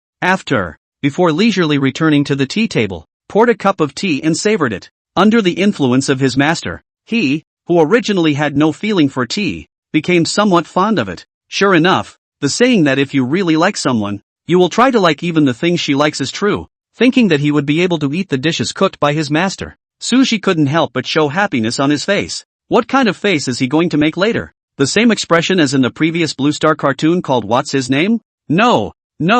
What if by that time, Shifu exhausted himself by cooking every day because of this? I've been thinking about it for a long time, but I haven't come up with anything. It wasn't until Konsan Aya came out of the cookhouse that a plate of blackened goo was brought out, and you could vaguely see the absent greens soaking inside the goo. Seeing this dish, Suji's eyes flashed with a complex color, as if he was evoked by some kind of memories. Ayabo, is this bok choy? Jiang Xianya's beautiful eyes glowed as she gestured for Suji to taste it. Su-ru nodded and didn't refuse. Take out your chopsticks and without hesitation, pick one up and put it in your mouth. In a blink of an eye, Suji tasted sweet and sour, but he still swallowed the greens without changing his face and gave a thumbs up. It's worthy of my Ayabo's cooking. Yummy! Hearing Su-ru's praise, Jiang Xianya let go of her heart. When she made this dish, the first thing she did was to bring it out for Suji to taste. Haven't even tried the flavor myself yet, and I was worried it wouldn't be good. Then I'll try it too. After saying that, when he was about to pick up his chopsticks to clip, the dish was served away by Suji. Ayabo only made one plate. What if I don't have enough to eat later? Tell you what, I'll go make Ayabo a new one. Jiang Xianya nodded at her words. One plate of food for two people will indeed not be enough. Had she known, she would have made 2 plates. In order to prevent Ayabo from stealing food, I'll put this delicious dish into my storage ring first, and take it out to eat later. I don't steal food. Looking at Suji's swift movements and exaggerated expression, Jiang Xianya hooked her lips. I didn't expect Suji to like her cooking so much. So delicious. That's not necessarily true. Su-ru smiled faintly and put away the dish before turning around and entering the stoveroom. When I came to the stove, every bottle of spice on the counter showed signs of use. You can vaguely see some spices accidentally spilled and then cleaned up. The scene made the corners of his mouth rise up, and seafood did cook for the first time. From the flavor he just tasted, he knew that his master had put the seasoning all over the place. Suji also guessed that his master's thoughts should be that he felt that the more types of seasonings he had, the more delicious the dish would be. That's why you put each one once. To say why he knows this, it was only because Suji saw his first time cooking self from his master's body. The first time he cooked was also like his master's father, putting all the seasonings one by one. There was only one thing on his mind. That is, to make a delicious dish. Master was just trying to get him to eat good food. As for whether the food is good or not, it doesn't really matter much anymore. Chapter 109, Family Law. Finally, after stopping Jiang Xianya several times at the table, Su-ru, it took a fire to eat all of that plate of greens to get this over with. Anyway, there was no desire to stroll around star-destroying city, so the two of them just stayed in the star small world. Seeing that Master went to refine the divine cloud immortal ice, so he took out the crisis detection charm given by the system. The sooner you use something like this, the better, of course. Just looking across the board, Suji didn't know how to use it. Tutelage. How do I use this talisman? Ding. The host can just stick it to his body. Then wouldn't it be weird to have a charm on me all the time? Ding. No, the host will know when he uses it. Suji put the talisman on his right arm with trust and skepticism. Then he was surprised to find that the talisman actually transformed into the word danger and appeared on his arm. At that moment, the system's voice once again sounded in his head. Sting. When the host feels a tingle, it means that a crisis is imminent and precautions can be taken in time. Hearing the system's words, Suji was extremely satisfied. This is indeed a treasure that opens doors. It prevents you from being ed by old 6. 2Z. Add 2 simulation points to 10,000 swords. Ding! Simulation successful. In these 2 years, you have managed to cultivate the 10,000 swords to a small degree of success with the help of the sword Dao. Thanks to your exceptional talent and perseverance. Immortal level feats were just not simple. Even if it took 2 simulation points to cultivate to a minor level with the help of sword Dao, Suji wasn't frustrated either. As long as he kept completing his tasks, one day this 10,000 swords returning to the realm of transformation would also arrive. Meanwhile inside the cabin,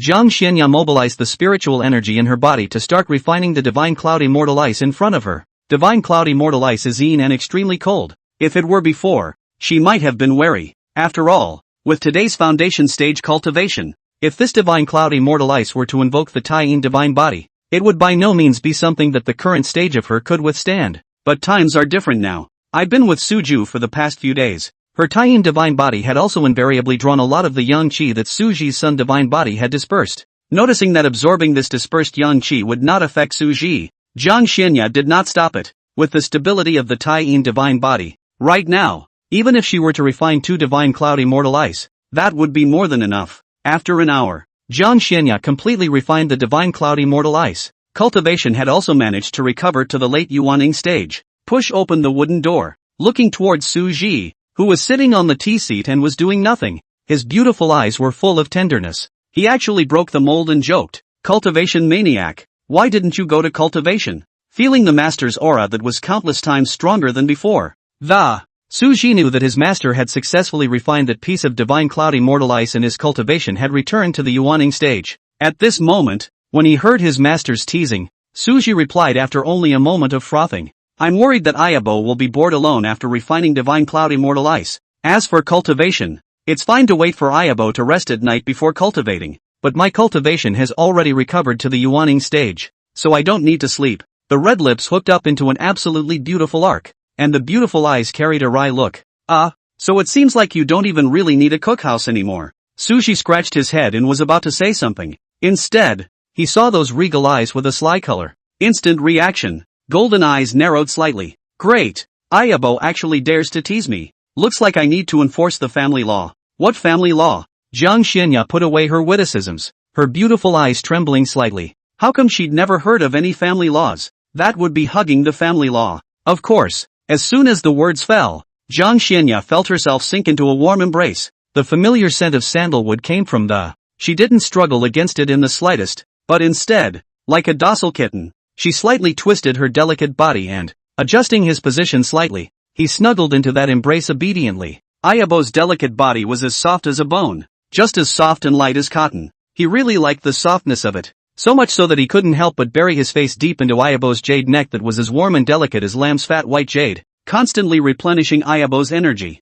Each breath carried Ayabo's unique scent of cold flowers. Although Jiang Xianya was made shy by such an intimate move by Suji, and her fragrant cheeks were even more crimson like fire, she did not reach out to push him away. I don't know how many incense sticks have passed. Only then did Suji let go of Jiang Xianya. Then he carried Jiang Xianya, who had regained a few moments of strength, to the wooden chair. Fearing that she might inadvertently fall to the ground due to her physical weakness, Suji was also extraordinarily careful to reach out his hand to encircle that slender, soft waist to ensure that she could sit firmly. It's not the same as the previous cuddle, because of the different angle of the. Suji's palm happened to rest impartially on Jiang Xianya's soft mess, as if it would melt at the touch of her little belly. Moment of contact. It's like Mars colliding with the Earth. With a swish, Jiang Xianya's face turned as red as a ripe red apple, even speaking with a bit of a trill. You let go. I've got the strength. No, what if you fall when I let go, Ayabo? This floor is cold and hard. If I break my Ayabo,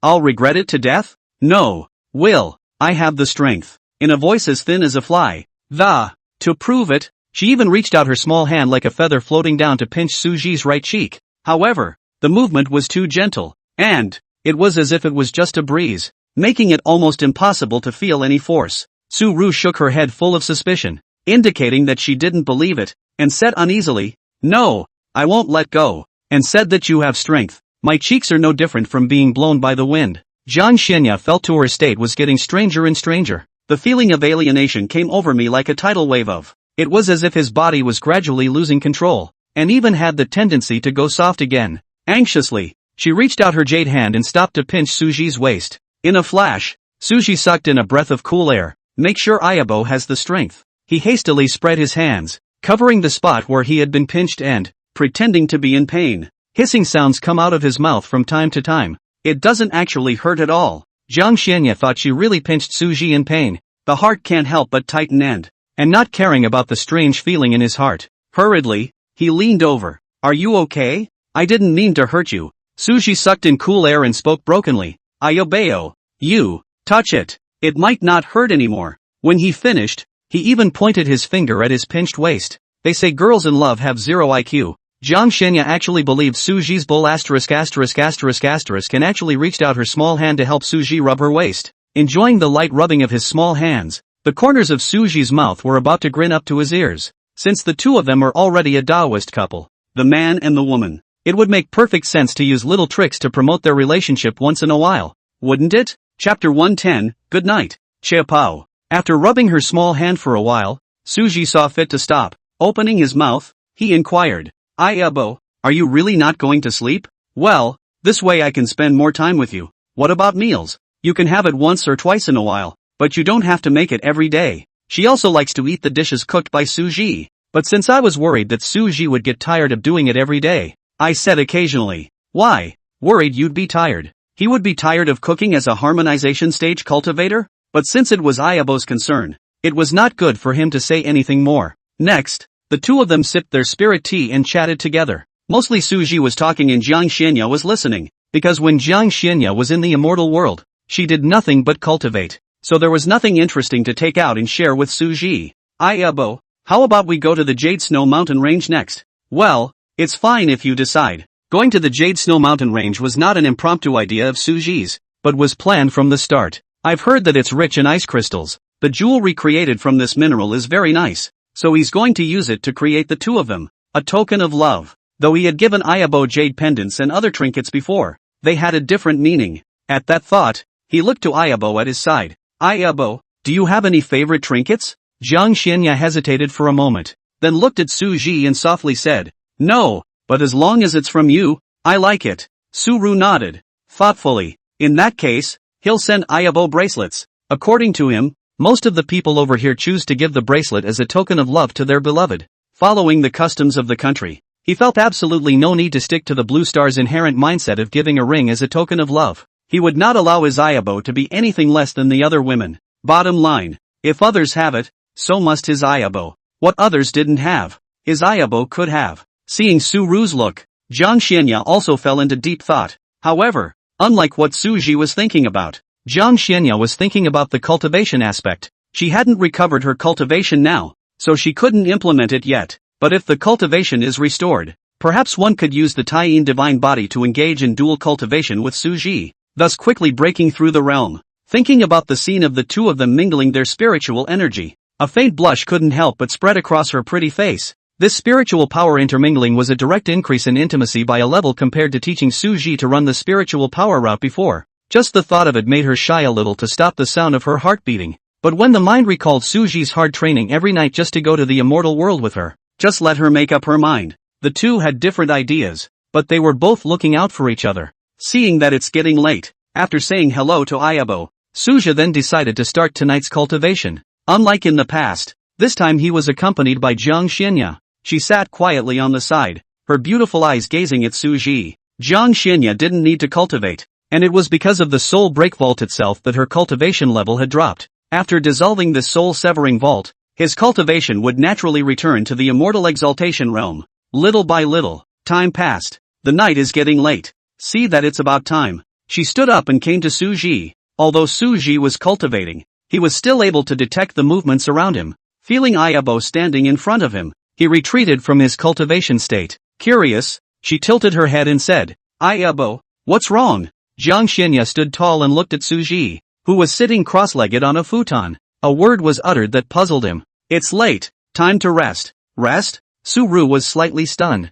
Ayabo. I don't need to rest. Ha? It's late. Time to rest. Jiang Xianya repeated. Because of the angle. So Suji didn't see Jiang Xianya's already reddened ear tips. Originally, she did not intend to rest, but thinking that Suji had been cultivating this hard for a long time, her mind would get sleepy. If he's left alone to rest, he's definitely not going to agree to that. Even if he agrees, it's probably just a different place to practice. In that case, it's together. She was able to supervise his rest without getting in the way of being there for him, killing two birds with one stone. Suji stood up suspiciously, somewhat confused as to what Ayambao meant. Ayako? Come with me to rest. This time Suji understood, but also understood even less. He suspected he was hallucinating. I will call you at this time from now on. Cultivation should be a combination of work and rest. You don't have to worry about not being able to catch up with me. When the time comes, I'll help you increase your cultivation speed when the time comes. Jiang Xianya said a lot in one breath. On the other hand,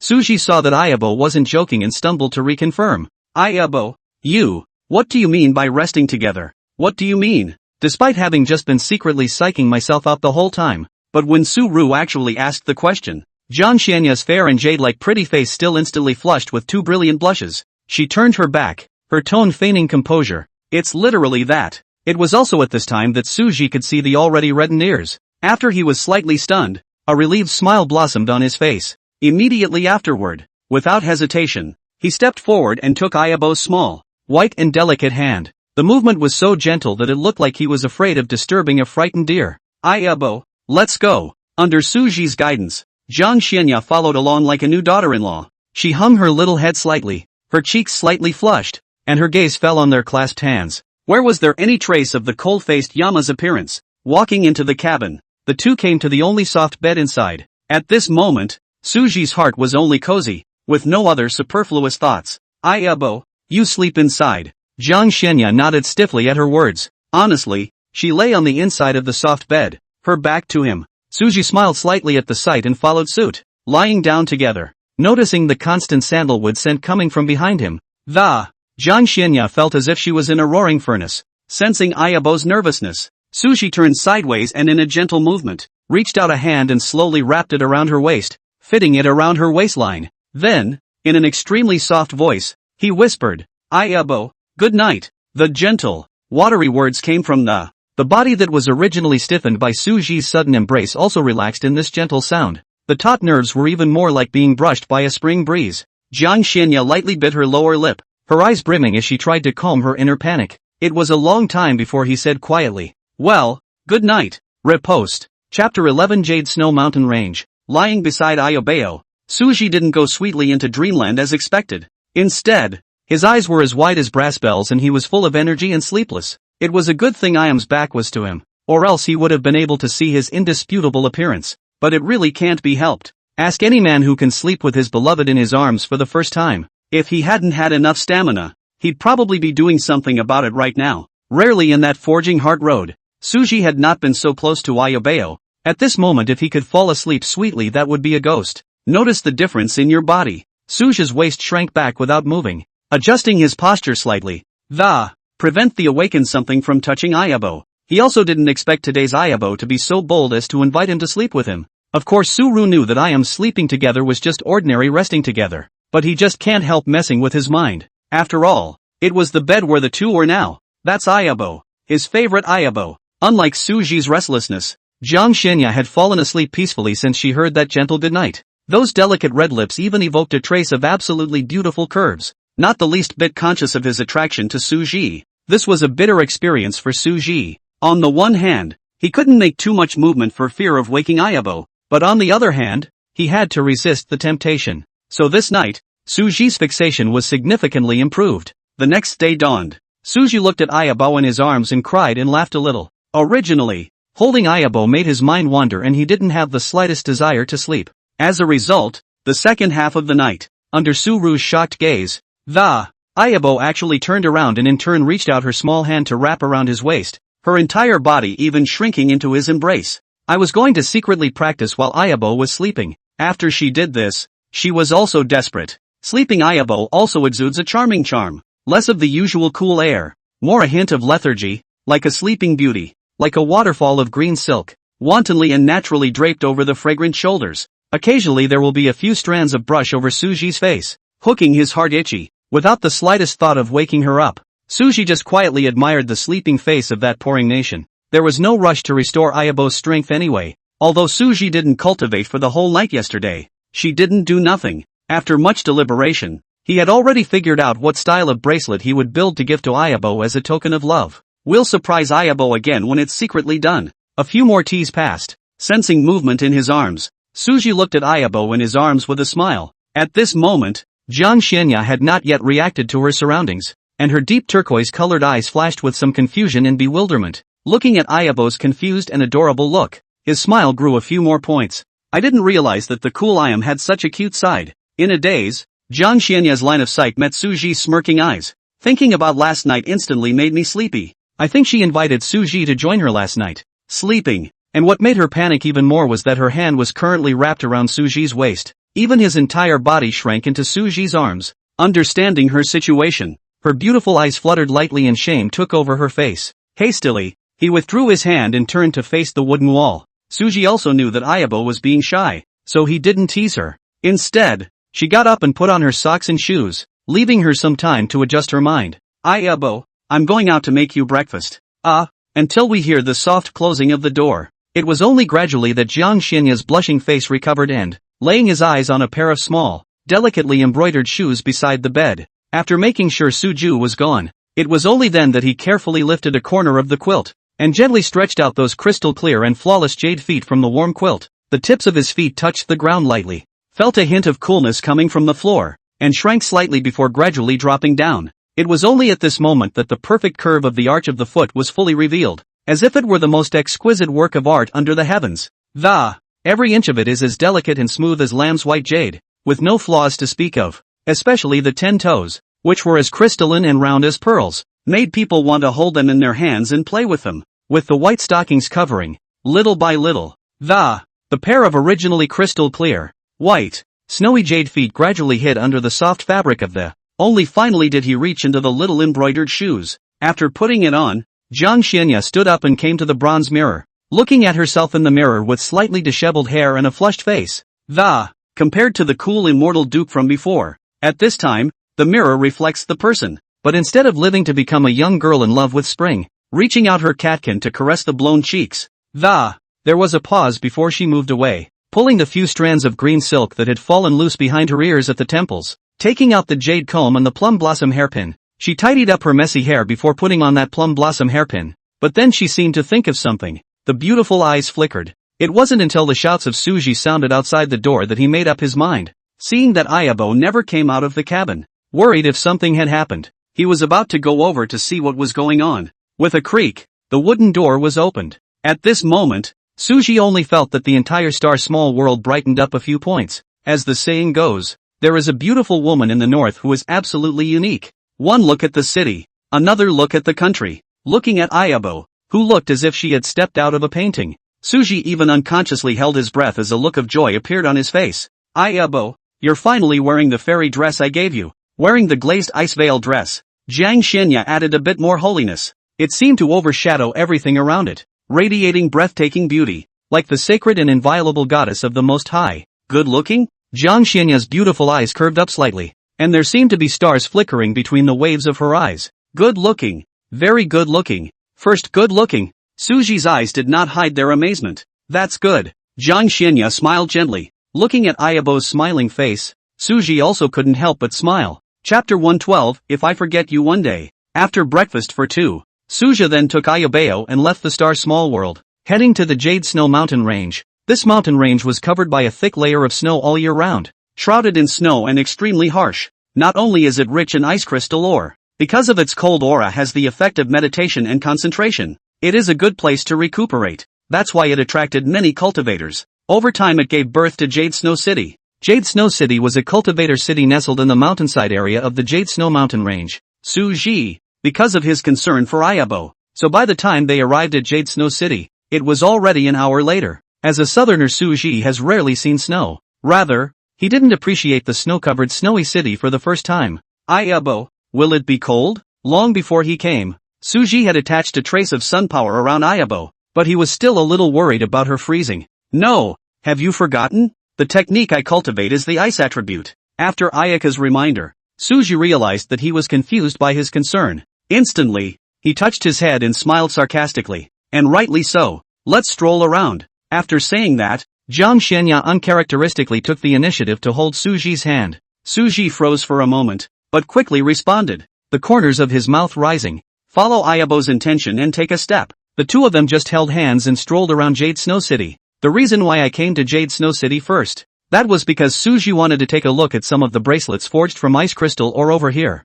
Just because he's figured out the style doesn't mean it can't be optimized. While Ayabo was holding him, Suji didn't forget about this matter. Without stopping, he was sweeping over every store that might have bracelets with that strong divine thought. A wide variety of bracelet styles are available at a moment's notice. Suji also used this to continuously optimize the bracelet embryo in his mind, until the two came to a tall building. Due to the fact that he had enveloped the surrounding area with his spiritual power in advance. So this time around, it wasn't watched by as many eyes as Star-Destroying City. Some of the cultivators who could not see the faces of the two men were curious about the appearance of these two men. Though, however, feeling the terrifying pressure that lingered around Suji, they all retracted their sights early as well. Fortunately, this tall building happened to be located in an excellent position, just overlooking the entire Jade Snow City. The two stood side by side without speaking, enjoying each other's company in the peaceful atmosphere of the snowy landscape. Snowflakes drifted down in droves, blocked out by Suji's spiritual power shield, and couldn't fall on them at all. At a certain point in time, Suji's originally calm gaze suddenly became dark and deep. Gazing straight ahead, after a long hesitation, he asked, slightly apprehensively, Ayabo, what would you do if one day I forgot about you? Hearing Suji's words, Jiang Xinya's heart ached. The beautiful eyes stared at him tightly, as if they wanted to see through Suji's eyes to see through his true inner thoughts. Why? To ask this? Jiang Xianya's voice carried a hint of sadness and disbelief. Noticing Ayabo's low spirits, Suji only felt remorseful and cursed himself. Why are you asking? Ha ha, I'm joking. Ayabeo don't need to take it to heart. Suru hastily snorted. If one day you forget me, Ayabo, I'll open and play. I'll make you remember me again. 10 years if 1 year doesn't work. 100 years if 10 doesn't work. 1,000 years, 10,000 years, until the end of life. Suji's face stiffened, forcing out a little smile. Ayabo, I was just joking, don't take it to heart. Jiang Xianya didn't say anything, still looking closely at Suji. This made Suji's heart a little hard to bear as well. He could feel her slump. In his heart, he could not help but look down on himself even more. Just a mere kung fu method scares you like this? It wasn't even necessarily necessary to cultivate this technique. In case some other powerhouse comes out of nowhere to ascend to the supreme, then wouldn't the matter be settled without him? Thinking of this, he took Ayam aside into his arms. Ayam, I won't even ask such stupid questions from now on. I won't forget Ayabo, and if I had to put a deadline on it, it would be forever. Jiang Xianya didn't expect Suji to dare to hug her in public. She didn't have try to struggle though. As stated before, she didn't care what people looked at, just reached out and patted him on the back. Thinking Ayabo was being shy, he told him to let go. Ayabo, don't worry. I've already blurred the space around us with my spiritual power. They won't be able to see it. That's not what I was going to say. What's that? Are you sure you'll never forget me? Well, ever. Snuggled in Suji's arms, feeling that familiar scent, Jiang Xianya smiled softly. Only after noticing that Ayabo's mood had recovered did Suji let out a sigh of relief. The two hugged for a long time before separating, leaving the tall building. This time it was replaced with Suji holding Ayabeo around. Hey, the two Taoists over there, please stay. Suji had originally prepared to take Ayabeo back to the Star Small World after shopping this street. Upon hearing this sudden call,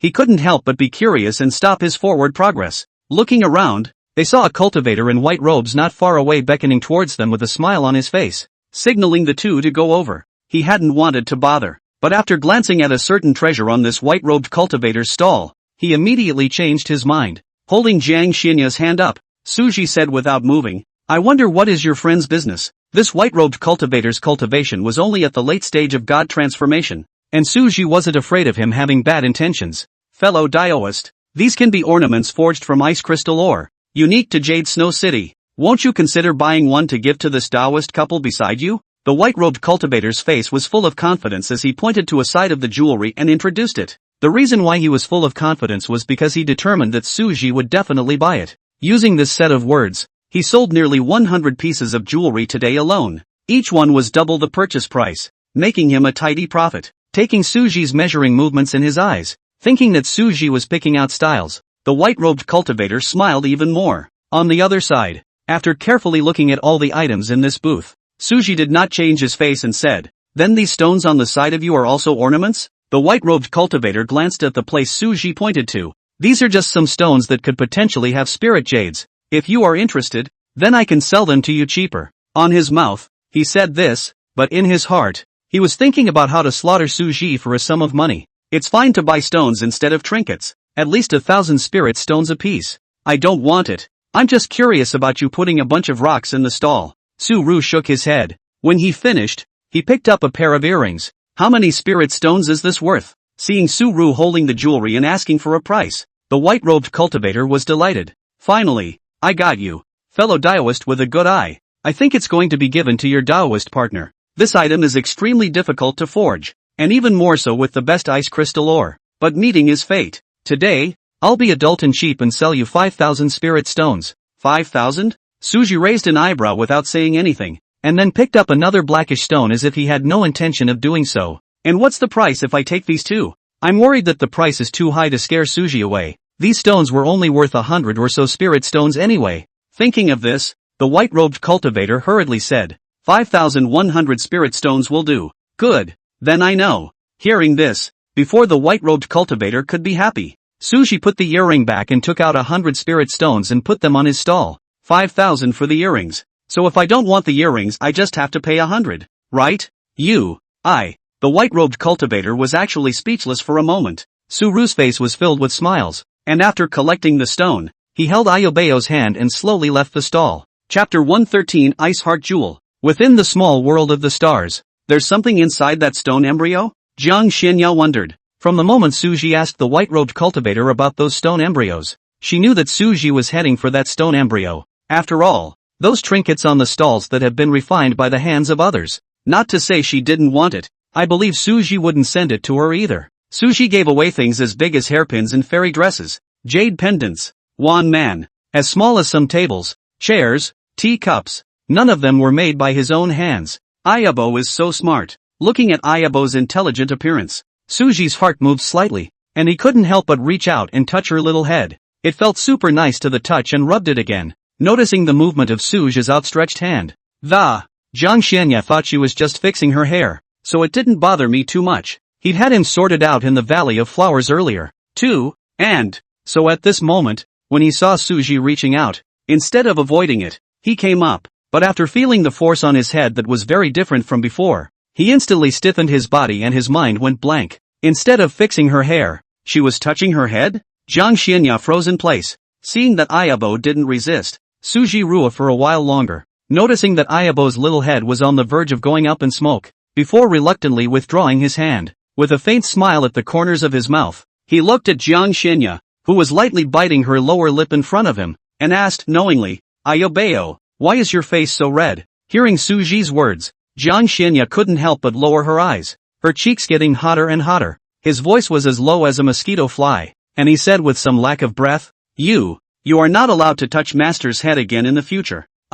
Yeah. Surprisingly, Suji agreed without even thinking about it. Seeing him agree so quickly, although she felt that something was wrong, Jiang Xianya put her heart down a little. It didn't last long, however, and was soon replaced by an inexplicable loss. He agreed so quickly. Did he think her head was a bad place to touch? As a result, what happened in the next moment dispelled any doubt in her mind, because Suji put his hand up to rub her head again. "Didn't you promise not to touch your head? So why now?" Meeting Ayabo's beautiful eyes that were filled with uncomprehending colors, Suji explained with a smile while ruining his little head. "What I'm touching is Ayabo's little head. What does it have to do with Master?" Feeling like I'm slowly getting weirder and frightened, she hastily reached out her catkin to press the sinful hand.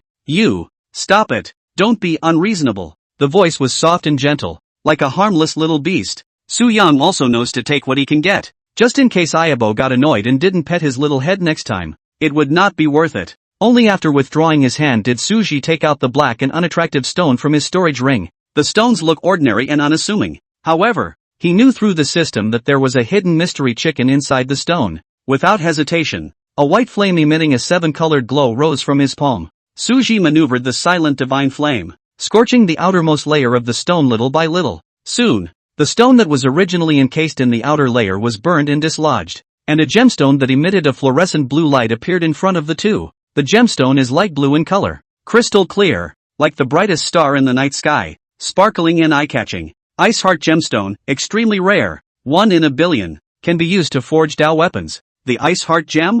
Seeing this gemstone, a hint of surprise appeared in Jiang Xianya's beautiful eyes, clearly not unfamiliar with this kind of gemstone. Although the gemstone itself was only a material for forging Dao weapons, it couldn't help but look good. The incomparably beautiful appearance, like a treasure in the deep sea, exudes a fascinating light, and because of its strange internal structure, it made this Ice Heart Gemstone shimmer with dreamlike colors under the light. Even in a place like the immortal world, which was full of exotic treasures, the Ice Heart Gemstone was an extremely rare existence. It was even named Female Cultivator Killer by the immortal world. It made countless imperial daughters and saint daughters of the immortal world beg for it. Back then, when Jiang Xianya was in the immortal realm, she had once witnessed a female immortal exalt who had given away half of her fortune in order to be able to exchange it for an Ice Heart jewel. This shows how rare this Ice Heart Gemstone really is. But Jiang Xianya wasn't interested in this, and even thought that the female immortal exalt had her head burnt out. In her eyes, this was an ordinary material that could only be used to forge Dao weapons.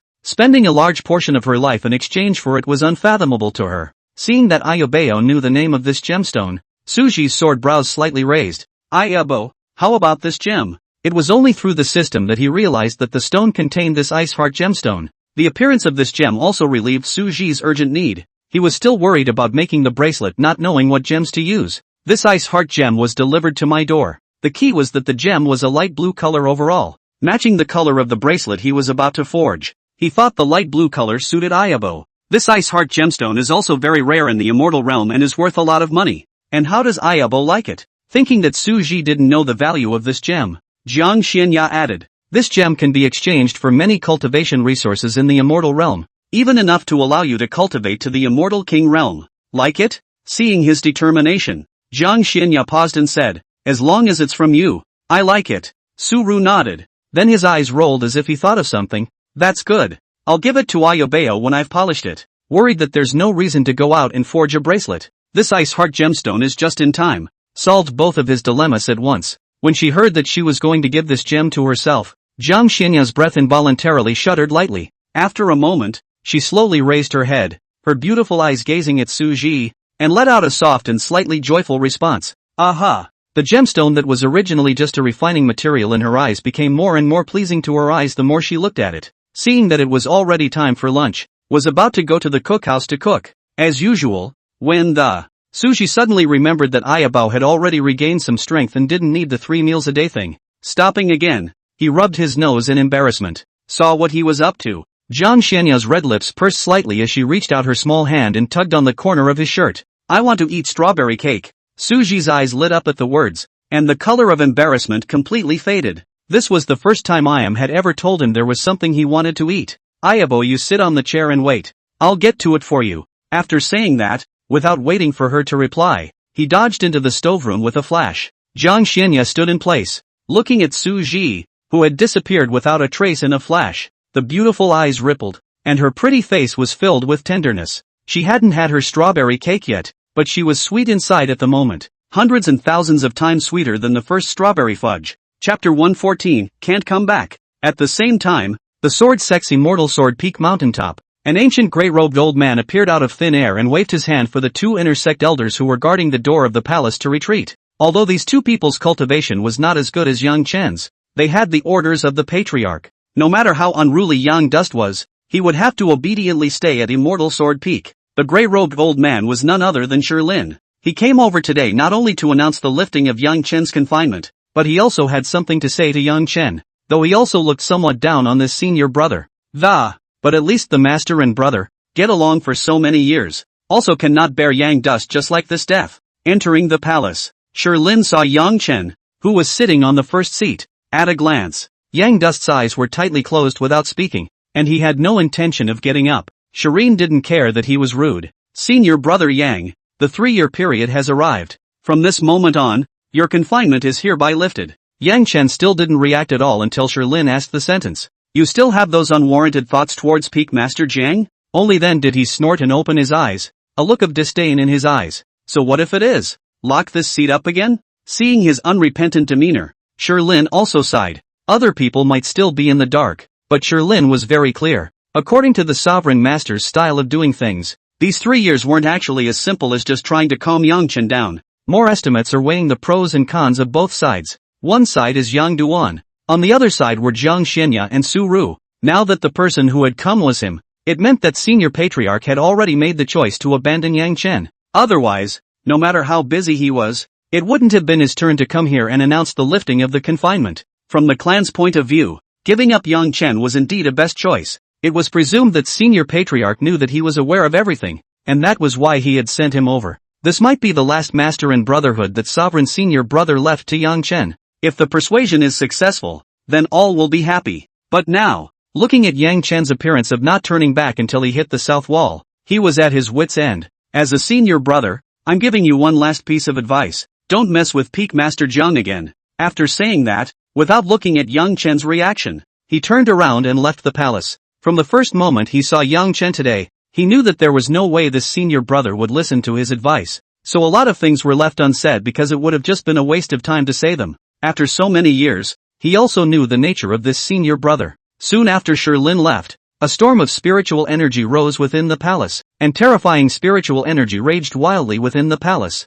In just a blink of an eye, the entire palace became a mess. A sorrowful laugh resounded abruptly within the palace. That laughter seemed to come from the 9 hells, filled with endless resentment and killing intent, making people shudder to hear it. What an advice! What a good one to not mess with! Ha ha! As the laughter continued to echo, Yang Chen slowly raised his head and crushed the wine cup in his hand into powder with a firm grip. This was followed by a palm strike that sent the desktop in front of him flying into dust. Good. Since I can't get it, I'll destroy it. He is no match for Jiang Xinya, but using the treasures on hand to invite the other transition stages to surround them together was still a breeze. You asked for it. I hope you won't regret it when the time comes. However, before finding someone to surround and kill Jiang Xinya, there was one more thing he had to resolve. That's how to find Jiang Xinya. Although he was confined, he still knew some of the things that happened within the sword sect through certain means. This included the matter of Jiang Xinya leaving the sword sect with Su Ru. To say that there was only one person in the sword sect who could know where Jiang Xinya was now.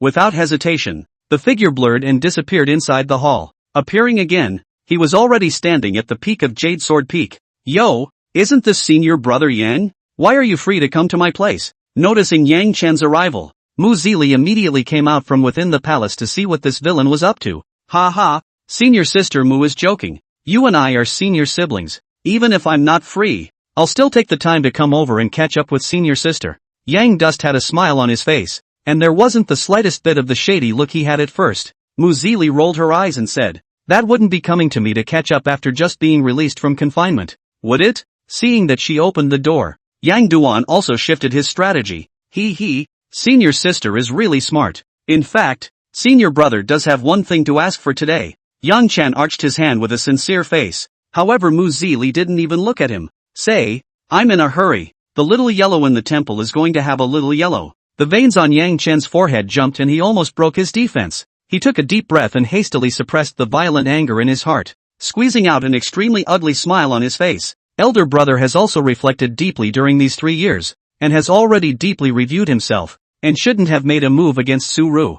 I wonder if senior sister knows where he is now. I would like to express my apologies to him in person. Instead of directly asking Jiang Xinya where she was, he took a big detour and asked Suji's location instead. From Jiang Xinya's sheltering of that disciple of his 3 years ago, it could be seen that the two had left the sword sect at the same time and were bound to be traveling together or something. As long as they knew Suji's location, then Jiang Xinya's location would naturally be known as well. Taking a step back, even if the two weren't together, he could still pinch Suji, this mole cricket, to ease his heart's hatred. So why not? Mu Zili wasn't stupid. As soon as Yang Chen put on this uncharacteristic expression at the beginning, she knew it was related to Suji or Sister Jiang. Not to say she didn't know, but even if she did, she wouldn't tell this villain. At that thought, she blurted out 3 words. I don't know. Hearing those 3 words, Yang Chen, who was ready to open his mouth and engage in some tug-of-war with Mu Zili, swallowed his words back into his stomach and stopped pretending. With a gloomy face, he said, you really don't know? There was a questioning in the words. Mu Zili didn't spoil him either, and said impatiently, I don't know means I don't know. Are you annoyed? Are you tired of asking? Are you done? Hearing this, Yang Chen's face became extremely ugly. His eyes stared deathly at Mu Zili, and an extremely resentful look appeared in his eyes. He stopped talking and disappeared into Jade Sword Peak with a faint figure, though not on this maid's part. But that's to be expected. There were other ways he could find the two as well, but it was just more work. I will find you all. Leaving behind a whisper as if it were a demon, Yang Chen left the sword sect. Just as he left with his front foot, two figures suddenly appeared in the sky above the sword sect. Alas, can't persuade him after all. Shi Lin was in pain. Senior brother Shi, you've done your best. This is his creation. Li Changqing's eyes similarly carried a hint of sadness, but quickly adjusted. Let's see which elder is capable of assuming the position of peak master recently. Yang Chen can't come back. He saw it through, though there was some discomfort in his heart as well.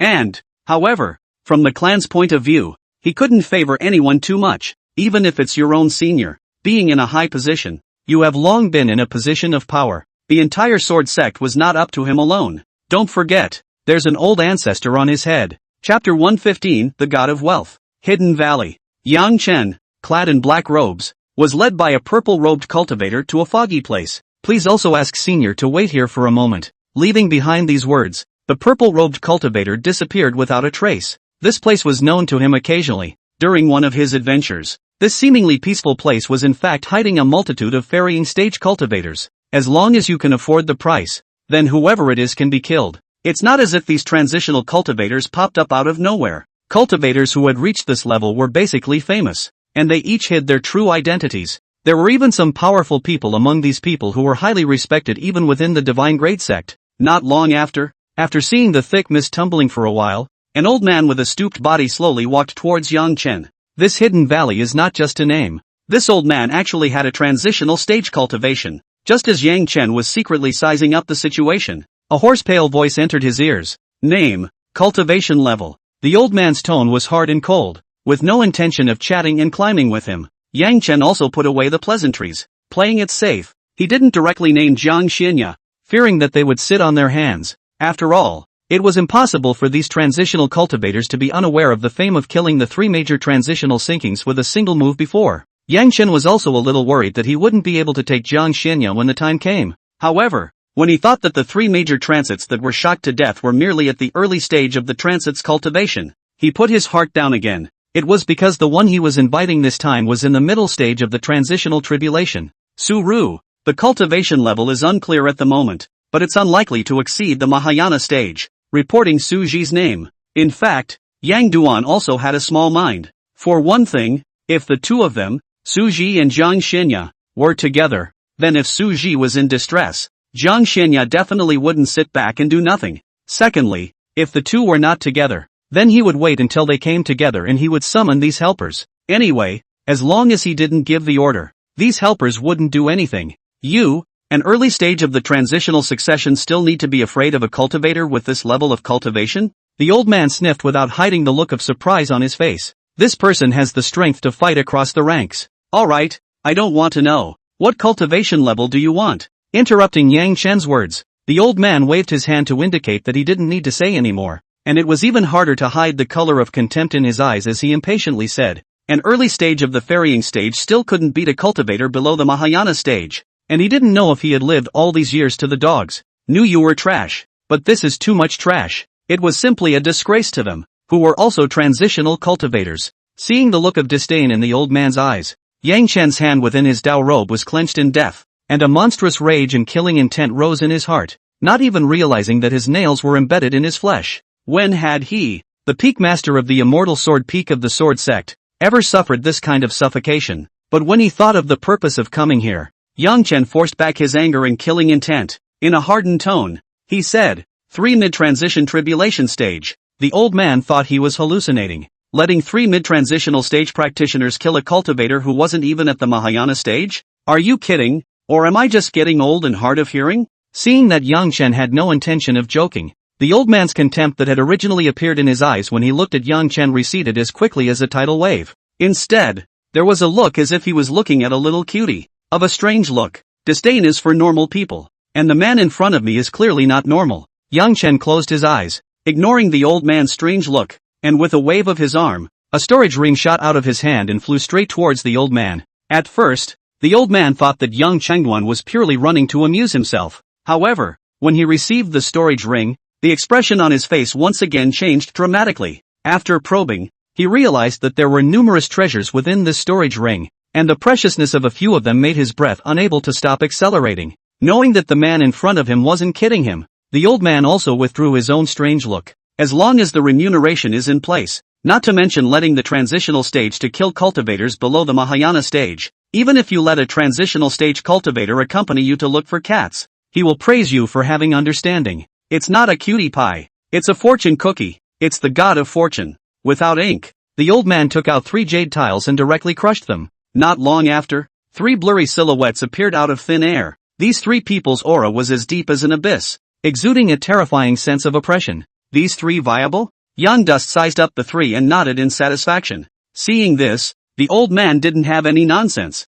and after throwing the storage ring to one of them, his figure blurred and disappeared in the same place. After the 3 of them identified the treasures in their storage rings in turn, they each gave a jade token. When you find your target, we will appear after you crush the jade token. Got it. Putting away the jade tablet, Yang Chen said nonchalantly. After leaving the hidden valley, Yang Chen spread out his huge divine sense and conducted a carpet search along the way. There are 3 mid-transition plus yourself. There are 4 of them. What can Jiang Xianya resist with? He was even already fantasizing about Jiang Xianya's regretful expression. It was just that Yang Chen didn't know that Jiang Xianya, who was even afraid of the late stage of the transitional succession, was not as simple as he thought. Of course, all of this was based on Jiang Xianya not losing her transitional stage cultivation. Star Small World. The 2 finished the strawberry cake and remembered about creating a love token. Suji turned his gaze to Ayabo. Ayabo, I'm going out later to learn how to polish this ice heart gemstone. I'll go with you. Jiang Xianya did not hesitate. That won't work. If you see it, won't it be no surprise then? Then you remember to come back early. No problem. Before the words fell, Suji's figure disappeared. The Star Small World also fell into silence because of Suji's departure, making Jiang Xianya feel empty in her heart, reaching out a jade hand to stroke her forehead. Thinking about something, Jiang Xianya also had no intention of continuing to sip her tea. Suji shouldn't come back anytime soon. With his attitude of striving for perfection in everything, he would probably polish that ice heart gem beautifully. As it was, she could use that time to do something she'd been planning for a long time. On the other hand, after Suja left the Star Small World, passing through the bustling streets, he came to the largest chamber of commerce in Jade Snow City, the 100 Treasures Pavilion. The 100 Treasures Pavilion was bustling with people coming and going, and a wide array of treasures were placed on the counter. Suja had just walked into the 100 Treasures Pavilion, and immediately there were 100 Treasures Pavilion cultivators who were free to come forward and salute. Greetings, Senior. I wonder what kind of treasures Senior needs. Little man can take Senior there. At those words, Suji gave him a faint look. Do you have ice crystal mines here? Of course there is. Senior, follow me. Meanwhile, at the second floor of the 100 Treasures Pavilion, a mature and beautiful woman with a proud figure in a purple dress leaned against a white jade pillar. In the midst of her boredom, an inadvertent glance caused her eyes to light up, as if she saw something of interest. The pink-skirted woman at the side who was making a report for the Chamber of Commerce issue looked at the absent-minded Nziyuan and couldn't help but ask, Missy, are you listening or not? Listening, but right now I have more important things on my mind. Then Nziyuan walked downstairs with ladylike steps in the shocked eyes of the pink-skirted woman, saying as she walked, report the rest later. Don't follow me. The pink-skirted woman held out her Erskine retention hand to try to hold it back, but thinking of Missy's temper, she finally sighed helplessly and put her hand down. Chapter 116, Phoenix Plum Blossom Bracelet. Led by the 100 Treasures Pavilion cultivator, Suji came to a counter where numerous ice crystal ores were placed. Viewing the color and luster of these ice crystal mines were very different, he knew that ice crystal mines also had a difference in quality. As he was about to ask the 100 Treasures Pavilion cultivator on the side, there was a sound of gentle footsteps. You go down. Just leave the next matter to me. And Ziyuan waved her hand and let this 100 Treasures Pavilion cultivator leave. Yes, Missy. There was no question as to why. As an underling, there were some things that were not good to know the more you knew about them. Seeing that the cultivator beside him was detached and replaced by a mature and beautiful woman, Suji just took a glance and retracted his eyes, still with a bland look on his face. Hello, I'm the head of the 100 Treasures Pavilion. You can call me Nziyuan. And Ziyuan extended her hand, looking at her as if she wanted to shake hands with Suji. Well, a handshake isn't necessary. I just wanted to ask about the price of this ice crystal mine. Su-ru declined the handshake, his eyes resting on the ice crystal ore on the counter. Hearing this magnetic voice, and Ziyuan's eyes brightened a few points more. Handsome and superb in appearance, with a nice voice, this was simply a good fortune given to her by the heavens. Thinking of this, seeing Su Ji's expression of refusal, and Ziyuan was not annoyed and naturally withdrew her hand. Then with a smile, he said, fellow Daoist doesn't know, this ice crystal ore is also divided into many kinds, so the price varies. Sure enough, as thought at the beginning, these ice crystal mines do have qualities. However, Suji didn't want to waste time trying to understand, and immediately spoke, bring me a piece of the best quality ice crystal ore. The best. And Ziyuan's willow eyebrows slightly raised, her eyes revealing a hint of hesitation and contemplation. After a brief pause, she waved her hand. Soon there was an old crone with a rich face and gorgeous clothes walking up quickly. When the old crone approached, and Ziyuan bent her body slightly and lowered her head to whisper something in her ear before casting her eyes on Suji again. Please wait for a moment. Fellow Daoist. Su-ru nodded and quietly stood in place and waited. During the waiting period, and Ziyuan didn't make a point of striking up a conversation with Suji, and didn't even ask for Suji's name. As a businessman well versed in the art of conversation, she knew that sometimes too much talk could be annoying instead, so she stood quietly as well. Only the line of sight would still linger on Suji from time to time. It didn't take long for the crone to go and return. The difference was that there was an extra piece of ice crystal ore emitting a faint blue light in his hand.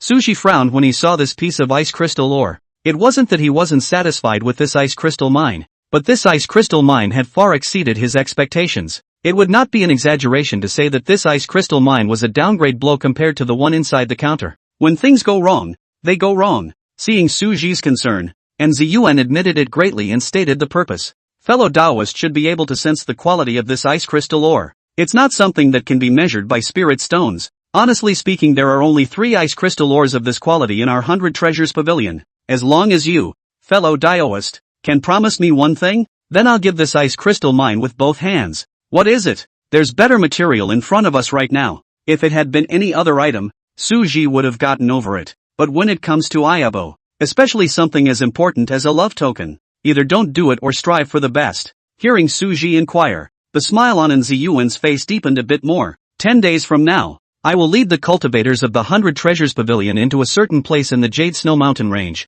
and at that time, I hope that you, Dao friend, can escort us. Su-ru's golden eyes narrowed slightly as he said in disbelief, your 100 Treasures Pavilion lacks harmonization stage cultivators? For the probing line of sight cast by Suji, and Ziyuan did not hide or avoid it and smiled. It's quite lacking, especially for a harmonization stage cultivator like you. Compare the ice crystal ore inside the counter with the one in the crone's hand. In just a few moments, Suji made a decision. I'll come back in 10 days. Good. Seeing him agree, and Ziyuan hooked her lips and took the piece of ice crystal ore in the crone's hands, dryly tossing it to Suji. Suji was a bit puzzled after catching it. Not worried about him taking it and running? I never look at people wrong. After leaving these words, and Ziyuan turned around and left with the old crone. But it was also just as she had said. It was true that Suji wouldn't do such a thing. It was just being a guard or so. This was easy for him. Collecting up the ice crystal ore, Suji didn't stay and directly left the 100 Treasures Pavilion. After finding a place where he wouldn't be disturbed,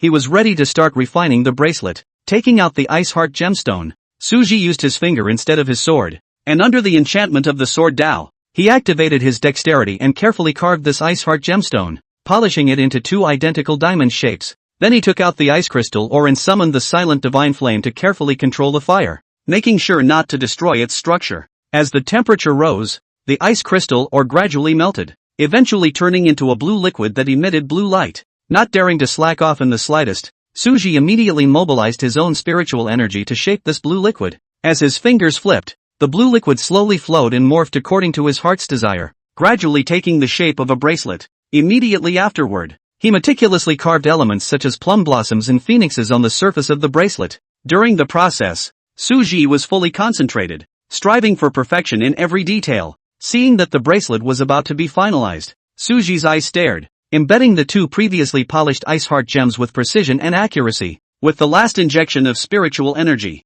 only to hear buzz a loud sound, the bracelet above the light released, like the brightest star in the night sky, glittering, dazzling. Surveying the phoenix plum blossom bracelet in his hand that was emitting a faint blue light, Suji smiled with extreme satisfaction. He couldn't help but anticipate how Ayabo would look when she put it on. after putting away the Phoenix Plum Blossom bracelet. Only then did he look at some of the remaining ice heart gems and ice crystal or liquid off to the side. After thinking about it and not wasting it, he refined another pair of delicate and small earrings. After doing so, Suji cast a cleansing spell on himself before returning to the star small world. Chapter 117, Token of Love. Not long after Suru left the 100 Treasures Pavilion, on the second floor of the 100 Treasures Pavilion, the old crone finally couldn't help but say, "Miss, divine ice crystal mines are extremely rare. Our 100 Treasures Pavilion doesn't even have a shortage of Mahayana stage cultivators, so why do we need to curry favor with him? A tiny harmonization stage cultivator? As in Ziyuan's beloved." The crone really didn't understand why her own young lady would do such a detrimental thing.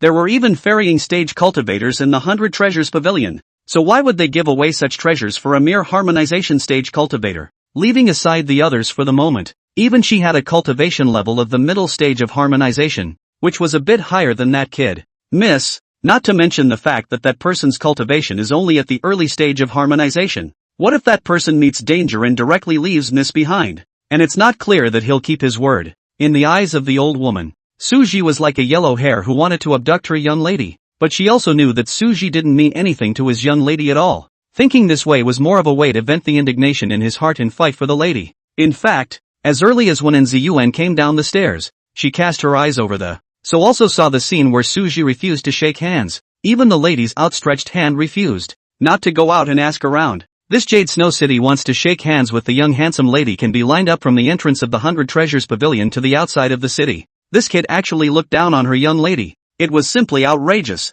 In the face of the Minder's chatter, and Ziyuan didn't half get angry. She knew that the old crone was looking out for her. He won't. This lady has never misjudged anyone. After returning the sentence, she waved her hand to signal the old crone to retire. Seeing that Ziyuan looked like her mind was made up, the old crone couldn't say anything more and could only turn around and retreat. After the old crone left, Ziyuan stood still for a long time without moving, her gaze looking down at the first floor in a ghostly manner. The place where it stopped was clearly where Suji was standing before. Falling flowers, flowing water. A soft murmur came out, as if it colored the surrounding scenery with sadness. The little world of stars. As soon as Suji came back, he saw Ayabo sipping tea, so he didn't hesitate to come over. Seeing Suji return, Jiang Xianya silently picked up the teapot and poured an extra cup. "Ayobeo, did you miss me?" Drinking the cup of spirit tea, Suji raised his eyebrows. "A little bit." Jiang Xianya had a calm face and responded indifferently, her beautiful eyes looking straight ahead without bothering to look at Suji.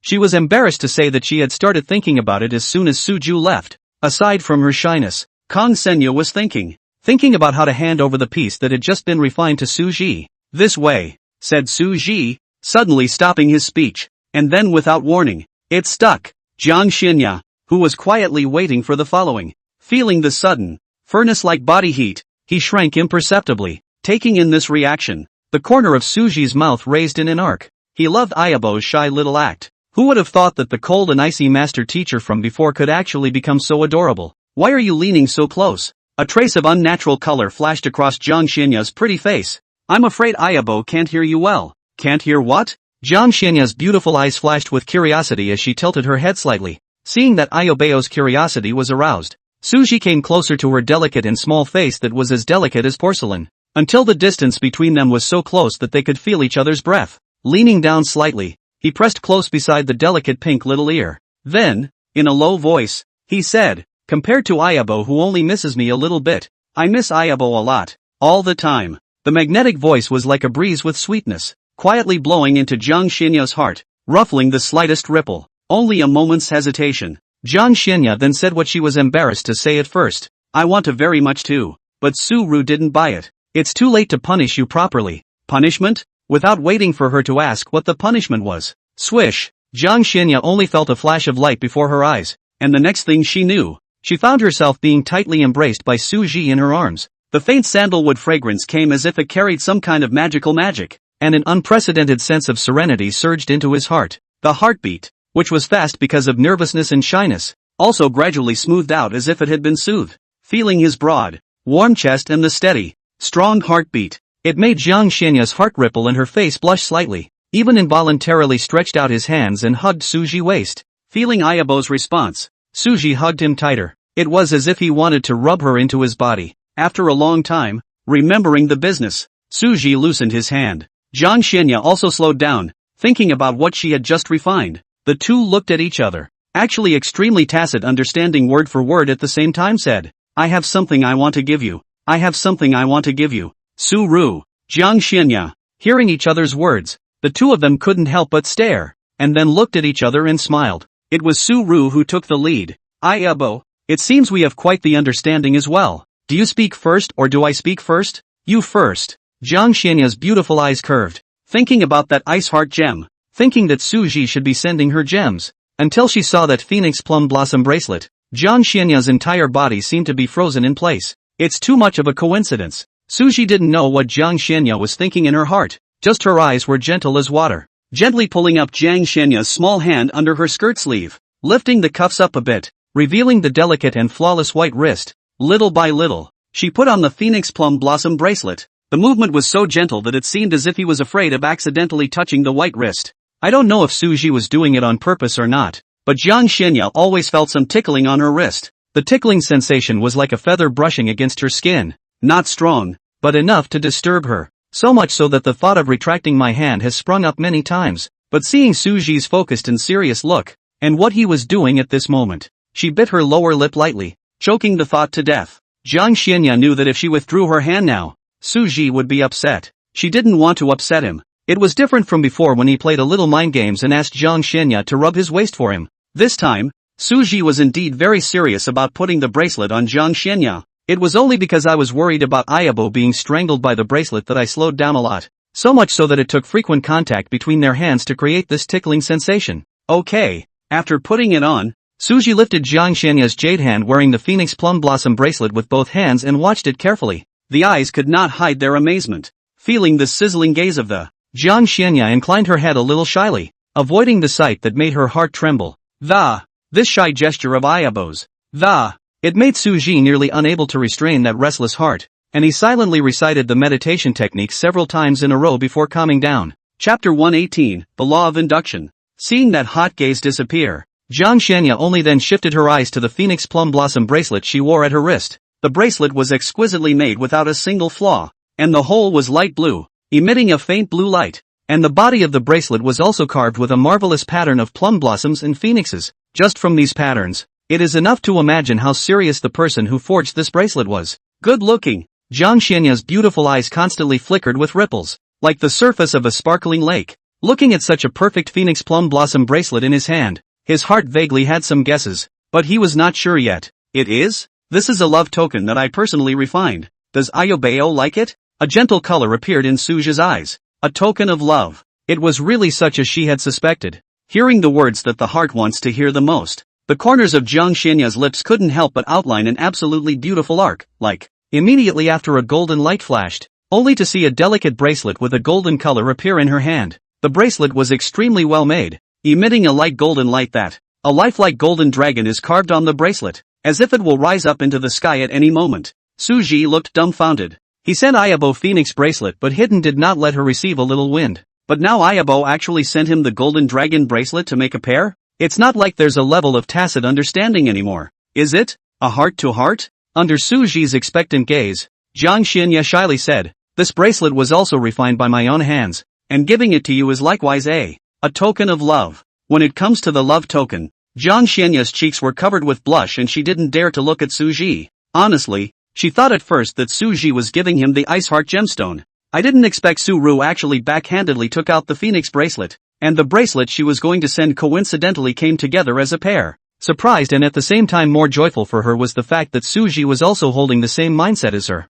Hearing the words love token, Suji's mood could no longer be described in words, feeling that the whole person was floating lightly, as if stepping on clouds. Seeing him in this dumbfounded state, Jiang Xianya forced her shyness to step forward, pulling up Suji's hand under his Dao robe, and following his previous movements to help him put it on slightly clumsily. When Suji came back from his stroll on the clouds of happiness, he saw the golden dragon bracelet he wore on his wrist. The more I look at it, the more I like it, and the corners of my mouth are grinning to the back of my head. It even showed off as if it was waving it in front of Jiang Xianya. Is it good? Seeing that Suji liked the bracelet so much, Jiang Xianya also let go of her heart, lightly nodding her head and softly whispering, it's pretty. The two spent the next half hour admiring the bracelet on their wrists. until Suji remembered what he had to do in 10 days. It was only then that he hurriedly told Jiang Xianya everything that had happened in the 100 Treasures Pavilion. Bo, that's the way it is. So in 10 days I'll have to make a trip out of the Star Small World. I'll go with you.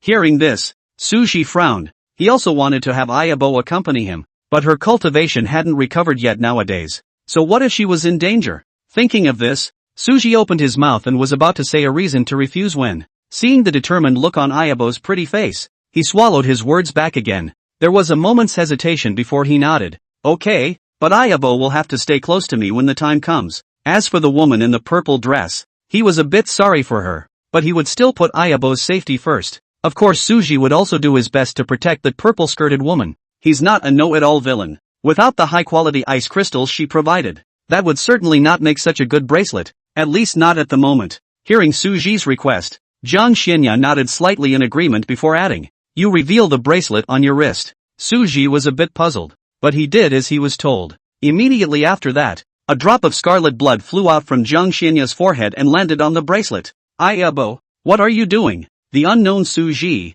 who thought that Jiang Xianya had done something harmful to herself, anxiously ran her spiritual power to probe her physical condition. Seeing Suji's misunderstanding, Jiang Xianya explained, "I'm fine, don't be nervous, this is just a method of induction. From now on, as long as you wear the bracelet, I will be able to vaguely sense where you are." Finally, after Suji's repeated confirmation that she was fine, she was relieved. Immediately afterward, he was also moved to that induction technique. Without waiting for him to open his mouth, Jiang Xianya on the side seemed to have already had a clear insight into his inner thoughts. Stretching out her slender jade hand, she gently tapped between his forehead with the fingertips that were as delicate as lamb's fat white jade. In a flash, an unfamiliar gongfu memory appeared in his mind out of nowhere. Not long after, Suji also made a decent effort to drip blood from his forehead onto the phoenix plum blossom bracelet. Feeling the newly established connection in his sea of consciousness, Suji nodded with extreme satisfaction. It was also at that moment that the familiar electronic voice sounded. Ding! Search completed. Mission issued to pass through the secret realm for 2 that will open in the depths of the Jade Snow Mountain range in 20 days with Jiang Xianya. Reward, mid-period harmonization cultivation. Star Cloth, simulation points x2. Star Cloth, formed by the stars of the immortal realm's outer heaven that have been gathered for tens of thousands of years. It can be woven into indestructible clothing. Hearing the system's voice, Suji was a bit puzzled at first. How long had they been in the Jade Snow Mountain range?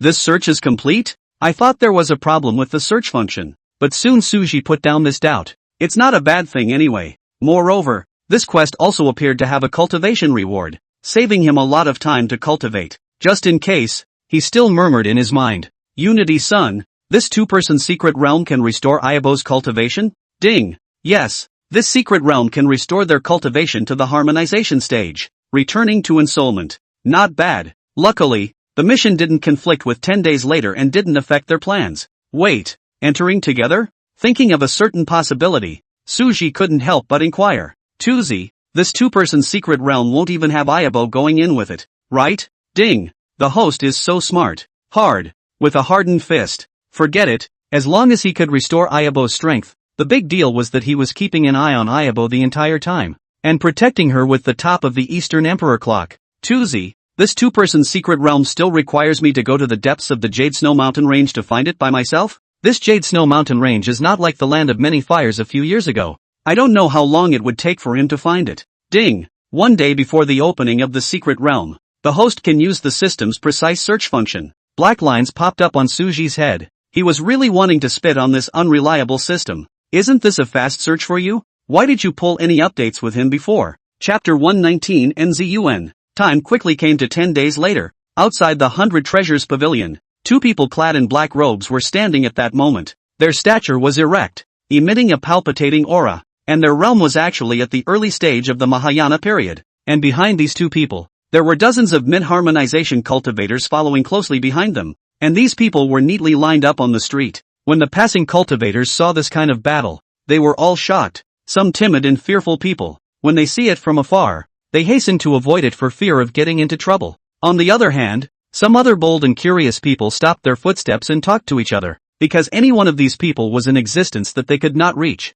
Gathering together now, I'm sure something big is about to happen. The 2 people in the lead, one was called Zhang Daokai and the other was called Linen. Both were cultivators affiliated with the 100 Treasures Pavilion. The two had fought together many times and were old friends. Seeing that the lady had not yet come out, these two talked in place. Zhang Daozai, what do you think Miss has asked us to come for this time? Seeing Lin An's look of breaking the pot, Zhang Daozai didn't have the good sense to say, I'm not too sure, and MS. Specific matters hasn't disclosed it either. With Mrs. Intelligence, we just have to do what Miss tells us to do. He knew the man's nature, and if he didn't answer his questions, it would become endless. Fair enough, I was thinking the same thing. Lin An nodded rather approvingly. Zhang Daojia glanced at the man, somewhat speechless. You're thinking the same thing and you're asking me? It's been a while since we've gotten together. How about we find a place to have a drink when this is over? Not going. Zhang Daozai refused without hesitation. On me. I'll think about it. I heard that place has many beautiful female cultivators. I think it's necessary to get together once in a while. Don't you, Lin? Well. That's the end of the conversation. It was because Nziyuan had come out of the Wanbao Pavilion. Even though the two had seen Nziyuan before, they couldn't help but be attracted by the enchanting yet mature purple-skirted figure. But they knew the score, and lowered their heads after just one look. Greetings, my lady. Greetings, my lady. As the two greeted each other, the cultivators standing in a row behind them followed with a formal greeting. This was the 1,000 gold of the 100 Treasures Pavilion, and although her cultivation was only at the late stage of transformation, her status could throw them off by 9 blocks. Before he came, Lin An also gave them a few amazing things about Nziyuan. It made these few people feel more and more in awe of them. Nziyuan was followed by the same pink-skirted woman who had reported on her work earlier. By the looks of her, she should mean to travel with her. Everyone doesn't have to be polite. There is no need to be so formal. The trip behind us will have to rely on all of you more. Nziyuan stepped forward in style, and said in a generous manner, there were Mahayana cultivators on this trip, and she hadn't arranged for many guards. According to past experiences, even if there was a crisis in the place that he was going to today, it would only reach the level of the harmonization stage at the end of the day. So Nziyuan didn't worry too much, treating it as an experience. She had deliberately dressed up today, putting on rouge, and had made a point of wearing earrings and other jewelry. As for the purpose, it was undoubtedly a certain man surnamed Su. Miss, shall we depart now? Seeing everyone arrive, Zhang Daozai stepped forward, waiting for someone, and Aster turned her head to look down the street with some eager anticipation. Waiting for someone? Could it be one of the strongest? Thinking of this, Zhang Daojia retreated and waited quietly. Before long, 2 figures came into view. The man's white clothes are as handsome as an immortal, and the woman is as beautiful as a picture. Upon seeing these two, everyone present was shocked by their appearance. Even Nziyuan, who had always seen a lot, was shocked at Zhang Xianya's beauty at this moment. She had never imagined that such an overwhelmingly beautiful woman could actually exist in the Xian realm. After the shock had passed, when Nziyuan's gaze fell on the hands of the two men holding each other tightly together, the original joyful color in his eyes that had risen due to Su Ji's appearance was instantly dimmed. Soon, however, she took a deep breath and forced herself to regain her composure. It's okay, 3 wives and 4 concubines are normal in the Xian world. She hasn't lost yet. Su Ru swept a glance at all the people present, and after knowing the names and cultivation levels of several people by heart, only then did he look at Nziyuan and said somewhat apologetically, sorry, I'm late. As for the reason for his late arrival, it was that Ayabo's fragrant softness was so overpowering that he couldn't resist hugging him for a long time. Nziyuan hurriedly waved her hand. No, the time is just right. Who is this? Saying that, he turned his gaze to Zhang Xianya next to Suja. The stunning color in his eyes couldn't even be hidden. Beauty, no matter how many times you look at it, this woman is beautiful to the core.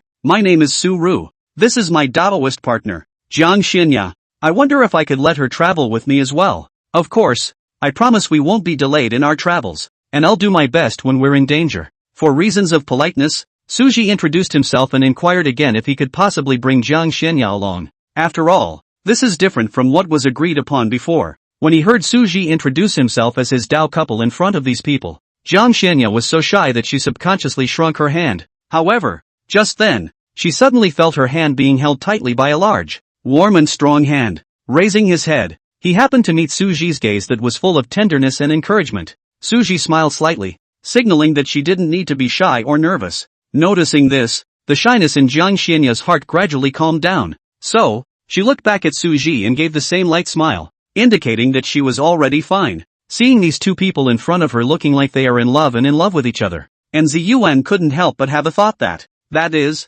In the face of this kind of loving Taoist couple and this kind of woman with this kind of appearance, was it really possible for her to intervene? For just a moment, though, the thought was snuffed out of her mind. It's okay, this woman's cultivation is only at the yuaning stage. She still has a chance. Thinking of this, and Ziyuan forced a smile. No, it's fine, let's go together then. So it's a bit more lively. Linen and Zhang Daokai, who had just regained their senses, both had unhappy looks on their faces when they heard that they had to bring Jiang Xianya. While your Taoist couple is indeed beautiful, that's no reason for you to bring along a yuaning stage drag queen, is it? If Su resigned with a higher cultivation level than them, they would have recognized it, but this person's cultivation was not as high as the few juniors he had brought behind him. The more the two thought about it, the more angry they became, and when they were about to sneer at each other, they were pressed back by Ziyuan's calm eyes. And Ziyuan also had a fairly good understanding of the two men's personalities and knew their styles of behavior, so she kept an eye on these two men out of the corner of her eye to prevent them from clashing.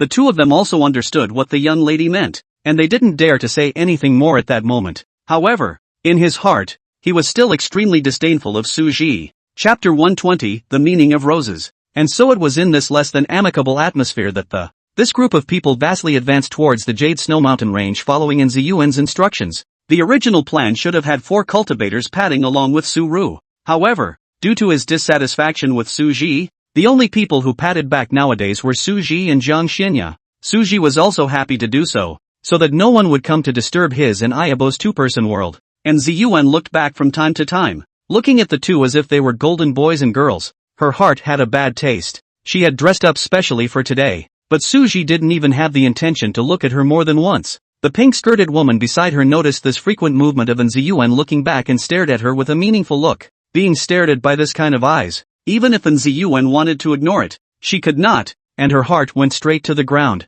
Zoe, you're not okay? Missy, are you interested in that Taoist named Su Ru? Su Ro hit the nail on the head. It was reasonable to say that it was very inappropriate for Su Ro to say such things as a subordinate, but she's actually rather special. Not only was Ziyuan's playmate from childhood, but her father was also closely related to the 100 Treasures Pavilion, and Ziyuan also let Su Ro call her name directly many times, but Su Ro just wouldn't listen, and said something about the order of honor and inferiority. Over time, it went with her. However, in Ziyuan's heart, she had always treated Su Ro as a bosom friend-like existence. You, don't be ridiculous. Say it. And Ziyuan turned her head sideways, not looking at Su Ro. She's always been a smooth talker, and she's actually stuttering for the first time? Su Ro narrowed her eyes. Bull asterisk asterisk asterisk asterisk? From her point of view, and Ziyuan was just about to write I like Su Ji in 5 big words on her face. That's bull asterisk asterisk asterisk asterisk. Raising an eyebrow, Su Ro didn't expose her either. With what she knows about Ziyuan, probably anything she said now would be countered with the words she had thought up in her head. So she didn't say anything. She just took out a book and read it seemingly unintentionally. And Ziyuan, who had already prepared in her mind to respond to various replies, saw Su Ro not speaking but perversely reading a book, glancing with some curiosity at the contents of the book. With just one glance, she couldn't take her eyes off it anymore. On the first page of the book, it was clearly written, How to make the male cultivator who pleases your heart die for you. These words are in big letters. Su Ro's afterglow caught a glimpse of the attracted line of sight, and the corner of her mouth hooked as she silently slowed down her flipping speed. The two just looked at a book. On the other side, Su Ji was holding Ayabo's little hand, slowly following behind the crowd. Perhaps it was in consideration of Ziyuan's cultivation, so the speed at which the group advanced was not considered fast. With Su Ru's help, Jiang Xianya didn't fall behind, but steadily maintained a distance that wasn't too far or too close. At a certain moment, Jiang Xianya's beautiful eyes lowered and said, That woman in the purple dress. What do you think? The voice sounded calm, as if it were a casual question. But Jiang Xianya herself knew how many complex emotions were hidden behind those words. A woman's innate sixth sense told her that purple-skirted woman had a crush on Su Ji. Whether in the Xian realm or the immortal realm, the concept of 3 wives and 4 concubines was deeply rooted in people's hearts.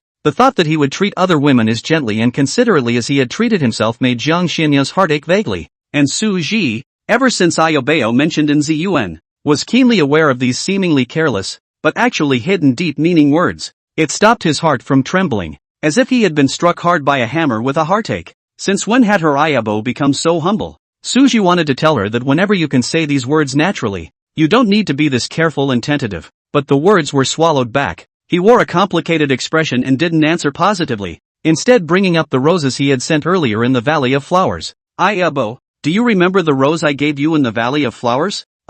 What's wrong? Jiang Xianya was a bit puzzled. If she wasn't talking about the woman in the purple dress, how could she jump to that rose all of a sudden? Then Ayabao knows why there were so many roses in the Valley of Flowers at that time. But I only gave you one? Suja's eyes were filled with tenderness as he softly said. Jiang Xianya frowned slightly at her words. If Suji didn't say anything, she still thought it was nothing, but that mention also struck her as a bit odd. According to his nature, he would have said anything to give her all of it at that time. Could it be that this rose has some special meaning? Without letting her guess, Suji followed up with, on our side, giving a rose has a special meaning. After a pause, Suji gazed deeply at Jiang Xianya, his voice gentle to the bone. It stands for the love affair. You are the one. So, what I'm trying to say is that you, are the one for me. You're the only one. The only. These affectionate words were like a thunderbolt that violently struck Jiang Xianya's heart, causing the spiritual energy in her body to freeze and her brain to fall into a brief blank. If it wasn't for Suji's quick eyes and hands wrapping around her slender and soft waist, it was estimated that she would have to fall from the sky. So now the two were almost plastered together. Seeing Ayobao's disoriented appearance, the corner of Suji's mouth rose, reaching out to gently rub her little head. Silly Ayobo, let's not talk about this rose for now. Didn't I also tell you before that I will always love only you in this life? P.S. Chapter 105. Finding a strange sensation coming from her head, Jiang Xianya came back to her senses. As soon as he came back to his senses, he heard these revealing words of love from Suji again. People are especially prone to do bold things when they are in an emotional state, and Kangsen Aya apparently has not escaped this pattern, only to see her stretch out the jade hand that wore the phoenix plum blossom bracelet and gently cover Suji's eyes. And then, that's all. Went up. The warmth of the soft touch came from the cold flower scent that permeated the heart and Suru's eyes widened. He was actually being. Who is he? Where is he? So sweet. How can it be so sweet? At this moment, Suji's entire body fell into a trance, completely flying on instinct. At first, he thought Ayabo was just shy to keep him from looking at her before covering her eyes. It wasn't until the wetness coming from his lips that he realized it wasn't as simple as he thought. Ginger Fairy Aya also calmed down a little after the kiss, realizing how bold she had just acted. She was so ashamed that she didn't want to see anyone. Loosen the hand that had been covering Suji's eyes. Hastily shrinking into his arms, she tried to use it to shield her long reddened cheeks, trying to hide her indiscretion. But those delicate as if cherry red ears had long ago exposed her state of mind. The love in Suru's eyes rolled over, and he gazed down at his beloved in his arms. There wasn't a hint of snark, just a quiet embrace of her, reminiscing about the warm, soft touch that had just come from a single touch. Chapter 121, Frenzied Demonic Beast. A quarter of an hour later, Jiang Xianya left Suji's embrace, but her face still carried a blush. Knowing what he had in mind, his heart was like eating honey, and when his head was hot, he made that kind of unreserved move. It was a good thing that Suji didn't tease her, otherwise she would have wanted to go back to the star small world and hide in the cabin.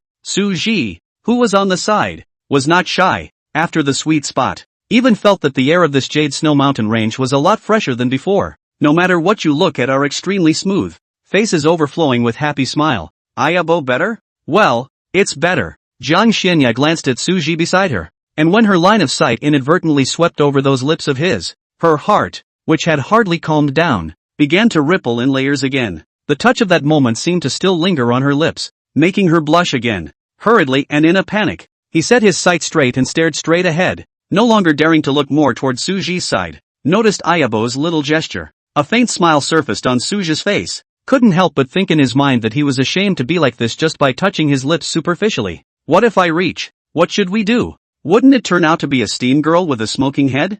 Then again, Ayabo is kind of cute like that. Thinking of this, Suji couldn't help but reach out and rua that little head once again, resulting in a disgruntled look from her. You can't touch your master's head. Master, it's Ayabo's head I'm touching. After a long time of not calling out the title of master, Suji felt that it was not bad to call out this way once in a while. Hearing the title master, Jiang Xianya was slightly stunned. A trace of imperceptible unnaturalness instantly flashed across the stunningly beautiful face. Compared to before, now that Suji was calling her master, it would give her an extremely strange feeling, especially when you just took it upon yourself to kiss. It was during her ramblings that, boom, a deafening roar suddenly rang out as if it were a flat thunderstorm, interrupting her thoughts. Suru's brows furrowed as he realized that it was the spiritual power fluctuation coming from the front. He wasn't careless and hurriedly offered the Eastern Emperor bell to firmly protect Ayobeo. The two sides that fought had the strength of the harmonization stage. The aftershocks from this kind of cultivation exchange had no effect on Suji at all. But Ayabo was different. She only had the cultivation of the Yuaning stage right now. After doing this, Suji didn't forget his mission objective. Waving out a defensive formation that could block the late stage of harmonization for a moment, he enveloped in Ziyuan. Incidentally, even Su Ro, who was standing beside her, was also protected by the formation. Breaking through the void, he brought Jiang Xianya to stand 2 meters in front of Ziyuan, without rushing forward. Upon probing, he realized that the two Mahayana cultivators in the group hadn't made a move yet. That means the danger ahead hasn't reached the level of the Mahayana stage yet. Su Ji, what's happening ahead? And Ziyuan's face was filled with worry, because more than one harmonization stage level was exchanging blows. It made the aura in front of them become very violent and messy. And Ziyuan was unable to use her divine mind to probe what was happening ahead for a while. So he asked Su Ru, who had the highest cultivation level in the room. Suji didn't hide anything and spoke faintly. 3 demonic beasts in the middle stage of harmonization. Hearing 3 mid-conformity demonic beasts, Su Ro's tense expression instantly slackened. What the hell? Only 3 mid-compatibles? With 2 Mahayana stage powerhouses in town. What else can they do? Unlike Su Ro, and Ziyuan didn't relax because of this. Instead, her willow brows were tightly locked. Strange. So strange. It was reasonable to say that they hadn't yet arrived at the depths of the Jade Snow Mountain range. So why would a demonic beast of the middle harmonization stage appear here? Besides, 3 of them appeared at once. She had also been to the depths of the Jade Snow Mountain range several times, and the most dangerous time was when she met 2 mid-conformity demonic beasts. Now that this situation has occurred before even stepping into the depths, there is something really wrong. Seeing her face full of worry, Suji knew that things were not simple. Ayabo is at his side now, so he has to be careful with everything. Immediately, he opened his mouth and asked, "Fellow Daoistan, I don't know what my doubts are." And Ziyuan hesitated for a moment, but still spoke the doubts in her heart. The reason for the hesitation was that she wasn't sure if it was a false alarm or not. In case it was just their bad luck that they happened to meet a demonic beast that stepped out from the depths, it wasn't impossible. After listening to Ziyuan's concerns, Suji did not take it half-heartedly. Strengthening his guard, he extended his divine sense to a position where it could not be extended before stopping. Some things are better to be believed than not. An extra layer of precaution is never wrong, but he had a guess in mind. Perhaps the reason why these demonic beasts went crazy was because of that secret realm of 2 people deep within the Jade Snow Mountain range. But that's just speculation and can't be confirmed at this point. Half a quarter of an hour later, Zhang Deizai appeared in front of them out of thin air. "Miss, you're not hurt, are you?" "I'm fine. Are you guys?" And Aster shook her head. "Miss, we're fine too. It's just 3 frenzied. If I wasn't worried about other accidents appearing, I could have decapitated them with one move." These 3 demonic beasts were tackled by their men, and the reason why he didn't do it himself. For one thing, it was the first time those men of theirs had fought as a group, and anyway, these 3 demonic beasts weren't at a high level of cultivation, so it was just right to serve as a whetstone. The second was the fear that the lady would be harmed the moment they struck. When he said that one move could decapitate them, Zhang Deizai's gaze glanced at Suji extremely subtly. It was as if he was saying to Suji, "Chopping you is also a move." Suru did not bother with him. Instead, he noticed the point of his words. A frenzied mid-conformity demonic beast? And Ziyuan also noticed this. It's all 3 demonic beasts going crazy? Yes, miss. Zhang Deizai wasn't stupid. And at that moment, he also realized that something was wrong. 1 crazy can be considered normal. 2 can be considered coincidental. 3, and Ziyuan's willow brows frowned tighter. She was now 100% certain that something must have happened deep within this Jade Snow Mountain range, but they were 3/4 of the way through the trip, and still a little short of their destination. To go back like this in disgrace, and Ziyuan couldn't convince herself, but the rest of the way was likely to be dangerous, leading to casualties in the group. Thinking about this, and Ziyuan was caught in a dilemma. After hesitating for a long time, she instructed Zhang Deizai to call back the crowd in front of her, voiced their concerns and then started voting on the options of continuing deeper and returning. Surprisingly, the entire crew actually chose the option to continue deeper. But on second thought, it makes sense. None of these people are strong. Don't think they're inconspicuous in this group. In the Xian realm, the cultivation of the middle stage of harmonization was an existence that was feared everywhere, almost able to walk horizontally.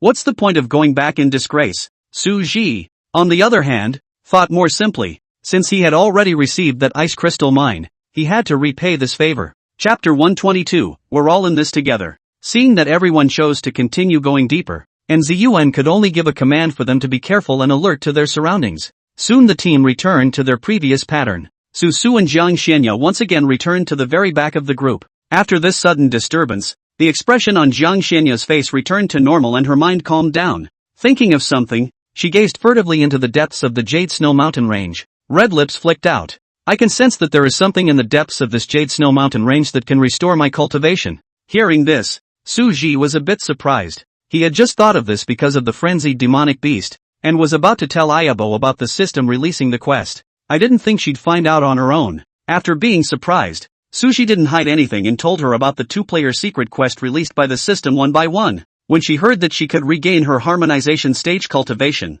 Jiang Xianya's beautiful eyes trembled for a moment. If we can recover to our harmonization stage cultivation, that should be enough. Enough for two people to have a double dip. Not so much adequate as very adequate. A comparable realm means no need for one side to deliberately control it. With the help of the spiritual power generated by the Sun God Body and the Taiyin God Body, i.e., the power of the Sun and the power of the Taiyin. With these two forces for spiritual mingling, the Yin and Yang wheel is alive and well. In this way, it would be able to greatly increase Suji's own cultivation speed, causing his cultivation to grow by leaps and bounds. But soon she thought of another problem. That was how he should tell Suji about being burdened with the Taiyin God Body. She hadn't forgotten about telling Suji a few years ago that the Sun God Body was the furnace of the Taiyin God Body. The kind of dual cultivation in the form of a furnace. Jiang Xianya didn't even dare to think about it. Just having the slightest thought made her panic with shame. It was also because of this matter that she had delayed telling Su Ji that she was the only Taiyin divine body in this world. Back then, when he told Su Ru, it was with the idea of teaching that he said it. I didn't realize that they were now a couple. So much so that it now made it a little difficult for her to say anything about being a Taiyin God Body, and she delayed telling Su Ji. After thinking for a long time, in the end, Jiang Xianya decided to procrastinate until she regained her harmonious stage cultivation before confessing to him. She hadn't had the idea of hiding it from Su Ji. She was just a bit shy to open her mouth. Seeing Ayabo's delayed response, Su Ji reached out his hand and waved it in front of her. Seeing the shaking hand, Jiang Xianya then redirected her gaze to Su Ji. After hesitating for a moment, he still pursed his lips and said, "After I recover to my harmonization stage cultivation, I have a way to make your cultivation speed faster." Ha! Su Ji's eyes lit up and, is there such a thing as a good thing? He came over to her full of curiosity, his eyes staring at her without blinking. Then what method is Ayabo going to use to make my cultivation faster? You'll know when the time comes. Jiang Xianya played a dumb riddle, her beautiful eyes slightly curved and brimming with light. Su Ji was slightly stunned, but he quickly came back to his senses, and the corner of his mouth lifted into a doting smile. Instead of pursuing the matter further, he simply said, "I'm looking forward to it." He wasn't in a hurry, and Ayabo played dumb with him once in a while. How could Su Ru not cooperate? Your own treasure. Spoil yourself to death. During the conversation between the two, the person leading the way ahead had already stepped into the depths of the Jade Snow Mountain range. Not long after, Su Ji and Jiang Xianya stepped in with him. Noticing that he has stepped into the depths of the Jade Snow Mountain range, Su Ji pinched the small hand that was a bit cold in his grip and said uneasily, "Ayobeo, you still remember what you promised me before you came, right? Stay close to you." Without thinking, Jiang Xianya answered quickly, yeah," was about to command something more. A rushing pressure erupted from the side of the group without warning. Fixing his eyes, he only saw a huge tiger with a huge body, red like blood, and two pairs of wings on its back come into view. The giant tiger's eyes seemed to be drenched in the color of blood red, revealing a creepy scarlet light, and his entire body was filled with a violent and extremely destructive aura, as if he would be instantly torn to pieces as long as he was close to it. Seeing the living person, the giant tiger opened its bloody mouth and let out a terrifying roar. Observing that its cultivation level had actually reached the middle stage of the Mahayana. Even worse, the direction that those tiger eyes were facing was exactly where Ziyuan was, and Ziyuan's face turned slightly white as she hurriedly took out her defensive magic treasures and some precious formations. But it's just a drop in the bucket. On the other side, after knowing the cultivation level of this giant tiger, Suji raised an eyebrow. An existence of this level of cultivation, he could easily kill it. When he was about to make a move, his Dao robe was gently hooked by a small hand, and his body paused. Suji looked sideways at Ayobeo, and when he saw Ayobeo's eyes, there was a slight blink, then realization. He's been put on the spot, so that's what Ayabo's tight heel means. But since Ayabo kept his promise to follow him closely, he couldn't break it. "Miss, sensing that the terrifying aura had the tendency to attack Nzun. Linen and Zhang Daokai's eyes widened in anger as they simultaneously stopped in front of that giant tiger and cast spells, but they didn't dare to use their full strength. Otherwise the aftershocks alone would not be something Nzun could withstand. But this giant tiger had a mid-Diana cultivation. Even with full power they couldn't do much good, let alone not being able to use full power right now. What exactly should be used to break the game? The two men were on fire with anxiety. In the middle of thinking, that giant tiger's sharp claws had already built up a momentum of 10,000 pounds. Just in the nick of time, time seemed to freeze, and the whole scene was as if the pause button had been pressed. A dazzling light flashed, followed by a white robe carrying a white dress appearing 3 meters in front of the two. The two men's sleeves fluttered gently with the wind, just like divine couples. With the protection of the East Emperor Bell, as well as his own spiritual power covering him, Suji was very relieved to let Ayabeo stand in this position. Without turning back, he said in a faint voice, "You guys can just protect fellow Taoistan and leave the rest to us." At those words, Linen and Zhang Daozai's eyes were filled with disbelief. Are you crazy? Or are they crazy? Handing over to you, an early harmonization cultivator? But the situation at hand did not allow them to think any further. It was indeed a wise choice to retreat to the ladies' side for defense at that moment. At this moment, the two abandoned their prejudices and were impressed with Suji. But it's a pity that such valor fell like this. The two of them coincidentally felt sorry for Suji in their hearts. Suji, you don't have to be like this. It's just a piece of ice crystal ore. It's not worth losing your life for. Seeing Suji blocking in front of that giant tiger, Nzun anxiously said. Su-ro, who was on the side, also showed an intolerant face. There was more than a large realm difference between the early stage of merging and the middle stage of Mahayana. Almost everyone present thought that Suji would surely die. Suji saw the two retreating back to the defense and let go of his heart. How's the 10,000 swords returning to the soul cultivation going? This sudden question from Jiang Xianya caused Suji to be a bit puzzled. However, he didn't think much about it and just laughed. Does master teacher want to test my apprentice's cultivation? Then the apprentice can cast it to show master. He extinguished the thought of taking out the ink shadow sword in his heart and giving that giant tiger a sword like killing Wangli. Ayabo wanted to see the return of the 10,000 swords, so he'd use the return of the 10,000 swords. No, we're together. Jiang Xianya shook her head, her cheeks reddening. This traitor. Don't even look at what time it is now and still say this. What master? Disciple. Suji raised his eyebrows and then revealed a smile. Together? Or, then we'll destroy it together. As the words fell, the two of them were extremely taciturn and simultaneously pinched their fingers with one hand. The next moment, two giant swords poked their heads out of the clouds. Unlike the time in the savage forest, compared to the golden giant sword, this time it was the blue giant sword's turn to become miniature. Chapter 123, No Interruptions. A few people looked at the two huge swords that poked their heads out of the clouds with a terrifying might and horror, and Ziyuan was even more incredulous. The aura lingering on the huge blue sword conjured up by Yuaning stage Jiang Xianya actually made her a transformation stage, gasped for breath, gazing at the backs of the two with complicated eyes, the hands hidden in the sleeves of her skirt tightly clenched into fists, slightly white from excessive force. This move was like a hammer blow that shattered what little confidence was left in her heart. The only cultivation advantage she had over Jiang Xianya was gone with this move. Arguably, beaten and wiped over the floor, slowly loosening her clenched hands and letting them fall helplessly to her side. And Ziyuan let out a low laugh that seemed to be mocking. She laughed at her own lack of knowledge that she would presume to climb with such a figure. Taking a deep look at the white-robed figure that looked like a bright star, to be able to achieve such a point with a harmonization stage cultivation, although it was very unwilling, and Ziyuan had to admit, she doesn't deserve Suji. Slowly closing his eyes, after a long time had passed, by the time she opened her eyes again, the sentiment in the depths of her eyes was gone. Not bothering was the last bit of decency she had left for herself. Looking at the two of them, Linen and Zhang Daokai, they looked at each other in dismay. If it wasn't for the fact that Suji's body had been emanating the aura of an early stage of harmonization, even if someone said which late Mahayana powerhouse had come, they would believe it. This Suji is really scary as hell. Linen swallowed his saliva and said with some uneasiness, Zhang Daokai, do you think he will hold a grudge? He could clearly remember the two's previous attitude towards Suji. Zhang Daozai wiped the non-existent sweat from his forehead and pulled the corners of his mouth to stiffen. Can't be. Such a character shouldn't care to bother with us. When he thought that he had implicitly glanced at Suji earlier, signaling that he could decapitate him with a single move, Zhang Daozai felt his body go cold. Looking at the other side, two giant swords simultaneously locked onto the giant tiger and smashed down.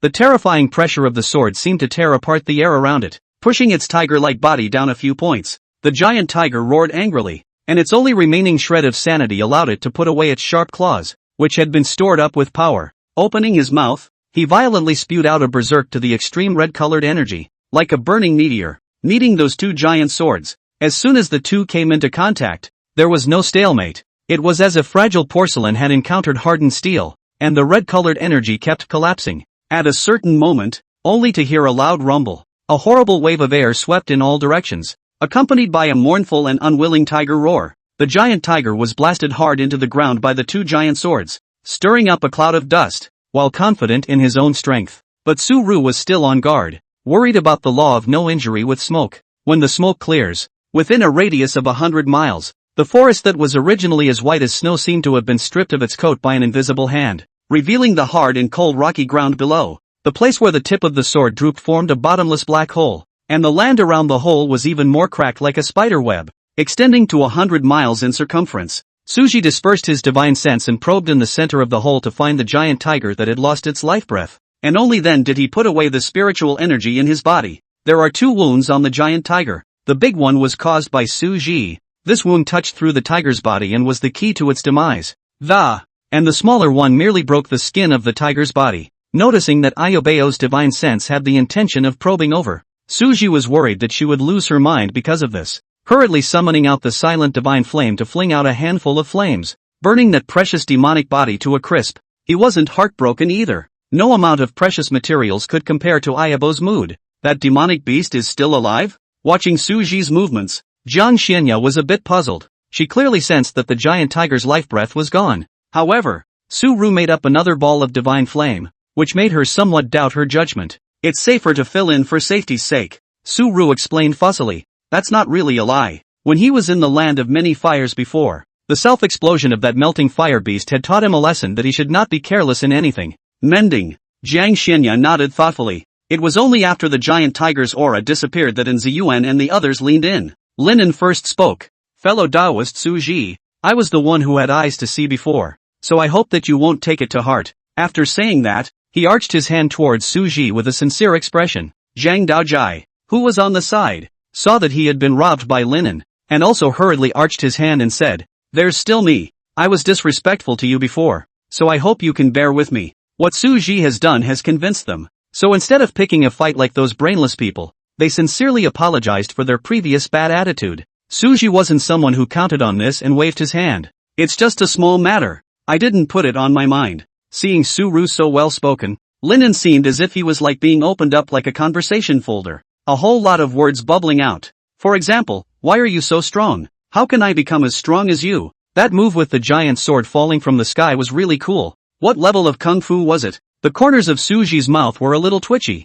not realizing that this person was still a chatterbox. Zhang Daokai understood Suji's feelings at this moment very well, immediately dragging Linen. He left a sentence of let's go to the front to guard and disappeared in front of the eyes of several people. Su-ru sighed in relief at the sight, and Ziyuan also stepped forward at this time and, when Jiang Xianya, who was on the side, saw this, she quietly stood still without a single movement. With the tranquilizer given by Su-ru, she was no longer worried at all that the other women would be a threat to her. What's more, her sixth sense no longer sensed in this purple-skirted woman's body the affection she felt for Suji, although she was a bit puzzled. But Jiang Xianya didn't care. She's never been interested in the affairs of others, except for Su-ru. Su-ru, thank you for your help this time. Su-ru, who was on the side, saw that Ziyuan had reverted back to that dignified young lady's appearance, and her eyes flickered with amazement. Su-ru shook his head. Duty calls, Taoist and doesn't need to say this. And Aster paused for a moment. It took a few moments before a smile appeared at the corners of his lips and he nodded. After Suji and Jiang Xianya returned to their positions at the end of the line, Su-ru reached out and patted Ziyuan's shoulder, comforting her. Cry out if you want to. Your eyes aren't for tears. And Ziyuan glanced at her, a little puzzled. Who said I was going to cry? So you. To say that Ziyuan's mood wasn't sad would be lying to herself. But it wasn't to the extent of crying. Compared to sadness, her current mood was more of relief. You? Hurry up and get moving. We're almost at our destination. And Ziyuan let out a laugh and gently pushed her back, turning to leave on her own, leaving behind Su-ru, who was standing in place with a face full of skepticism. Well, it looks like she was worried for nothing. But that's fine. Wait for me. Shouted. Su-ru hurried up, Chapter 124, The Underground Labyrinth. Within moments, the crowd arrived at their destination. They were lucky enough to not meet any other demonic beasts behind them, except for that giant tiger. This made the crowd, who were originally tensing their nerves and always alert to the movements around them, breathe a little sigh of relief. At this moment, presented to their eyes was a hidden cave this place was discovered by a scout in a coincidence, with the thought that it would be better to sell it to the 100 Treasures Pavilion to get a stable payment rather than risking a deeper exploration on their own. So it ended up in the hands of NZUN. According to the information given by the scouts, the inside of the cave is an intricate underground labyrinth. Occasionally, some dark-loving demonic beasts will come out, such as snakes, scorpions, and other. After NZUN had accounted for all these things, seeing that no one is in doubt, with a wave of his hand he led a group of people to step into this cave just like that. The truth was indeed the same as what that scout had said. They had encountered a large number of demonic beasts along the way. Some of the demonic beasts that tried to get close to Suji were nailed to the wall by an icicle, undoubtedly the handiwork of Jiang Xinya. Suji, on the other hand, stood beside her and let her cast it, silently alerting the surroundings. Occasionally, he struck out to crush one or two very hidden demonic beasts.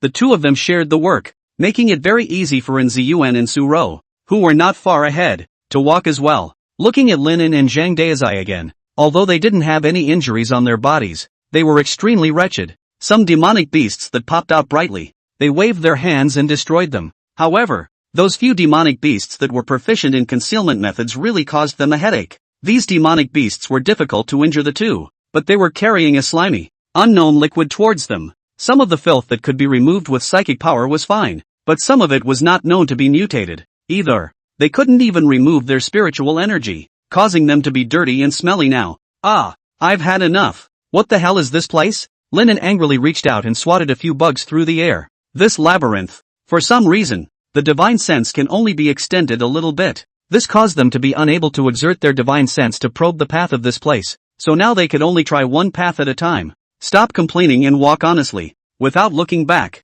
Zhang Daizai swung out a wind blade, splitting a half-sized spider in half. Linen gritted his teeth and turned his head to look at Miss and Su Ji and their clean and tidy appearance with some envy, but there was no way around the fact that the road still had to be explored, and with a heavy sigh, he honestly went forward to explore the road. Several people circled around for a long time, walking through many routes, and even encountered countless demonic beasts. Aside from Su Su, Jiang Xinya, and NZUN and Su Ro, all the rest of the cultivators seemed as if they had been fished out of the sludge. Only those eyes and bright white teeth were left exposed and full of joy. Su Ji and Jiang Xinya were fine, and NZUN only occasionally curled a smile at the corner of her lips, but Su Ro that was laughing uproariously. Linen and the others knew how funny they looked and their hearts were filled with depression. Despite the many dead ends I've stumbled upon in this underground labyrinth, it's been rewarding, not to mention the inner pills of those demonic beasts. Just the many high-quality ice crystal ores that occasionally appeared in the cave made their trip worthwhile. NZUN had also shared a few pieces with Su Ji, but they were all rejected by him. Although the ice crystal ore within this labyrinth was of high quality, it was completely inferior to the one NZUN had given him. Putting that aside, even if this was full of ice crystal ore of the previous quality, Su Ji wouldn't take it. His mission on this trip was to escort NZUN to safety. Whatever he gained beyond that, he would not ask. Seeing that Su Ru did not accept it, NZUN did not force herself. An hour later, several people met the dead-end road again. This is the last fork in the road, right? Zhang Daizai asked as he grabbed the little brother in charge of marking it on the side. That's right, Boss Zhang. Hearing his little brother's words, Zhang Daizai was finally relieved. He could hold back a little longer, but he was able to hold back. But someone else had already held back. Do you know how he, Linen, came to this hour? For one thing, getting splattered, cleaned up, can be cleaned up? Secondly, getting splattered, cleaning up, being unable to clean up, and not being hip. It's as if it's caught in some kind of loop, either one or the other. Turning his gaze to Su Ji, who had been clean from the beginning to the end, a flash of light suddenly flashed through his mind, and an idea instantly came to Lin An's mind. However, he had only just taken a step forward when something unexpected happened to him. NZUN and Su Ro, who were sandwiched between them, quickly took a step backward as if they were frightened. It was as if Linen was some kind of flooding beast, and NZUN's reaction was fairly restrained, with just a hint of an unnatural color surfacing on her face. But in stark contrast was Su Ro, who looked at Linen without the slightest concealment in her eyes, full of dislike. His mouth opened, and he took a hard look at himself. who looked like he'd just been fished out of a mud puddle and was covered in filth. And he couldn't say anything. Okay, it's normal to dislike it. He can't even look at himself, let alone Su-ro. Avoiding making the lady feel uncomfortable, he stopped his footsteps and shouted through the air towards Su-ji. Fellow Daoist Su, how about we switch positions? When the words fell, an extremely cold and emotionless line of sight was cast over Lin An's neck shrank, smiled sarcastically and didn't dare to say anything more, and hurriedly led his little brother to the front to scout the way. He had a feeling that it wouldn't necessarily be okay to mess with Su-ji, but messing with his dogs, that certainly wouldn't be okay. Only when she saw this person retreat did Jiang Xianya withdraw her gaze. Noticing Ayabo's small movements, Suji couldn't help but reveal a hint of a smile, reaching out and rubbing her small head. Suja was actually preparing to refuse. He knew what was going on in Ayabo's mind. In an unknown situation, the leader will take more risks. Although he himself was the strongest combatant here, Ayabo didn't want him to get involved in danger. He was thinking the same thing Ayabo was thinking. After all, his mission was to act as an escort, responsible for protecting Nzun's safety, and not responsible for scouting the path. Tidbits passed. The crowd embarked on the last road, which, fortunately, had no forks in it. Thankfully, there are no forks in the road. Even the shadow of a demonic beast had not been seen along the way, and I'd been traveling until the end of the road. An ancient and mysterious stone door appeared in front of everyone's eyes. Suja's gaze flickered. It was only because he appraised the stone door in front of him and actually realized that it was the cave of a transitional succession stage cultivator. Stone Gate of Cave contains the cave of a cultivator at the stage of transition. A cave at this level of the transitional stage was not something that the current him could touch. After just a moment's reflection, he had made his decision. Chapter 125 Blessings. Behind this door is the cave of a transitional cultivator. The voice was abrupt and attracted everyone's attention. Nzun was still surveying the stone door when she heard Suji's words, scaring her so much that she took a few steps back. Fellow Daoistan, I suggest that you summon the 100 Treasures Pavilion's transitional stage powerhouse before making any plans. Otherwise, if this house master has evil intentions, I'm not sure I can protect you in that situation. Knowing that within the stone door in front of him was the cave of a transitional cultivator, Linen and Zhang Daokai's faces became extremely grave, and the other cultivators' faces were even more pale and unsightly. If it wasn't for the hand Suji showed earlier, not to mention others, Lin would be the first to jump in with a rebuttal, but now he wouldn't. Not only that, there was even a tendency in his heart to treat Suji as the backbone of this team. The rest of the cultivators thought the same way. That's why no one dares to take what he says to heart. The cultivators looked at Nzun, waiting for her decision. After all, they were still practically following orders from Nzun, taking the crowd's performance in his eyes. Seeing that they listened in, Suji also withdrew his gaze. In the end,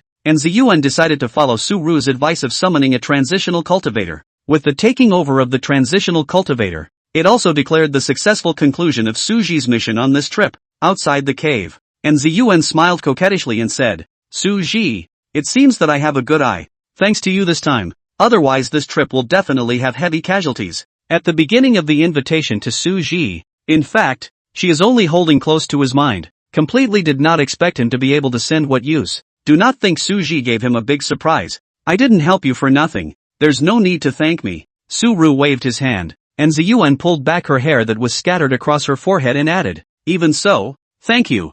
I know you won't take the treasure even if I give it. In that case then I'll send you a message. You guys? The two of them were a bit confused at first, and it wasn't until those blessed words fell that they realized what Nzun meant. May your love be stronger than gold, and your heads be white. Although Jiang Xinya usually always had a cold as ice look to other people, at this moment, she also showed a few rare moments of embarrassment. She nodded slightly and returned a thanks a lot in a less icy tone. Receiving the blessing, Suji smiled and said thank you with the same politeness. After saying goodbye to Nzun, Su did not bring Jiang Xianya back to Jade Snow City. Instead, he left the depths of the Jade Snow mountain range and wandered around the periphery. The two of them were holding hands, and instead of using their spiritual energy to take off into the air, they just strolled across the snowy ground. And there was silence all around, only the sound of the two men stomping on the snow that rang out from time to time. At a certain moment, Suji's eyes rolled and shook the hands that the two of them were holding together. Ayabo, did the blessing just now make you happy? Aha! Unexpectedly to Su-ru. This time Ayam didn't shy away. Ha! That's not right. According to the script, Ayabo would have been too shy to admit it. Then he can use the opportunity to make the cuddle punishment. Why this time? Noticing Suji's surprised look, the corners of Jiang Xianya's lips rose slightly. Does she remember what happened in the little world of the stars? At that time, Suji hugged her for a long time because she said she didn't think about him, and then in the name of punishment, if he said no this time, he would surely be hugged as well. Although she also liked to cuddle, she wouldn't be on the downside all the time and let Suji hold her. She's a master teacher. But it was obvious that Jiang Xinya had still underestimated Suji. A soft force came coldly to his hand. The next moment Jiang Xinya felt herself fall into a warm embrace. What a coincidence. I'm happy too. And since we're both happy, let's celebrate with a hug.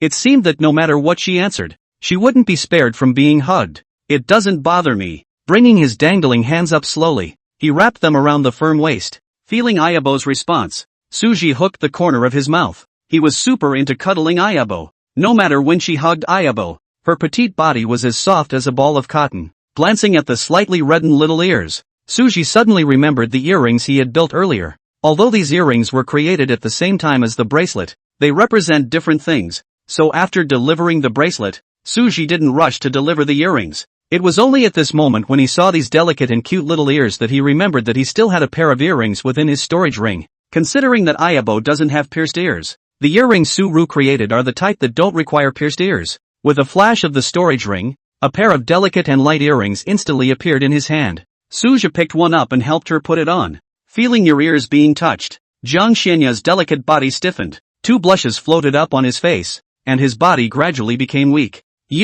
Don't you touch my ears? I'm going to run out of energy. Ayabo, be good. It will be fine soon. Suji gently coaxed the person in his arms. As he spoke, unintentional searing spit sprayed over that little ear, making the last bit of strength left in Jiang Xianya disappear. As a last resort, she slightly stood on her tiptoes, her entire body hanging onto Suji. The pair of jade arms that were originally wrapped around his waist also gently lifted up, like a spirit snake, and transferred to Suji's neck, hooking his arm around Suji's neck. Jiang Xianya's red lips pursed slightly, beautiful eyes flooded with layers of mist, appearing to me to see pity, knowing that Ayabo's little ears can't be touched. So Suji's hands and feet were very skillful, and it didn't take long to help her put the earrings on. He also thoughtfully used his spiritual power to turn a mirror so that Ayabo could see his stunning face and body at the moment. Although he was prepared to be stunned, when he saw what Ayabo looked like at this moment, it still gave him a blast. Beauty. Simply breathtakingly beautiful. As he was reminiscing, a sudden pain in his waist caused him to suck in a cool breath.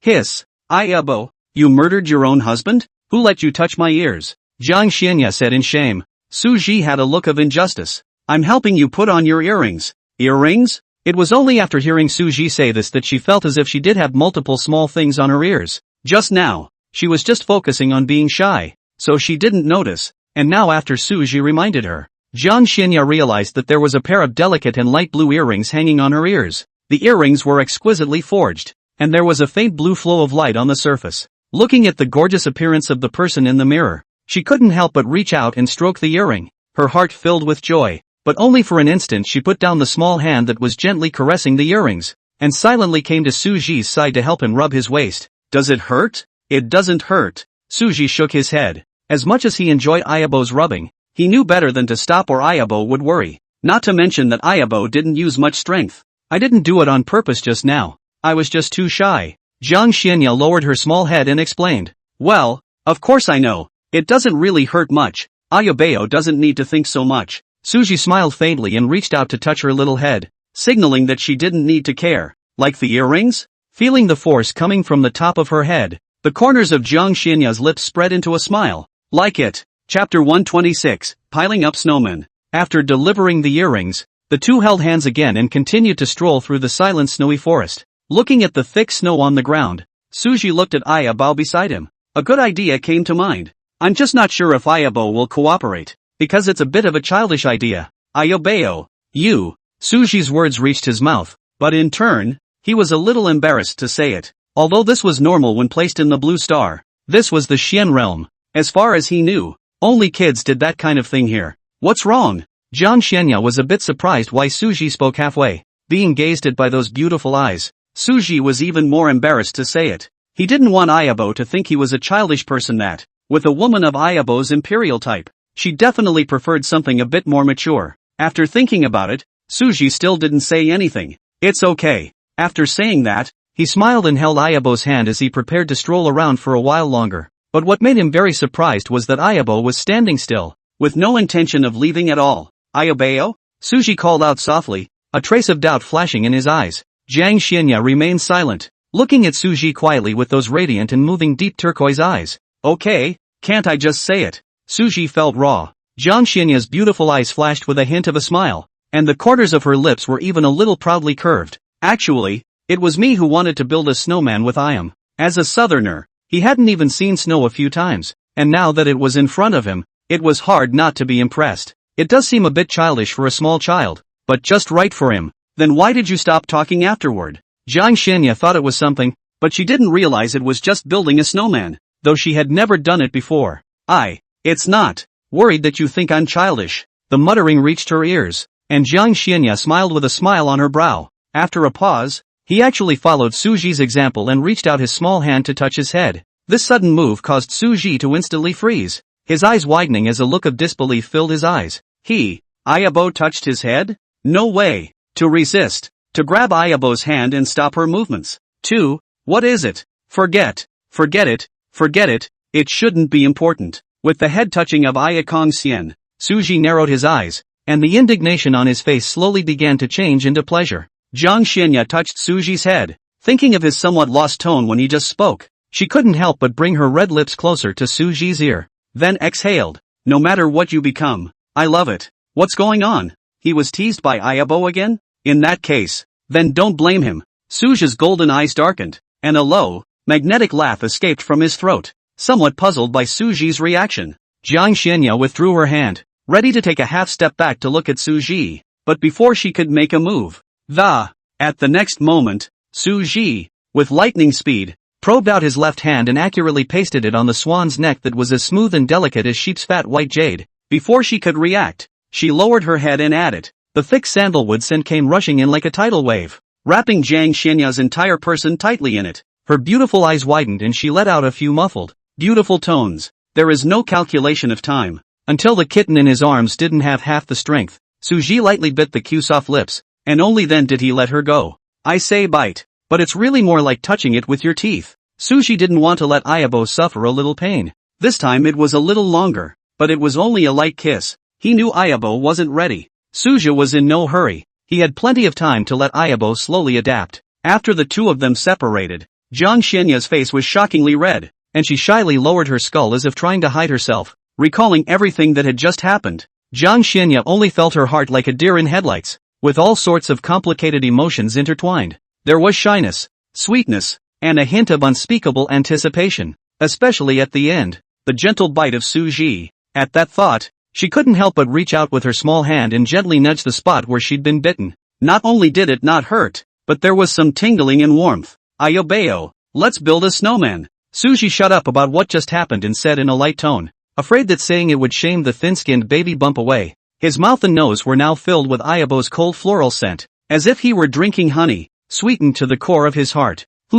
You go first, I'll slow down first. Jiang Xianya reached out to cover her thumping and always beating chest. Suru smiled gently and nodded. A snowman was ready to be built just a meter away from Kong Senya. Seeing him still so close to her, Jiang Xianya couldn't help but say, "You, stay away heaps." The voice trembled slightly. Suji glanced at her delicate little face that was as red as a boiled shrimp, and was somewhat in tears. So he moved again, finally stopping 3 meters away from Ayabo. Ripples continued to rise in Jiang Xianya's heart. She had kissed before, but at that time, she hadn't really felt much because she was in such an excited mood. But this is different. Feeling the sandalwood fragrance that hadn't dissipated yet, Jiang Xianya's heart continued to flood with sweetness. It was several times sweeter than the milky buns she had found so sweet before. Obviously I don't like milky buns because they are too sweet, but at the moment the feeling in her heart that was sweeter than a milky bun filled her with joy, and she couldn't bring herself to hate it half as much. Raising his eyes, he looked at Suji, who was rubbing a snowball.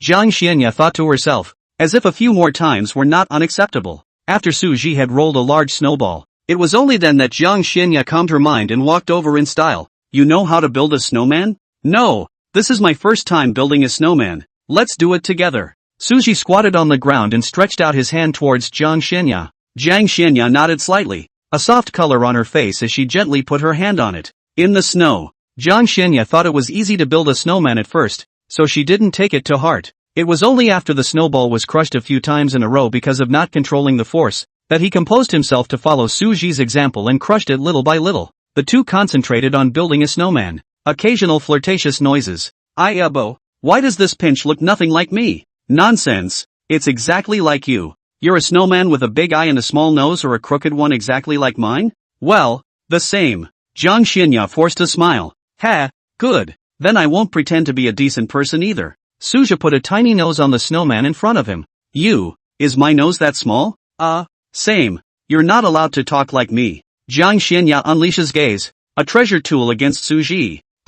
Yes, Ayabo-sama. The two of them fought for a while and returned to the star-small world amidst laughter. As for the original spot, two odd-looking snowmen were left behind. Notably, two snowmen snuggled up to each other. It seems to be stating, never separate. Chapter 127, I'm sorry Ayabo-sama. I couldn't get you to use your full strength. Inside a certain inn within a 300-mile radius of the sword sect, Yangshan slapped the table in front of him to smithereens as he stared deathly at the two people across from him. You were told to find someone in the genii, either tomorrow or the day after. It's been more than 10 days, and those who don't know would think that the person I'm looking for is in the immortal realm. The two gray-robed cultivators on the opposite side of the room sniffed and glanced at each other, their minds quickly coming to an idea. One of the gray-robed cultivators skimmed his lips and said disdainfully, I know you're in a hurry, but don't be in a hurry yet. This kind of situation is a common occurrence, and I haven't even talked about you yet. What kind of person is Divine Empress Jiang? And you're asking us to get involved in karma with her,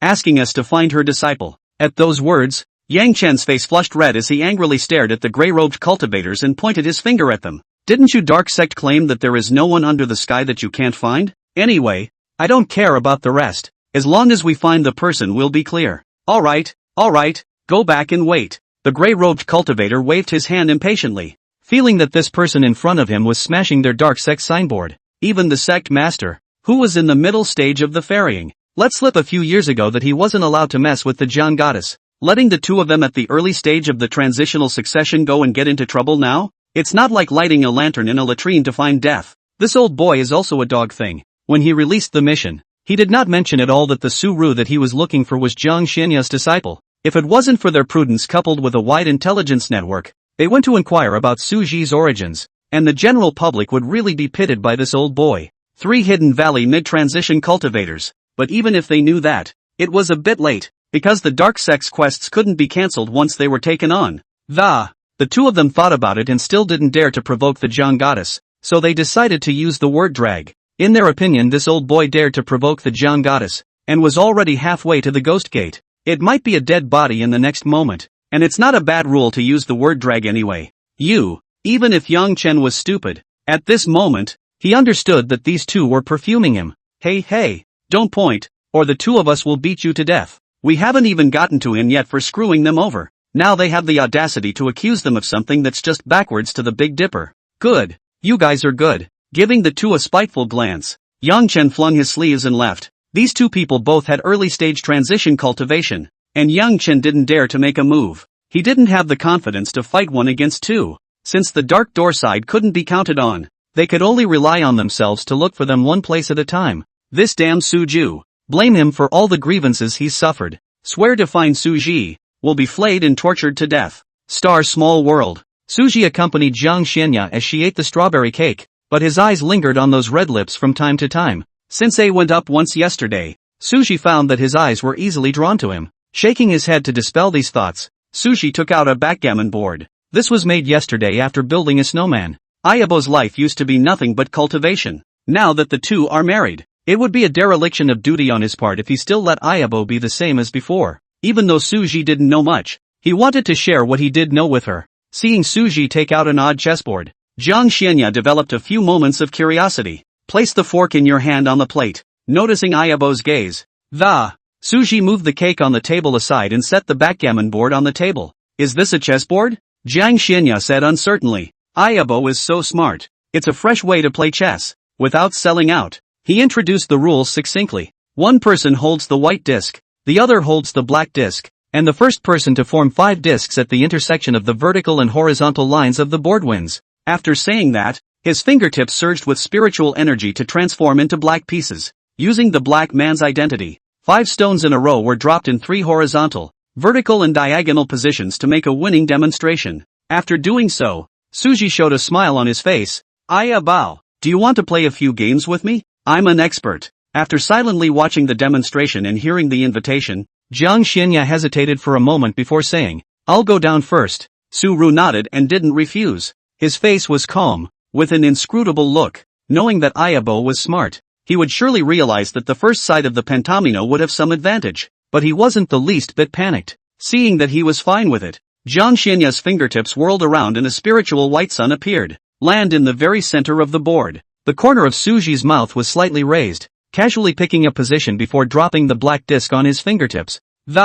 Mastering the method of winning the opening of 5 pieces of chess, Suji was very confident in himself. The results were not what he expected. Within a few moves, Jiang Xianya was in trouble, and the black pieces on the board formed a sure win position with double 3. Ayabo, I told you I'm an expert, didn't I? You lost. Before these 2 words were even uttered, Suji only felt a fresh breeze brush past. Looking at the board again, there was a white disc and a black disc missing. Su-ru was stunned. Ayabo, what? Jiang Xianya's beautiful eyes flashed with a hint of unnaturalness, but she quickly calmed down. She didn't lose. She's not going to lose. It's okay. Only now did he realize that Ayam had a defiant side, not to mention that he has no evidence, and even if he did he wouldn't show it. What's wrong with letting your doppelganger go? Since Ayam doesn't want to lose, let her win. Just as Suji was thinking about what method to use to lose to Ayabo to look natural, the third move after repentance, along with the white pieces falling from her fingertips,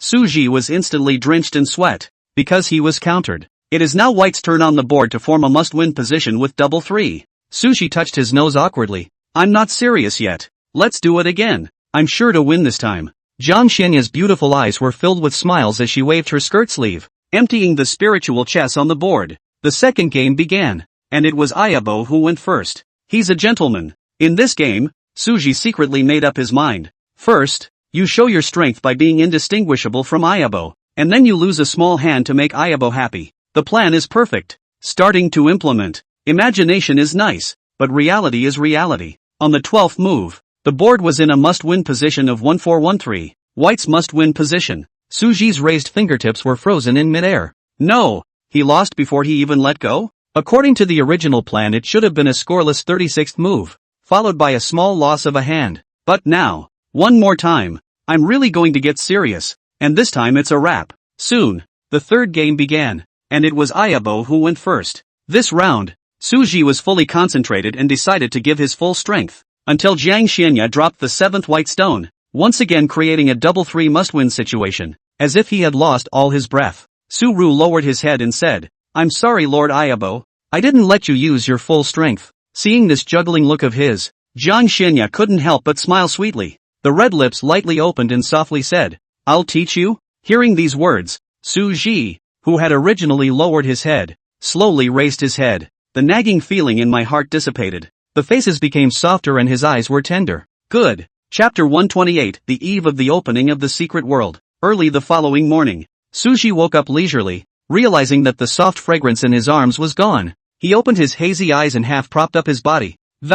However, he happened to meet the line of sight with Jiang Xianya, who had just stepped out of the wooden house and was about to gently close the wooden door. Realizing that Suji had woken up, Jiang Xianya's movement to close the door came to an abrupt end. You go back to sleep and I'll go make you breakfast. Breakfast? Suji's face stiffened, but seeing Ayabo's little expression of eagerness, how could he refuse? In the end, he could only nod his head in agreement. But immediately afterward, he seemed to think of something and changed his words. Ayabo, breakfast should be light, so you can skip all the seasonings. Good. After saying that, he couldn't wait to close the wooden door and go to the stoveroom to make breakfast for Suji. It's done, so I'd better get some more sleep. Lying back on the bed again, Suji's nose twitched as if he was in a sea of flowers. The quilt, the room, all filled with the scent of cold flowers from Ayam's body. He loved the flavor, but his arms were empty, making him extremely uncomfortable. Ever since that time when Ayabo dragged him to bed with her, every midnight she'd get lost in his arms and,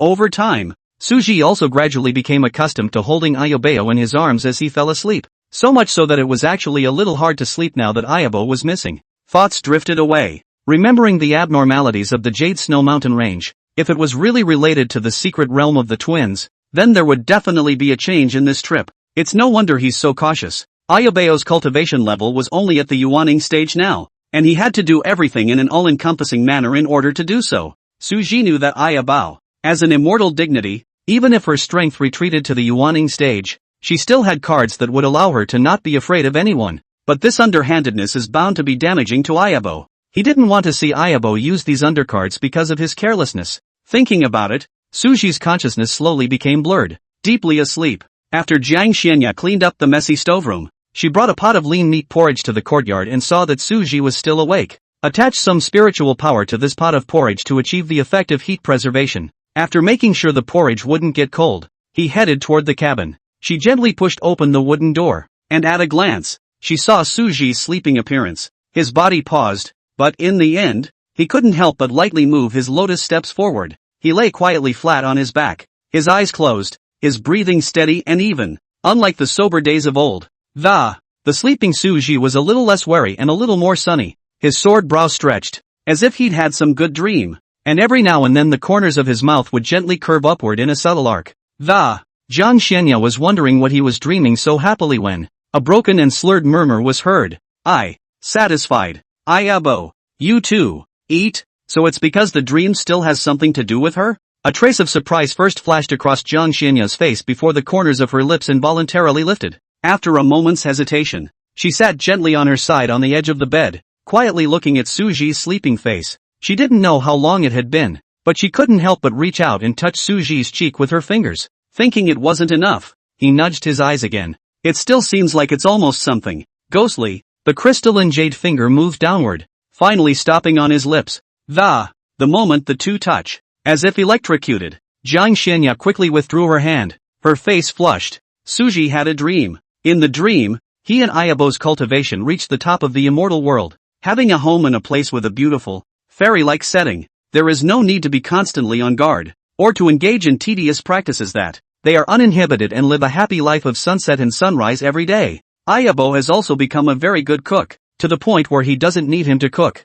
Although the two no longer needed to eat at their cultivation level, they would still make an occasional meal. The camera pans out and he's at the dinner table, and he's eating a steady stream of dishes that Ayabo has pinned on him. Worried that Ayabo wouldn't be able to eat enough, he hurriedly stopped Ayabo's movement of pinching the food and in turn pinched the food for her. I'm full. Ayabo, you eat too. Don't just chuck food at me. The scene became cozy for a moment. However, right in the middle of this warm and harmonious atmosphere, a shocking change occurred. A loud shattering sound rang out, as if the entire immortal realm was trembling. The original bright light suddenly disappeared and was replaced by a creepy blood-red color. Suji was startled in his heart and raised his head to look at the source of the voice, only to see that a huge and incomparably hideous and gruesome crack had appeared in the air at some point. And from that crack, countless small, densely packed black dots continued to pour out. Upon fixing my eyes, the little black dots turned out to be all those bizarre and creepy creatures. Suji's heart tightened as he looked at Jiang Xianya and was about to say something, but before he could speak,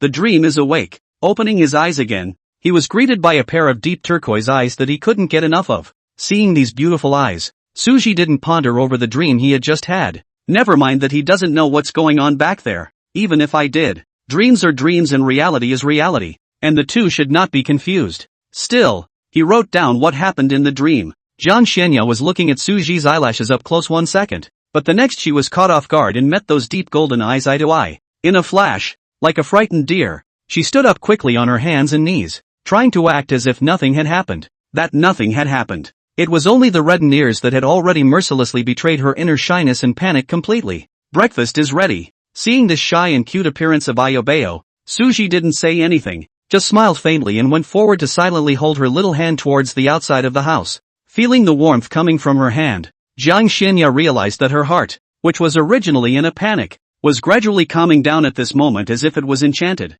The lean kanji made by Ayabo wasn't exactly delicious, but it wasn't bad either. This has been a huge improvement for her. Avoiding letting Ayabo taste his handiwork, Suji ate cleanly, then went back to the cookhouse and made her Brussels sprouts buns. Although Jiang Xianya was a bit surprised that Suji ate cleanly every time and didn't leave any for her at all, but seeing how happy he was, he went along with it. In the next few days, Suji brought Jiang Xianya around to roam around various places in the Jade Snow Mountain Range. Never frozen glacial lakes, auroras on the highest peaks, a full snow. He knew that Ayabo hadn't been exposed to this, so he varied it by taking her to different things each time. Jiang Xianya didn't refuse. As long as she was with Suji, no matter what she did, she would be happy. Without realizing it, the time came to the day before the opening of the Twin Secret Realm. Chapter 129, A Clean Slate. On this day, two figures appeared out of thin air over the Jade Snow Mountain range. It was none other than Su Ru and Jiang Xianya who had come out of the Star Small World. Jiang Xianya glanced at Su Ji. Su Ji immediately understood and murmured in his mind, "Unicorn. Precise search for the location of the two-person secret area. Ding. The search is complete. The host will fly 150 miles toward the front, and then 100 miles toward the left to find the location of the secret realm for two." Getting the location, Su Ji didn't delay, and they arrived at their destination after an incense burner. In front of him was a void crack slightly more than 2 people high. There was also a rich blood-red aura lingering around the crack. Secret realm for two. This secret realm is naturally formed. Due to the age of the secret realm does not have any living beings exist, only 2 people can enter. Blood-red breath can make humans and demonic beasts become violent and lose their minds. After seeing the system introduction, Su Ji frowned. This blood-red aura was not the first time he had seen it. The same aura permeated the giant tiger that had fallen into a state of insanity at the mid-Mahayana stage. It seemed like the same as what was guessed before. These demonic beasts were indeed mad because of this secret realm. After observing these blood-red auras, Jiang Xianya also analyzed. These auras can make people irritable, and in severe cases, there is a risk of losing one's mind, so it's best to always run the meditation skill when we enter. She practiced isotribute techniques and had a Tai-in divine body, so this kind of breath didn't really affect her very much. On the other hand, the same cannot be said for Su Ru. Running the meditation technique is effective in suppressing this negative emotion. This technique was obtained by her in one of the relics of the immortal realm, and at that time, she even killed several immortal emperors in a row who had set out to snatch it for the sake of this technique. Considering Su Ji's physique, she had let him cultivate a long time ago. It's kind of coming in handy right now. Hearing Ayobeo's words, Su Ji nodded in agreement. That's what he thought. This meditation technique is perfect for dealing with this blood-red aura. He had used it a few times before, so he was clear about the effects of this feat. Ayobeo, just in case we go and we'll run the meditation skill with all our might and take a look around first. Aha. Jiang Xianya nodded slightly, thinking that this secret realm would not be opened until tomorrow.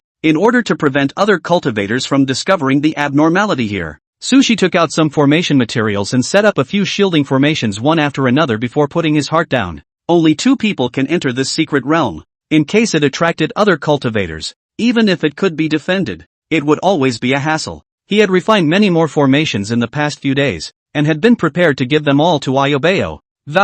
But she kept refusing to take it, said she had a lot of cards on the table. However, in the end, under Su Ji's strong request, he still collected 1/3 of the formation jade tiles. Su Ru was mainly worried that this secret realm would separate them, even though he could sense her location with the Phoenix Plum Blossom bracelet. But if it was far away, it would take some time to get to her side. It was definitely better to have a formation on your side than not. Jiang Xianya stood on the side, silently watching Su Ji lay down the formation, her beautiful eyes flashing. Retrieving the one formation jade tablet that had just been taken out of his hand into his storage ring, she realized that lately, her tacit understanding with Su Ji was getting higher and higher, and she would often think of the same thing. After arranging the array, idly Su Ji's complexion moved slightly. Ayobeo, come back to play a few games of chess? A hint of amusement flashed through Jiang Xianya's eyes.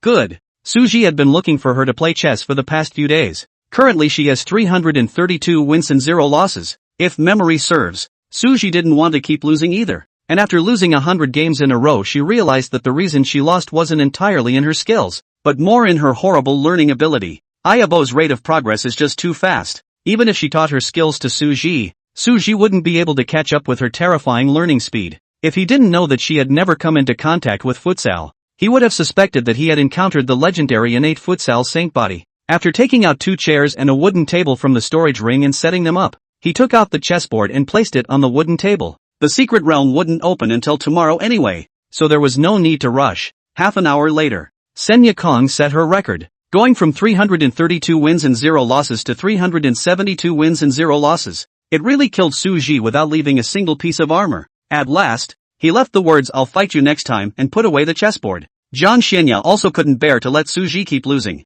In one game, she made a point of creating chess moves that allowed him to win. But after being discovered, he nullified the round and said that there was no letting behind. Having no choice but to do so, Xianya Kong added another 40 wins to her record. Su Ji didn't take it to heart. He was happy to lose to Ayabo. Ayabo was happier than anything else. Putting away the chessboard, Sushi took out the tea set and started to make tea, pouring Ayabo a cup. The two of them chatted as they sipped their tea, until the moon climbed over the trees and let out its bright rays, gilding the earth with a silver color. Seeing that the time had come, the corners of Suji's mouth rose. This time he will have a clean slate. Ayabo, let's eat grilled meat. That's right, it's the barbecue. He remembered the first roast that ended in failure. After practicing more than a dozen times, he was able to grill the kind of roast that sizzled with oil and flavor. Ignoring that secret entrance, the immediate environment was almost the same as that time in the Valley of Flowers. Jiang Xianya also knew about Suji's first barbecue failure and was worried about repeating the same mistake this time,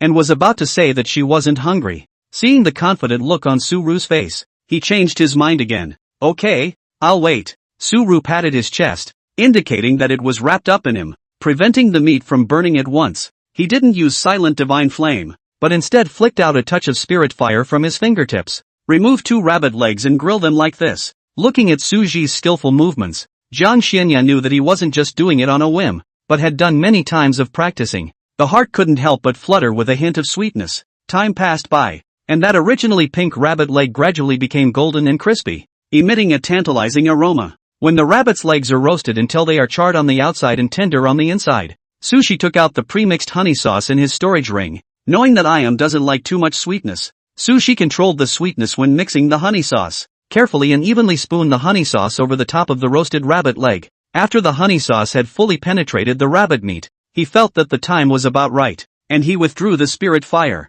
With a face full of excitement, he couldn't wait to take 2 fragrant roasted rabbit legs and quickly came to Ayabo to hand one to her. Careful, it's hot, he warned softly, his gaze falling expectantly on her. Looking at those expectant eyes, the softness in Jiang Xianya's heart was touched. She obediently took the roasted rabbit leg handed over by Su Ji and took a small bite. Is it good? Su Ru stood aside and asked with slight apprehension. It's delicious. Jiang Xianya pursed her lips and smiled softly. There was no hint of perfidy. The sweet sauce is just the right amount of sweetness, not overly sweet and greasy, but also set off the freshness of the rabbit meat itself. The rabbit meat is roasted to a charred, tender, oily, not greasy, melt in your mouth. This one is indeed delicious. Upon hearing this, Suji breathed a sigh of relief. The tension on her face was swept away, and she sat down on the chair and nibbled on the rabbit's leg prettily. This environment really deserved a barbecue, and his practice hadn't been in vain. Having made up for the regrets of the last time, Suji was in a very happy mood.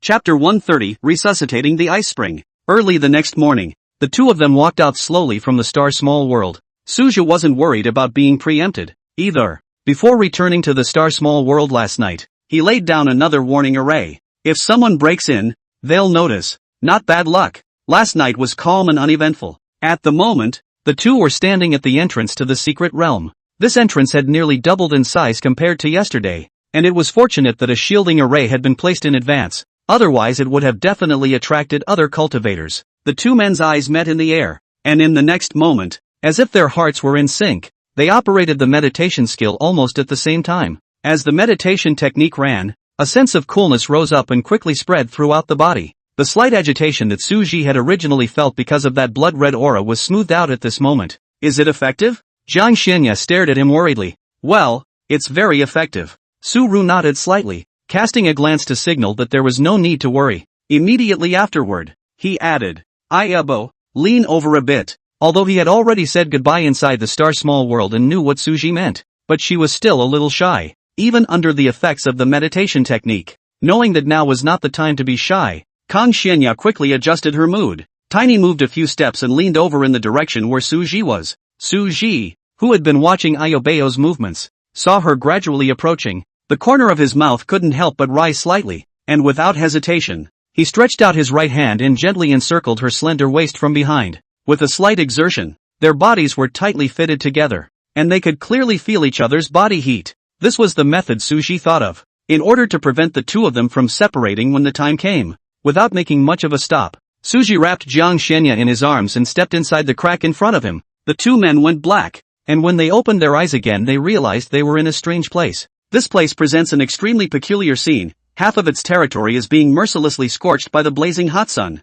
The ground is dry and cracked, and the heat is steaming, while the other half is a cold world of ice and snow and miles of ice, with a thick layer of ice covering the earth. This scene of ice and fire was the first time Suji had encountered it. Even more strikingly, at the very top of the junction, There was a bizarre red bead that constantly emitted a rich blood-red aura. The red bead was like a beating heart, releasing wisps of blood-red aura with every pulse. Suji didn't act rashly, but was asking the system. Tuzi, you said that you can restore Ayabo's cultivation by passing through the secret realm. So how should I pass through the secret realm? Ding! Please ask the host to feel around on his own. When he was still about to ask something else, Suji suddenly felt a gentle tug on his Dao robe. Seeing Suji cast his gaze, Jiang Xianya pointed to a certain place in that land of 10,000 miles of ice and said, I feel that there is something in that direction that can restore my cultivation. I can't extend my divine sense there. So help me look. Upon hearing this, Suji, who was worried about having nowhere to start, nodded, and then followed the location pointed out without hesitation to probe out his divine sense.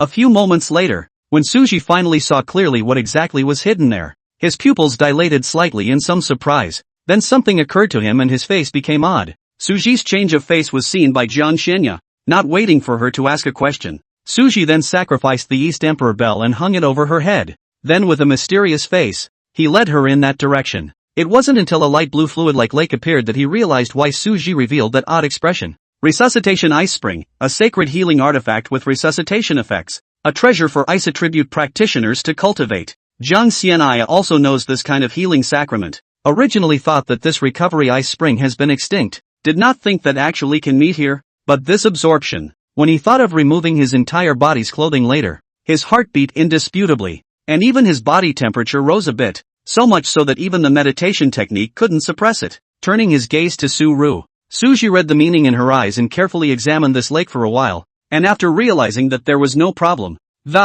coughing lightly twice, Ayobeo, the system says that there are no other living beings here, so feel free to absorb these reviving ice springs.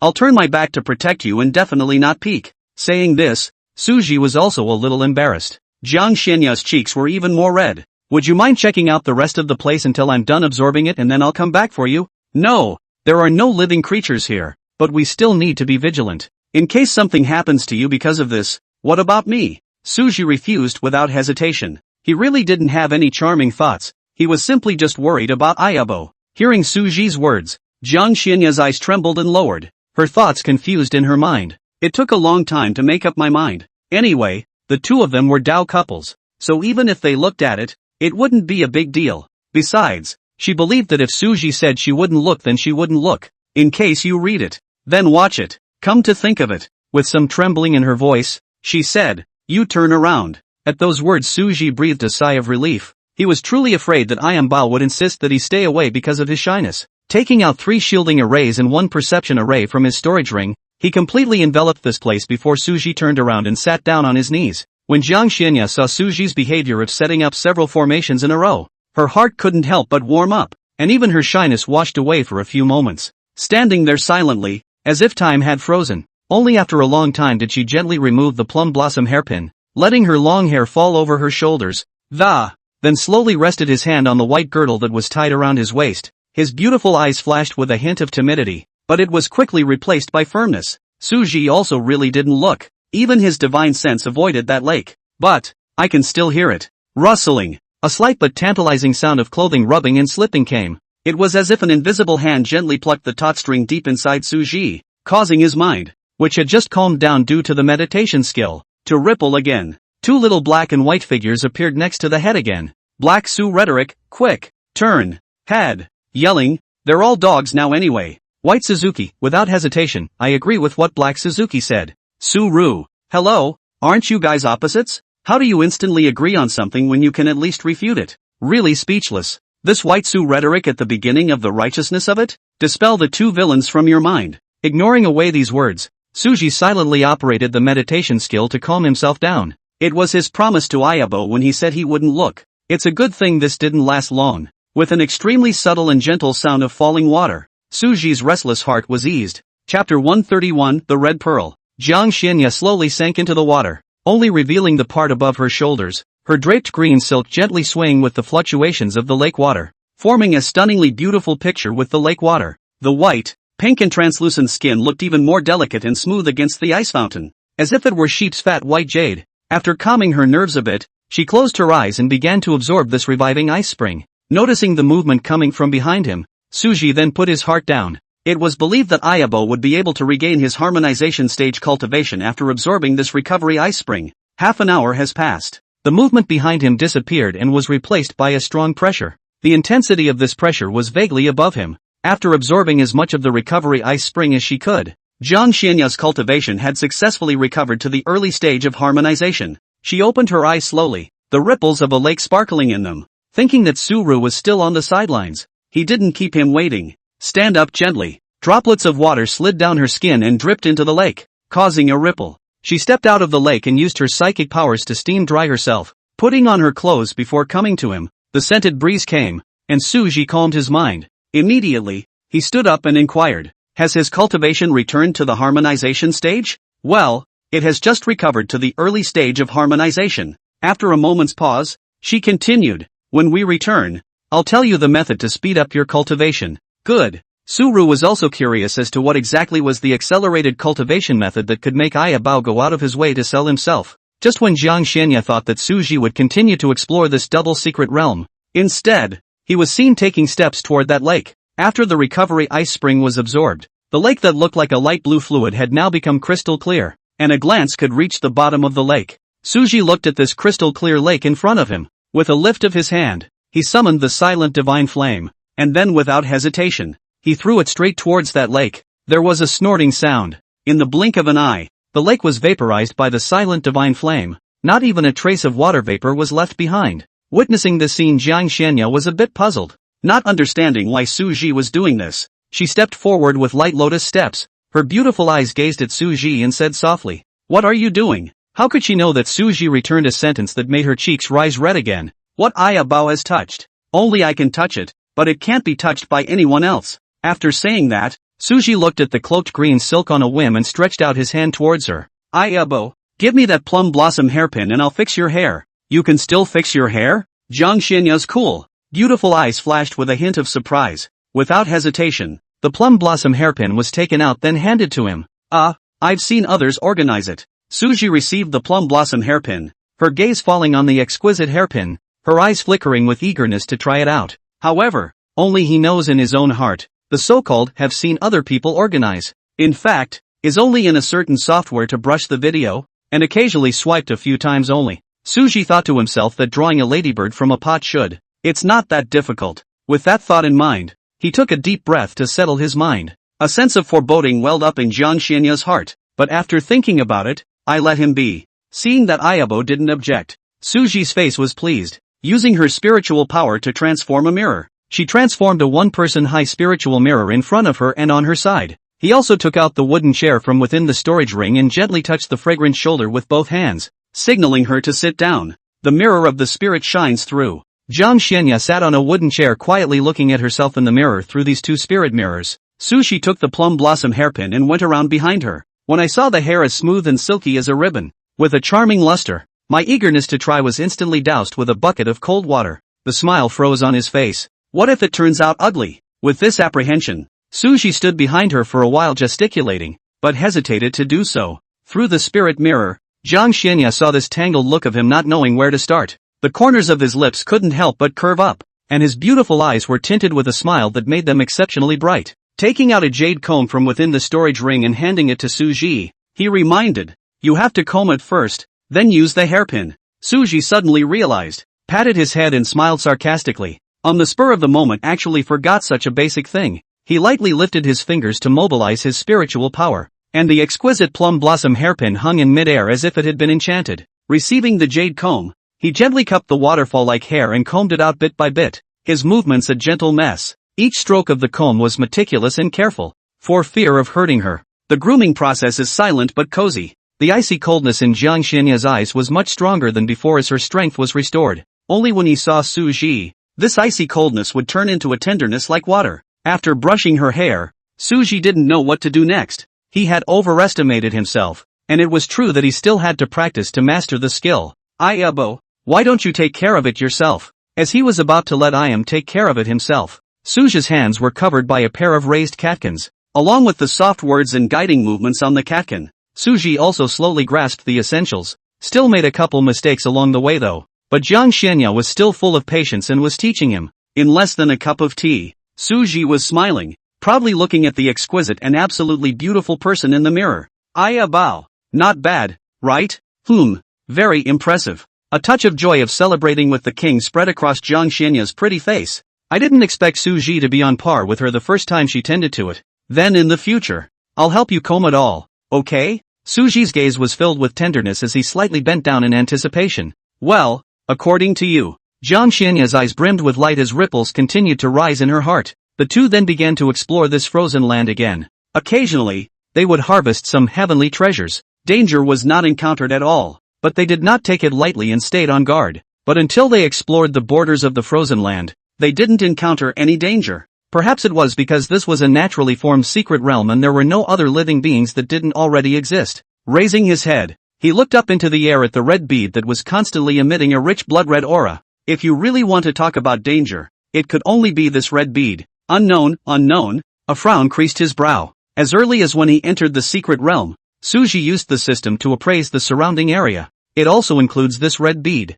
But he was surprised to find that this red bead couldn't even be detected by the system as what it was. He had asked Iam at the time, but she wasn't sure. What Su Ji thought was also very simple. Since he couldn't figure it out, then he would temporarily shelve it. Maybe when they finished exploring this land of ice and fire they would be able to figure out what this red bead really was. But now that he had finished exploring this frozen land, he still hadn't gotten any news about the red bead. This couldn't help but make Su Ji's heart sink. If the guess was right, this so-called passing through the secret realm was definitely related to the red bead. Right now, although there was still that hot place yet to be explored, but Su Ji already had a hidden answer in his heart. Chapter 132, A Change of Mind. Seeing his face suddenly become grave, Jiang Xianya followed his line of sight and her heart was clear. She held Su Ji's hand tightly and softly said, "Go and look at the other half of the place before making a decision." Su Ji's face returned to normal when he saw this, and his hand responded with some force. Aha! It was not long before they came to the hot place of. The power of the sun was more effective at blocking the heat than spiritual power.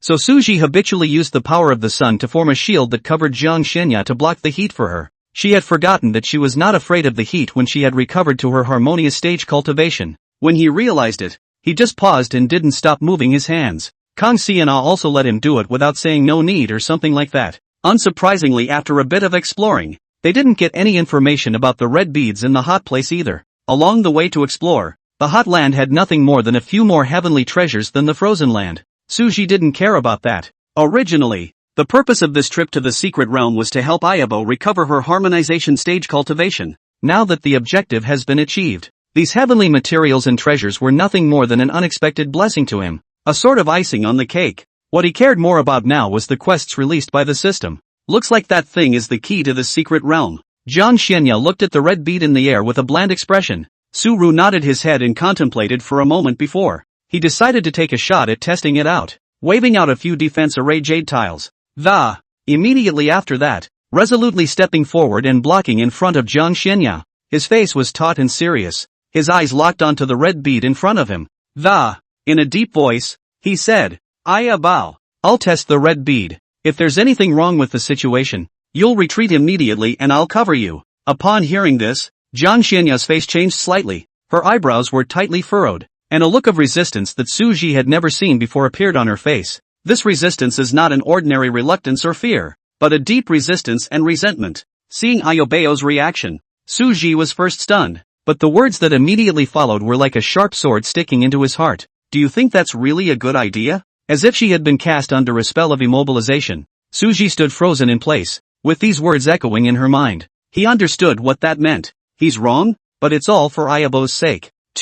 Is this really for Ayabo's own good? He couldn't help but question himself. Okay? No good. The original firm idea began to waver, until it collapsed. Su Ru woke up. He seems to be doing it wrong all the time. When he thought about it, it was nice that he loved Ayabo, but how could Ayabo not love him? Whenever you're in danger, you're always thinking of giving up yourself to protect her. Would that really make her happy? Try to think about it differently. Suppose Ayabo gave herself up for him. In just a moment, Su Ji's heart instantly felt like it had been hit hard by a heavy hammer, and it ached violently. The sudden panic surged like a tidal wave, almost swallowing his entire being completely. At this moment it dawned on him that he had been doing it wrong all along, and very wrong. Saying that it was for Ayobeo, but how was this not an extremely irresponsible and self-righteous behavior? Su Ji laughed to himself in his heart. He's missing Ayabo and Ayabo's missing him. It's the same. Thinking of this, Suji slowly stretched out his hand and gently smoothed the frowning eyebrows. His movements were so gentle that it was as if he was afraid of disturbing a butterfly that was perched among the flowers. With a hint of apology, he said, Ayabo, I was wrong. Noticing the change in Suji's mind, Jiang Xianya's originally taut pretty face instantly stretched out. The corners of her lips raised in a stunningly beautiful arc, and her mood changed from cloudy to sunny. What's wrong? She blinked those deep turquoise eyes. Suji replied without hesitation, I shouldn't have been so selfish, only thinking of abandoning myself when I encountered danger, but not considering that this would make you worried and sad. After saying that, his eyes were filled with remorse. Jiang Xianya nodded her little head in satisfaction, but still pursued. Then what are you going to do if you encounter danger again? We'll face it together, Suji promised with conviction. Getting the result she wanted, Jiang Xianya was relieved. In the next moment, the frost snow sword appeared in his hand. Jiang Xianya didn't want Suji to keep thinking that he would rather give up his life than protect her. What she wanted more than this was for the two to work hand in hand. Even if she would die, she was willing to do so without complaint. She needed to change the idea of Suji abandoning herself in danger. That's why he had held back from making a move on this red bead. As an immortal dignitary, or an immortal dignitary with a seal, even if she was only at the harmonization stage now, this little gadget wouldn't be hard for her. With her cultivation restored to the harmonization stage, she was able to perform some of her tricks. The only reason he let it go before was that he was worried that taking a chance would make Suji's mission impossible. Now that there was nothing else to do, she was going to do it. So in the shocked gaze of Su-Ru, a mysterious and dazzling divine aura lingered around Jiang Xianya. These divine awns were jumping and flashing with a dazzling light. As the divine auras continued to converge and intertwine, a huge and incomparable sword-wielding woman silhouette suddenly emerged. This silhouette was like a deity that had traveled from the ancient times, exuding an unspeakably majestic and powerful aura. The silhouette's face was exactly the same as Jiang Xianya's, as if it had been carved out of the same mold. The only difference was that the expression of the silhouette appeared extraordinarily holy and ethereal, devoid of any emotional fluctuations, like a towering goddess overlooking everything in the world. When this silhouette was called out, the frost snow sword in Jiang Xianya's hand violently erupted in a burst of bright and dazzling seven-colored light. At the same time, 2 of the 9 ancient runes on the sword's body instantly lit up. As these 2 ancient runes lit up, the silhouette seemed to receive some sort of boost and became more and more solid. Not only that, the sword she held tightly in her hand also began to glow with a burst of 7-colored divine aura, and her aura climbed up like a tidal wave, rising straight into the clouds. Without the slightest excess movement, Jiang Xianya's jade arm gently swung, and along with the fall of the frost snow sword, the silhouette also ruthlessly chopped down the longsword in its hand at almost the same time. For a time, the secret realm of heaven and earth changed color. Light blue spiritual energy stirred, and a heaven-destroying and earth-destroying terrifying energy swept out in all directions. This shocking sword attacked straight towards that red pearl. Wherever he went, even space could not withstand such a powerful force, and countless tiny cracks appeared. Chapter 133, Changes in the Secret World. Su-Ru's eyes widened. Right at the moment when that sword chopped out, he clearly felt that the scene in front of him looked like it had suddenly lost its balance, creating a weird sense of dislocation for such a short moment. It made him think for a moment that this sword would split the entire secret realm in two, though the sword ultimately failed to cleave through the secret realm. But looking at the scene where almost a quarter of the hot land was frozen by this sword, he was also truly shocked. After cutting down this sword, the sword-wielding silhouette dissipated, and Jiang Xianya's pretty face turned slightly white, her breath disordered. At the effect caused by this sword, her brows frowned slightly, showing her dissatisfaction. The harmonization stage cultivation is still too weak. Although the means were able to perform some, the power was more than a star short. This sword was rushing to split open this secret realm. Only, even though it didn't end up splitting the secret realm, the red bead. Suji snapped out of his shock and assisted her with his quick eyes. Then he heard an ear-piercing cracking sound. Ka-chow, ka-chow, crack in the center of the red bead. At first it was only as thin as a hair, but in an instant it spread rapidly, followed by an explosion. In a blink of an eye, blood-red aura that was thick to the extreme gushed out like a dike-breaking flood, instantly filling the entire secret space. Wherever this blood-red breath passed, even the air seemed to be dyed with a layer of scarlet color. Sushi's pupils shrank, his heart screamed that it was not good, and he hurriedly said, "Aya Bao, quickly run the meditation skill." As the words fell, he didn't dare to have the slightest delay, and put up a spiritual power shield to protect the two of them while frantically running the meditation skill.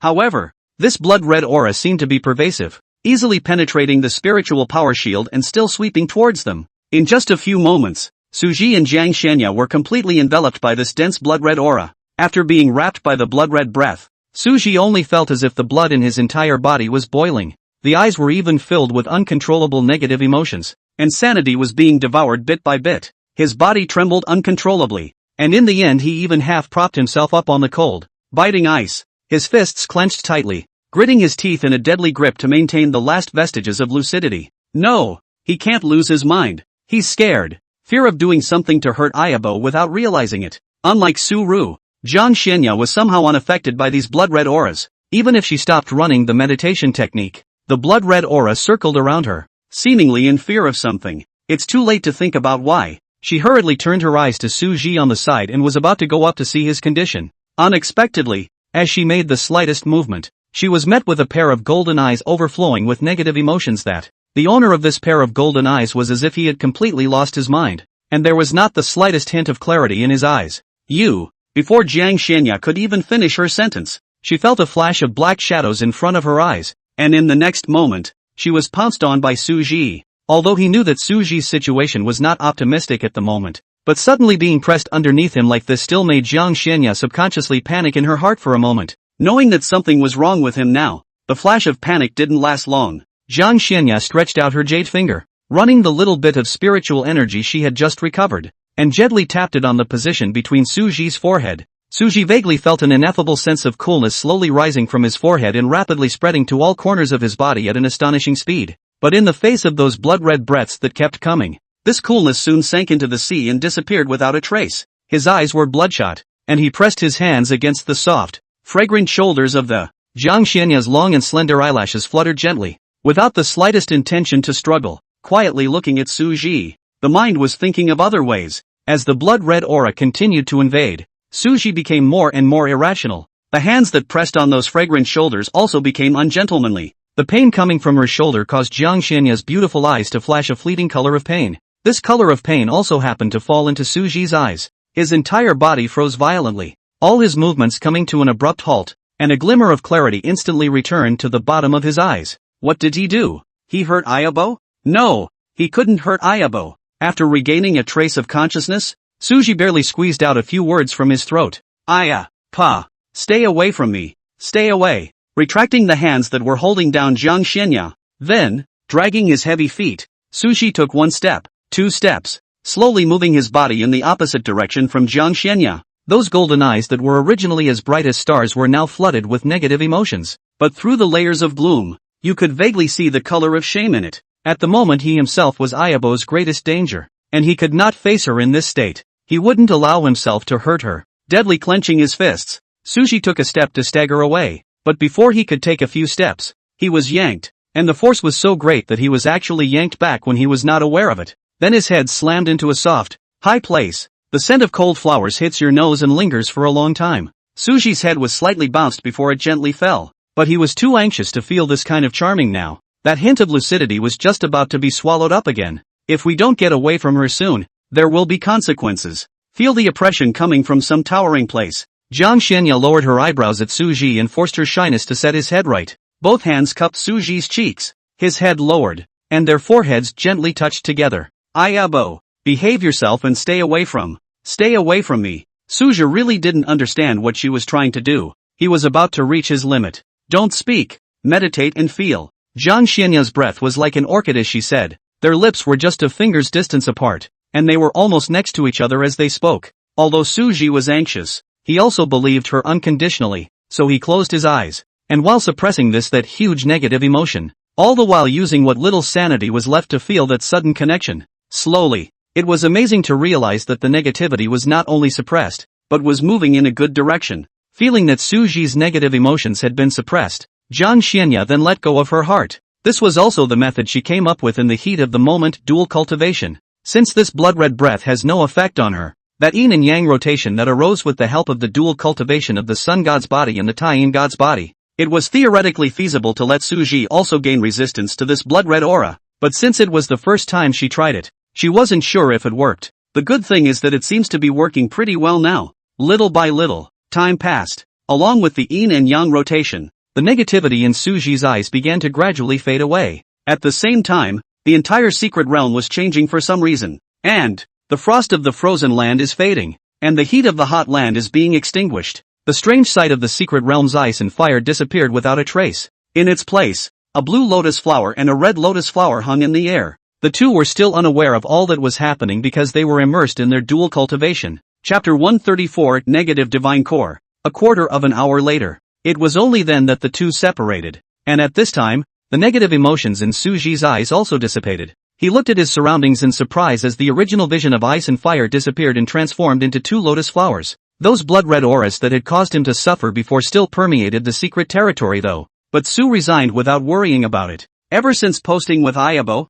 he had realized that the blood-red aura no longer worked on him. But after posting the sticker, his own cultivation actually rose by a large margin out of nowhere. This left him wondering. And while there were many questions he wanted to ask Ayabo, right now was clearly not the time. After that red bead was chopped up by her, there seemed to be a red diamond-shaped crystal inside. Turning his gaze to the red diamond-shaped crystal, he turned on the appraisal function. Negative Divine Core, the item that opens the tomb of the immortal burial emperor. Negative God Cores? The tomb of the immortal burial emperor? Seeing the system's introduction, Suji was a bit surprised, not expecting that this red diamond-shaped crystal was still a thing of the immortal world. No wonder those demonic beasts whose cultivation had reached the Mahayana stage would also be affected by this blood-red aura. Compared to Su-Ru, Jiang Xianya could tell what this thing was at a glance. But why did this thing appear in the Xian realm? Ayabo, do you know the origin of this negative divine core? Jiang Xianya also knew about the existence of the system, so she wasn't surprised that Su Ji knew the name of this thing.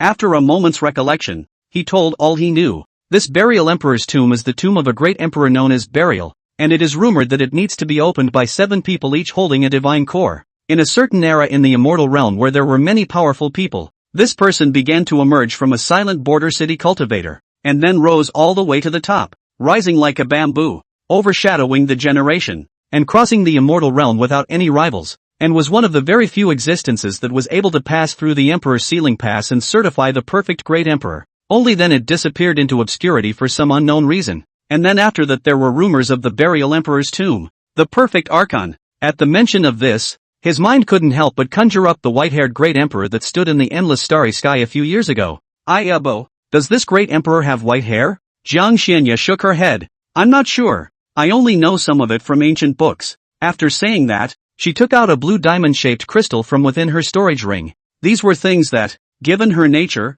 she wouldn't even have thought to find out about if it weren't for the fact that she'd stumbled upon one as well. It was only because she was confident that she could surpass all the perfect great emperors throughout the ages. Suji stared blankly at the divine core that Jiang Xianya took out. Ayabo has one too? That's too much of a coincidence. Ruthless divine core, the item that opens the tomb of the immortal burial emperor. Now that you can enter the burial emperor's tomb as well. When the time comes, we'll go in together when your cultivation is sufficient. The corners of Jiang Xianya's lips rose. Putting aside the fact that Ayabo also had a divine core, Suji said with some doubt, isn't it necessary for 7 people to each hold a divine core? We just have 2, and we're still 5 short. Don't worry about that one, because this last one is the one in front of you. At that time, as long as you know that this last divine core has appeared, you don't need to go to those divine core holders, they will all come to you of their own accord. Jiang Xianya explained. She also didn't expect that Suji's luck would be so strong that the last divine core that countless people in the immortal world were searching for would appear in the Xian realm and then fall into his hands.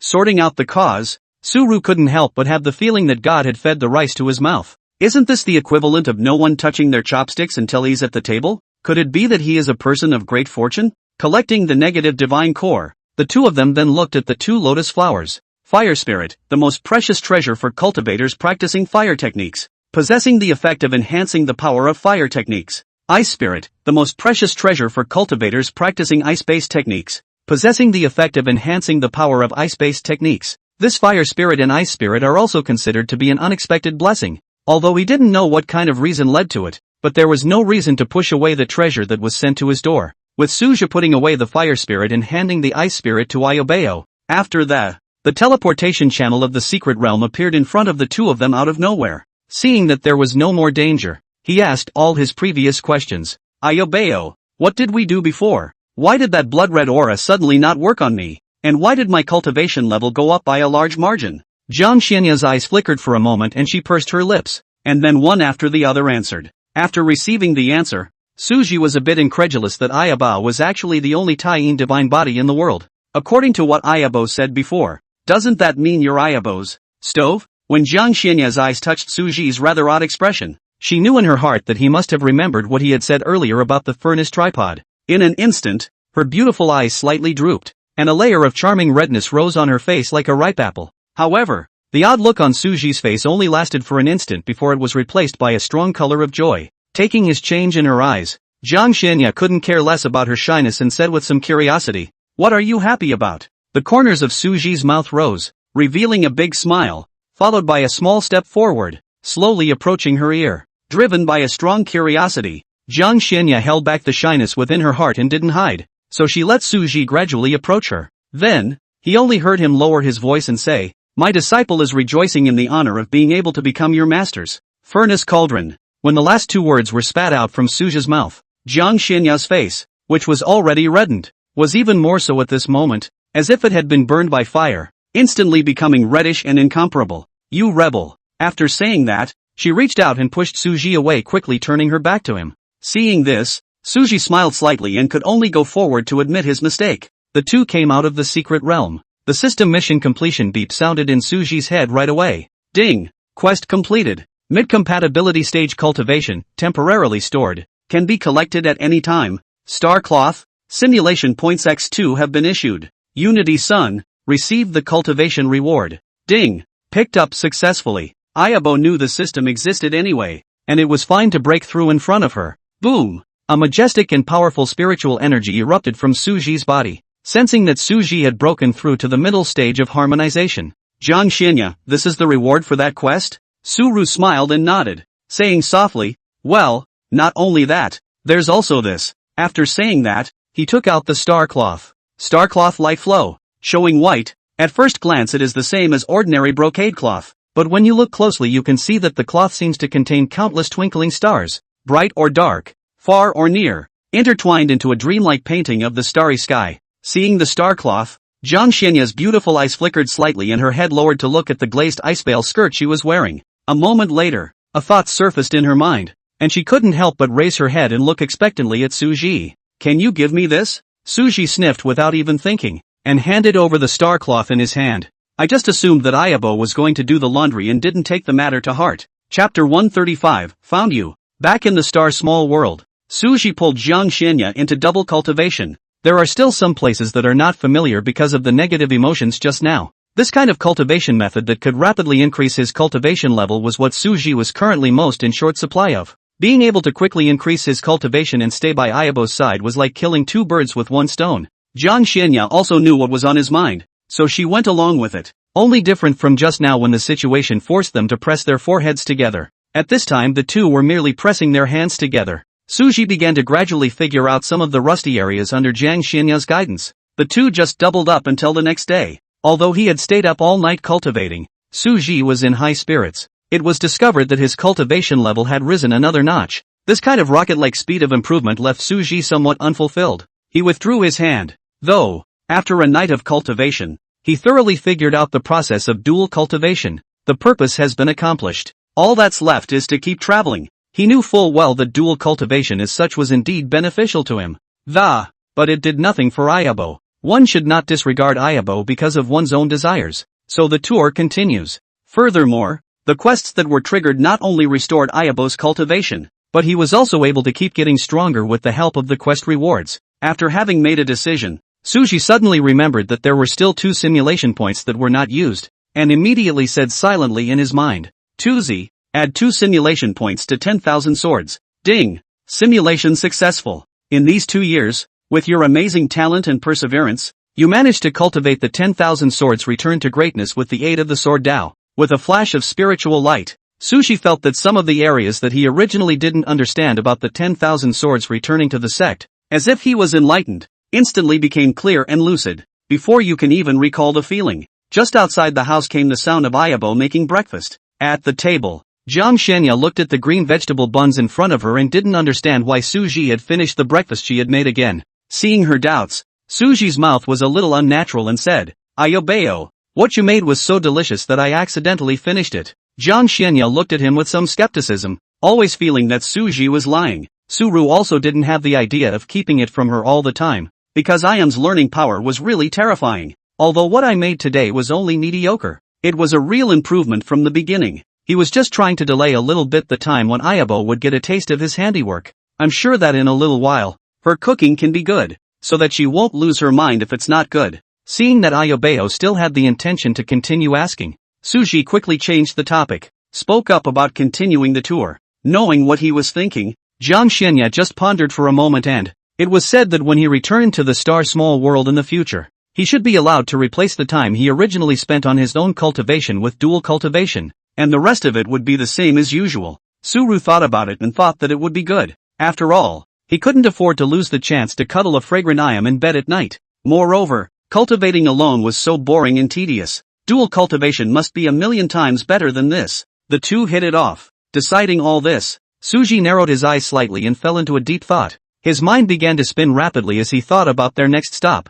Prior to that, he had also asked Ayabo if there was any place he was interested in, but in the end the answer was, "Where you are is where I'm interested." The tone of his voice was flat, not at all self-conscious of the lethality of these words to Suji. Suppressing the impulse in his heart to kiss those red lips swollen, Suji took a deep breath, then continued to think seriously. Time passed, and after the cup of tea in front of him had emptied twice, it was only then that Suji slowly put down the teacup in his hand. The corner of his mouth raised a smile that was gentle to the extreme, and he softly said, "Ayobeo, let's go to Lake Mingjing, Jade Snow City." Inside a certain inn, two people sat facing each other. One of them gestured up with his hands, colorfully simulating the scene. At that time, there was a group of seniors neatly lined up outside the 100 Treasures Pavilion, and as soon as I saw it, I knew that something big was going to happen, so I recorded it with a shadow-keeping stone right then and there. It was a very lively day and alright, this seat doesn't want to listen to your nonsense. Are you sure that the two people on this portrait are among the people recorded by that projection stone of yours? Yang Chen waved his hand and said impatiently, pointing to Su Ji and Jiang Xianya on the portrait. Of course, I've seen too much with this eagle eye of mine. Seeing that he had a tendency to talk nonsense again, Yang Chen's shadowy eyes narrowed slightly and interrupted once again. Make a price. Don't talk nonsense to this seat, or you'll know the consequences. Yes, that's the number then? The man who spoke carefully extended 5 fingers. Seeing him in this leonizing manner, Yang Dus laughed back in anger. That's fair enough. Without any nonsense, he immediately threw out a storage ring. After the man checked and realized that the number of spirit stones was correct, his face was delighted. Looks like we got a fat fish in this slaughter. As for this man's cultivation, in his opinion, Jade Snow City has a transitional cultivator in town. Anyway, he is rooted in Jade Snow City will not easily go out. Even if this person's cultivation is high, there is no need to be afraid. Moreover, strong people at this level generally valued face, and for a matter of a few spirit stones, they generally wouldn't bother with a small person like him. I've tried it a few times before and nothing happened, so I'm sure it'll be fine this time. Thinking of this, the man put away his storage ring and with a fawning smile on his face, he handed out a shadow retaining stone. Senior atmosphere. But how could a small-minded person like Yang Chen let him go? Yang Chen put away the shadow retaining stone without even looking at it, only revealing a wry smile as he got up, followed by a seemingly casual tap on the man's shoulder. The man didn't take it to heart either. However, after Yang Chen left for about an hour, this person fell straight to the ground, no longer alive. After Yang Chen left the inn, he went out of Jade Snow City, and when he saw the familiar 2 people on the shadow retaining stone, he was like a beast that chose to devour people. His eyes flashed with scarlet light, and he crushed the shadow retaining stone in his hand hard and fast. In a flash, powerful spiritual energy gushed out from his body and he began to perform the search method, until they saw the Jade Snow Mountain range, a handsome and extraordinary man and a woman who wore a veil to see her face and exuded a cool aura. Yang Chen smiled ominously, crushed the 3 jade tags, and whispered under his breath, "Found you guys." Chapter 136, Waiting for You. When Susu brought Jiang Xianya with him, with only some distance left to leave the Jade Snow Mountain range, suddenly, the entire space seemed to freeze, the void was blocked off, and the 4 transitional breaths surrounded them in a closed circle. Subsequently, 3 blurred figures, as well as Yang Chen, appeared within the two's line of sight. Perceived the situation of the moment. The look on Suji's face suddenly became grave, hurriedly offering the East Emperor Bell. Jiang Xianya also summoned the Phoenix Seal at the same moment, the 2 things in a defensive posture to protect the surrounding body, forming a layer of solid protective barrier. Seeing Suru's tense face, Yang Chen couldn't help but reveal his pleasure and mocked, "Little, today is the day you die." After saying that, he was thinking about how to torture Suji later. Unlike Yang Chen's complacency, one of the three mid-transition cultivators who had surrounded Su Ji and Jiang Xinya, the moment he saw Jiang Xinya's face, an involuntary shudder ran down his spine, and beads of sweat instantly broke out on his forehead. Without the slightest hesitation, he hurriedly transmitted his voice to beg for mercy with Jiang Xinya, but I don't know what affected it, causing the transmission to not go out. Seeing that he was unable to transmit his voice, he had no choice but to open his mouth. I have met the Jiang goddess. There is a misunderstanding in this matter. I still hope that the goddess, your honor, will not take into account the faults of a small person. As for the Su Ji on the side had long been ignored by him. The district's small harmonization stage cultivator was not worthy of his attention. At these words, the scene fell silent. Speaking of the middle stage of the transition doesn't care about any disgrace. The treasure is good that also need to have a life to take. He had taken on the task of a harmonization stage cultivator, and if he had known that it would have created karma with the Jiang goddess, not to mention the harmonization stage, even if it was the chi practicing stage, he wouldn't touch the slightest bit. Thinking of this, he gave Yang Chen a fierce and angry look, as if he wanted to skin him. This sinner actually dared to count on him. The remaining two mid-transitional seduction powerhouses also showed dissatisfaction at this time, and the intention to retreat rose in their hearts. Facing this man's show of weakness, Jiang Xinya didn't even look at him for a second. The old man was not embarrassed, so he said to himself, this matter is not for the old man to participate in. Leaving these words behind, he threw back the treasure Yang Chen had given him, fearing that the Jiang goddess would settle scores in the fall. She even made a heavenly Tao oath on the spot, vowing to never trouble the duo again. Only after doing so was he ready to leave. But young Dust is not doing it. He looked at the storage ring in his hand and said extremely somberly, hold on. If you are acting like this, I don't know where you are putting the Hidden World Valley. If word gets out. Before the words were even finished, that mid-transitional seduction powerhouse stopped his departure and instantly erupted with a shocking killing intent. Scram! One more word, and the old man will take your head. This counted on him. This account he hadn't settled yet. I didn't think that now he actually had the face to turn around and accuse himself. It's simply that he doesn't know what he's talking about. Thinking of this, the anger in this strong man's heart burned more and more. Could not help but say angrily, today's matter, you and I have already ended the karma. To be in the coming day, the old monument will come to the door to ask for. After saying that, he turned away without looking back. Young Dust pointed at the back of the departing transitional tribulation powerhouse, his face extremely ugly, but thinking that Jiang Xinya was still present, he didn't dare to offend a mid-transition cultivator and could only watch him leave. Noticing that the remaining two mid-transitional apparition powerhouses were also harboring the intention to retreat, Yang Chen clenched his teeth and threw that storage ring to them as well. I'll raise the pay for you guys. The three of us teamed up. Is it hard to be afraid of a single early stage of the ferryman's tribulation? For some reason, at this moment, Jiang Xinya had hidden her cultivation, causing all three of them to not realize her true cultivation. So in Yang Chen's impression, she was still at the early stage of the transition. The two powerhouses glanced at each other and quickly made a decision in their hearts. They were confident in their own strength, and the Jiang goddess was indeed famous, but they were not vegetarians either. The payoff was already substantial, but now that it's been added to, I have to say, the upcharge has gotten to them. Seeing the two of them accept the storage ring, Yang Chen's heart that was in his throat was put back in his stomach, with that smug smile again. Although there was one less mid-transitional stage, it didn't hurt. When Su Ji saw his appearance, he knew that he didn't have a backhand. It just made him a little surprised that the sword sect hadn't sent anyone to help Yang Chen, but soon he figured out the reason why. A disciple and a peak master. Naturally the peak master was more valuable. But what if a disciple plus a peak master? With Ayabo's previous attitude of protecting him, I believe the sword sect had already tied Ayabo to him. Thinking of this, Su Ji breathed a sigh of relief. His face, which was still somewhat ugly, instantly calmed down as if he had changed his face. Previously, I was worried that there are other sailing cultivators in the dark when the time comes to kill not clean, adding to the trouble. Now that he was sure of the number of Yang Chen's helpers, then he had no worries. A quarter of an hour ago, Su brought Jiang Xinya out of the star small world and was about to rush to the lake of bright mirrors when he, feeling the tingling sensation coming from his arm, the sword eyebrow slightly raised. It was a little earlier than expected, but it didn't hurt. When the two appeared outside the 100 Treasures Pavilion earlier, Su Ru deliberately did not use spiritual power to blur the two's appearance, just to draw out a certain hidden danger. Ayabo, the hidden danger is here. Suja hooked the corner of his mouth. Are you sure you're sure? I still have some cards. Jiang Xinya also knew the meaning of Suji's words. As early as that time when she acted with the 100 Treasure Pavilion, Suji had already told her about this matter, but she was still a bit worried now. Suji stepped forward to hold her hand, softly said, "He is still not clear about Ayabeo. You lost your cultivation. Now he dares to find the door must have some preparation. Although it is a bit of a waste to use the Sword Emperor's order, but it is more important to eliminate all the hidden dangers. Ayabo's bottom card should not be used easily until it is absolutely necessary." After the matter of the twin secret realm, Suji had completely changed his mind. Instead of choosing to face danger on her own, she faces it with her. So at this point, she was also told the plan. Let's stick to the plan. You hide your cultivation first and then. That was the end of the conversation between the two. So there's what's happening now. With a flash of the storage ring, a dark and tattered token appeared in Suji's hand.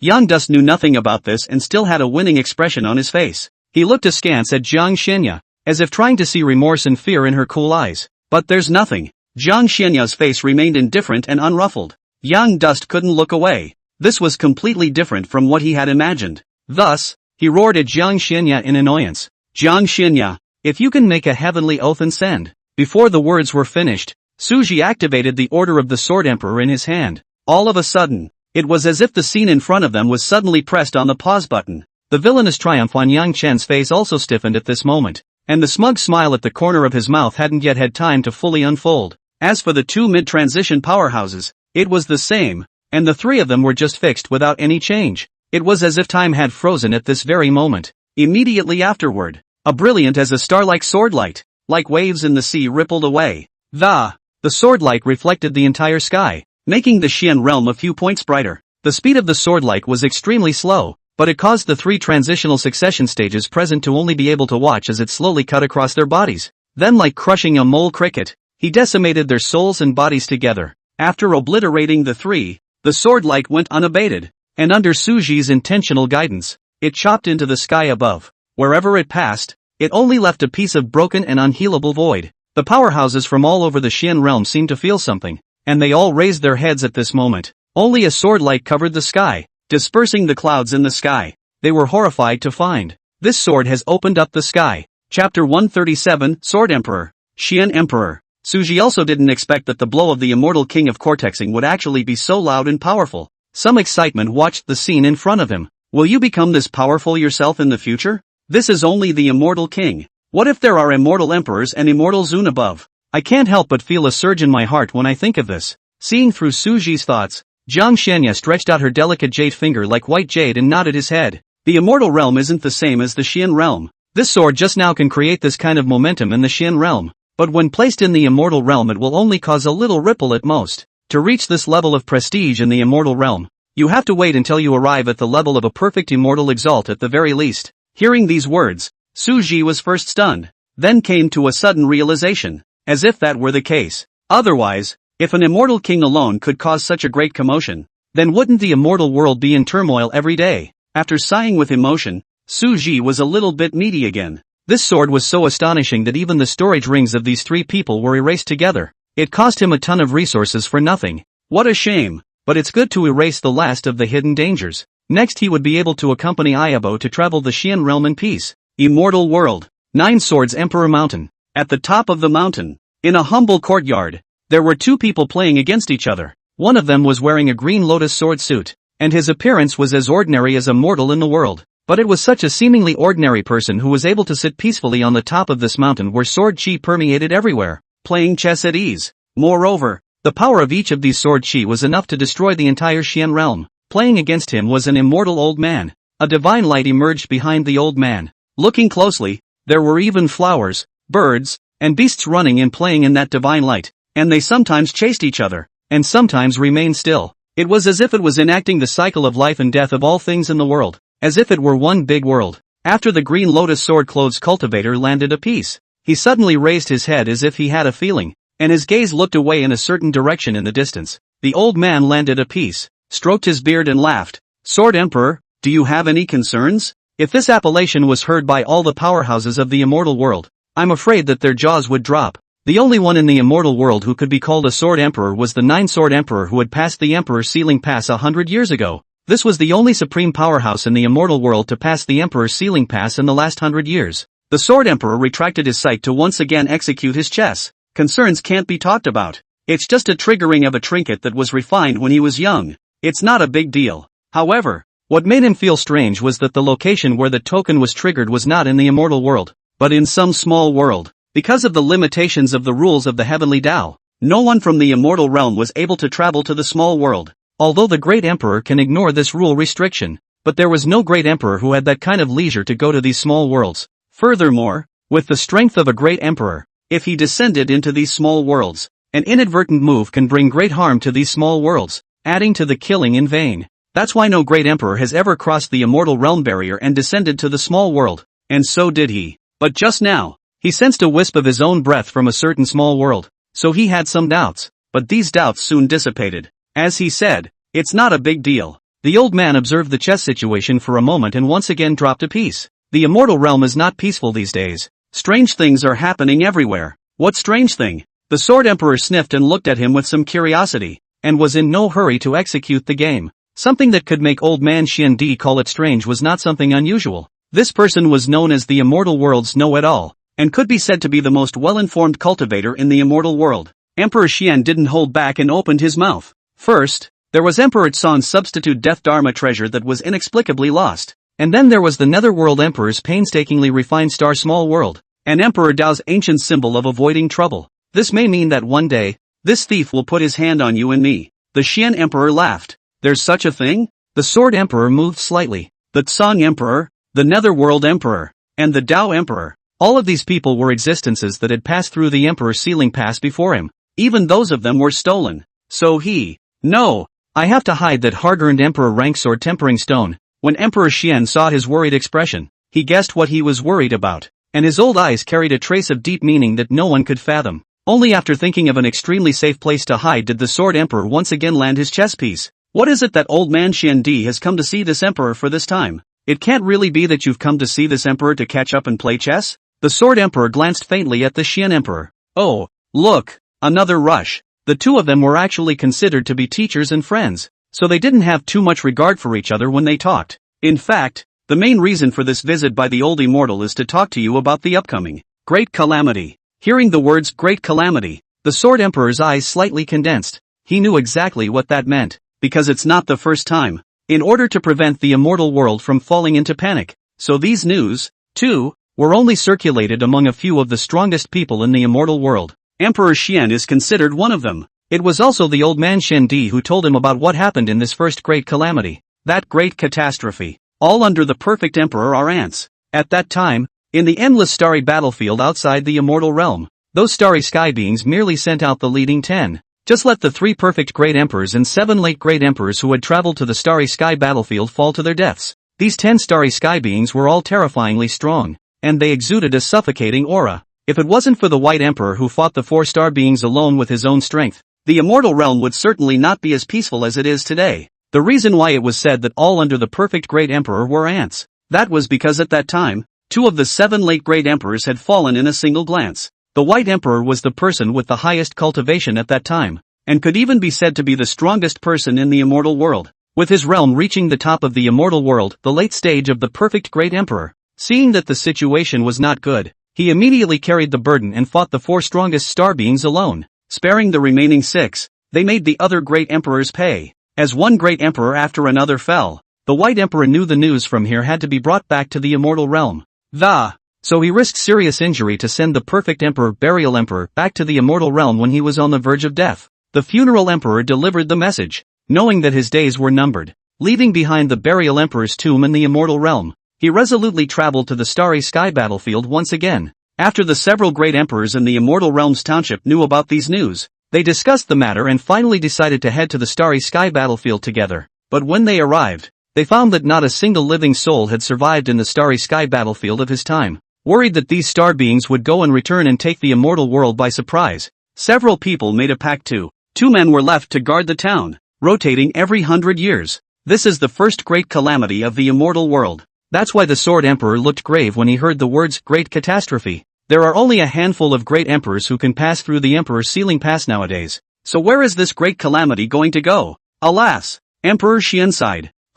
What is there to fear? The big deal is that the Tao has fallen. This emperor has never been afraid. What the white emperor can fight for, this emperor can also fight for. But you should know that this great calamity is different from the last one. Emperor Xian shook his head, then immediately added, and I don't want to discourage you. With your current strength at the early stage of the perfect great emperor, you wouldn't even be able to beat the white emperor with one hand. The moment these words came out, the sword emperor also stopped speaking, because he knew that old man Xian Di was right. Although his cultivation level, when placed in the immortal world, could be described as having few enemies, he was still more than a step behind compared to the white emperor. As far as he knew, the strongest in the immortal world was currently only at the mid-perfect great emperor cultivation stage. For the first great catastrophe, there was the white emperor in the immortal world. This time, Chapter 138 Luaha Village. After a long period of contemplation, the sword emperor's eyes flickered and, knowing that since old man Xian Di had sought him out for consultation, it meant that there was still a silver lining.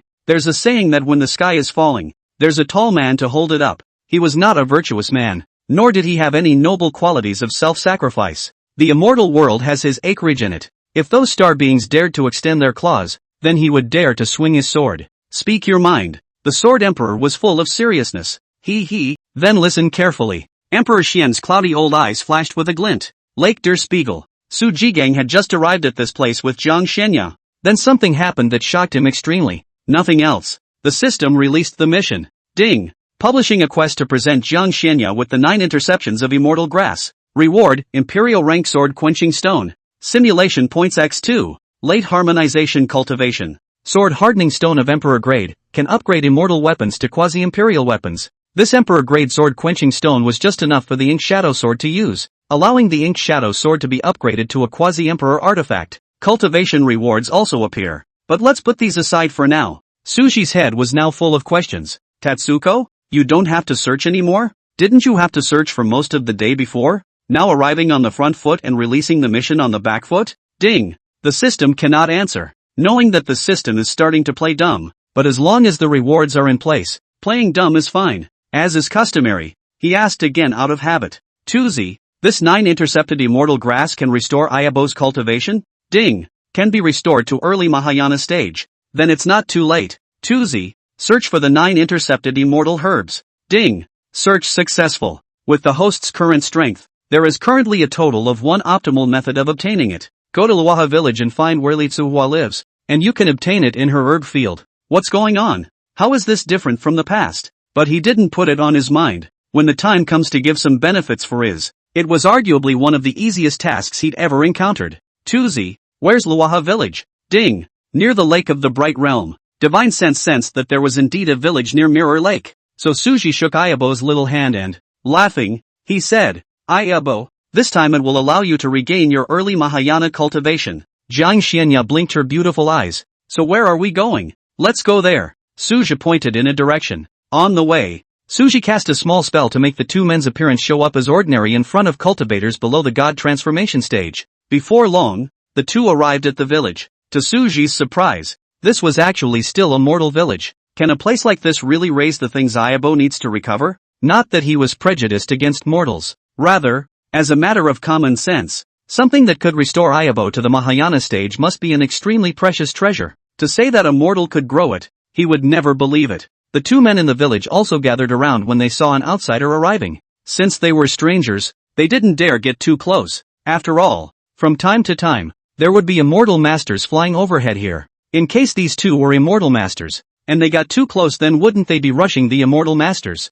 At this moment, in their eyes, Suji turned into a skinny man, while Zhang Xianya turned into a skinny woman. The clothes on the 2 men also became commonplace under the spell. If you don't show your cultivation, then you are truly like a mortal. Someone in the crowd soon spoke tentatively. Are you an immortal master? Suru pondered for a while and still felt that he could reveal a little bit of his cultivation so that he could do things more conveniently. In order to avoid these people feeling uncomfortable, Sushi controlled his cultivation at the foundation establishment stage and showed a small hand, end up reaping the benefits of countless awe-inspiring stares. Knowing that Su Ji was an immortal master, the person who had just opened his mouth became extremely restrained, and even directly lowered his head to stop speaking. Seeing this, the corner of Su Ji's eyes twitched a little. Is he thinking wrong? Is it hard to believe that you should pretend to be mortal to make things easier? Taking in the change in his expression, the corners of Zhang Xianya's lips slightly raised in an arc. Spinning around, he sent a message to Su Ji. After receiving Ayobeo's instructions,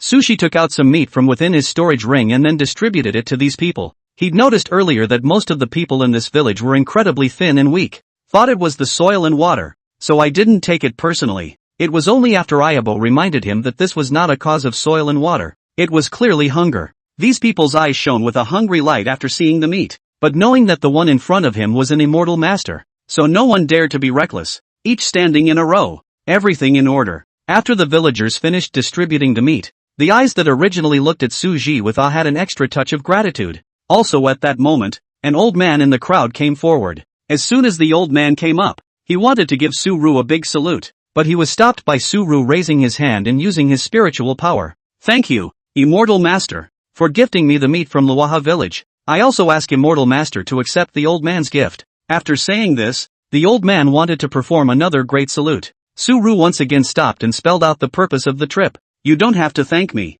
Just tell me where Li Tsuhua lives. Trisha Li. Upon hearing this name, the villagers on the sidelines were all stunned, and then they all looked like they wanted to speak. The old man was also terrified. I wonder what the Immortal Master is looking for her for. Suji was a little strange. Obviously just asking for directions. Why did these people look like they were on the verge of an enemy? Trade her for one thing. There was no concealment, and hiding it would be easy to think that he had ulterior motives. At that, the villagers breathed a sigh of relief. When the old man saw that Suru was puzzled, he hurriedly explained, Li Tsuehua once saved an immortal master. We are just worried. Worried that I have a grudge against that cultivator? Suji raised an eyebrow. I dare not. I dare not. How could I dare to speculate on the immortal master's mind? Seeing that he was about to make another great bow, Suru stopped it for the third time and waved his hand. You guys just find someone to lead the way for me. Don't worry. I have no grievances with that cultivator. The old man knew that Suji had no need to lie to them. As long as Suja wanted to,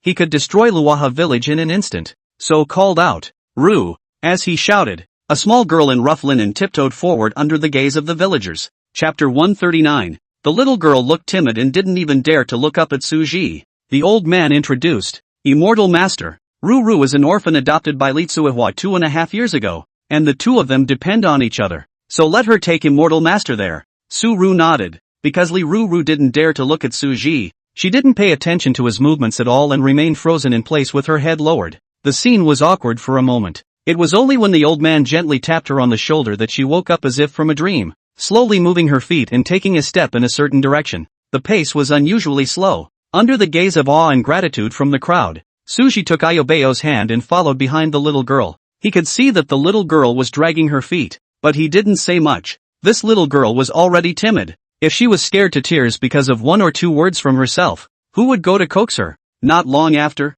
the little girl's small, white face had an extra bit of redness because of her nervousness. Every now and then she looked back, as if she wanted to open her mouth to say something, but every time the words reached her mouth she swallowed back hard, with a look of wanting to speak but not daring to do so. Taking it all in, Suji slightly slowed down his pace. At a certain moment, as if gathering courage, the little girl jerked to a halt and turned around, then took a deep breath and raised her head. Looking at Suji and Jiang Xianya with those big watery eyes, she stammered, Xian, Master, can you not hurt Grandma? Grandma is a good person. She's never done anything bad. After saying these words, the little girl's face was already full of pleading and begging, and her eyes were vaguely glistening with tears. Unlike the thinness of the other small children in Luaha village, this girl was extremely clean looking, and her face still had some baby fat. It seems that Li Tuehua took good care of her. Knowing that this little girl misunderstood, Suji revealed a trace of a kind smile. I have no intention of harming her. You don't need to be afraid.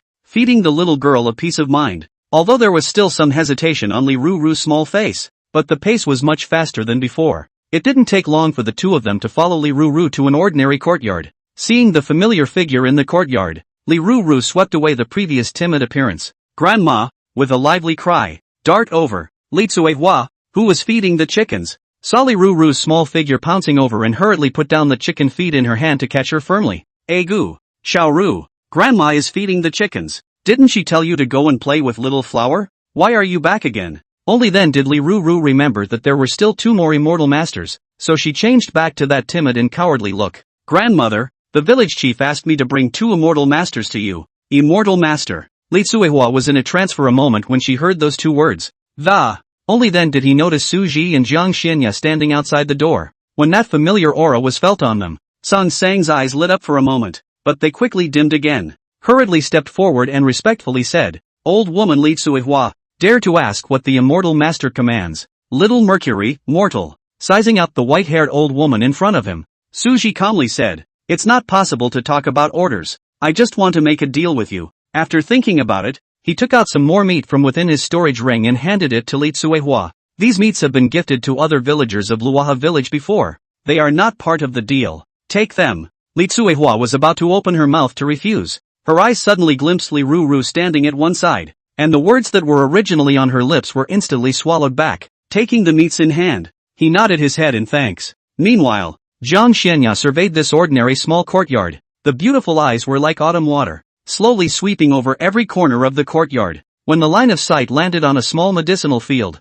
he couldn't help but pause and understand the purpose of Su Ji's trip. In this small, seemingly ordinary and uninteresting medicinal field, there was actually a rather peculiar-looking grass growing. This little plant was turquoise in color, with slender leaves that could easily be overlooked if not looked at closely. This unassuming little plant was the 9-intercepted immortal grass. If it was the 9-interceptor immortal herb, it did have the power to restore her to the Mahayana stage, but she remembered that this kind of divine material was extremely rare even in the immortal world. Why is it in this mortal compound? Could it be the system? After Li Tsuihua received the meat, she once again looked at Su Ji. Immortal Master is overstating the case. If there is something in the courtyard that Immortal Master can take a fancy to, Immortal Master will just take it directly, and the old woman will have no complaints. Su Ru shook his head. One size fits all. We've come here for an immortal herb in your herb field, so you can mention whatever requests you have, and I'll be able to fulfill them all as far as I'm able. Upon hearing this, a hint of intent flashed across Li Tsuewa's face,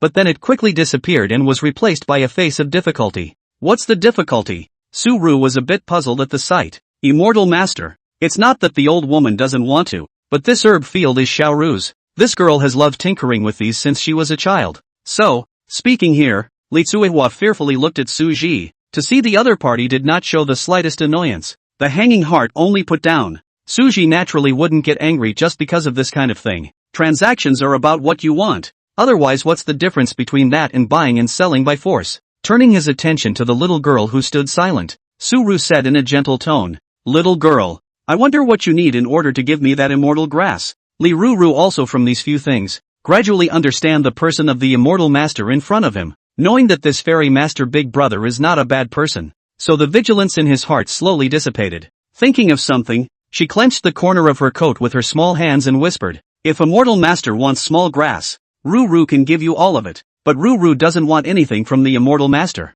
Ruru just wants the immortal master to help grandma. Ru doesn't want to see grandma secretly crying in the night every day. What are you Li is thinking is simple. Grandma cries and sniffles quietly in the dark every night. If it's an immortal master, there must be a way to keep grandma from crying. Xiao Ru, you." At those words, a trace of panic appeared on Li Tsuewa's face.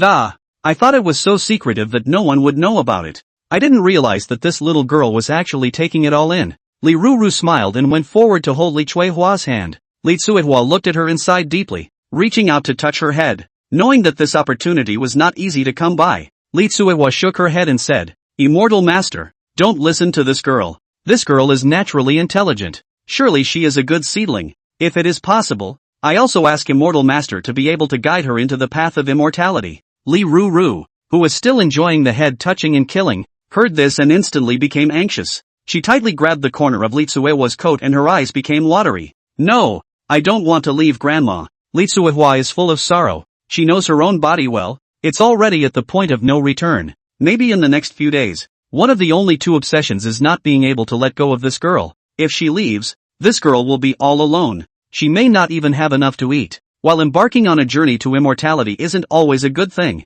At least you won't go hungry. As for the other obsession, it's been almost 40 years. It's also time to let all dust return to dust. Chapter 140 Reply. Su Ru's eyes flickered, and he exchanged a glance with Jiang Xinya. An ordinary person might not be able to see that, but as cultivators they could tell at a glance that Li Tsuehua's days were numbered. It was clear that her move was meant to be a consignment. After thinking about it, Suji first used his spiritual power to probe Li Ruru's cultivation qualifications. After discovering that her cultivation qualifications were quite good, a decision was made in her heart. I don't think Uncle Mu would mind if I gave him a disciple. With her qualifications, even if she couldn't be a Jade Sword Peak Pro disciple, Being a Jade Sword Peak inner disciple is still more than enough. Thinking of this, Suji transmitted his voice to Ayabao to inquire about her opinion. Jiang Xianya received Suru's voice transmission. After hearing that this little girl was to be sent to Jade Sword Peak, there were no comments. This little girl has the stature of a harmonious stage cultivator. I believe that Muzili wouldn't reject a disciple with such qualifications.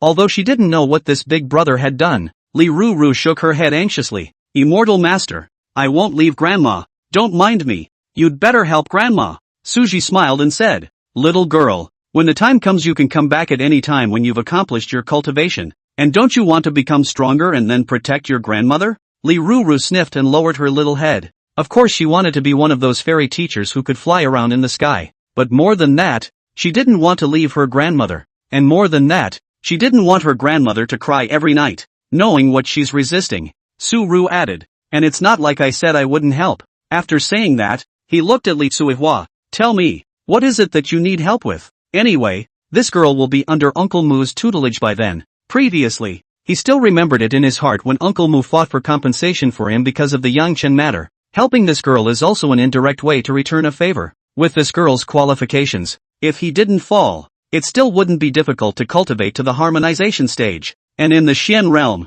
a harmonization stage cultivator was already in existence like the top pillar of a second-grade clan. Li Tsuihua paused, but in the end, under Li Ruru's little pitiful gaze, she revealed her obsession. If possible, the old woman would like to ask the immortal master to help me find an immortal master named Li Gu. Suru frowned slightly. This Xian realm was so vast, how easy was it to find someone? Any clues? Li Tsuihua also knew that just saying the name of the person's name to find someone was a bit strong, so she tried her best to be thinking. At a certain moment, she seemed to think of something and hurriedly said, we first met in the peach and plum years, when I happened to see a token engraved with the word emotionless on his waist. The word merciless is engraved. Ruthless order? It was something he had once seen within the sword sect's hidden scriptures. This is a first-rate sect called Emotionless Sect, and the strongest person in the sect is in the middle Mahayana stage. This emotionless sect wasn't far from here, only taking about an hour to arrive. For insurance purposes, Suji used his spiritual energy instead of ink and his fingers instead of a pen to depict the emotionless order. Is this what the token looks like? Seeing this familiar token again, Li Tsuihua couldn't help but widen her eyes. With a look of both nostalgia and sentimentality on his face, she nodded busily. A hint of hope flashed in those weathered old eyes. As for Li Ruru, who was standing on the side, she was completely attracted by the emotionless order that was suspended in midair with a flickering light. She watched the miracle-like scene with bright eyes. The mind wondered if she could draw in the air like the immortal master if she practiced seriously. After confirming that there was no mistake that this was the emotionless sex token, Suji nodded and said, after finding it, what do you need me to do? Li Tsuihua was slightly stunned. Her expression struggled, her mouth trembled slightly, as if there were words in her heart that she couldn't spit out. After a long time, she let out a deep sigh. Please ask the immortal master to carry a message for the old woman when he finds it, and then just tell her his reply. What's the word? Ask him if he ever loved a mortal named Li Trisha. Suji was a little surprised at first, then turned puzzled, surprised that this is actually a fairy mortal love. Doubtful about that. Just for a reply? Wouldn't it be better to let him bring the people here, and then he can say as much as he wants? But that thought was just a flash in the pan. Su rhetoric respects the choices of others. Seeing Suru answered,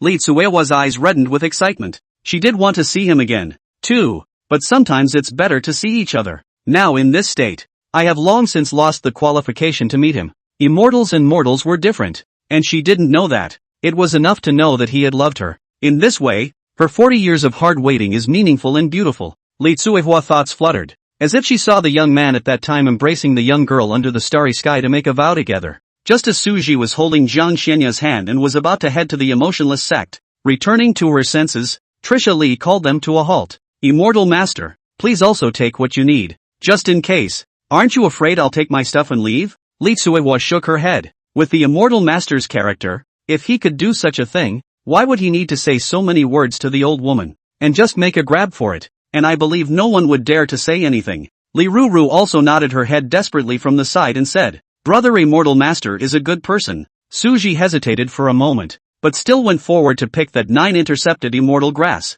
When you're out in the world, a little more strength goes a long way. This 9 interceptor immortal herb, not only could it allow Ayabo to restore her strength to the Mahayana stage, and he was able to break through to the late harmonization stage by completing the system quests. Picking off the 9 interceptions of immortal grass, Su-ru left behind a sentence. The reply will be brought before evening. Then he left the courtyard with Jiang Xianya. On the way, Suji handed the 9 intercepted immortal grass to Jiang Xianya, proposing, Ayobeo, how about you recover to the Mahayana stage within the star small world first, and I'll call you out when we arrive at the emotionless sect? Jiang Xianya hesitated for a moment. After receiving the 9 intercepted immortal grass, he nodded slightly and instructed, be sure to call me out when you encounter danger on the road. Only then did he enter the star small world to recover his cultivation. Also at this time, the system mission completion beep came. Ding! Quest completed. Late harmonization stage cultivation, temporarily stored, can be claimed at any time.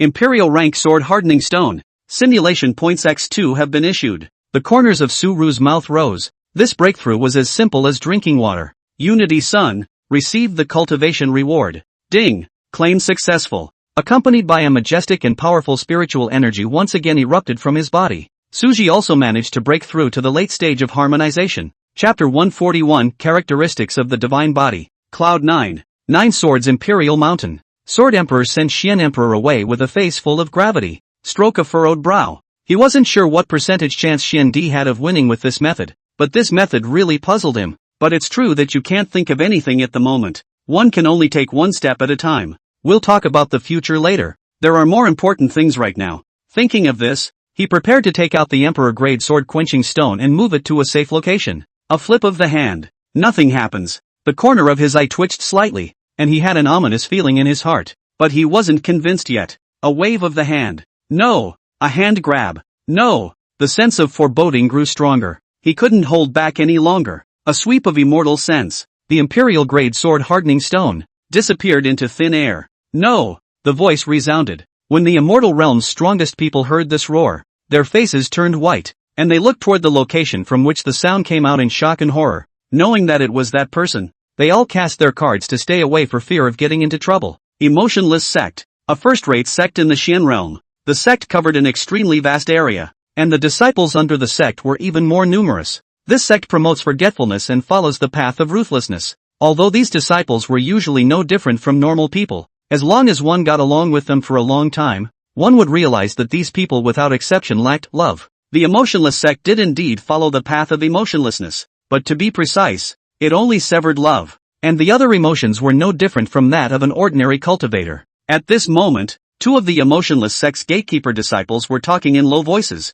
Gatekeeper Disciple A, have you heard? A few days ago the personal disciple Li Mo moved his heart, causing his cultivation to be backfired by the emotionless Kung Fu, dropping from the transformation god stage to the Jindan stage. Gatekeeper Disciple B, I definitely know, but it's good that he knows to repent and recultivate his emotionless Kung Fu to sever his emotions once again, which saved him from heavy punishment. Gatekeeper Disciple A, mentioning this reminds me of what happened to Elder Li decades ago. Gatekeeper Disciple B, you mean Elder Li Gu? Gatekeeper Disciple A, who else would there be? But I also quite admire Elder Li. Compared to Li Mo, Elder Li has not compromised so far. Gatekeeper B, shut up. Don't you want to die? How dare you say such offensive words? Li Mo is a personal disciple. Upon hearing this, Gatekeeper Disciple A instantly broke out in a cold sweat, his heart filled with fear. In a moment's quickness of speech, he said what was on his mind. If these words really reached Li Mo's ears, the consequences would be simply unimaginable. Panicked, he looked around, but luckily there was no one else around.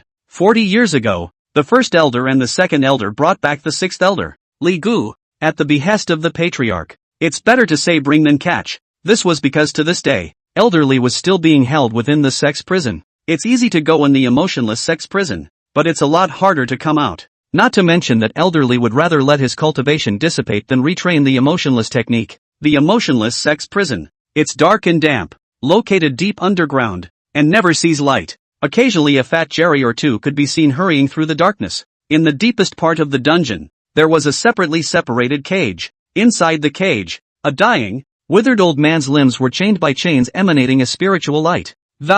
He leaned against the cold wall without a hint of color in his eyes, with a heavy scratch on the wall.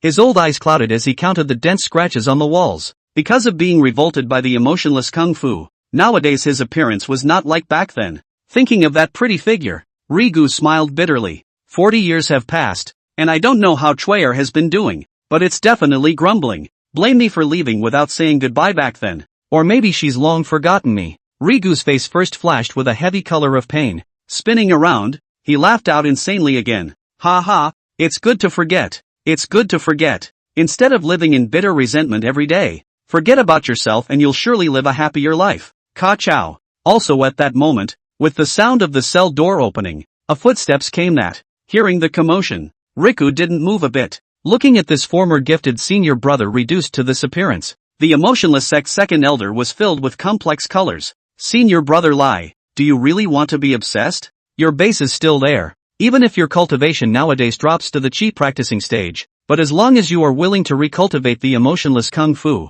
the old man guarantees that he will help you regain your previous cultivation. Ha! Riku let out a low laugh. Elder brother, you don't need to persuade me any further. Before I met her, I always thought that the color of cultivation was the only color in this world, but after I met her, I realized there were other colors in the world. Senior brother, go back. I will never touch the emotionless kung fu again in this life. After saying this, Riku closed his eyes and stopped speaking. You, stupid to the core. The second elder waved his sleeve angrily. He really doesn't understand this so-called love. I can't believe he managed to turn that senior brother of his like that. Can these sidetracks be as important as cultivation? Seeing that he still hadn't changed his mind at all, the second elder could only helplessly shake his head and leave. On the other hand, after Suji finished using the Emperor Grade Sword Quenching Stone and upgraded the Ink Shadow Sword to a Quasi-Emperor artifact, he rushed in the direction of the emotionless sect. Seeing that he was almost close to arriving at the emotionless sect, he entered the star small world and prepared to call out Ayabo, and the next sight that came into his eyes made his whole body freeze like a lightning strike. The white dress floated like a fairy, ice blue hair, and dark blue eyes. On the way up, there was the gleaming silver white moon god tattoo. Cool, noble, holy, transcendent. Suji could no longer describe it in words. He unconsciously held his breath for fear of ruining the beauty before him. After recovering his early Mahayana cultivation, when Jiang Xianya opened her beautiful eyes, she saw Suji standing there dumbfounded as if he was out of body, neither approaching nor speaking, feeling a little strange. So with one step, the silhouette disappeared into thin air. The next moment, it appeared in front of him. Seeing that he still looked lost in thought, Jiang Xianya inquired with suspicion, "What's wrong with you?" Hearing those gentle words, Suji came back to his senses and focused his gaze on her. While gazing at her, he spoke, "Ayabo, you look like this." As he spoke, his eyes never left Jiang Xianya for half a minute, as if he wanted to carve this cool and peerless look of hers into his eyes. It was only through his eyes that Jiang Xianya realized that something was wrong with her. The characteristics of the Taiyin divine body actually revealed themselves. The beautiful eyes panicked for a moment, and hastily raised her hand to flood with spiritual energy, tapping the moon god tattoo between her forehead, hastily lifting her catkin, as white as ivory, with a gentle wave of the. Immediately after that, her hair and beautiful eyes changed back to their original colors, and even the moon god tattoo on her forehead disappeared.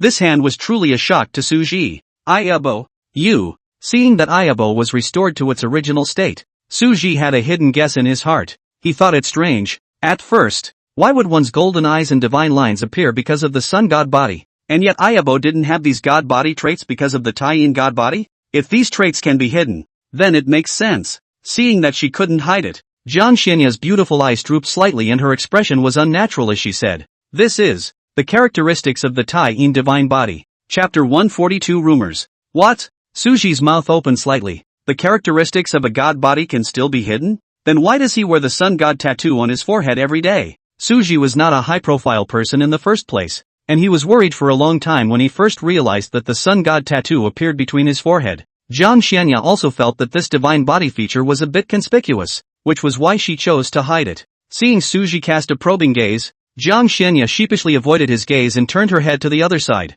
However, Suji didn't seem to intend to stop there, still staring at her intently without turning his eyes away. Time passes. Jiang Xianya only felt so uncomfortable as if there were countless ants crawling all over her body. In the end it was just too much to be stared at. Only then did she blush and confess, "I was going to tell you the way to hide it a long time ago, but suddenly I thought it was fine for you to be like this." So, speaking of this, Jiang Xianya lowered her head, her beautiful eyes fluttering like autumn water with a hint of apology and uneasiness. Suji sniffed with some tears and laughter. He didn't mean to blame Ayabo. Ayabo liked him like this, so he'd be fine with this look. He wouldn't lose a piece of meat anyway. Thinking of this, the smile on Suji's face became gentle, and he opened his arms to hold her tightly into his embrace. "If Ayabo likes it, then I will all." Before he could finish his words, Suji realized that something was wrong and stopped what he was going to say next. Is he overlooking something very important? The way Ayabo just looked flashed through his mind. Dark blue eyes, ice blue hair.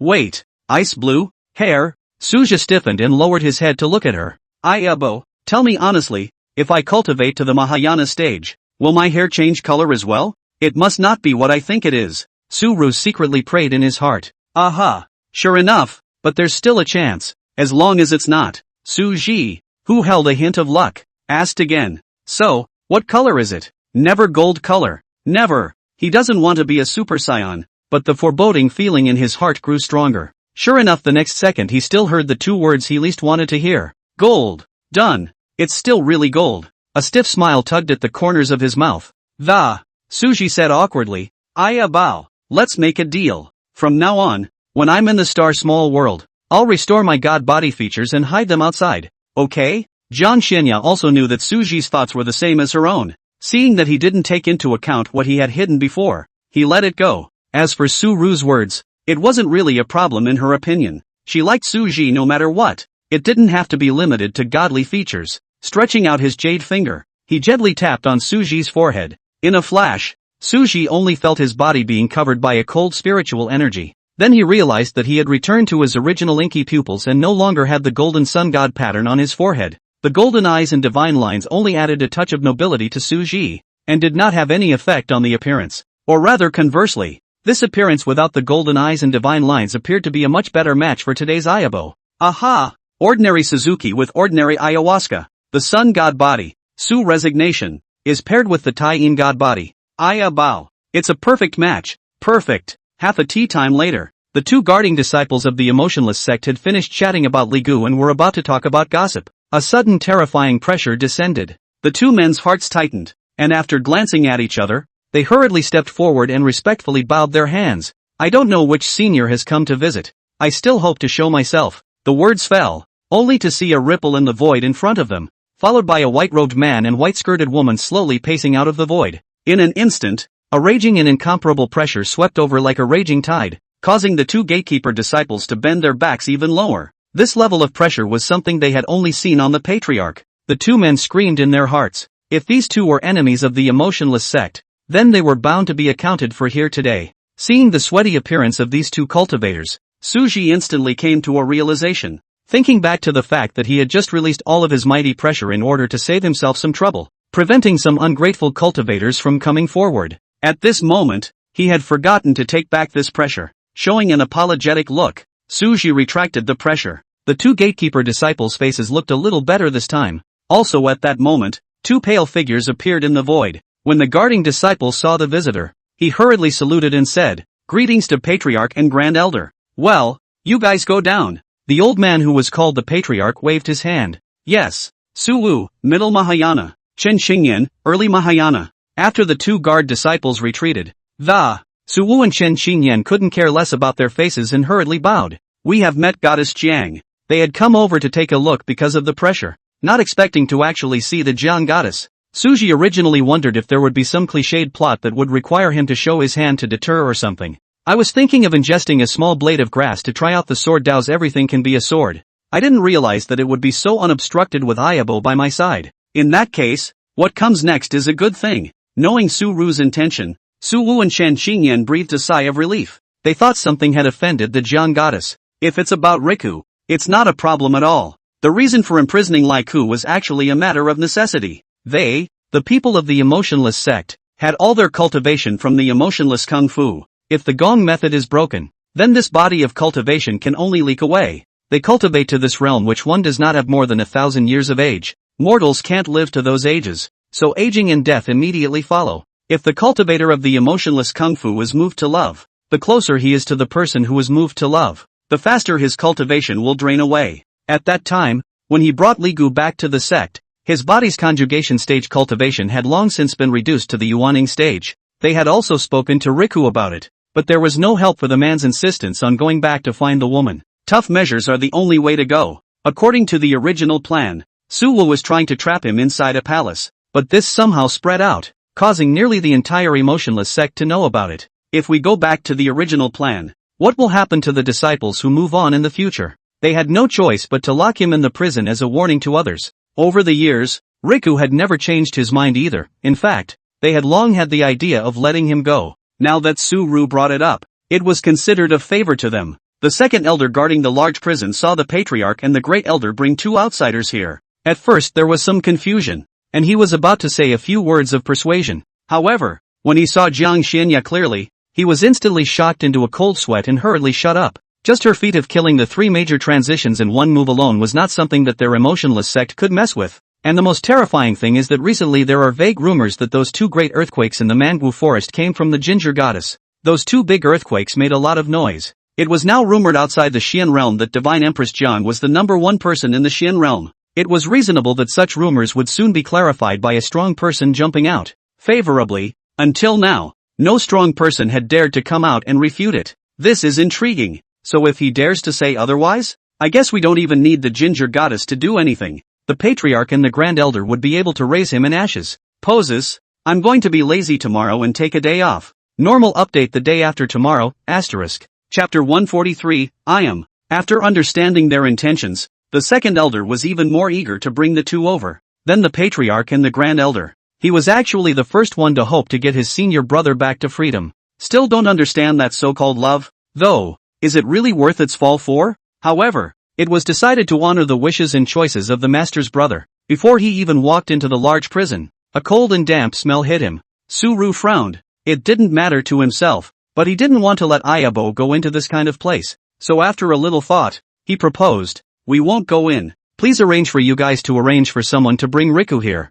The second elder hurriedly said, no problem. Please wait for a moment. I'll personally go over and bring the person out. After saying that, he hurriedly turned around and left. Though I don't know who this handsome man is, but if the Jiang goddess didn't have a problem with it, then how dare they have a problem with it? Not long after, Rigu, who had freshened up and changed into a clean robe, was brought by the second elder. When he saw Suji and Jiang Xinya, he directly knelt down before he could speak. Flop. Li Gu, will never forget the great kindness of the two seniors. The corner of Suji's mouth twitched, slightly sidestepping to avoid this kneeling. Why do these people like to kneel when they can't move? So did that old man from Luoyang village before? This Riku too, gently waving his sleeve. He used his spiritual energy to lift Li Gu up. Suji said with a bland face, being entrusted with the task of being loyal, there's no need to thank me. Rigu shook his head, his eyes filled with gratitude. Even so, if the two seniors hadn't stepped in to help, I might not have had the chance to see Chuer again in this life. This favor, Rigu has no teeth to forget. Rigu deeply bowed towards Suji and Jiang Xinya. Su Wu and Chen Qingyan glanced at each other, each seeing the look of desire in the other's eyes. In fact, they were planning to, in the last few days, let Li Gu go. Instead of dying of old age in the brig, he should be let go to enjoy his last hours. 40 years. I thought time would wash it all away, but the end result is the same as it was 40 years ago. Lu Gu,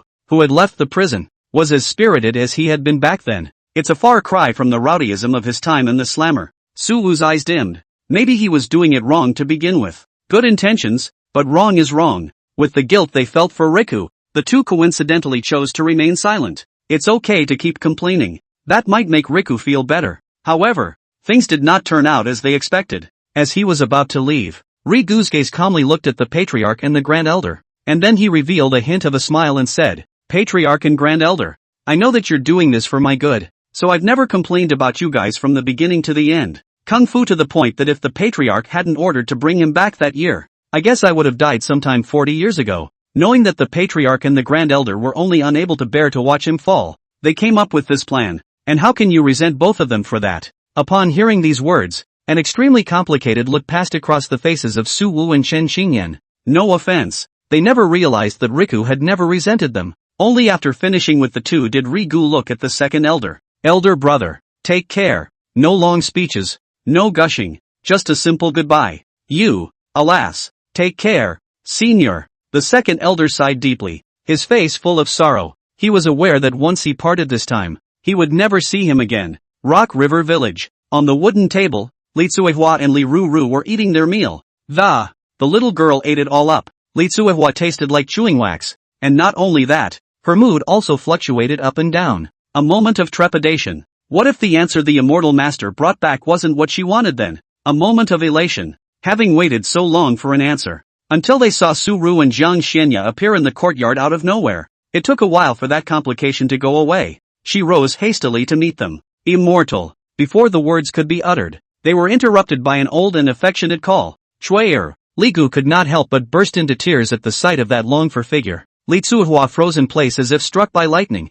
Her brain was blank. 2 lines of tears rolled down. Even though she hadn't seen him for 40 years and his appearance had changed drastically, the moment her eyes met, Li Tsuhua still instantly recognized the old man in front of her, the very one she had waited for 40 years and whose heart was haunted by. Suji didn't want to be an obtrusive lightbulb and waved towards Li Ruru, signaling her to follow. Li Ruru didn't know what happened between grandma and this old grandpa though, but she could sense that her grandmother was happy now. Brother Xianxue helped grandma. He's a great man. So she put down her chopsticks and followed Suji. After a long time, thinking it was about time, the 3 returned to the courtyard. As soon as he went back, he saw Li Tsuehua and Li Gu snuggling together. Noticing that the 2 immortal masters and Ru had returned, Li Tsuehua panicked and pushed Li Gu away. In a moment of inattention, Riku was nearly pushed from his chair to the floor. Unlike in the beginning, today's Li Tsuehua is full of happiness. The old woman thanked the immortal master. Su Ru waved his hand and said, according to the agreement, there is still time left to lure this little girl into the immortal path.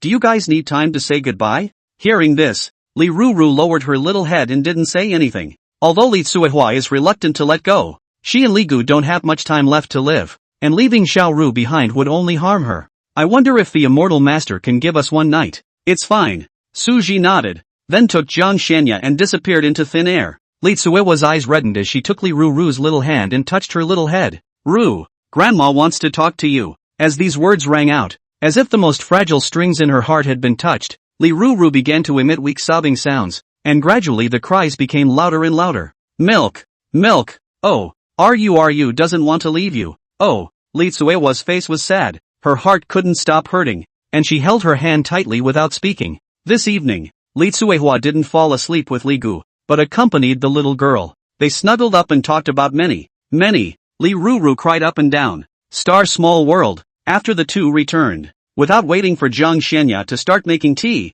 Suji leaned over with a smile. Ayabo, what do you think of the title Ayachan? It's nice to yell Ayabo all the time, but it's not a bad idea to switch it up once in a while. Ayachan? Jiang Xianya's catkin trembled, and her teacup nearly fell to the floor. Not allowed, came the faint, cool voice of. Suji's gaze landed on that exquisite reddish little ear, and his smile deepened a few points. Oh so, that's a shame. Thought he'd given up. Jiang Xianya put her heart down slightly, but to her surprise, Suji came close to her ear the next moment and lowered his voice. Then I can call you, Master Baby. You. Jiang Xianya lightly bit her lower lip, her beautiful eyes tinged with shame and anger, and her body exuded a ray of coldness. She put down her teacup, then rested her catkin on Suji's waist. Seeing the dangerous look that flashed through those beautiful eyes, Suji's smile froze on his face. So, I am? Jiang Xianya frowned slightly and thought about it, thinking that this was better than that. Just take back the catkin. After feeling that soft little hand leave, Suji breathed a sigh of relief. Hastily picking up the teacup, he took a sip of the spirit tea to calm the slightly accelerated heartbeat a bit. In fact, if he really wanted to let him call out to Master Baby, he would be a bit embarrassed. It's also a head case to utter that epithet. Chapter 144, Star Daoist Robe. After Jiang Xianya withdrew her hand, her pretty face flushed red. I also don't know why Suji has so many strange names. Thinking of a certain thing, she shifted her eyes to Suji once again and Suji was sipping his spirit tea, and noticing the gaze she cast over, he smiled and said, what's wrong with Ayar? Jiang Xianya paused and softly said, there's something for you.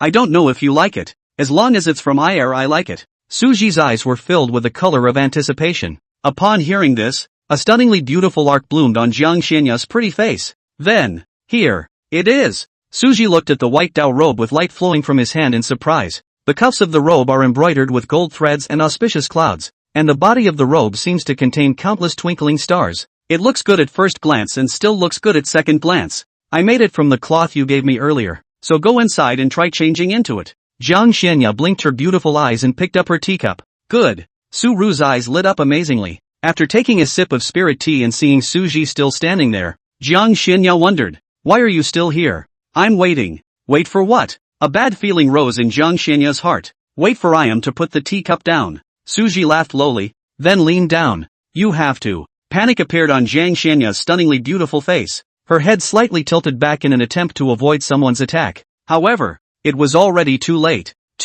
A light laugh came, and Suji reached out to gently secure her jade neck, then kissed towards those delicate pink lips. The kissing didn't last long, a touch of separation. Suja grinned. I really like the clothes made by Ayer, so this is a reward for Ayer. After saying that, he took the star Dao robe and walked into the house with big strides. Leaving Jiang Xianya alone, she sat dumbfounded on the wooden chair. Sweetness spreads through the heart. A few moments later, she stroked her rolling cheeks and whispered in a disgruntled voice, "That's not a reward." Inside the wooden house, Suji put on the star Taoist robe and then checked it against the bronze mirror. The man in the bronze mirror is wearing a star robe, ink hair over the shoulders, the waist is bound with a silver and white jade belt. His face is handsome and his hands and feet show the exiled immortal style. Very handsome. He raised a hand to straighten the hair on his forehead and the remaining light glanced at the golden dragon bracelet worn at the wrist, and tenderness couldn't help but rise in his eyes. Finally, when he saw that there was no problem, he pushed open the wooden door and walked out.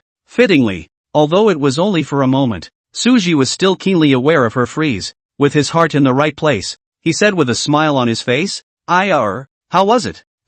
Suitable. Jiang Xianya's beautiful eyes flashed. Although the voice is not big, it is like heavenly music, pleasant to listen to straight into the heart. Receiving an affirmative answer, the corners of Suji's lips rose, and her mood became even more pleasant. Looking at the sky, he realized it was getting late, so he stepped forward and stretched out his right hand. "It's getting late. We should double cultivate." Jiang Xianya didn't say anything, but only responded with her movements. Putting her catkin on it gently, she stood up lightly with the strength transferred from Suji's hand. Together, the two returned to the cabin to begin the night's duel. Early the following morning, after Suji's double cultivation last night, his cultivation level had once again risen a notch. Although Jiang Xianya did not improve at all, she was also happy for Suji. The two left the star small world and reappeared in Li Tsuewa's courtyard. Looking at Li Ruru, who seemed to have matured a lot overnight in front of him. Just know what Trisha Li told her. Suru didn't say much. Leave them some last time to say goodbye. According to the plan,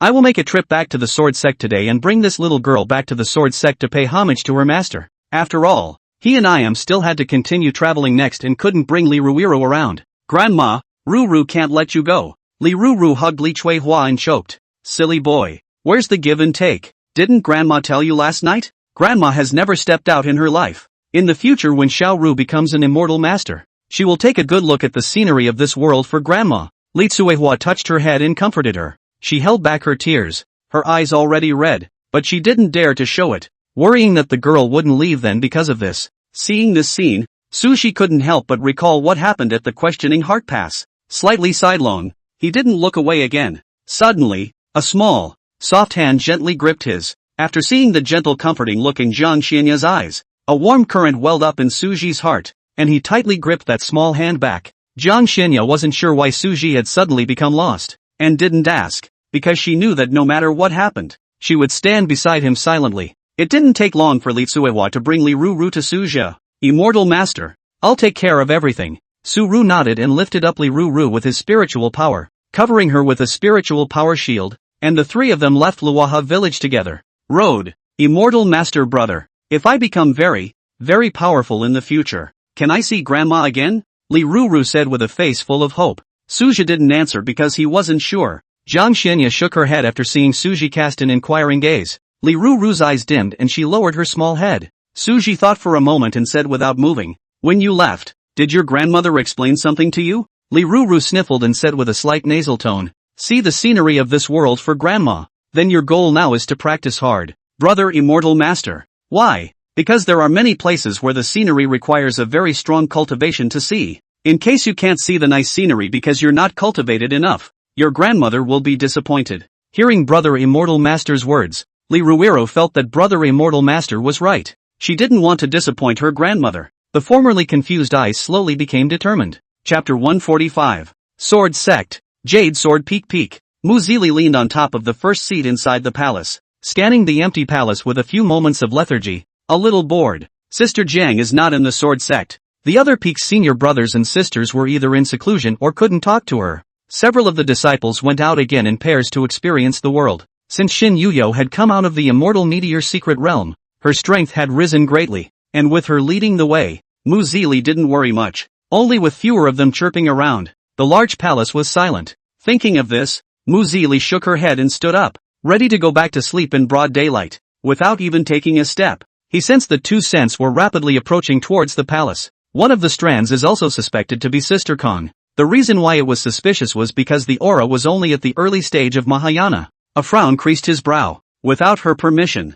these two actually dared to approach the summit of Jade Sword Peak. The Sword Sect has a rule that those who do not have the permission of the Peak Master are strictly prohibited from trespassing on the peak. Thinking that it was some ungrateful disciple or elder, Mu Zili snorted coldly with a face like frost. With one step the figure instantly disappeared from the spot, ready to give these two a little lesson. I don't see them coming, but the words come first. The chorus of voices rang out suddenly. How dare you, when my Jade Sword Peak is a soft persimmon, dare you trespass on the summit of Jade Sword Peak? Mu Zili's figure stepped out of the void, and his spiritual energy surged. The powerful pressure caused the surrounding air to take on a hint of heaviness. Su Ru looked at Master Mu with interest. If he was the only one who came, then surely the process would have been reported. But, he's not alone. You have an opinion? An icy voice traveled into Mu Zili's ears. Jiang Xianya glanced at her expressionlessly and faintly. Mu Zili also saw the visitor at this moment. No way. It's really Sister Kong. Help! Misunderstanding.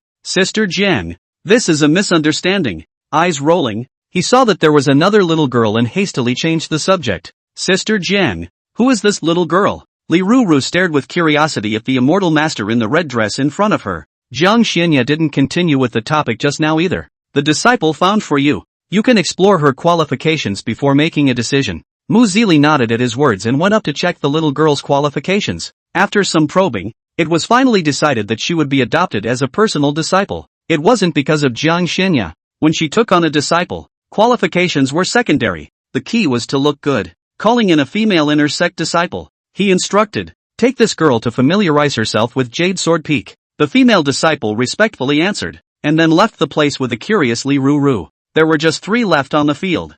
I wasn't paying attention before, but now that I'm quiet, discovering the cultivation of the late stage of harmonization in Suji's body, Mu Zili's pupils shrunk. She remembered that Suji only entered the immortal fallen mysterious realm at the divine transformation stage before he entered. How long has it been? Just the late stage? This is outrageous. Sizing up Suji, Mu Zili remembered that Yang Chen had come earlier and reminded him. Sister Jiang, Yang Chen came to my place once before, and he approached me to ask about your whereabouts. Worried that Jiang Xianya would misunderstand, she hurriedly explained again. Of course I didn't say anything, not to mention that I don't know. Even if I knew I wouldn't tell him. Jiang Xianya nodded slightly. We met him a few days ago. Ah, then he didn't hurt Sister Jiang, did he? Chopped by Su Ru with a single sword. Jiang Xianya turned her gaze toward Suji. Mu Zili didn't take it to heart and just thought it was a joke. Yang Dust was no longer at the transition stage. How could he be beheaded by Suji? I guess it was Sister Kong who took the shot. Originally, I was curious about how Sister Jiang's cultivation had turned into the Mahayana stage. Now that he knew that Yang Chen had fallen at the hands of Sister Jiang, he guessed that it should be some kind of method to hide his cultivation and didn't ask too many questions. Just about to talk some more, as if seeing some incredible scene. She froze in place. Some suspected that they were mistaken and rubbed their eyes, but the scene was still there, and it didn't go away as she rubbed her eyes. Sister Jiang actually held Suji's hand. Sister Jiang, you. Mu Zili's voice was filled with shock and disbelief. Expecting such a reaction from her, Jiang Xianya said in a calm tone with a calm face, Suji and I have already become Dao couples. The moment his hand was held, Suji's eyes were filled with surprise as he looked at Jiang Xianya. This was the first time she had taken the initiative to show the relationship between the two in front of other people. But looking at that calm face, Suji felt that something was wrong. Shouldn't it logically turn red? Why don't you have any expression? Until the sight unobtrusively saw the reddened ears of the. It took Suji a moment to figure out that she should not want Mu Zili to see that shy side. Smiling, Suji held that small hand in turn. Wow, so that's it, you and? Mu Zili first nodded, and then immediately stared as if she was being choked. And so on. What? A couple? Suyung? Mu Zili, who reacted, had a shocked look on his face. His mouth could be stuffed into an egg. But look at the two holding hands tightly together. Mu Zili knew that Sister Jiang wasn't joking. She had never seen a man get this close to Sister Jiang in all the time she had known her. Even got Sister Ginger to offer to give her hand. She couldn't really think of any other possibilities other than a Taoist couple. The corner of his mouth twitched. Mu Zili stiffened. Then should I address Master Nephew Su as senior brother Su now? A trace of unnaturalness appeared on Jiang Xianya's face as she sniffed. That one hadn't occurred to her. Now that I think about it, the name-calling does seem a little messed up. The corners of Suji's mouth rose slightly as she sniffed. Isn't that a good thing to do? Immediately, he stepped forward. Uncle Mu, this is fine. In the future, we'll just talk about each other. Mu Zili, Jiang Xianya. It's a bit strange, but the proposal at hand is a really good solution. Ha, well. Mu Zili smiled politely without losing his embarrassment and raised his eyes to look at this deep-seated Master Su nephew. I didn't think that there was actually a man under the sky that could make that Sister Jiang, who was as if she was an ice cube, feel affection. It's really a deep hide. Before, he was still shocked by Suji's late-stage harmonization cultivation. It still seems like a small thing. Now that, it was nothing compared to what happened when the two of them became a Taoist couple. Mu Zili felt that her amazement this day had almost caught up with a year's worth of amazement. She stared closely at Su Ji, wanting to see what kind of god he was and if he had 3 heads and 6 arms. And then, just to realize that the view was blocked by a slender figure. The Jiang Xianya blocked her sight, her beautiful eyes flashing with a cold aura. Mu Zili coughed dryly twice to ease the embarrassment, and hastily averted his eyes. Although it was just curiosity and nothing else, it was indeed bad to keep staring at senior nephew Su, not to mention the fact that he's already married to Sister Jiang. Sister Jiang, are you guys still going this time when you come back? Knowing that the two became a couple. She says you guys instead of you now. This time I came back just to bring you a disciple. I'll leave later. Okay. Mu Zili nodded. There's still no one to drink tea with and talk to, though, but having just taken on a young apprentice, it's not like I've been bored lately. Chapter 146, a few moves from the primary school. Thinking for a moment, Mu Zili was worried that Sister Jiang would suffer. Then her left eye blinked subtly. Jiang Xianya was impassive. Blinking frequency rises. Indifferent. Jiang Xianya was still wondering how Mu Zili's left eye kept blinking. There's not much sand here either. Mu Zili gave up. I had thought that I would have a little understanding with Sister Jiang, but I didn't realize that she was the one who had overestimated herself. Sister Jiang, I have something to give you. Senior nephew Su, you can evade for a while. Suji raised his eyebrows and didn't ask any more questions as he said towards Jiang Xianya. I'll wait for you outside the sword sect. He didn't use the name Ayachan. She was worried that it would make her blush and lose face in front of Mu Zili when the time came. After Suju left, Mu Zili also vigilantly scanned the surrounding area with her divine sense, and after realizing that no one was in the vicinity, with a slightly reddened face, and mysteriously as if she were harboring some rare treasure, taking out 2 small pink books from within the storage ring. Jiang Xianya's eyebrows were slightly furrowed at first, not understanding what Mu Zili was going to give her that required such caution. Until he saw what Mu Zili handed over, he instantly understood everything. In an instant, the blush quickly climbed up to those fair jade cheeks like the evening sun, and it was still spreading. Jiang Xianya's beautiful eyes narrowed slightly, and her originally cool gaze was now as cold and piercing as 1,000 years of ice. His body was even emitting an icy cold aura. In the face of Sister Jiang's increasingly icy face, Mu Zili screamed in his heart that it was not good. The speed of speech was like a succession of cannons. Sister Jiang, this is full of things. My sister is worried about you being bullied, so she can learn a few tricks in a small elementary school for emergencies. After saying that, Mu Zili quickly tilted her head to the other side, not to look at the face that was so cold that it was about to freeze. Jiang Xianya looked at the 2 small books in front of her, and her mind drifted back to the fact that she had been bullied by Su Ji recently. Hesitating for a moment, he finally took the 2 small books. After feeling the weight on her hand disappear, Mu Zili lightly breathed a sigh of relief and her entire body relaxed. Zili, thanks. After saying this, Jiang Xianya left. Mu Zili was left alone to stand still, his eyes confused with some surprise. If she remembered correctly, this was the first time Sister Jiang had called her name. On the other hand, after Suji arrived outside the sword sect, he remembered that there were still 2 simulation points that he hadn't used before. 2Z, add 2 simulation points to 10,000 swords. Ding! Simulation successful. In these 2 years, with your amazing talent and perseverance, you have managed to cultivate the 10,000 swords to the realm of transformation with the aid of the sword Dao. At this moment, Suji's understanding of the 10,000 swords returning to the sect technique was already thorough. After rehearsing it in his mind once or twice, he saw the familiar silhouette appear out of nowhere. Suji looked at her and laughed softly. Let's go to Lake Mirror again. Isn't the mission already completed? A trace of surprise flashed in Jiang Xianya's eyes. Suru smiled and explained. That's true, but when I went to Mirror Lake with Ayer in the beginning, I actually wanted to fish with Ayer. Originally, Su resigned to go to Lake Mirror with this in mind, only to be interrupted by a quest issued by the system. Thinking that Ayam's recovery of her cultivation was more important, she put it on hold. Now that the task is taken care of, this comes to mind. Su-ru was certain in his heart that Ayam hadn't fished. With the idea of letting her experience something new, coupled with the fact that her own hands were also a bit itchy, so Suji opened his mouth to propose. He did go fishing a couple times with friends when he was at Blue Star, but every time, the Air Force, so he did not feel the experience. Now that I'm here, I don't think I'll be in the Air Force anymore. Well, together then, Jiang Xianya said without hesitation. Spiegel Lake. The lake in this place was as calm as a huge mirror, clearly reflecting the clouds in the air and the surrounding mountains. Occasionally, a breeze will pass by, bringing some water mist, dazzling above the surface of the lake, making the whole lake like a fairyland, full of mysterious color. The water in the lake contains aura. The fish here have become extremely strong because they've been inhaling spiritual energy for a long time.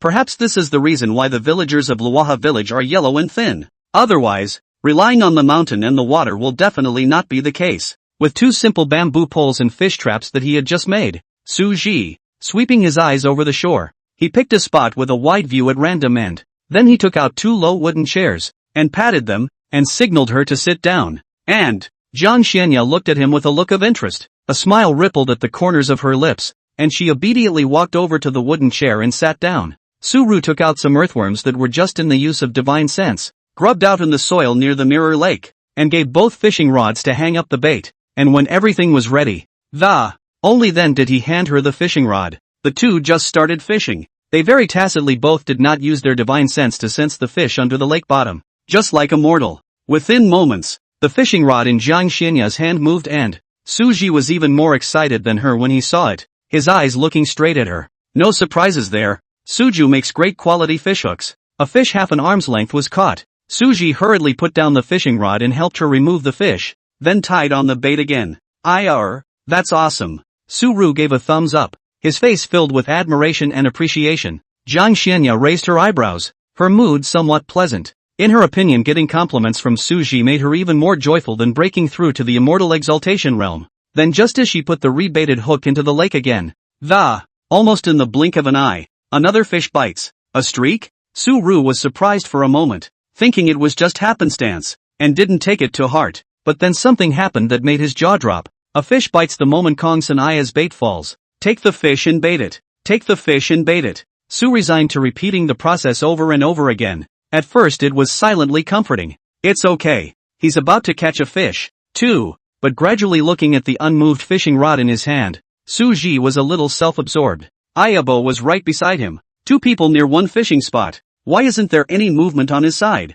As the rod twitched once more in her hand, Suji's face stiffened as he stood up to fetch and bait her fish. Looking at her own fish basket was almost full. On the contrary, Suji's side was empty. Jiang Xianya's beautiful eyes couldn't help but reveal a smile. Su-ru's face was a bit unsettled. It doesn't make sense. This is too. Is it possible that he's an Air Force saint? No way. Absolutely no way. At last, at the prayer of Suji, the long quiet rod in his hand finally moved. Noticing the movement in his hand, Suji showed a happy face. Pull hard. This time he will prove himself. Chapter 147, Oddities. Argusth. Certificate. Jiang Xianya blinked her beautiful eyes at the fish hanging from the hook, which was not much bigger than an earthworm. Slightly baffled, then he let out a pft of a laugh. As the old saying goes, a smile back 100 winks. 6 palace powders without color. Su Ji, who was doubting life, was attracted by the sound of laughter. Subconsciously, he turned his gaze away,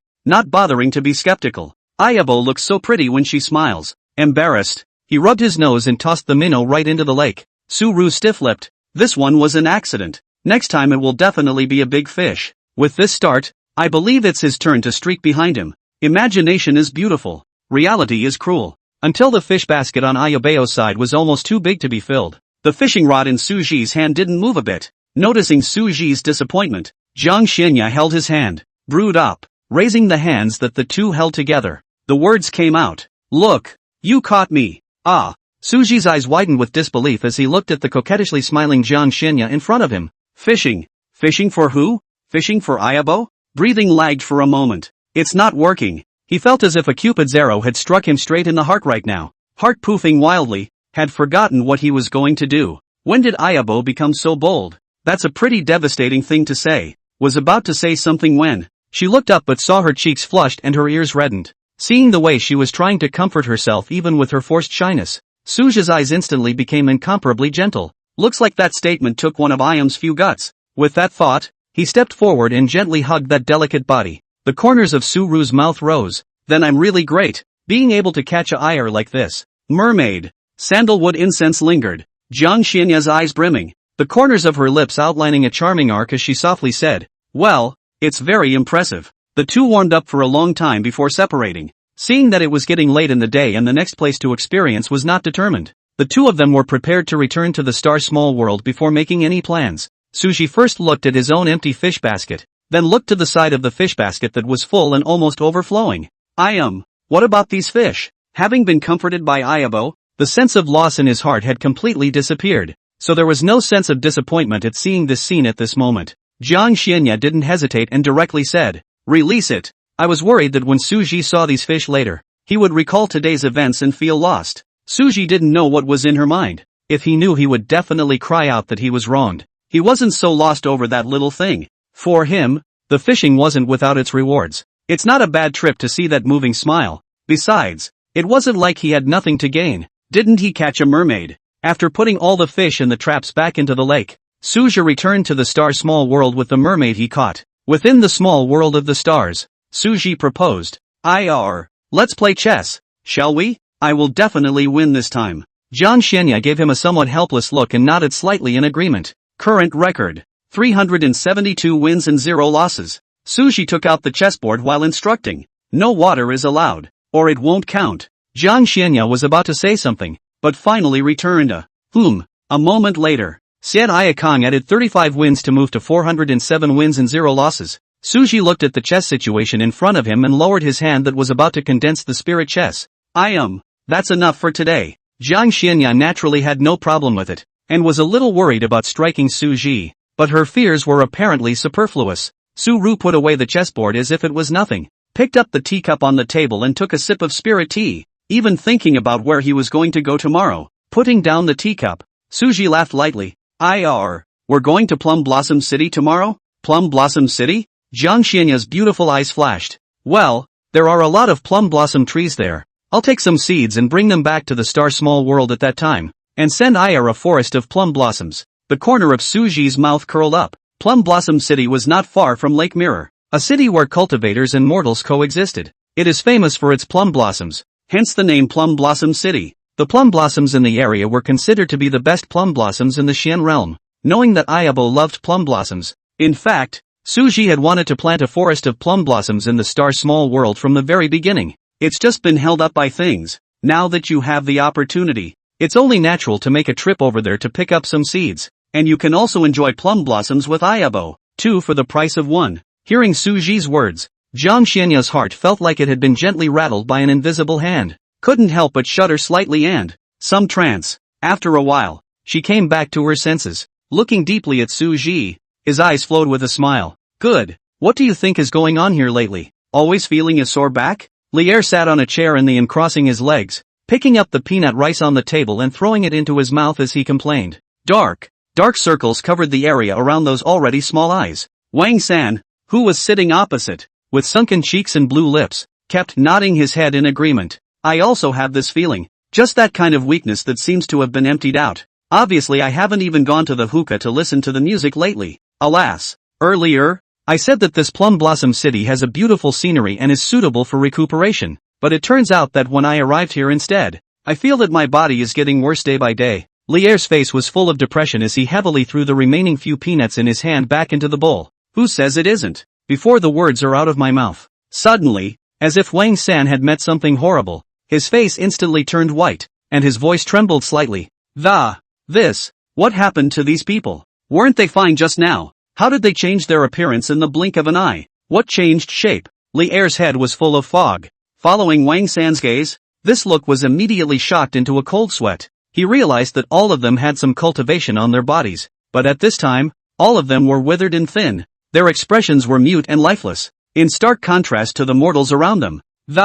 These mortals were not affected in the slightest. It was as if this phenomenon only appeared in monks. He clearly remembered that when he entered the inn before, the expressions of these cultivators were normal. So how did they turn out to look like this? The two men looked at each other with pale faces and Feeling that it was not appropriate to stay here for a long time, he immediately got up and left the inn, deciding to leave Plum Blossom City immediately. These cultivators sitting dead in their chairs were like walking corpses, their eyes empty and lifeless. Just a short time after the two left, clatter-dash came the sound of a water spill. The mortals followed the sound, and it turned out to be a shopkeeper who had accidentally spilled tea on a cultivator. In an instant, the shopkeeper was so scared that his face turned white and he trembled more than once. He's just an ordinary mortal, and now he's accidentally spilled tea on the immortal master. What would happen? He knew exactly. Immortal master, sorry. I beg you to be magnanimous and spare Junior's life. Junior trembled like a sieve as he fell to his knees with a plop and then kowtowed vigorously. The dull sound of his forehead hitting the ground was like a heavy hammer hitting a drum. Before long the shopkeeper's head was covered in blood, but he still didn't dare to stop kowtowing. In the face of this scene, the cultivator who had been inadvertently spilled all over the tea was still mechanically sipping the tea, his empty and lifeless eyes staring straight ahead. It seemed completely oblivious to the fact that it was already wet and dripping tea onto the floor. On the contrary, the cultivators at the other tables in the restaurant also looked numb. They were all expressionless, deaf to the incessant kowtowing and the miserable pleas for mercy. Not a single cultivator cast a glance for this. Mortals see the situation are showing intolerance. Mouth opened, but in the end still do not dare to open their mouths to plead for mercy, for fear that they will suffer together, and bring about the disaster of killing. Chapter 148 Plans. Wang San and Lier had just left Plum Blossom City on the front foot when a slight fluctuation flooded the shadows on the back foot. Two figures clad in black robes appeared like ghosts. One of the black-robed men with a slightly rounded figure had a puzzled look on his face. Don't these two guys have a god-devouring curse on them? How come they aren't mind-controlled? Another tall, thin, black-robed figure explained with his hands behind his back. It could be that the gong methods practiced are special, or the physique is different from normal. Do you need me to do it? The rounded black-robed man made a neck-wiping motion. The tall and thin black-robed man shook his head. No harm done. All the cities around this Plum Blossom City are in the hands of His Excellency. They can't escape. At the next stop they'll be just like those unlucky cultivators, obediently becoming the Lord's sustenance. Upon hearing this, a series of strange laughs emanated from the mouth of the round black robe. His voice filled with fervor. Jie, worthy of being an adult, actually able to control the cultivators in these cities without God's knowledge within the jurisdiction of the Divine Palace. My admiration for His Excellency simply stretches like a mighty river. Alright, let's talk. The plan is about to be implemented. If it goes well, at that time, your lordship will be able to obtain the power of immortality and take us to the immortal realm in one fell swoop. The tall and thin black-robed figure first admonished and then sizzled as if he were a fanatic believer. It was already the unspecified hour when Su Su and Jiang Xianya arrived at Plum Blossom City. The two of them discussed strolling around the city before heading to the vast and sprawling Plum Blossom Forest at the back of Plum Blossom City. After entering the city, Suji was planning to take Ire for a casual stroll first when arm, but she took it in her small hand. Slightly puzzled, he turned his head, and his gaze was instantly captivated. There was an extra splash of dazzling colored light in those deep turquoise eyes compared to earlier. Jiang Xianya sensed something was wrong as soon as she entered the city, to perform some kind of kung fu. After surveying the surrounding area to discover the reason for a thin layer of frost was attached to the cool and absolutely beautiful cheeks. Looks like it's going to be disturbed again this time. Seeing the clues in her eyes, Suji's face slightly condensed as he opened his mouth to inquire. What's wrong with Ire? The colored light in the beautiful eyes dissipated. Jiang Xianya's red lips gently opened. All the cultivators in this city have been placed under the god-devouring curse. This curse not only has the effect of controlling the mind, but also gradually sucks the vitality and cultivation of the person who has been under the curse. God-devouring curse? Could it be the immortal realm? Sushi's pupils contracted violently, his face filled with shock. At the mention of this, the soul breaker on Ayabo instantly came to his mind. Could it be related to the immortal world? Is there some kind of connection between the two? Thinking of this, a wave of worry welled up in Suji's heart, and a worried look appeared on his face. Seeing his misunderstanding, Jiang Xianya explained, this is a simplification of the god-devouring mantra. This mantra is actually not up to par in the immortal realm, and can only control some immortal kings with unstable minds. The simplified version of the god-devouring spell here can probably control cultivators below the harmonization stage. After hearing these words, Suji pulled the corner of his mouth. You can't get on the stage? You can only control the immortal king realm? The sword that could have decapitated the immortal king last time was still fresh in his mind. But with Aya, it's not a good idea. However, if you think about it, Aya had previously been honored as a perfect immortal dignity, so this immortal king was indeed not worth mentioning in her eyes.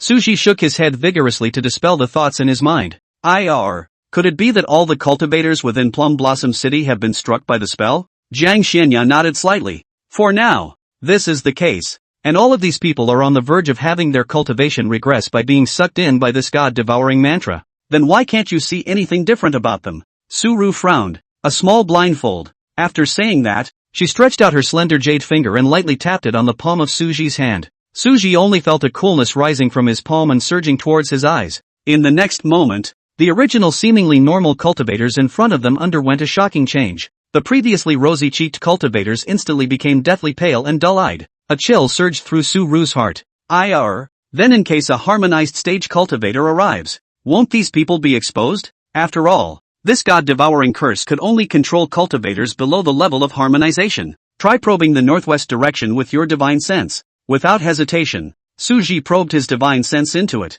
After realizing that the two gloomy auras were approaching at great speed, know the cause instantly. The simplified version of the god-devouring mantra can only control cultivators below the harmonization stage. Some cultivators who hadn't reached the harmonization stage. It was estimated that these people could easily plant the god-devouring curse. And those cultivators who had reached the harmonization stage knew from the grim aura emanating from these two that these two are coming from a bad place. Only these people clearly underestimated them. The person who came was only in the early stages of Mahayana. The mood was a bit unpleasant, and being interrupted on a date was something that was really upsetting. Suji gave her a look.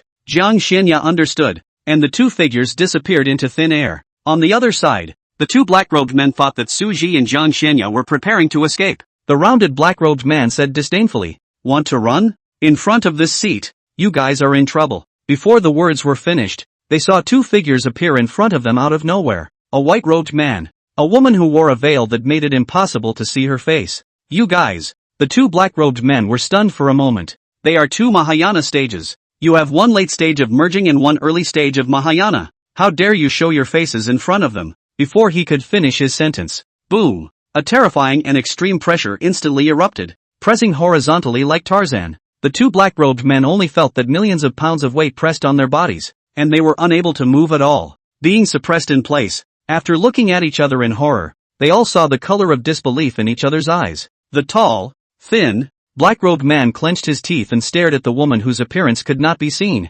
and with great difficulty, he squeezed out a few words from between his teeth. Why? Same, Mahayana. Stage, your mighty pressure would be so strong. Chapter 149, You're really no help to me. Jiang Xianya stood silently above the void, silent, seeing her posture as if she didn't give a damn about her. The tall, thin, black-robed man's face instantly clouded over. He changed his panic and smothered a laugh. You guys really think you've got us? Old fatty. Let's turn the tide. The tall and thin black-robed man turned his head to look at the round black-robed man. The rounded black-robed man sniffed and shook his head helplessly. Alas, really can't do anything about you. Their bodies trembled as they painstakingly took out a red pill and threw it into their mouths with their spiritual energy. Under this terrifying pressure, their hands could only move slightly. They couldn't even lift them, so it can only be thrown into your mouth with spiritual energy. As the elixir entered the mouth, a terrifying wave of spiritual force swept in all directions, and the arms of the two men exposed outside their black robes instantly turned red. At this moment, the aura they exuded was already infinitely close to the mid-Mahayana stage. Yes, the two chanted in unison, their voices carrying heavy echoes. Although it is known that taking this elixir will damage the foundation, but they were sure that the Lord would have a way to restore them to their former selves when the time came. After knocking out the elixir and having the bottom of the barrel, the tall, thin, black-robed man's beady eyes stared deathly at Suji and Jiang Xianya, who were not far away, and he arrogantly said under his breath, Nowadays, the strength of the two of us is infinitely close to the middle stage of Mahayana, so if you haven't hidden your cultivation, then you can go to hell. Jia. Later on, this seed is going to use this body of your bones to make decorations and place them inside the cave. It will definitely add color to the cave. The rounded black-robed man looked at Suji and laughed evilly. It was as if Suji had become a lamb to be slaughtered in his hands. Hearing these words, Jiang Xianya's beautiful eyes instantly turned ice-cold. Endless killing intent permeated from her body, and she was about to strike. Just then, a hand gently rested on her shoulder. Turning her head to look, she saw Suji winking at her. Jiang Xianya's heart fluttered and she immediately understood that he might have other plans, so resist the urge to crush these two to death. After stopping ire from pinching the two to death, Suji's expression was a bit odd. His eyes slowly swept over these two and reminded, Why don't you guys try to see if you can break free from this pressure first? The tall, thin, black-robed man first froze at the words. He then laughed out loud and responded with a face full of disdain. Are you joking with this seat? How can this mere pressure trap me? Watch me break it now. This seat. Ha! Wait. This seat. The tall, thin, black-robed man hadn't listened to Su Ji's words in his ears at first. Now it was with horror that he realized he couldn't lift his hand anyway. The rounded black-robed man on the side was also alarmed by this situation and hurriedly tried to move his body. The result was the same as the tall and thin black-robed man, completely unable to move. The mellow black-robed man panicked. What's going on? Why can't I move? The tall, thin, black-robed man's face was hideous, but he could still only barely move his fingers. The mellow black-robed man begged for mercy. Misunderstanding, Senior. This is truly a heavenly misunderstanding. With a wave of Su Ru's hand, two spiritual power sword-chi like hanging swords hung above the two men's heads, and he faintly said, I have some things to ask you. Elder, what do you want to know? I will know everything. Please spare my life. Su Ru's eyes flickered. Alright, I'll let you guys go after I finish. Remember to take the heavenly Tao oath. The two black-robed men didn't dare to hesitate even though their hearts were not willing to do so. These righteous cultivators had always been a promise worth 1,000 pieces of gold and would not easily renege on their words,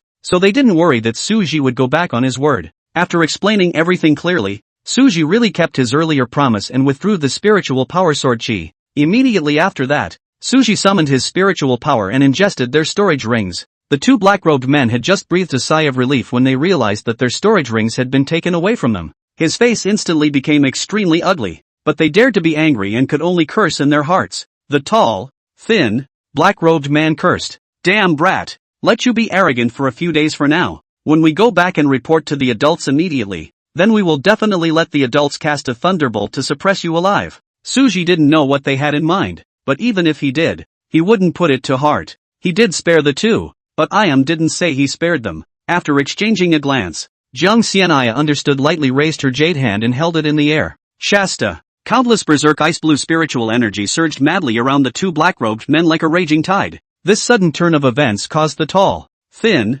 black-robed man's face to change drastically. Feeling the powerful and cold bone-piercing spiritual power fluctuation around him, he roared towards Su Ji. You don't keep your word. Su Ru calmly glanced at him and said nonchalantly, and how am I not being faithful? Haven't I already withdrawn my spiritual power sword chi as agreed and didn't make a move against you? From the moment they had the intention to kill, the end was doomed. He's not a softie. You. Jiang Xianya didn't give him another chance to speak. The white, jade-like fingers contracted slowly and the ice-blue spiritual energy seemed to turn into an enraged beast, opening its bloody mouth and mercilessly engulfing the two. With a few crunching sounds, two ice sculptures suddenly appeared in midair. Losing their spiritual support, the two ice sculptures fell straight to the ground, smashing heavily to pieces. Su Ji skillfully took out the 10,000 soul streamer and inhaled the two souls into the streamer. Anyway, all the cultivators within Plum Blossom City were affected by the god-devouring curse and lost their sanity, so there was no need to worry about any risks associated with using the 10,000 soul streamer.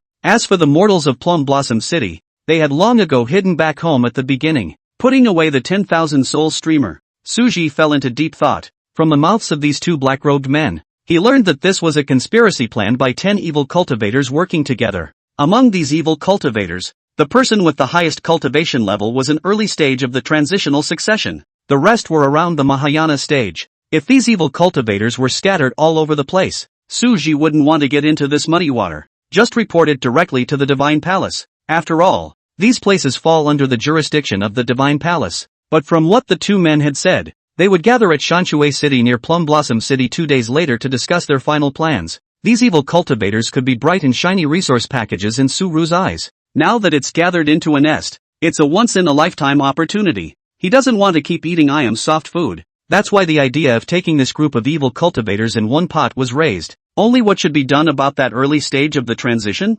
Thinking about something? Noticing Su Ji falling into deep thought, Jiang Xianya wondered. Su Ji didn't hide anything and spoke out his thoughts. I'll help you. Jiang Xianya gazed at him quietly, her gaze gentle. Su blushed with embarrassment. Isn't that still the same as being a soft touch? Seeing the hesitation in his eyes, Jiang Xianya added, you promised me. Su Ji certainly remembered the previous agreement with Jiang Xianya. Alas, forget it. Soft rice is soft rice. Not too shabby. Good. Then we'll go together in 2 days. At the moment he was really weaker than I am. Later, when he's better than I am, he won't have to eat soft food. With today's cultivation speed, I believe that this day will soon come. That early stage of the transition will not injure you, right? Suji said with concern. He would rather not have these resources than see Iam get hurt. No, I can cut him down with one sword. Suji was dumbfounded. Is awesome. He roughly estimated that when he broke through to the early stage of Mahayana, he would at most be at the level of the early stage of transition. After all, the further back you go, the wider the realm divide becomes. It was a completely different realm than before. Chapter 150, Plum Blossom Grove. End of episode. Suji proposed with a smile on his face. How about we go to the Plum Blossom Forest now? Jiang Xinya nodded in response. I was planning to take a stroll through Plum Blossom City, but I ended up being disturbed by these two. Nowadays, there's no interest in strolling around Plum City, either. Seeing her promise, Suja stepped forward and took the little hand. Immediately, the figures of the two disappeared. As for those cultivators in the city who were hit by the god-devouring curse, when the source is dealt with in 2 days, it will free them from control. Maybe it's because all the monks in Plum Blossom City are under a spell, and the mortals are busy making a living. As the two landed in the plum grove, there wasn't even a single person to be seen in the vicinity, except for the occasional crisp bird call coming from the forest. Looking at this endless forest of plum blossoms in front of him, Suji couldn't help but sigh that the rumors were true. The plum blossoms here are really pretty. The petals of these plum blossoms, perhaps because they had absorbed the aura, flowed with a faint aura of beauty. When he left Plum Blossom City just now, he used his divine sense to sweep through the nearby stalls. Among them were found mortals selling flower cakes. It is assumed that the raw materials used are these plum blossoms. Choosing a path at random, Suji and Jiang Xianya walked side by side in the plum blossom forest. Suji could clearly feel that Iam's brow was a little more pleasant since she came to this plum blossom forest. Perhaps it's because the area is suitable for plum blossoms. There are many different kinds of plum blossoms here. As far as the eye can see, there is a wide variety of plum blossoms. There are white as snow jiangmei, there are pink like the xiaogongmei, and there are red like fire cinnabar plum. These plum blossoms are in bud, or in full bloom like a cloud, or half open, each with its own unique posture. Hundreds of plums bloomed and overwhelmed the crowd. Suji hadn't seen so many kinds of plum blossoms even when he was in the blue planet. Red, pink, white, there were all of them, and for a while, I couldn't help but look at them a few more times. But after a few glances, he withdrew his gaze and silently watched Iam's every move. Nothing else. Hanami, people are more beautiful. She was as light as a butterfly through the forest of plum blossoms. From time to time, he stood still and watched, but at other times he stepped forward to caress the flowers. Suji watched quietly from the side and did not make a sound to disturb, but in the moment after she had stroked it, and crossed over to this plum blossom, Suru would all quietly pick that plum blossom and put it away in his storage ring. This small gesture did not escape Iam's eyes. Noticing his little gesture, the corners of Jiang Xianya's lips rose slightly, outlining an absolutely beautiful arc. I can't stop a little sweetness from rising in my heart. At a certain moment, Suji curiously said, why do you like plum blossoms? As far as I can remember, Iam doesn't seem to be a big fan of anything other than plum blossoms. Every time I ask her where she wants to go, she replies, where you are. Ask her what she would like to eat. She replied, anything you make. The only exception to this is the plum blossom. It made him a little curious that, frowning slightly, his gaze fixed on these plum blossoms. Minds are darkened by the thought that and yet, I really can't think of a single thing. Sensing his doubts, Jiang Xianya pursed her lips, her beautiful eyes smiling. You want to know? Can I say it? Sutsu tried. He's not one to break the ice. If Aya doesn't want to talk, then he doesn't ask is. Jiang Xianya didn't answer yes or no. It was only the next words that made Suji perk up his ears. I've had true immortal cultivation for as long as I can remember, and grew up in an isolated place. Upon hearing Aya mention her birth, Suji's face was instantly covered in seriousness, even unconsciously slowing down the rhythm of his breathing for fear of missing a word. There's nothing there but a plum blossom tree. After a slight pause, Jiang Xianya added, to be precise, there's also an ethereal female voice that comes through the air every now and then. Since I can only be in the company of plum blossoms, I have come to think of this flower as beautiful over time.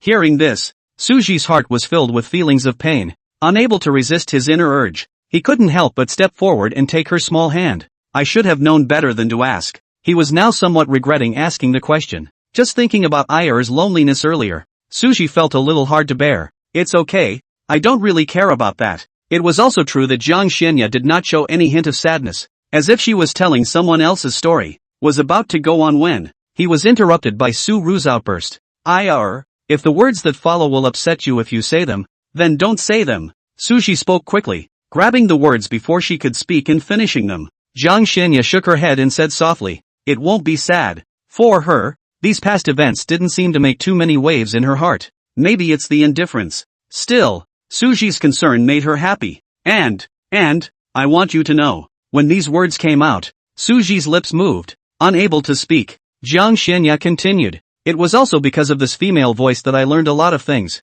Common sense, cultivation techniques, and the deception between cultivators. It was around the late Immortal King stage when that voice never appeared again. When I broke through to Immortal Emperor, that place collapsed with me, and I ended up in the Immortal Realm. And then I was taken in by Aunt Zhang, and then after that, Jiang Xianya looked sideways and, not understanding why Suji suddenly called her, without waiting for her to think about it, she felt a sandalwood scent hit her face, and immediately afterward she fell into a warm embrace. The sun was sinking in the west, and the plum blossom forest was tinted with a golden glow. Suji went forward and held her tightly, facing the light, and said word by word, "Aya-chan, no matter what happens in the future, I will always be with you." Kang Xian Aya was stunned at first. After a long time, with a soft smile, she reached around Suji's waist and pressed herself a little closer to the other party. While trying to say that I'm really not upset by this, but when he felt the heartfelt and genuine feelings of Suji, she decided not to say such unsettling things. Chapter 151 Definition of Good Food. Alright, Jiang Xianya slightly raised her jade hand and gently patted that sturdy back, signaling him to let go. Holding on too long. Even if he couldn't bear to break the cozy atmosphere, he had to speak up and, she also wanted to stroll around this plum blossom forest with Suji, repeatedly making sure Aya wasn't sad and lost. Only then did Suji slowly let go of his hand. Something came to mind and spoke up. I'll take some seeds first and plant them when I go back to the Star Small World. In a short time, with Aya's help, Suji then put a large bag of seeds into his storage ring. The two then wandered around some more. It wasn't until the sun had completely set and the last rays of sunlight disappeared into the horizon that he returned to the Star Small World. As soon as Suji came back, he was busy taking out the seeds and preparing to plant plum trees. Seeing this, Jiang Xianya didn't drink her tea and was ready to step forward to help, but was refused. I'll do this kind of work. After saying that, Suji led her hand to the tea table, then gently pressed the fragrant shoulders to make her sit down. No, we're together. Unexpectedly, the moment Suji's palm left the room, Ginger Fairy Aya stood up again. Though for some reason, he's been getting more and more attached to Suji lately, but that's what she wanted to do. It was the same when I was in Plum Grove before. She also stayed by his side when Su resigned to fetch the seeds, always staying a step away. In the face of her insistence, Suji was first stunned, then smiled helplessly. The end is a compromise. It didn't take much effort anyway. With the aid of psychic power, the two of them worked for each other. In no time a large number of plum trees were planted. Sutsu planted these plum trees in rows of 2 plum trees of the same species are arranged symmetrically. Aya-chan, do we need to use spiritual energy to accelerate their growth? No need. Let nature take its course. Jiang Xianya shook her head. The beautiful results are certainly striking, but the gradual growth process is no less impressive. Suji nodded. Then surveying the plum trees planted before him, the heart couldn't help but surge with a vague sense of anticipation. Halfway through the day, he withdrew his eyes and, I'll make dinner. Suru wanted to have dinner with Ayam for once in a long time. As far as I can remember, ever since Aya's recovery to the realm of not eating grains until now. None of them have had dinner. On a whim, too. The result was that before he could take a step, he was pulled by a small hand. What's wrong? Suru stopped and looked back.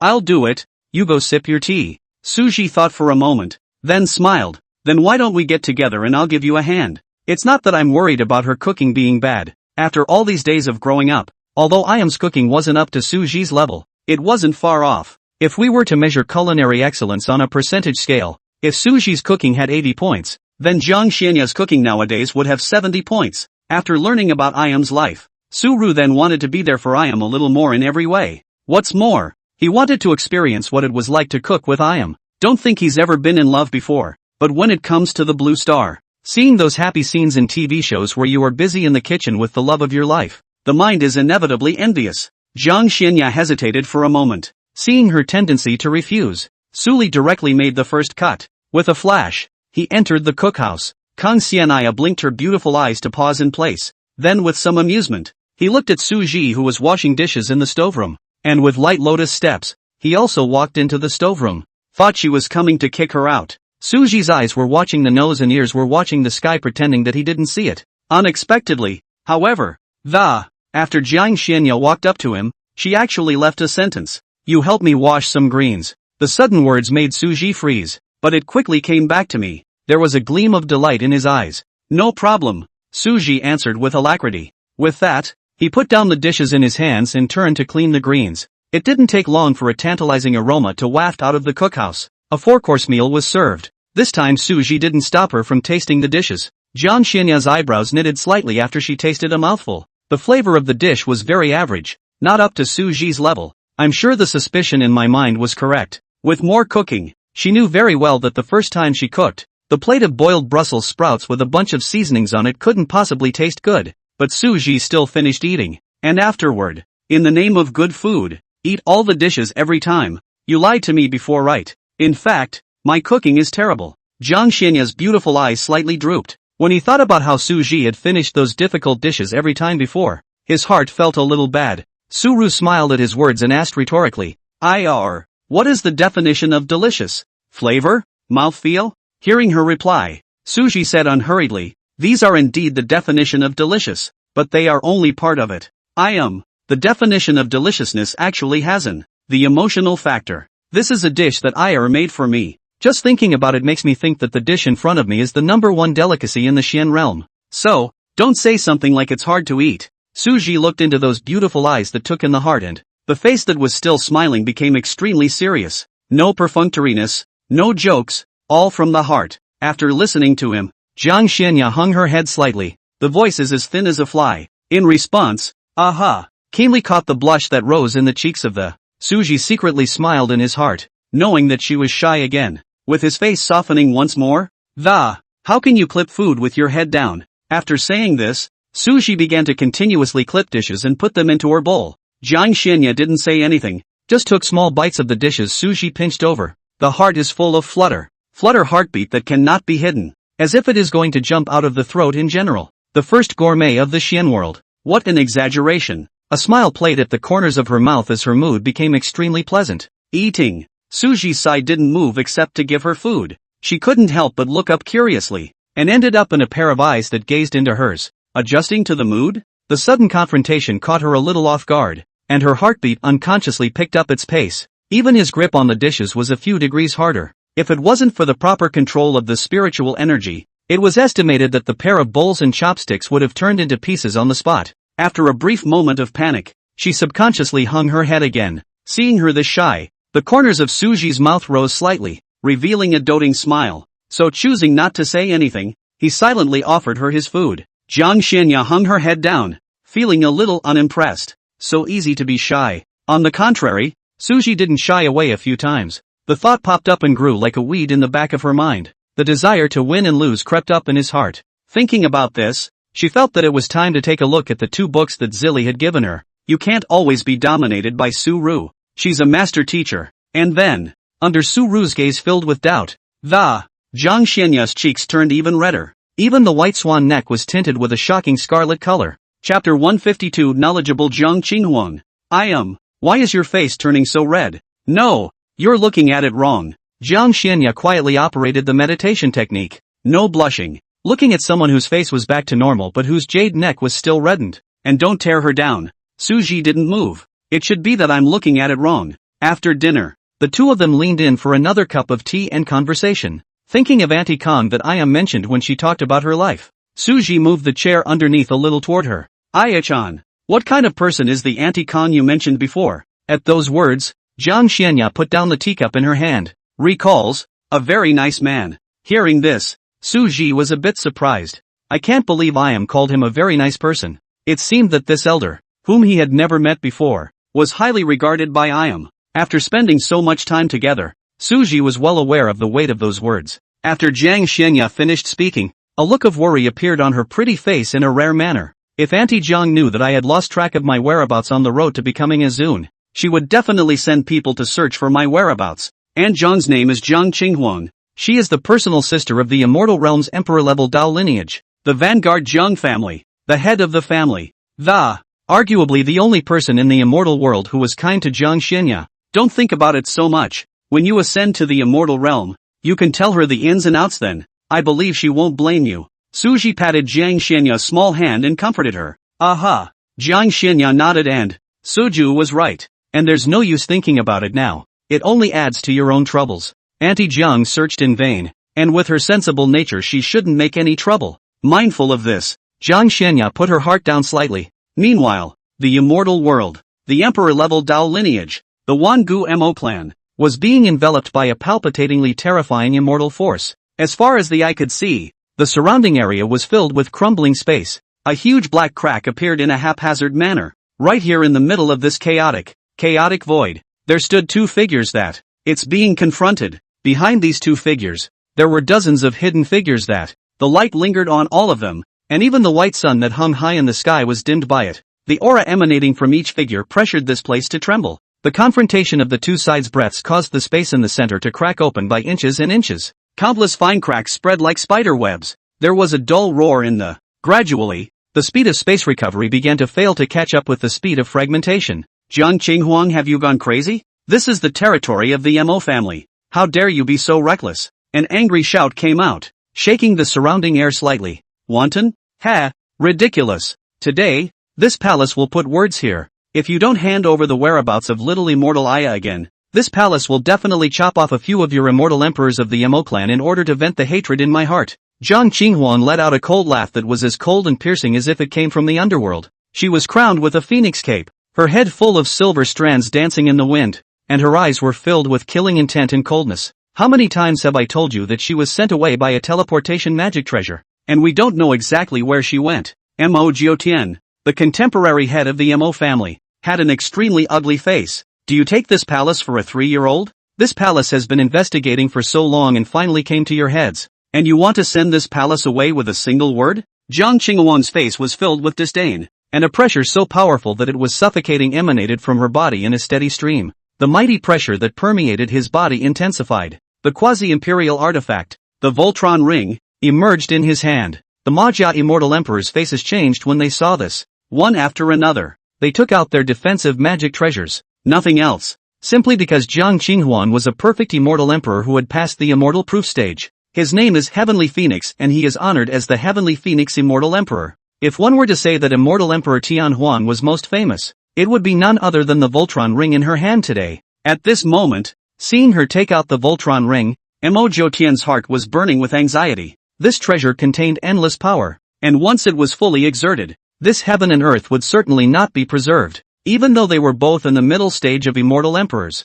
he who had not passed the immortal proof stage was like the difference between clouds and mud compared to Jiang Qinghuan. Although the emperor-level Taoist systems all have great emperors in their ranks, excluding these supreme existences, there were also strengths and weaknesses in each emperor-level Dao lineage, and the vanguard Jiang family is right upstream. Their vanguard Mo clan was just barely in the middle and lower reaches. There is a disparity in strength between the two. Because of this, facing the aggressive Jiang Qinghuang in front of him, Mo Jiutian retreated step by step, so much so that, if he didn't summon the elders, he simply couldn't do anything about Jiang Qinghuang. This damned MOU. If it wasn't for the fact that he was ranked second on the immortal ranking and was a direct descendant of the Grand Elder and the Third Elder, he also didn't need to come here to face the Jiang family's wrath. If it were an ordinary junior, the moment Jiang Qinghuang came to his door, he was able to order the man to be handed over. That's the way it's always been in the Immortal Realm's Emperor-level Taoist system. In the face of an Emperor-level Dao system with a huge difference in strength,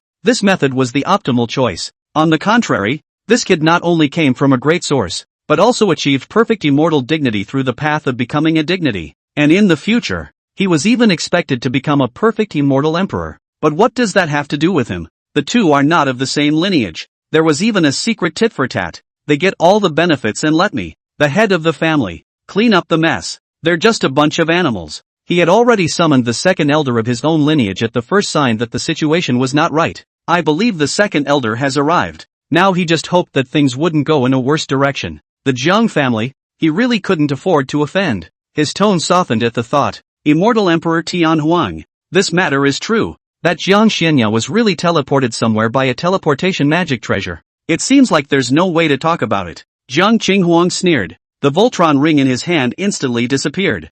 Snapping his fingers, he heard a click. The piece of space where the immortal emperor of the Mo clan was located was shattered into pieces as much as possible. Spatial turbulence swept through the immortal body. In an instant, the Mo family immortal emperors, including Mo Jiutian, were shaken and spat out a mouthful of blood in unison. Traumatized. The blood weighed as much as 1,000 pounds, and when it hit the ground it sank deep into nowhere. Immortal Emperor Tian Huang, do you really want to start an emperor battle? Mo Jiutian was incredulous and, I didn't think she'd actually have the guts to do it. This crazy, simply a madman. Although the Vanguard Mo family is not as good as the Vanguard Zheng family, however, if the Emperor War were to begin, then there would be a battle between the two Daos until the great Emperor Dao fell. They also have a great emperor in the ancient Mo family, though not a perfect one, but neither was the Zheng family's great emperor. Isn't this crazy afraid? You're threatening this palace? Jiang Qinghuang's beautiful eyes narrowed slightly, her face becoming even colder. The vortex ring in his hand flashed with an even more brilliant immortal light. As the immortal light shines, surprisingly, the space around them began to tremble violently.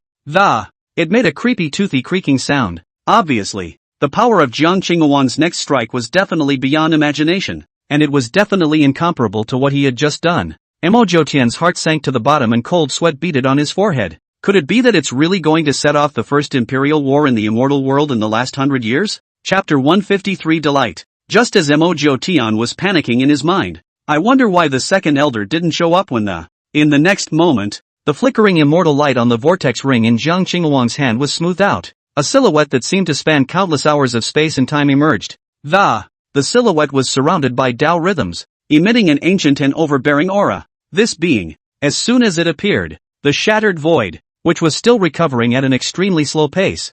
At the moment it was completely still. Mo Jiutian's pupils shrunk and his face became extremely grave. Finally, he knew why the second elder didn't step forward. Only because this person is a great emperor. In this situation, if the two great emperors met again, there was no telling what might happen. Green Phoenix, retreat! The pale voice of the Zheng clan's great emperor rang out. A trace of unwillingness flashed across Jiang Qinghuang's face, but she was also aware that trying to continue to make a move in front of the elders was no different from a fool's dream. Putting away the Voltron ring, Jiang Qinghuang took a deep breath. With a frosty face, he swept a glance at the crowd of the Mo family and, turning around, he disappeared into this world. After all these years of investigation, she searched for all the Dao lineages behind those who had surrounded little fairy Aya at that time. This MOU of the Wangu Mo family was the only one who survived at that time. If he hadn't realized that Xian Aya would have taken care of this man on her own, she would have struck out long ago and shocked it to death. Although he knew that what Mo Jiutian said was true. But so what? Jiang Qinghuang was just looking for a reason to take it out on little fairy Aya. Alas! I hope little fairy Aya is safe. A ghostly sigh sounded and soon fell silent again. Early the next morning, when Jiang Xianya woke up, she realized that she was again and again held in Su Ji's arms. Feel the heat coming off of him. Looking at the location of the, as expected, she was the one who initiated the embrace. Beautiful eyes blinking, as opposed to opening my eyes before and being so shy that I wanted to run away. Nowadays it also just made her heart beat a little faster. Unconsciously, she had gotten used to the feeling of getting up in the morning and being held in Su Ji's arms. Carefully removing the arm that was looped around his waist. Make sure you don't touch him. Before sitting up slowly, Jiang Xianya didn't leave the cabin right away. Instead, he gazed silently at the sleeping face in front of him. He just watched for a while before quietly putting on his little embroidered shoes and leaving the cabin. Because he was defenseless within the star-small world, Su Ji was still immersed in sleep. Didn't notice Jiang Xianya's departure. Jiang Xianya came to the courtyard and didn't go to make breakfast as usual. Instead, he sought a spot away from the cabin, then took out a pink book and she clutched the books with both hands, her eyes revealing a hint of hesitation. Ryoga made up his mind to turn the first page. Swish! Of a moment, the white and pink cheeks were instantly colored red. She bit her bottom lip lightly to force back her shyness and continued to turn to the second page. Page 3. When Su Ji woke up, he realized that Ayar was missing from his arms. Thinking she was off making breakfast as usual, she didn't pay much attention. Stretching out, simply organized, push open the wooden door to the courtyard and I saw the trance-like and dull-eyed Jiang Xianya sitting on a wooden chair. On the table was a pot of porridge. It was the first time Su Ji had seen her in this dumbfounded state. Somewhat curious about what happened. Why do you look so disoriented? While saying that, Su Ji moved his chair over and sat down right next to hers. This sitting, Jiang Xianya stood up with a whoosh as if she had been electrocuted. This abnormal behavior filled Su Ji's head with confusion. are you alright? You seem a bit off today. Seemingly feeling that she had moved too much, Jiang Xianya slowly sat back down again, preventing her from being seen by Su Ji. She forced herself to remain calm and said in a calm tone, "It's fine." Su Ji was even more puzzled. "It's not like it's okay in any way. I don't think he did anything that would make I am shy, just to be on the safe side." He swept his dress with his divine sense and found it to be fine. Finally, a conclusion was drawn. The problem, if it didn't come from him, could be I am herself. At that thought, he shifted his eyes to her and surveyed her for a few moments, still as cool and beautiful as ever. There's nothing wrong with looking at it. This caused him to be a bit puzzled at once, noticing Su Ji casting a glance. Jiang Xianya's heart tightened as she hurriedly uncovered the pot and served Su Ji a bowl of porridge. Hopefully, with the help of this bowl of porridge, Su Ji would make him withdraw that gaze. But after Su Ru took it, but just set it down on the table in front of him, unperturbed, and then, reaching out, he put his left hand on top of the table and propped his head up to look at her.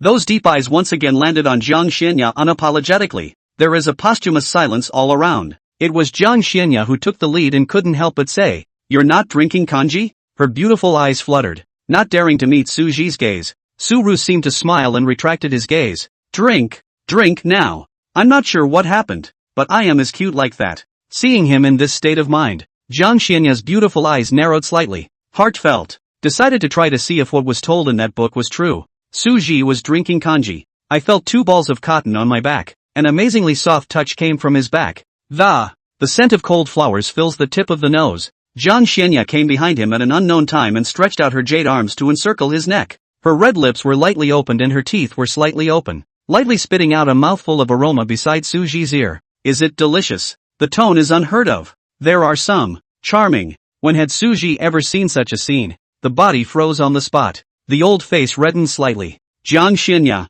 who was always paying attention to Su Ji's face, after seeing him blush, the deep turquoise eyes flashed with a hint of amusement. It seems that what is said in that book is true. It worked. He was just getting carried away when he heard a low chuckle spill out of his throat. An ominous feeling struck. His mind drifted back to the last time he gave away his Dharma robes and was kissed, and he laughed this way and that low. Realizing that the situation was not good, Jiang Xianya hurriedly tried to pull her hand back. But, late. A softness came over me. The next moment, she was yanked into Su Ji's arms. Without the slightest hesitation, Su Ji directly lowered his head and, well, no, how did he? Jiang Xianya's beautiful eyes contracted, her heart filled with disbelief. He actually, stretch? Su Ji didn't treat her politely. It's a little raw at first, but slowly becoming proficient at it. Savor the deliciousness of it with reckless abandon. Jiang Xianya tried to push him away. Instead, his body was a soft mess with no semblance of strength. Want to talk, but how could she be allowed to talk in the present situation?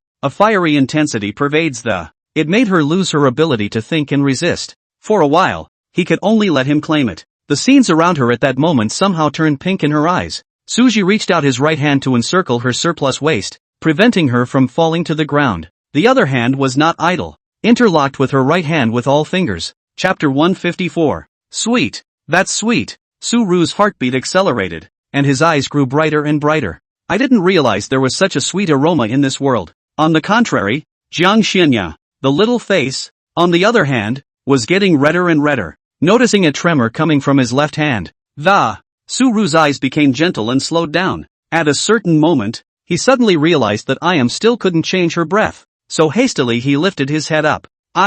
Is everything okay? After getting a chance to catch her breath, Jiang Xianya's face recovered a few moments. Still flushed with a charming blush, she grunted softly, indicating that she was fine. Su Ji gazed at the person in front of him with burning eyes, and couldn't help but take her into his arms. The corner of his mouth turned up, teasingly saying, "How can I hold the sword when her hands are so shaky?" Jiang Xianya pursed her lips in shame, her cheeks reddening as she gasped lightly, "Shut up. There's something on you that's resting on me. Take it away." The voice still had a hint of coquettishness in it though, but Su Ji no longer cared to appreciate it, and the smile on his face instantly froze. "There's something resting on the, out of the way. You can't hold this thing." Adjusted his sitting position. The upper body leaned forward slightly and sat back. Better now? Thought that was the end of it. Unexpectedly, Jiang Xianya shook her head, or shelved. The corner of Su Ji's mouth tugged, and his face was extremely embarrassed as he said, "Is there any strength in Ayer's body?" Although she didn't know why Su Ji asked this,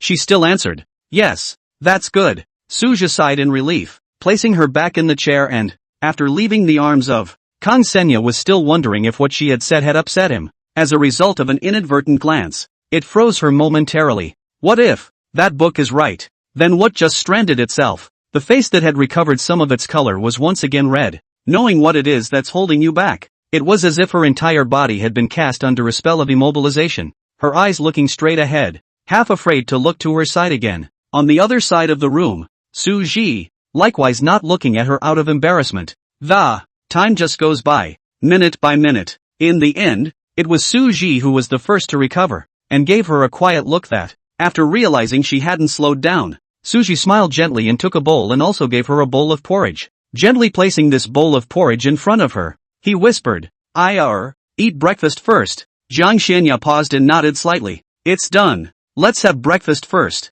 Immediately afterward, the two of them just quietly drank porridge, knowing that Ayam was still shy. So Suji deliberately slowed down the speed of the kanji to give her more buffer time. When all the porridge on the table had been eliminated, Jiang Xianya also slowed down. In fact, she could erase these emotions with the meditation technique. However, under non-essential conditions, the Jiang Xianya didn't want to do that. Although a little shy indeed, but the heart was more joyful and sweet. She doesn't want to erase that. Suja also held this thought. After calming down, Jiang Xianya's trust in that book went to another level. Because of the time, so she only finished one book and came back to make breakfast. The rest of the book. Thinking about what just happened, Jiang Xianya decided it would be better to see it later. Tomorrow is the day we go to Shanshui City to deal with the evil cultivator gang. But they weren't in a hurry to rush to Shanshui City. Mountain View is very close to Plum City. It would only take half a tea to get there, and it would not be too late to move tomorrow. Today, Suja was preparing to build a hot spring within the Star Small World. As for practicing, it's enough to double up with Ayam every night before bed. Who cultivates alone and alone these days? The cultivation level raised by 2 hours of dual cultivation with Ayar was much more than if he had cultivated alone for a night. Hot springs are not difficult to build. Laying out a heat-generating array and placing some spirit stones will make it generate heat constantly. Sulfur and other materials. Suji did not prepare. Although there were such materials in the Xian realm, he didn't like the smell of sulfur. Instead of comparing, it would be better to put in some heavenly materials. Anyway, I'll be able to score another one tomorrow after I take care of that cargo of evil cultivators. Not enough to rob again later, and then we'll go back to the right path. More of this sort of thing, the better. It's not guaranteed that you can also accumulate merit and enhance your chi. He was a little skeptical that the last time he fished at Spiegel Lake, it might just be because he spent all his chi to meet Ayam. It's what leads to not having the chi to catch the fish. Do what you say you're going to do. While Ayam wasn't around, it would be a good time to surprise her. Lately, Jiang Xianya occasionally went to the cookhouse to develop new dishes. See that she is interested in cooking. Suji then handed over all the numerous ingredients that he had previously purchased at Destroyed Star to her, and a cookbook. Inside this cookbook were all the dishes Suji could cook. It was prepared after Ayam finished cooking for the first time. Because of the rapid improvement in her cooking skills back there, Su-Ru also dismissed the idea. Now that Ayam wants to work on new dishes, then this cookbook will come in handy. Originally, Suji also proposed that the two of them take turns doing it, but in the end, seeing that she was really interested, I let her be, quietly leaving the courtyard. Eventually, he stopped at a corner cleverly hidden by some small mountains, then those environments where there's no shade at all around them. Suzuki believes that a spa built in this environment has a more ambient feel to it. Although there were only two beings in the Star Small World, him and Ayam, but Su-Ru was also too embarrassed to soak in a hot spring in an empty place. Take a step back, even if he could. Then we have to take Ayam into consideration. I feel like there's something missing. A moment of reflection. Suja took out a few plum tree seeds from within his storage ring and planted them around the area. After making sure those plums don't block out the sky, use spiritual energy to accelerate the growth of these plum trees. With the nourishment of spiritual energy, the plum blossom tree began to grow at a speed visible to the naked eye. In no time at all, it had grown to the thickness of a bowl. Trimming off some of the unsuitable branches of the ambience around the spa has been created. All that's left is to build the spa. Half an hour later, Suji stood to the side, looking at the hot springs in front of him that emitted a refreshing fragrance and heat. He couldn't help but have a satisfied smile on his face. When it comes to the best time to soak in a hot spring, that's naturally the night. So he was going to wait until night to tell Ayam. The spa is not far from the small compound that you can reach it in an instant with your harmonization stage cultivation. Suju returned to the courtyard, subconsciously looking at the silhouette in the cookhouse. Seeing that she didn't notice, She let go and, coming to the tea table, he poured himself a cup of spirit tea and, just sitting quietly at the table drinking spiritual tea, waiting for the night to come. Chapter 155, Landscape City. Twilight is falling, and the stars are pointing. Time comes to night without realizing it. Tea table. Suji put down the teacup in his hand, looking sideways at the silhouette that he never tires of looking at. Full of mystery. I'll take you to a place. Jiang Xianya couldn't help but look at him a few more times. I don't understand what's so secretive all of a sudden. After following Suji to a certain place and seeing the scene in front of him, the color of amazement instantly swept from the bottom of his eyes. The moonlight of the night poured over the spring with water mist, dense into a light veil gently covered. A few pale pink plum trees at just the right spot near the spring punctuate the night. A warm breeze breezes by, bringing with it a refreshing scent. Occasionally, a pink petal or two would quietly drift down it spun and danced in the air, then touched the water lightly to stir up ripples. You made this? Jiang Xianya looked at Suji beside her with some surprise. The corners of Suji's mouth rose slightly, raising his sword brows as he said in a light tone, "Of course. What does IR think? Good looking." Knowing that he built it with his own hands, Jiang Xianya didn't mince words in her praise. The beautiful eyes were rippling with color. Upon hearing this, the smile on Suji's face grew brighter and brighter. Well, how about trying? Try? How? Shouldn't it takes two to be honest? No way. Absolutely not. She's not ready. At least, gotta give her some buffer time too. But then it occurred to me, it should be normal for a Taoist couple to do these things. Besides, he's so happy. Would it upset him if he didn't agree? Thinking about this, Jiang Xianya was in a dilemma. Suji's gaze fell on her cheeks that seemed to be able to drip blood. Knew she was thinking off the mark. In order to avoid her rambling thoughts, he immediately laughed softly and said, You soak first. I'll come back when you're done. After saying that, his figure flashed and left this place. He was afraid that if he said one more word, some shyster is going to be unable to hold his head up. Upon realizing that Suju had left, it was only then that Jiang Xianya realized that she was overthinking things. The mind gradually recovers. She didn't go to the spa right away, though. Instead, he stood still, as if thinking, for a long time. I don't know if I figured it out or what. She stepped lightly toward the steaming hot springs. The dress slips off at the moment. Early the following morning, the first rays of sunlight poured into the cabin through the wooden windows. Suji opened his eyes, feeling refreshed. Can't help but feel that spa should have been built out a long time ago. After last night's soak, I woke up this morning visibly feeling much more refreshed throughout. Maybe it's psychological, but it does feel a little more comfortable than before. Sitting up and stretching languidly, looking around, there was only the faint scent of flowers lingering on the tip of his nose. It seems like I have to get up earlier next time, Su-ru muttered to himself.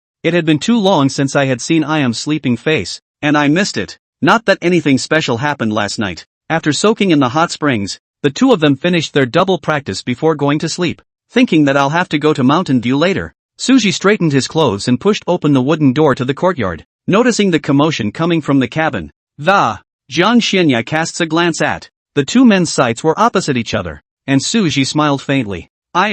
We should get moving. Jiang Xianya nodded slightly. Landscape City. City Lord's Mansion. On the first seat sat a purple-haired, black-robed cultivator with a shadowy face. At this moment, he was looking at the white-robed cultivator kneeling under the seat with eyes that looked at trash. A few moments later, he slowly raised his palms and, the screams were loud and clear. The white-robed cultivator flew straight backward like a broken kite. Nonetheless, the white-robed cultivator's face did not show any semblance of dissatisfaction. Hastily, he rolled back to his original position and knelt. My lord, spare my life. After I received the news yesterday, I rushed to Plum Blossom City without stopping to start the investigation. But the time was even too. Facing Lu Qi's increasingly distorted face, the white-robed cultivator's voice became smaller and smaller until it was inaudible. Too horrified to say any more, he hastily put his head dead to the ground. I am afraid that the slightest carelessness will lead to murder. The entire room trembled as the terrifying pressure of the transition filled the room. The white-robed cultivator felt it hard to breathe and his body trembled uncontrollably.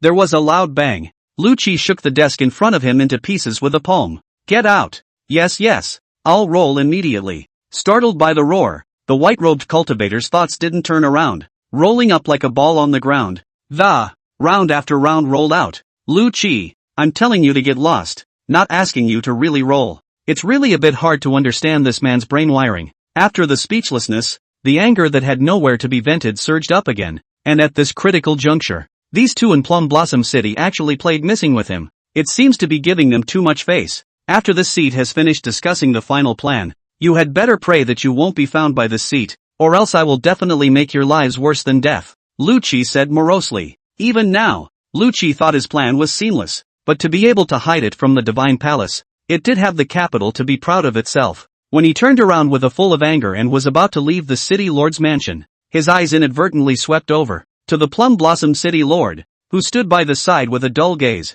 Lu Qi's face shows disdain. Immediately afterward, the arm swings. There was a crunch. It was a slap of tremendous force. The hit caused the city lord to stagger and almost fall to the ground. Only after doing so did Lu Qi's figure disappear into the city lord's mansion. Not choosing to confer within the city lord's mansion, it was because there were several evil cultivators with monstrous blood chi in their bodies, and it was easy for them to get together and go sideways, inviting the gaze of certain righteous cultivators. That's why he set his location within a demonic beast forest outside of Shanshui City. There's a perennial demonic aura there. It was able to mask the monstrous blood aura of those people very well. In just a few moments, Lu Qi arrived at the location of the deliberation. 7 figures shrouded in black robes had been waiting for a long time. Apart from the 2 who hadn't arrived from Plum Blossom City, the rest of the evil cultivators had arrived in full. Greetings, my lord, my lord. Looking around at a few people, Lu Qi had some comfort in his heart. Luckily for the others, there were no problems on their end. As for the Plum City side, anyway, all those cultivators were still controlled by the god-devouring curse. It's not too late to discuss the final plan and assign a person to go over there. The thought of it put him in a happy mood again. He waved his hand, signaling that there was no need for several people to say anything. Well, without further ado, let's get straight to discussing the plans behind us. If the plan is completed, at that time, this seat, no, it should be this immortal, who will give you and others the chance to become immortals. Several evil cultivators heard this and, breathing became rapid, and a greedy look appeared on his face. Looking at the crowd's reaction of such excitement, Lu Qi smiled smugly, pressing his hands downward, signaling them to be quiet. Start detailing the final steps of this program. Omit 1,000 words here. At the end of the day, he added, who's in favor? Who's against? After saying this, Lu Qi's eyes flashed with an imperceptible shade. In his heart, he secretly sneered and made an example of anyone who dared to object. Envy was more than familiar to him. Some evil cultivators who still had a few moments of sanity frowned. According to the plan Lutzi described, wouldn't their lives be at Lu Qi's mercy? That's not something they want to see. Of the 7 evil practitioners, excluding the incorrigible 3, all 4 of the remaining men felt instantly uncomfortable. Right away, a black-robed man with a thin frame stepped forward to retort. I counter, before the words are out of my mouth. Lu Qi smacked this evil cultivator's head with a slap. Even the divine soul dissipated under this slap. The remaining 6 people's bodies stiffened as they stared at the scene in a daze. Lu Qi is not the least bit flustered. Full of color, he explained, don't be nervous, everyone. This person is secretly colluding with the righteous cultivators and wants to set us up for injustice. The incorrigible trio wore expressions of dawning realization and nodded their heads. The remaining 3 had ugly faces. Having just been interrupted by this traitor, this seat will ask again. Who's in favor? Who's against? Chapter 156, A Sword is a Sword. I object. A not-so-light voice came from behind him. Lu Qi's forehead veins rippled. We've killed the chicken. Why are there still monkeys jumping out? The eyes followed the direction from which the voice had come. He'd like to see who was toast. But it turned out that the person who spoke was not any of the 6 evil cultivators. Instead, they were 2 figures standing in the void. You guys? When Lu Qi's gaze landed on Zhang Xianya, his face instantly changed drastically. You, what are you doing here? Seeing the person coming, Lu Qi's eyes widened. His face was as white as paper, and his body was trembling non-stop, even though the woman in the white dress was wearing a light veil that covered most of her face. But this air of coolness, like an immortal, this person must be the legendary Zhang goddess. A chill ran up his spine at the thought of that. Fear instantly took over Lu Qi's heart, without the slightest hesitation. At this moment, there was only one thought left in his mind: escape. And then, he turned around and left, like some kind of determination. Never looked back again. Several evil cultivators looked at each other in dismay. Although they had heard of the great name of the Zhang goddess, they had not seen it. And the Zhang goddess is at the transition stage. The white-skirted woman in front of me was only at the Mahayana stage, so they didn't associate it with that either. My lord? Still coming back? Finally, an evil cultivator couldn't help but shout. It was just that Lu Qi's figure was long gone from the spot. A second ago, These evil cultivators were still wondering why Lu Qi had left without saying a word. The second after that, a meteor fell from the sky and crashed down in front of them. Fixing his eyes on it, he couldn't help but suck in a breath of cold air and, isn't that Lu Qi? Only at this moment, his pupils had lost their color, and he was obviously dead through and through. Witnessing this scene, the crowd of evil cultivators were sweating coldly, their faces were pale, and they looked at the cool woman in horror. Suru was also shocked by the efficiency, but he quickly recovered. Originally, he thought that Aya's words about being able to cut down the early stage of the ferryman's tribulation with a single sword were meant to put him at ease. In hindsight, it's still a bit conservative, but the more powerful Ion was, the happier he was. Next it was his turn to perform. Immediately afterward, in the fearful gazes of these evil cultivators, Sushi called out the 10,000 soul streamer. With a wave of his hand, it was thousands of Mahayana divine souls. In an instant, a dense mass of divine souls covered the sky and, it's as black as locusts, lunging towards those evil cultivators. When the evil cultivators saw the scene, they were scared out of their wits. Are you an evil practitioner or am I an evil practitioner? But fear is fear. Survival instincts kept them from sitting on their hands. Each one of them blasted towards these divine souls with killing moves as if they had lost their minds.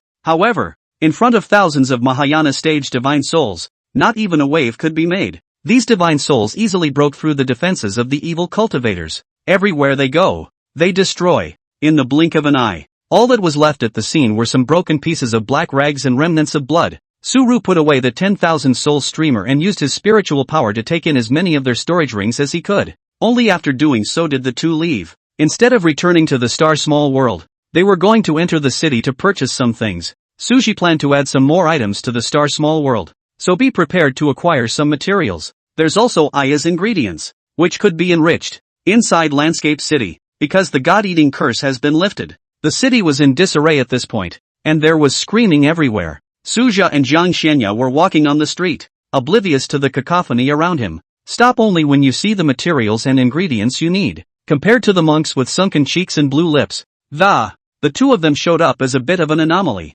However, Suji always had the pressure of a late-stage harmonizer permeating his body, so no one was so unlucky as to come up and pick a fight. But soon enough, one of the people in the crowd, dressed in the uniform of a city lord, did not move to leave. Inside the city lord's mansion, Zhou Xian looked at himself in the mirror and burst into a rage. He's in the mirror. Not only are your lips blue and your cheeks sunken, there was even a fiery slap mark on his face. Goddamn son of a, don't catch me, or you'll be in for an old time's trouble. In his first moments of sobriety, he, just report the weirdness to the shrine. I believe the Divine Palace will soon send someone over to investigate. When the culprits are caught, make sure he knows why the flowers are so red. Being secretly annoyed.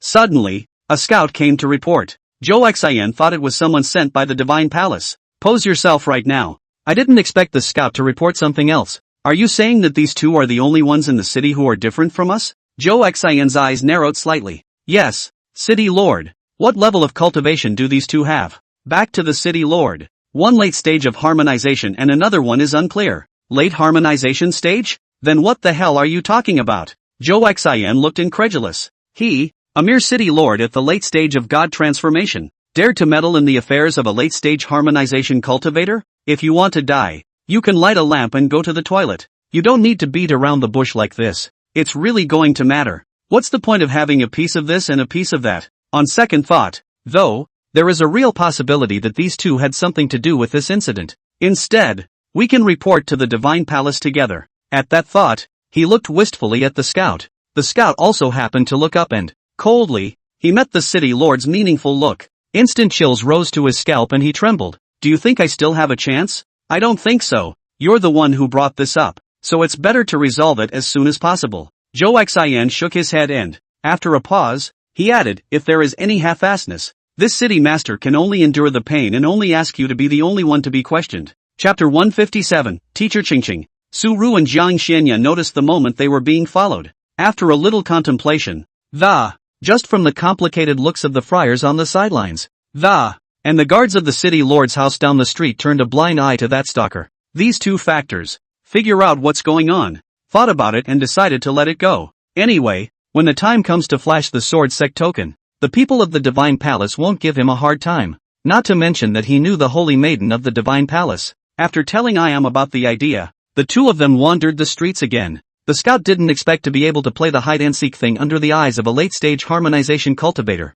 If he's capable of that, why can't he sit in the position of the city lord? I was prepared to be slapped to death. I didn't expect these two seniors to actually acquiesce to his stalking. If circumstances did not permit, he wanted to run to Su Ji, put his right hand in the position of his chest, and offer his heart for him. He's seen it all. Cultivators of this level of cultivation, in case the matter really had something to do with them, it would simply make sense to slap themselves to death. If the matter had nothing to do with them, then slapping themselves to death would be considered the inviolable dignity of a strong man. Still, reasonable. The crossover makes perfect sense. Although the first day of being a scout, just keep your head in your pants. But who wants to die when you can live? In a short time, Suji and Jiang Xianya were then stopped by a savage voice. You guys? Yeah, that's you guys. Don't move. Half an hour ago, 5-color glazed mountain range, palace main hall. Emotionless stepped inside the temple, a casual sweep of the eyes. Then I saw a young girl in green with a small and delicate figure and a playful and cute appearance standing not far away.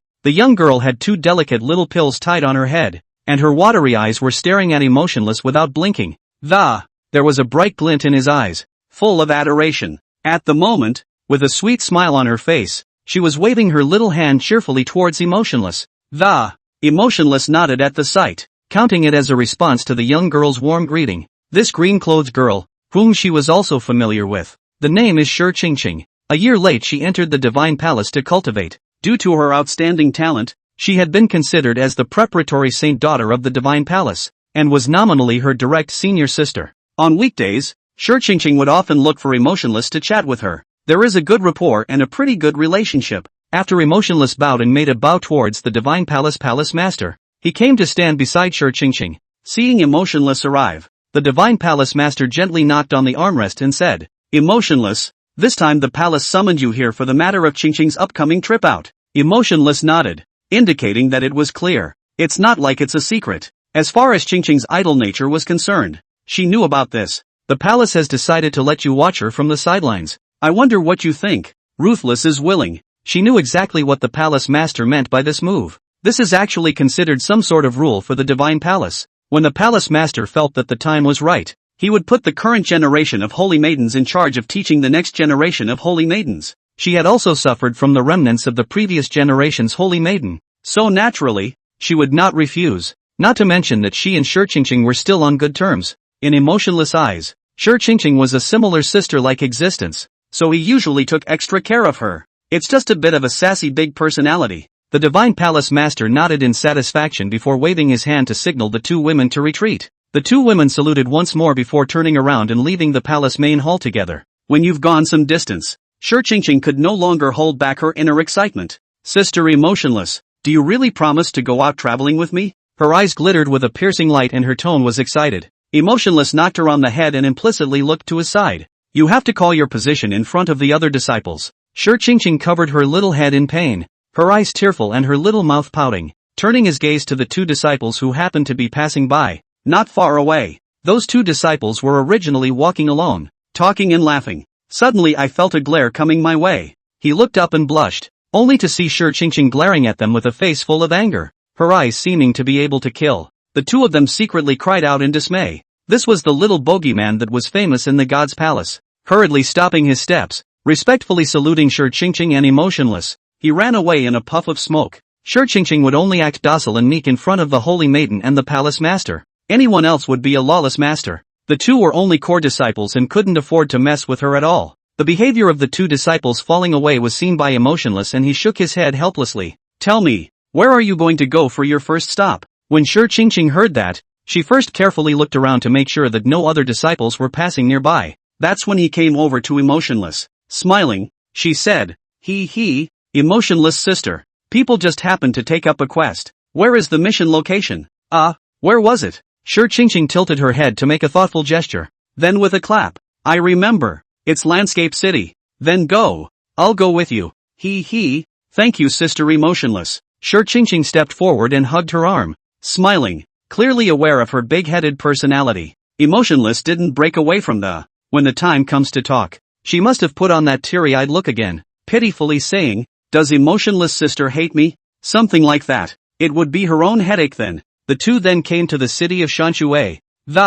Emotionless was about to take her to the city lord's mansion to inquire about the specifics of the mission when this girl, however, suddenly said she was going to buy some rouge. Ruthless isn't interested in that. To save time, she decided to seek out the city lord herself for information before making any plans. Sure, Qingqing regretted that Emotionless didn't accompany her though, but also knew that Emotionless never used them, so he didn't force himself. Promise to go to the city lord's mansion to look for Emotionless after you've made your purchase. Ruthless then left. Unexpectedly, Sure Qingqing finished buying rouge. On the way there, I met a man with a sneaky face. Since he was new to the city, it was not clear that the clothing the man was wearing was affiliated with the city lord's office. I thought to myself, this is a place under the jurisdiction of the Divine Palace. Immediately, he stepped forward and caught him. The scout saw the Divine Palace token hanging from her waist, and thought she was an envoy who had specially come to deal with this matter. Kneeling on the spot, he said whatever Sure Qingqing asked. So it's possible those two had something to do with this incident, isn't it? Back to the Supreme Envoy. Yes, but this is only the city lord's speculation. My subordinate thinks it's better to be more vigilant. And the cultivation of these two. The scout rattled off a bunch of stuff that Sure Qingqing's mind had long since flown far away after hearing the scout's affirmation. Totally didn't listen carefully to what the scout said afterward. All she could think of was that if Emotionless sister knew that she had found the clue to the mission so quickly, she would surely praise her for it. Thinking of this, Sure Qingqing couldn't help but feel her heart blossom with joy. Back in the day there was still a decent amount of listening to the, but seeing that he showed no sign of stopping, impatiently, he waved his hand to drive him away. Come on, there's nothing for you here. The scout took one step and turned back 3 times, wanting to say something. This top envoy's cultivation level is only in the middle stage of god transformation, not even as high as the city lord's cultivation. Can he really handle this? Sure Qingqing was completely immersed in the fantasy of impressing Emotionless sister at the moment. Ignoring the trio, he called out directly to the 2 men in front of him.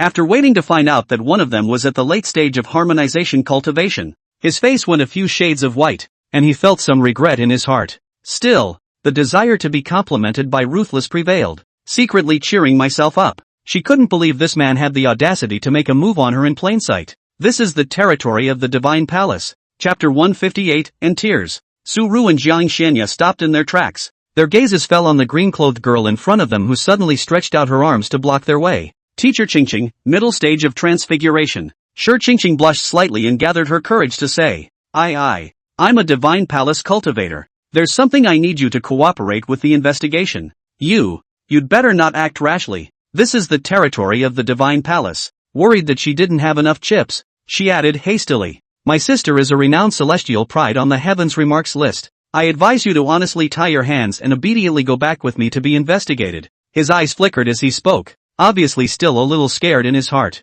Su Ru raised his eyebrows slightly. The line of sight quickly swept over the token at Sure Qingqing's waist that represented the identity of the Divine Palace. The Palace of God? The Heavens Remarks list? Is it really such a coincidence? Dispel the thoughts from your mind. Su Ji explained.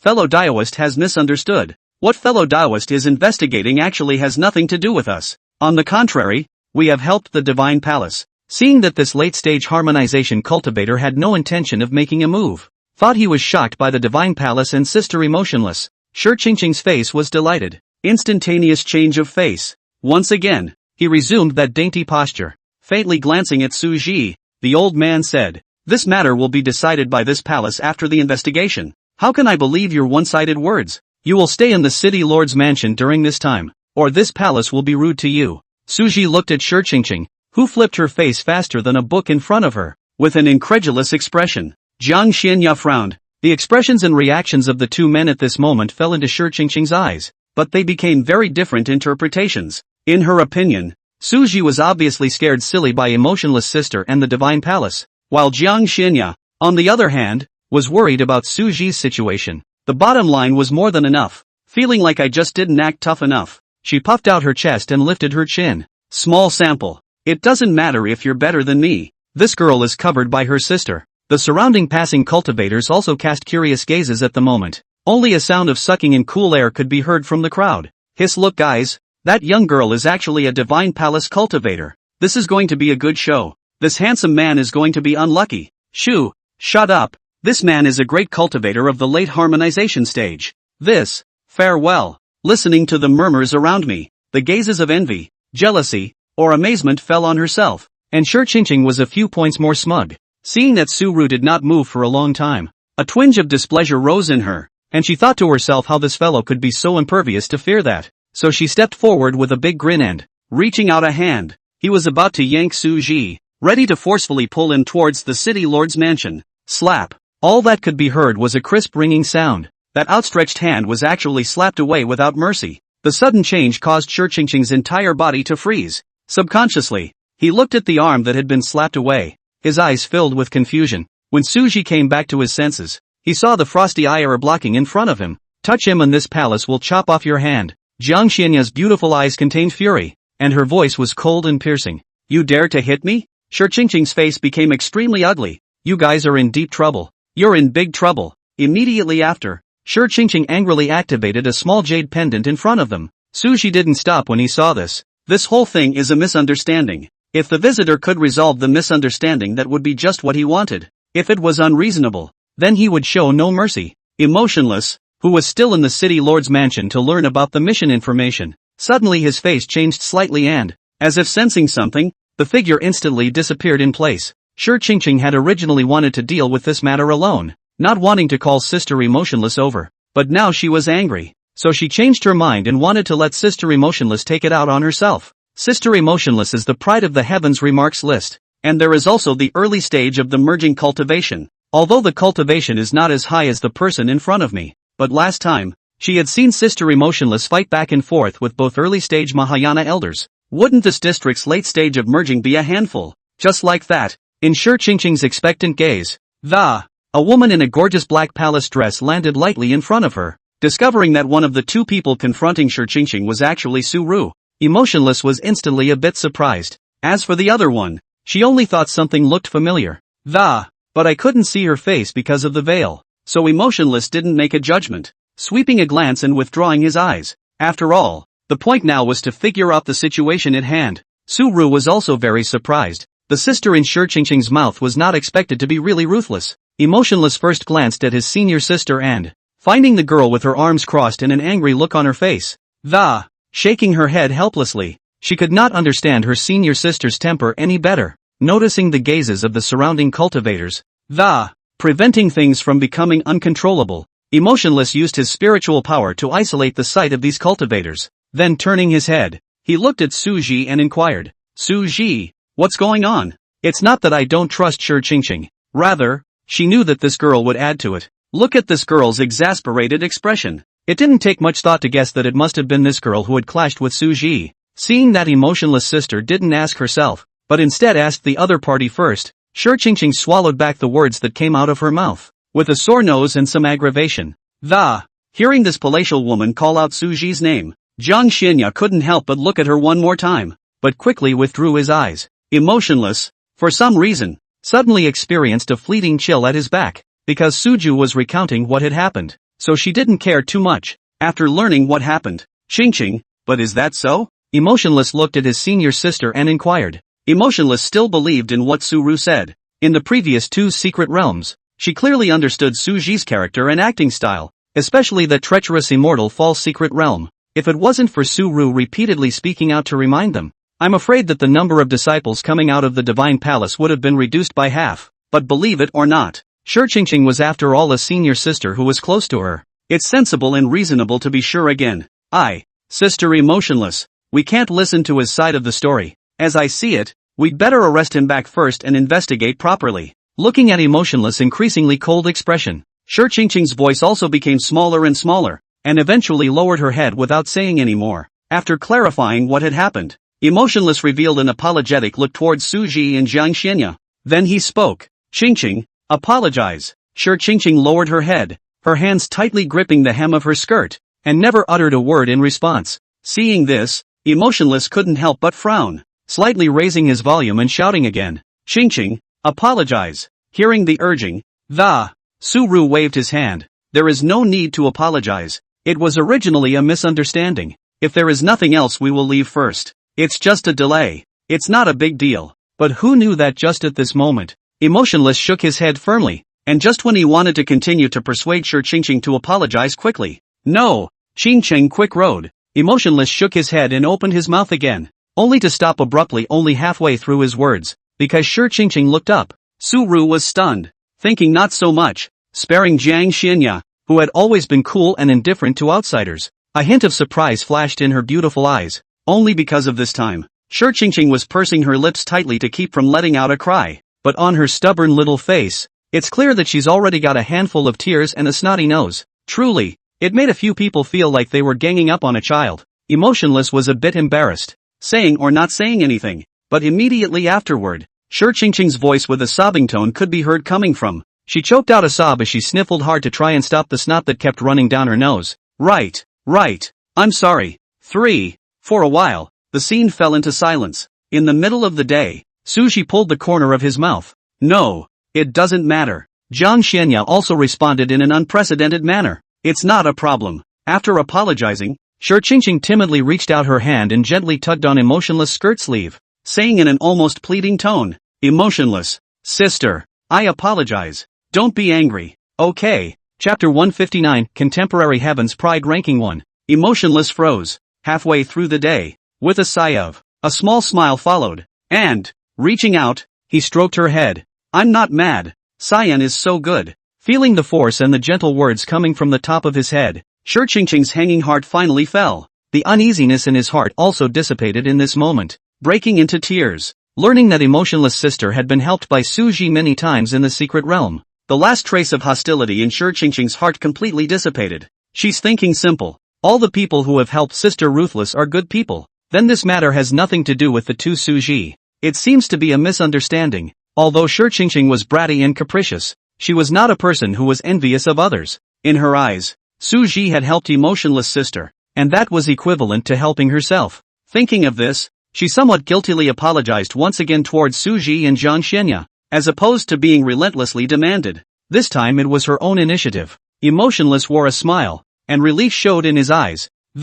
She could be said to know everything about her senior sister's character and temperament, informing her about being helped by Suji in the secret realm. It was in the hope that this would remove any stigma that might exist in the heart of the senior sister. Now it seems to be going very well, with a happy ending. Su-ru, this is my senior sister, Shi Qingqing. Emotionless stepped forward and introduced. Suji had known her name through the system long ago, still pretending not to know, though. Master Taoist friendship. I am Su-ru, and the one next to me is my Taoist partner, Jiang Xianya. After asking for Aya's approval, Su-ru greatly introduced her identity to Shi Qingqing. Shi Qingqing nodded, then said seriously, you can just call me by my name. Sister Emotionless benefactor is my benefactor. After saying that, he couldn't help but take a closer look at the two people in front of him again. Somehow, she always felt that the names Suji and Jiang Xianya seemed to have been heard somewhere, but she just couldn't recall. Emotionless, who was standing on the side, when he learned that the woman in the white dress was Jiang Xianya,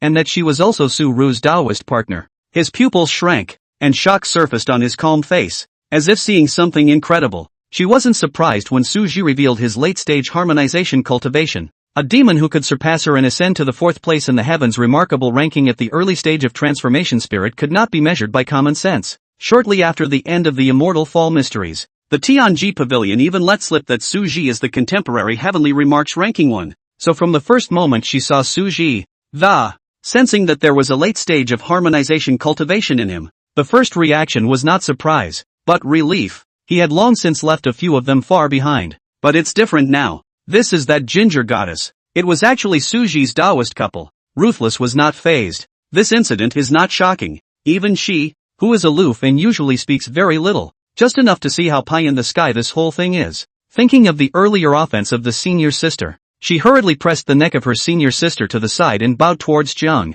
Holy Maiden of the Divine Palace Emotionless has met Divine Maiden Jiang. Qingqing, she's still young and a child, so please don't blame Goddess Jiang. Shi Qingqing secretly muttered, a bit depressed. I'm small? Where am I small? She felt so obviously grown up that, how can Sister Emotionless talk about her like that? She didn't understand why. For good reason. Emotionless sister would suddenly plead for her, until he reacted to the name calling in the words and was stunned. Ginger Goddess. Is that the Ginger Goddess? This moment, she finally knew where that strange familiarity came from. Isn't this what the palace master mentioned to her? One of the few people she must not neglect when she meets them?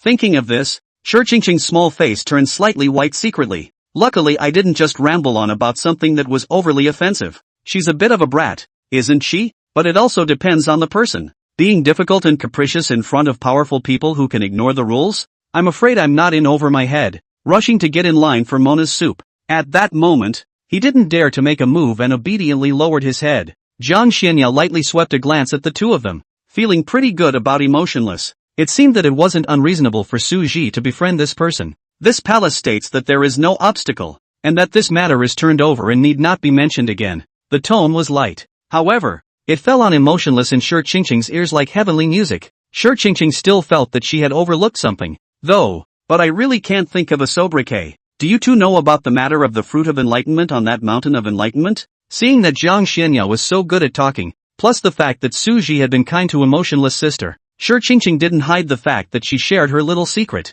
That's what she pulled out of her grandfather's beard. Originally, I wanted to keep this secret as a little surprise and tell emotionless sister when I was done with the mission. It would be a good idea to do a favor today. Anyway, the mission was handled without Su Ji's intention to finish it. It doesn't matter if you say it now. Not many people know about this, but definitely not many. Emotionless eyes brightened slightly at the words. The fruit of enlightenment? Qingqing, are you telling the truth? Aha. Shi Qingqing nodded. I had wanted to tell emotionless sister as a surprise, when I finished the mission. The fruit of enlightenment? Su Ru frowned slightly. This kind of thing is not recorded within the sword sect's collection of scriptures, so he wasn't sure what this fruit of enlightenment was good for. Seeing his confusion, Jiang Xianya thoughtfully explained. This fruit of enlightenment, when taken, can allow a mid-harmonization cultivator to break through a small realm. It's also rumored to boost enlightenment by a small amount. Emotionless and Shi Qingqing on the opposite side of the room were both attracted by these soft words. Totally unimaginable.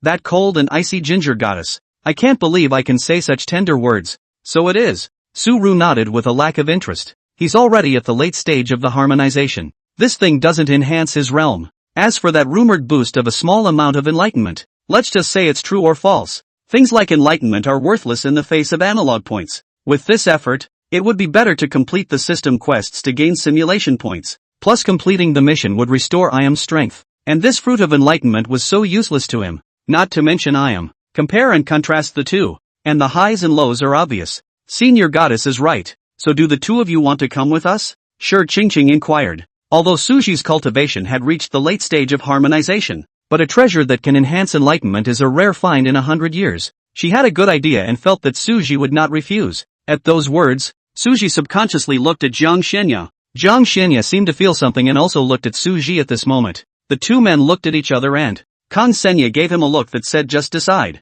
Su Ru nodded imperceptibly. Just as Su Ji opened her mouth and prepared to refuse. Suddenly the words came to a screeching halt again as if they were stuck. His expression changed slightly and he paused before continuing. No problem. The reason for the temporary change of heart. That's because Tatsuko has spoken. Chapter 160, The Source of Life. Ding. Release a quest. Present Jiang Xianya with the Fruit of Enlightenment. Reward, Life Source. Simulation points x2. Source of Life, with powerful healing and regenerating effects. Long-term exposure to the Source of Life can make the skin more and more perfect. Something very open door. It's simply not appropriate to put it in the hot springs of a small world of stars. But this Fruit of Enlightenment. Unity-Sun, what use is this Fruit of Enlightenment to Ayer? Su Ru was a bit puzzled. Wasn't the Fruit of Enlightenment only able to raise the middle of the harmonization stage by one small realm? Ding! This Fruit of Enlightenment has mutated and has the effect of restoring Jiang Xianya to the early stages of the transition. Su Ru's eyes lit up. If we can get this mutant Fruit of Enlightenment, Iam's cultivation would be able to return to her previous early stage of the ferrying. In this way, the problem of regression in cultivation was completely solved. That's good news. After agreeing to Shi Qingqing's invitation, Su Ji also didn't forget to send a voice message to Jiang Xianya to clarify what happened. Emotionless and Shi Qingqing were both here, so it wasn't good to say anything involving the system. Taking a transmission doesn't have this layer of distress. Then let's discuss a countermeasure. There are quite a few people who know about this matter, and there will definitely be a heavenly pride from the heavens pride ranking coming at that time. Shi Qingqing looked grave, told him all about what he had learned from his grandfather about Mount Gautama. Mt. Wudao is a divine place with no one to govern it. Within it, only cultivators below the Mahayana stage are allowed to enter. 7 fruits of enlightenment would grow every 10 years, and there were 3 levels within them. In order to obtain the fruit of enlightenment, one needed to break through these 3 barriers. The first level tests enlightenment. You need to face an ancient stone tablet that is constantly changing its form and words, and realize the true meaning of the tablet before you can pass. The second level tests resilience. One needs to withstand the pressure of a realm stronger than one's own cultivation level to ascend the 99 steps of the mountain of enlightenment. The third level tests the nature of the word. In layman's terms, it means that if you defeat anyone who arrives at the third level, you will be able to pass this level and enter the top of the mountain of enlightenment. Pick a fruit of enlightenment, and those who are defeated will be transported to the first level of the Mount of Enlightenment. These people still have the option to continue the challenge, but the most important point was that this last level of the Mountain of Enlightenment was teamable. Just save the last click for a teammate. That would be the equivalent of a teammate defeating the enemy and gaining access to the top of the mountain as well. When Suji heard that only cultivators below the Mahayana stage could be allowed to enter, a slight frown creased his brow, but it quickly stretched out again. It didn't matter if Iam didn't participate. He was still there anyway. Sure, Qingqing was worried after recounting the news about Mount Enlightenment. Let's leave the first two levels aside. Right now I'm more worried about those Heaven's Pride ranking celestials who can cross the ranks. If those Heavenly Pride secretly join forces, it's not like Senior Goddess can participate. Of the three of us, only Sister Emotionless can fight. When it really gets physical, it's possible that we'll all be knocked back to the first level to start over. Sure, Qingqing analyzed with a face full of gravity. When Su Ji heard this, he raised his eyebrows slightly. It seems he was underestimated. He didn't rush to open his mouth to retort, though, on the contrary, it was Emotionless on the side who had an odd look on his face. She glanced first at Su Ji. Only then did he turn his head to Sure Qingqing and said, Qingqing, in fact, Su Ji is the one who was number one on today's Heaven's Remarks ranking list. Ha! Exclaimed the. Sure Qingqing's eyes widened as she froze in place. Spinning around, he subconsciously reached out and pinched his cheeks hard. The pain is coming. Sure Qingqing realized that this was not a dream. His face flushed red, and a color of embarrassment crept into his cheeks. It was at this point, too, that a sudden flash of light went through his head and she came to her senses. No wonder it felt like something had been ignored before. Su Ru had helped Sister Emotionless in the Immortal Fallen Mysterious Realm. There's a prerequisite for entering the secret realm of the Immortal Fall. That is, it must be a Heavenly Pride on the Heavenly Pride list. And why did hearing Su Ji's name make him feel somewhat familiar? Only because she had been talking about the Heaven's Pride list in the Divine Palace Disciples. Heard the name. Embarrassment was followed by a surge of uncontrollable excitement. Sure Qingqing secretly thought in her heart, with Su Zhu and Emotionless Sister, it seems that this time she can easily lie to win.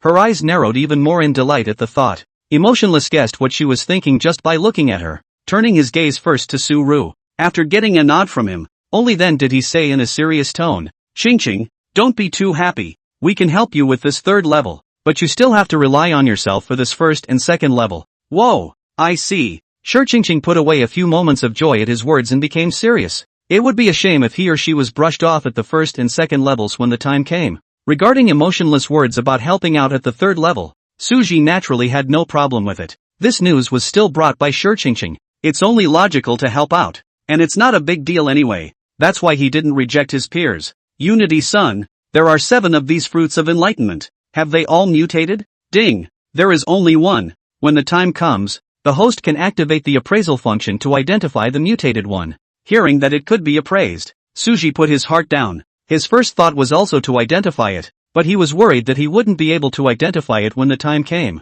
So it's good to ask ahead of time and be prepared. The last remaining issue is the turn-on time. Sure Qingqing, do you know when this Enlightenment Mountain opens? Suji looked at her and inquired. I know. Sure Qingqing nodded, spread her hands and counted her fingers, then confidently said, 3 days later. So is this place not far from Mount Gautama? Sure Qingqing once again extended her hand. Half a cup of tea. Emotionless picked up. Sure Qingqing silently retracted her half-spread hand. In that case, how about we gather outside the city in 3 days? Yes, we have no problem with that. Emotionless replied. Su-Ru nodded his head to say goodbye to the two before holding Iam's hand and disappearing in the same place. Within the small world of the stars, Su-Rue wanted to say something. Jiang Xinya, meanwhile, quietly brewed tea and waited for him to speak. You can't enter this Enlightenment Mountain, so when the time comes, will you wait for me in the star small world? Afraid that she would misunderstand, Suji added, this is not a violation of our previous agreement. After all, this Enlightenment Mountain is not dangerous to me at all. Jiang Xianya poured 2 cups of spirit tea and pushed one of them in front of Suji. You don't think I can get in? You can only go in if you're below the Mahayana stage. You're at the early Mahayana stage. Jiang Xianya's beautiful eyes flashed. Then the slender jade fingers gently moved and a blue spiritual energy surged from his fingertips and With the dance of the jade fingers, these blue spiritual energies gradually converged together, outlining a mysterious and ancient rune in the air. The final stroke falls. The entire rune emitted a dazzling light, enveloping Jiang Xianya's entire being. Then in Suji's shocked gaze, Jiang Xianya's original cultivation at the early stage of the Mahayana period actually began to decline to stay at the late stage of the harmonization level. Su Ru was so stunned that he was momentarily speechless. It's a method of concealing the heavens that can lower a small realm. Jiang Xianya hooked her lips. Not bad for Iam. He knew the secret method of raising the realm, but this secret method of lowering the realm was really the first time he had seen it. Chapter 161. Next day, after Suja had watered the plum tree, walking into the courtyard, he found Jiang Xianya reclining in a rocking chair next to the tea house. In his hand he held a book that struck him as somewhat familiar. The rocking chair wasn't the one from Ice Sword Peak. Instead, Suja was made from the materials he purchased yesterday in Shanshui City. Seeing the sometimes puzzled, sometimes frowning look on Jiang Xianya's face, Su Ru was a little curious to move a chair to sit next to him, waiting to see what's in the book, surprised to find out that it's not the same novel that was given away earlier. What's wrong with this book? Suji looked at the content and knew that this was a crossover type of Fomeo Tian novel. If he remembers correctly, the book is roughly as follows. The heroine dies suddenly after an all-night coding session and travels to the world of fairy cultivation in her own book. With knowledge of the opportunities, events, and characterizations in the book, she's been riding high all the way to the top of the immortal cultivation world. Become a generation of female emperors dictating the ages. There's no problem with the book. It's just that there are some passages where the vocabulary appears that I don't quite understand. Jiang Xianya's red lips lightly opened, leaning the book a little toward Suji's side. As an example, he stretched out his jade finger to point at a certain place in the book. Suji's line of sight was then attracted towards the location indicated. After reading those words, he couldn't help but apologize for his carelessness, forgetting that cross-country novels are more or less personal. There were only 3 words where the jade fingers rested: traveler. The travelers mentioned here are those like me, who are not from this world then come to this world, Su Ru slowly explained. Jiang Xianya nodded slightly to indicate her understanding, her beautiful eyes gazing at Suji as she continued. What about these 3 words? Cosmetics. It's something similar to rouge for makeup. These 2 words? Jiang Xianya blinked her beautiful eyes like a curious baby, flipping through the previous pages that she didn't understand.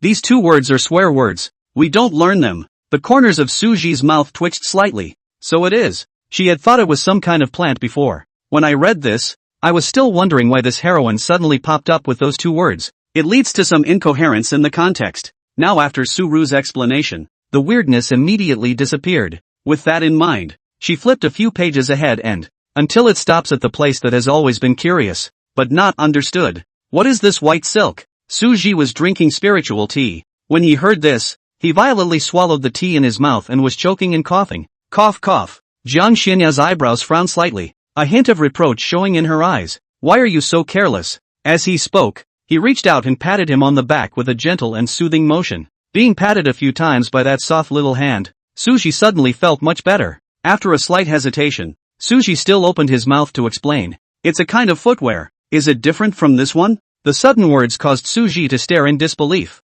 What's the difference? Just as he was wondering what the difference was with the next moment Jiang Xianya was seen gently lifting up some of her skirts and revealing a small section of white piercing jade legs. Jade legs under the small embroidered shoes wearing small feet also playfully shook. This scene made Suji have a feeling of being baked under the hot sun, and his eyes were like looking directly at a reflective mirror. The white light was so dazzling that he only felt a wave of dizziness. Bright, blinding eyes. His soul was almost seduced by that small piece of jade leg. Stiffly, he turned his head sideways and, no way, for he realized to his horror that he could not take his eyes off it for a moment at this point. Only way to make yourself decent is to turn your head sideways. He is not a leg controller. It's just a favorite who happens to have beautiful legs. Suji slightly tilted her head sideways, her eyes flickering. There is a difference. It's just that it's more thinner and longer. Jiang Xianya blinked her beautiful eyes lightly, somewhat puzzled. He looked at Suji. The incomprehension did not lie in this explanation,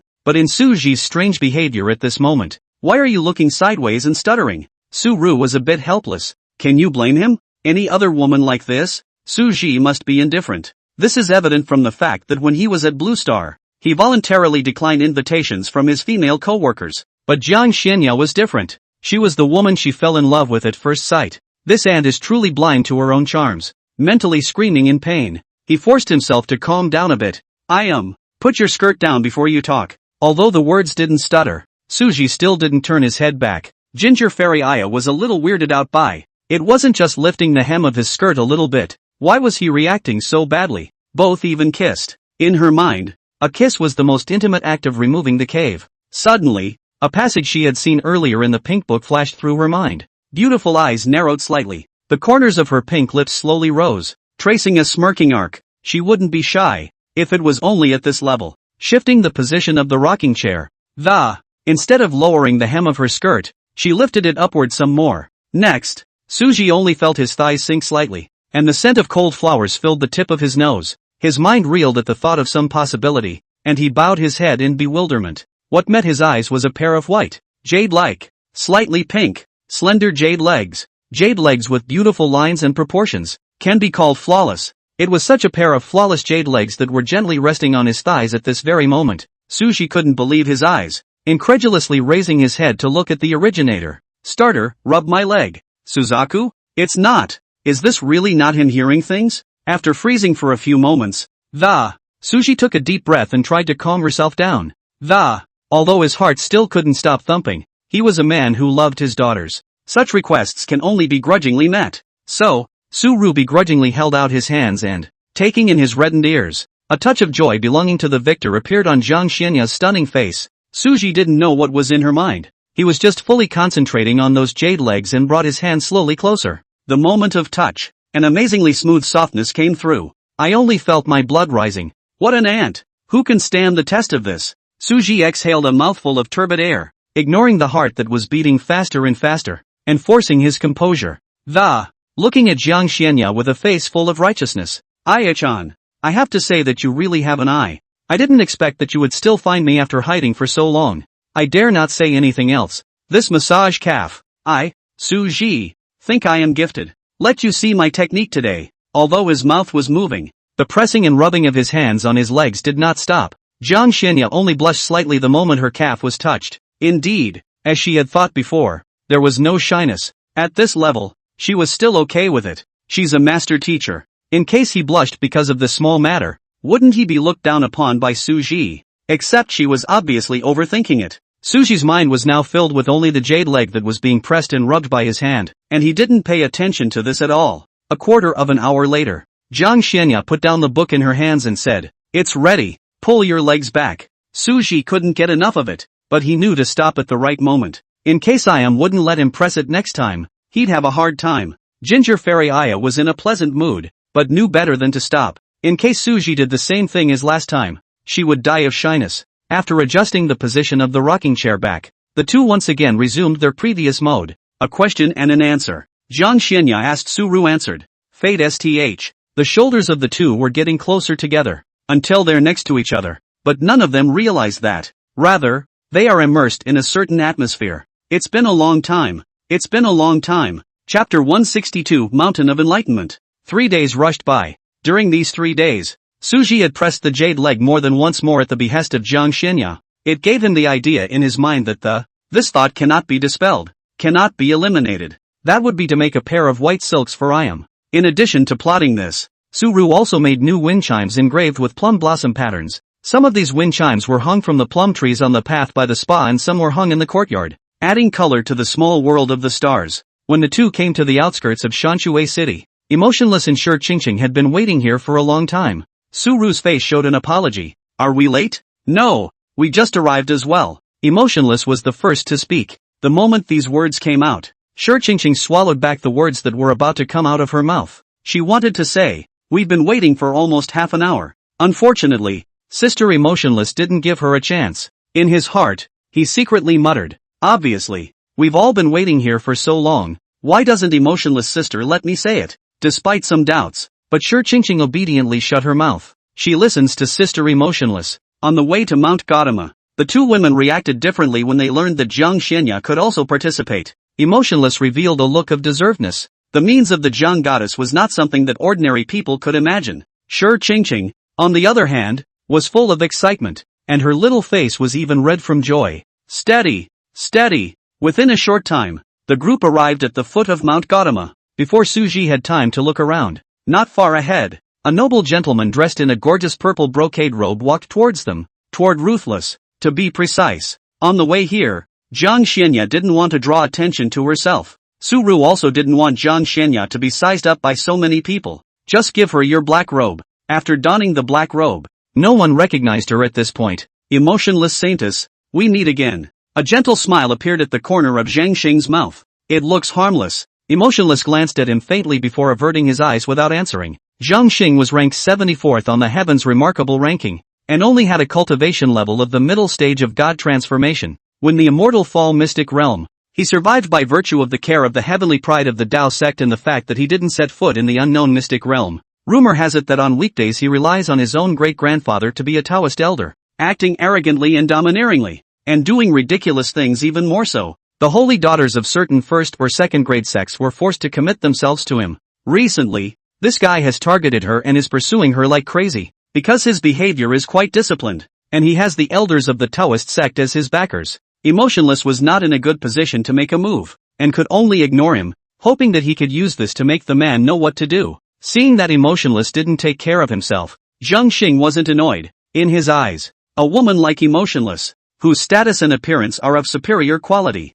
it's really perfectly normal to have a bit of a temper, and that makes it challenging. Previously, those sect's holy maidens didn't start out the same way, but in the end, they were still not embraced by him. As for the 13 little ladies, it would be good to send some more treasures to coax them when the time came. What made Zhang Xing a little depressed was that there were many bad rumors about him circulating in the Xian realm right now. The more these rumors spread, the more outrageous. For example, all of his little ladies were coerced and seduced by him by various means. It's a fart. Some women who were reluctant to get involved with him, but he had never been half forced. Otherwise it's at least 20 upwards now. Thinking of this, Zhang Xing could not help but feel a surge of nameless anger in his heart. If he finds out who spread the rumor, I'm sure it's not going to work out. At the same time, Yi Tianmian, who was 10,000 miles away, sneezed without warning. Emotionless holy maiden, I'm sure you've also heard about this third level. How about we join forces? Zhang Xing's eyes were glowing. No need, Emotionless said coldly. In fact, with Emotionless strength, he didn't need to join forces with anyone. It could even easily help Shi Qingqing pass the third level. Shi Qingqing wasn't sure about her strength, so she invited Su Ji and the others. Nowadays, the early stage of the Heaven's Remarkable ranking harmonization was only a few of them who knew each other. The rest of the goddess of transformation stage heavenly pride. To be honest, even if more came she didn't care. Just as when she was in the immortal fall mystic realm, she was completely unable to intervene in the fight between Luo Yi and Su Ji and Ji Fuya. Ouch! Holy maiden, don't be so cold. One more person is more power. I, Zhang Xing, am not weak either. Should the holy maiden reconsider? Zhang Xing saw that the idea of hugging his thigh was about to fall through. Come forward and entangle yourself. His mouth is full of words like a cannon. Shi Qingqing on the side was on the verge of enduring it to the limit. When she came here, Sister Emotionless told her to curb her temper. Otherwise, it would not be good to get into trouble and cause displeasure among the goddess seniors. That's why she's held her tongue until now. Otherwise, with her nature, she would have already slammed her fist on Zhang Xing's nasty face. This shameless one has been pestering Sister Emotionless every day lately. As the younger sister of Sister Emotionless, how could she sit back and do nothing? There is no need to endure anymore. Just when I was about to have a seizure, Zhang Xing's inadvertent glance stopped him in his tracks. Su rhetoric. It's actually that Su Ji. During the Immortal Fall Mystery Realm, although he didn't dare to go into that true Immortal's legacy mansion, however, he still learned from the mouths of the disciples of the Tao sect about Su Ji's actions in the true Immortal's legacy mansion. That aside, he was still having the terrifying status of being number one on the Heaven's Remarkable ranking list. Holy maiden, are you guys together? The corner of Zhang Xing's mouth tugged. Emotionless hadn't wanted to bother with him, but in contrast to the, much less want to listen to him talk in his ear about it. Immediately, he nodded in response. Ha! Zhang Xing smiled stiffly and, then he arched his hand towards Su Ji. Brother Su has heard a lot about you. Brother Su takes his leave. Su Ru. Chapter 163, One look and you've been enlightened. After Zhang Xing left, only then did Su Ji observe the situation of the surrounding cultivators. The familiar ones from the Heaven's Remarks ranking, such as Su Jiji, Chen Lu, and so on, they're all gone. The only Heaven's Remarkable ranking heavenly pride that was recognized on the field was Emotionless. It can be said that this trip has been 9 out of 10. He wasn't careless, though, scanning through everyone's information before turning back to chatting with Jiang Xianya. After some of the heavens remarks lists pride saw Suji and emotionless. The faces all turned ugly. Uncharacteristically, the thought crossed my mind that the 7 martial arts fruits -2 and 5 to go. The chances of getting the fruit are still high. But then, they saw Suji talking to a man shrouded in black robes. And, looking at the distance between the two, the relationship appears to be close. 5 and then 1 less is not a bad chance. But immediately afterward, they saw emotionless talking to a petite and delicate female cultivator.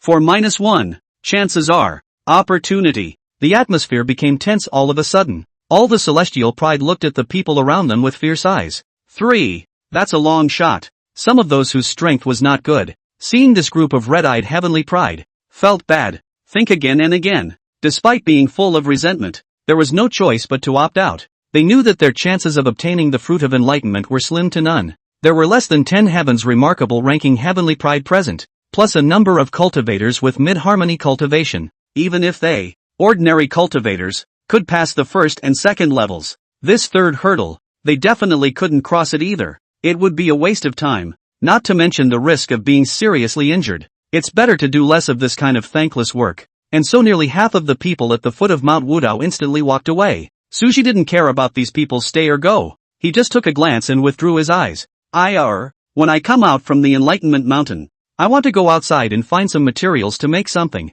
When the time comes, will you wait for me in the star small world? What is it? Keep it a secret. You'll know when it's done. Will it be dangerous? Of course not. In case there is, I'll be sure to summon you out. As we agreed. Jiang Xianya glanced at Suji and saw that he was highly interested. I can't bear to spoil his fun. After a moment's hesitation, a light nod of her head signaled her agreement. Su Yung wanted to say something else. Rumble. Suddenly Mount Gautama trembled and a huge pillar of white light rose up from Mount Wudao, straight into the clouds. After the white column of light dissipated, the originally bland and uninteresting summit of Mount Enlightenment was actually flooded with a faint layer of golden light. A gust of ethereal Taoist sounds echoed through the mountains. The Mount Gautama trials officially kicked off. I remember that the last time the fruit of enlightenment ripened there wasn't this much commotion. I remember that too. It's weird. Who cares? The situation isn't right anyway. The big deal is not to break in and wait for the time to end. This cultivator finished speaking and stepped into the Enlightenment Mountain first. The rest of the cultivators felt that this cultivator was right, have followed closely behind. The few people from Suji looked at each other and also moved to enter the Enlightenment Mountain. In a few moments, they stood right in front of a towering monolith, eyes moving down the stone tablet. One could see that in the open space below the stone monument, there were many cultivators sitting densely. At the moment, these cultivators were all sitting on their knees with their eyes tightly closed, quietly sensing the true meaning of the stone tablet. The stone tablet of 10,000 changes, a stone tablet of 1,000 changes of perception, every 10 years. The true meaning contained within the tablet will change. He thought that the system's appraisal function would tell him the true meaning of this stone tablet. It seems he was overthinking it. But Suji didn't feel frustrated or disappointed by this. On enlightenment, he was confident in himself. As you can tell from the simulation function, Suji was described by the system as an existence of superb enlightenment. Even without the help of the system, he believed that with his enlightenment, one could also realize the true meaning of the stone tablet from this stone tablet of all changes. Just as he was about to sit down on his knees to realize, behind him, Jiang Xianya pulled him back. Emotionless and Shi Qingqing also stopped in their tracks when they saw this, and the three of them looked at her in unison. As the crowd watched, Jiang Xianya didn't speak. Instead, she stretched out her jade finger and tapped the center of her brow, then split into 3 small points of light. Seeing this small point of light, Emotionless couldn't help but have some bold speculations emerge in his heart. But the speculation was so outlandish that she found it hard to believe herself. If she guessed correctly, this inconspicuous little point of light was the true meaning of the stone tablet. But this is too scary. Although she was 10% certain that she would be able to comprehend the true meaning of this stone tablet, it would take at least half a tea. But how long has it been? Calculating from the time he arrived at this place, only a few short breaths had passed. In such a short period of time, and Divine Empress Jiang managed to finish comprehending the true meaning of the stone tablet? What shocked her even more was that this means of replicating senses was unheard of. Thinking of this, the awe in Emotionless eyes became a few points deeper. Although Suji didn't know what this small point of light was, but with complete trust in Jiang Xianya, he instantly absorbed the point of light, then surprised to find the monolith in front of him. And that's how he came to his realization. Shi Qingqing was a bit hesitant at first. However, it occurred to him that with the means of the Divine Feminine Elder, There was no need to wait until now if she really wanted to be unfavorable to her. So too will the point of light be absorbed. After appreciating the role of the point of light, Shi Qingqing's eyes were glazed over, and her mouth was even wider open, big enough to stuff a whole egg into. At the moment there was only one thought left in her mind. That is, Sister Ruthless lied to her. The first level is also capable of hugging. When did you sense the true meaning of the stone tablet? Suji was puzzled. Just now? Just now? Suji was even more puzzled. Well, one look at it and you've sensed it. Jiang Xinya's tone was sparse, as if she was talking about a trivial matter.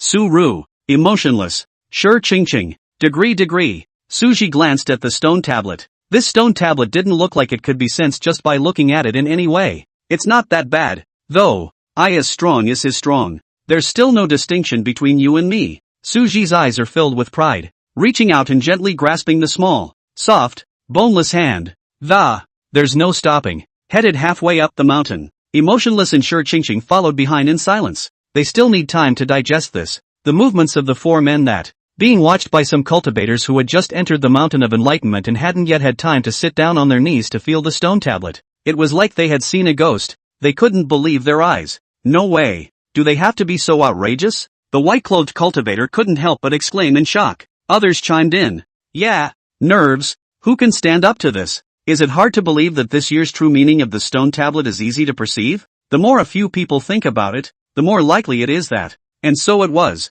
Many people's hearts were filled with anticipation, and they hurriedly raised their heads to look at the densely packed characters on top of that stone monument. But who would have thought that? For a moment's glance, the obscure characters on the stone tablet instantly made a few people dizzy. Chapter 164, Do You Hate Me? Soon, Su and the others arrived at the second level, the 99 steps of the Enlightenment Mountain. Light flowed from every step in this place, making people not dare to underestimate it. At this level, the monks will be subjected to a pressure that exceeds their own level by one large realm. It's just a matter of merely withstanding the pressure, not fighting an opponent who's one major realm higher. So some cultivators who had special magic treasures or special techniques that could resist the pressure could also easily pass this level. Suja's East Emperor Bell also had this effect, but he didn't need it. All of them are able to kill late Mahayana cultivators by crossing a large realm. Still need to be afraid of the pressure of a late Mahayana? On the other hand, was even less of a concern to him. Only this level was not what he expected. As he expected, there should be a lot of cultivators who couldn't go up at this level, and after seeing him climb to the top easily, shocked on the side, he muttered something like, "This person is as terrifying as this. Too strong. I'm already desperate." Such words. Take back your wandering thoughts. Suji glanced towards Jiang Xinya beside her. Jiang Xinya understood, and the two of them walked side by side, hand in hand. Suji's face was calm and relaxed as if he was normally strolling along a mountain trail. The same is true for Jiang Xinya. Unlike the secret world transition realm where one walked the stone steps alone, this time there was a beautiful person beside him, so it was not boring. Shi Qingqing stared at the two of them walking hand in hand through one of the steps, and was instantly a little tickled as well. Hastily, she sidled up and said, "Sister Emotionless, let's walk up hand in hand as well, shall we?" No good. Emotionless refused directly without even thinking about it. Shi Qingqing's small mouth pouted as she looked pitifully at Emotionless. "Sister Emotionless, do you hate me?" "Yes." Shi Qingqing's mouth pouted even higher, almost able to hang a frying pan. "It doesn't make sense. The tried and true trick of being cute. How did you just miss this time?" Emotionless walked a few steps and looked back to find Shi Qingqing still frozen in place, urging, "Alright, don't pretend to be pitiful, hurry up and follow." "Oh." Shi Qingqing sullenly took out a small ring of Dao artifacts and activated it before taking a step up. After walking down these 99 steps, Suji looked back. In addition to Emotionless and Shi Qingqing, a few cultivators were seen. It made him drop his heart. At once. That's a third level that you have to pick someone to beat to pass. Zhang Xing, who had just arrived at the second level, saw the backs of Suji's few people who had finished climbing the stone steps. Eyes rolled. Decided not to board so soon. There are 4 of them in Suju's group, as long as he avoids them by ascending on the 5th. Anyway, there are 7 fruits of enlightenment. Just as he was congratulating himself on his resourcefulness, suddenly, I realize I've missed something. Zhang Xing looked around. He's stupid. Surrounding the 9 people actually each is a Heaven's Pride list pride, and ranked above him. 9 people excluding the 4 who would be defeated by Su Ru and the Emotionless Saintess. There were still 5 left. Plus him it's 6. The Fruit of Enlightenment also happened to have 3 left. In other words, he needed to pick one of these people to defeat in order to get the Fruit of Enlightenment. Measuring up for a moment, realizing that he really wasn't an opponent, he immediately went up to find a heavenly pride whose ranking was similar to his, ready to talk to him about it. Let's see if we can move the needle. This fellow Daoist, my master is a Daoist elder. I wonder. Roll. Level 3. There was nothing to do for the time being, because no monks were coming up, thinking that he would be able to pick the fruit of enlightenment later on, preventing a change of heart. Suji inquired towards Emotionless. Emotionless, when we pick the fruit of enlightenment later, can you let me pick first? Yes. Although he didn't know why Suru picked first, Emotionless didn't ask too many questions. Everyone has their secrets, and getting to the bottom of it will only cause offense. Even if one of those 7 fruits of enlightenment is different, ruthlessness doesn't blink, either. She had also originally come here just for the fruit of enlightenment. The rest is not intended to be forced. When Jiang Xianya heard Suji's inquiry, she thought for a moment. A bottle of elixir surfaced with a flick of the white wrist, lightly waving her skirt sleeve. The aura wrapped around the jade bottle and slowly sent it to Emotionless. This is a bottle of chi sparing pill. If this palace didn't misread it, you will occasionally have the feeling that your spiritual energy is not functioning well when you are in closed-door cultivation. Taking this dam will allow you to completely get rid of this problem. Suji instantly realized Jiang Xianya's intention, and a warm current could not help but well up in his heart. As the words fell, Emotionless couldn't help but stare in shock, because the Jiang goddess was right. She did occasionally have this problem when she was in closed-door cultivation. Although the matter was brought to the attention of the palace master of the Divine Palace, it was never resolved. Unexpectedly, it was now revealed by the Jiang goddess in a single word,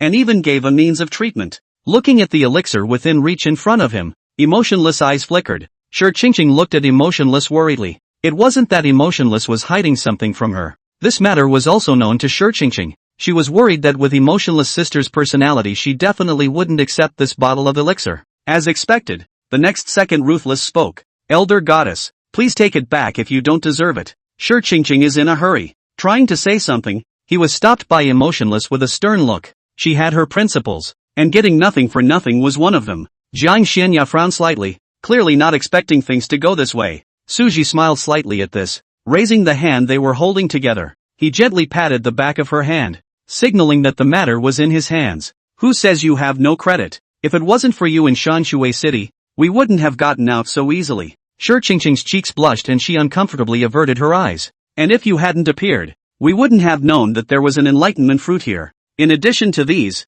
there is a deeper reason. This is not convenient to say. In any case, this bottle of elixir, you'd better take it. Emotionless was speechless, because she really couldn't find anything to say in rebuttal. Shi Qingqing's face was delighted as she threw a grateful look towards Suji. She thought Suji was so petty. Always had a soft spot in my heart for Mountain Dew. I didn't realize that I was trying to use the opportunity to make Sister Emotionless accept the elixir in a reasonable manner. What a nice guy. In the end, Emotionless still accepted the chi-sparing pill. The matter was dropped when he said he owed Suru a favor. Why don't you say you owe Kongxi an awe? That was because Emotionless felt that Jiang Xianya didn't need her favor, though it's also true that Suzaku probably doesn't need it too much as all. Still, she took the favor to heart. After a few more moments of waiting, finally 2 cultivators appeared in front of them. Emotionless looked at the 2 of them, Suji and Jiang Xianya, and proposed, I'll leave these 2 to you. You guys go up first to get the fruit of enlightenment. As for Qingqing's share, I'll help her. Suji thought for a moment.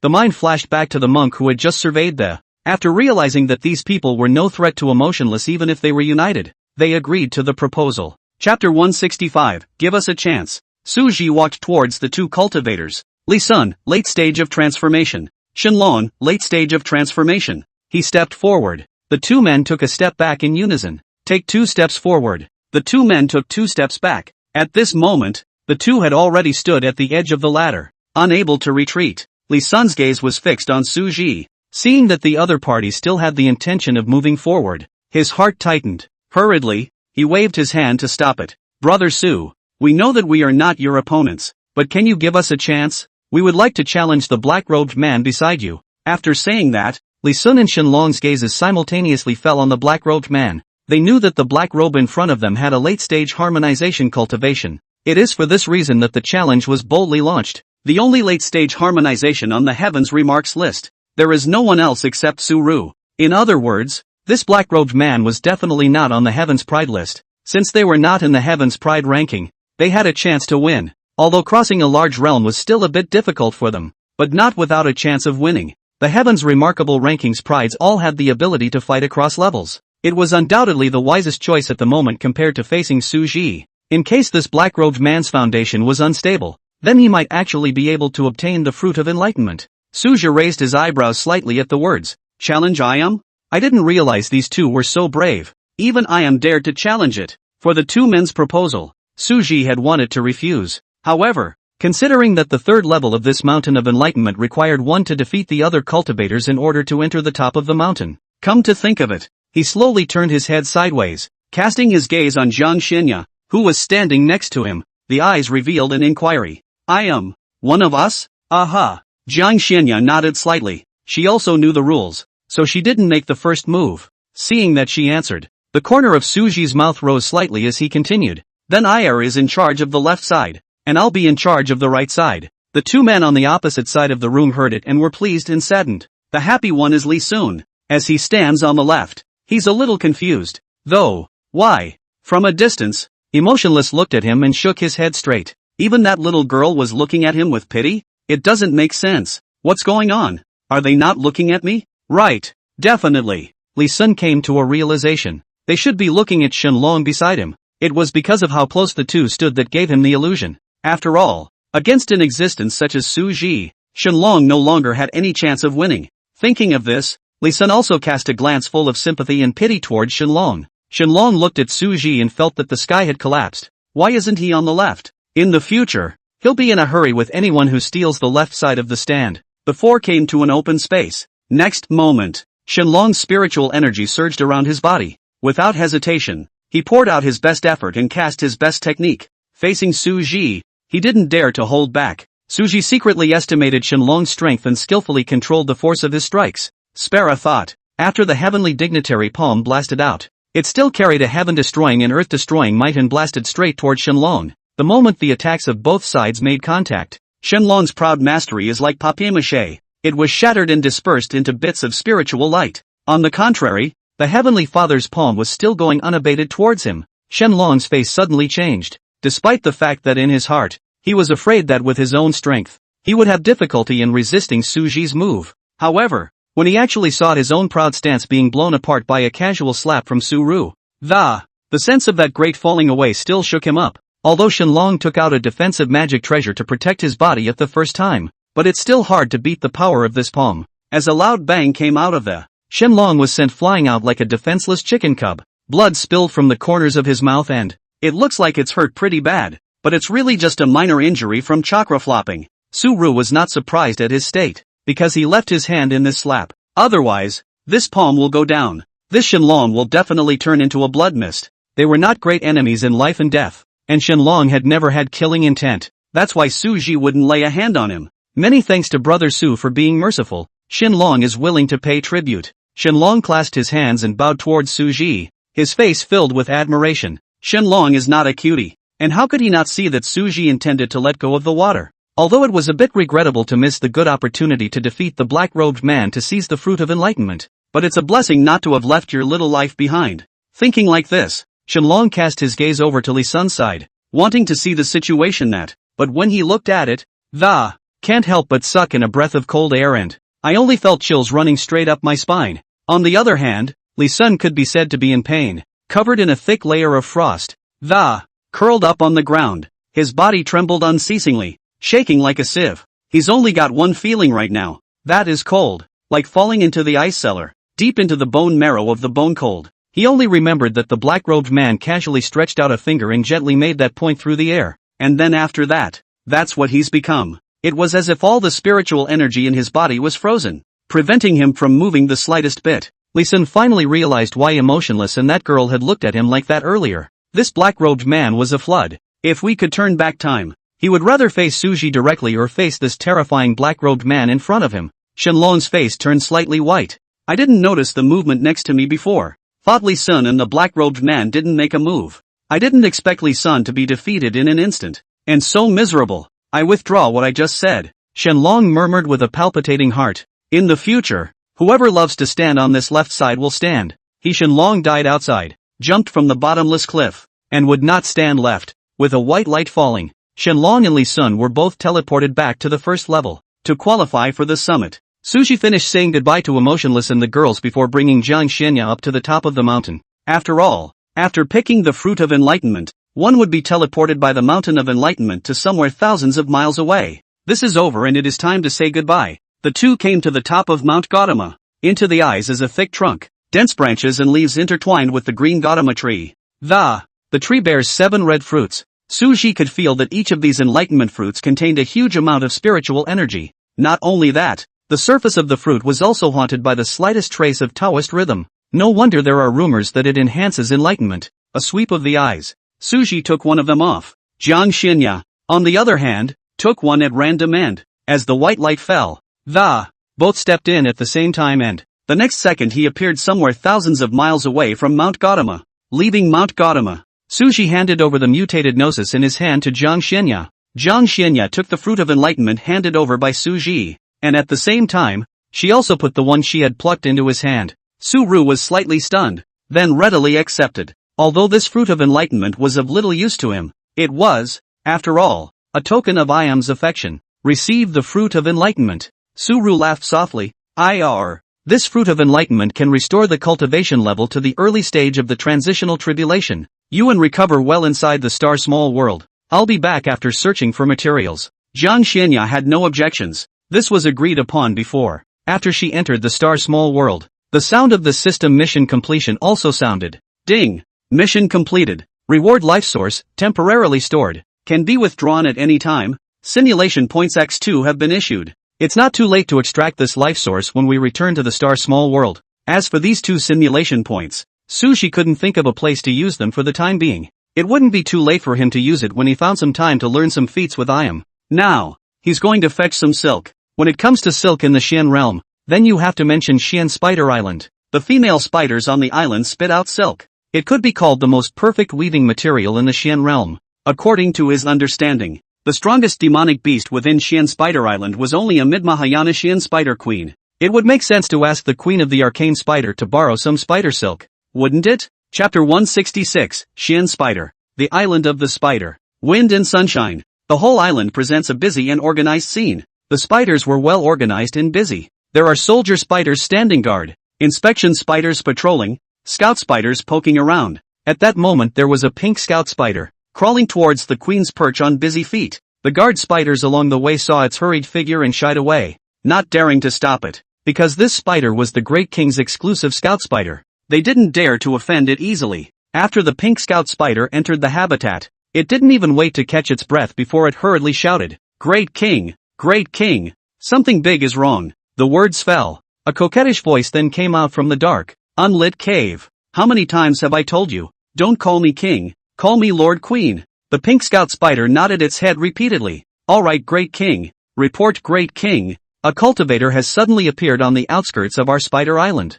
"Humph. It's just a cultivator coming. What's all the fuss about? Report the specifics of that cultivator. And to call me Lord Queen." The coquettish voice sounded again. "Yes, my lord. Great king. That cultivator's cultivation is unfathomable. He defeated 7 elder spiders of our spider island in a row. And now the strongest great king left on the spider island hasn't made a move." Pink scout spider, spider face pale. "There is such a thing? How dare you provoke the majesty of this Queen Sama so much? Let this Queen Sama go and meet him." Having said that, the originally dark and unlighted cave was flooded with strange fluctuations, followed by a purple spider, whose size was clearly a bit larger than that pink scout spider, slowly appeared from the darkness. The spider's body exudes a palpitating aura of. The 8 long slender legs were slightly bent, as if they would launch a deadly attack at any time. "Great king is mighty." The pink scout spider cheered excitedly at the sight. "TSK, you have to call me Queen Sama." "No problem, my lord." On the outskirts of the spider island,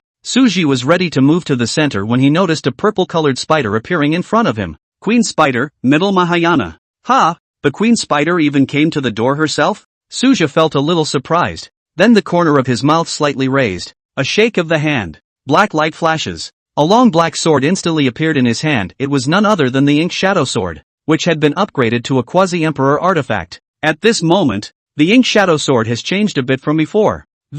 Not only were there many more ancient and mysterious patterns on the sword, but it also faintly exuded a chilling aura. Although the conjugation stage could only exert a trace of the power of a quasi-emperor artifact, but he had a feeling that, as long as he wanted to, This Xian spider island under his feet could be split in two. When the queen spider saw the sword in Suji's hand, she keenly sensed the terrifying aura contained in that sword. Unable to stop himself from shivering, a deep look of scorn passed through his eyes. It didn't understand why a late-stage harmonization cultivator would have this terrifying sword. Seeing his arm move slightly, he showed signs of swinging his sword. The queen spider's 8 long slender legs bent violently, the whole body prostrated on the ground, and the spider's mouth even more eagerly shouted, "Adults, spare your life." Su-Ru froze slightly. In fact, he had only intended to chop the ink shadow sword down onto the open space beside this queen spider as a way to deter the other party. It never occurred to me that this seemingly ferocious and incomparable queen spider would be so sensible and, shaking his head, he grinned.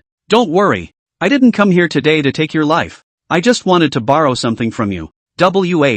What? Something? The queen spider, who was lying on the ground, raised her head slightly and asked warily, "Arachnid?" Phew, the queen spider breathed a sigh of relief. As long as it wasn't a demon pill, it was all good. 2 days later, Suji contentedly left Xian Spider Island with 2 pairs of light silk fabrics and returned to the Star Small World. On the way, he also decapitated a giant eagle in the middle Mahayana stage that gave the queen spider a headache. The ink shadow sword, which had been upgraded to a quasi-emperor artifact, flashed with just a single flash of swordlight.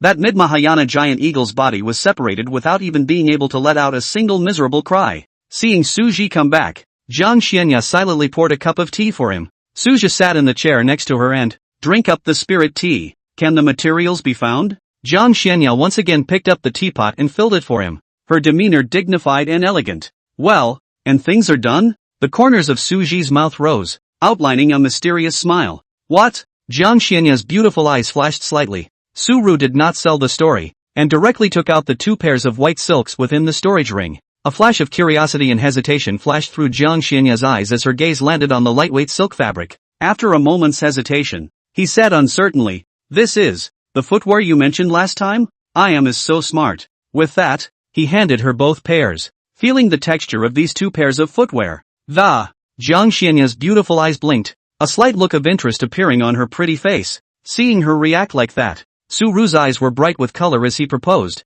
"Why don't you try it on?" Jiang Xianya nodded after a slight hesitation, got up and walked into the cabin. It didn't take long for the wooden door to be slowly pushed open. Looking at the beautiful person in front of him, Suji asked with concern, "Will it be uncomfortable to wear? If she is not comfortable in it, then change back to the previous one." In Su-Ru's heart, Jiang Xianya's feelings were more important than anything else. "No, it feels better than the ones I wore before," Jiang Xianya said honestly. The footwear was not only soft, but the style was to her liking. Suji watched her expression carefully for a moment, after realizing she didn't say anything against her will. Only then did he nod. After delivering the white silk, thinking about the issue of her cultivation again, Suji couldn't help but inquire, how is her cultivation restored? It was restored yesterday. So what's wrong? No. Looking at Su-Ru's worried look for himself, Jiang Xianya's gaze was as gentle as water. Some sweetness flooded his heart. Suji was still a bit uneasy, and checked Jiang Xianya's status bar for a long time for insurance purposes. Kong Siana. Current status, happy, 70% happy, 30% blissful. In the process of resolving the soul-breaking curse, 70% lifted. I found that the word cultivation suppressed disappeared, and no other bad words appeared. It was only then that Suji truly breathed a sigh of relief. Chapter 167. Thinking that the life source that the system had rewarded earlier hadn't been extracted yet, it was immediately extracted. In a flash, only a ball of light emitting a surfeit of green light slowly floated on his palm. The light was soft and contained endless vitality. "Is this the life source you mentioned before?" Jiang Xianya surveyed the ball of light in Suji's hand. Previously, when Su-Ru told her about the mission on Mount Enlightenment, he had mentioned the life source spring. So at this time, when he saw Suji take out a ball of light that contained vitality, the mind speculates. "Aha." Su-Ru nodded then said, "I plan to place this within the hot spring." "Why? It's not for healing?" Jiang Xianya's eyes were slightly stunned and, "Yeah, but this thing has another little function." The corners of Suji's mouth gently rose with a mysterious smile. "What function?" Jiang Xianya wondered. "It can make the skin more and more delicate and tender." Suji raised an eyebrow and, after saying that and as if he thought of something, he hastened to add, "Of course, in my mind, Aya's skin is already absolutely beautiful, the first in the world. This life source can only be regarded as the icing on the cake for you." Oily mouth. Jiang Xianya turned her head slightly sideways, not allowing Suji to see her expression. Saying this on her lips, in fact, Those beautiful eyes had long been curved into the shape of a crescent moon. The waves of light were all joyful, brows arched and eyes glistening. Su-ru was in a hurry, couldn't see her expression, thought she didn't believe what she was saying, hastily putting away the life source. His expression became extremely serious, and he said word by word, "What Su-ru said is true, and there is absolutely no half-sentence of falsehood." Upon hearing this, Jiang Xianya slightly lowered her eyes, and an overwhelming smile blossomed on her stunning face. Also at this time, it took Su Ji a moment to see the expression on her face. Seeing her like this, and his face was slowly covered by a smile, gradually, looking at her moving, deliciously delicate form, Su-ru's eyes flashed a dark color, and he couldn't help but speak softly. I want a kiss." There was longing in his voice, sizzling hot. Jiang Xianya's heart pounded, her heartbeat slowing down by half a beat. 2 blushes quickly rose in her cheeks. She subconsciously tilted her head and averted her eyes. The beautiful eyes were glowing with a faint mist of, after a long hesitation, in a bottom-heavy trill, he said, "Never again." Permission granted. The smile on Suji's face deepened a few points, licking his slightly dry lips. Suji stretched out his arm and wrapped it around that fragrant soft body, a low laugh while sniffing the cold flower scent emanating from her. "That won't do." With those words, he slowly lowered his head without waiting for her response. "Oh." Jiang Xianya could only let out a slurred sound, which she used to express her inner dissatisfaction and shyness. "Seems to accuse. Seems to sink." I don't know how much time has passed, until Jiang Xianya fell softly in his arms unable to move. It was only then that Su Ji let go of those delicate red lips. Process. Vaguely visible was a thin, crystalline line drawn between the two men, shimmering in the sunlight. The rest of Jiang Xianya's beautiful eyes caught a glimpse of this scene. He was so ashamed that he was ashamed of himself. Couldn't wait to find a crack in the ground. Both hands clutched Su Ji's clothes tightly. Noticing this shy little gesture of hers, Su Ji looked with tenderness at the baby bump in his arms whose face was flushed and whose vision was evasive. The corners of his mouth couldn't stop rising and, taking him gently into his arms once again, couldn't help but murmur, I really like and love you." Su Ji did not expect Jiang Xianya in this state to respond. He simply wanted to express the emotion that was in his heart at the moment. "But I didn't expect it." The next moment, a thin, mosquito voice sounded softly and, I like you a lot too." The voice was extremely low and light as if a feather had fallen, but it was still heard by Su Ji, who was always aware of her movements. Su Ji's heart was melting. Silly I am, obviously so shy. There's more to be said about that. These things were known to herself even if she didn't say anything. Happiness. Su Ji felt that he was being wrapped in happiness. Even the idea of having this moment frozen in time was born. But think of the future. He dismissed the thought again. Because the two will only be happier in the future. Holding her quietly for a long time. When she has regained a few moments of strength. It was only then that Su Ji gently carried her to a side chair and settled her down. Then, after talking to her, just went to the spa, placing the life source in the hot springs. Observe for a while. Make sure nothing is out of the ordinary before returning to the courtyard. At this moment, Jiang Xianya was sipping her spirit tea. The blush on her cheeks had dissipated and she had once again become cool and noble. Su Ji came up and sat in the chair next to her. Thought about something and decided to ask her opinion. When do you plan to return to Ice Sword Peak? Your cultivation has been restored. You should be looking for a cleaner place to dissolve the soul-breaking vault. He had been pondering this question ever since he picked the fruit of enlightenment, though he wished Aya could be by his side at all times. However, there was concern that it would adversely affect the recovery process of the curse on her. After thinking about it, I decided to leave the choice to her. Jiang Xianya smiled a light smile at her words. Rhetorically, he asked, "You don't want to travel with me?" Those moving deep turquoise-colored beautiful eyes stared at Su Ji without blinking. Su-ru shook his head repeatedly and explained, "Of course not. I'm just worried that it will affect Iam's progress in dissolving the curse." Jiang Xianya's beautiful eyes blinked. Her red lips softly opened and softly said, "Resolving to 70% is actually the limit. As for the follow-up, I don't have much of a clue." "Then will you?" Suzaku was about to say something, trying to say if it would be boring to follow him around. After all, she was so cool. "You don't like me following?" Jiang Xianya put down the teacup in her hand, her beautiful eyes fixedly looking at him. The words have not yet been spoken. Su-ru then retorted, "How can that be? Then I will follow you." Jiang Xianya said in a serious tone. She didn't feel comfortable letting Su Ji wander outside the Xian realm alone. Although Su Ji didn't fear anyone except for the transitional stage. But fear not. Fear not. Following Su Ji around not only protects him, it would also allow him to rapidly increase his cultivation through dual cultivation, so that he wouldn't be pressured by the ascension. "Okay then." Suja had no intention of going back to the sword sect for the time being. At the rate at which the sword sect is honestly practicing, far less fast than triggering system quests outside to improve. A single reward from a system quest to raise his realm would allow him to cultivate for several months less. Recently, his dual cultivation with Ire had even caused his cultivation to rise as fast as a rocket.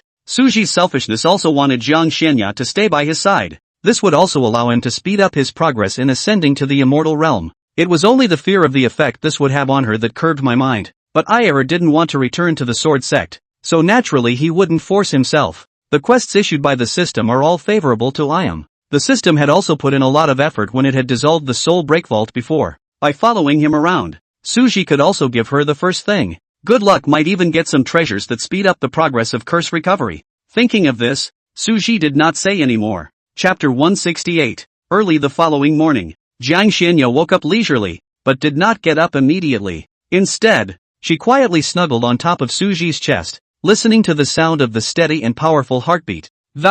Feeling the warmth coming from Suji's body, he nearly fell asleep again. Remembering that I have things to do later, she suppressed sleepiness, with skillful control of the force, removing the arm that was looped around his waist. Then slowly she sat up and quietly put on her little embroidered shoes and left the cabin. Come to the courtyard. Jiang Xianya didn't walk towards the cookhouse to make breakfast. Instead, he headed toward the last location that was away from the cabin. Thinking back to yesterday, she was acting like she was easily taken in front of Suji again. And the desire for victory and defeat that had been dormant in his heart flared up again, so decided to finish the one remaining pink book. The last book. She practiced only one of the tricks that. Suji's blushing appearance was still clearly imprinted in her mind. The storage ring flashed. A pink book appears. Jiang Xianya looked at the pink book in her hand with a grave expression. Spinning around, he flicked open the first page. Swish! The white and pink cheeks were instantly tinted with red as they were last time. She pursed her lips, forcing back her inner shyness and,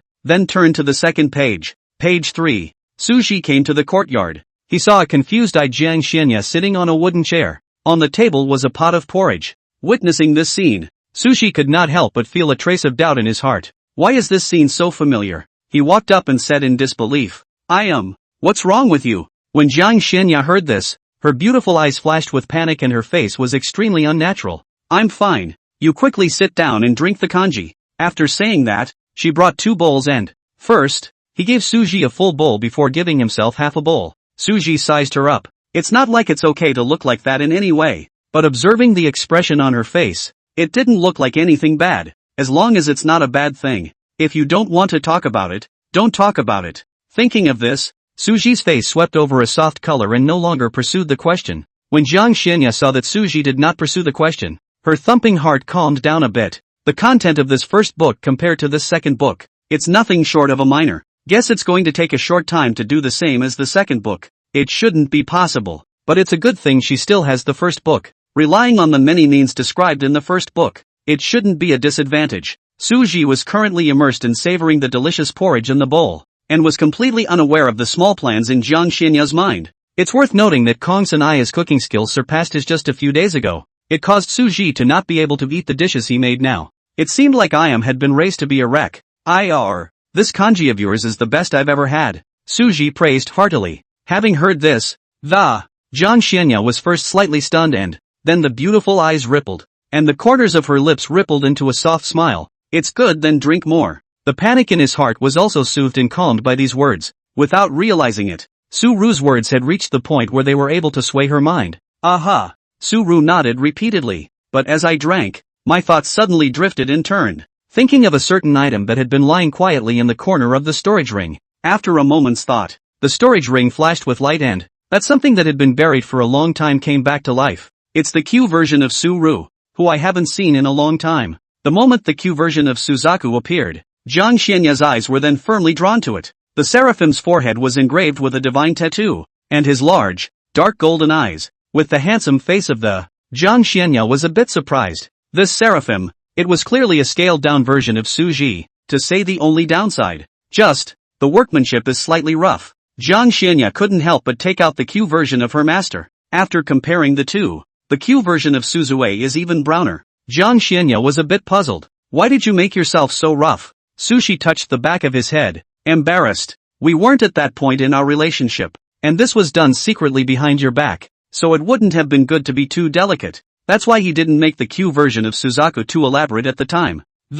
Otherwise, given the circumstances, he could have waited to deliver the Q master before returning to craft it in detail. I initially thought. Su-ru paused at that. Thinking about what? Jiang Xianya pursued. Thought I could make a pair with the one you're holding before I set out to make it, but when I was halfway through, I realized that it was a bit dishonorable, so I made it a bit more casual, just to keep it in mind. He had some small-mindedness at the time, no doubt, but the back felt a little out of place, so I didn't put much thought into it. He hadn't expected the two to get to this point either, wasn't going to let her know, but the matter had just suddenly occurred to me, and I felt no need to hide it from her. So take out this Q version of Su's words and confess.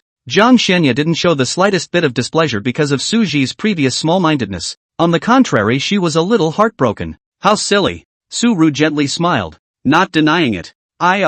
Drink the kanji quickly, or it won't taste good when it gets cold. Jiang Xianya gazed at Suji. No answer. Instead, he held out his hand toward him. You give me that seraphim of yours and we'll switch. But I'm a bit ugly in this workmanship. No, not ugly. Okay then. Seeing that she insisted on doing so, Suji also no longer refused. There was some regret in his heart. Had he known he would have had the cheek to look better? The two exchanged seraphim, receiving the Q version of Su-ru handed to her. Jiang Xianya scrutinized it. Although this silk figure is not as delicate as the original one, however, she found that compared to her own silken figure, she was more fond of the silken figure in the shape of Suji. Su-ru took the Q version of his master and also felt more and more fond of it the more he looked at it. After looking at it for a long time, he carefully put the Q version of the master in his hand into the center of his storage ring. This central location. In addition to the Q teacher, there was also a blue jade pendant with a smooth body and extremely exquisite workmanship emitting a cold light. This jade pendant was also given to him by Iam and could summon her an unlimited number of times. However, Suji didn't even meet any danger later on, so he hadn't used it. Every time I see this jade pendant, it all came back to Iam's angry expression at the time, after putting all the remaining gruel into the stomach. Suji then got up and went to water the plum tree, and by the way, a quick glance at the state of the life source, seeing that there's still nothing out of the ordinary. Only then did he return to the courtyard to discuss the next stop on his tour with Jiang Xianya. Chapter 169, Wanqing Imperial City. Wanqing Imperial City. Vast and endless, with an overall pattern of regular squares. The outer walls of the Imperial City are made of huge lapis lazuli. The lapis lazuli stone body flickers with a ghostly light, and a closer look also reveals that it is densely carved with formations. The entire Imperial City is divided into inner and outer perimeters. The palace on the inside, the town on the outside. The inner palace wall is more elevated than the outer wall and is made of two colors, gold and red. The terrifying spiritual power fluctuations that were emanating from the wall, if anything, were enough to discourage early-stage harmonization cultivators, not to mention the tight security of one guard at every 5 steps and 1 sentry at every 10. At this moment, a banquet was being held in the Imperial City. The court dancers are graceful and dance with long sleeves and colorful ribbons. Ji Fuyang sat in the first seat, his stance as upright as a pine, and his appearance as dignified as a man. Below, in the right seat, sat a man and a woman. The man had a white robe that was snowy and handsome, the woman's face was shrouded in mist, and her temperament was cold and dusty. Under Ji Fuyang's deliberate arrangement, the two were seated in a more honorable position than the crowd of princes, yet all 4 princes didn't dare to show the slightest bit of dissatisfaction. This also included the 3rd Prince Li Yi, who had been eliminated by the 2nd level of the stone steps in the world transitioning mysterious realm. And the reason is simple. Just because Ji Fuyang's last name is Ji, their last name is Li. Unlike ordinary imperial families, the end of the emperors was predetermined from the moment Ji Fuyang was born. The only thing that can be done is to look up to Ji Fuyang. It was also for this reason that there was no smell of swords and gunpowder between the several princes, and they got along quite well. This man and woman. Naturally, they were Su Ji and Jiang Xianya, who had arrived at the Wanqing dynasty this morning. Su-ru harbored curiosity about the imperial palace, so he designated this place as a place to roam.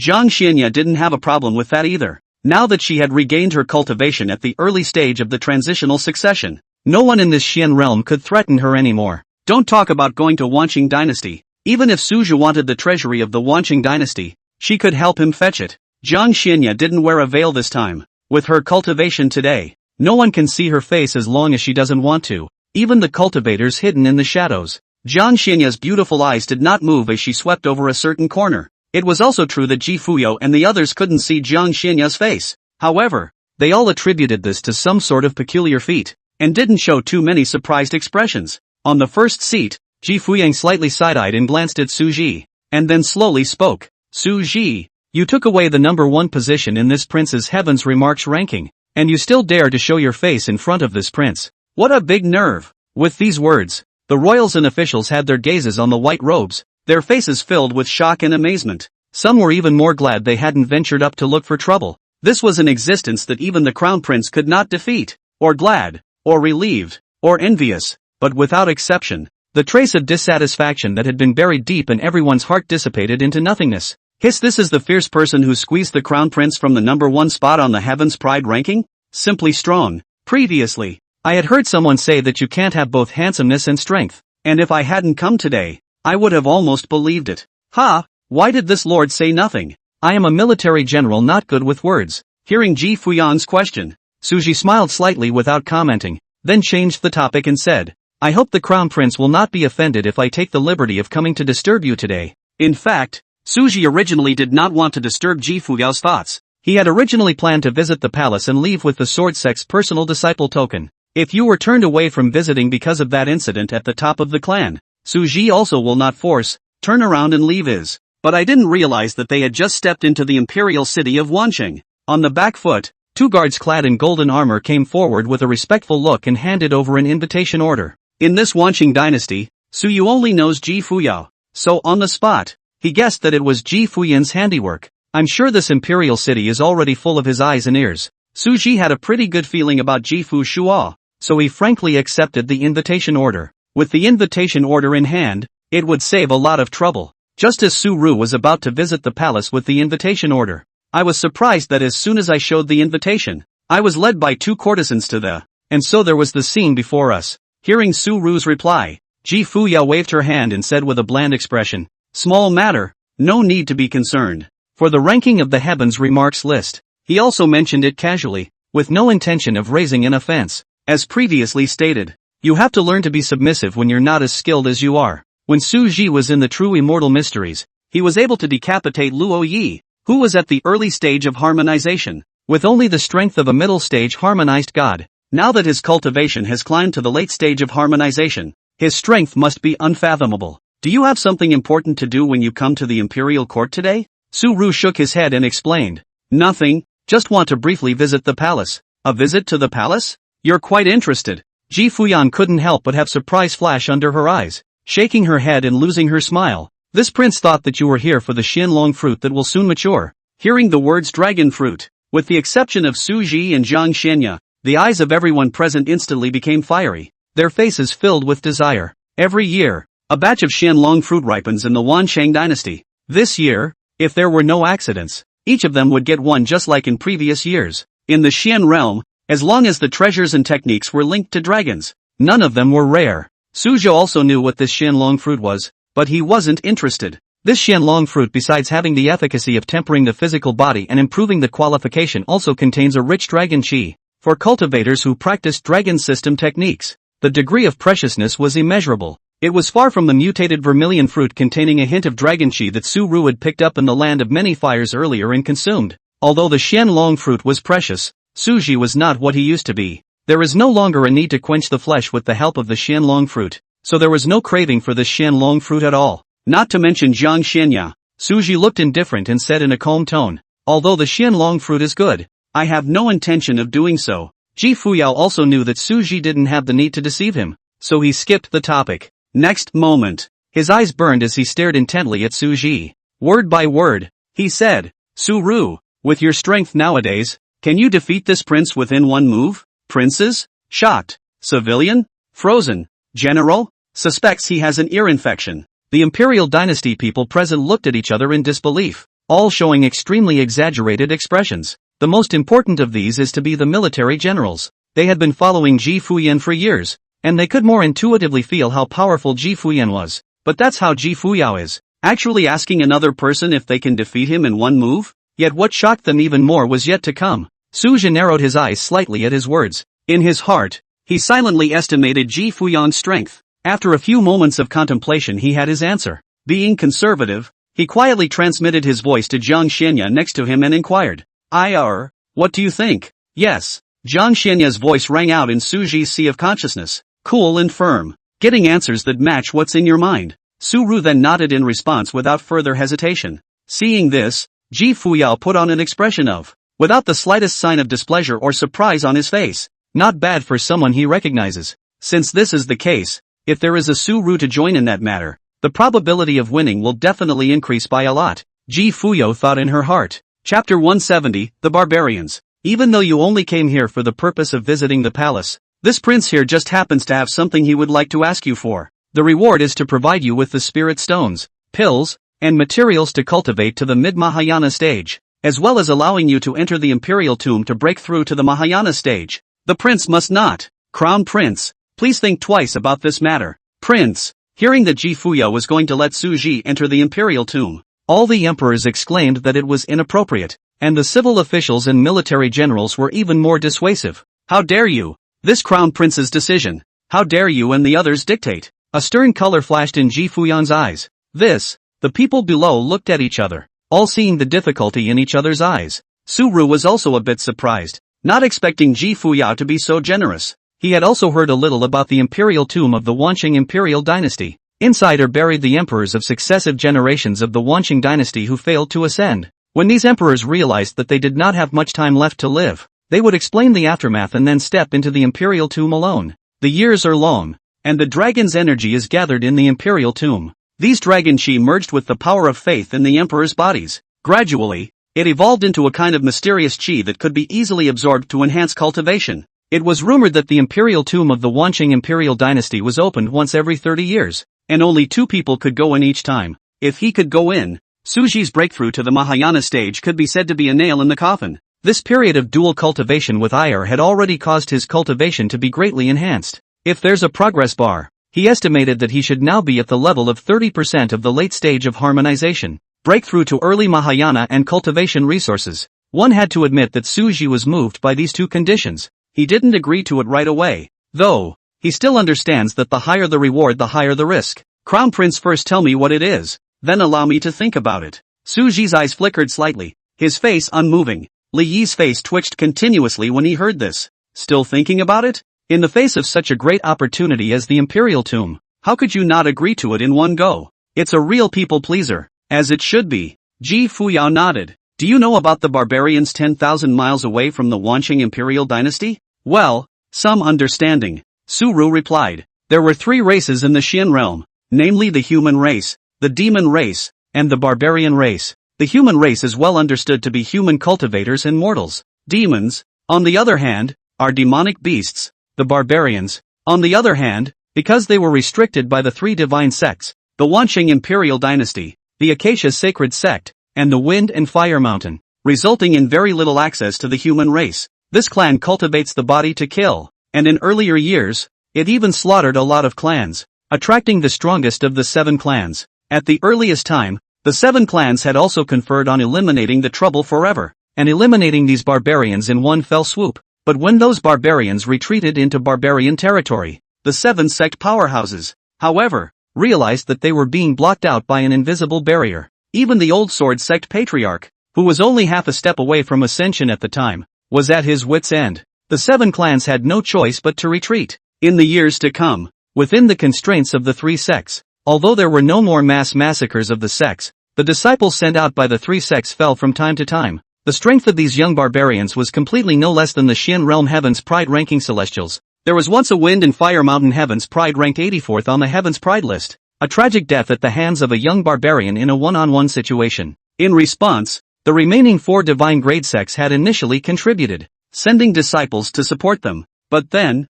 because of the distance of these clans from the barbarian territories, if a war breaks out, it will hardly affect them. In case it comes to a point of no return, strong men can be sent to surround it as they did in earlier years. Under these considerations, over time the remaining 4 clans just didn't care. This matter is considered to be a choice made by the higher-ups and has nothing to do with the disciples. So normally the disciples of the 7 clans did what they were supposed to do and didn't go toe-to-toe over this matter. This was Su Ji's understanding of the barbarians. It was because of this matter that Su Ji was unsure if he could visit the imperial palace with the sword sect's personal disciple token in the beginning. However, he was a bit puzzled as to why Ji Fuyan suddenly brought up the barbarians. If you know that, then it's a good thing.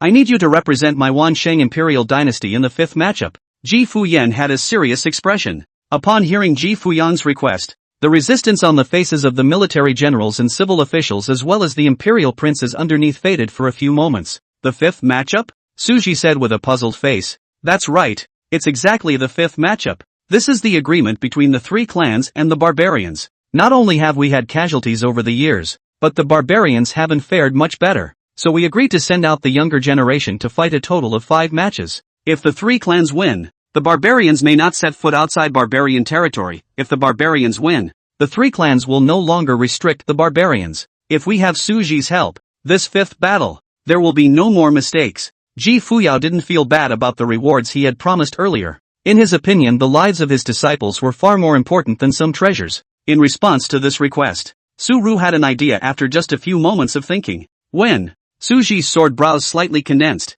In a week. Just then, a sudden majestic voice interrupted the two. What in a week? The void ripples with. A middle-aged man wearing a 5-clawed golden dragon robe with a dignified and majestic face appeared in front of the crowd out of thin air. Ji-in, mid-transition. Greetings to the Emperor. Long live the Emperor. Greetings, Father. Long live the Father. See this man. Except for Ji Fuyao, Su resigned in Jiang Xinya. All the people present kneeled down on one knee and saluted. The Emperor of the Wanqing dynasty? Su Ru sized up the Emperor in front of him. It was pretty much as expected, and after thinking about it he clasped his fists and saluted. Ji-in waved his hand for these people to retreat, including the Dao protectors who were secretly protecting Ji Fuyao. After he received the news from the protector of the Dao, he left the gate without stopping, because there's an uncertainty on the field. Casting his gaze onto Jiang Xinya, Ji Yin's eyes were filled with scorn. Jiang Xinya was oblivious to the sight cast her way. She had sensed that hidden protector of the way from the very beginning. Didn't really care too much, though. All of these people together didn't pose half the threat to her. After Ji Fuyang bowed and saluted, he replied, "Back to father. My son is talking about the battle against the barbarians." He was a little puzzled, wondering why his father was here. Ji-in did not reply, but just walked slowly to Ji Fuyao's body as if he was not thinking. Ji Fuyao didn't understand why his father made this move, until Ji-in spoke. "Divine Maiden Jiang, I've heard a lot about you. I don't know what the Divine Maiden is doing here in my Wansheng Imperial Dynasty?" Ji-in bowed his hand towards Jiang Xinya, his face grave. He knew very well that if Jiang Xinya wanted to make a move, no one in the Wansheng Dynasty would be able to stop him halfway. Although he could not see Jiang Xianya's face, but the only one in the sword sect who could make him feel the sense of oppression was that Jiang goddess. Ginger goddess? Hearing her father's address, Ji Fuyao froze slightly. He had just thought that this woman was Su Ru's Taoist partner. I didn't expect it to be the rumored famous Jiang goddess. Chapter 171. After learning that the white-skirted woman in front of him was the divine Lady Jiang, Ji Fuyang immediately bowed respectfully. Ji Fuyang has met senior goddess. Jiang Xianya nodded slightly with a cold expression. Seeing that Jiang Xianya had no intention of replying, Ji-in did not show any embarrassment, though he has the arrogance of an emperor in his heart. However, he did not dare to call himself I in front of Jiang Xianya, but used I. This is the palace. If Jiang Xianya was displeased, the palace would be overturned by her? As for Su Ji next to Jiang Xianya, in his opinion it was just a junior in the late stage of the harmonization in the district. It was not yet worthy of too much attention from him, the emperor of the Wanqing dynasty. But looking at Jiang Xianya's face, he still casually asked, "How is this little friend called?" "Father, he is the Su Ru that my son mentioned before. The number 1 in the current heavens remarks ranking, and my son had received his help in the immortal meteor's secret realm." Ji Fuyang saw the way his father didn't put Su Ji in his eyes, worrying that Su Ji was upset and left because of this. He hurriedly opened his mouth and introduced himself, but he's obviously trying to overthink it. Su Ji didn't care about Ji Yin's attitude at all. Ji Yin's eyes narrowed slightly at his words. Only then did he put away his contempt and resurvey Su Ji. "You're the Su Ru who pressed Fuyao head on?" Ji Yin's tone carried a few moments of surprise. "I was planning to search for him, but I didn't expect to see him come to my door by himself now." He was extremely cognizant of Ji Fuyang's strength. Otherwise, no exception would have been made to give the surname Ji in advance. Originally, he was also extremely confident that Ji Fuyang could push this young generation across the board, and was unrivaled across the board. Who would have thought that since the end of the Immortal Fall mysteries shortly after they, Tianji Pavilion then announced that Ji Fu Xiao was ranked 2nd in the Heavens Pride ranking, and the top of the list actually landed on the head of an unheard of sword sect disciple. Find Ji Fuyao and ask him about the situation. After learning about what Su Ji had done in the Immortal Fallen mysterious realm, he couldn't help but be impressed with him inwardly. "Greetings, senior. Su Ji said with a calm and unassuming demeanor. Ji Yin nodded in response. Retracting his measuring gaze, the original contempt in his eyes was replaced by appreciation. Truly a hero. Su Ru, you are indeed very good. Su Ji's face was as usual, not changing because of the compliments he received. Senior's fallacious praise. Seeing this, the color of appreciation in Ji Yin's eyes grew stronger. No arrogance, no impatience, gifted and amazingly powerful in battle. What a great seedling! If he didn't already have the identity of the sword sect, he would have wanted Su Ji to join their Wansheng imperial dynasty. Suddenly, Ji Yin seemed to think of something, and his expression became somewhat subtle. Su Ru, what kind of relationship do you have with the Jiang goddess? Halfway through his words, Ji Yin still glanced at Jiang Xianya uneasily. Sensing that her breath was calm as usual, she was relieved to continue. When Su Ji heard this, his expression flashed with a hint of hesitation. Turning his head, he asked Kong Senya's opinion with his eyes. Noticing the line of sight cast by Su Ji, Jiang Xianya gave him a soft look, her eyes making it difficult to grasp the deeper meaning. Just when Su Ji was planning to transmit his voice to inquire, a cold and soft voice rang out leisurely from the sea of consciousness. In the future, no matter what kind of scene you're in or who you're facing, you don't need to worry about it, and you can frankly show the Dao couple relationship between us. Having heard what was said, Su Ru was slightly stunned, then taking a deep breath and smiling in relief. A look of determination surfaced on his face. We are Dao couples. I see. You guys are. Ji Yin's words were lost at this point. In the next moment, his eyes widened as he stared at Su Ji for an instant. Ji Fuyan was even so shocked that she fell into her seat, the expression on her face frozen. For a moment the scene was quiet, terribly quiet. The only sound was the rustle of the breeze rustling through the leaves outside the temple. Ahem. What were you saying just now, Su Ji? The wind was too strong for me to hear. The corner of Ji Yin's mouth twitched slightly. Subconsciously, he changed his title from I to me. Looking at the exaggerated expressions that appeared on the two men's faces, Su Ji was suddenly amused. So with a smile, he repeated, we are Dao couples. Ji Yin was sure he heard correctly this time. He stiffened and craned his neck to look at Jiang Xianya, realizing that she didn't have any semblance of a retort. In other words, the Jiang goddess was still really Su Ru's Taoist partner. Mindful of this, remembering how he had just treated Su Ji, Ji Yin's face went white. Some kind of imperial mind control expression. It's all a sideline in front of the truly strong. Ji Yin hadn't been able to remember how many years he hadn't experienced this kind of panic. Luckily, Su Ru's expression gave him a peace of mind. Otherwise, he would have wanted to crush the summoning jade pendant within his storage ring and call his old ancestor to come. A moment of silence. The corner of Ji Yin's mouth barely pulled out a smile and said somewhat dryly, Su, fellow Taoist is still truly a dragon and phoenix among men. The attitude took a direct 90-degree turn. From the initial little friend, to calling him by his first name Su Ru, to the current Dao friend Su. Su Ru hurriedly waved his hand to stop. Senior can just call me Su Ru. Su Ji had some helplessness in his heart. Walking the Xian realm with ire could really save countless troubles, especially when encountering those cultivators whose strength was closer to the top of the Xian realm. Knowing that Jiang Xianya was by his side, her attitude directly bipolar reversed. Ji Yin sniffed and secretly glanced at Jiang Xianya, seeing that she had no intention of objecting, before nodding in agreement. After calming down, thinking of the barbarian matchup that Ji Fuyao had just mentioned,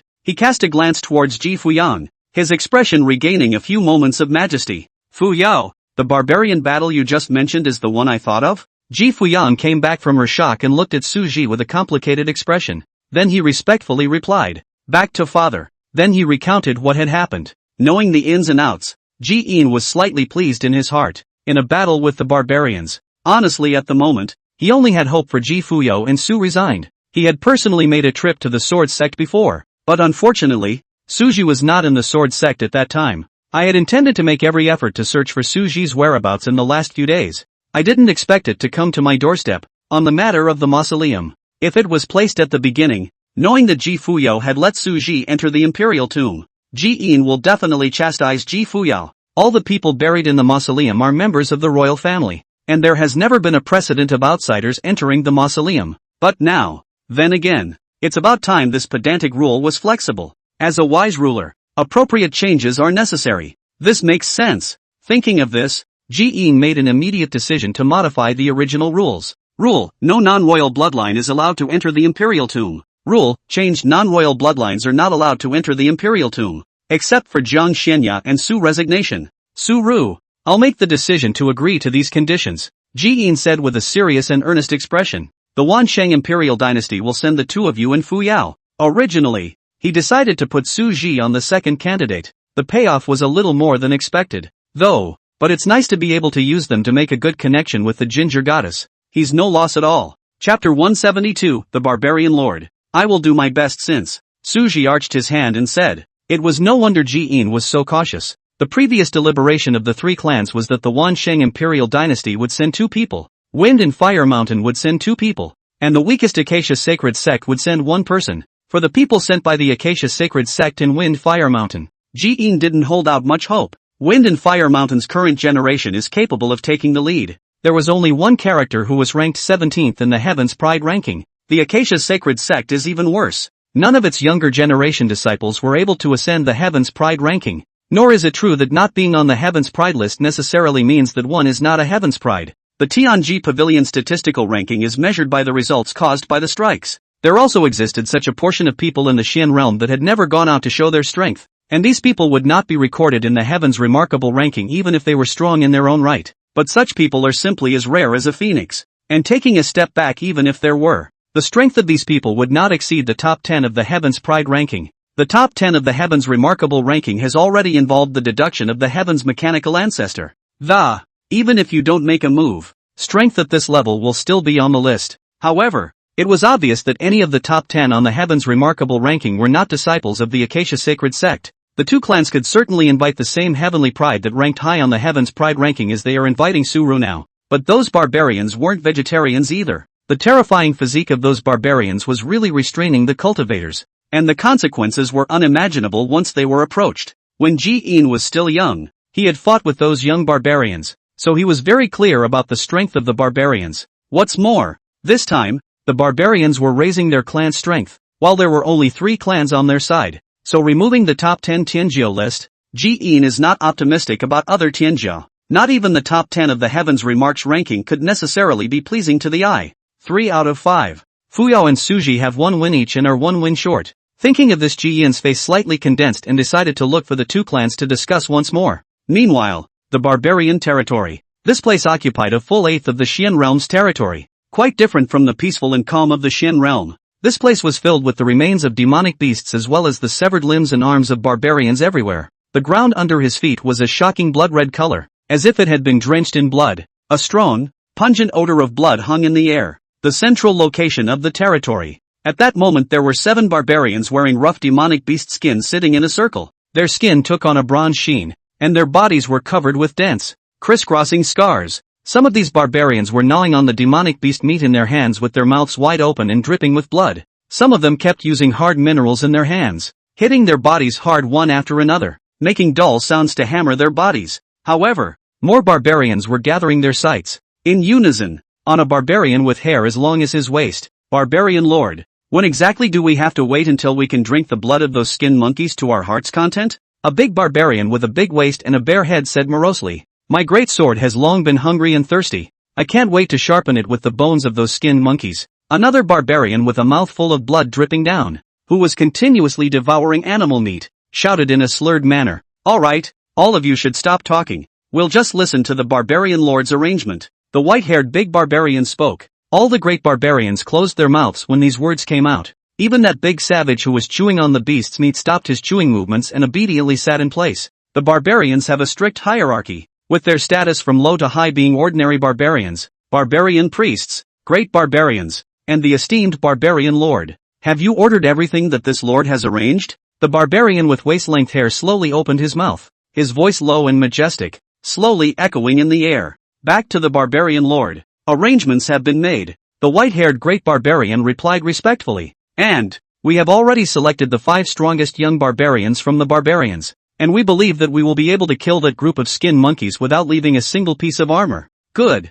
Then this matter will be executed according to this arrangement, the barbarian lord said expressionlessly. Next we will begin to discuss what the lord commanded you to do earlier. Talking about this matter, a flash of imperceptible wisdom instantly flashed in the barbarian lord's eyes. Barbarian lord, that thing you ordered called fire. We have already put it into use, but there are still some barbarians who don't like it. Saying that, the white-haired barbarian looked towards the one who was chewing on the beast's meat. The barbarian lord held his forehead at the sight. then stood up violently and angrily knocked the big barbarian who had eaten the beast's flesh raw. This one knocked his head right into the ground. "Leave him alone and carry on." The barbarian lord sat back down.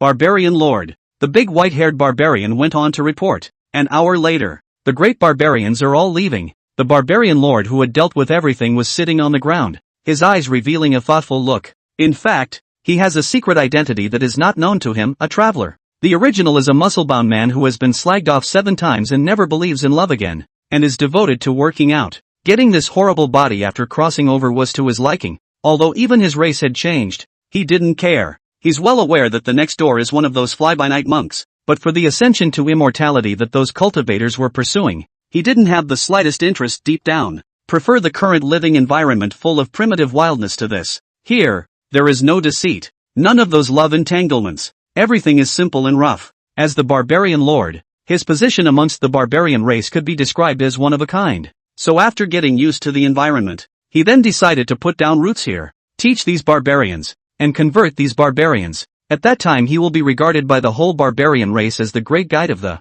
It is honored and revered in countless ways. I'm shaking with excitement just thinking about it. As for the agreement to fight the human race for 5 matches, it's sort of his strategy that, win or lose, it won't affect his plans. Losing was just what he wanted so he could honestly nestle in and take his time. It won't hurt to win. Anyway, the barbarians stepped into human territory. With their murderous personalities, they'll soon be killed by the human powerhouses again and shrink back. Subtly changing them when the time comes will accomplish the same thing. In the place of the original barbarian lord, that would definitely not have entered into any agreements with the cultivators of the human race. In the eyes of the original barbarian lords, there was only one way to treat the human race. Nothing but killing is killing. He's in a position today where he's really all over the place. However, if the bloodthirsty nature of the entire barbarian race was reversed at once, it might lead to a strong backlash. He had no choice but to devise this plan, in order to buy enough time, slowly changing the bloodthirsty nature of these barbarians. Ugh, I hope the plan works out. A soft sigh. It had to be said that the overall strength of the barbarians was indeed extremely terrifying, while focusing on refining the body, but with perceptions as keen as those of a wild beast, it enables them to skillfully circumvent many dangers and injuries in battle. Not only that, but their bodies were even harder after a long period of refining, and their strength was astounding. I just hope the human race can carry it. If the human race loses, then the barbarians will surely run amok in the territory of the human race. There's gonna be a lot of bloodshed. It was not a good thing for either the human race or the barbarians. If only there was a system. That way he could have a few more points as well. The barbarian lord hung his head in shame. Netflix is really all a lie. Where is the system that appears out of nowhere and then gives a load of unreasonable treasures? It wouldn't make sense to be able to cross over. Still want the system? Wanted to fart eat. After spitting, the barbarian lord patted the dust and honestly returned to his place of residence. Just on the way to stand up, his eyes, which were originally calm and wave-free, actually flashed with an extremely dangerous and bloodthirsty scarlet light. The scarlet glow was fleeting, and in the blink of an eye it was back to its original form. The barbarians are unaware. Chapter 173, God Devil Indestructible Body. At the same moment, in one of the 6 tribes of the barbarians, a blood-stained barbarian celestial pride stood in place. That robust body was covered in thick blood. This blood dripped down the animal skin on his body onto the ground, gradually coming together to form a puddle of blood. Beside this blood-stained barbarian race heavenly pride, there stood a female barbarian whose age seemed to be around 40 years old. At that moment, the female barbarian was wiping the blood stained on his face with an animal skin, and her mouth was constantly chanting, "Egu, how many times have I told you that you just don't remember? Do you? Every time you get yourself in trouble." The female barbarian grew angrier and angrier as she slammed the animal skin in her hand onto the ground. Angrily, the originally light and airy animal skin actually smashed the ground into a deep pit. "Mother, most of this blood is beast blood, and I'm just a tiny bit injured." Egu rubbed his head nervously, and a little hurt. The female barbarian slapped him on the arm without a. Egu instantly winced in pain. "You're a little hurt here? Mother, your hand is too strong," Egu complained. "Okay, don't pretend. Hurry up and clean up and go inside for dinner. You really don't let people worry about you. We're going out in a few days, so don't lose the face of the barbarian lord." With that, she turned on her own and walked into the house. Egu stopped selling his misery at that, the simplicity on his face fading. In its place, a pair of eyes glittering with scarlet bloodlust. He opened his mouth slightly, revealing rows of white teeth, and smiled lowly. "Don't worry, Mother, Agu will definitely not let Lord Barbarian lord down. Those who stand in the way of the barbarians will become the souls under my fist. Agu clenched his fist so tightly that the air was actually clawed out with a sonic boom. Immediately following, he reached up and wiped the still dry blood from his neck and, under the awe-struck eyes of the rest of the barbarians in the tribe, humming an unknown barbarian song, he took large steps toward the river. Behind him, 6 late Mahayana stage demonic beast corpses were left strewn about. These beasts died in a miserable state. Their eyes all protruded outward without exception. It was as if they had been subjected to some horrible force and had been pushed out of their eyes alive. Come to the river. Without the slightest hesitation, Agu's body plunged into the water like a cannonball. The river was stained red. As the river washed away, the blood that had originally adhered to his back faded, revealing the strange lines that covered almost the entire back. The left stripe is a pure white color and the right stripe is a deep black color. If someone from the immortal world were to show up here, they would be shocked to find that this barbarian named Agu, he even possessed the 4th-ranked divine body in the immortal realm, the divine devil indestructible body. And look at the other side. After visiting the palace and bidding farewell to Ji Fuyao, Su Ru, just take Jiang Shenya back to the star small world. As soon as I stepped into this familiar world, Suju just couldn't wait to stretch out his arms and, taking Jiang Shenya into his arms, soft, fragrant, subconsciously, he tightened his arms a few moments and, it was as if he wanted to incorporate the delicate body into his own. I think that's a little worse. Suji slightly lowered his head again, burying his head into that white and flawless swan neck. Do that before calling it quits. I've wanted to hug you for a long time. The previous transmission, it piqued his desire to hold her. It was only because the occasion was inappropriate that I forced myself to resist my inner urges. Now that he had the chance, he didn't want to delay a moment. You're holding him too tight. Loosen up.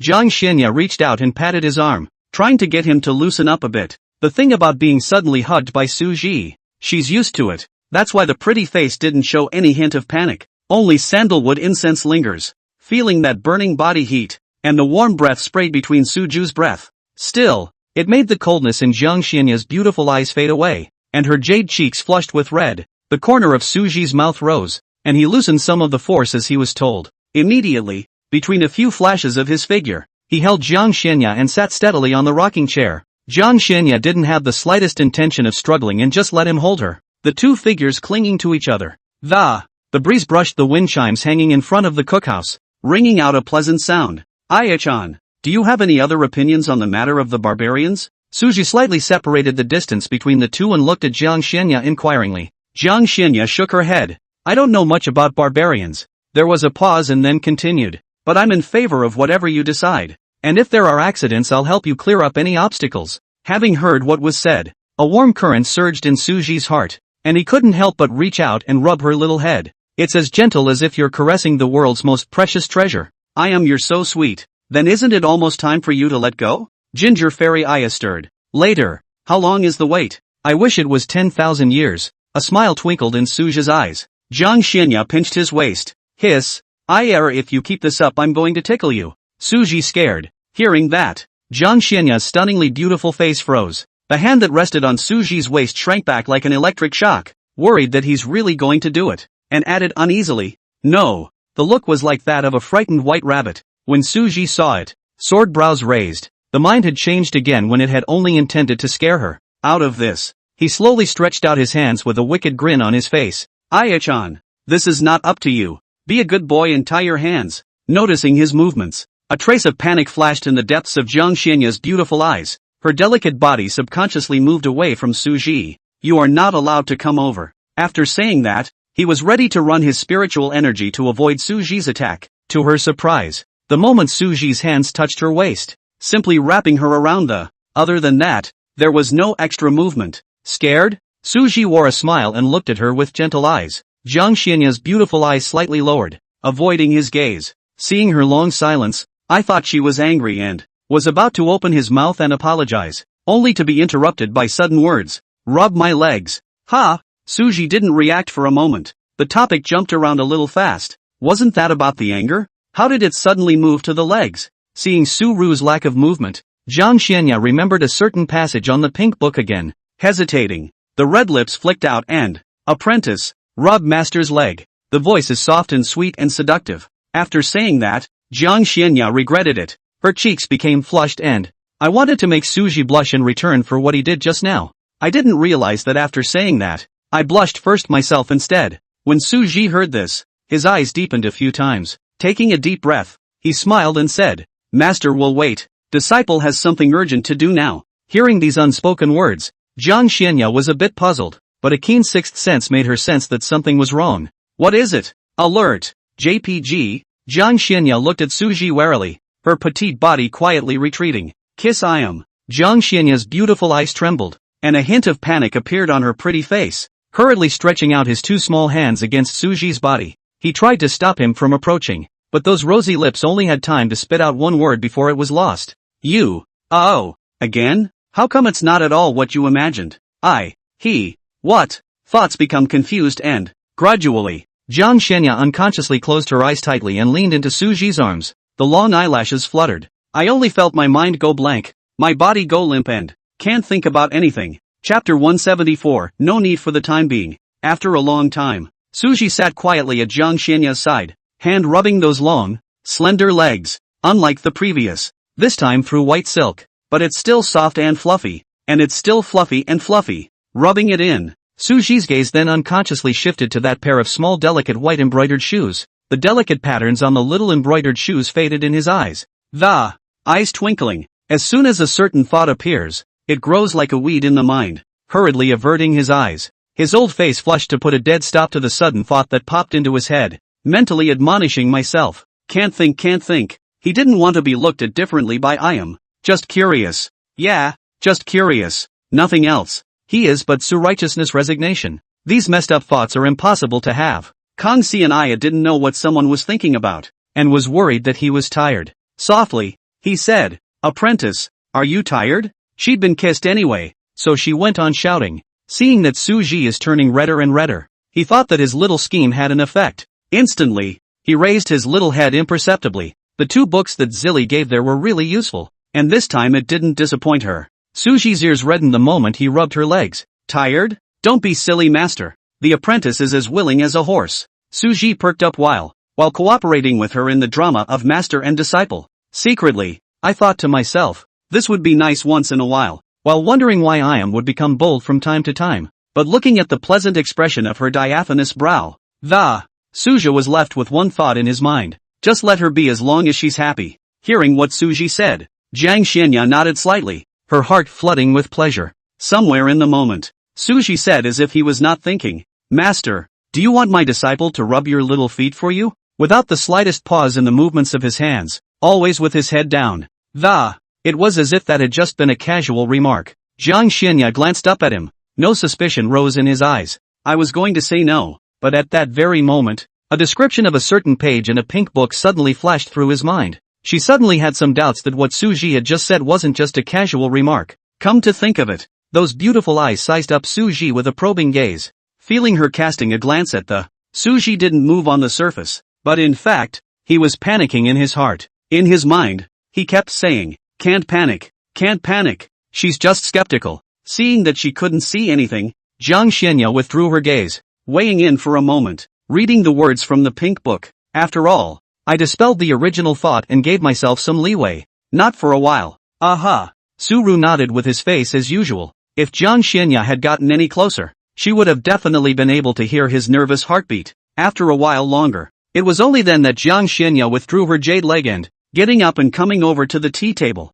skillfully fiddled with the tea set and made tea in an elegant and dignified manner. Do you have any doubts about your cultivation lately? Looking at the figure of Suji walking over together, Jiang Xianya asked softly. She hadn't instructed Suji in cultivation since her cultivation had regressed, though the nightly double dip never ceased. But that's just the cultivation. There are times when it's not always a good thing to raise your cultivation level in one fell swoop. Some doubts in cultivation, if not resolved in time, would probably create hidden dangers on the future path of cultivation. Suji sniffed and pondered for a long time, spoke out some of the doubts in his mind. Ginger Fairy Aya sat on a wooden chair and listened patiently as then answered them one by one. At noon on the following day, Suji used the excuse of going to find Ji Fuyang to catch up on old times to leave the star small world. The purpose was naturally to prepare for the night and surprise Iam. After stepping into the bustling and lively Wansheng dynasty, Su Young then traveled through the streets and alleys, took a big stroll, bought sulfur, nitric acid, charcoal,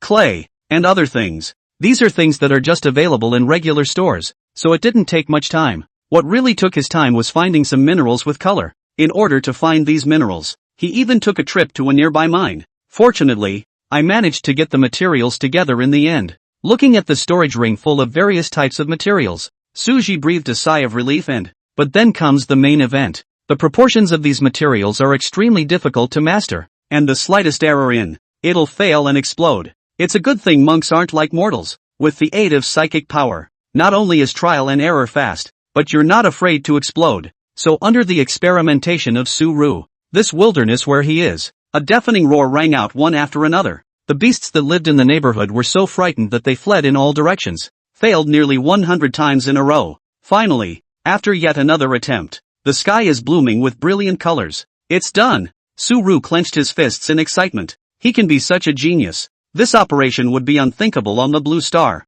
Looking around at the blasted ground around them, the explosion from this failure alone would have killed him young. The corners of Suja's mouth rose slightly. Now that you have the gist of it, the next thing left is to batch produce. Time passes unnoticed. As the sun was about to set, Suja looked at the items within the storage ring with a satisfied smile. As far as he knew, there was no such thing in the Xian realm. I hope I am likes it. Within the small world of the stars, Kang Sanaya is watering the plum tree. Perhaps because of the aura, the plants here had a much shorter growth cycle unlike the blue star. Under the careful care of the two, by now the plum trees have sprouted, with the tips of their tender green buds poking out of the soil. After watering, seeing that Su Ji hadn't returned yet, Jiang Xianya felt a sense of doubt in her heart. He went out at noon and wasn't back by Shenzhen, approaching more than 2 hours. I didn't see it at the time, but I couldn't imagine that Su Ru and Ji Fuyao's feelings were so deep. Chapter 175, Fireworks. Su Ji returned to the star small world, placed the fireworks that were made.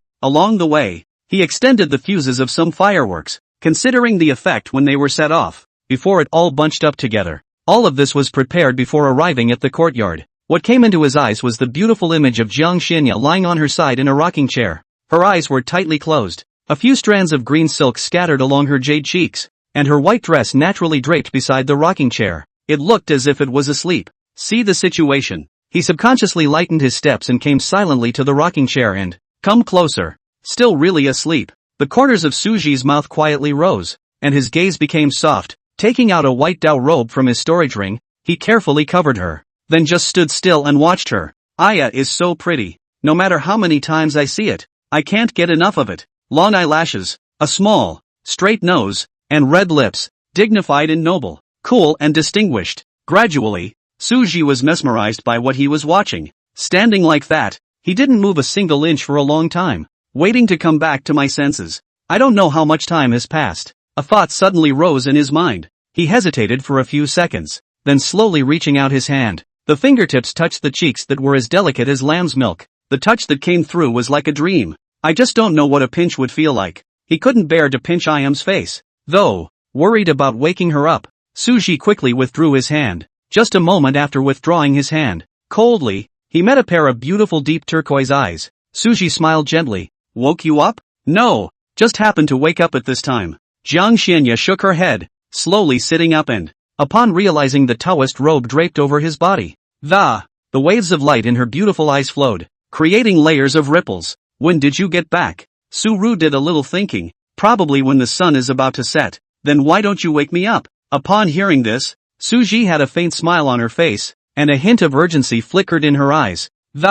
It's a long story. Jiang Xianya couldn't help but cast a curious glance. So long story short? Suji nodded, his smile deepening a few points. To sum it up, I was mesmerized by Iam's sleeping face. His Aya is so beautiful. It's understandable to be mesmerized. Don't you dare talk nonsense. Jiang Xianya averted her eyes sideways and, the tone was flat though, but those reddish, delicate little ears had long since betrayed her inner shyness. Suji hooked the corner of his mouth, looking at this lovely appearance of hers, and continued, I'm not babbling, because I can't think of any more words to praise you than I can think of in my head. And that's why it feels like a long story. You're not allowed to say it again. Jiang Xianya said in shame. What? Aya doesn't like it? Saying that, Suji bent down and gently hugged her from behind and, his chin rested affectionately against that fragrant shoulder, feeling the warmth of her body. You, Jiang Xianya's voice trembled slightly. Su-Ru hummed softly. Like, she lightly bit her lower lip, her voice becoming as low as a mosquito fly,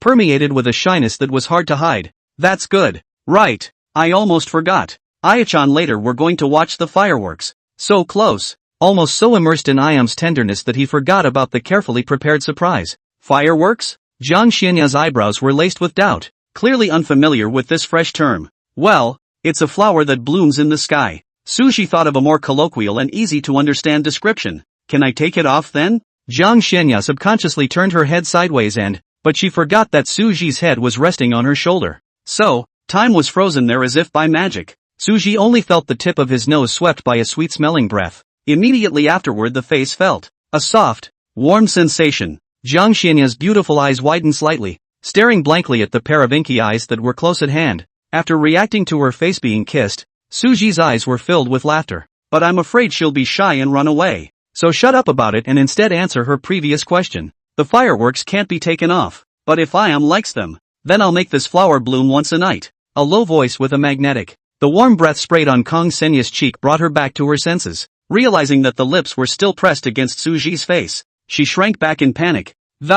Blushing heavily. Wait until you've seen it. Good. All listen to Ayar. Suji smiled, his eyes full of doting color. After a long time of cozying up to each other, Suju led her to the highest mountain peak in the star-small world. At this time, the bright moon hung high in the sky shedding clear light, and the entire small world was shrouded in a silver white. On top of the mountain, the breeze gently ruffled both of their coats. Jiang Xianya's fairy dress fluttered as she stood beside Suji. Without hesitation, Suji called out a strand of spirit fire. And look at the flowers I picked for you. With that said, with a flick of his wrist, the spirit flame fell precisely to the designated location. The next moment, bunches of fireworks whistled up into the night sky, shattering the tranquility of the small world. Moonlight and fireworks against each other. Red, white, purple, colorful fireworks bloomed freely. Each bloom is accompanied by a crisp pop that, rattle after rattle. Jiang Xianya tilted her head slightly, her beautiful eyes reflecting the gorgeous flower fire.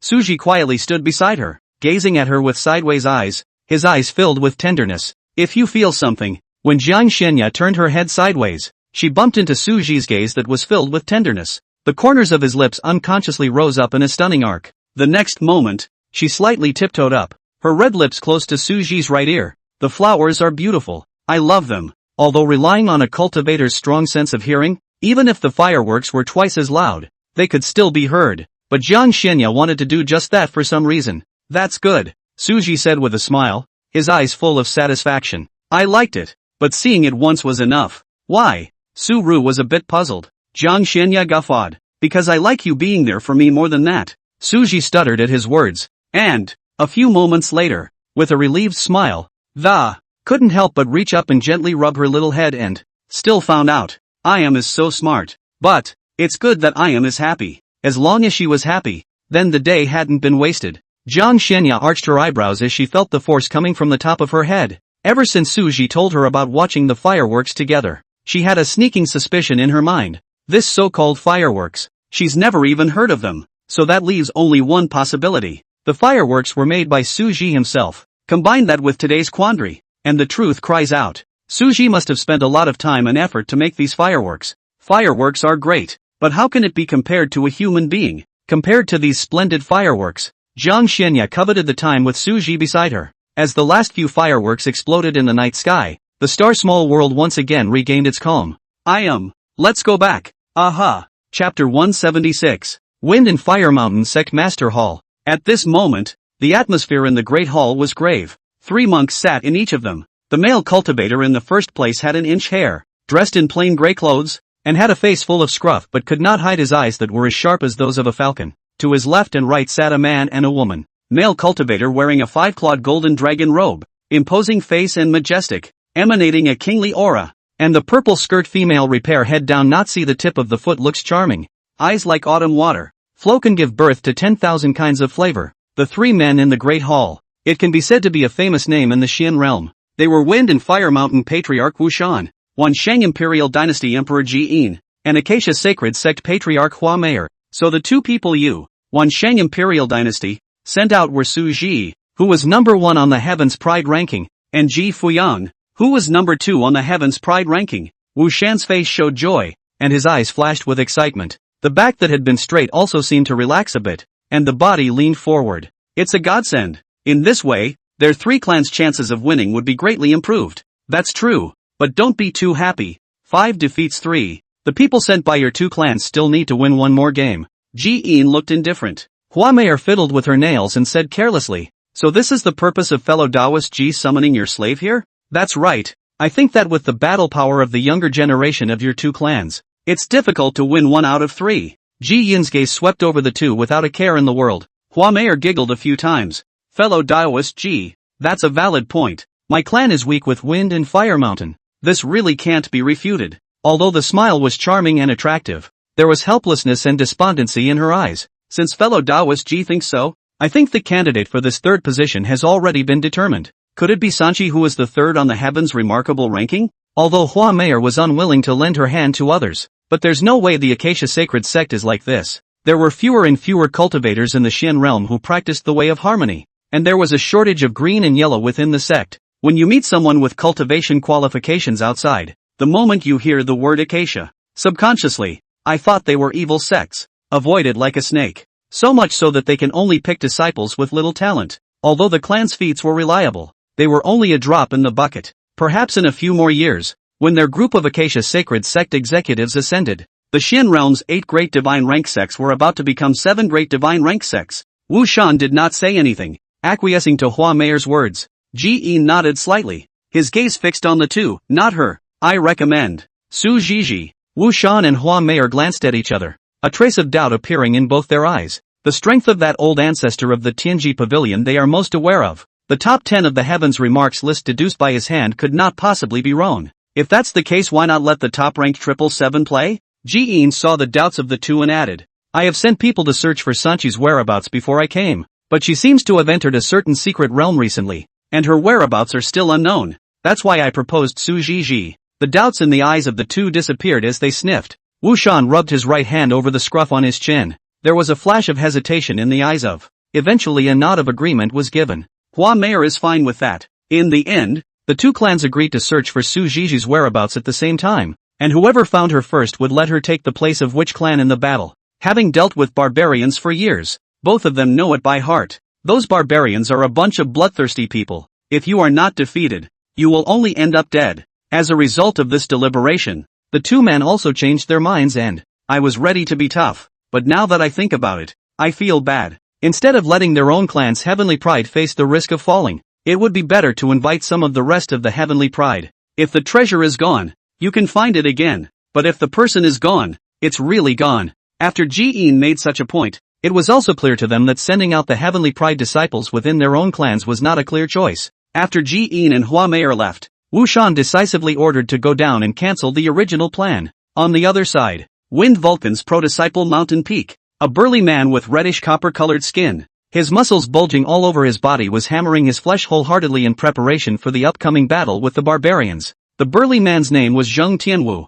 and he was Wind Fire Mountain's personal disciple. As a physical cultivator, he had always been unconvinced by the idea that barbarians were physically strong, and he held his anger in his heart. Although he is ranked 17th in the list of Heaven's Pride, however, on the piece of physical fitness alone, it was still extremely confident. Having fought a few barbarians before, those barbarians' physiques were simply unbeatable in front of him, and they were easily blown away by him. This time, he would play well in front of the three clans and let them see how powerful Wind Fire Mountain was. While he was pondering, a loud voice came violently from behind him, rattling Zheng Tianwu's ears. Eldest brother, it's not good. The visitor was dressed in coarse linen clothes, and his figure was quite tall and robust. It was none other than Wang Taizhu, who had previously clashed with the third prince of the Wanqing imperial dynasty in the supreme city. What is it? Zheng Tianwu frowned with displeasure in his eyes. The man's voice was so loud, too, that his ears still echoed until now. The patriarch asked me to pass a message to eldest senior brother, saying that eldest senior brother doesn't need to go on the field for this battle of the barbarians. Wang Taizhu said carefully, his eyes not even daring to look directly at Zheng Tianwu. What did you say? Zheng Tianwu's eyes widened in anger, and the rage in his eyes seemed as if it would spew out the next moment. Wang Tiezhu's physique was already considered tall in the eyes of ordinary cultivators. Zheng Tianwu was still nearly a circle stronger than him. At this moment, his angry eyes were like the god of the door, making his back shiver. Wang Taizhu shrunk his head. Although he was bossy in front of outsiders, He didn't dare to be unbridled in front of his eldest senior brother, because when an outsider gets angry, they might just let off steam and say a few harsh words, but the eldest brother is angry that is really will do it oneself beside a lot of senior brothers who have been beaten by the eldest brother. He didn't want to be one of them. Eldest brother. Those words were said by the patriarch. Said, not senior brother. Wang Taizhu trembled, afraid that the fist as big as a casserole would instantly appear on his face. Zheng Tian was breathing accelerated and his nostrils spewed out gusts of hot air. With a stomp of his foot he stomped a deep hole in the ground, and his entire body rose up into the sky.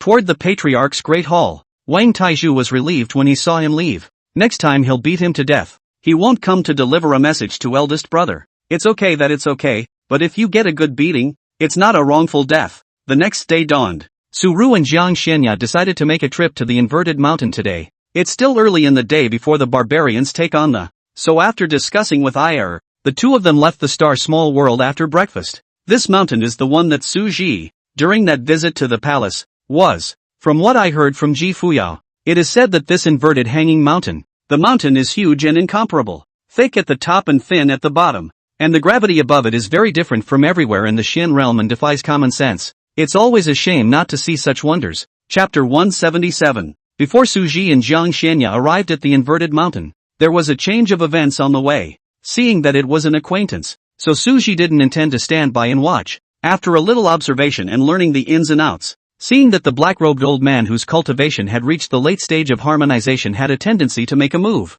his eyes condensed, and he was about to merge his fingers into a sword to cut him down but he was stopped by Jiang Xianya, who was beside him, raising her hand. What's wrong, Ayar? Su Ji turned his head sideways with a hint of doubt in his eyes.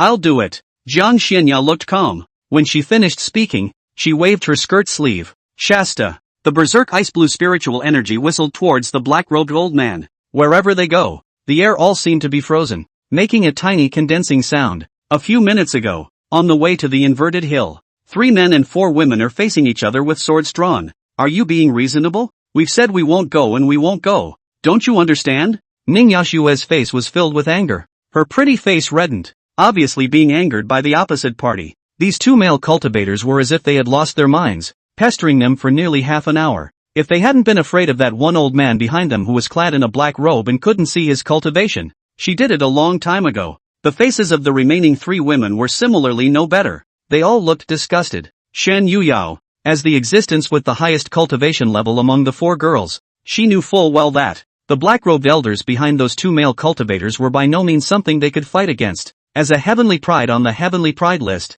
Shen Yuyao was able to fight across realms nice. But it couldn't do as much as the top 10 on the heavens' remarkable ranking across a large realm so exaggerated. The aura emanating from this black-robed old man in front of her caused her to feel an extremely dangerous sense of oppression. It's a blessing that you've cultivated over several lifetimes for my son to take a fancy to all of you fairies. So I would advise fairies not to refuse the toast and eat the penalty wine. The blue-robed cultivator on the right side of the man in Chinese clothes shouted arrogantly. I poo. Ning Yoshue clenched her silver teeth, her arm holding the sword trembling with anger. He couldn't wait to rush up and dismantle this person immediately. Second senior sister, don't be impulsive. We're no match for that black-robed man behind them. Su Ruyan was quick on her feet and rushed forward to hold her arm, preventing Ning Yoshue from thinking of rushing out. Yes, third senior sister is right. Second senior sister, don't be impulsive. Lin Mior, who was half a beat slower to react, also rushed forward and firmly held Ning Yoshue's other arm. The man in Chinese clothes put away the folding fan in his hand,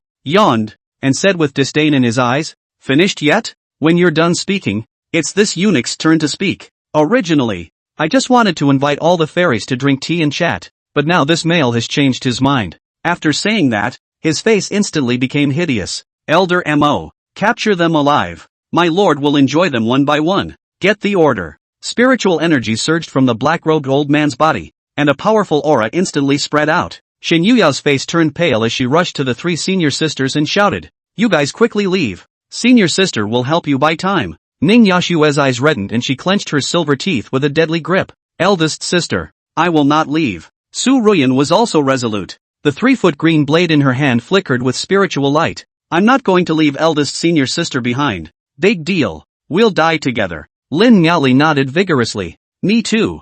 You guys, who will avenge us if we all die? Be good. Listen to what senior sister says. Shen Yuyao's heart was burning with anxiety. Why are these dead girls so unenlightened? Don't! The three women refused in unison, their eyes filled with determination. You guys! Shen Yuyao still wanted to say something, but was interrupted by that black-robed old man's cold snort. Humph! Don't be whimsical, little girl. With the old man here, none of you will be able to escape. The black-robed old man raised one hand and a huge palm of spiritual energy was sent toward the four women to suppress them. All three women were deadlocked in place by that terrifying pressure. Shen Yuyao was the only one who could make a move amidst that pressure, but before she could resist, next moment, a terrifying ice-blue spiritual energy swept over the old man and the other two male cultivators with lightning speed, immediately following. As the four women stared in disbelief, the three cultivators instantly turned into ice sculptures, falling to the ground and shattering into slag. The four women looked at each other,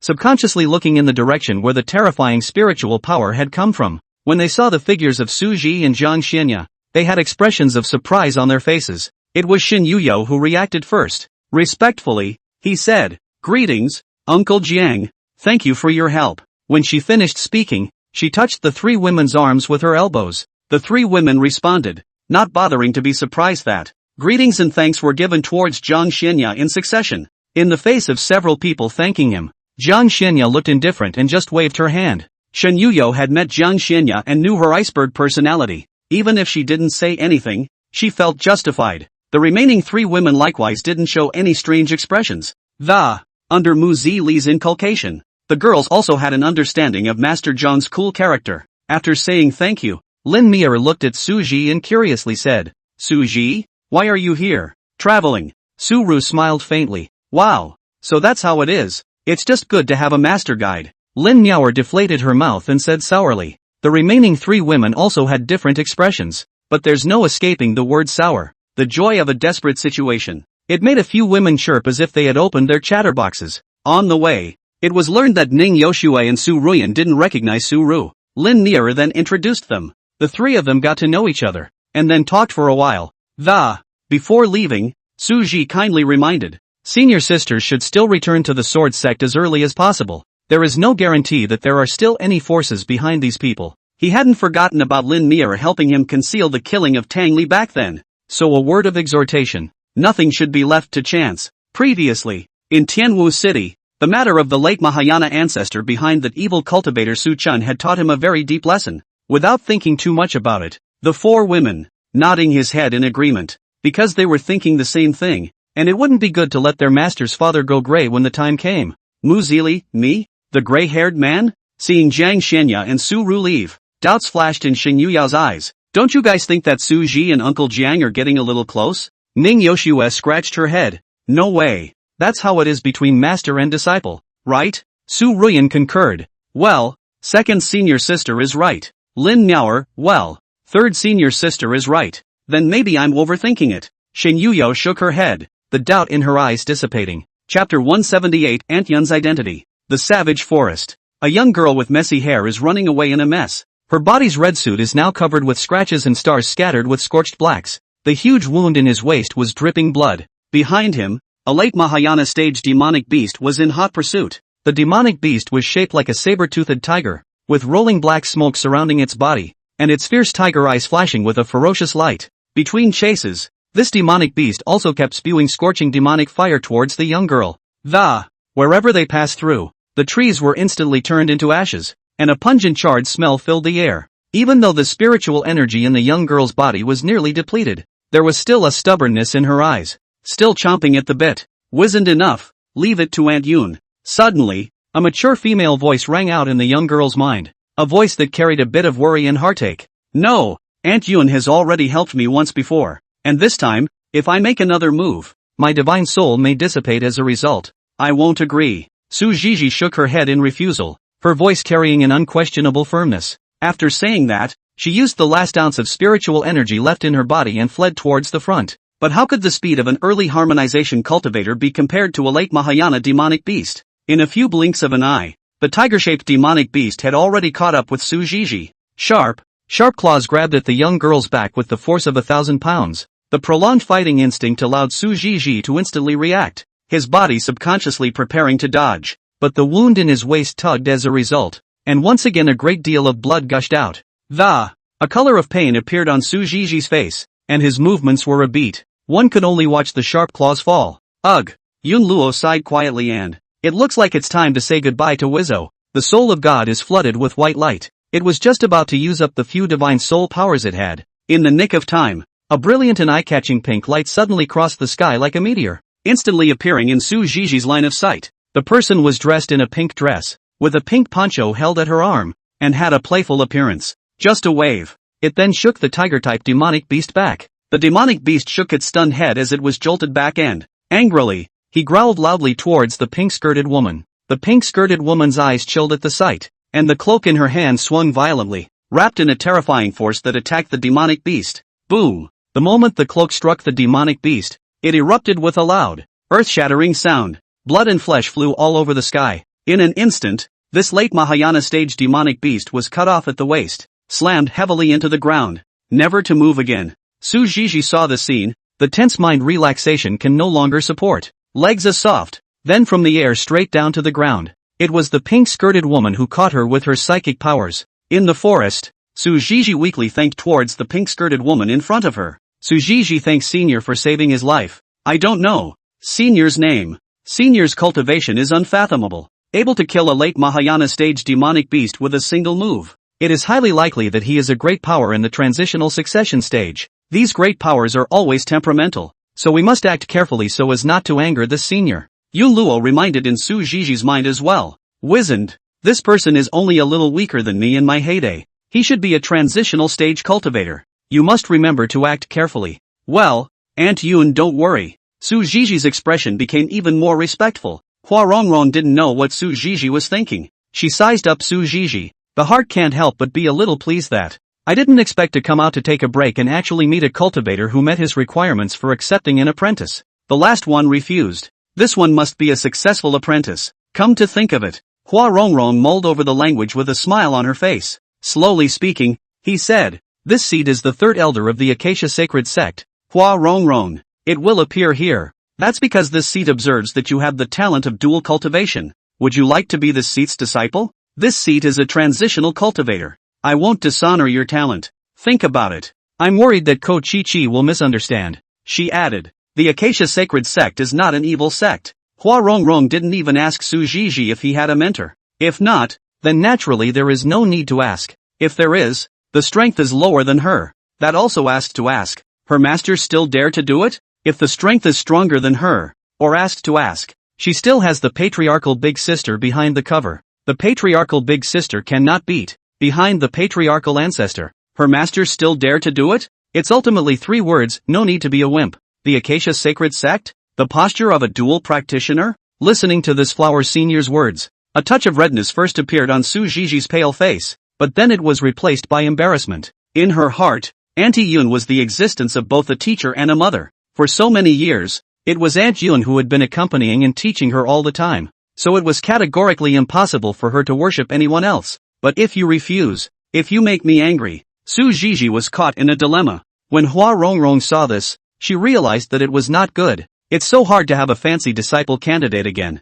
I don't care if I was refused by that handsome man last time. If I don't get an apprentice this time, Sovereign Big Sister will surely skin her for a coat of mail, whose clan didn't have a single disciple at the transition stage. The sacred sect of Acacia was already in a state of decline, being a monk at the stage of transition. If she didn't take on any more disciples, in case the patriarch forcibly threw some low-qualified disciples at her, for her who sees above the top, it's almost like it's killing her more than killing her. Hua Rongrong's head raced. In the end, he decided to take Su Ziji to the Acacia Sacred Sect to have a look first. The Acacia Sacred Sect doesn't lack handsome male cultivators either. Maybe in time she'll become enamored with one of them and be willing to stay. Come to think of it, she also said gently, little girl, do not be afraid. This seat to see your injuries are so serious. Why not go back to the Acacia Sect with this seat to recuperate from your injuries, and then consider the matter of worshipping the master? How? Su Ziji didn't answer immediately, but instead asked Yun Luo in his mind. Aunt Yun, should I go? Yun Luo naturally heard what Hua Rongrong said.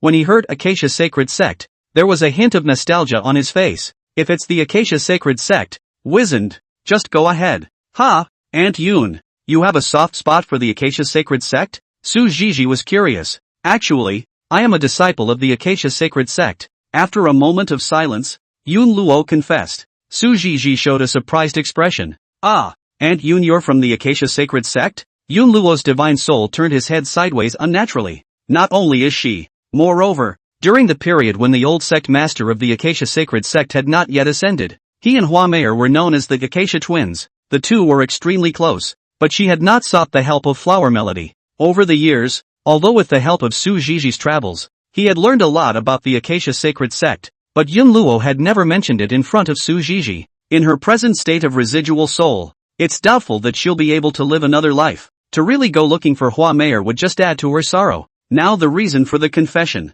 That's because the girl was hurt so badly. She was well aware that the resources on Su Ziji's body were basically used for cultivation. If she could obtain the help of the Acacia Sacred Sect, it would definitely allow her to quickly recover from her injuries. Knowing that Aunt Yun is a disciple of the Acacia Sacred Sect, Su Ziji instantly felt good about this clan that he had never set foot in before. With her injuries today, if she were to be in danger again, next time, you won't be so lucky to meet a great power to save you. She was afraid of death. Not only was she afraid of dragging Aunt Yun down with her death, she was also afraid of not being able to avenge her death. So Su Ziji had an idea. She looked at Hua Rongrong and arched her hand. Trouble, Senior Hua. Good to know. Hearing her promise, Flora Young is overjoyed. In case she changes her mind. Immediately, he rolled up Su Ziji and instantly disappeared in place. Chapter 179. The Sacred Sect of Acacia. The atmosphere in the main hall is oppressive. The elders in their seats were silenced, and none of them dared to speak. Hua Meier's face was gloomy,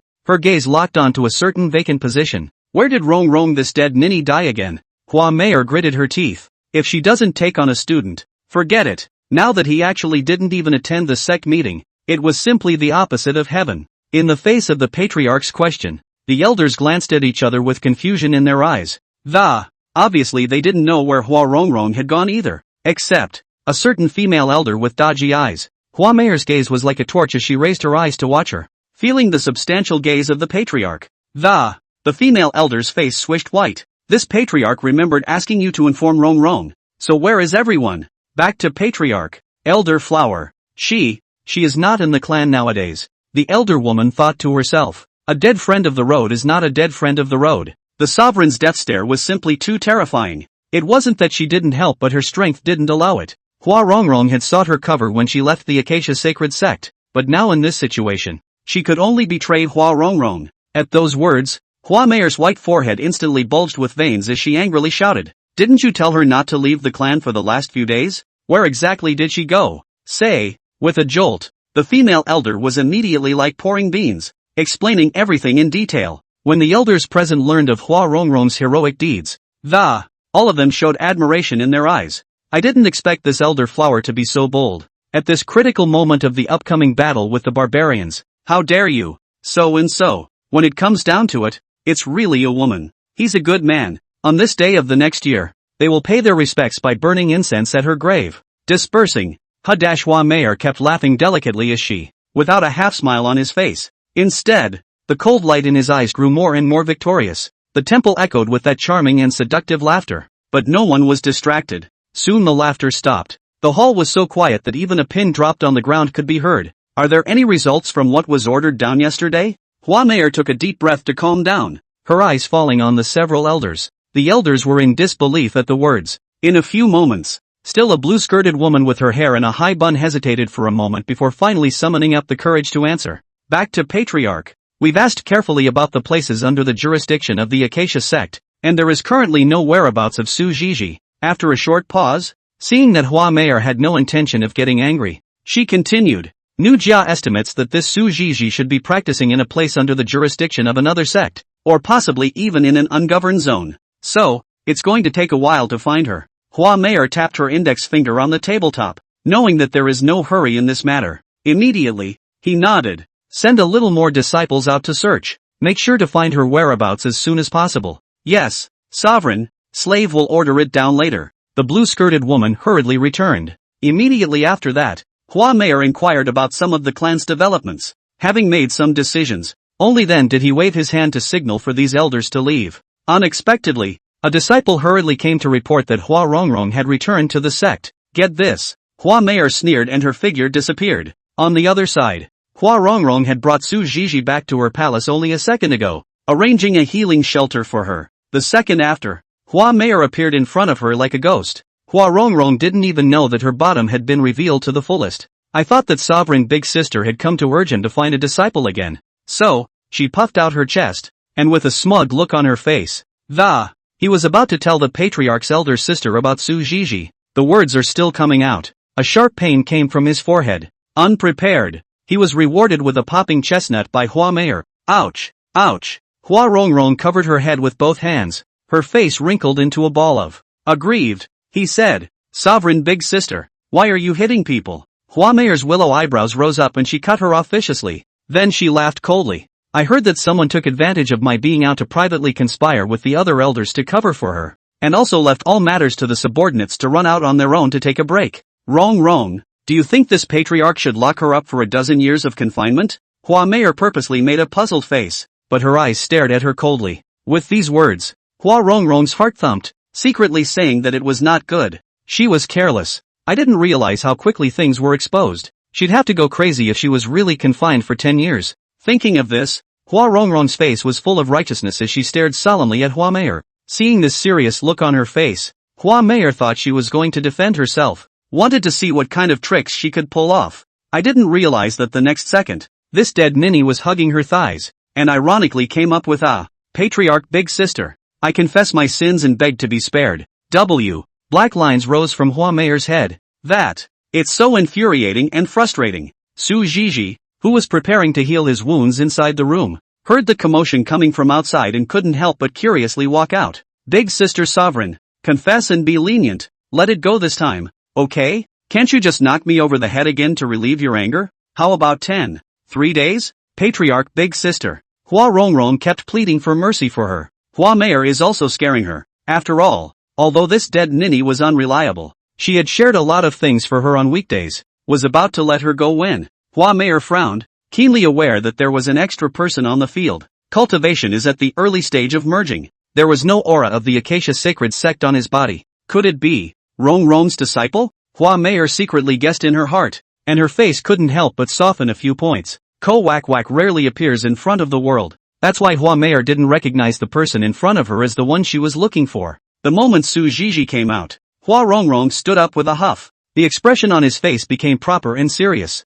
Thinking to himself, he couldn't be seen by Su Zhizhi as being so lame, or else his plan to collect disciples would be in vain. That's right, except she'd neglected to mention that she had another large bag on her forehead. At the moment, Hua Rongrong looks positively. If it falls in the eyes of others it's like, look, there's a man with a big head over there. Seeing Hua Meier place her gaze on Su Zhizhi, Hua Rongrong introduced the two to each other and then added, "Big sister sovereign, because of the relationship of being seriously injured, I brought her to the Acacia sacred sect to heal her wounds. To tell you the truth, I'm prepared to take her as my disciple, but she's still considering it at the moment." "What did you say?" Hua Meier's eyes widened as her original thoughts were instantly thrown out of sight. "I said I was going to take her on as an apprentice. Not this one, the one at the very beginning," Hua Meier said with some urgency. "Her name is Su Zhizhi? That Su Zhizhi who's fourth on the Heavens Pride ranking? It couldn't be such a coincidence, could it?" Hua Meier's heart was filled with surprise. I don't know."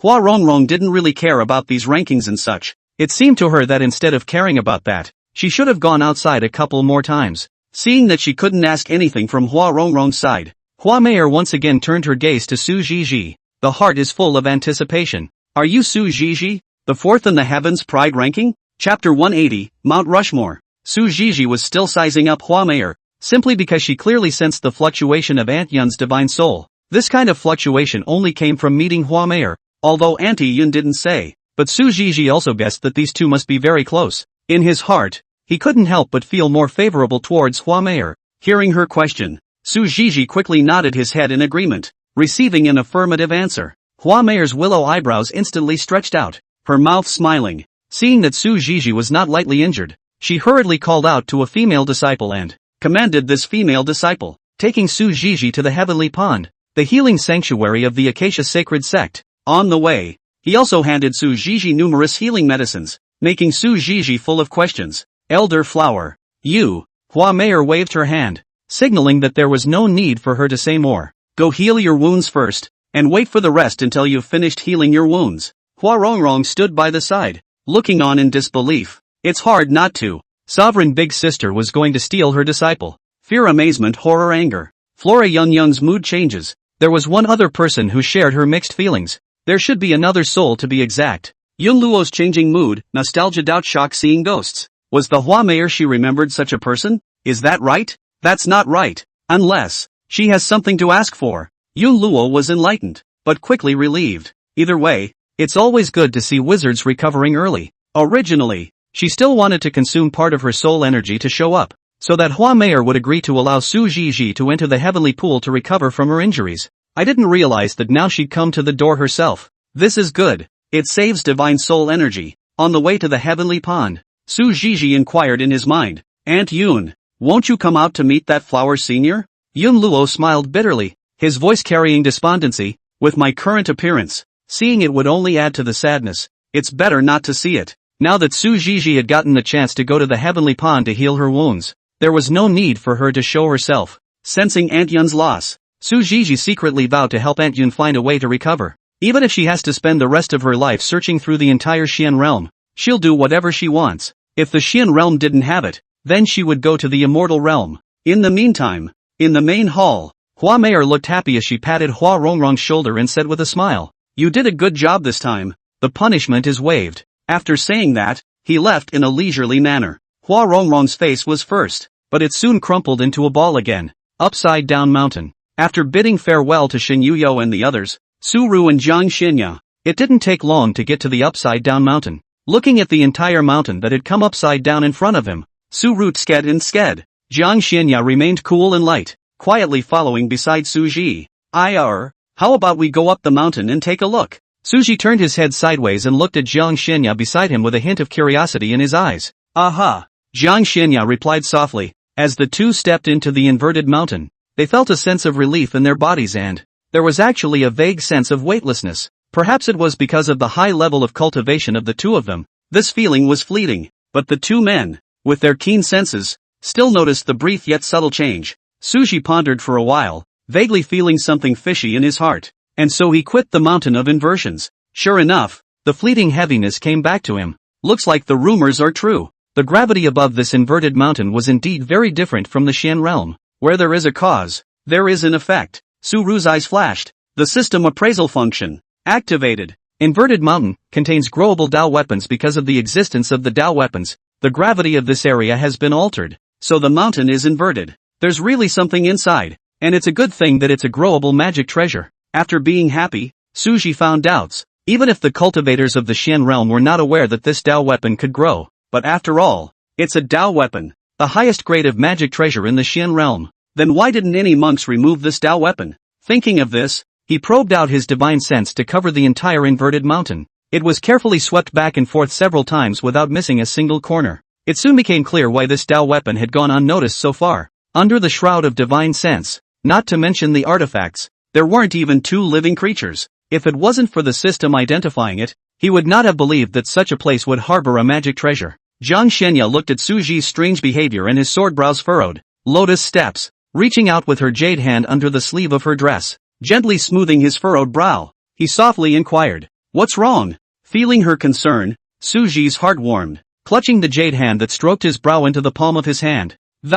Tell her all the information identified by the system. Jiang Shenya was also a bit surprised when she heard this. Long before entering the mountain, she had swept through it with her divine sense, and the results she got were no different from Su Ji's. Without the slightest hesitation, Jiang Shenya immediately exerted her divine sense to sweep back and forth a few more times. Noticing the inquiring look cast by Su Ji, Jiang Shenya shook her head. Even I didn't notice. Suddenly, a flash of light, as if realizing something. Su Ru, do you think this magic treasure could have been set up to shield divine sense? In the formation Dao inheritance he had obtained, there were no less than 4 to 5 types of formations in it that could shield divine sense. Jiang Shenya understood instantly. Ice blue spiritual energy surged from his fingertips, tracing complex patterns in the air. In the next moment, the finished depiction slowly floated towards the location of the top of the inverted mountain.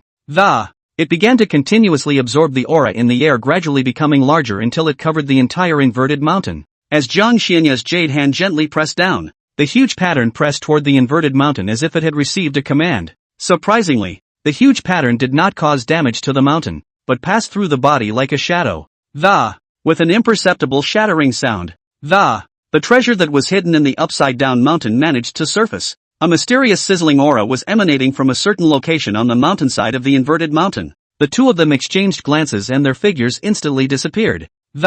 Appearing again, he was already standing steadily at the location where that breath emanated from. The scent was coming from inside the mountain in front of them. No hesitation. Suji first used his spiritual power to protect in front of Jiang Xianya, preventing the debris from falling on her. Then he clenched his fist and swung it violently. Accompanied by the sound of air being blasted, a large hole appeared in the mountain in front of him. What appeared in the eyes of the two was Chapter 181 Carp Seal. A jade seal that shone with a golden color and was square in shape. The jade seal exuded a burning aura, with a lifelike carp above it, and the base carved with exquisite cloud patterns cascading down. Carp seal, a growable Dao weapon, suitable for cultivators practicing yang attribute techniques. Carp seal? Jiang Xianya's beautiful eyes flowed as she surveyed the jade seal. Aya recognizes this object? Suji revealed a look of surprise. Aha! Jiang Xianya lightly nodded her head. The phoenix seal emerged behind her and landed gently on her catkin. She pursed her red lips and explained. This phoenix seal was originally named the green sparrow seal,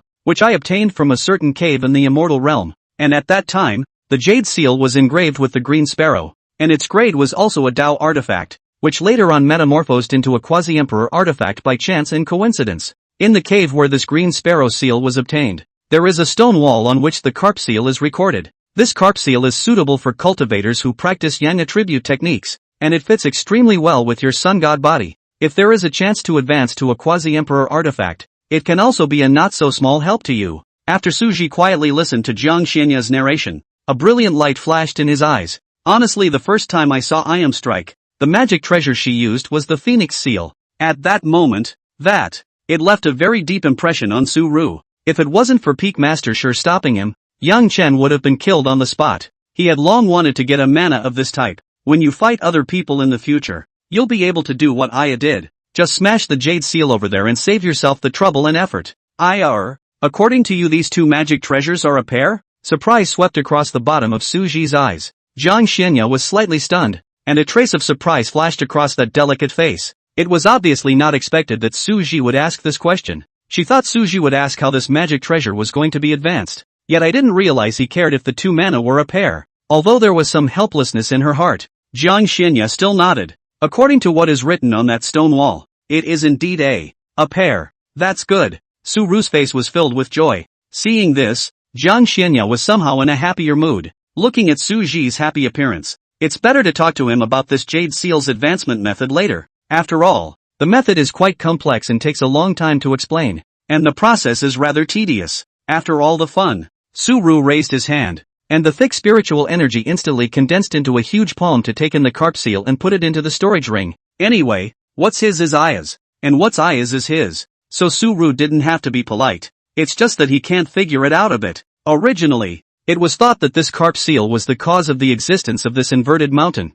I didn't realize that after taking the carp seal, this inverted mountain remained unchanged. This made Su Ru not help but feel a little emotional. Well, it seems not everything can be measured by common sense, either. After lamenting, Suji turned his head to look at Jiang Xianya beside him. A lingering thought arose in his mind, so he used his divine sense to sense where they were now. Then proposed, let's hike up the mountain on foot. Walk up? Su Ru revealed a mysterious smile. Yes, I'll walk up. What about me? Jiang Xianya's beautiful eyes were tinged with disbelief. You? Suji paused briefly, a gentle smile appearing on his face before he picked up the words that followed. I'll carry it on my back. Jiang Xianya averted her beautiful eyes at the words and did not say anything. The delicate ears, half hidden under the green silk, were red and dainty. It makes you want to take a bite out of it. Wanted to say he walked up just like him, but in his remaining light, he saw Suji's eyes full of expectation. Couldn't bear to say no. After all, after a moment's hesitation,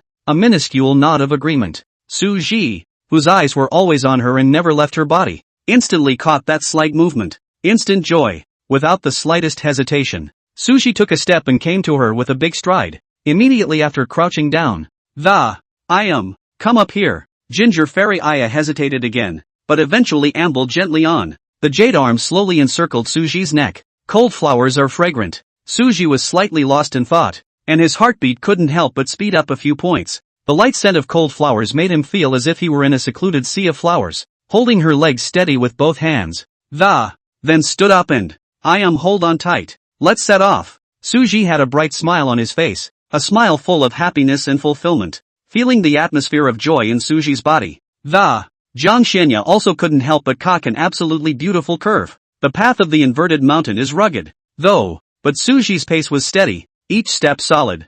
Jiang Xianya was lying on his back, feeling the warmth coming from Suji's back. She felt immensely relieved that, along the way, Suji turned back from time to time to remind Jiang Xianya to pay attention to the branches above her head, fearing that those branches might accidentally scratch her. Jiang Xianya, on the other hand, tightly wrapped her arms around Suji's neck and leaned her head on his shoulder, her spiritual energy quietly working to cut off all the grasses and trees that could potentially hinder Suji's progress. Further back, both of them tacitly didn't speak again, just enjoying the serenity of each other's company. No sound is better than sound. It was not long before they reached the top of the inverted mountain. It has a great view of the clouds. Jiang Xianya quietly looked at Suji's handsome side face, and for a moment, she was actually a little reluctant to come down. Thinking to myself, why is this time going by so fast? Suji slowly leaned down, trying to get her to come down on her own. But there was no movement behind him for a long time, which made him a little curious. What's wrong? Jiang Xianya lightly bit her lower lip, and that delicate lip was bitten out with a faint pink color. Immediately after she gathered her courage and said, "Carry me a little longer." After saying that, she buried her face into Suji's neck. It was as if that was the only way to hide her shyness. Suji froze at his words, then the corners of his mouth rose, his eyes full of favor. Fine, can stay as long as she wants. I didn't realize liked being carried by him, too. I was worried that she wouldn't like it. Now it seems that I was overthinking it. At the moment, he only wished that time would pass slower, because he also loved the feeling of carrying on his back. Chapter 182, The Barbarians. A few days later, somewhere in the middle of nowhere, looking at the scene in front of him where the soil was flung over and the ground was sunk several feet, Suji nodded in satisfaction. Although it's only a Dao weapon, but with the sun god's body, infused with the power of the sun, the power of the carp seal's outburst was already not inferior to an immortal weapon in the slightest. It wasn't a waste of his days of practice. Not far away, Ginger Fairy Aya was sitting lightly on a branch of a tree. The hemline of the glazed ice gauze dress hung down leisurely like flowing clouds, looking elegant and noble. The breeze is blowing, and the hem of the skirt is dancing with it. A beautiful mess. At this point, her eyebrows were arched, a faint smile at the corner of her mouth, and her beautiful eyes were gazing intently at Suji, who was not far away. Su Ru put away the carp seal. Counting the time, today is the day of the appointment with Ji Fuya, so he's not gonna keep practicing. Looking up at Jiang Xianya, he was about to call her to leave with him, but the moment he raised his eyes, their gazes intertwined. Under the sunlight, her skin was as white and translucent as lamb's fat jade, cold and noble temperament extraordinary, like a goddess who is not stained with half of the smoke and fire of the earth. At the moment the goddess had a faint smile at the corner of her mouth, and she gazed at him with a curved brow, and the eyes were full of tender sentiments. Suji couldn't help but be slightly lost in thought, his gaze filled with amazement. Finished practicing? Jiang Xianya's brows smiled as her petite body moved slightly. In an instant, the surrounding auras quickly converged to support her as she slowly floated down, as if she were a gentle petal, landing in front of Suji. Jiang Xianya tilted her head slightly, her beautiful eyes looking towards Suji. Well, today, I'm going to fulfill my promise with Ji Fuya. Suji's ears slightly reddened, slightly tilting her head a little unnaturally. It's also this off-head move. It made him not notice the flash of cunning in the depths of Jiang Xianya's beautiful eyes.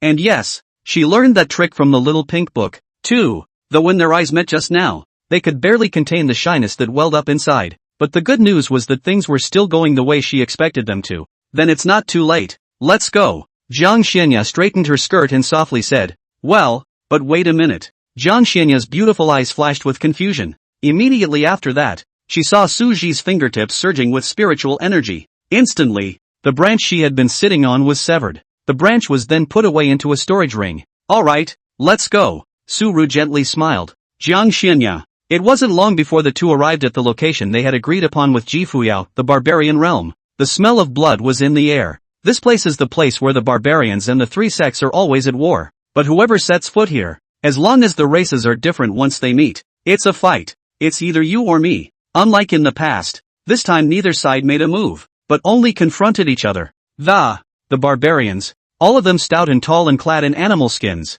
have a bloodthirsty light in their eyes. On the contrary, The cultivators of the three clans were dressed in neat clothes and showed angry disgust. Su-ru swept the three clanscomers with his divine sense and found that they were all strong people of the older generation, so he didn't pay too much attention to them. Just then, a woman in a palace dress stepped forward in style, and after making a bow towards Su-ji and Jiang Xinya, folding his hands in front of his body, he said in a respectful tone, "May I ask if the two of you are Senior Jiang and Senior Su?" Su-ru nodded his head in greeting. The palace-suited woman's expression grew more and more respectful as she saw this. The slave girl is a maid of the imperial dynasty. Please also let the slave girl guide the way for the two seniors. Trouble. After saying this, Su-ji held Jiang Xinya's hand and followed behind the maid. Jiang Xinya didn't show half a bit of shyness on her face at Su-ji's behavior of holding hands in public. To summarize, it's what you're used to. The maid couldn't help but have a look of surprise on her face when she saw Su-ji being so humble and courteous. In her impression, each of these celestial prides was incredibly arrogant, and it was the first time she had seen one as easygoing as Su-ji, though surprised as hell. But as a professionally trained maid of the Wanqing dynasty, she quickly recovered and led the way for the two. Although the three sect cultivators were facing off against the barbarians,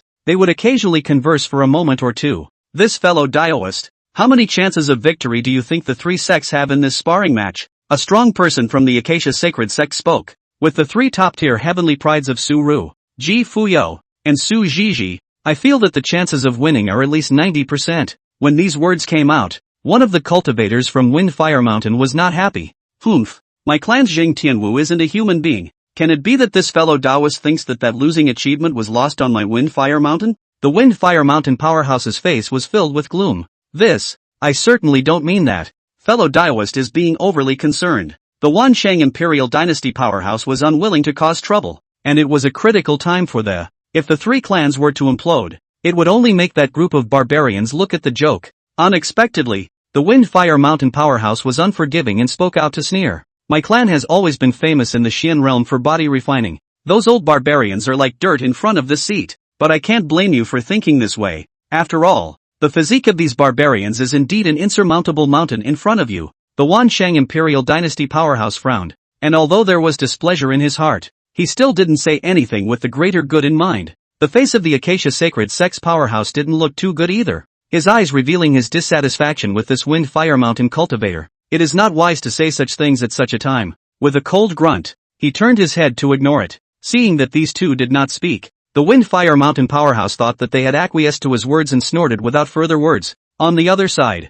the two were led to the very front by the maid. Apart from Ji Yin and Ji Fuyao, Su Ji also saw two familiar faces. "Su Ji, you're here?" Su Jiji waved her hand in greeting towards Su Ji. Su-ru smiled and nodded in response. Apart from Su Jiji, another familiar face is Hua Rongrong. It's the look on her face at the moment. The camera rolls. Hua Rongrong stared at the two Su Ji with wide eyes, unable to speak for a long time. The reason that made her so shocked was not because Su Ji was the number one heavenly pride on the heavenly pride ranking. Instead, it was Jiang Xinya beside him. Although she couldn't see her face clearly, she definitely wouldn't recognize her delicate figure, which was as cool as an immortal. This kind of figure, this kind of temperament, she had only seen it once in the Valley of Flowers in all the years she had lived. The head was instantly filled with questions. Wasn't this white-skirted woman only at the foundation stage before? Isn't it a vase? How did he turn into a transitional stage cultivator in the blink of an eye? And this overwhelming sense of a thought steeply rose in Hua Rongrong's mind. If she really fought,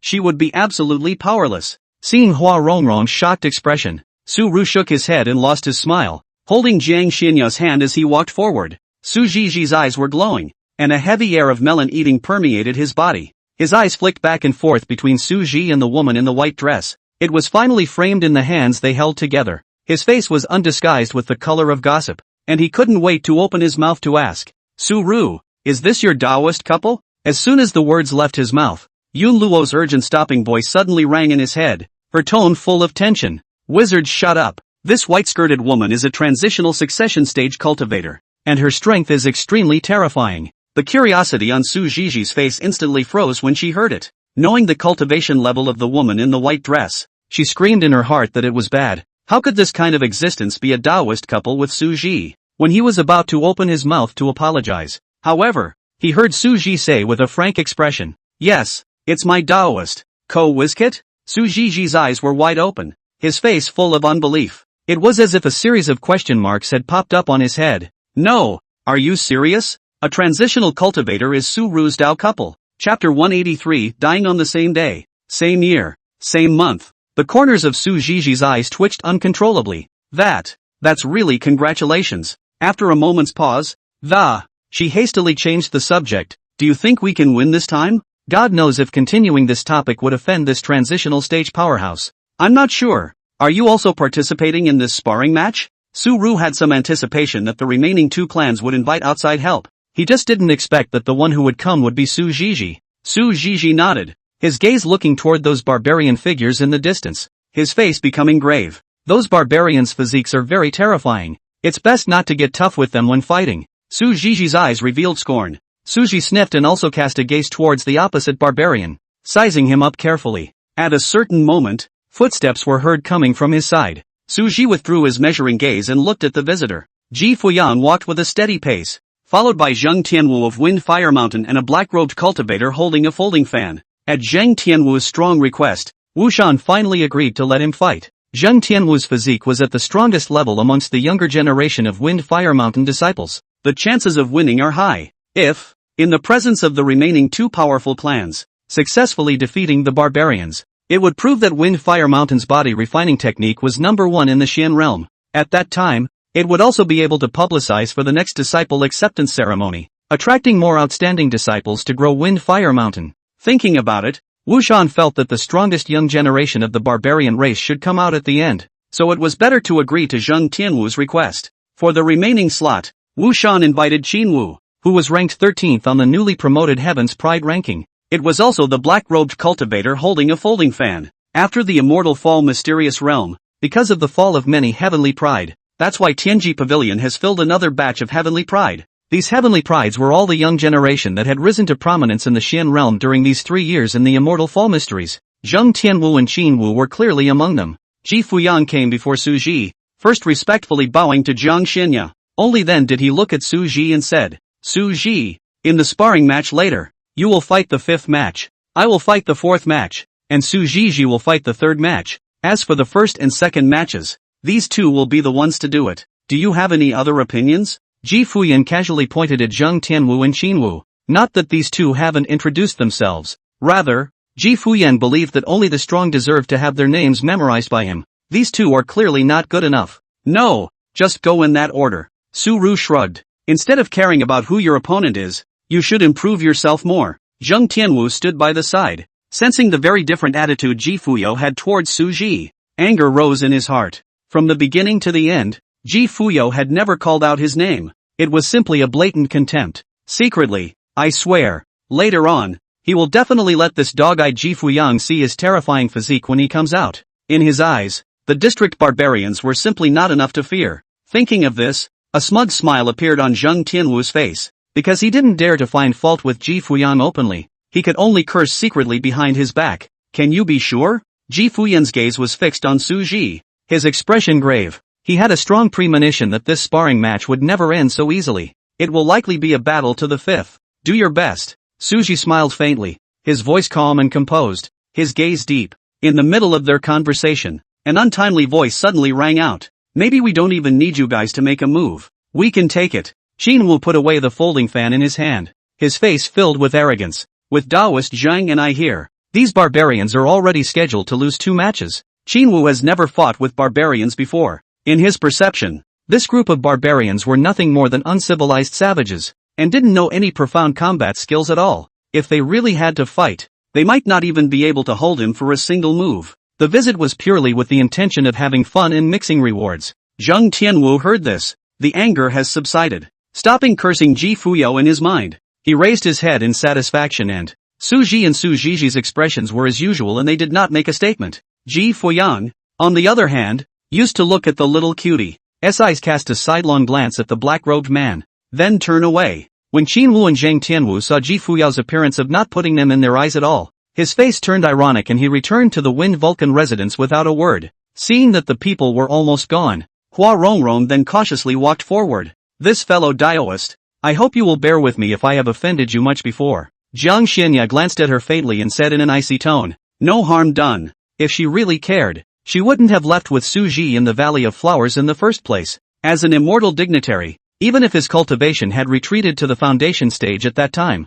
Jiang Xianya also had more than dozens of more means to make Hua Rongrong fall on the spot. It's just a misunderstanding. She wasn't a murderer either. Hearing that Jiang Xianya didn't take it to heart, Hua Rongrong instantly breathed a sigh of relief. Immediately, without looking back, he pulled Su Zhizhi back to the Acacia Sacred Sex residence. Unbeknownst to him, he had already walked in front of the Ghost Gate when he was in the Valley of Flowers. If she had been more assertive, or even made a move, then I'm afraid there's no Hua Rongrong as a person now. Seeing that everyone is gone, Suji gently pinched that soft, boneless little hand and said with a smile on his face, let's also go to the Wansheng dynasty residence to find a place. Aha! Jiang Xianya nodded slightly. Under Ji Yin's command, the two of them, Su Ji, could be said to be unimpeded within the Wansheng imperial dynasty's compound. Even halfway through, Ji Yin wanted to give up his position to them, but he was rejected by Su Ru. Neither one likes attention. I've found a place that's open and quiet. Suja took out 2 wooden chairs and placed them side by side. The two sat on wooden chairs and chatted as they waited for the first sparring match to begin. On the other side, the barbarian quarters. The barbarian lord sat on a throne made of huge beast bones. Looking at the 5 barbarian clan celestials at the bottom who were kneeling on one knee, he slowly opened his mouth. You are all the most valiant warriors of the barbarian clan. No matter if you win or lose, this barbarian lord will be proud of you, and the barbarian clan will be proud of you. Now, tell this barbarian lord what you want? Battle! The 5 barbarian celestials roared in unison. Their faces flushed red and their veins rippled, clearly motivated by the barbarian lord's words. Well, then, battle! A low and powerful voice traveled into the ears of every barbarian. All the barbarians roared after them as if they had been beaten with chicken blood. War! War! War! The roar shook the sky. The barbarian lord held his forehead, blocking out the color of helplessness in his eyes. What he's actually trying to say is that, if you can't beat them, run, point blank. But seeing the scarlet glow in the eyes of the crowd of barbarians,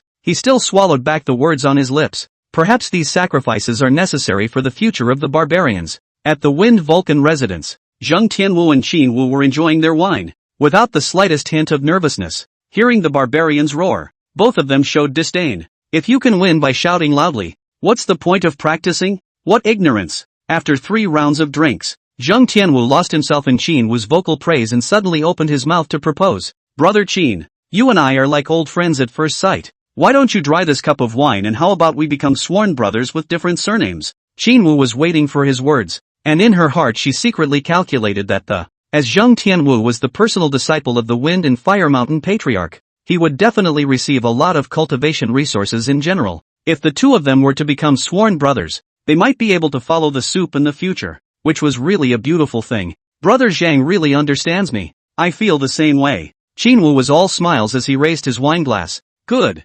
Cool. Zheng Tianwu excitedly raised his glass. The two men looked at each other and swore together. I, Zheng Tianwu, Qin Wu, today with this cup of wine and Qin Wu, Zheng Tianwu, become brothers with different surnames. Not to live in the same year, but to die in the same year, in the same month, and on the same day. Ha ha. Refreshing. Brother Qin, I toast you. Then I'll return a toast to Zheng Di. Qin Wu raised his cup in a gesture. Good. Good. Chapter 184, The First Battle. The blazing sun was high in the sky. Along with the appearance of the 2 heavenly prides of the barbarian clan territory and the 3 sect territories, the first battle was officially fought. Wind and Fire Mountain Zheng Tianwu versus Barbarian Force Bone Power. Zheng Tianwu's face was full of disdain as he slowly took out the Dao weapon gloves to wear them on his hands. The light of the gloves flowed, emitting a thick and heavy aura, and Force Bone Power, clad in animal skins and holding a huge bone club in his hand, dragged it across the ground, leaving deep grooves in its wake. The name of the person who killed you is Zheng Tianwu, so if you have any last words, you can say them in advance. Zheng Tianwu moved his muscles and absently said. Riku Bone Power cocked his head, unclear as to who on earth had given this leather monkey the courage to speak so loudly. He easily raised the bone rod and pointed it straight at Zheng Tianwu, raising it upwards provocatively. Zheng Tianwu sneered. Secretly, he thought to himself, a barbarian is a barbarian, and he dares to provoke even at the end of his life. In that case, go to hell. Zheng Tianwu took the lead. Violently stomping his foot, the ground instantly crumbled and, like a tiger pouncing on a tiger, it is as powerful as thunder. In the next instant, he appeared at the side of Force Bone Force, with endless killing intent and a stern aura that, all of the strength of the late stage of the transformation spirit erupted. The right fist flashed with an endless glow. When the many Wind Fire Mountain powerhouses saw this scene, they had marveled in their eyes. The power of this punch from Tianwu has infinitely approached the late harmonization level. This barbarian is dead. Not bad. The old man observed that the barbarian is only at the level of early harmonization.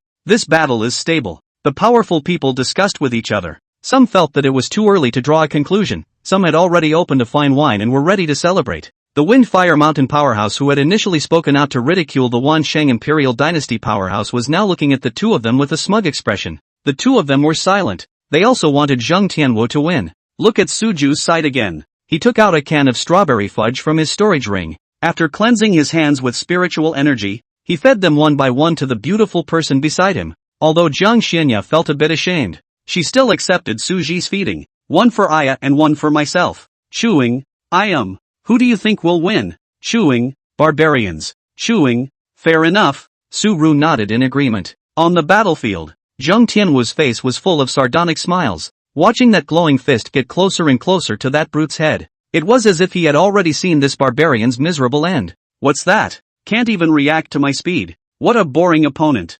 Until, boom, smoke and dust. The smile on Zheng Tianwu's face froze. Why didn't the fist deliver that feeling of hammering the brute's head off? Not only that, he also felt as if his fists were hammering on the nine heavens basalt iron. His arms were numb and tingling from the shock. The doubts didn't last long. When the smoke clears, Zheng Tianwu was horrified to find out where there was any nine heavenly metaphysical iron. The fist is clearly the force bone force, like a bushel of left palm. At this moment, force bone power's scarlet eyes were looking playful, ridicule overflowing. Zheng Tianwu's heart was suddenly filled with an ominous premonition. It's too late to think about it. Instinct drove him to instantly storm back, taking out a shield to protect his body. The runes on the shield lingered and emitted a faint glow, clearly a not bad defensive magic treasure. Unexpectedly, force bone force slammed his foot down and terrifying power erupted in an instant. The sonic boom sounded. The ground exploded into a huge crater. He appeared above Zheng Tianwu in the blink of an eye, and the bone rod in his hand smashed straight towards that shield.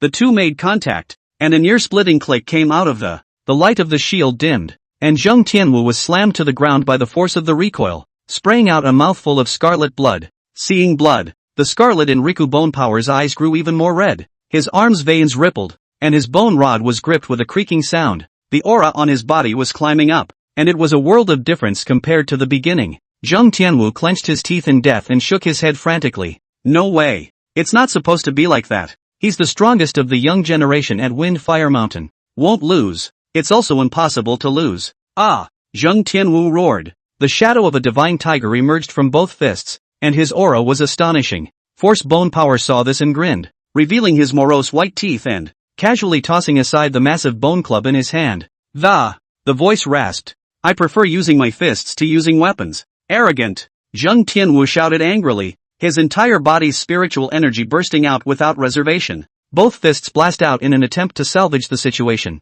Force Bone Force returned with both fists, which were laced with blood-red breath. A deafening roar came out. Berserk air pressure sweeps all around. The ground beneath the two men's feet instantly cracked like a spider's web. Ka-chow. With a dull crack of a bone, Zheng Tianwu flew backwards onto the ground, screaming with his heart and lungs torn apart. The arms were twisted and bloody in an extremely bizarre pattern. Watching the step-by-step Force Bone Power, Zheng Tianwu's pupils contracted violently as he was frightened. I recognize. Before the words are out of my mouth, a fist zoomed in and out of his face until consciousness returned to nothingness. Force Bone Power withdraws his fist, without even looking at the headless corpse. As if I hadn't had enough, he moved his muscles again, the bones in his body crackling. Only then did he drag that huge bone rod back to the barbarian tribe's compound. When the barbarian lord saw this scene, he couldn't help but break into a cold sweat for the three clans. They're not going to lose 3 in a row. No way. It won't. This Force Bone Force, but the weakest existence within these 5 barbarian prides.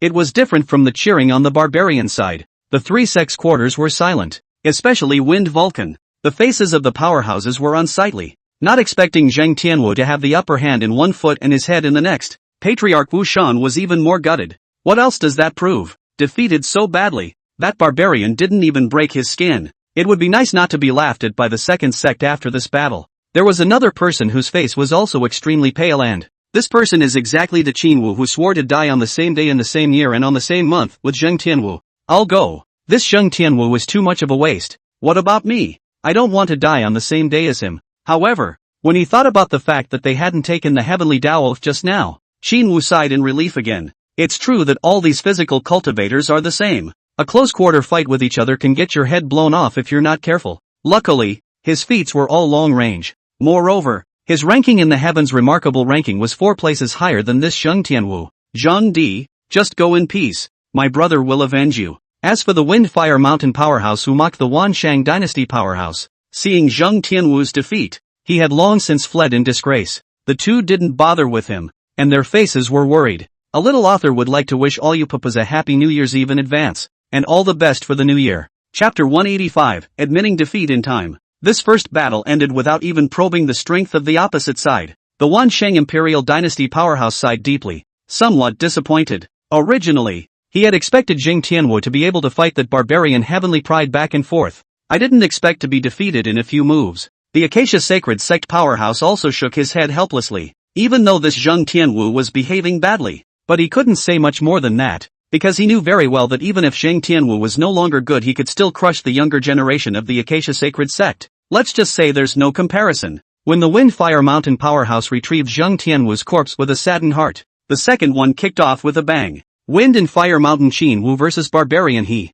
Qin Wu took the lead. The moment he stepped onto the field, he took out a mountain and river scroll to protect his surroundings, holding the fire departure bead. Not long ago, Hera walked with a catwalk. She has a hot body and a pretty face. Although her face is expressionless, but she has a different kind of coldness. The slightly younger powerhouses of the 3 clans couldn't help but look at them a few more times. Qin Wu was even slightly lost in thought, his heart astonished. He had the impression that barbarian women were all big and strong. I didn't realize the barbarians had such beauties, but he quickly came back to his senses. Shouting, he said, "Report your name. I, Qin Wu, do not kill nameless people." At those words, his scarlet eyes glanced at him without the slightest bit of emotion and said, "Dead people don't deserve to know this." What a big mouth. Qin Wu's face turned blue and, originally, seeing that she possessed such beauty, she had planned to take pity on her. Since he was so ungrateful, don't blame him for being ruthless. The light of the fire-removing bead in Qin Wu's hand flourished. Only 2 fire tigers and fire lions condensed by flames revealed their forms one after another. Open teeth and claws, one left and one right towards he. Wherever it passed, the air was slightly distorted, enough to see how terrifyingly hot the flames were. He stood still, looking at the pouncing fire tiger and fire lion, without half a movement, as if she was stunned. In the blink of an eye the pretty figure was engulfed. The Wind Fire Mountain cultivator had learned his lesson this time. Instead of rushing to open a fine wine as before, he continued to observe the situation on the field. Qin Wu saw he being engulfed, but there was no solid feeling in his heart that something doesn't feel right. Hurriedly dispersing his divine sense, he probed towards the surroundings. However, nothing out of the ordinary was found. Did the barbarians intend to give up the game from the start? Thinking of this, Qin Wu ghostly looked towards the barbarian quarters, and upon seeing the calmness on the faces of the crowd of barbarians, the alarm bells are ringing in my heart, subconsciously urging the scroll of mountains and rivers. In an instant, the scroll of mountains and rivers was flooded with a fluorescent white light.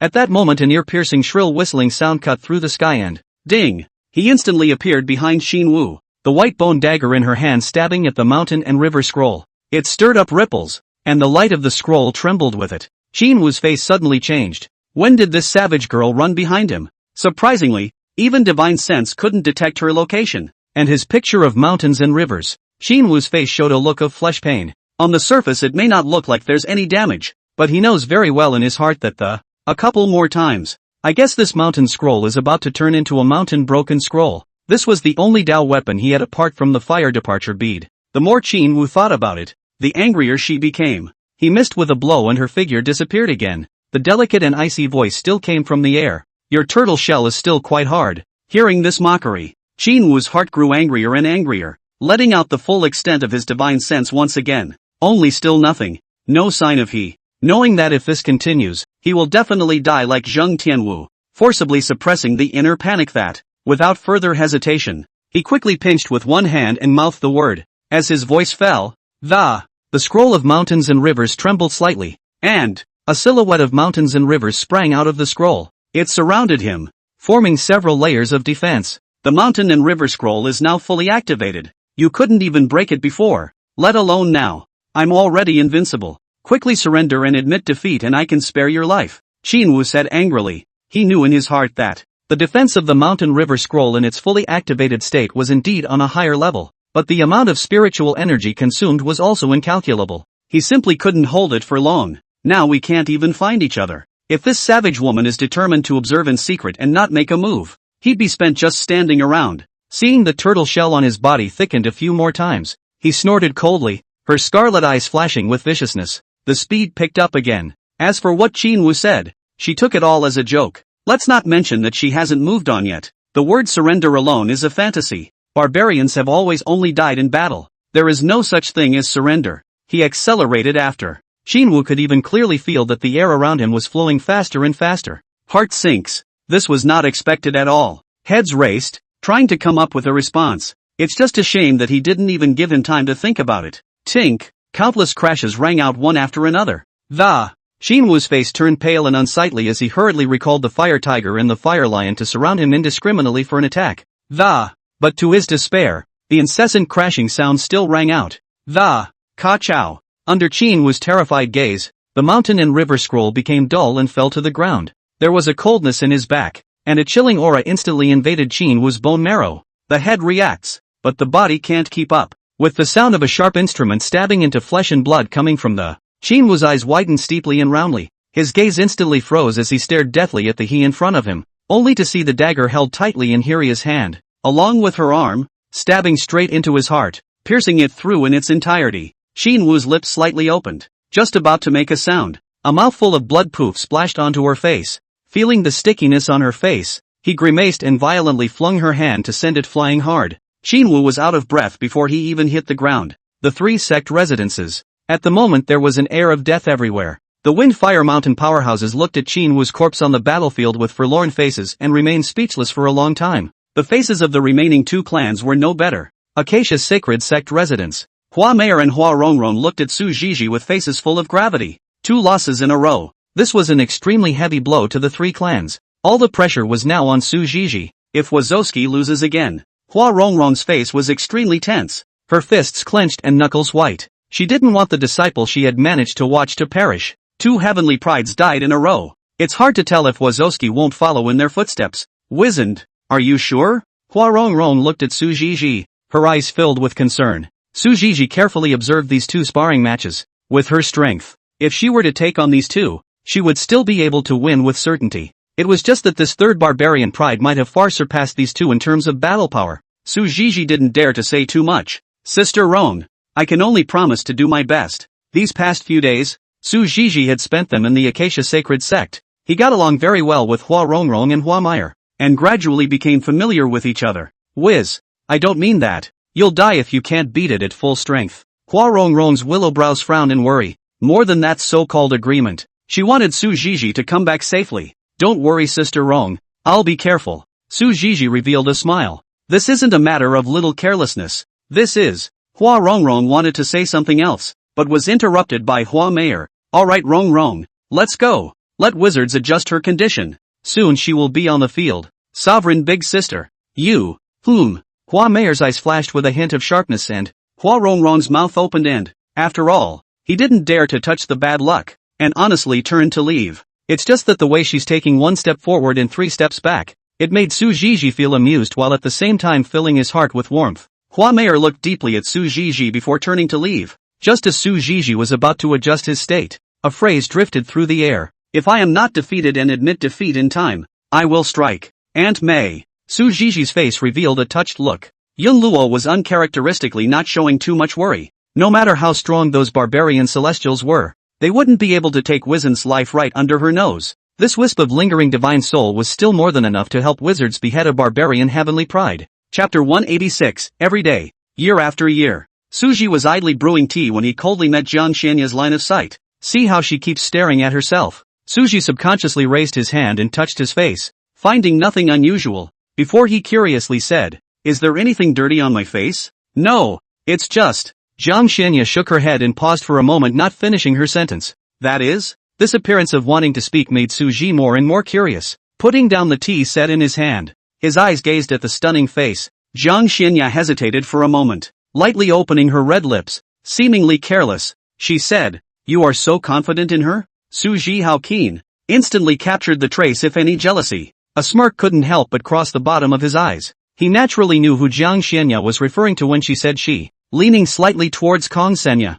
The two were getting closer and closer. An ambiguity crept into the air. Wants to know? The voice was low and gentle. Jiang Xianya's beautiful eyes were slightly downcast, still nodding after a long time. Then bring your ear closer. Suji reached out and gestured for Jiang Xianya to bring her ear closer. Jiang Xianya half-heartedly brought her ear closer, a faint blush rising from her white ear, then only to hear Suji leaning into her ear and whispering, I think you might as well ask that question as anything else. What? Jiang Xianya asked subconsciously. There were a few strands of disbelief in the soft voice. Suji's gaze was deep, and his warm breath poured over that delicate and moving little ear. For example, ask me how much I like you. Hearing this, Jiang Xianya's pretty face blinked and colored a layer of redness. Who wants to ask you this? The corners of Suji's mouth rose and he smiled brightly, gently taking her fragrant shoulders and letting her lean into his arms. He explained without slowing down. Aya-chan. Suji is just my best friend. Nothing more. Jiang Xianya's face became more and more red.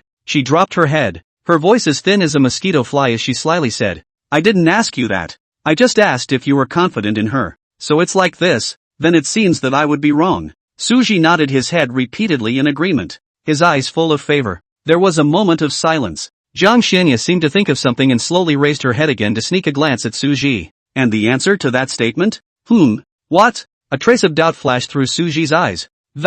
Just, how much? Jiang Xianya's voice lowered again. Suji froze slightly at his words. Spinning around, the corners of his mouth grinned wider and wider. Unable to resist, he reached out his right hand and rubbed that little head, saying cheerfully, my fondness for a little more than yesterday, a little less than tomorrow. Every day it's the same year after year. You're babbling again. Jiang Xianya only felt her face burning hot. The heart seems to have a deer in the headlights. Sweetness spreads in the heart. The jade hands under the sleeves of the skirt were clenched together, as if they wanted to use this to relieve the shyness in their hearts. But in the face of that sweetness that kept coming, it's just a drop in the bucket. Knowing she's shy again, Suji didn't retort, and after laughing silently, he hold her quietly. No one noticed this side of the surrounding Wansheng Imperial Dynasty powerhouses. Their gazes, all of them, looked worriedly towards the double ponytailed girl dressed in a red power suit, simply because the third matchup has begun. Scene 3. Acacia Sacred Sex Suji vs Barbarian Wood Stunner.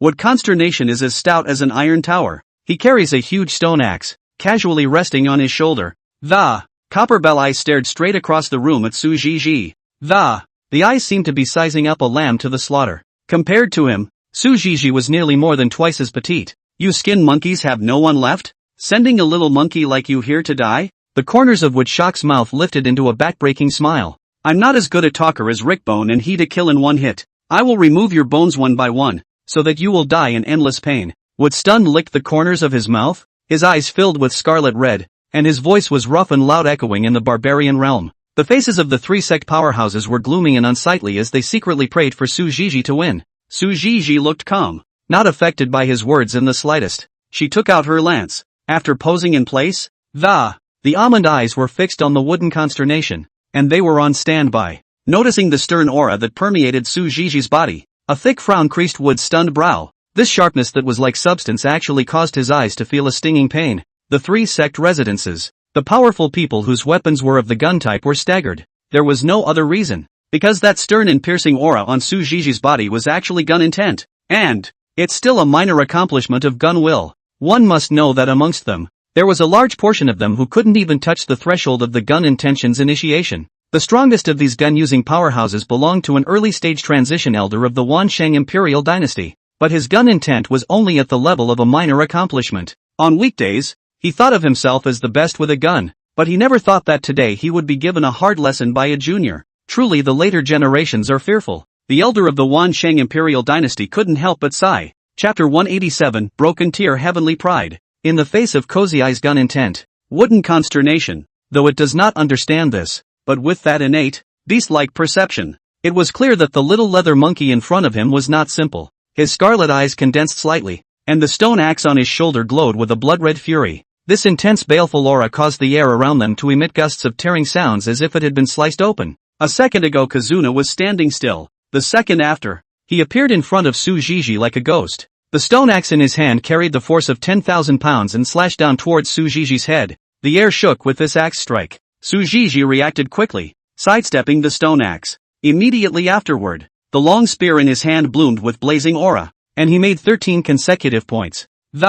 Each of these stabs was accurately aimed at various vital points on Musho's body. Feeling the incoming gunshots, Wood stunned and retreated violently with both feet stomping on the ground. Despite the first reaction, he was stabbed 3 times.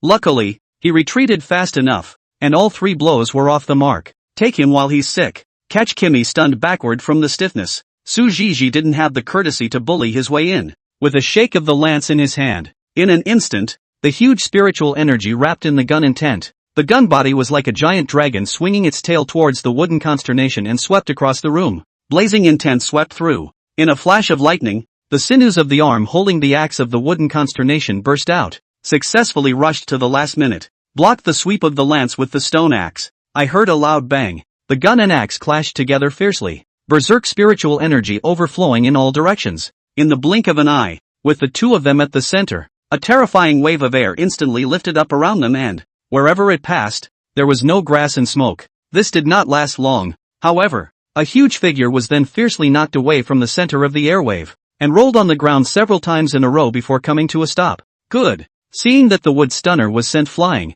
the strongest members of the 3 clans all applauded. Even the calm-faced Ji-in, at this moment also due to emotional fluctuations, will be underneath the chair armrests pinched out a crack. Wood stunned and froze, looking at his axe-wielding arm. At the moment this arm was trembling slightly. He was swept away. Fong's fight. The moment the 2 came into contact, he was indistinguishable from Sujiji. But for some reason, the force of the lance in Sujiji's hand was actually increasing, until enhanced to the 7th time. He was then knocked out by that huge force and ended up in the sorry state he was in now. Would consternation burned with rage, his forehead veins rippling up at the roots. As a barbarian warrior, he was actually knocked away by a skinny leather monkey. It's just a strange shame. How would this make him have the face to meet Lord Barbarian Lord? Would stunned gasping for air? The scarlet glow in his eyes increased, and his bones crackled all over his body. Sujiji did not become complacent because he had the upper hand for the time being. She took up her stance again, her lance haunting with a dazzling aura of incandescence.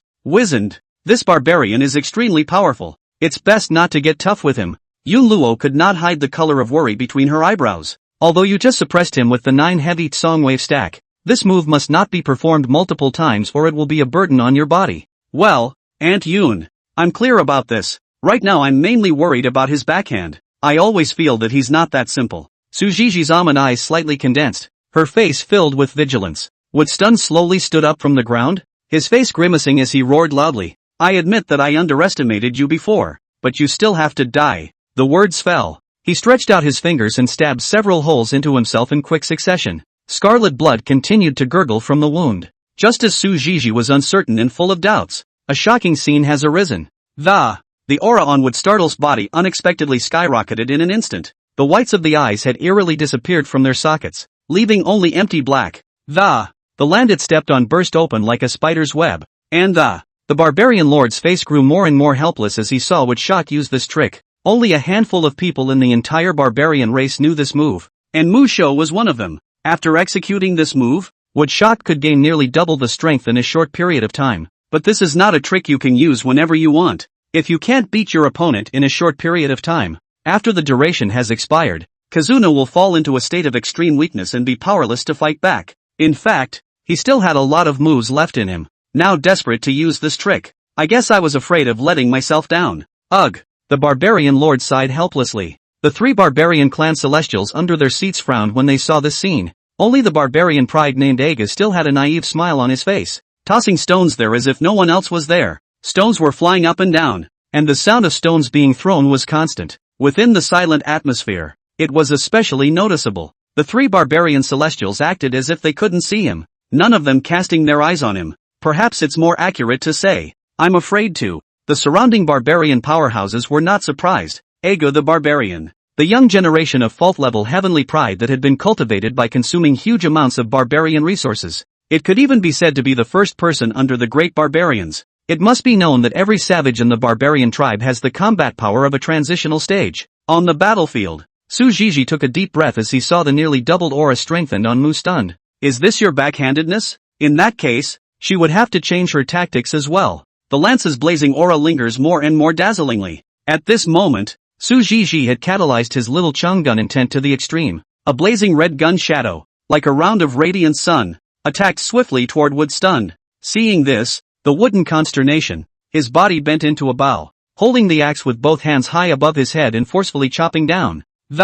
The huge blood-colored axe mane whistled out to clash heavily with the gun shadow. A blinding light emanated from the roar of it shook heaven and earth. The earth around them crumbled under this powerful impact, turning into ruins. Seeing that the blazing red gunshot shadow was warded off, it didn't come as a surprise to Ko Whack Whack. She tapped her toes and a small tower of lotus flowers appeared in her hands. The lotus blossomed, and a soft, holy light suppressed the area where the two were. Not enough. Su Zhizhi took out another heart protector mirror and placed it in front of his body. She knew full well that the next step was to split the difference, suppressed by the little lotus tower. Wood stunned only felt his body sink, and the ground beneath his feet sunk down a few more points. Knowing that he couldn't fight for long in his current state, he charged up towards Su Zhizhi to attack. Without hesitation, Su Zhizhi held his lance and collided with it, a blazing red and a dark red in the air. The two rays of light intertwined and flickered, constantly chasing and colliding in the air.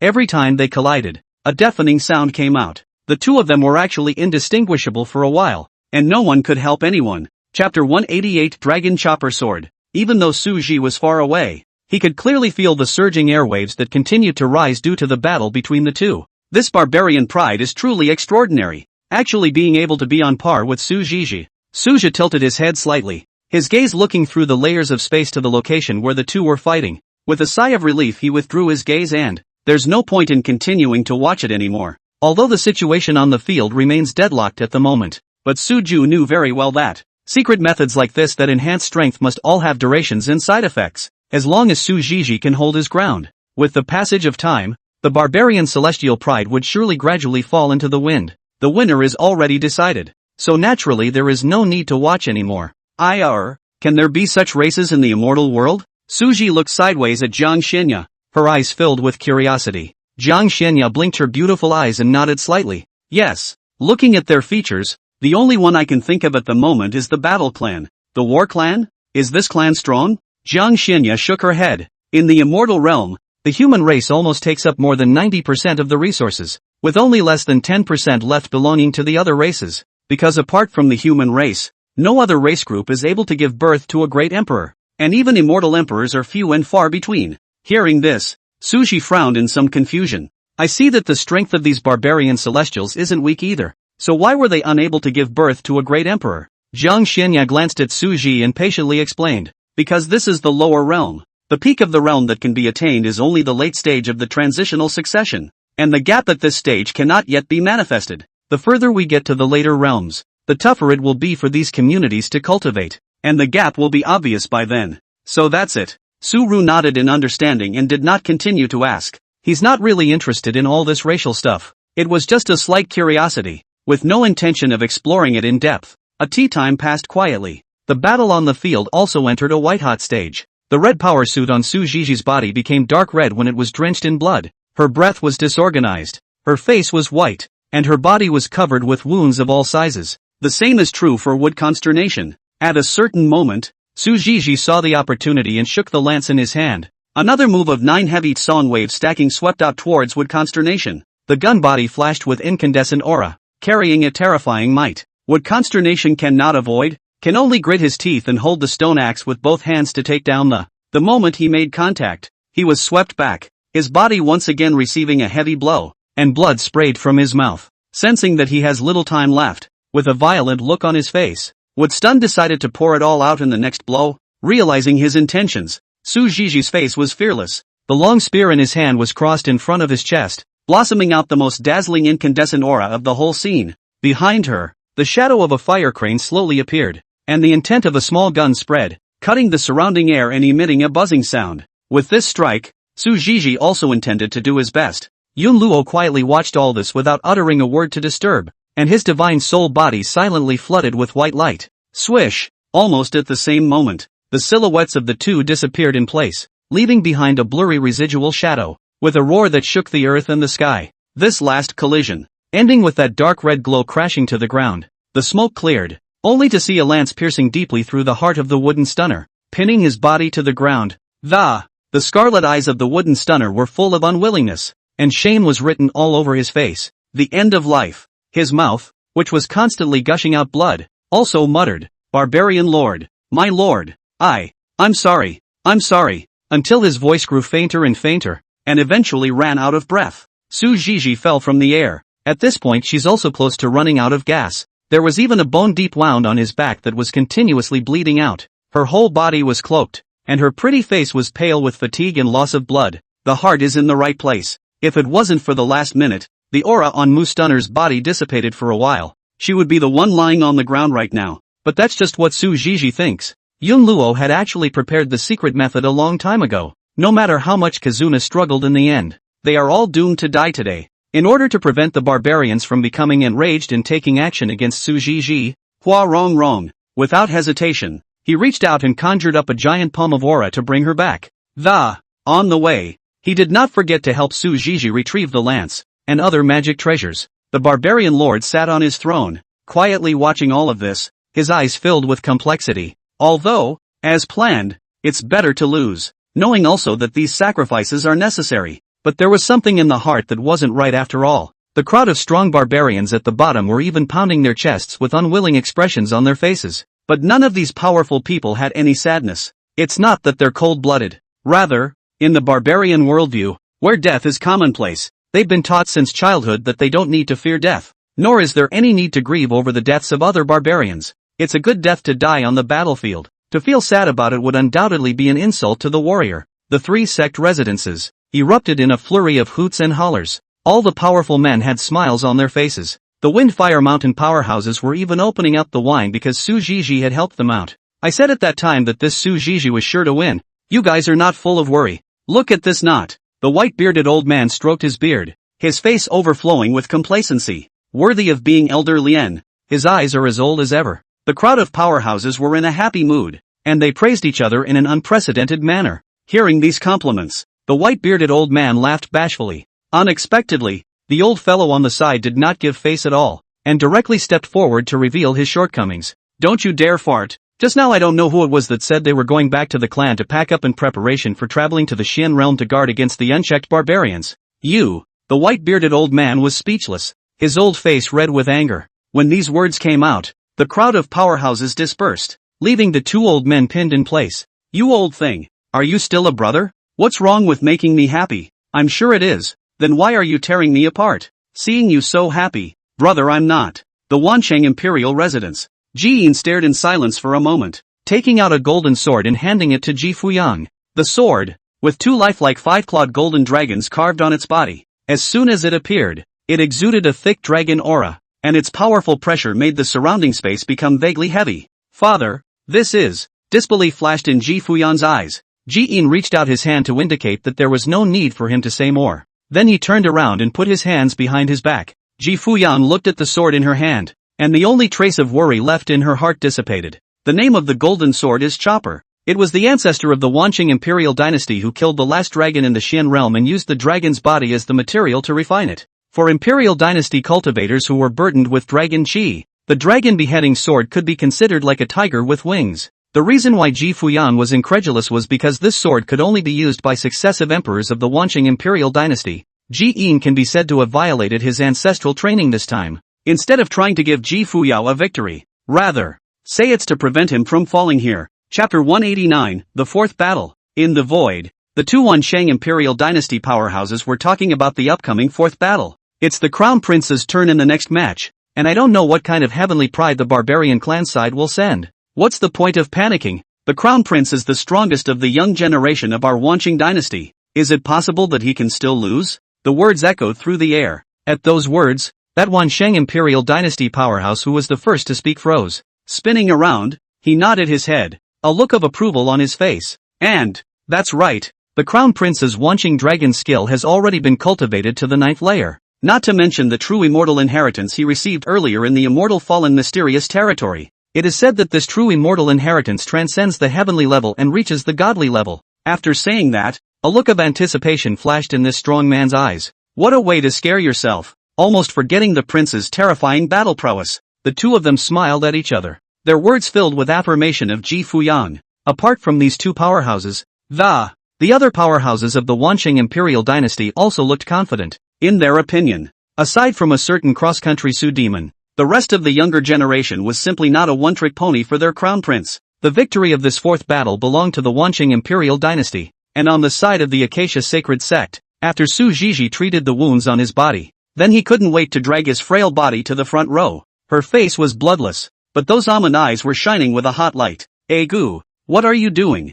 Hua Rongrong looked at Su Zhizhi, who hurriedly arrived, and said rather helplessly, didn't you tell her to get well? How did you get to the front again? What if I'm injured by the aftermath of the exchange? Sister Rong, I want to see just how much of a gap there is between me and them. It won't delay the healing. Su Zhizhi pursed her lips, her face full of determination. Seeing the look of determination on her face, Hua Rongrong knew that she could not be persuaded. So he skimmed his lips and placed 2 psychic shields in front of him. TSK, I really can't do anything about you. Remember to talk to Sister Rong immediately if you feel any discomfort. Aha! Su Zhizhi smiled sweetly. She had seen how good Hua Rongrong and Hua Meyer had been to her. If there are no accidents, she should join the Acacia sacred sect after she's avenged herself. Although she would join the Acacia sacred sect, she wouldn't be worshipping her master. However, as was said before, in her heart Yun Luo was an existence that was also a teacher and a mother. Her master could only be Yun Luo. Although this was a bit of a guilt trip for Hua Rongrong, she really couldn't do it to worship 2 masters.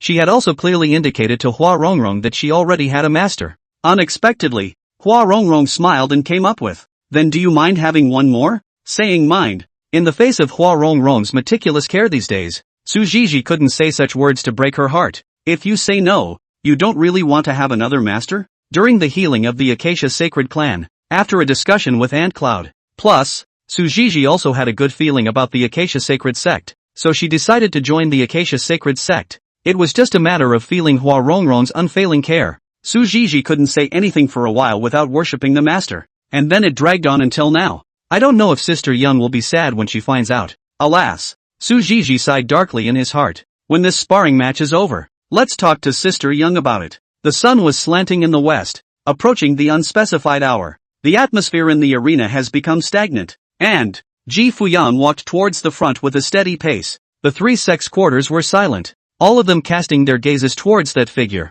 Battle 4. Wanqing Imperial Dynasty Ji Fuyo vs Barbarian Manhwa. Unlike the other barbarians clad in rough animal skins, Manhwa wore a bone armor crafted from the bones of unknown demonic beasts, and his skin glowed with a metallic luster like ancient copper. Before the person got close, a strong smell of blood hit his face. Ji Fuyang's brows first frowned, followed by her pupils shrinking. Aside from the smell of blood, he was acutely aware of a familiar scent. That's dragon's breath. As Manhwa got closer and closer, the dragon chi that was still thin instantly became so thick that it made one's heart palpitate. Ji Fuyo was sure she hadn't misjudged. What this barbarian was clad in was actually a dragon bone. The skeleton that surrounded his body gave him an even more indestructible feeling. Ji Fuya's expression was grave as she took out the dragon-slaying sword. When this sword comes out, as if offended, the dragon's energy contained in the sword transformed into a golden dragon hovering over the sky. The golden dragon opened its teeth and claws, glaring angrily at the dragon bones on Manhwa's body and letting out a shocking dragon roar.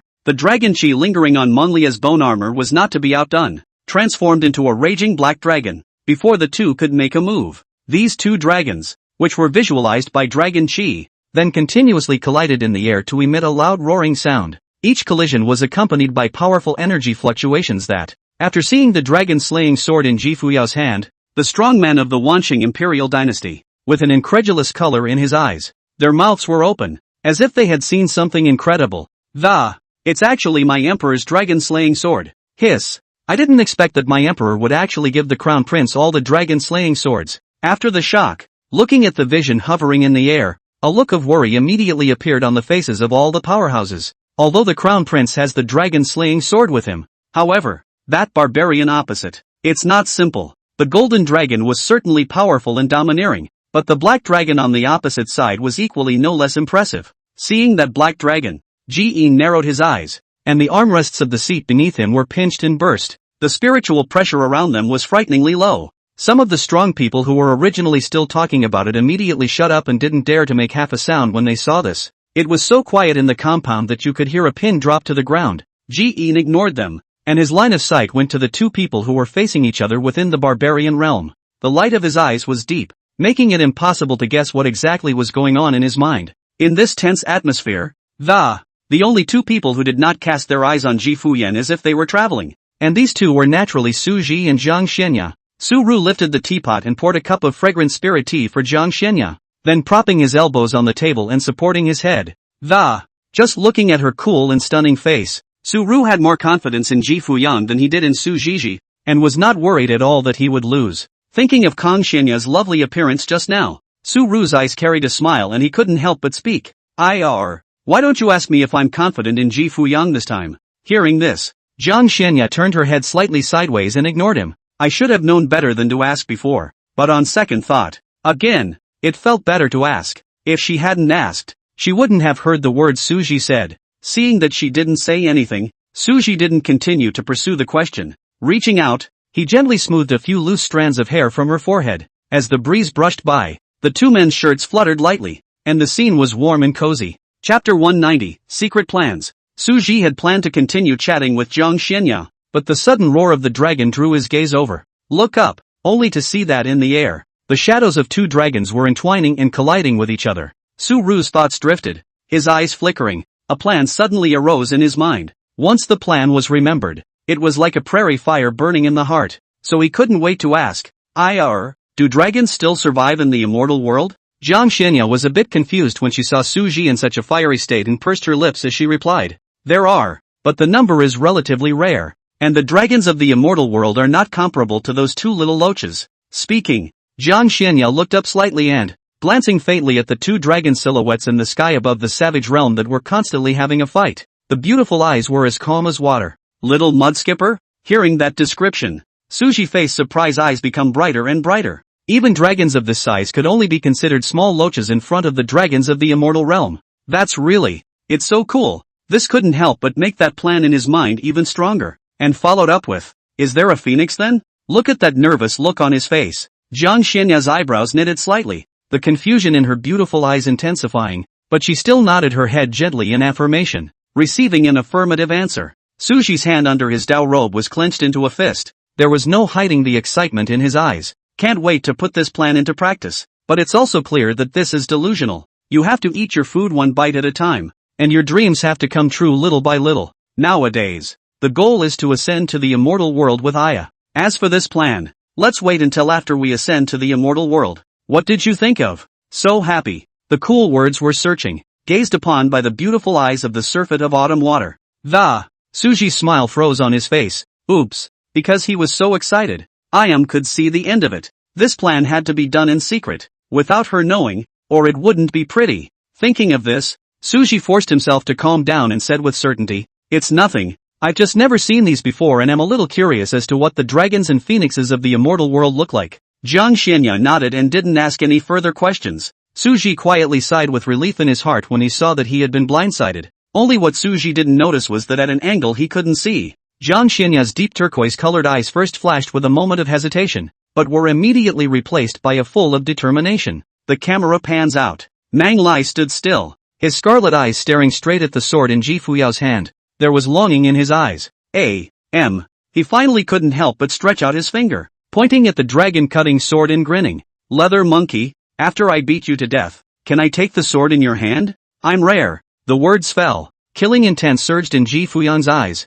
and her icy gaze fell on Mang Lai as if it were substance. Look at him with the eyes of a dead man. Then let's give it a try and see if this prince cuts off your head first, or if you beat this prince to death first. Mang Lai's eyes lit up and a naive excitement appeared on his face. So you agree? Then I won't be polite. Ji Fuyao was all pissed off and laughed. No more bull **** with him. The dragon chopper sword in his hand swung out violently and a subtle golden sword she chopped towards Mang Lai's neck like lightning. Seemingly unassuming, it's a hidden secret. Mang Lai doesn't dodge, just raising an arm across his neck. The dragon bone armor covering it flickered with an eerie luster. The sword she chopped to the dragon bone armor in the blink of an eye, erupting with the sound of gold and stone clashing. Spinning around, it exploded into countless golden rays of light. Just when Mang Lai thought the offense was over, the golden light that exploded actually transformed into a needle as tiny as a cow's hair, stabbing towards various locations of Mang Lai's body. Caught off guard, Mang Lai was stabbed by these needles and turned into a bloody man.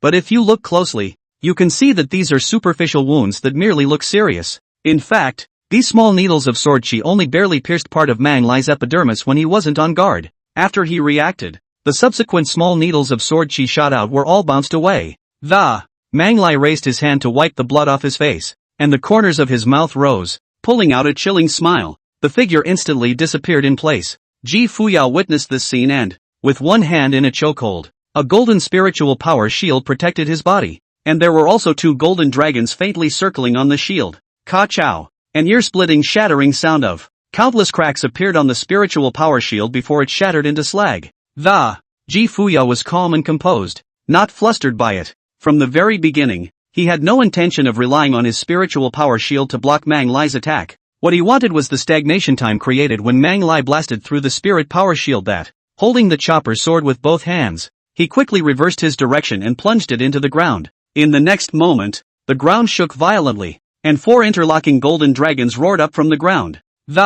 With a dull ringing sound, a black shadow flew backwards like a kite with broken strings. In the face of this onslaught, Manhwa is spinning like a gyroscope in the air for 200 degrees. After taking the force out of it, it landed steadily on the ground, and was actually unharmed. But before he had time to raise his head, the golden dragon blasted out from Ji Fuyang's palm had already rushed to his body with a mountainous momentum. Rumble! Smoke filled the air. When the powerhouses of the Wanqing imperial dynasty saw this, they all clapped their hands and applauded. Ji Fuyao knew that this level of attack wouldn't cause any substantial damage to Mang Lai at all. Immediately, he ran the Wanqing dragon technique. In an instant, a majestic aura burst out from his body. Ji Fuyang's eyes instantly turned golden, and pieces of fine dragon scales grew on his face, flashing with a cold luster. Not only that, there was even a divine dragon shadow slowly emerging behind it. The dragon chopper sword in his hand chirped. The golden aura of the sword body flowed. Its breath became stronger and stronger, and a dragon's roar faintly sounded.